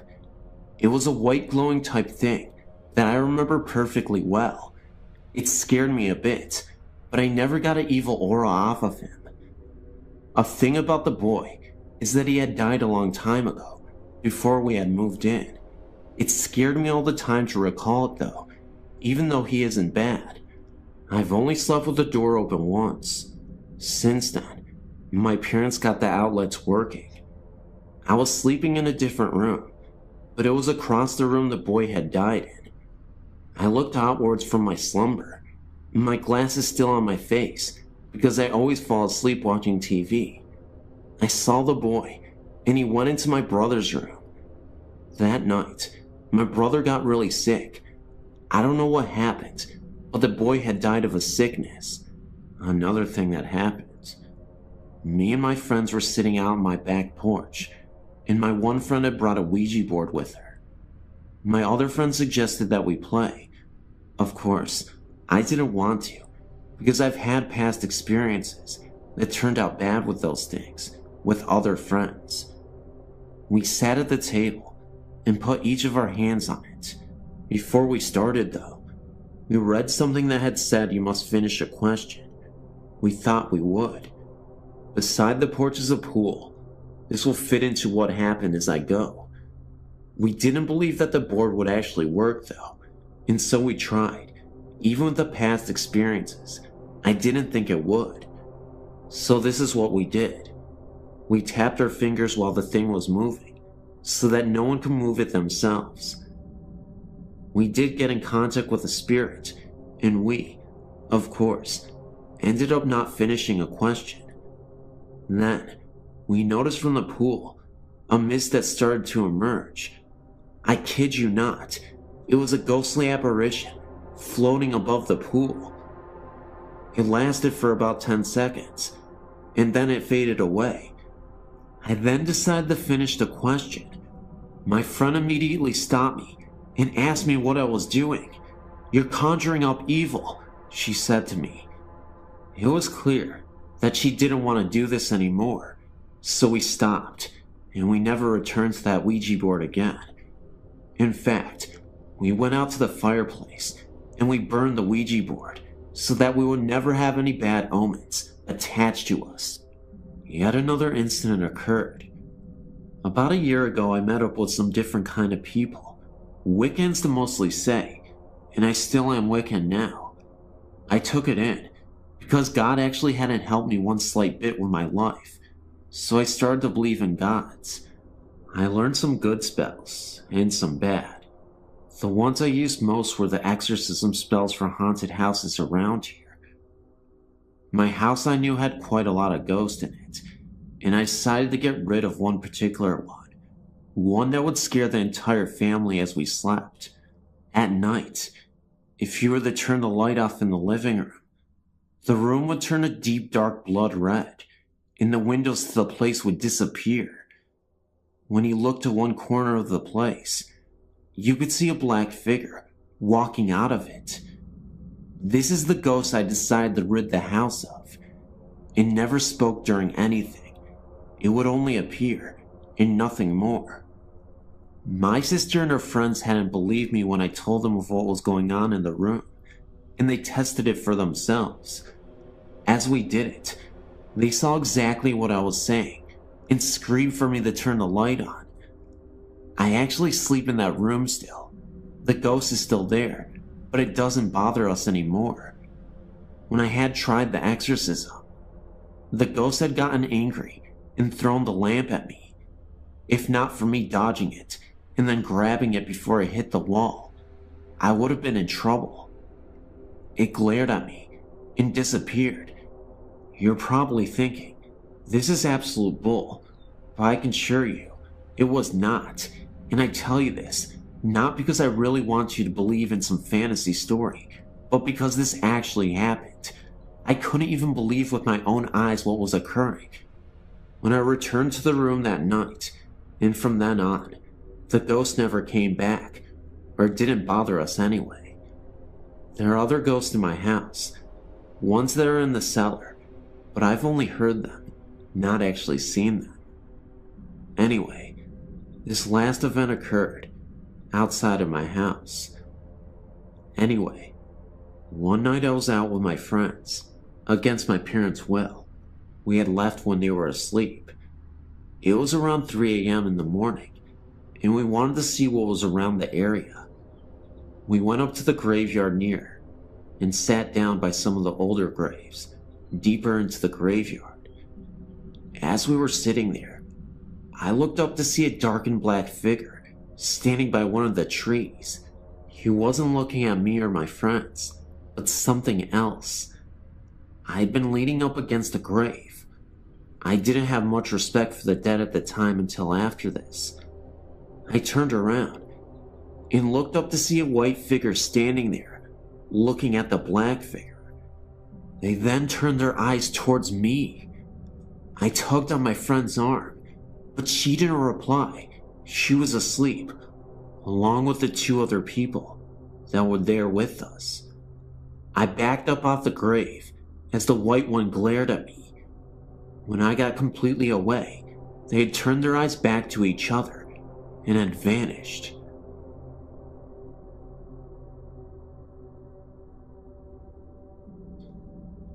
Before our marriage, my husband purchased a home built sometime previous to 1870 in the center of a small town in Michigan.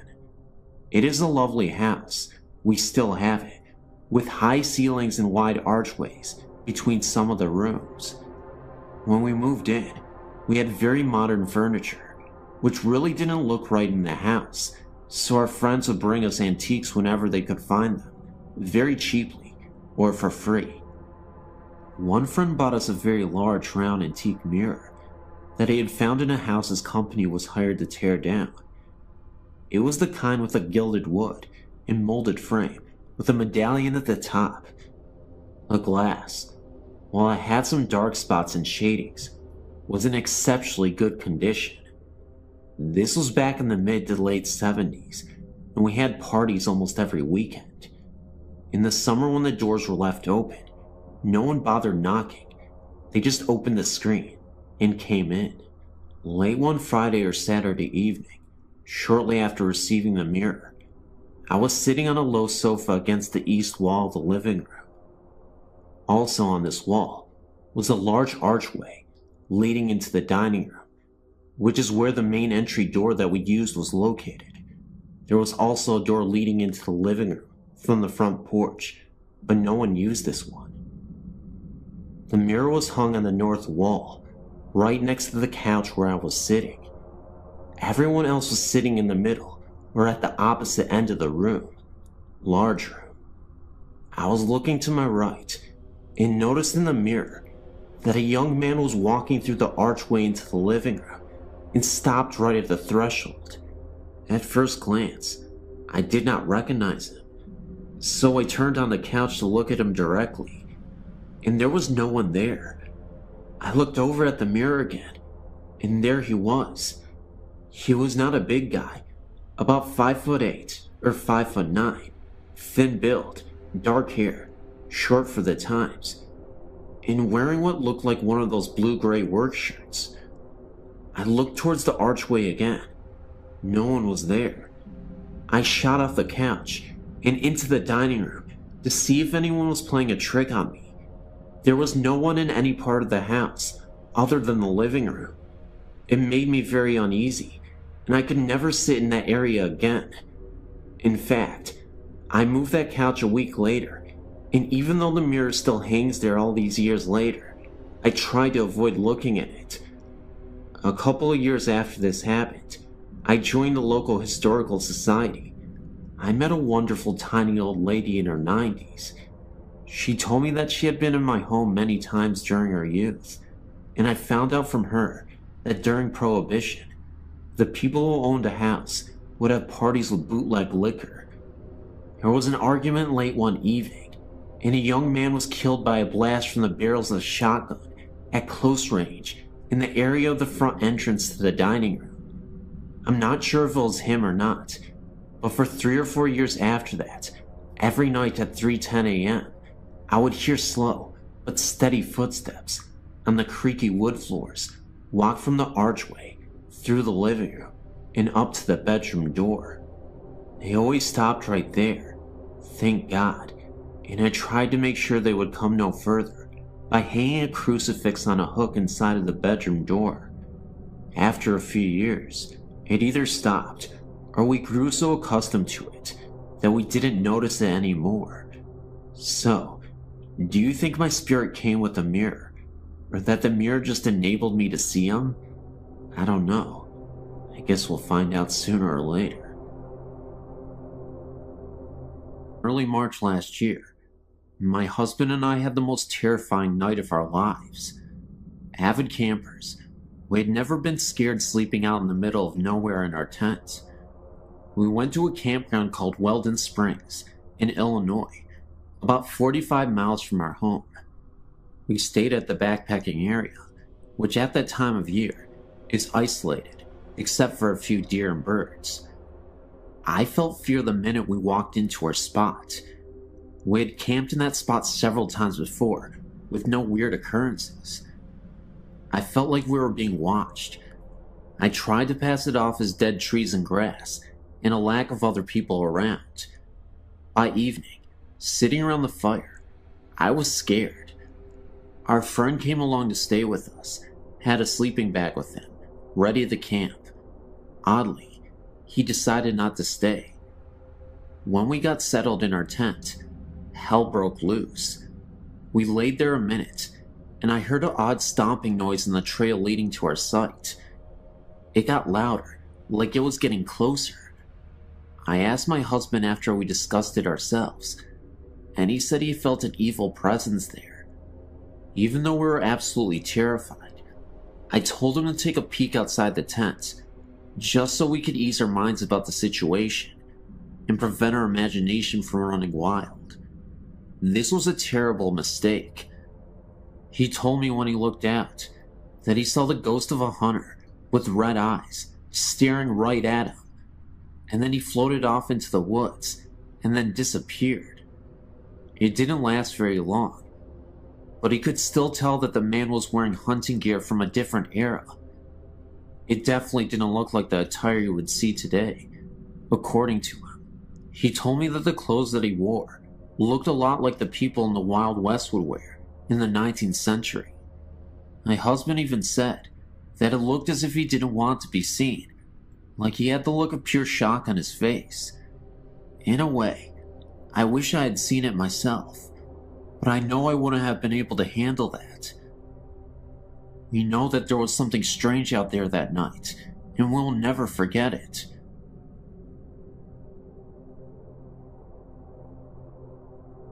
There's this camp that I know of. It's referred to as Camp Connecticut, and it's a rundown camp. It's called the Run Camp because of its deadly history, where a group of men were once gathered, said to be a cult, and eventually the town had exiled them and were forced to stay at this camp outside of town. When abandoned, the caretaker's daughter was found brutally murdered in the camp, and all members of the camp denied any knowledge or participation in the murder. Whenever I go back to the camp, I've always experienced unsettling events that could be tied to the events just described. Experiences included voices. For example, a young girl screaming, which we thought could have been the young murdered girl. We have seen figures pass among the trees while walking through the narrow paths along the woods. In pictures that I have seen, there are many orbs near the main gate and near the large sign within the camp. Examinations shown not to be a photo error or bad development. There was also this insane experience that my brother's best friend and his friends had. He happened to take a trip here, and while walking the main entrance pathway, he came across a man standing there in all white clothing. They called to him, and there was no response, so they turned to go the other way, and when they did, this presence in the white was standing right in front of them, with eyes that were completely black. As they turned and ran, it seemed as if the presence began to run after them. Anyway, as they got close to the main gate, they turned, and there was no one behind them at the time. They stopped again for a second, and turned back to look behind them again. They recall that about 5 apparitions, all in white, were standing right next to each other, and then they disappeared. It was as if they were letting them know that there were more of these ghosts. They then walked back to the car and drove away. This place is very freaky to even just look at the main gate. I get scared every time I go. I will send our photos as soon as I get my scanner up and running. Thank you. I've been tempted to write about what happened to my family many times, but it seems far too unreal. We were not allowed to talk about this outside the house when I was a child, and my mother only told guests about her visitors when they experienced something in our house. Our childhood home was built in 1898. My parents bought the home in 1974, when I was only 6 months old. The house was very large and had been converted into a double. My grandmother moved into the upper level. Strange things began to happen shortly after my family moved in. My mother had her first experience one night, after she had sent my older sisters to bed. From her bedroom door, she could look out and see into the kitchen hallway and into the bathroom. My family had only lived in the house less than a month when my mom saw a little blonde-haired girl walk into the bathroom. All of my sisters have very dark brown hair, and this was clearly a blonde-haired child. My mother panicked and yelled to the little girl, but the door shut. My mom jumped out of bed. In her mind, she was thinking that this little girl was a neighbor's child, that my sister must have snuck in the house. When she opened the door, there was nobody inside the room. My mother nicknamed the little girl Jessie, and I have no idea why. My mother had many experiences in the house, and with the younger children, myself, my younger sister, and younger brother, when we were very small. It was as if we were playing with someone else. I don't remember this, but my mom did. But I do remember that in my oldest sister's bedroom in her closet, there was a paneled off section that led under our hallway steps to the second floor. I remember talking to someone that we called the lady under the stairs. I always thought that it was my mom or grandmother, but I later learned that this was not the case. When we told my mom about this, she would not let us play this game anymore. I do not remember being scared at all. My younger sister and I would also go into our hallway and play with the lady on the stairs. I have very little recollection of this at the time. I would have been about 4 years old, and my sister would have been about 3. When we described the woman to my mother, she forbade us from being in the hallway alone. I never took the ghost stories to heart and was very carefree as a child. I always felt safe. However, I did finally have a bizarre experience that I could not explain or rationalize away. My grandmother had a stroke when I was 15, and my mother gave my older sister's bedroom to my grandmother since it was on the first level and was safer for her. She had no control over what she was saying and was rapidly deteriorating. My parents didn't lay any ground rules down for us kids that summer, as things were in havoc, and my brother and I had stayed up all night, watching Nick at Night in the living room. I could see into my grandmother's room, and we also kept an eye out for her, should she use the bathroom or want something to drink. I was just starting to doze off when I thought I saw someone in my grandmother's room. It was a blonde-haired girl who might have been 10 to 12. I have no idea the age. I thought I was seeing things, or that I was just really wiped out, and my mom's stories were starting to get to me. I walked out into our kitchen, and my oldest sister was eating a sandwich, and I told her what I saw. She laughed at me and told me I must have been dreaming. I thought maybe she was right, because I just never believed what my mom had been saying about the girl she had claimed to have seen on several occasions. Now here's where I realized I wasn't a complete nutcase. I said before that the house was very big. Well, my grandmother started screaming, and my sister and I ran into the room. My grandmother was up and headed for the front door. She was screaming about fire and the little girl. We could barely make out what she was talking about, but she kept repeating, "The little girl said I was going to hurt the baby, and I have to go before I cause a fire." That was the most intelligible sentence that my grandma had said in over a month. My sister kept saying, "What little girl?" and my grandmother said, clear as day, "The little blonde-haired girl." My grandmother was 72 years old and short of hearing. She was also 3 rooms away when I literally whispered this to my sister. We woke my mom up because we did not know what to do. My grandma ran out of the house and refused to come back in. She stood on her porch. My parents took her to the hospital, and she was placed in a nursing home because even the mention of our house sent her into hysterics. The baby she was talking about is my younger brother, who is the baby in the family. My mom decided to turn the house into a one-family home again and had us kids, there were 6 of us, do the work. We did not mind, as we wanted the help, and it was a good way for us not to think about my grandmother all the time. My younger sister and I would be the only 2 sharing a room, but that was fine, as we were very close, and we were excited. Again I was up, and could not sleep, so I went up to the room that would be ours. It had been my grandmother's, and I was scraping wallpaper off the walls with a putty knife. We had started this project the night before, and I was bored, so I went up to get some more done. I was scraping the walls, and had been doing so for about an hour, when I heard a funny noise that sounded like the scraping noise I was making with the knife, but different. It's hard to explain. I thought someone was playing a trick on me, so I began to scrape the wall, and very quickly, I stopped. However, the sound that I heard continued, and it was the sound of scraping, but it was coming from across the room. I do not know if whatever was in the room was mocking me or playing a game, but the scraping kept going on. Whoever or whatever did not care that I heard them. I screamed. I thought it was one of my older sisters. I ran down the front steps and opened the door, and the house was completely quiet. Everyone was sound asleep, snoring. I woke up everyone in the house. I was terrified, and I never slept in that room. I would continue to hear things in that house until I was 18 and moved out.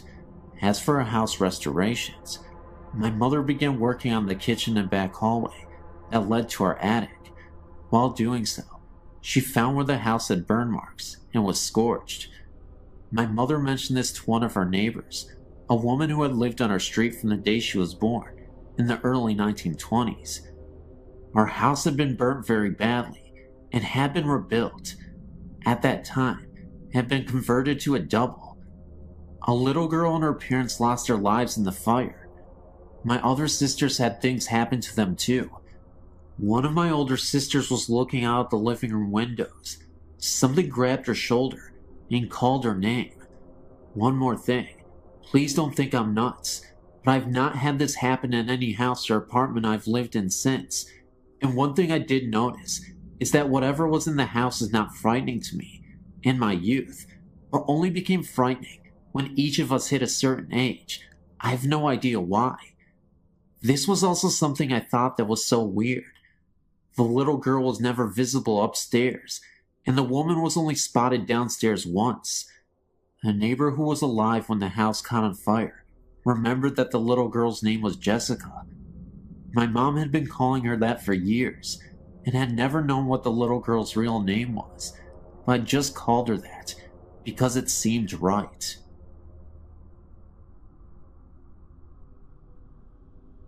Hi, I just thought I'd write to you guys to tell you what happened to me when I was about 12 to 13. I'm from northwest England, in a county called Cheshire. I was staying with my father in a small village called Wrenbury. He used to live in a large country house that has been around for many years. I think, but I'm not certain, that the house is in Victorian. I was staying for the weekend. The house does look spooky, but I never felt any kind of presence there until Sunday afternoon, when my father popped out to the local store.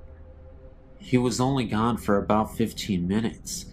It was about 9:30 p.m., and I decided that I needed the toilet. There was a downstairs toilet, but that was full of boxes and tools, so I had to go upstairs. I walked upstairs and went to the toilet. After flushing the loo, as the noise from the loo had gone, and I was washing my hands, I heard the sound of a baby crying and screaming. Sound was coming from a nearby bedroom. This scared me a lot because I knew there was nobody in the house, and it was not coming from the outside because the house is stuck in the middle of nowhere, just miles of farm fields around. I walked out of the toilet and headed towards the direction of the crying. As I opened the bedroom door, the sound flew past me, but no one was there. It was almost like the sound traveled through me. I was rooted to the spot with complete terror.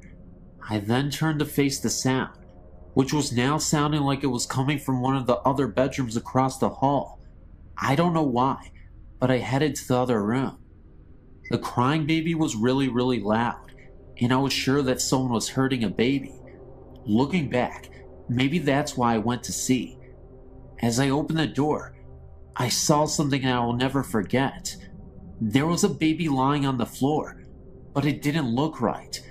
Half of its body was stuck in the floor. I could see one of its legs pointing out, and a half of a face. It was wearing old-looking clothes. The sound of the baby was almost deafening, and it looked like someone was hurting it, but no one was there.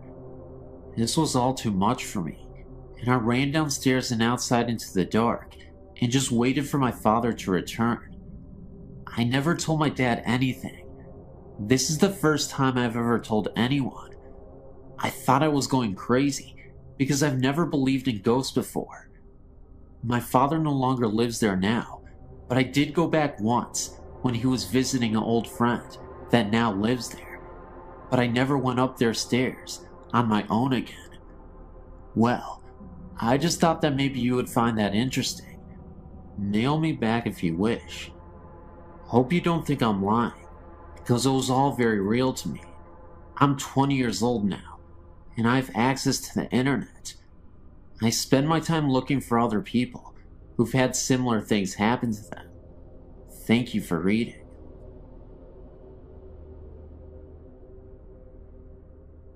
Many years ago, my family and I lived in a lovely Queen Anne style home. We lived in it for 13 years, 11 of which we experienced paranormal phenomena. 2 years after we moved in, we had a first of many odd occurrences. My daughter was in the kitchen and I was upstairs when I heard her call out that the upstairs toilet must have overflowed because water was running down the outside of the staircase. I ran to the top of the stairs in bare feet, only to feel water on the surface of the carpeting. I looked over the top of the railing to assure her that the toilet hadn't overflowed, and that was when I felt the wetness on my feet, but there were no water pipes in that part of the house. When I got down the stairs, I found the water running in rivulets down the wooden molding. My daughter reached up to turn on the light under the stairway alcove, and as soon as she did, the water stopped. We had to wipe the trom down, and we never found any reason for that activity. Months later, while preparing for bed one night, I heard footsteps running down the attic stairs. The door crashed against the opposite wall, and then nothing. I was terrified, thinking that someone was there. They would have to pass my room to get downstairs, but nothing happened. When we finally went to look, the door was against the wall. We even thought that maybe a ball had bounced down the stairs, sounding like footsteps, but there was nothing. Strangely, when we started to think our house had unseen guests, we were no longer frightened. As time passed, we had many more experiences. I heard a woman crying softly, but pitifully.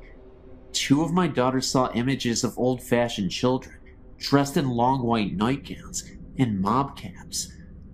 A visitor to my house saw the same thing and asked me who the little girl was.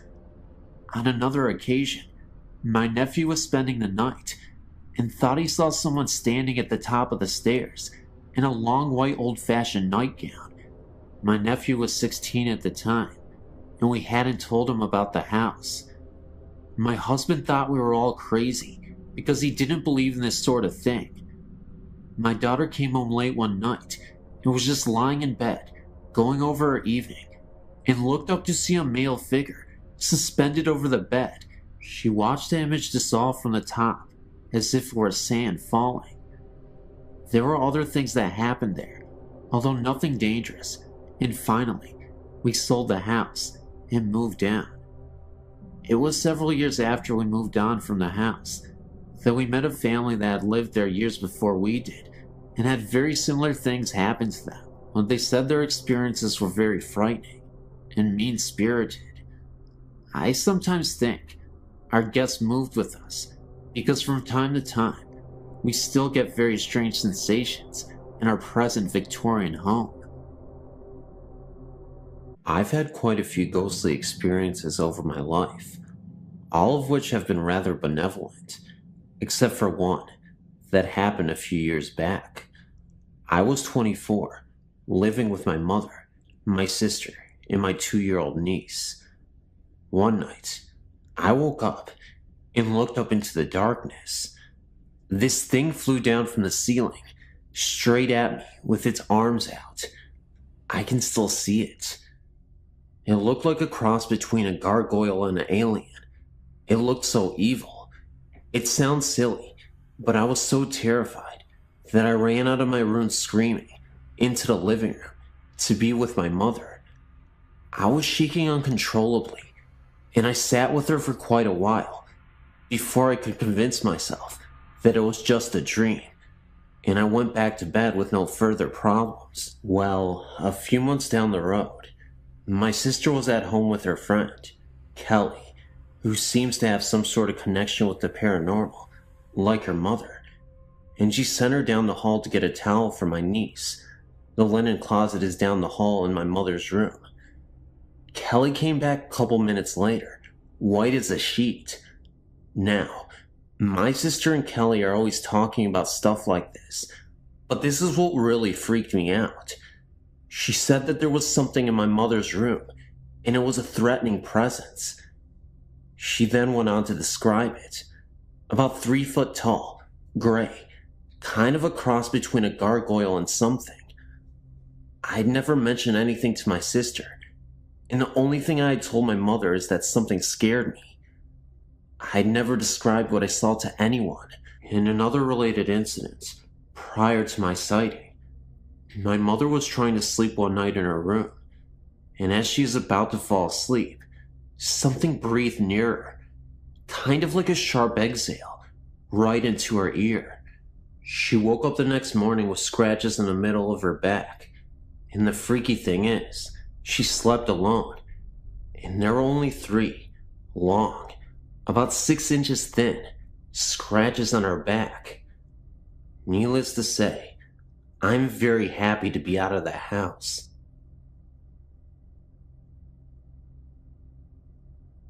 I'm not sure if this qualifies as a ghost story, but it was more than an ordinary dream. My cat Johnny, my sweet silver bad boy for 10 years, died at home of aggressive cancer in March. During the month between his diagnosis and his death, I showered him with even more attention than usual, so by the time he passed away, we were closer than ever. On several occasions, including at his grave just before burying him, I invited him to come back and let me know he was okay.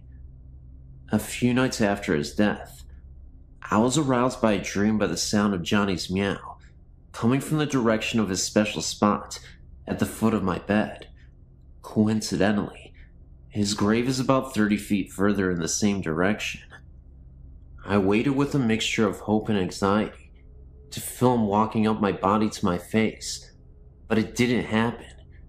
Instead, I became aware of something tickling my left ear and tried to reach over to pet him, only to find that I was paralyzed.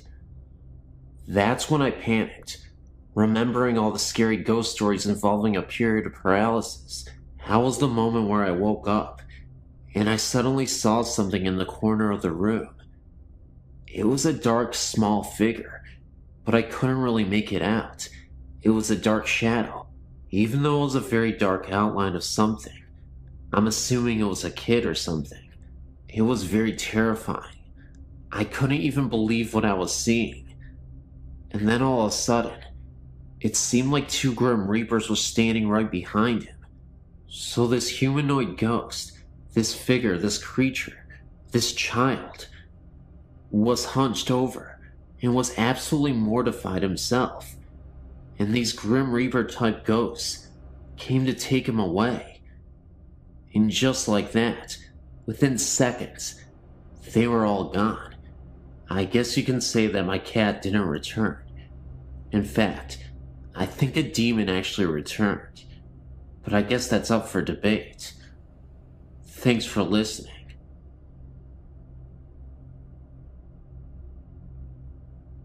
After you read this experience, you might think I'm crazy or something, but believe me, it was the most terrifying night in my life, and it has taken me a lot of time to get over it. Before I moved out, about a year ago, I lived in a 100-year-old house. It had 2 floors, and my family only lived on the top floor. We barely ever went into the basement, because the floors were all rock, and there were no lights down there. One day, when I was about 15, I had a friend sleep over, and we thought it would be cool if we slept in the basement and told ghost stories. We gathered up our sleeping bags and our candles and went down to the basement. As soon as I entered the room we were going to sleep in, I immediately felt as if we were being watched, and I told my friend that I thought we should maybe sleep upstairs. She just told me to quit being a wimp and to set up my sleeping bag. As soon as we stayed up and talked and laughed, we never did tell ghost stories. I felt more comfortable and fell asleep easily. In the middle of the night, I remember this so clearly because this scared the crap out of me so bad, and I'm absolutely positive I wasn't dreaming. I woke up to knocking coming from one side of the house, and slowly getting louder and closer, and right when it was so near that it was shaking the ground, there was a big crash, and it went away. I sat up straight in my sleeping bag, and my whole body was trembling. After I calmed down a bit, a figure appeared at the foot of my sleeping bag, and I froze. I couldn't move. I couldn't scream. I couldn't do anything. The figure was of a man dressed in rags that were covered in coal. He stared at me as if he recognized me from somewhere, and then his eyes widened, and he exclaimed with a gasp, "Mary Beth, Mary Beth, help me." He then disappeared with a flash of light. Apparently, my friend had woken up right when he disappeared and saw the flash of light. The next day I told my parents, and they said that they had felt a presence down in the basement earlier. I read up on the history of our house and found out that the mistress of the house was named Mary Beth, and her picture resembled myself. One of her servants had been trapped in the basement and tried to climb out of the coal chute without succeeding, and after being trapped for about 3 days, he died in an unexplained fire accident while in the basement. Thank you for taking your time to read this.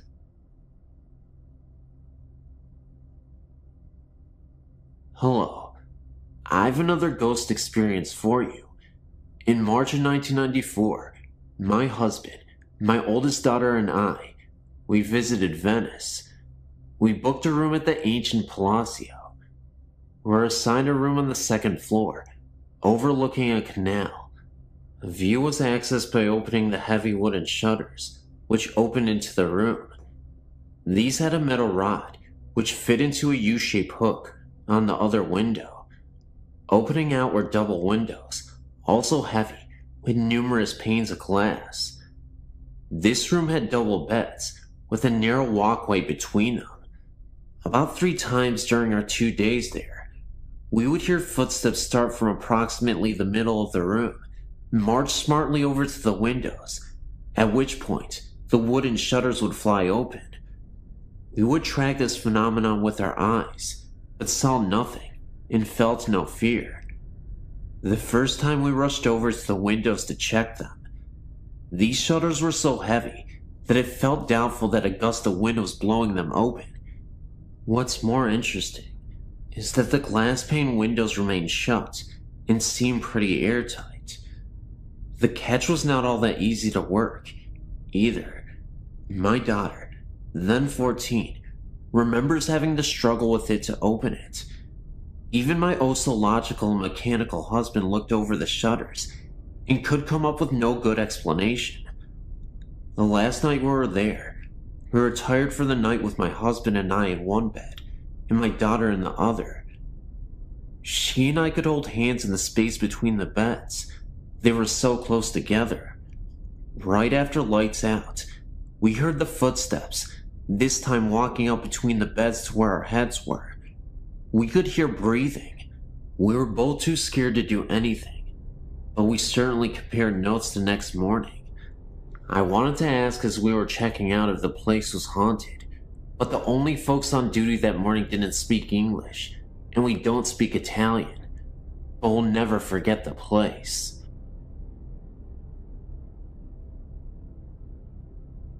About 10 years ago, when I still lived in Pennsylvania, a group of friends and I took a joyride out to the Quaker Cemetery, just for a good night scare. It was a chilly, full moonlit November night, and there were 6 of us there, 5 guys, and me, the only girl. It was the perfect setting for a ghost. Now, I don't know how many of your readers have ever been to this cemetery, but to describe the first time I saw the place, I screamed and just about curdled my boyfriend's blood. The crematorium scared me the most. I don't know, something about the way it looks and what it was used for. Anyway, back to that night. 2 of the guys were acting like morons and jumping all over the place and around the markers inside the cemetery. I was angry at their pure disrespect for this old place, and so I tried telling them to stop. But of course, as excited as they were getting, they wouldn't listen. Me and this other guy were too chicken to go along with them, especially because of the way they were acting. They were bound to disturb peace in the cemetery, so we stayed by the car. We kept hearing a fake bird call coming from the trees along the opposite side of the road, and then I started smelling the lilacs. The lilac scent somehow wasn't disturbing, even though it was November and none were blooming. And also, there weren't any fresh flowers placed on any of the very old graves. A fake bird call almost scared the life out of us, because it just sounded so unnatural, and with each chirp, sounded closer and closer. We decided that we really needed to get out of there, so we both sat inside the car, waiting for the others. I got myself in such a worked up state that when I found a quarter on the ground, I swore, "In blood we trust," was written on it, rather than the usual "In God we trust." My friend just laughed at me.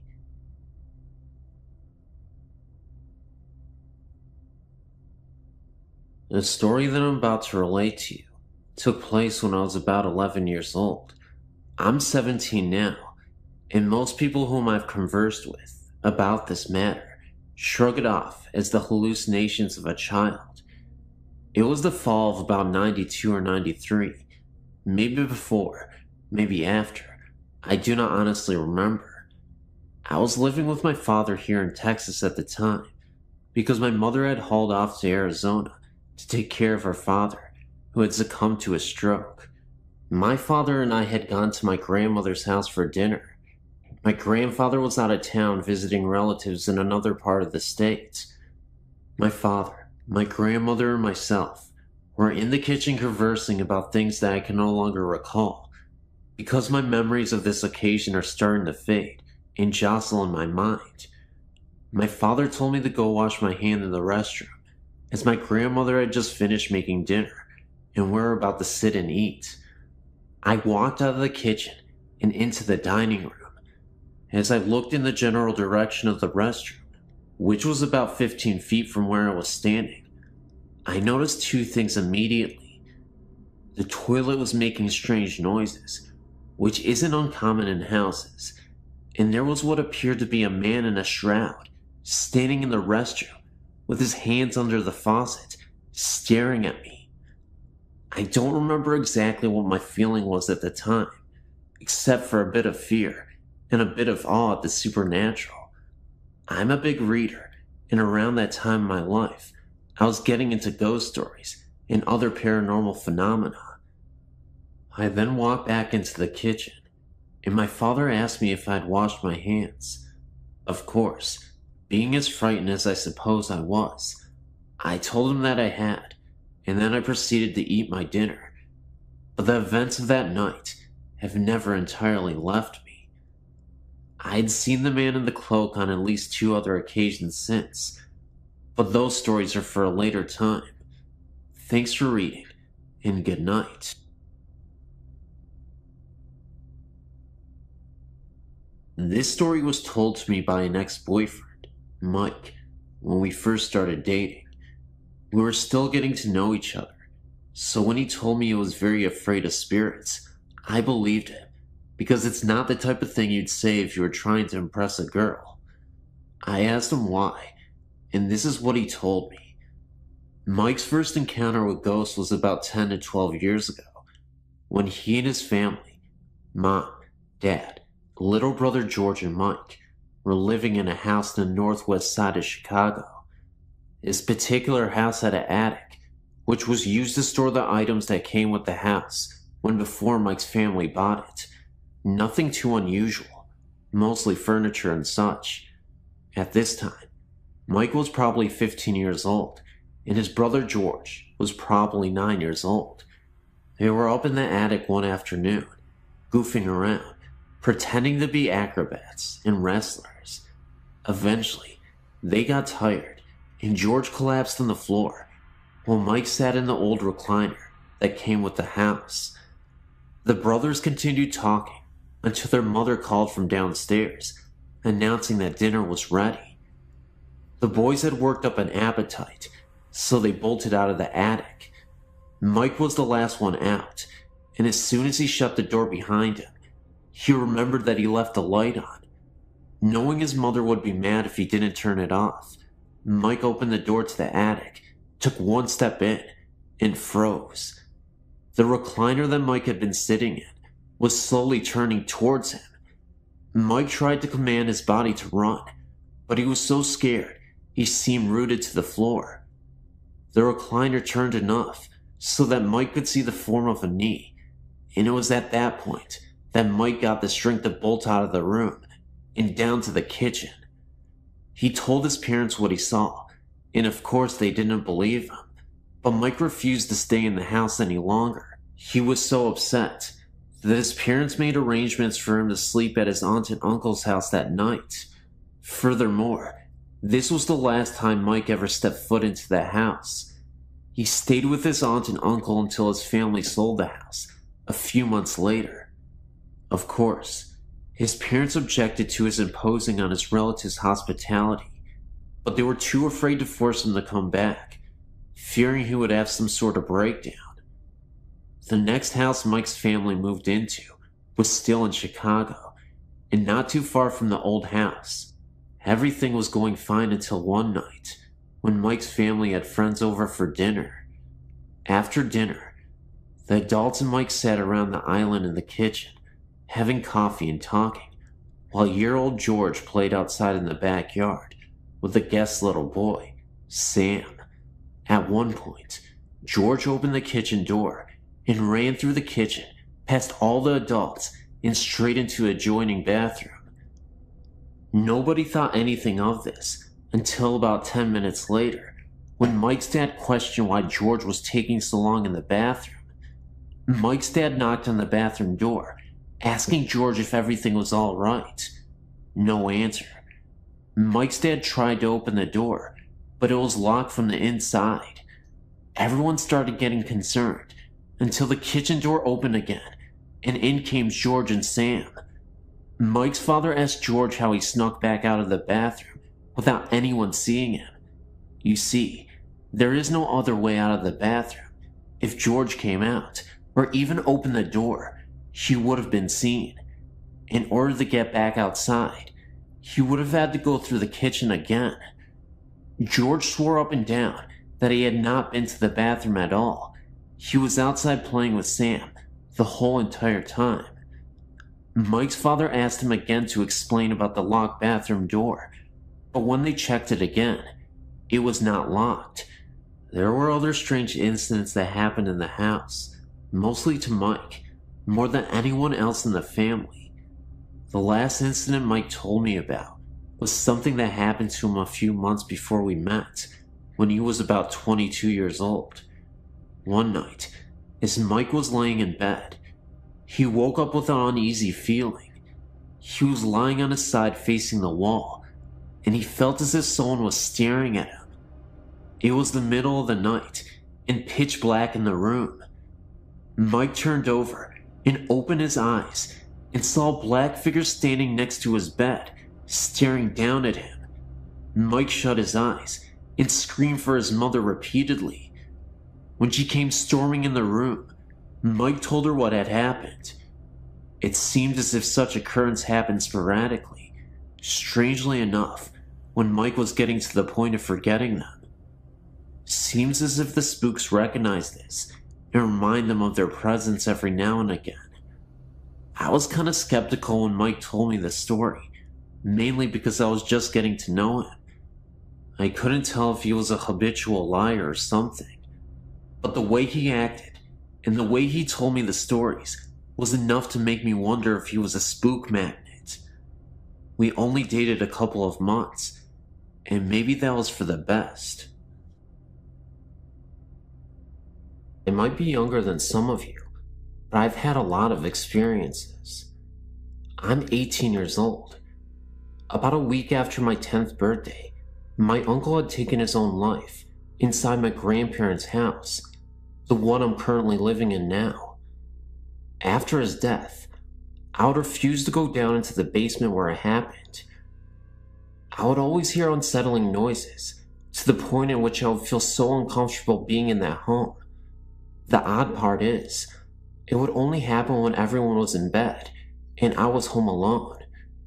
As creepy as it was, I still had somewhat of a morbid curiosity to go down there. Though, of course, I could never bring myself to do it. There would be times I would hear very faint snarling and growling sounds. Other times, I would hear weeping. It was very disturbing. Then about 6 months after my uncle's death, my 17-year-old cousin had died in a car wreck. One night, I was so upset over the deaths that I had stumbled down there without thinking about where I had went. I was so overcome with grief of emotions that I was bawling my eyes out. It got to the point where it was too much for me. I was sitting on the couch thinking about ending it all so I could be with them.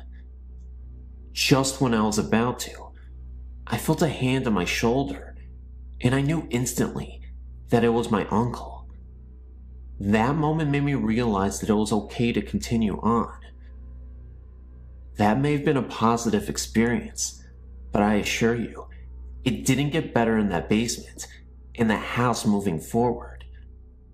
One evening, I was up in my bedroom. My parents were again fast asleep when I heard a disturbing wailing again coming from the basement. I have a vent in my room, and it connects directly down to the basement. I could hear these cries coming from the vent. I listened closer through the vent, and I could have sworn I heard my name being whispered. Like an idiot, I thought maybe my uncle had returned and wasn't feeling well, so I swallowed my pride and went down into the basement so I could at least tell him that everything would be okay. As I opened the basement door and looked down the steps, at the end of these steps, I saw a figure for a moment's time. It wasn't my uncle. In fact, it was a black misty shadow, and it slowly evaporated. It seemed to be there for a few seconds, then it was gone within a blink of an eye. I then turned around, heard a distinct growl, then ran back up the rest of the steps and back into my room. Sometimes when I walk around the house, I can feel something watching and even following me. It's not always my uncle, but it definitely feels like something evil. It wasn't too long ago that me and my 21-year-old cousin went to go see her dad. Now, this is the cousin that was in the wreck with the one that passed away. Jean, the 21-year-old cousin, had told me that she had felt her sister's spirit with her before. While we were up late at night talking about her, we suddenly felt her presence with us. It was like she was sitting there and listening to us. Then, not too long ago, I was over at a friend's and was going to stay the night. We were in her room, talking about how she thought that maybe she had a ghost living in her house. Of course, I'm sitting there nodding my head. Then I felt something grab my necklace that I was wearing. So we got freaked out and ran to the living room and checked out my neck. Whatever had touched me left a great big red check mark on my neck. Then about 5 to 10 minutes later, it felt like something was grabbing my legs. I pulled up my pant legs, and it had red marks all over my legs. So me and my friend decided to get out of the house and go bowling. Over at the bowling alley, the marks had turned white and disappeared. Well, anyway, when we got back to our house, the marks returned, and I kept feeling things grabbing me and following us occasionally. But the weird thing is, nothing was happening to her, and she told me that nothing like this has ever happened to one of her friends before. I was beginning to think that this bad presence at my home was starting to attach itself to me. So we decided to go to bed. While we were laying there, it felt like someone had come up and sat down on the bed between us. So I looked over, and no one was there. I haven't been over to my friend's ever since.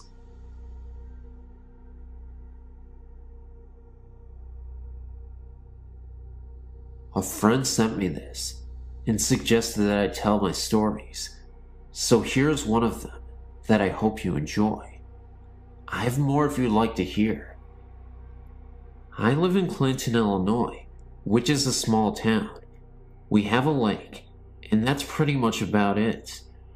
One night, I was out joyriding in the cemetery with a friend, as I like to do from time to time, and I had to go to the restroom. So, I went to this accessed area that is out in the country. I went to the restroom and then walked through the pavilion to look at the lake. I then came back to my car and then crawled into the driver's seat.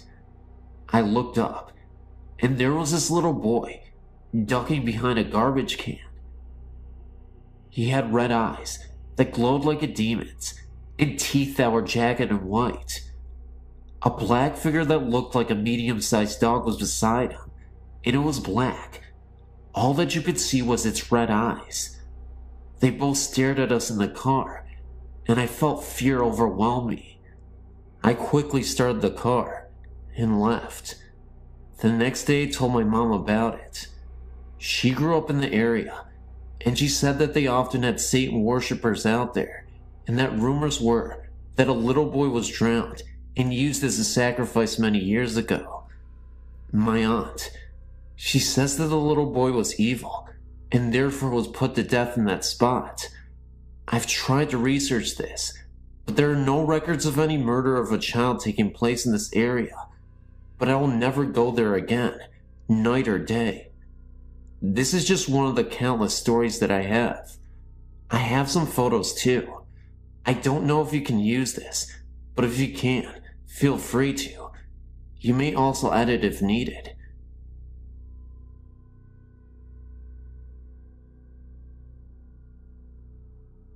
Have you ever stayed at the Holiday Inn?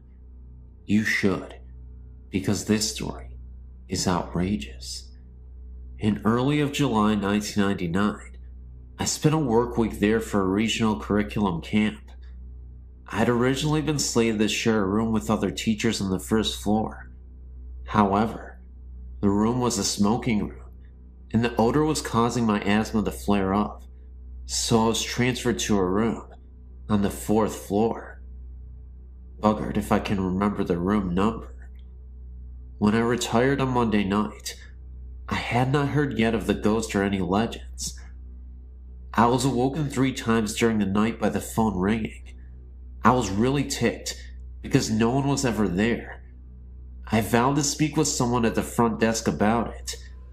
In the morning I learned about Tanya, the ghost.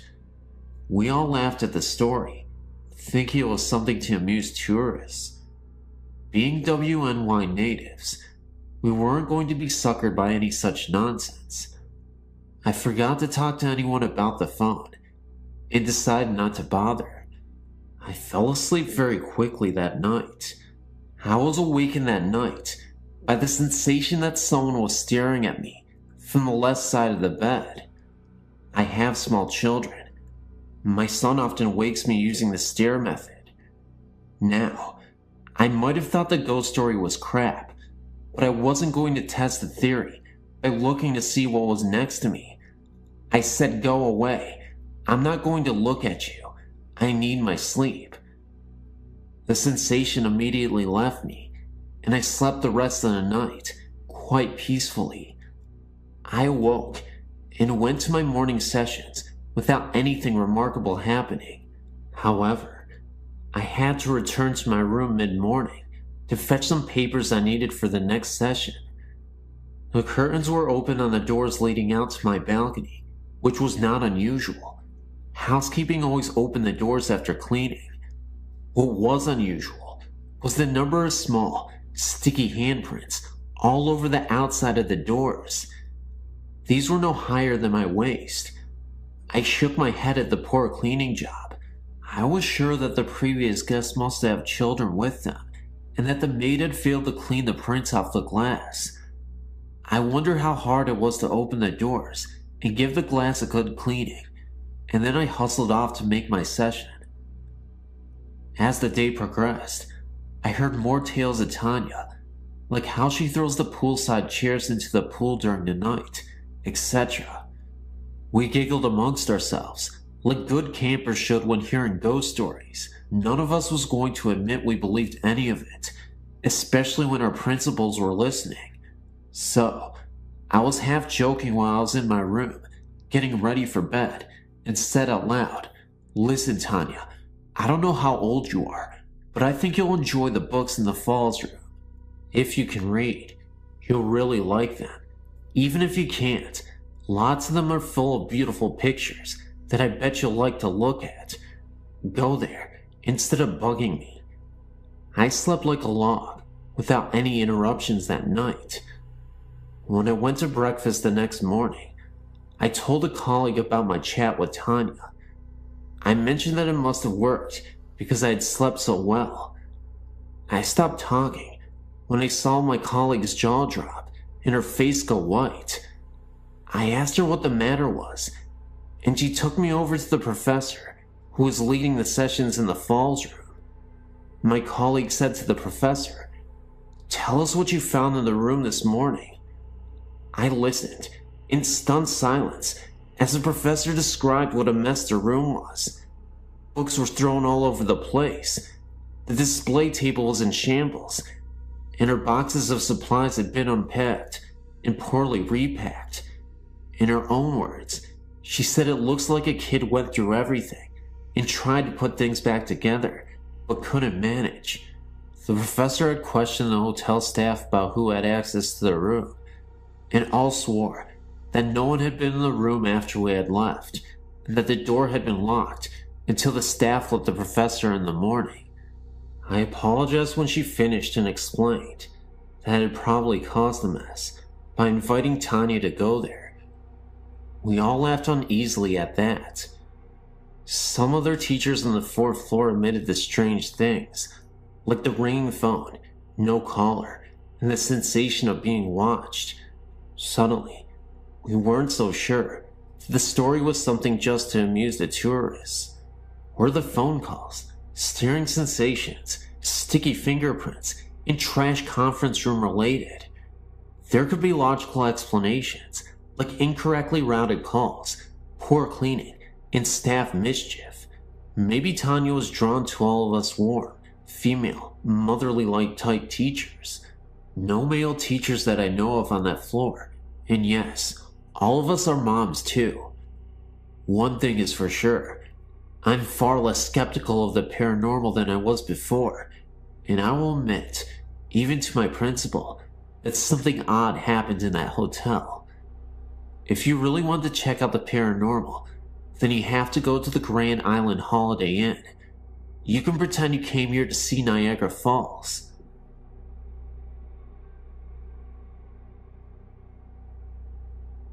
I've had many experiences with ghosts and hauntings, all beginning around age 3.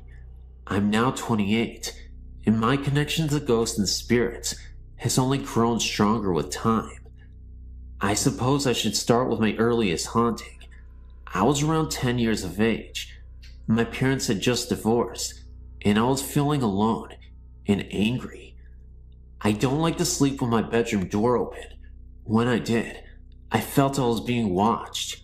One summer night, the air was hot and humid, and I had no choice but to sleep with my door open to get a cool cross breeze. I remember waking up sometime around midnight or shortly thereafter, feeling I was being watched. When I looked out my bedroom door, I saw a frightening sight. A figure with pure black skin, bright yellow eyes, and a cloak of red, white, and black harlequin-like design was staring at me, its hands on the door jamb, about to enter the threshold of my room. I screamed, saw its eyes widen in shock, possibly, and flee down the hall adjacent to my room. I even saw its robes fluttering after it as it fled. My scream woke my family, who searched the room for the thing, lack of a better word, but found nothing. All the doors were locked, no windows were broken. I shut my door, put up with the heat, and it hasn't returned since. I've been told that the creature was a demon. I also found out that I was depressed at the time, and that may have been drawing it to me. I can still feel its presence when I think about it. I feel very frightened just remembering the experience. Thank you for letting me share my experience here.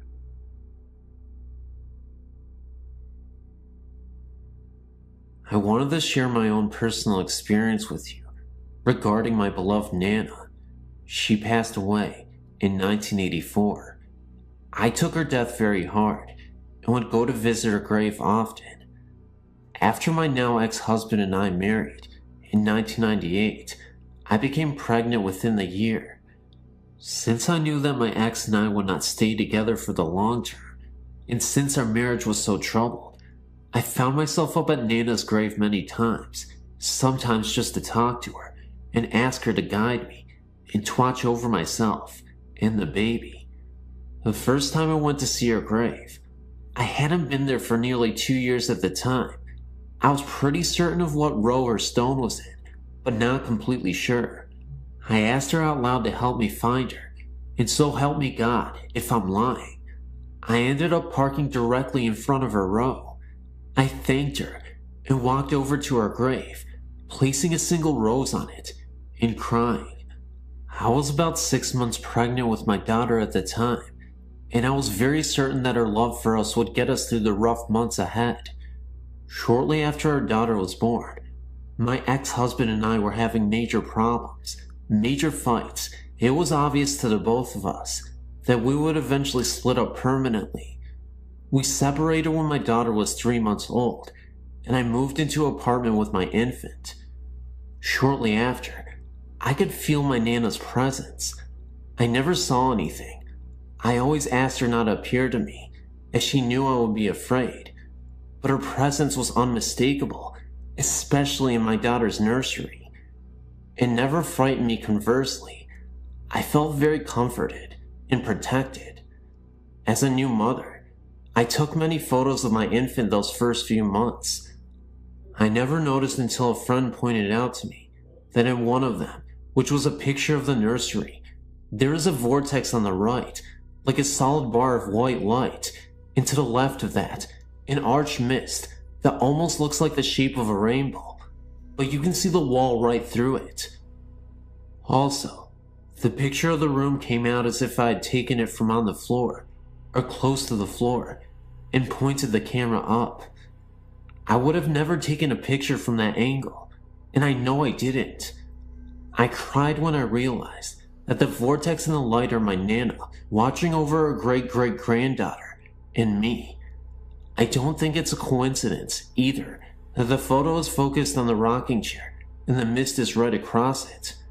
I should also mention that shortly after my Nana passed away in the 80s, and my brother and I still lived at the home with my parents, that one night, I was up reading in bed and walked out into the kitchen.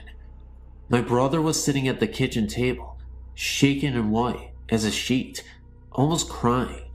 A second later, my mother walked out of her bedroom, and she was crying. They both professed, at exactly the same moment, that they had seen Nana appear to them and tell them not to worry, and that she was all right. I might add that their bedrooms were on opposite sides of the house. My mother also had a separate incident where she saw my Nana at the end of her bed. She wasn't at all afraid, just comforted.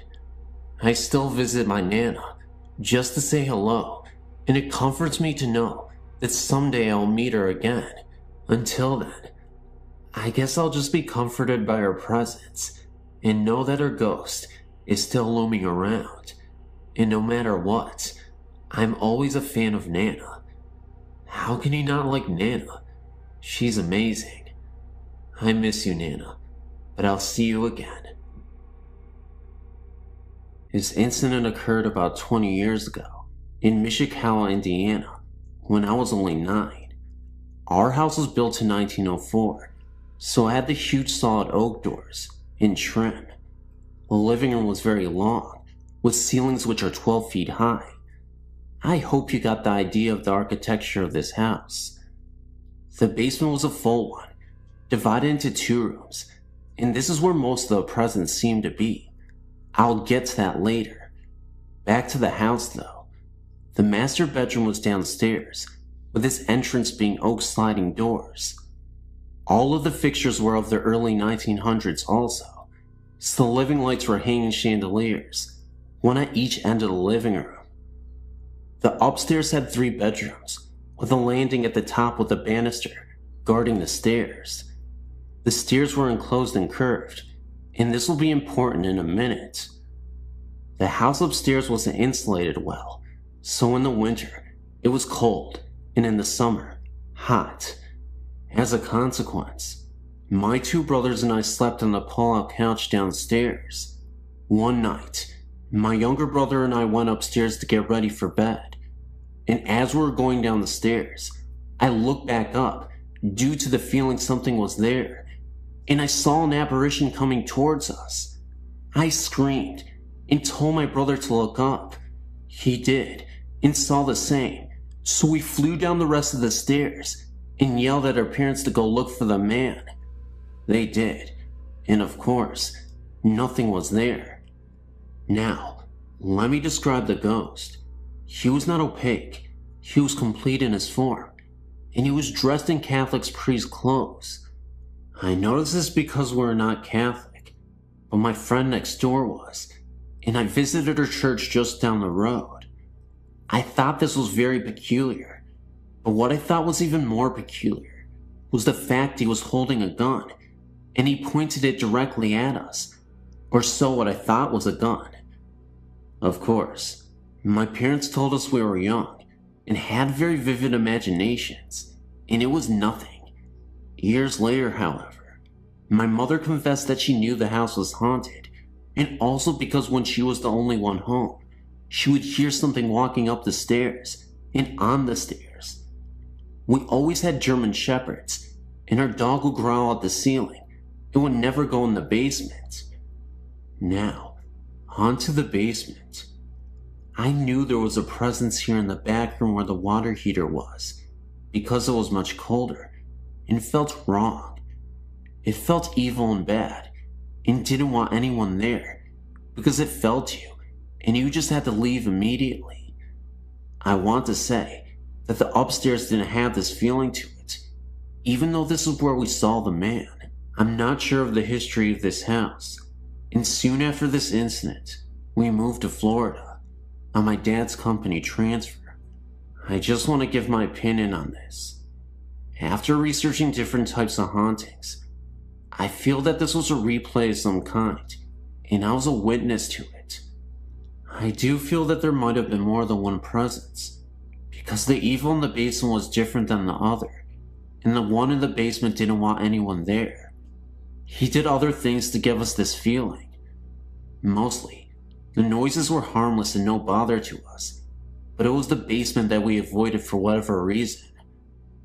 I would love to hear what you all think of this, and the type of haunting you feel it is.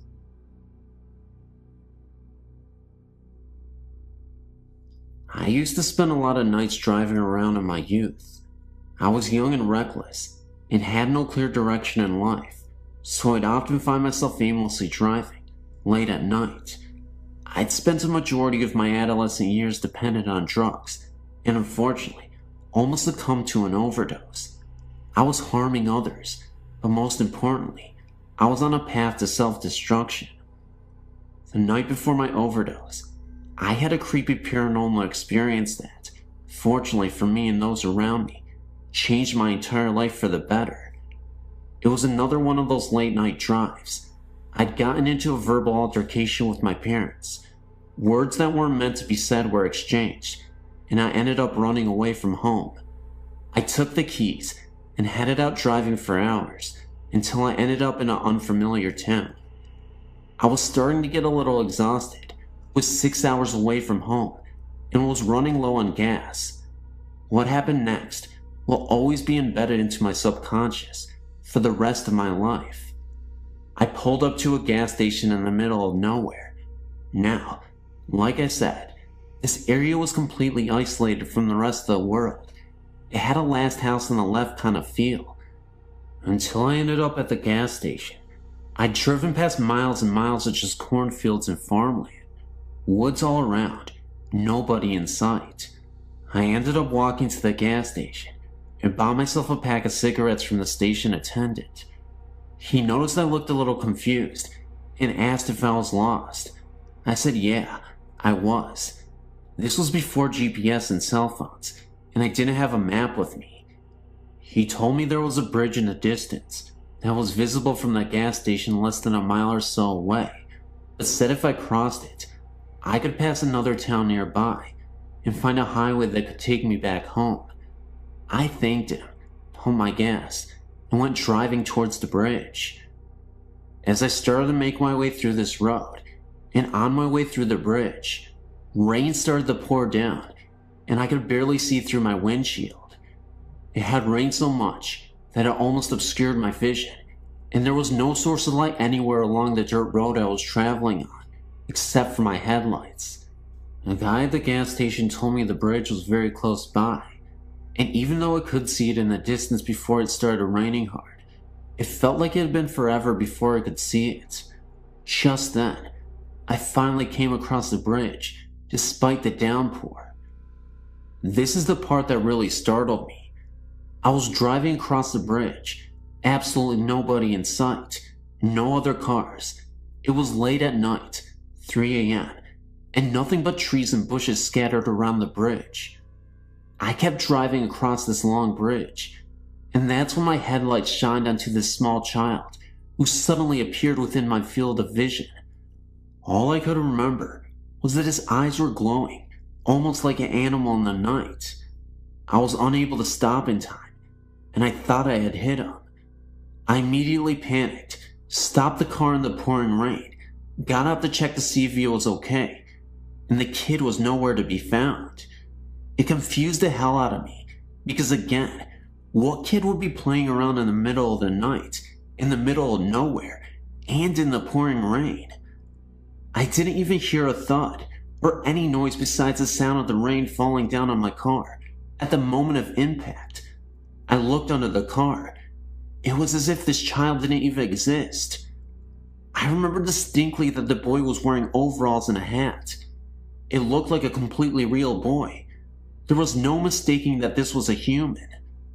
Now, I mentioned my recklessness and drug abuse because this incident caused me to turn my life completely around. I was so worried that I accidentally hit a child, and it may have ran off into the woods, that it made me swear to always be alert and never fight with my parents again.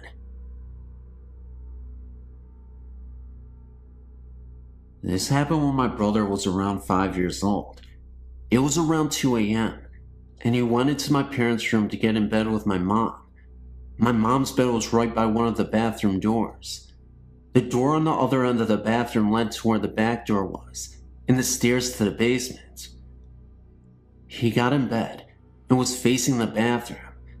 He got scared and woke up my mom and asked who the little girl in the bathroom was. He said he had never seen her before.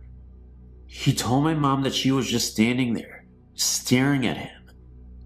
My mom said the way he was talking, like there was really someone there, it really scared her. She said she just rolled over and shut her eyes. She was too scared to even look. I don't think a 5-year-old imagines things like that. While we were in the same house, my mom's cousin was hunting in the mountains and accidentally fell on his gun and killed himself. The family thinks he came back to say bye because it was such a sudden death. A few days after he died, when we were all in bed, a light in the hallway bathroom would click on and off. It was an older house, so the switch made a really loud click when he turned it on and off. My mom would be sitting on the couch late at night, with her back facing the hallway. You can sometimes feel when someone is behind you, and she said she heard me breathing hard and walking up the hallway. She called my name and turned around, and no one was there. At the same time, at her cousin's parents' and sister's house, similar things were happening. His old toys from when he was younger were stored in the basement of his parents' house. One night his electric train turned on. It was going around the track. No one knew this was happening to other family members until my mom called his parents and told them what was happening to her. The next day they went somewhere and tried to contact them. They all said they loved him and it was time for him to move on. They think he was trying to contact the family because he died suddenly. After they talked to him, everything stopped.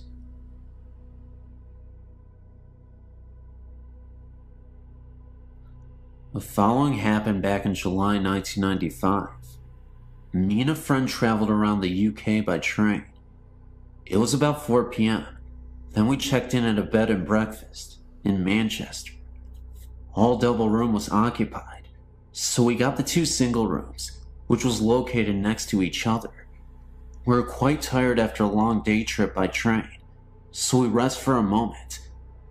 Later we went out to eat something, had a beer in the hotel bar, and then headed up to the rooms for sleeping.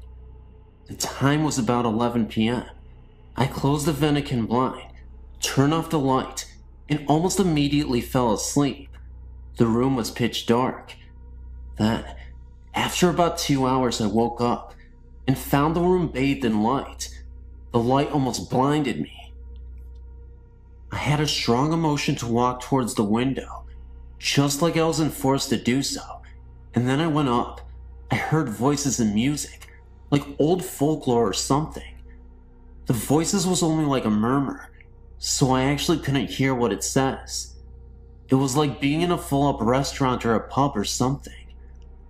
I was not actually scared, but it was an uneasy and confusing experience. Then, I reached the window and opened the Venetian blind. Everything turned to normal again, quiet and pitch dark. I went back to bed again, and to my surprise, I fell asleep after only about 10 minutes. The morning after, we met up and headed down the stairs for breakfast. Afraid of being regarded as a fool or jackass, I told him it was only a dream. Then, I almost dropped my coffee pot when he told me that the exact same thing happened to him. He has always been quite skeptical to the paranormal things, but I think this experience has changed his mind a bit. I would be very glad if you could give me your opinion. I have apprehension about what really happened that night. I know I was fully awakened, and it can't be my imagination, because the same thing happened to him. As I said in a previous mail, I'm not so good with English, so I hope you understand me. You may publish my story if you want, but you better circumscribe it before.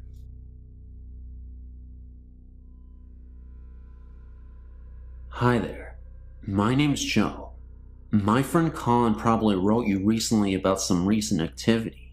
For the past I don't know how many years, I've been able to feel, and to an extent see ghosts. I can sense what they are feeling and what their intentions are. However, for about 3 years, my friend Colin started having sleeping problems. I already knew his house was haunted, but what was haunting it was the spirit of what I think is a 5-year-old child. For Christmas the year before, a friend of ours that lived in Thailand sent us all gifts. However, Colin was the one that received a house that she would leave tokens and gifts in to help ward off evil spirits. Over time, it stopped doing that. Trapped in the house was some kind of creature, like a demon. It was huge, dark, and very menacing. I still don't know how to use all of my abilities very well, but at the time, I sure as hell didn't, but I attempted this anyway. We attempted to destroy the house and everything in it. It took 45 minutes just to get it to catch fire. During this 45 minutes, I was attempting to immobilize the creature inside the house. After 45 minutes, I was able to trap it by pure luck. After I trapped it, I was able to see what was being stored in the house. It was a large field, fire everywhere, dead bodies on fire, blood everywhere. It reminded me of what hell would look like when described to you as a child. After that, I was drained. I couldn't do much of anything. I thought I lost all my abilities, but after 2 months they started coming back, very slowly. I knew this only because I was able to see the ghost in Colin's house again. While I was living in Korea, I encountered a few spirits, but they were by chance and left over from the war. That was when I knew my abilities were back to full, but I wanted to learn how to better use them, and I'm not having any luck. Well, to end the story on a bad note, last week my friend Jess asked about any ghost encounter any of us have had, so Colin and I talked about this one. So Jess got curious and wanted to see where it happened. Reluctantly, we took him there. Surprisingly enough, development has been going on in the area for the last 5 years, but at the spot where we destroyed the house, nothing is built. We went to the spot, and I was able to feel it out from residue from when we first destroyed it, but after a few minutes, it wasn't just that. The feeling I was getting became stronger until it made me sick. I almost passed out, and I doubled over dry heaving. It turns out it was still trapped there until that night. Somehow, it got loose. I don't know how or why, but now I have to get rid of it for good, and I don't know how.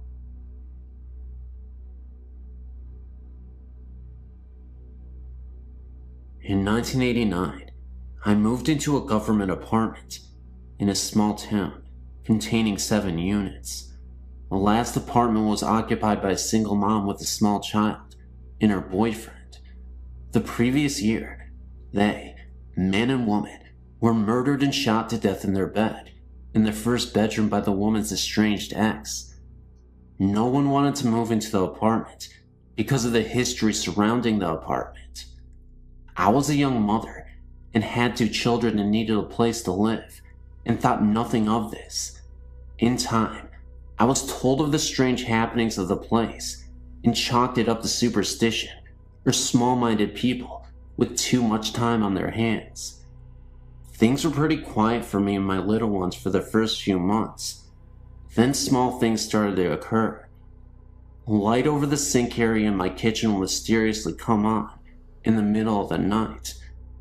Being the only adult in the house, and the only person who would actually reach the switch, this had me worried that I had electrical short or something, and promptly had it checked out. Nothing. Perfectly normal. Kitchen cabinet doors would be halfway open in the mornings when I awoke.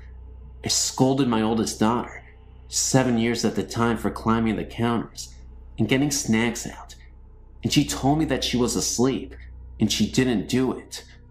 My youngest daughter, 2 years old at the time, was starting to make a habit of getting up in the middle of the night and getting into bed with me. Very unusual for her. She's a hard sleeper. At one point, I was having trouble sleeping, so much so, to the point I went to a doctor and got sleeping medication, all to no avail. I always woke up at 3 a.m. and had a difficult time getting back to sleep. Nothing worked until I rearranged my bedroom furniture and moved my bed from one end of the room to the other.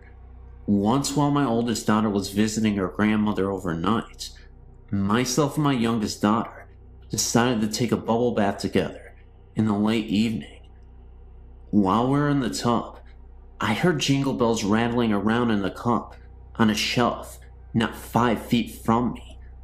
All of my windows were closed, and no one else was in the house. Couldn't explain it at the time. After 3 years, I chose to move in with a man to a better neighborhood. My landlord chose that time to tell me the complete history of my apartment. He showed me the newspaper articles on what happened, and after reading all of them, I understood all. The ex climbed through the bathroom window and shot them both dead at 3 a.m. and took the child, which was sleeping between the two. Her bed was in the exact position as I had my bed when I couldn't sleep. The mom was a stay-at-home mom and was always in the kitchen fixing stuff for her little child, making homemade cookies, snacks, and such.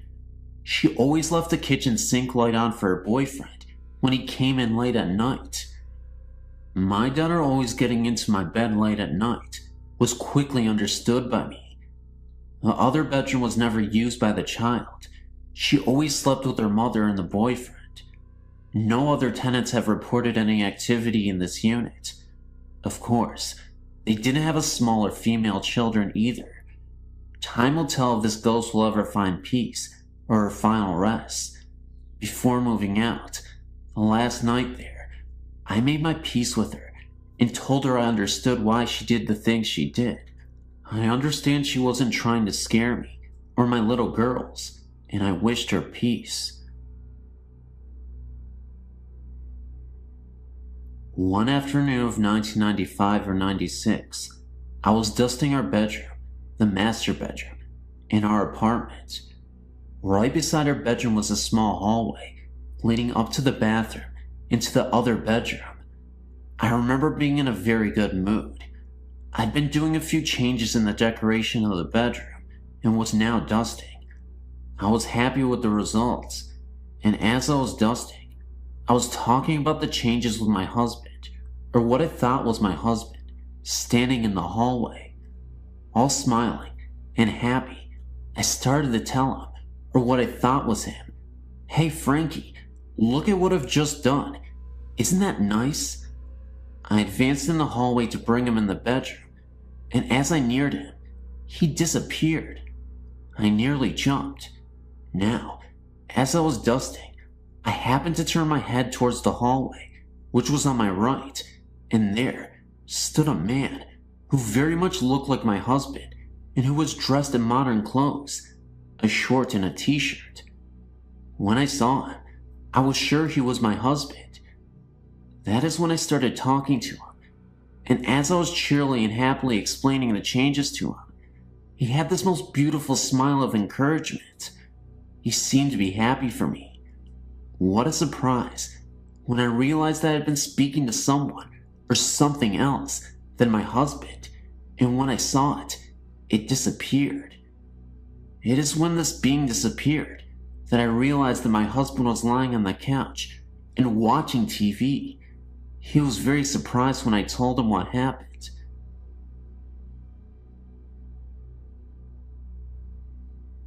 I live in Australia, and I've been seeing spirits ever since I was about 2 years old. My first experience was just after my grandmother's death. I was visiting her grave for the first time, and then all of a sudden, I started hearing voices. They were telling me to leave, that it was too dangerous for them and me if I stayed, that I had to run and never turn around.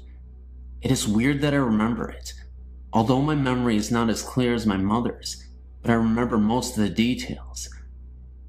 I know that this is pretty hard to believe, but I give you my word it is true.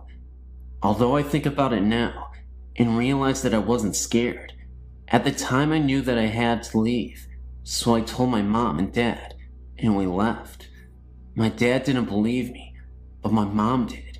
Since then, I've had many experiences with spirits, all of which have been good, except for one. This happened when I was 15. I'd been roped into a swimming carnival, and I can't swim too good, so I was practicing in my pool. The pool is down the very back, and you can't see the house from the pool, as it is behind a shed. I've often seen spirits down the back, but it has never worried me. It was getting late, and I've been swimming for a while, so stopped for a break. Whilst I was standing in the middle of the pool, I seen a baby sitting on the fence that surrounds the pool. I tried to look away, but I was in a trance. I finally stopped looking at it, but it was good, as I was suddenly dragged under the water. I struggled for about 2 minutes before it would let go.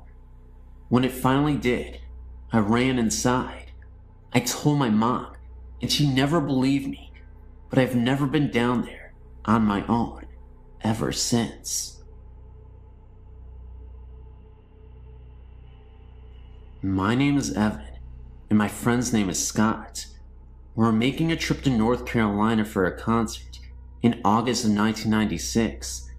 After the concert, we drove for a long while, finally making it to South Carolina, and were in need of a place to camp, as it was getting pretty late. We found the Kings Mountain State Park entrance, but being almost 2 a.m., the gates was locked. We both got out of the VW camper to see if we could get the gate open. The road was completely deserted, and being at the entrance, we were not even close to any campsites. With the headlights of the camper as our only source of light, a woman appeared out of nowhere. She had dark hair, thin white dress, and was barefoot. She asked us if we were with the wedding party, and we replied that we were not. As quickly as she appeared, she was gone. Scott and I thought it was kind of weird. No evidence of another car on the road, and the fact that she was barefoot in the middle of nowhere at 2 a.m. in the morning. Entertaining the thought that we may have had an encounter with a ghost, we forgot about it. Recently, I was reminded of the incident and thought I'd surf the web to see if there was documentation of some similar experience when I found your site. I was blown away when I found an entry for Kings Mountain State Park and the woman in the white dress. The entry said that she was murdered by the Klan for marrying a black man. I wonder if they were married right before the murder, and that's why she asked us if we were the wedding party. When I was 9 years old, we moved to a house in Brooklyn Park, Minnesota. My mom had just gotten remarried, so I now had a stepfather, whom I absolutely despised. About a year or so later, my dad started renovations on the house. We added almost half a house on. There was a 3-season porch, a mudroom, a bathroom, and 2 basement bedrooms. My sister moved out of her bedroom to the new one in the basement.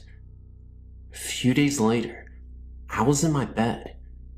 My bed faced the wall by the door, but I couldn't look out down the hall. I had only been in bed for a few minutes. I looked up because it felt as someone was in the room with me. That's when I thought there was my stepfather standing at the foot of my bed. He was wearing what appeared to be a hooded trench coat and appeared as a dark silhouette. Looking back, it didn't really initially terrify me, because I just thought it was my stepfather playing tricks on me, as I said. Boy, was I terrified. I yelled, "Ken, get out of here!" Suddenly, my mom, who was in her bed at the end of the hall, yelled back at me that he was asleep in the bed next to her. Suddenly, the figure disappeared. I ran as fast as possible into her bedroom. There was my stepdad, sound asleep and snoring right next to her. I told her what I saw, and she just told me to go back to bed. The next morning, at the breakfast table, I started telling everyone. My oldest brother described the man in the hood. He also said he'd seen the man in his bedroom at the foot of his bed. His bedroom was in the basement, located right under my parents' room. He also thought it was our stepdad, until it vanished. He just thought he was hallucinating or something, and didn't tell anyone. Honestly, now, I really wish it was my dad. Hi, I'm a 21-year-old student in Chicago, Illinois. I'd like to tell you my story, and if possible, ask for your professional opinion about a few things. I've experienced spiritual and ghostly activity for about 11 years now. I used to be frightened by these experiences, but now I'm quite intrigued. However, one incident stands out in my mind and still bothers me to this day. This is the story that I would like to tell you about. About 5 years ago, I lived in an apartment on the second floor. It was an unusually warm summer's night, so I decided to sleep on the couch, with the sliding door open to let in the breeze. I woke at about 2:30 a.m. to a horrid stench and a strange coolness. Confused, I looked around the living room. I looked then, and directly in front of myself, and I was lying on my right side, with my right arm tucked under my head as a pillow, and I saw a figure. I was frozen with fright as my eyes began to adjust to the darkness, and I saw the figure's face. At this point, I was thinking that someone broke into the apartment. However, this was no person. This ghost had a human-shaped face, but it was a grayish-white color. Its eyes were darkened, and what I remember the most was the huge prominent cheekbones. Furthermore, this thing only had a torso and a head, nothing else. Suddenly, with great quickness, its head descended, positioned its face directly in front of mine, stared at me for a moment, and as quickly as it descended, it pulled its head back to the original position. I began crying at this moment, and that's when I felt a sort of punch on my chest. It then seemed to kind of run off into the kitchen, and then I heard the door slam. I jumped from off the couch, turned the lights on, and checked the door out. The door was locked from the inside, so there was no possible way that someone had broken into the apartment and left through the kitchen door. To say the least, I was badly shaken. I took a moment to collect myself. When I realized my chest hurt, I went to the bathroom and pulled down my pajama top slightly, which revealed a large red mark, as if someone had punched me. This mark eventually developed into slight bruising as the morning came. Needless to say, I didn't sleep that night. Since this event, several other experiences have occurred, none as frightening as this, thank goodness. However, a cluster of events did occur directly after this experience. For what reason? I'm not sure. I did go to the library and search for possible causes for such an occurrence. The closest I got to a logical answer was something called a night terror, which I'm sure you are familiar with. But I've excluded this as a possible explanation, for many reasons. The only thing I can think of is that I had seen a ghostly entity. As to why there was a stench or a cold chill associated with the experience, I can only guess. Also, I've always been under the impression that spirits cannot harm the living, but I simply cannot believe this to be true anymore.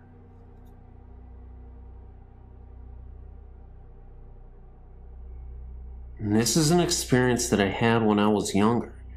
It's a little short, but it remains my creepiest ghost story I've ever had. I had to have been 8 or 9 years old when it happened, and yes, it sounds a little corny, but it was truly an unforgettable and authentic experience. It happened to be dark and dreary on this night. It had been raining really hard, and I had no choice but to walk through the rain. The rain just kept pouring down, and all I could think about was how miserable I was from the rain, and just wanted to get to my friend's house faster. I think it was around 10 p.m., and I was walking through the neighborhood park to my friend's house on the other side, when all of a sudden, I saw my dead grandmother appear from out of nowhere. Oddly enough, it was a year to the day of her death from cancer. She just looked as she did before she got sick, though. She looked wonderful. Of course, I wasn't sure if it was really her, so I walked up to her and called out her name. The wind became harsher and the rain fell harder, and as she reached out to me, I could see she was in pain. It was at that very moment that her face changed, and she became scared and looked as though she needed my help, and it was then that she disappeared. I had to have been 3 to 5 feet away. Needless to say, I ran as fast as I could to my friend's house and didn't say another word that very night.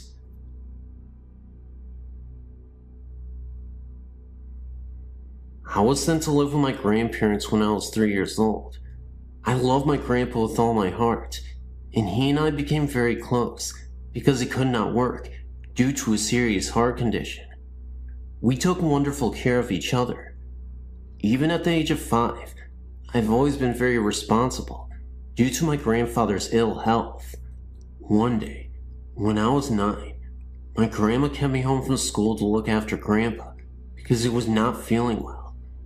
About 9:30 that morning, he went to lay down because he said he did not feel well. I went in about 10:30 to take his temperature and discovered his fever to be 103.4. I rushed and called my grandma and mother immediately. In turn, my mother said she was going to call an ambulance, so I was to get Grandpa ready and wait for them. As I did this, my grandpa called me into his room and told me, "Pumpkin, I love you very much and you know this. Even though you are young and in time will forget different things about me, just always remember my love and the way you feel. I promise you this. I'll always be there with you, and you'll always be in my heart." I will always remember him saying this, because that was the last conversation he ever had. I never got to say goodbye, because he fell into a deep coma, and they wouldn't allow me into ICU to say goodbye. He then died on May 26, 1983, at 5:36 a.m. I know this for a fact, because he had given me his watch to hold on to while he was in the hospital, and it stopped at that very second that they pronounced his death. Now, while that is odd enough, the best part is yet to come. 3 weeks after my grandpa had passed away, my grandmother became very ill and was put into the hospital, so my sister, brother-in-law, and myself stayed out at my grandma's house. My sister had a cat that whenever someone came down the stairs, it would run to the basement door and cling to the screen to be let out. Well, one night, at about 11:30 p.m., the cat was sleeping with me on the couch in the basement when it jumped down and ran to the door to cling onto the screen, when all of a sudden, we heard footsteps. Now, the house is locked, my grandmother is in the hospital, and we are all in bed, downstairs. My brother-in-law grabs his baseball bat and tells us to call 911. At first I was very scared and was crying. And then they went upstairs. The footsteps stopped, and all of a sudden, my grandpa was standing in front of me, holding the note I had put in his pocket the day of the funeral. He had a tear in his eye and told me not audibly, but I could see his lips move, that he loved me and would always be there with me. Ever since then, any major life event, graduation, marriage, the birth of my 2 children, anything, I felt this love at one time or another, and I felt a huge sense of calmness.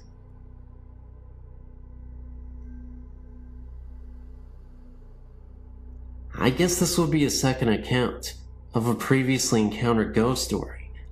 I had the same thing happen to me as in the story below on Denton Road, Ypsilanti, Denton Road Bridge. The story goes that a group of kids were playing chicken near Denton Road Bridge, and one of them proved to be Chicken. His car swerved off the road when they reached the bridge, and they crashed into the river below. Many people claim to see a light come out of the river and chase their vehicle to the end of the road if they stop at the center of the bridge at night.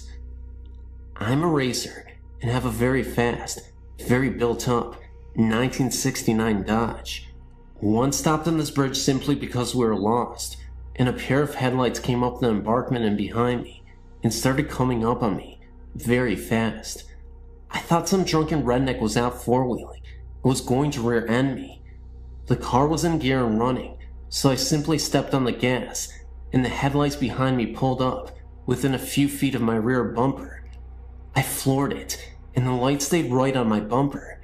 Couldn't see a thing behind me because the brights were on the car following me, and they were far brighter than any car I'd ever seen. I had the speedometer buried past 120 miles per hour, and they were 2 feet off of my bumper. I remember the red glare of the brake lights lighting up the road behind me some, and the moon was very bright that night, so I could see the way to the bridge practically, and there was not a car on the road. I was a little stunned, and almost lost the car at the turn. We went back to make sure that no one behind us had got into the ditch. Well, there was nothing. And then I got freaked. Made it back to Windsor in record time.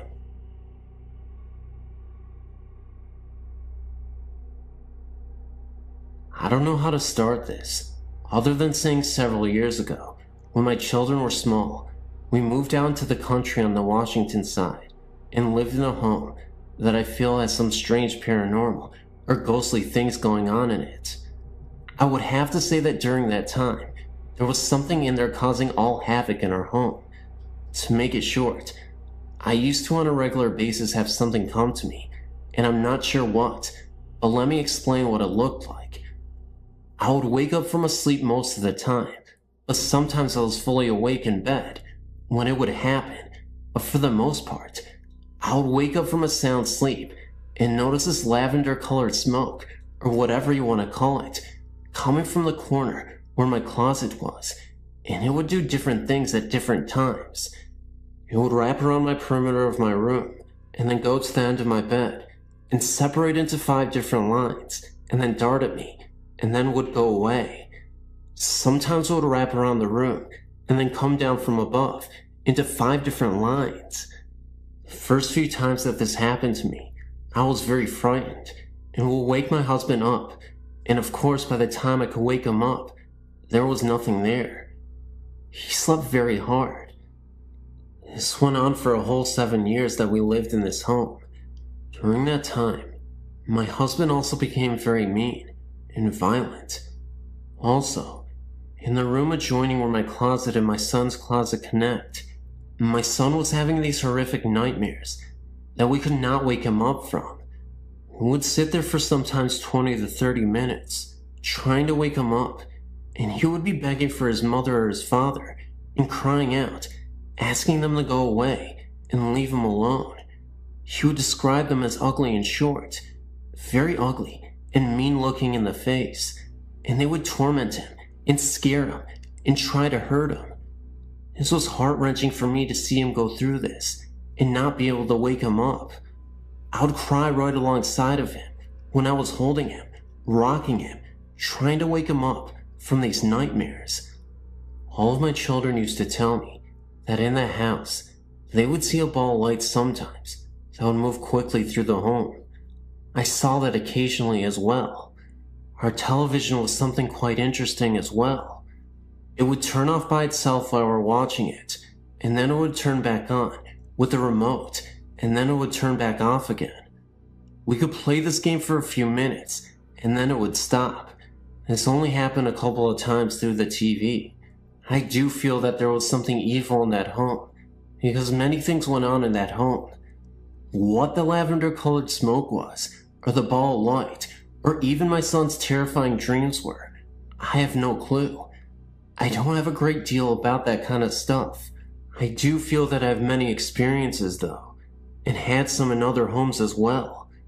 Who knows, maybe they follow me, but the home in Washington was not a good ghost, if that is what it was. Our family went through some of our hardest times in that home. Can you tell me what the lavender smoke was, or what the ball of light was? I would be very interested in knowing. You could respond to me. Thanks so much.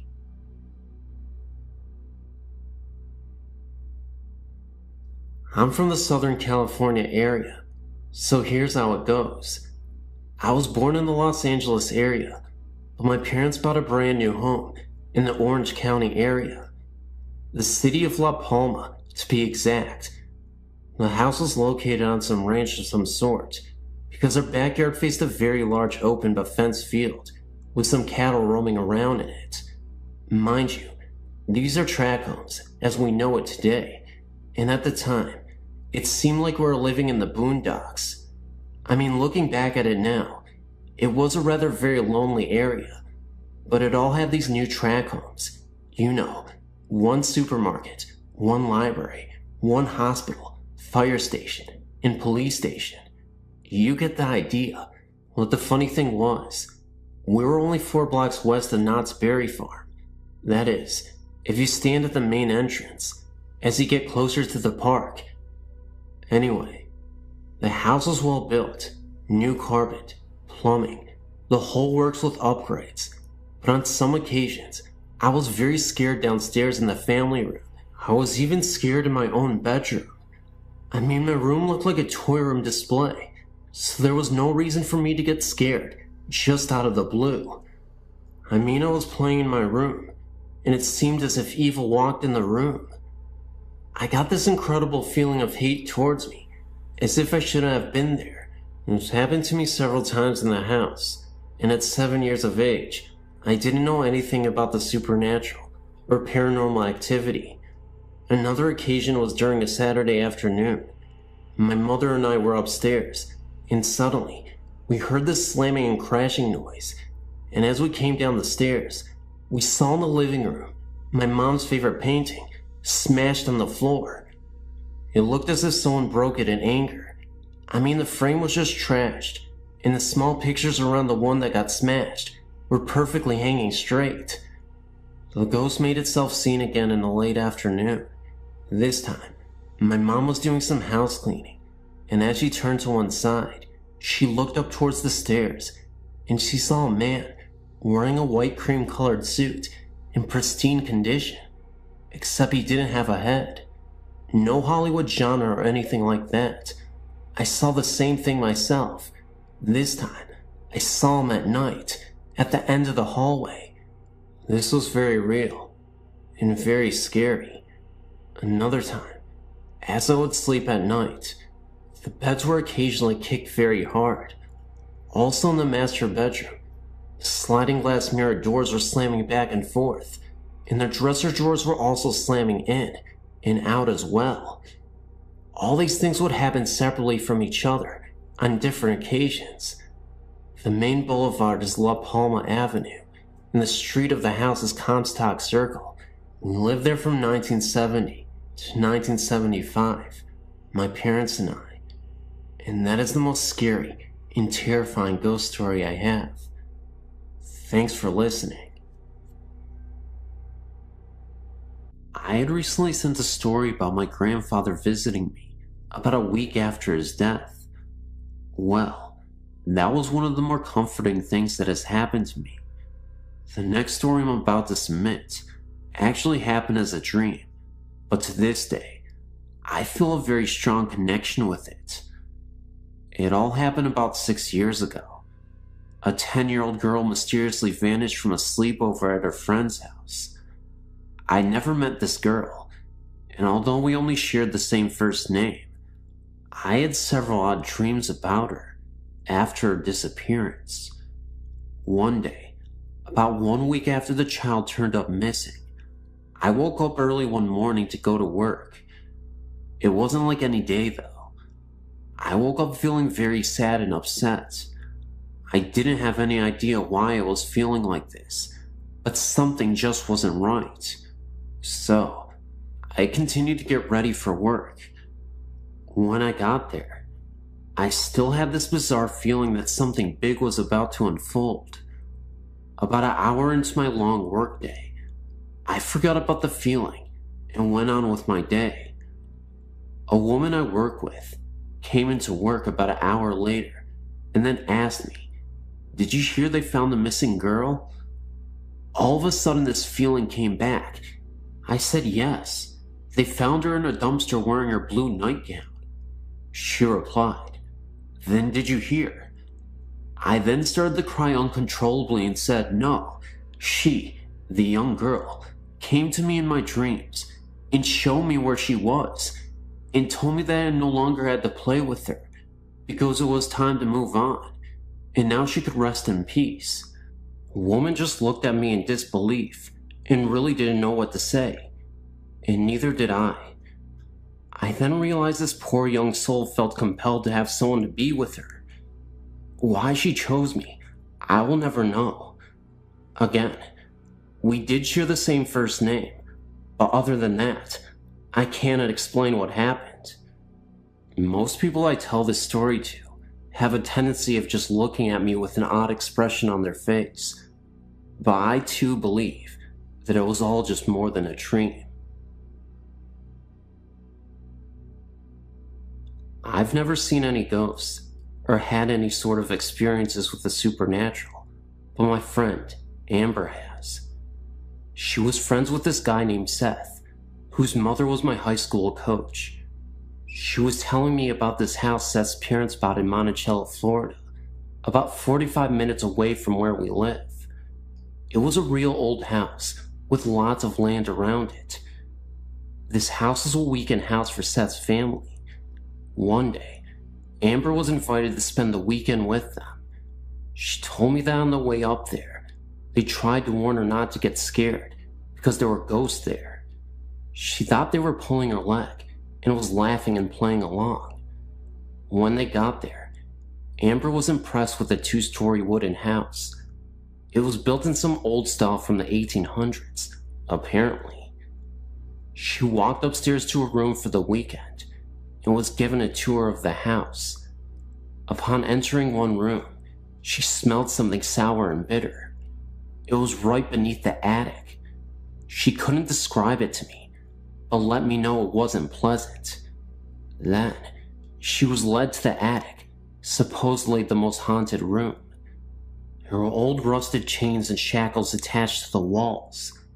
A long time ago, a slave owner owned this home. The slaves would be punished by whipping and being shackled in the attic, with no food and water for several days. Amber said she had no eerie feeling, and didn't see anything out of ordinary. Later on that night, Seth and Amber were staying up late and playing games. They dared each other to go up to the attic, knowing the stories behind the deaths of slaves in the attics. When they went up the stairs and turned on the lights, they smelled that sour and metallic smell and saw dark stains on the floor that wasn't there previously. Amber said she had never been so scared in her entire life. She thought her heart was going to stop beating because it was beating so fast and hard. She and Seth went downstairs, wasting no time at all. Amber couldn't sleep at night because she was certain she could hear the groans and cracking. The next day, Amber came straight home and refused to come back to the house again. I talked later on with Seth's mother, my high school coach, and she said it was true. She gave more stories about how she'd find things moving or missing, how she smelled cigar smoke when no one smoked. She told me how she would come home at night and all the lights would be on in the house. She told me she had not seen any ghosts or even felt threatened. She actually thought of them as her friends because they would turn on the lights for her at night when she came home. I wouldn't be able to stand it. Weird, huh? It makes me leery of my own house, even though my parents originally built it. I have a few experiences. In 1976, I was living in an old building, and every night, I would hear footsteps, heavy ones, walking on the floor above me. I then asked the apartment manager, who lived upstairs, and learned that no one did, and there was a crawl space. He checked it, and no one was there. So on a weekend when I knew no one was in the building except myself, I decided that if I heard the footsteps again, I would not be scared. Then the footsteps began pacing all night. I kept my wits and made plans to leave. I left the building. Second experience, about 1985. I was at work early one day, 9th and Market, and was going into the bathroom. A woman went in before me, not less than 1 foot in front of me, and so when I walked into the bathroom, no one was there, and I looked under all the stalls, and still, no one. yet there was one way into the bathroom and the same way out. The woman just looked like a solid body.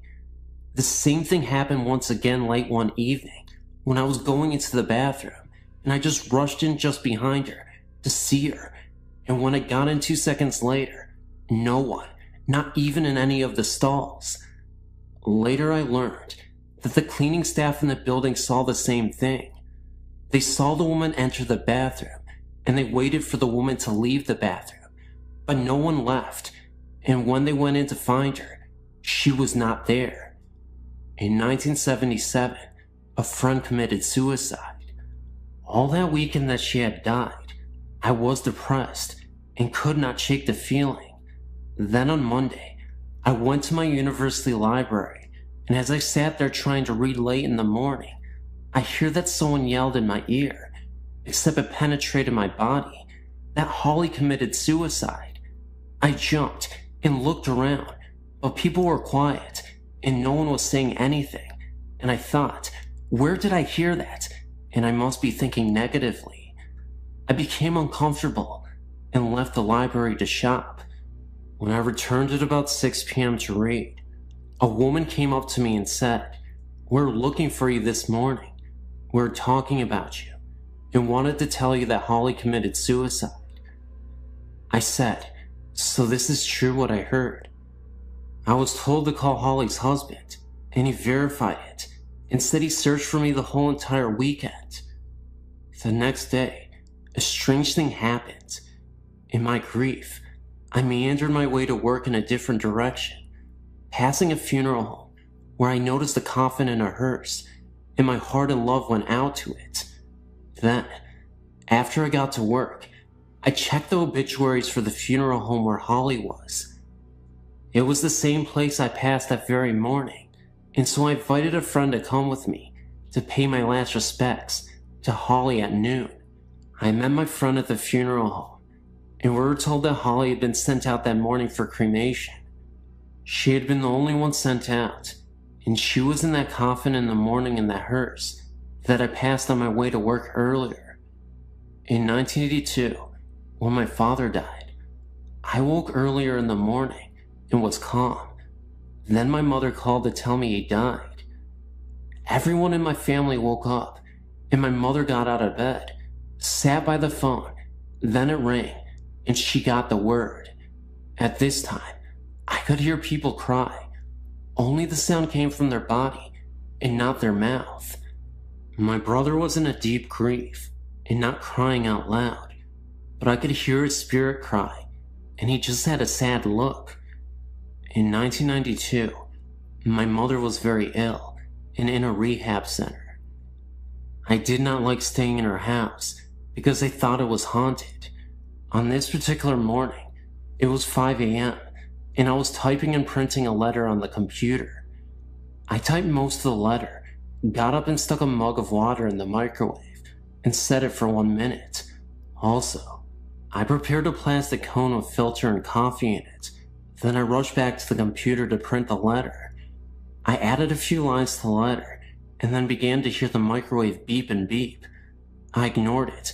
Then the beeping stopped. I got this creepy feeling, but I ignored it, and then I thought the microwave had a timer, and so the beeping stopped because of the timing, not because anyone opened the microwave door. I printed the letter, ran to the kitchen to get the mug of water out of the microwave, and poured in the cone.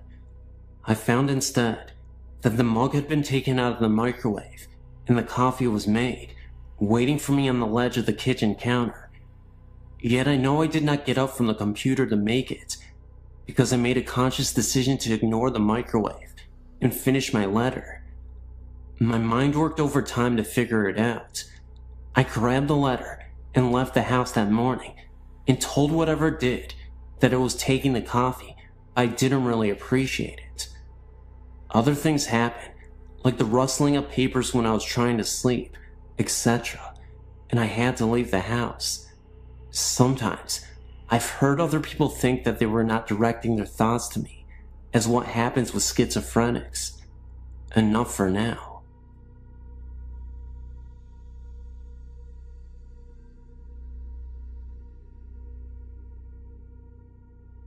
This isn't my story, or even the story of the person who told me, but I thought I'd share it anyway. This was told to me by the music teacher at my high school. The college he attended, which I won't mention the name, is up north. I'm not sure when it was built, but the main building of the college was a Catholic monastery. There have always been stories around the college that a monk went crazy and killed himself in the monastery. People in the college have reported strange happenings and sightings of what appeared to be a monk. The story that I know comes from a janitor who works at the college. On the weekends, one of the custodian's jobs is to break down the classrooms. This means that they have to stack up all the desks and chairs up against one wall. The janitor had just finished doing this and walked out the door and locked it from the outside. There is only one door into the classroom, and it is the one he had just locked. The windows in the room can only be opened from the inside, and the janitor was the only one in the room. As he turned to walk away from the door, he hears loud crashing and banging coming from inside the room. He immediately unlocks the door and steps inside. What he finds is that all the desks and chairs have been thrown all around the room. Drawers from the teacher's desk were ripped out and papers strewn across the room. There is no way any possible human could have been in that room and done that damage in a matter of seconds, then run out without the janitor noticing.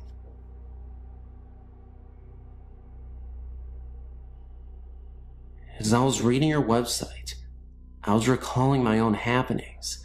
None were ever harmful to me, but I do sleep with the light on most of the time. I believe I have a following, whether it be the same ghost or if I have some attraction for them. It started when I was about 4 years old. I had this imaginary friend. I named him Jingles. From what I am told, I do not recall any part of Jingles other than what I was told by my family. I made my friend Jingles so believable that everyone in my family actually started to believe there really was someone named Jingles. I would talk to him, play with him, and of course, if anything was broken or stolen, Jingles did it. If I was good and got a treat, Jingles had to get one too. Jingles remained my friend until I reached first grade and moved to a new home. While in the kitchen with my sisters and mother, a man's voice from the woods called my name. I was about 8 years old then. We all froze with our mouths dropped to the floor and our hearts racing. All 4 of us could not have imagined that someone called our name. I was young, so my mother made a joke about it, and it was forgotten. Throughout my childhood, strange things happened in this house. Images were seen out of the corner of my eye and my family's eyes, but we would just chalk it up to our imaginations. Certain toys would flip in the air, stuff like that. I was scared for the moment, but never afraid to be in the house. Over the years, we have found what I believe to be cow skulls in the backyard. 2 were found, but no one in the street has any cows. We don't know where they came from. This house that I lived in as a child eventually became my home. My sister lived in the in-law apartment below me. She would always ask me what I was doing up there, because she would always, even when I wasn't home, hear jumping and walking around. What makes this so strange is that once I moved out of the house, the noises stopped. After moving out of my parents' house and into my own home about 9 months ago, there seems to be extra guests. I hear voices, but can't make out what they are saying. I often hear a muffled radio sound. I hear running water. The house is always making house noises, but around 4 to 5 a.m., the noises stop and the house is dead silent. Often a cool breeze would find me, even when there is no wind. I can't explain the feeling that I'm not alone.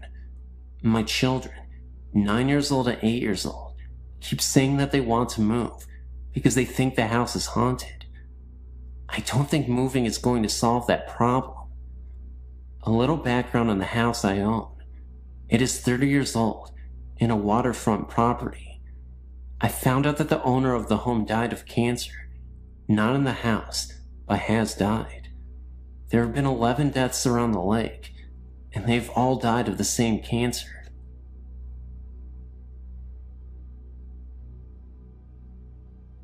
When I was 9, my grandfather died in the dining room of his house. It was not unexpected. He had been very ill and was bedridden. Shortly after his death, we moved in with my grandmother due to the fact that she was also ill. She was a very unhappy and hateful person. She blamed all life's injustices on my late grandfather and hated him for dying. After we had moved in with her, we realized how serious her illness was and took her to the doctor. She had Alzheimer's. As her illness progressed, my parents could no longer take care of her, so they placed her in a nursing home. Big mistake. She transferred all of her anger from my late grandfather onto my father. During the last stages of her illness, she would repeatedly tell us that she did not want to be buried near my grandfather, that she had spent all of her living years with him, and she did not want to spend eternity next to him. Well, as fate would have it, my grandmother passed away. Funds were tight, and we not only had to bury with my grandfather, but her casket was placed on top of his. We had no other choice, because all of the extra money we had for her funeral was used to care for her in the home. Anyway, on with the story. After my grandmother's death, strange things began to happen. During dinner, the back door would just fly open, or at night, the sheet would be tucked around my body while I slept. We always made jokes that say that grandfather was home, or he was looking in on us. Then, things took a turn for the worse. One night, my father awoke to the sensation of his legs being pressed into the waterbed mattress. Once he was fully awake, he realized he could not move, and whatever was pressing him into the mattress was continuing up his body. He glanced over to get my mother's attention, but could not speak. This entity was now cutting off his breathing. Finally, he thought, "Mom, I am sorry. I had nowhere else to put you." And then it all stopped, as fast as it started. The next morning at breakfast was when Dad told us about his experience. The next night I had a similar experience, but chalked it up to dreaming. I figured that I heard my dad telling us about his experience, and that I was just dreaming based on that. Now, let's jump ahead 9 years. I'm married, and have just given birth to my first son. It was morning time, and my husband already left for work. I thought I would just take a short nap and rest, while that baby was not fussing. So I dozed off to that place between sleep and wakefulness, where you're not fully totally asleep, but resting. The next thing that happens is something that I'll never forget. I began to feel my body being pressed down into my waterbed mattress. I could not open my eyes, but I knew I was awake. I could hear the television and my son cooing. I could not move, and then I began to hear this voice, a horrible, evil voice that not even a word can describe, saying, "You know I love you." This went on for what seemed like an eternity, but was only probably about 2 minutes. Then, in my mind, I thought, "Dear God, what is my baby seeing?" And just as quickly as it started, it stopped. I've not had many experiences since then, and that was just 2 years ago. My question is, was it my angry grandmother or something else? If anyone has any suggestions, please email me. I'm on your website because my boyfriend runs a theater in downtown New York City and has otherworldly occupants.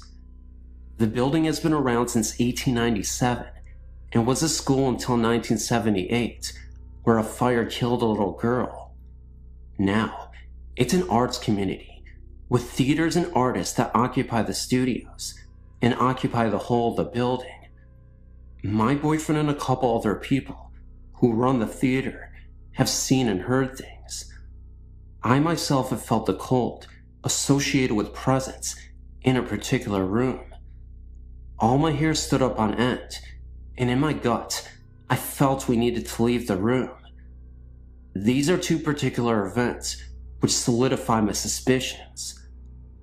I got a call from my boyfriend one night to tell me he was coming home early. In the background, I heard male laughter, like someone was playing a joke on him and really enjoying it. I thought nothing of it. He works with a couple guys down at the theater. When he came home, he told me he had been dumping the evening's garbage. The dumpster is at the bottom of the stairs on the north side of the school. As he was going down the stairs, he saw a figure cut across the room at the bottom of the stairs. He called out, thinking it was the building's handyman. No answer. He reached the bottom of the stairs and deposited the garbage bag and headed back up the stairs to get the other bag of garbage. At that moment is when he heard what sounded like someone dragging the bag he had just deposited. He stopped, turned and called out. The noise stopped. He dismissed it and brought the other bag down. He headed back up, and the same thing happened. This time he did not go back down, but instead called to tell me he was on his way uptown. Later that night, in bed, he told me what had happened. I asked him who was with him when he called me, and he said he was alone. All my hair stood on end. Who was that laughing then? I asked. He said he was alone when he called. I think he thought it was my imagination or a bad connection, but now I know what I heard. Now last night, I was at the theater, some fashion show going on there. My boyfriend tells me what happened the night before. He'd spent the night at the theater on a pull-out mattress the guys kept there for late night work. It was around midnight, and he was not asleep. He was staring up at the ceiling, rethinking his day. He heard his name called out. Then the door to the office slowly closed, as if someone was closing it from behind. He responded and peeked out to his desk, to see if somehow a cat had found its way into the building, which is ludicrous. One doesn't see cats around there. And of course, he found nothing. All the windows were closed, so no breeze blew in. He said he then heard what sounded like whispering outside the office door. Lots of whispering, stage whisper, of gibberish with some strong hissing sounds, almost like a snake. He called out again and banged on the door. He went back into the adjoining office and went towards the door. He then felt a cold coming in from under the door. He placed his hand in the crack at the bottom of the door and felt no breeze. Then, a scratching sound, fast repetitions, like a dog scratching to get in, started. This was too much for him. He packed up and calmly walked out. He said he was a little afraid to walk back once he left the theater office, afraid of what he might see. I think being a theater, and many actors who love the space, left parts of them when they died. The founder died of leukemia, and loved and lived for this theater company. The little girl who died in the fire also stands my hair on end. Last night, I also found out the other guy who hears and sees things, that he hears that same playful laughter in the theater, just like I heard on the phone that night. Also seen figures sitting at the bar, footsteps heard. And that's my story. Thank you.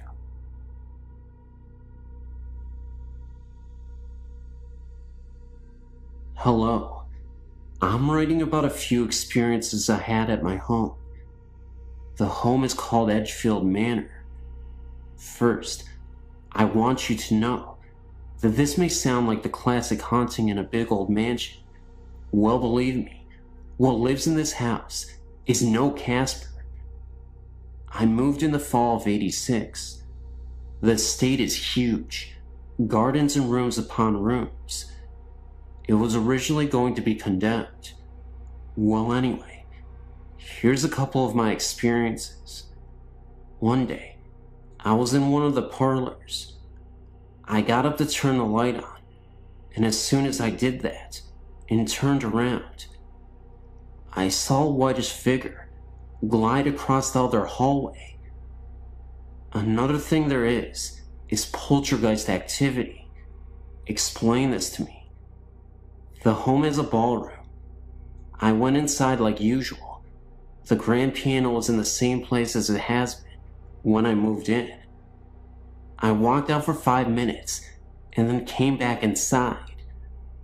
The grand piano was moved across the floor, pushed to the other side of the room. No indication of any noise. It was just moved. There are many others, and I have pictures.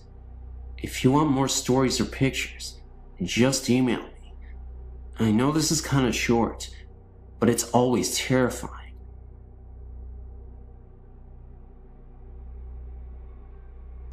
Hi, my story begins in Maine. Our family owns a cottage in Castine. We go there every year. We're going next week, actually. The house belonged to my great-grandfather. The house dates back to the Revolutionary War times. People have died on the front lawn.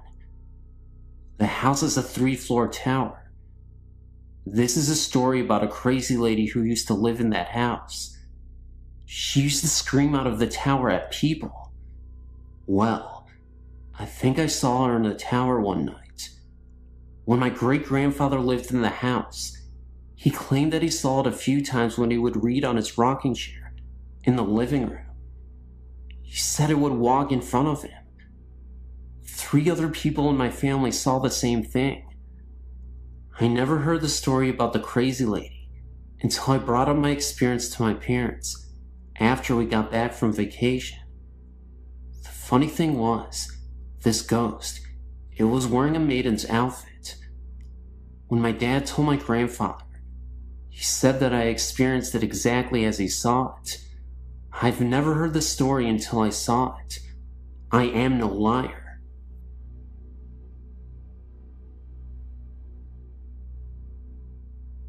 I was really never told to believe in ghosts, if they were real or not. This started when I moved to Missouri with my family in 1995. The first home we rented when we arrived, something was very uneasy about it. I not only felt it, but my eldest son did also. One evening, when the 3 sons were in bed and my husband was working late, I was up watching TV late. When I decided to go to bed, I left a low light on in my bedroom.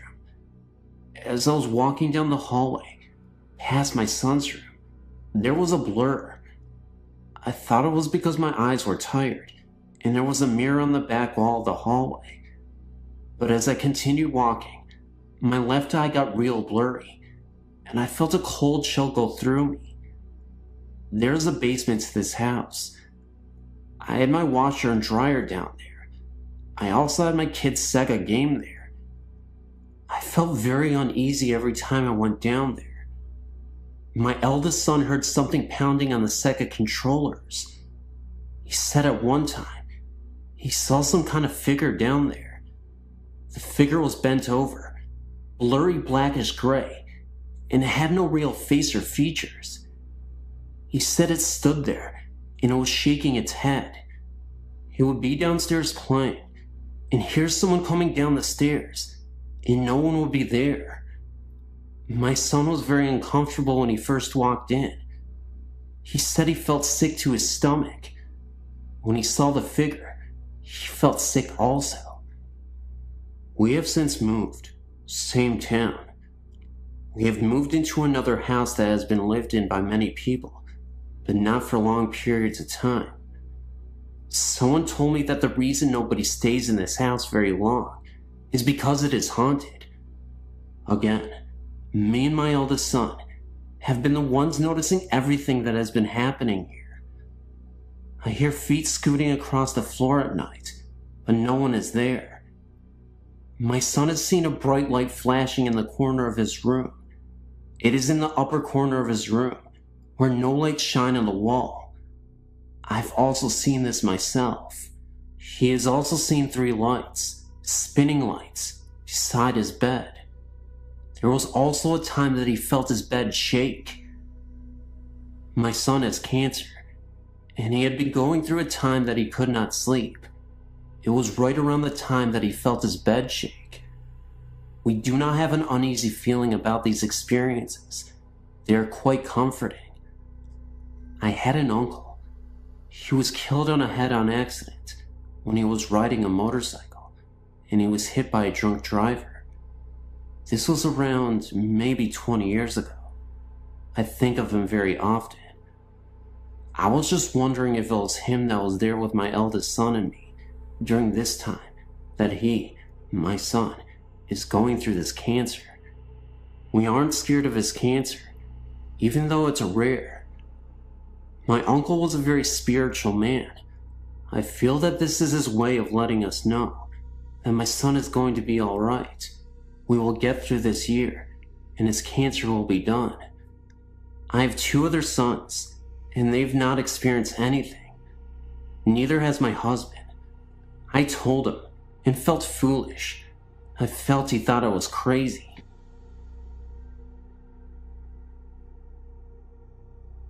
To start my story, I've had these experiences for a good part of my life. It started long before I was born, in a house that has been in my family for almost a century. My oldest brother Mike, he was around 3 when he saw the presence of my great-grandmother in a corner in the attic during a visit to see our grandmother. This house is an old 2-family home with a basement and an old apartment attic that had been dismantled in the 50s. My family moved into the house in the late 80s. Since the house has been in my family for almost 100 years, the house has seen many losses, and a lot has occurred inside the home. The attic had a very high spooky factor to it, I guess you would say. The house had a very spooky feeling to it all over. A lot of 2-family houses, built in the 1900s, in the New England area. I've been told had a door that led into the living room. The door was for coffins to be wheeled into the living room, so the wakes could be done in the home. Knowing this always freaked me out. The doorway had been covered decades before my family moved in, but the eerie outline was still there on the living room wall. Now that I give you a feel of my old home, I'll explain my happenings. I lived in the house for 10 years. I have 3 older brothers. My oldest brother, Mike, heard and saw a lot happen in the house. He didn't always tell the rest of us, for I guess reasons of his own. I started having things happen 7 years after we moved in. When I was younger, I thought they were just nightmares. June of '96 for my birthday, I received a dog. August of that summer, my parents were staying in our summer home, and my brothers and I were home. My oldest brother Mike and I were lying on my mother's bed when all of a sudden my dog went wild. She went from a dog that never barked or growled into an attack dog. She started barking and growling at the wall, and when we pushed her towards the wall, she cried and whimpered and shifted herself back towards us. I, being brave, stood in front of the wall and tried to beckon her towards me. She just barked and kept at her growling. My brother Mike and I were convinced we weren't the only 2 watching TV and left the room. My brother and I kept what happened to ourselves, and later that night, my brother Joe came home and slept in my mother's room. I slept in the living room, and my brother Tom was watching TV in the room with me. At 4 a.m., Joe and I heard my mother's sliding bedroom door open and shut 3 or 4 times. The dog started going nuts again, and Tom jumped up and ran to see what was going on. Joe sat straight up in bed, terrified by what he had seen. That night, the three of us slept in the living room. Mike and Joe and I have heard voices of two men talking to one another. I've heard the doors open and shut, and when I went to see who it was, no one was there. Mike, he once saw what he thought was Joe. Joe looks just like my uncle, who had died in the house. Mike said hello to the figure and went to his room. When he came out of the room to talk to what he thought was Joe, the figure was gone. And when he finally saw Joe again, Joe told him that he was just getting home from work and hadn't been home since that morning. Mike had slept on the bottom bunk of a bunk bed he had in his room. Joe used to sleep on top, while long since then, slept on the couch in the living room. Mike swears he could hear someone shifting on the top bunk, even when none of us were sleeping on top. Mike would hear two men conversating on the top bunk, but he could never understand what they were saying. These are just a few of the experiences we've had. My mother, father, Tom, and I, we all moved out of the house in '97. Joe and Mike still live there. They still experience things happening at the house.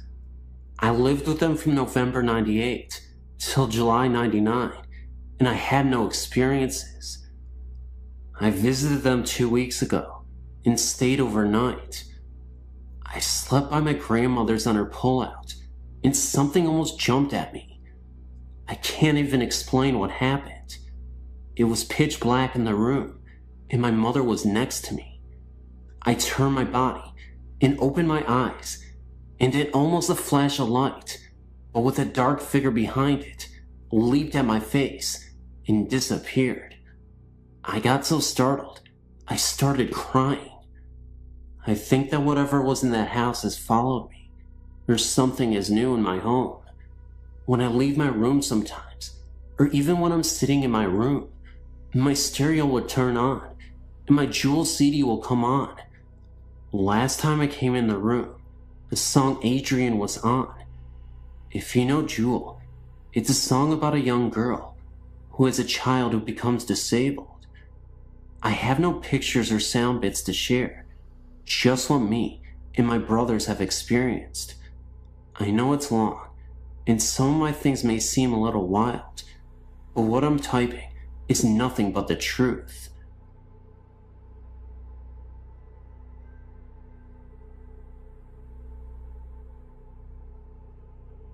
I don't really know where to begin with my story. I told very few people about it, for the fear they might think I'm crazy. I'm glad to have found a place where I can talk about it freely. I'm 26 now, and have not experienced anything like this since I was a small child, but it changed my life forever. When I was around the age of 3, I was still sleeping with my mom and dad. There were several things that happened around this time. I will start with the worst first. One morning, I'd just woken up, and I turned over like I always did. But this morning, I saw the most horrifying sight that no 3-year-old should have seen. Laying next to me was this terrifying demon. I know it was a demon because of its eyes. It had a human form of a woman and was nude. It was about 10 feet tall, had thin bony fingers, and the darkest eyes. It was like you could almost see through them. You could just feel the pure evil. It had the most wicked smile on its face, like it was taunting me. I stared at it for a few seconds, and then turned back, hoping I was dreaming. Then, I felt the bony finger poking me in the back, as if to say, "Hey, you." I turned back over, and it was still there, grinning that sickening grin. I watched it get up to go to the window, which was closed and about 20 feet off the ground. It turned and gave me one last grin and went out the window. It was also around this time that I awoke one night to see 3 demons. They seemed to be like children. They were standing in the doorway, laughing the kind of laughter like I've never heard before. This was the same room where I'd seen the other one. At the age of about 7, I awoke one night to see a Grim Reaper standing by my bed. Needless to say, these things have disturbed me all my life. I also saw my grandfather and his past child after he had died, but that was a peaceful sight. I have not had any other experiences since I was a child. Oh, they've always been noises that I could not explain, but nothing like before. It was like the experience did something to me. I've never had normal dreams, not as a child or as an adult. Always strange dreams and nightmares, like I have some way of knowing when a spirit is near or a house is haunted. Some people call it a gift, but I just wish I could understand it and what happened to me as a child. Thank you for letting me share my story. And this is a true story. This happened to me when I was 8 years old. I'm now 28, with 3 kids of my own. It happened in my hometown of Soak Village, Illinois, which is known to be a place that Indians pass through using South Trail to get to other destinations. At least, that's what the official story is. There are others, like myself, who believe more. We believe that Indians actually settled there, if only for brief periods of time. There's always been talk of bones being found when a pool is dug up or a garden was put in, but most say it's just that. Talk. Not me. I believe it. I also not only believe, but know that the ground the Soak Village is residing on is sour, cursed, beyond anybody's wildest dreams. And I have many stories to support that belief. But for now, I will start with my first story of proof. It was a cold, normal night in the season of autumn, cold enough to keep you inside your house and snuggled under a blanket. I was doing exactly that. An 8-year-old can only do so much during these times, and I chose to do my homework so I could read later. I'd been listening to a Rick Springfield album on 8-track. I was playing it on my 2XL robot toy. This was a toy that you could put 8-track cartridges in that was made by the company to be a sort of trivia game. You'd play the cartridge, and it would ask you questions and tell you jokes. It had 2 big red robot eyes that flashed red when you were correct. It had 3 buttons you could push to answer your questions. 2XL could also play normal 8-track music, and of course, its red robot eyes flashed in time with the music. So it was doing exactly just that on that cold autumn night, flashing its eyes to Rick Springfield, and I was quite contented. My bedroom was on the 2nd floor of my house and faced north, along with my bed. I had a window north of me and east of me. Of course, it was dark outside, but it was so warm inside and so very comforting. Every now and again, I'd look up from my homework and just look out into the darkness. No reason. It was just something I did. Well, this was the last time I ever did that again in that house. As I was sitting there, all of a sudden, I felt instantly cold, and every single hair in my body was raised. My blood felt like it had ran cold, and decided to just stop pumping through my body. My heart was racing. I was perfectly terrified, and I didn't even know why. Yet, my 2XL was suddenly stuck, and it kept playing the same verse from Rick over and over. Hole in my heart. And its eyes weren't flashing anymore. No, they were just burning bright red. Blood red.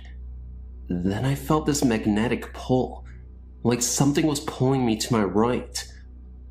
I turned my right head and looked out the east window and saw something that haunted me for the rest of my life. Sitting just barely outside my window, levitating, was the most horrifying image I'll ever see in my life. A creature, about 2 feet tall, but sitting Indian style. His skin was snowy white, and you could see the outlines of his bones because he was that skinny. He wore some sort of white cloth draped sideways on his body. This is why I later named him Gandhi Monster. My young mind thought his skinny body and his white cloth looked like the real Gandhi's did. This creature's head was too big for his body. His two horrible, big dark eyes were piercing my soul as he stared at me. He opened his mouth and grinned a grin at me that haunted my dreams for years. His mouth was full of long, snarly, razor-sharp looking teeth, dripping with blood. I don't know how a mouth could fit so many nasty teeth into it, but it did. I watched as the blood dripped from his teeth and slid down his chin and onto his white cloth diaper shorts. He raised his hands and reached for me. The fingernails were at least 4 inches long, gnarled looking, and sharpened to points, also dripping with blood. I wanted to scream. I wanted to run, but I was locked into place by his piercing eyes. I couldn't breathe. I felt as if my brain was being scrambled and my soul was being raped. His grin became larger, and he opened his mouth wider. He kept looking at me, as if he knew me, as if he had been waiting for me. He started to lift his arms, and it looked as if in seconds he would actually be inside my room and not just outside my window. All traces of reason disappeared, and my mind snapped. I still don't know how I did it, but I managed to tear my gaze away and leap off the bed and out my bedroom door, screaming with every inch of my soul, all in like 2 seconds. I could feel him pulling me. I could feel that horrible stare penetrating my back as I screamed down the hallway to my mother. Of course, when her and my father and younger brother came back, it was gone. But they knew I saw something, and they did not try to tell me it was my imagination. They comforted me and taped up all the windows in my room. They actually had to pull down all the shades and seal all sides with duct tape. I couldn't even sleep in that room for almost a year. My brother even remembers coming into the room with my parents afterwards. The Gandhi Monster was a story we didn't often tell, but it always brought fear to speak of it, to us and to others. My parents never spoke of it again either. As I grew up, I tried to face my fear and sleep in that room, but never did I sleep with my back to a window. Never. 18 years later, I moved to Florida with my own little family, and I found peace within myself. But I'll never manage to forget that creature, and I will never sleep or sit with my back to a window, and I will never forget the one thing I heard it say to me in my mind as I was running out of my bedroom door. Someday, I'm coming back.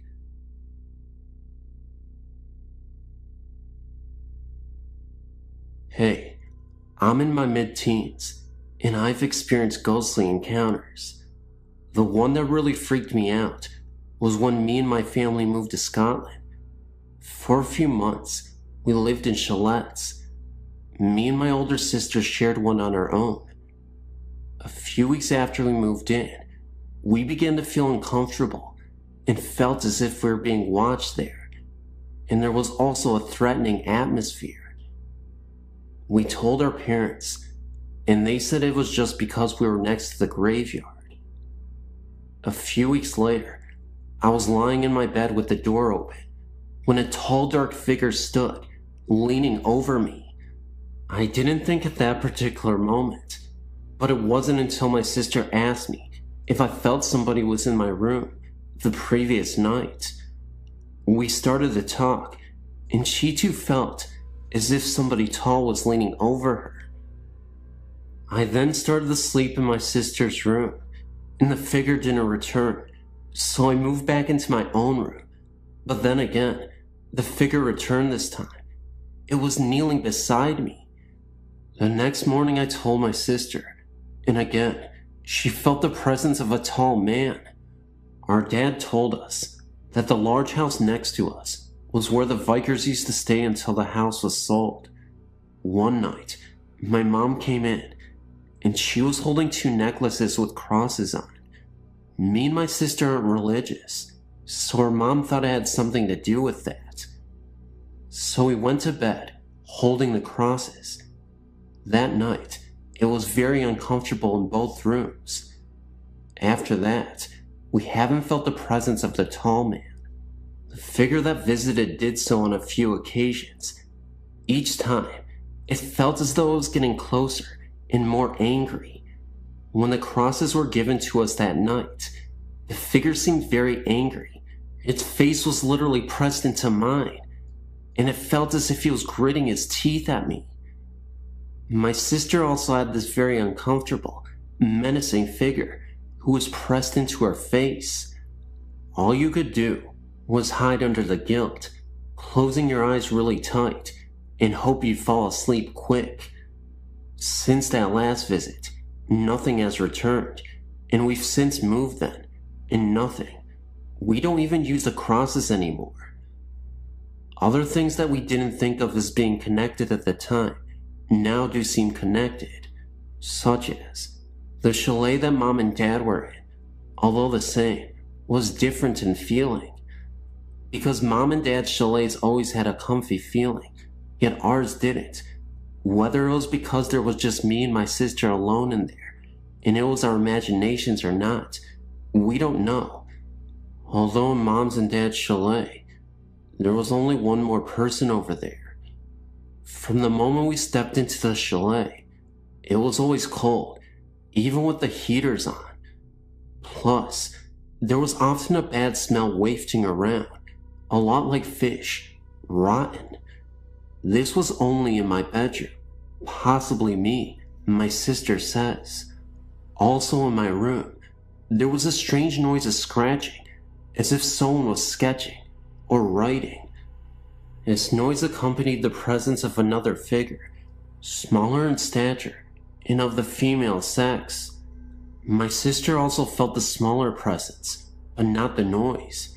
She only came once, very different, not menacing, quiet in nature, and much older. She was almost a comfort.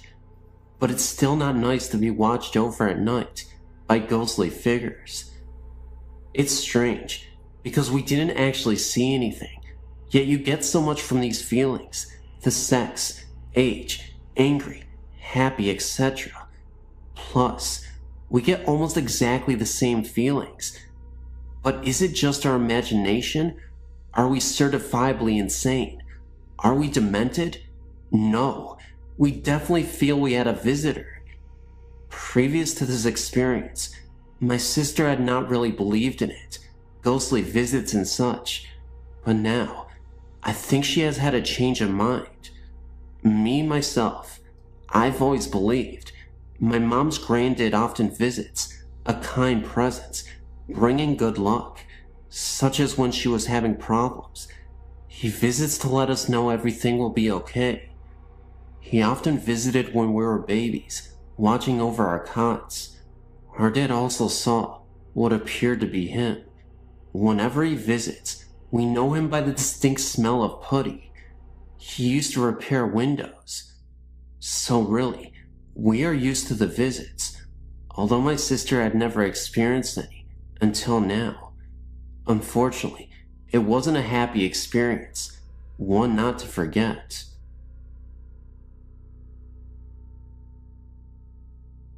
Happened to surf onto your website, and I just wanted to let you know that I saw Resurrection Mary in Justice, Illinois, back in October of '92.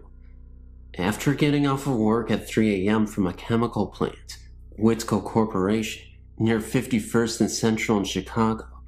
I was driving by that particular cemetery at about 3:30 a.m. on my way home from work. Driving by, but initially not thinking much of the sight, as there was a nightclub with women of ill repute nearby.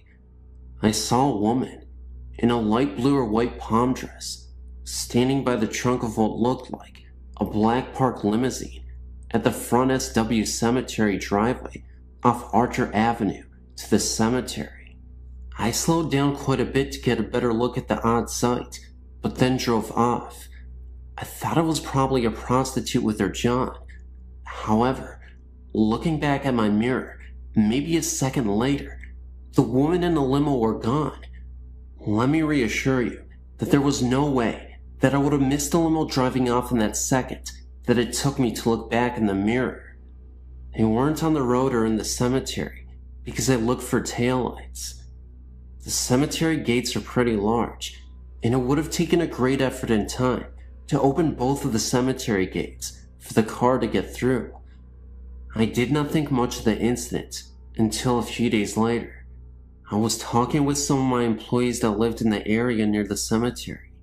Two of my employees mentioned that I'd probably seen the ghost called Resurrection Mary. I didn't much believe in ghosts until that incident, and I'm still somewhat skeptical, but I cannot fully explain what I saw that night. That incident is still vivid in my memory, and kinda creepy to think about it, to this day.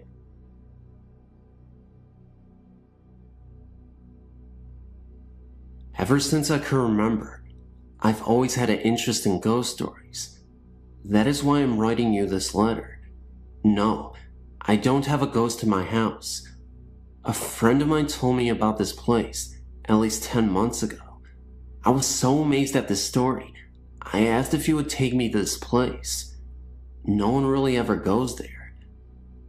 I guess because it's so creepy and dark looking at night, but during the day, it is okay. Nothing strange happens. Well, first, before I tell you more about this place, let me tell you the story of why it is so unusual.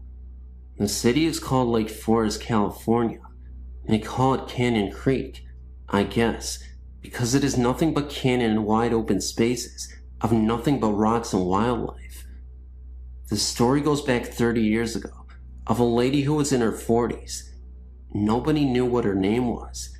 She lived alone with her two Great Dane dogs. She was very rich and owned all of the canyon, which is like miles and miles of land. This lady never married and had no children. It was just her dogs and herself. She lived in this trailer park home, and it was not a pretty house by any stretch of the imagination. Well, about 6 years later, the story goes that a police officer got a call about the lady and her dogs. The officer went to the lady's home and knocked at the door, and no one answered. The officer ended up breaking down the door, and what he found next was horrifying. It is said that the officer found the lady dead. Nothing was left but her decaying body, and her bones were visible. Worst of all, laying right next to her were her dogs. They had both died as well. Now, on to the paranormal part. People who have never been to this place don't know what to expect if they come into this place. It's unpredictable. Sometimes, when you go back to the area where she passed, you'll notice paranormal phenomena. Other times, you won't. A man was driving alone on the canyon by himself one night, and the story goes that he saw the presence of the lady standing at the side of the road with their two dogs. The man did not stop at all to give the lady a ride. He just kept going. This other story was told by my friend. My friend told me that his ex-girlfriend and her boyfriend went up there one night to check it out. They stopped where the lady's house was. They were only there about 15 minutes away when they were just talking and listening to music. Then, all of a sudden, they heard a knock on the side door of the driver's seat. They both turned to look, and they saw the lady standing there, knocking on the window. She was dressed in all white and covered in blood. They also saw the dogs nearby as well, far off into the distance, appearing as silhouettes. They sat there in shock for 3 minutes, horrified by what they just saw. For some reason, the lady was still knocking at the driver's side of the window, but in reality, it was really not that long. They both said that she must have been there about 40 seconds. After that, my friend said they never returned back there. That was not the only story that happened to anyone. There are far more. What I would like to know is who is this lady and why is she doing this? There's something more to why she has to haunt people who have done nothing to her. Maybe it is because she does not want anyone on her land that she loves so much. What could it be? Here's my email address. If you have any questions, please feel free to get a hold of me. I would like at least some kind of feedback on this story. Please, I beg you. I'm so confused, and I'm scared. Please let me know what is going on. I find this intriguing. So, I grew up in a little brick house in Dorchester, right in the heart of Boston. My grandma Betty lived with us. She was always a bit eccentric, but she was my grandma, you know. She loved her old black and white movies, her garden, and her cat Mr. Fluffenmutter. Everything changed when I was about 12. She started acting off. At first it was just little things. She'd forget where she put her keys, or what day it was. We chalked it up to old age, but then it got worse. She started talking to herself, mumbling things under her breath. We thought maybe she was lonely. Then came the night that changed everything. I woke up to her screaming. It was a blood-curdling scream, the kind that sticks with you forever. I found her in the kitchen standing over the stove, a look in her eyes I'll never forget. Her eyes were black, like empty pits. She was chanting something in a language I didn't recognize. Her voice a guttural growl. We called an ambulance. They diagnosed her with schizophrenia, but something about it didn't feel right. It was like a switch had been flipped. The woman I knew was gone, replaced by this thing. She started having these episodes. She'd talk about demons, about a darkness inside her. She'd scratch at herself, leaving deep red marks. There were times when she displayed superhuman strength, overpowering 2 grown men. It was like watching a horror movie, except it was happening in my own home. We tried everything. Doctors, priests, even psychics. Nothing worked. It was like she was possessed or something. I started seeing things too. Shadows moving on their own, cold spots in the house, and a sense of dread that was always there, lurking just beneath the surface. I'd hear her whispering at night, things that chilled me to the bone. She'd talk about a master, about a dark pact. I tried to ignore it, to pretend it wasn't happening, but the fear was consuming me. One night, I woke to find her standing over my bed. Her eyes were like glowing, and there was a sinister smile on her face. When I say glowing, I don't mean literally glowing, but it still had that look to it, if that makes any sense. I remember she reached out, and I saw a flash of darkness before I blacked out. When I woke up, I was alone in my room. There was a strange symbol carved into my arm, a symbol I've never seen before, and I knew deep down that something evil had taken hold of my grandma. Then came the day my grandpa died. It was sudden, a heart attack. The house felt empty without him. Grandma seemed to withdraw even further into herself. She'd sit in her rocking chair for hours, just staring into space. Then it started. Every afternoon around the same time, she would start talking. Not to us, but to someone or something.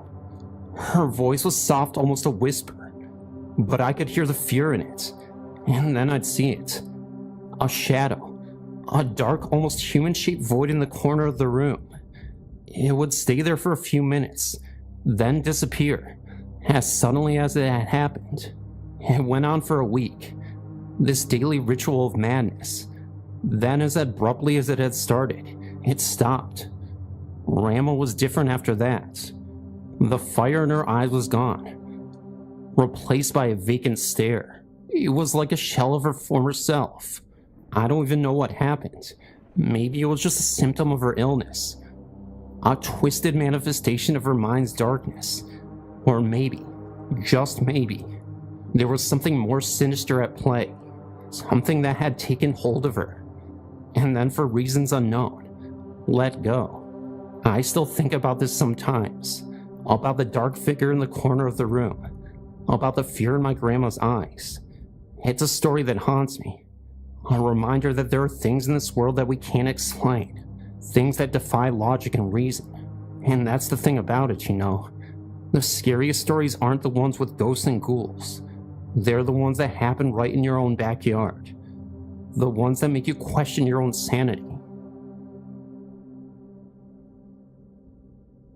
I've been working the graveyard shift at Penn Station for what feels like a lifetime now. It's a place where time seems to stand still, or maybe even reverse. It's a place where shadows dance and whispers echo. A place where the lines between the living and the dead blurs. At first it was just an odd creak, a door slamming shut when there's no draft. Then it escalated. Objects moved. Cold spots appeared, and an eerie silence would settle over the station, broken only by the distant rumble of a train. I started seeing shadows, long distorted figures that moved on their own. They'd flicker in the dim light, taking on grotesque shapes. It was like watching a silent horror movie, except this was real life, and I was the unwilling star. Then there were the sounds. Whispers, moans, and the occasional blood-curdling scream. They'd echo through the empty station, sending shivers down my spine.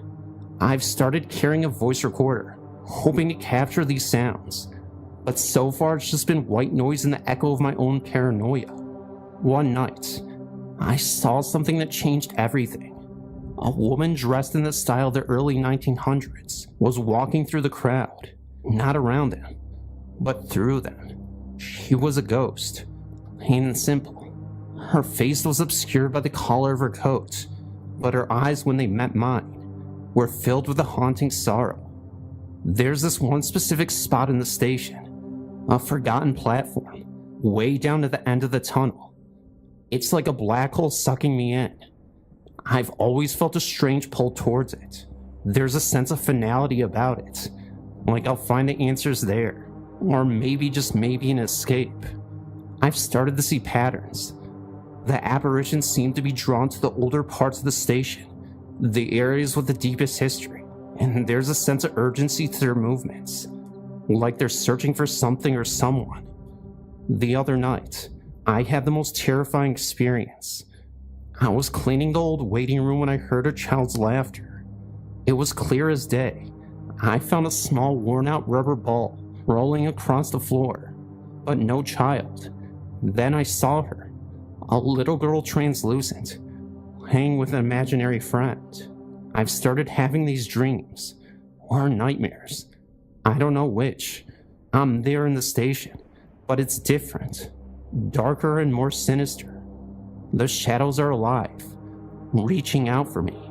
And then there's this woman, the one in the vintage coat, but she's different, more menacing. Her eyes burn with an otherworldly intensity.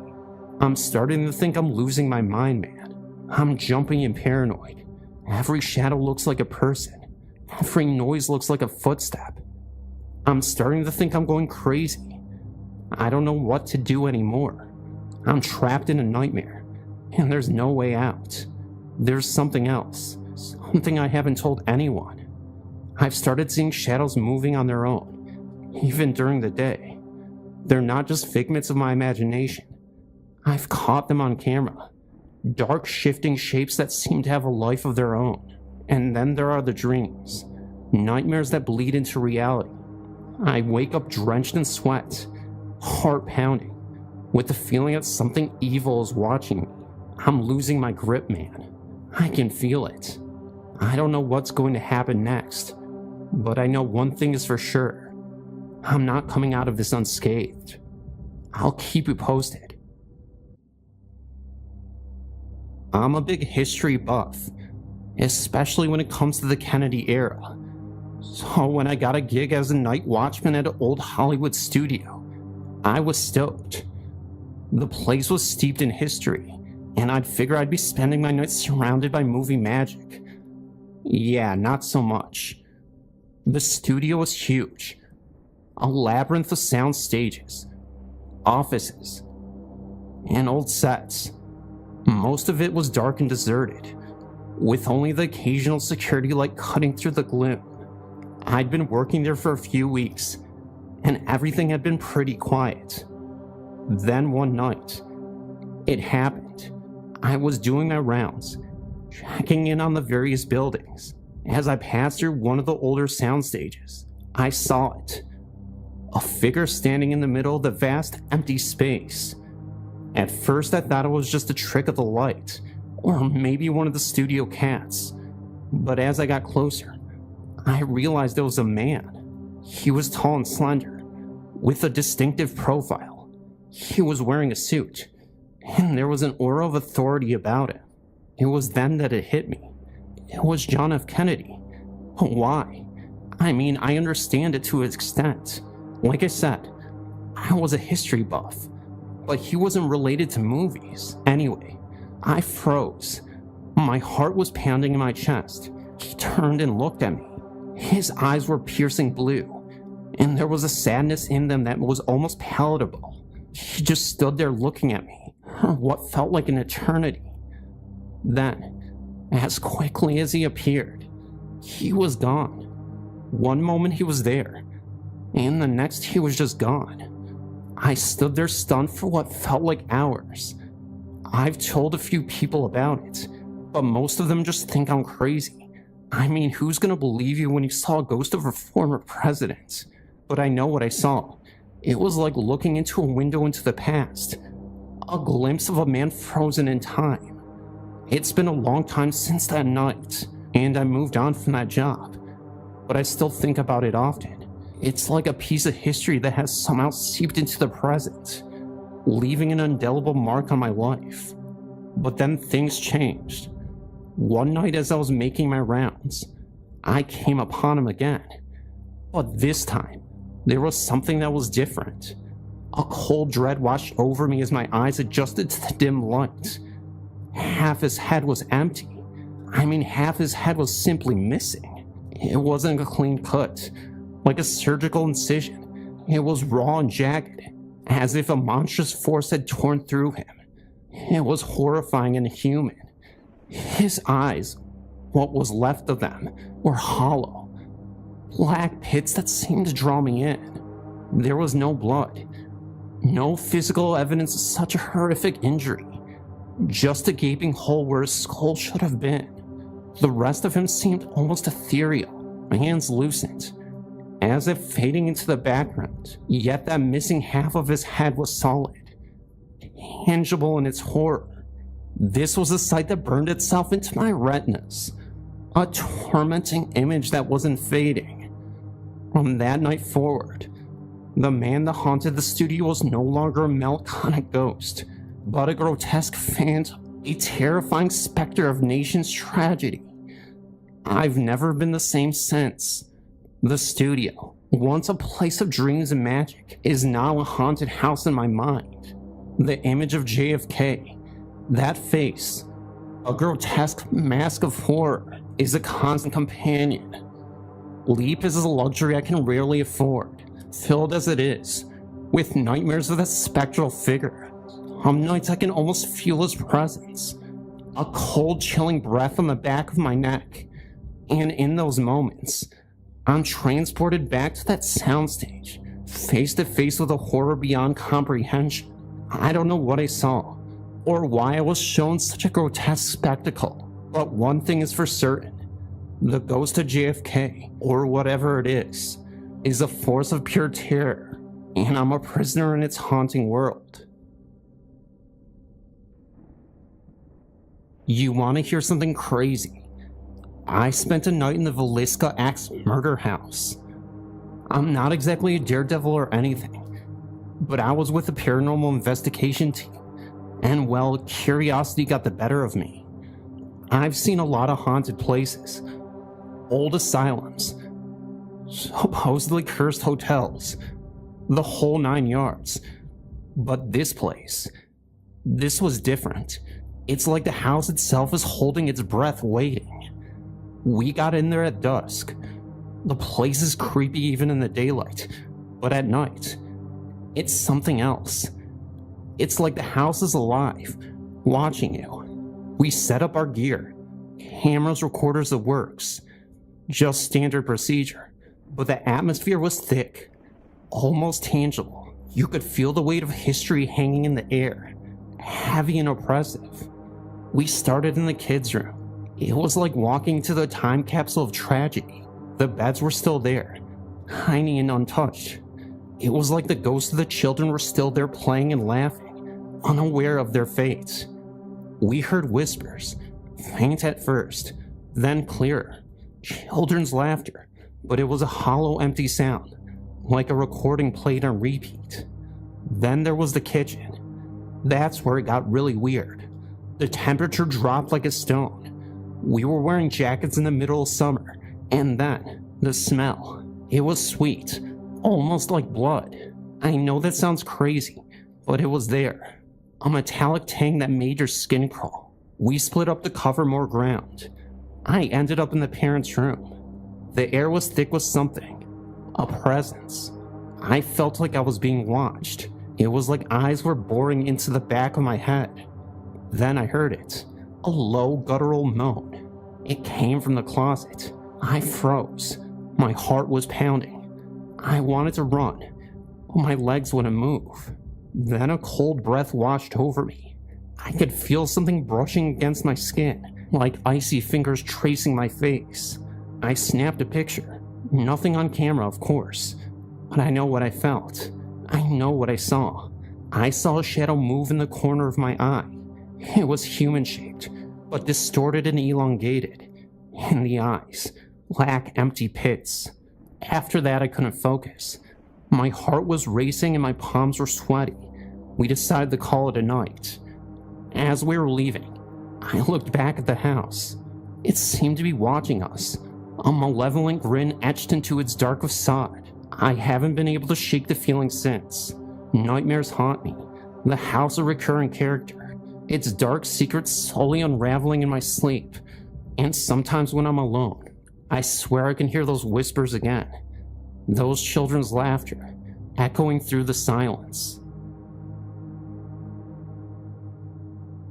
I've been to my fair share of haunted places, but Penhurst, that place is different. It's like the building itself is a living, breathing entity, full of malice. We got there by night, and the place was already giving me the creeps. The air was thick, heavy with a sense of despair, like a physical weight pressing down on you. We started in the ward with the children, and you imagine, kids locked up treated like animals. The energy in that place was suffocating. It felt like 1,000 tiny eyes were watching you and judging you. We heard whispers, like little voices calling out in the darkness. I swear I saw shadows move out of the corner of my eye, in shapes that shouldn't have been there. Then we moved on to the hydrotherapy room. That's where it got really messed up. The air was cold and damp, and there was this constant dripping sound, like water torture. I felt something watching me, a presence so cold it made my skin crawl. It was like being in an icebox with a ghost. We split up to cover more ground. I ended up in the isolation ward, a single cell, bare walls, and a heavy metal door. It was like a tomb. As soon as I stepped inside, I felt a surge of panic. My heart was pounding and my breath was short. It was like the walls were closing in on me. I could feel eyes on me, burning into my soul. Then I heard it. It was a woman's scream, raw and filled with terror. It echoed through the empty halls, sending shivers down my spine. It was like a scream that seemed to come from the very depths of hell. I wanted to run, but my legs were like jelly. I stumbled backward, tripping over something. When I looked down, I saw a handprint, clear as day, imprinted in the dust. It was like a macabre signature, a chilling reminder of the horrors that had been taking place in the walls. I remember snapping a few pictures, but nothing came out. It was like the place was blocking us and protecting its secrets. We left as soon as we could, but I haven't been the same since. Nightmares haunt me. The asylum and recurring character. Its dark corridors filled with shadowy figures. I see her face in my dreams. The woman who screamed, and sometimes when I'm alone, I swear I could hear her again. Her cries echoing in the silence. I've tried to move on and to forget it, but it's like a part of me is still trapped there. The asylum is a place of darkness, a vortex of despair, and I feel I'll never truly escape its grasp. The morgue I was at was this old stone building on the edge of town, the kind of place that makes the hair on your back of your neck stand up just looking at it. It was dark and cold, and smelled like, well, you can imagine. There was a heavy, oppressive atmosphere about the place, like it was holding its breath. We started in the prep room. That's where they, got the bodies ready. It was eerie as heck. The stainless steel tables, cold and impersonal, seemed to loom in the dim light. We set up our equipment, and I tried to ignore the feeling of being watched. It was like every shadow held a secret, waiting to be revealed. We started getting some hits on the EVP recorder. Nothing crazy at first, just static and white noise. But then one clip stood out. It was a woman's voice, and it was soft and clear. It said, "Help me." I froze. My heart was pounding in my ears. I played it back, and there it was again. "Help me." I felt a cold shiver run down my spine. I knew that voice. It was my grandma. She'd passed away a few years back, and the voice was unmistakably hers. I was in shock. I didn't believe in ghosts or anything, but hearing my grandma's voice, that was a whole different level of messed up. It was like a door had opened into a world I didn't want to visit. We decided to move on to the morgue itself. As we walked down to the cold, sterile hallway, I felt a presence behind me. It was a heavy, suffocating feeling, like someone was breathing down my neck. I turned around, and there, at the end of the hall, was a shadow, a human-shaped shadow, and it looked just like my grandma. I screamed. The team rushed to me, and I pointed at the shadow, but when they looked, it was gone. It was like the place was taunting me, showing me something, and then snatching it away. We tried to continue, but the atmosphere was too thick. We packed up our gear and left as quickly as we could, but the experience still haunted me. I couldn't shake the feeling of being watched. Nightmares consumed me, filled with shadows and whispers. I sought professional help and tried to explain what I was going through. How do you explain hearing your dead grandmother's voice or seeing your shadow in a haunted morgue? People looked at me like I was crazy. To this day, I don't know what to believe. Was it a trick of the mind? A hallucination? Or was it something more? Was it something truly terrifying? Whatever it was, it changed me forever. I'm not the same person I was before I walked into that morgue, and part of me wonders if I ever will be again. The worst part is, I can't even escape it. I see shadows everywhere now. I hear whispers in the wind, and I'm constantly looking over my shoulder, expecting to see her. The morgue has become a part of me, a dark, twisted part that I can't seem to shake. I've tried to move on, to find peace, but it's like the morgue has a hold on me. It's a place of darkness, a place of fear, and I'm trapped inside it, a prisoner of my own mind. The paranormal is a very terrifying subject and experience that I personally have my reservations about. I wouldn't say I'm as skeptical as the average person, but I do believe in the existence of something otherworldly. That doesn't make this story any less credible.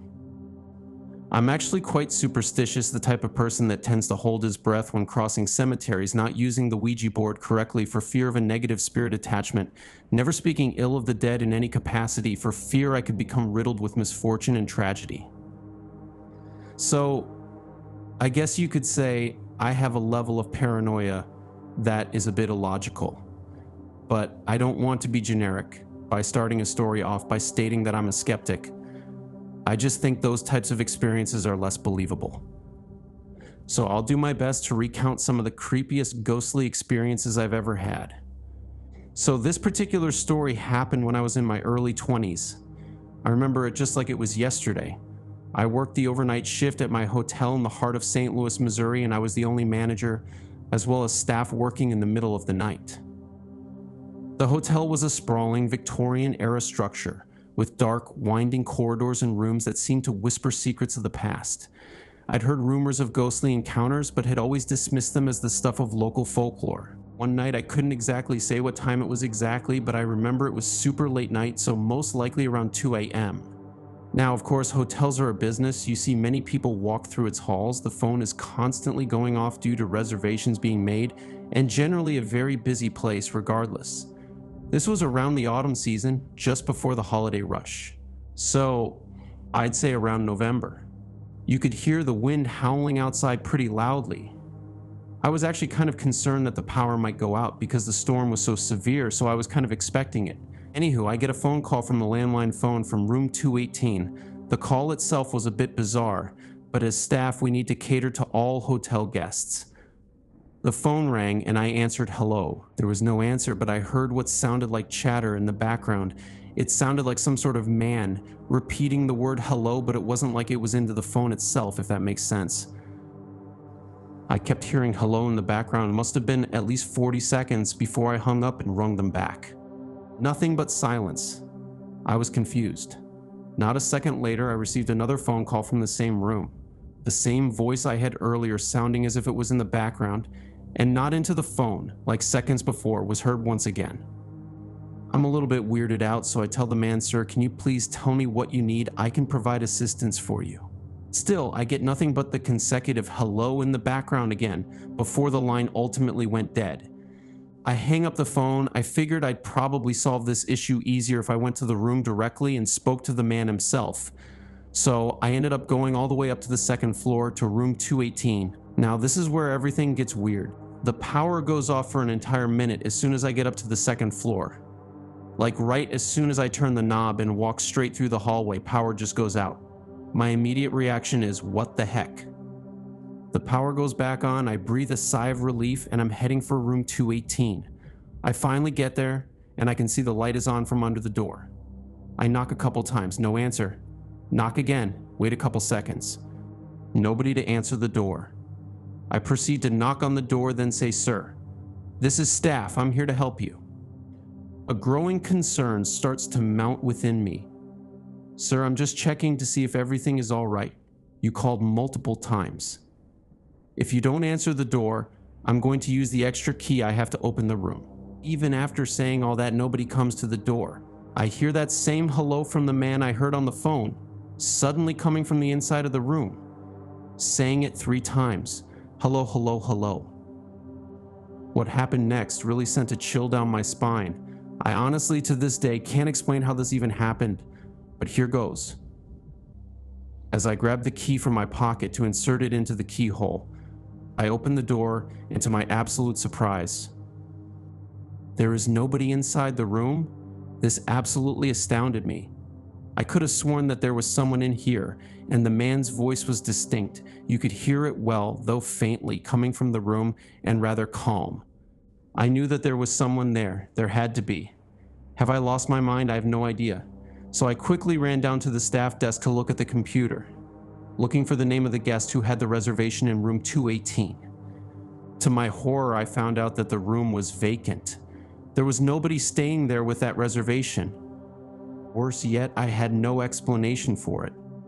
I heard the man on the phone, I heard the man behind the door, but when I finally opened it up with the light even being on, there was nobody there. Now maybe I can explain the light being on. It may not sound like much sense, but maybe the brief power outage could have turned the light on somehow. Then again, the power outage occurring at that moment when I was checking up on the man still left me with more questions than answers. Now, this second story is a bit of a spiritual experience in a sense. I'm not one to quickly jump to conclusions, but it made me realize that there could be a guiding light or some sort of guardian angel that is protecting me. Regardless, this ghost story is a bit of a wild one, and definitely scary looking back on it, but I think helps me to believe that there could be an afterlife and a heaven. This was the time when I went exploring on vacation for the first time solo in a different country in France.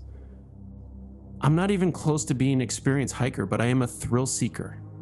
The French Alps were a stark contrast to the bustling cities I was accustomed to.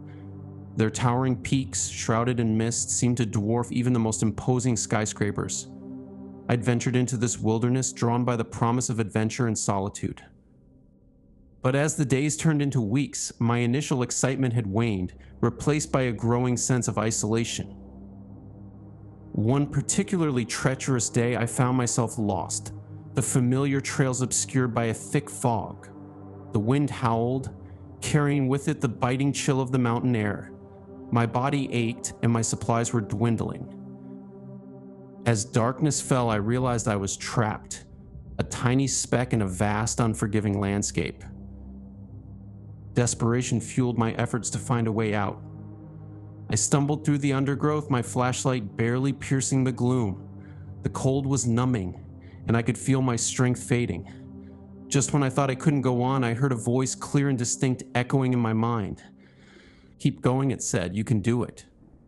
I hesitated, unsure if it was a hallucination brought on by the cold and exhaustion, but the voice was insistent, urging me forward.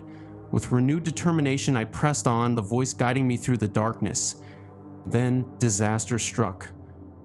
I slipped on a hidden rock, tumbling down a steep incline. The impact was jarring, and I felt a sharp pain in my leg. I lay there, unable to move, the realization of my predicament sinking in. I was alone, injured, and lost in the heart of the Alps.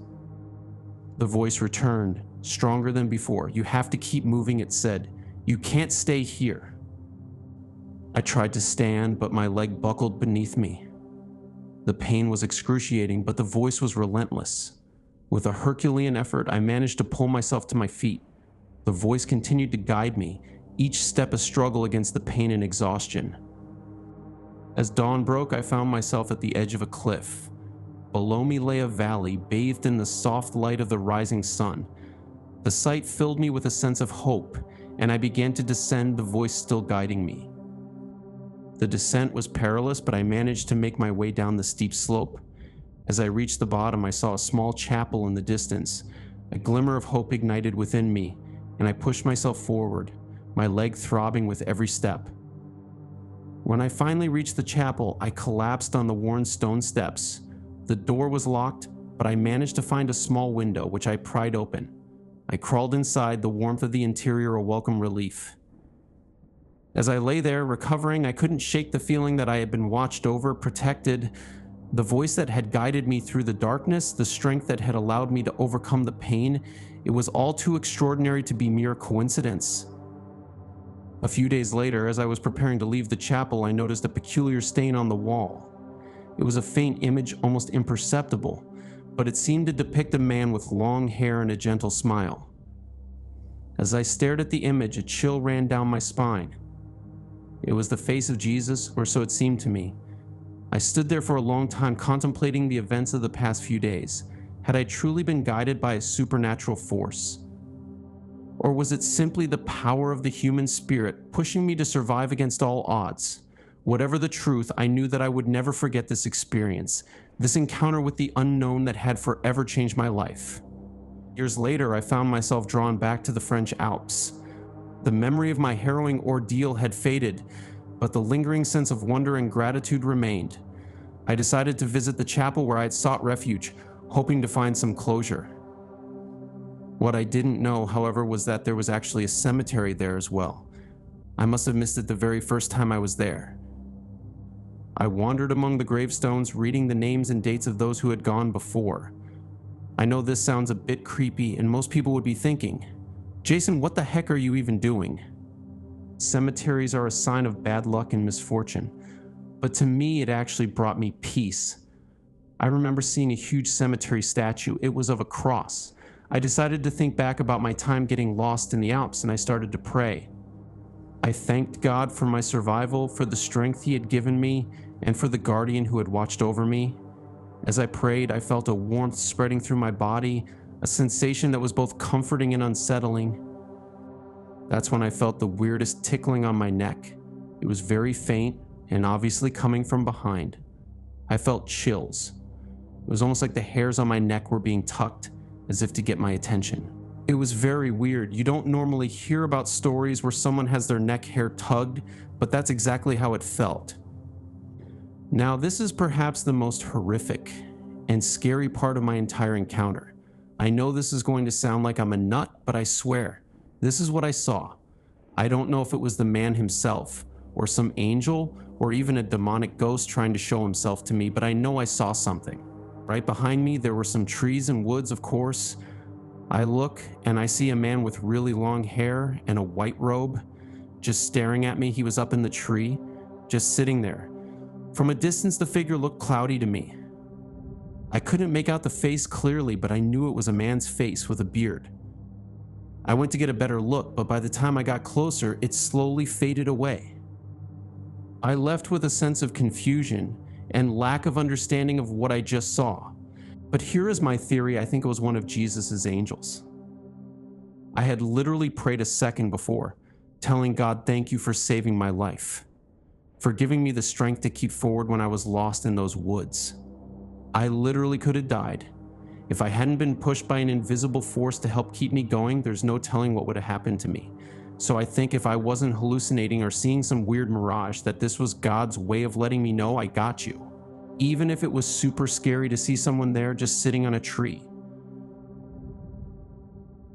My friend Jack was a staunch skeptic. He believed in science, logic, and empirical evidence. The idea of ghosts and spirits was, in his opinion, nothing more than superstition. I, on the other hand, was always open to the possibility of the unknown. One evening, Jack and his wife, Sarah, invited me to join them on a ghost hunt at an abandoned abbey in the nearby countryside. I was intrigued. The abbey, once a thriving religious center, had been deserted for decades.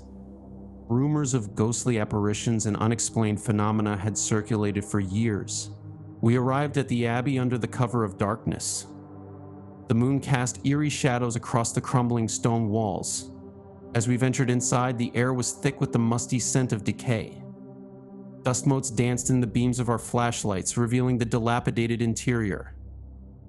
"This place is creepy," Sarah whispered, her voice trembling slightly. Jack scoffed. "It's just an old building, Sarah. There's nothing to be afraid of." We explored the abbey, our flashlights illuminating the darkened corridors. The silence was broken only by the occasional creak of floorboards or the distant hoot of an owl. As we wandered through the abbey, a strange sense of unease began to creep over me. We reached the abbey's chapel, a vast, cavernous space with towering stained glass windows. The altar was covered in a thick layer of dust, and the pews were in disrepair. As we stood in the center of the chapel, a cold draft swept through the room. "Did you feel that?" Sarah asked, her voice barely audible. "You left the door slightly open, so the wind could have crept in for a second." That's what Jack said, replying to Sarah. Even though I thought that was a bit of a stretch, I went along with it as well. We continued to explore the chapel, our flashlights sweeping across the darkened walls. Suddenly, a faint glow appeared in one of the stained glass windows. It was a figure, a monk, his face illuminated by the eerie light. "Did you see that?" I asked, starting to get nervous. Jack and Sarah exchanged glances. "It's probably just overthinking. Since it's a creepy place, you'll tend to see things that your mind thinks exist, but it isn't real," Jack said. But I felt it was. The figure was real. A ghostly apparition trapped within the stained glass window. As we watched, the figure began to move, its spectral form shimmering in the moonlight. We followed the figure as it moved through the chapel, its ethereal form gliding effortlessly over the dusty floor. It disappeared into a side chapel, and we followed. Inside the side chapel, we saw a group of monks, their ghostly forms standing motionless in the dim light. They were dressed in their robes, their faces serene and peaceful. "It's a mass apparition," I whispered, my voice trembling. Jack and Sarah were speechless. They stood there, their eyes wide with disbelief. As we watched, the ghostly monks began to chant, their voices echoing through the chapel. After what felt like an eternity, the chanting faded. The ghostly monks stood motionless for a moment, then began to fade away, their forms dissolving into the darkness. We stood there in silence, our minds reeling from what we had just witnessed. It was a moment that would stay with me forever. The abbey was haunted, and I had seen the ghosts with my own eyes. Let me be clear, this wasn't an in-your-face, here are the monks type of haunting. It was mostly a sight and sound type of haunting. The hymns weren't these incredibly clear orchestras of sound. No, this was more subtle, and the monks were faded apparitions, barely visible. You could see three faces, mists almost. To be fair, this is a far-fetched story, so I get that. But that is the end of the story. It was super freaky. And I don't know if I'll ever be comfortable going to abbeys or old churches, especially at night or any time of day, ever again.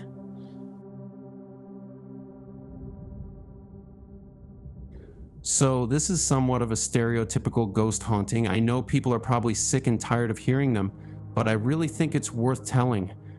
I used to live in an old farmhouse in the middle of the countryside in southern Indiana, rural area.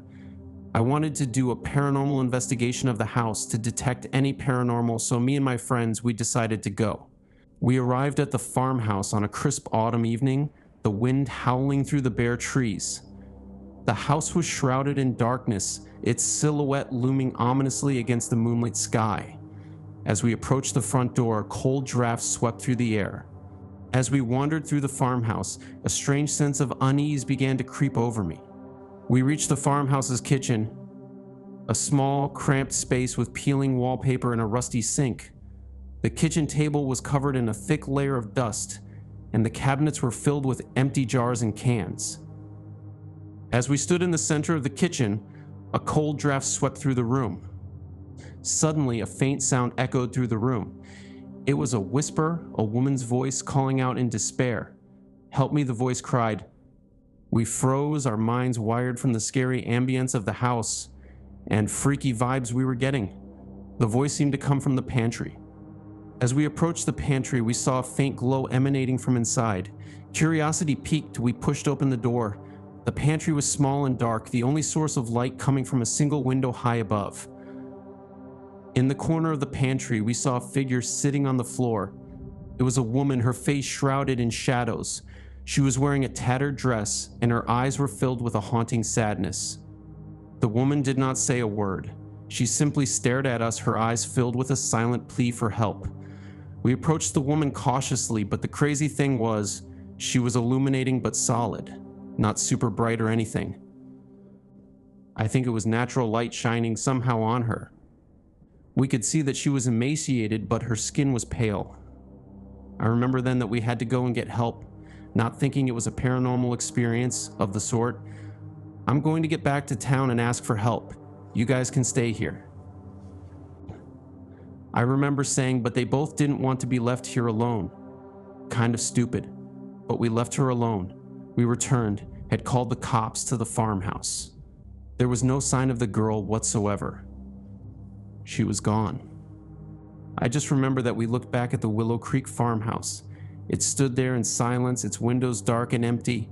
We had survived the haunting, but the memory of the ghostly woman would stay with us forever. This is the first time I have ever felt as though I am living with a ghost. There has been no real evidence or sightings. There's just this feeling. As I get into bed at night, I set my clock radio alarm for the morning. Most nights, but not always, I can hear soft music playing. Originally, I thought my radio was broken and still playing, but I've tried shutting it off. I could still hear the music. I've even gone so far as to unplug it. Still, the music is playing. I thought I was going crazy, but my husband says he hears it too. Other things that happen in the house is cold spots and strange noises. And ever since we had our daughter, the spirit doesn't like me to shut my bedroom door and will open it sometime during the night. I figure it is protecting my daughter. The only other thing out of the ordinary is something my husband witnessed. The lights were off when my husband went in the bathroom. He just happened to look in the mirror and saw the reflection of a man. He seemed to be angry, but he was not looking directly at my husband, just sort of past him. My husband didn't feel as though the man was mad at him. The anger was towards someone else. I'm not really afraid of this spirit. I will admit I'm a bit spooked. After all, I've never lived with a spirit before. I've never questioned my landlord about the history of the house. He's just not the sort of person to talk about things like that. When I was about 10, give or take a few years, I was sleeping over at a friend's house. We were getting ready for bed. My friend was in her bedroom and I was walking up the stairs and went past her bedroom to get to the bathroom. It was night and dark outside, but her room was well lit. As I passed her door, out of the corner of my eye, I saw a woman with long brown braids and something that looked like a nightgown bending over something that looked like a crib. I stopped and said something like, "Who's in there with you?" She said no one was there. I went back and looked and there was nothing there. I don't know how important this is, but if you stood in the door of her bedroom, there were two large windows directly ahead, which faced the road, and at the far end of the left wall by the windows was a door into a large closet that had its own window. Along the window wall near the closet, there was something like a low shelf or table. The crib I saw was standing right up against the closet door in that same place, and it would have been an odd place to put a crib. On the right side of the room, by the windows, there was a sort of large nook where my friend had her bed. There was also a door in the wall of the nook, opposite the wall, with the windows opened onto the staircase to the attic. I think I told my friend what I had seen. She was a nervous type about things like that, and if I did tell her, she probably got mad at me for scaring her. But I don't remember for sure. That's one of the weird things about these kinds of experiences. I remember most of it in extreme detail, but I can't remember things that happened immediately after. To keep my peace of mind, I always assume there is some kind of reasonable explanation for these kinds of things. For example, vision out of the corner of the eye is not good. Nothing has happened to me personally in many, many years now. I am intrigued by other people's experience and fearful at the same time.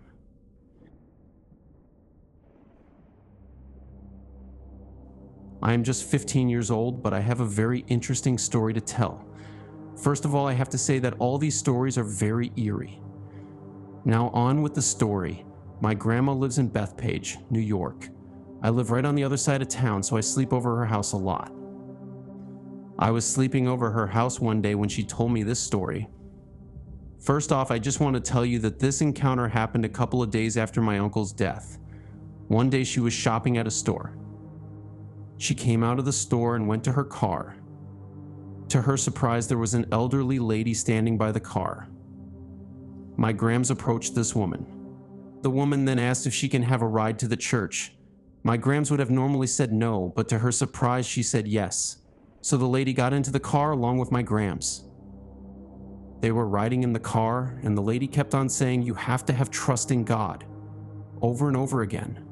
Then all of a sudden, the lady said she had to get off. My Grams said, "Are you sure?" Because the church was still a ways away, completely down the road. The lady smiled and said, "Of course." So then my Grams pulled over. The lady got out of the car. My Grams said bye. My Grams went to put the car in drive, and when she looked up, the lady was gone. There was nowhere she could have possibly gone. There was absolutely no sign of her. She was nowhere. And it was like none of this had ever happened. Pretty crazy.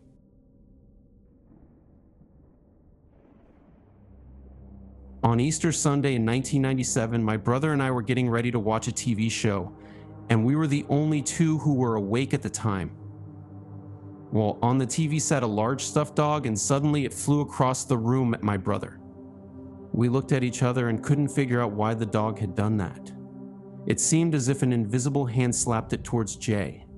November 2000, my husband and I were in our home when he looked at me and said, "What on earth is that?" I looked at him blankly because I had heard nothing. He said it sounded like a pie tin hitting all around the outside of the house. He went to look and found nothing. When he came back inside, he saw a white figure pass by the hall doorway. I saw nothing. July 30th, 2000.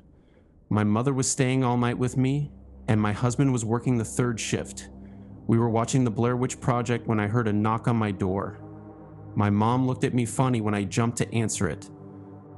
I thought it was my husband's aunt, and I even asked her what she wanted. I looked, and there was no one there. My mom said she had not even heard the knocks. August 7th, 2000, I was outside late, early in the AM, and when I looked at my in-laws' house, I ended up seeing a ball of red light in the yard. Then, when I looked onto their porch, I saw a woman in white open the door and walk in the house. Thing is, my husband's mother was very sick at the time and was bedridden. She passed on February 14th, 2001. On November 9th, 1987, Mom and Dad were eating breakfast at a restaurant. Dad had just been to see the doctor and was told he was in good shape. Then the weirdest thing occurred. They randomly watched a bird fall from the sky dead. That same night, Dad died of a massive heart attack. April of 1998. While I was at my in-laws' house with my husband, we were the only two there at the time. I was walking downstairs to go to the kitchen, where my husband was making an Easter cake. Well, I heard footsteps follow me down those stairs and nothing was behind me. February 13th, 2001. My mother-in-law was in the hospital and several of her brothers and sisters were in the room with her. One sister in particular was sitting with me in the window. Suddenly, a black shape stood at the door and came across the room and passed through us in the window. I saw my Mills life flash before my eyes, of how she played with my husband and his sister when they were little. The sister looked at me and I at her. We looked out the window, and a mist was passing across the lot. None of the other siblings noticed it. They either didn't see it or thought it was an electrical problem. The next night, she passed away. In 1973, my grandfather had to go to the hospital because his mother had a stroke. When he got to the floor, he saw her standing beside her doorway, and she looked at him, then vanished. She passed away a few days later. On Saturday, October 16th, 2023, I awoke with a feeling of dread and sensed that something bad was going to take place that very day. I thought of someone bringing a shotgun to my workplace. At 6 p.m., a truck crashed through the doors and it sounded like shotguns going off. Thankfully, no one was hurt. My parents bought this home when I was 6 months old. I am now 31 years old, but the things that went on in that house when I was growing up are still fresh in my mind. My older sister and brother were always telling my parents that things were happening to them, like they would see shadows move in the house. My father said that they were crazy and it was just their imagination, but he was wrong. I can remember that my father let a man stay at our home, and Dad said he did not sleep all night. He felt something had laid down with him. He had seen the bed go right down where this mysterious entity had laid. He never stayed with us again. There were times when the water would flow down the stairs in the bathroom. Doors would open and close, and as I got older, the entity would mess with me. I was sitting downstairs watching the TV, and a white mist came through the sliding glass door to me. I would not go back downstairs for about a year. But when I would, it was like something was behind me on the stairs. There were times in the middle of the night that my bed would shake. I would tell my mom about it, but my dad did not believe us until it scared him half to death one night. We had chimes that hung in the opening going into the living room upstairs, and we had 2 parakeets that hung in the corner of the dining room. My father was sitting at the kitchen table drinking his coffee when the birds started going nuts. It was about 3 a.m. in the morning, then something growled at him from under the cage. That is when he started to believe us, and my dad is really hard to scare. At times you could hear the wood stove open, and it sounded like someone putting wood in it. When you went and looked, there was fresh wood in the stove. I got to where I was so scared to go to bed at nights, but things happened in the daytime too. I would hear someone calling my name when there was no one home but me. I'd see shadows walking down the hall and would go downstairs. Something tried to smother my mom in the night. She could not move to wake my dad in the bed. But one night we were all playing around with a Ouija board, and it told us that 3 ghosts lived in the house. Their names were William, Jake, and Nathan. Their 2 were brothers, and the other was a cousin. They said they were buried under the house. They told us that their last names were Murphin. My mom looked it up, and it is true. An old farmhouse used to be located there, where the house still stands today. The little kids that moved in next door used to walk through the backyard all the time to go down the street.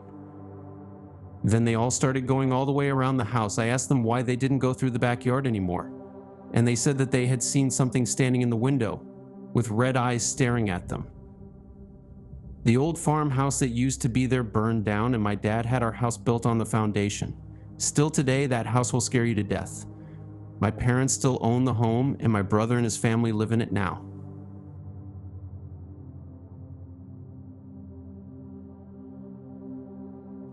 Almost 17 years ago, my husband and I rented an old, possibly Victorian 2-bedroom cottage in Davis Row in Arlesey, Bedfordshire. During our stay there, I was pregnant on 2 occasions. Something, or someone in that house, did not seem to like pregnant women. During my first pregnancy, my husband would leave the house around 5:30 a.m. to go to work. Within minutes of his closing the door, I would sense a presence moving around my bed, leaving me frozen to the spot, petrified. This would last for around 2 to 3 minutes, although it seemed like an eternity at the time and would go away as suddenly as it began. There were no such further sensations after our baby was born. I put it down to pregnancy hormones and an overactive imagination at the time. 2.5 years later, during my second pregnancy, the same thing would happen, but this time my husband also noticed some strange occurrences in the cottage. One of the most memorable for him was being woken up. He'd been asleep during the day, having worked a night shift. Early afternoon, by a loud rustling of plastic carrier bags coming from downstairs. After going to investigate, he'd assumed I'd come home from work early, laden with shopping bags. He found no one there. This happened on a couple of occasions. We later found out that the cupboard in which we stored our spare plastic shopping bags had previously been the back door to the cottage. It had since been extended, and the doorway turned into a cupboard. At other times, we individually sensed someone or something behind us in the house on separate occasions, and I swear to this day that someone actually prodded my shoulder from behind a few times. My husband has always believed in ghosts. He claims he saw one while staying at his grandparents' house in Swindon as a child.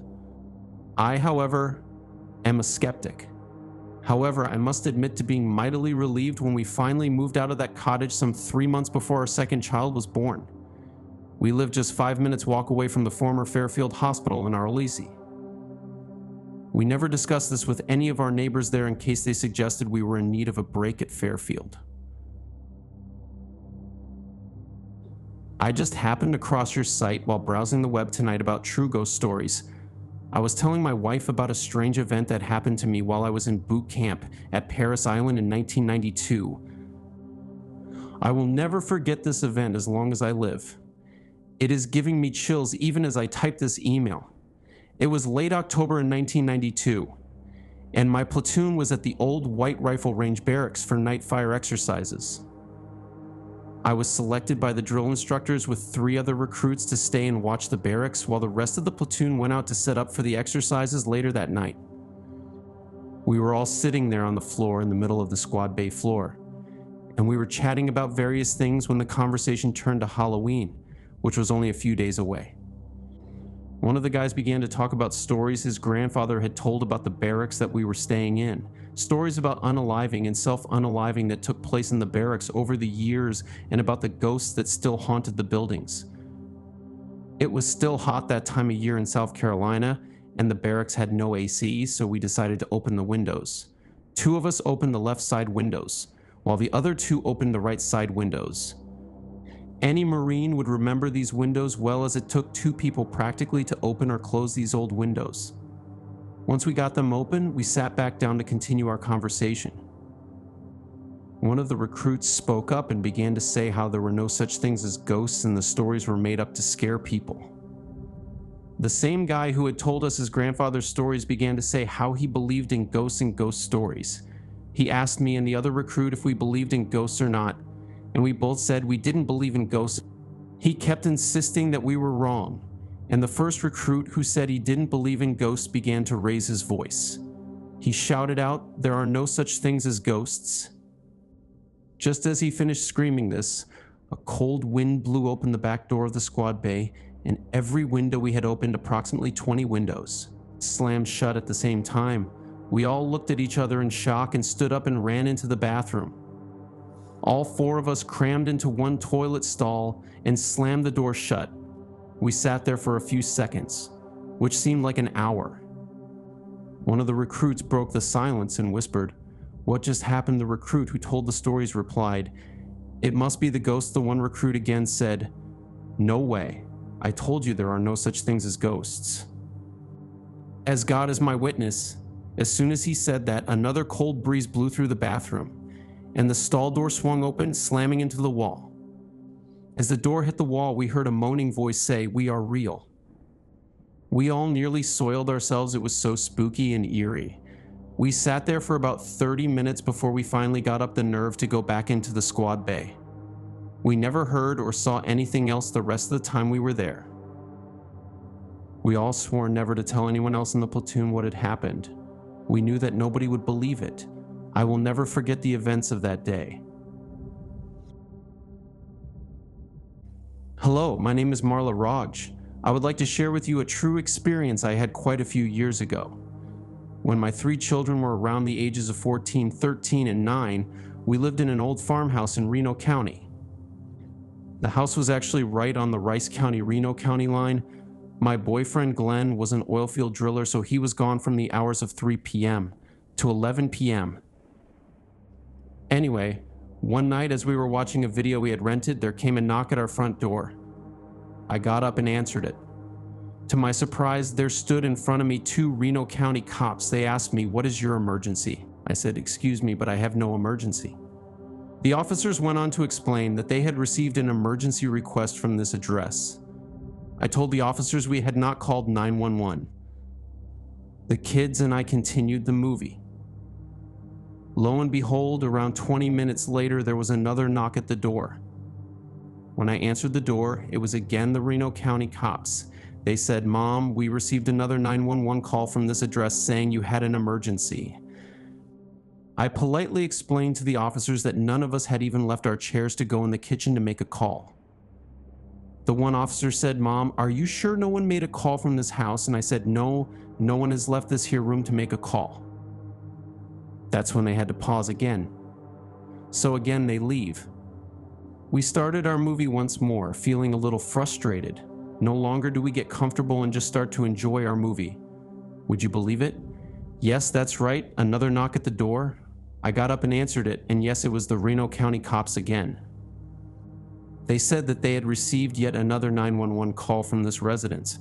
By now, they are more than upset. They went on to tell me that to abuse the 911 system is inexcusable, and that if they had to come back again, they were going to take me to jail. I stood up and leaned on the wall that connects to the dining room. I told the officers that none of my children or I had even left the room to make any phone calls. As I'm leaning on the wall, an officer asked me to move away from the wall, so I did. He thought that someone was holding me hostage. By now, these here officers had had enough, and so had I. As they were ready to leave, they again told me that if they received just one more phone call from 911 from this address, they were going to take me to jail. I was so scared I would surely go to jail that night. Thankfully, the officers left and the ringing stopped. Thank God, here just a few weeks ago, a friend of mine was telling me about this farmer who lives there in that same house. He had the same thing happen to him, only it called the cops just once on him. But what is weird is he had no phone. He had just happened to have his mother's cell phone in his pocket. He said he was up in his bedroom when suddenly he heard a female voice yelling to him to answer the phone in a very gruff voice. Well, this guy looks around like, what did I just hear? He continued to look for the papers he was looking for when the voice yelled really loud and said, "Answer the phone." I said he looks down at his shirt pocket and thought, well, it has got to be coming from his mother's cell phone. So he picks it up and answered it. It was a gruff lady. She said, "What is your emergency?" He told the lady that he had no emergency and he did not know what she was talking about. She said, "Well, we received a 911 call from this residence saying that you had an emergency." He kindly told her no, he had no emergency. So that was the only time he had that happen, but it is the same house we lived in when it happened to us. I do not even know this guy other than a brief meeting with him in my driveway. I would like to have some feedback from anyone who has maybe had this type of experience. Please email me and tell me. Hello, my name is Becky, and I am 21 years old. I was looking at the website and decided to share my experience with you. My oldest brother, Bobby, died 2 years ago of cancer. It was a peaceful death, but not for me. I still have moments that I sit and cry. I miss him so bad. Anyway, not long after his death, I started seeing him around the house. He just more or less smiles at me as if to say everything will be okay. Just so you know, he was a big practical joker, especially on me. He would do anything for a laugh, so even now he still does play jokes on me. The one that sticks out in my head the most is the time he turned my water on in the bathroom in the middle of the night. I was asleep, of course, and when I heard the water, it scared me so bad that I sat straight up in bed. I looked into the bathroom, told him he made his point, and I heard him laugh, and then of course he turned the water off. I'm not the only person in my family who has these experiences. My mom also has them. It wasn't 2 weeks ago that she saw him walking in her flower garden. The neighbor thought someone was messing around one time while my parents were gone. So of course he told them what had happened. He described the man that he had seen walking around about 6 feet 2 inches tall, long blonde hair, and a beard that looked to be maybe in his early 30s. He came close to the house to get a better look, and of course he was gone. My parents just laughed and said that was our son that passed away to cancer. He's still here. The man just looked confused and walked away. I can lay in bed at night and watch my son sleep and see his hair move like someone is playing with his hair. But of course it doesn't scare me because I know it's just Bobby. My son can even see him at times, even when I can't. He will be sitting on the floor playing and just start laughing and saying Bobo, which is what he called him, because at the time of his death, my son was only a year old and couldn't speak well yet. I have also noticed that things I have lost and hunt for turn up in plain sight a few days later, almost like he has found them for me and put them where I can find them. He was also a smoker, and sometimes I can smell the smoke and even see it. I believe he is my guardian angel and he will always be with me. No, don't close the window. Don't close the channel. Don't close anything. Hold your horses right here in June 2025. Please like, please subscribe, and I'm done.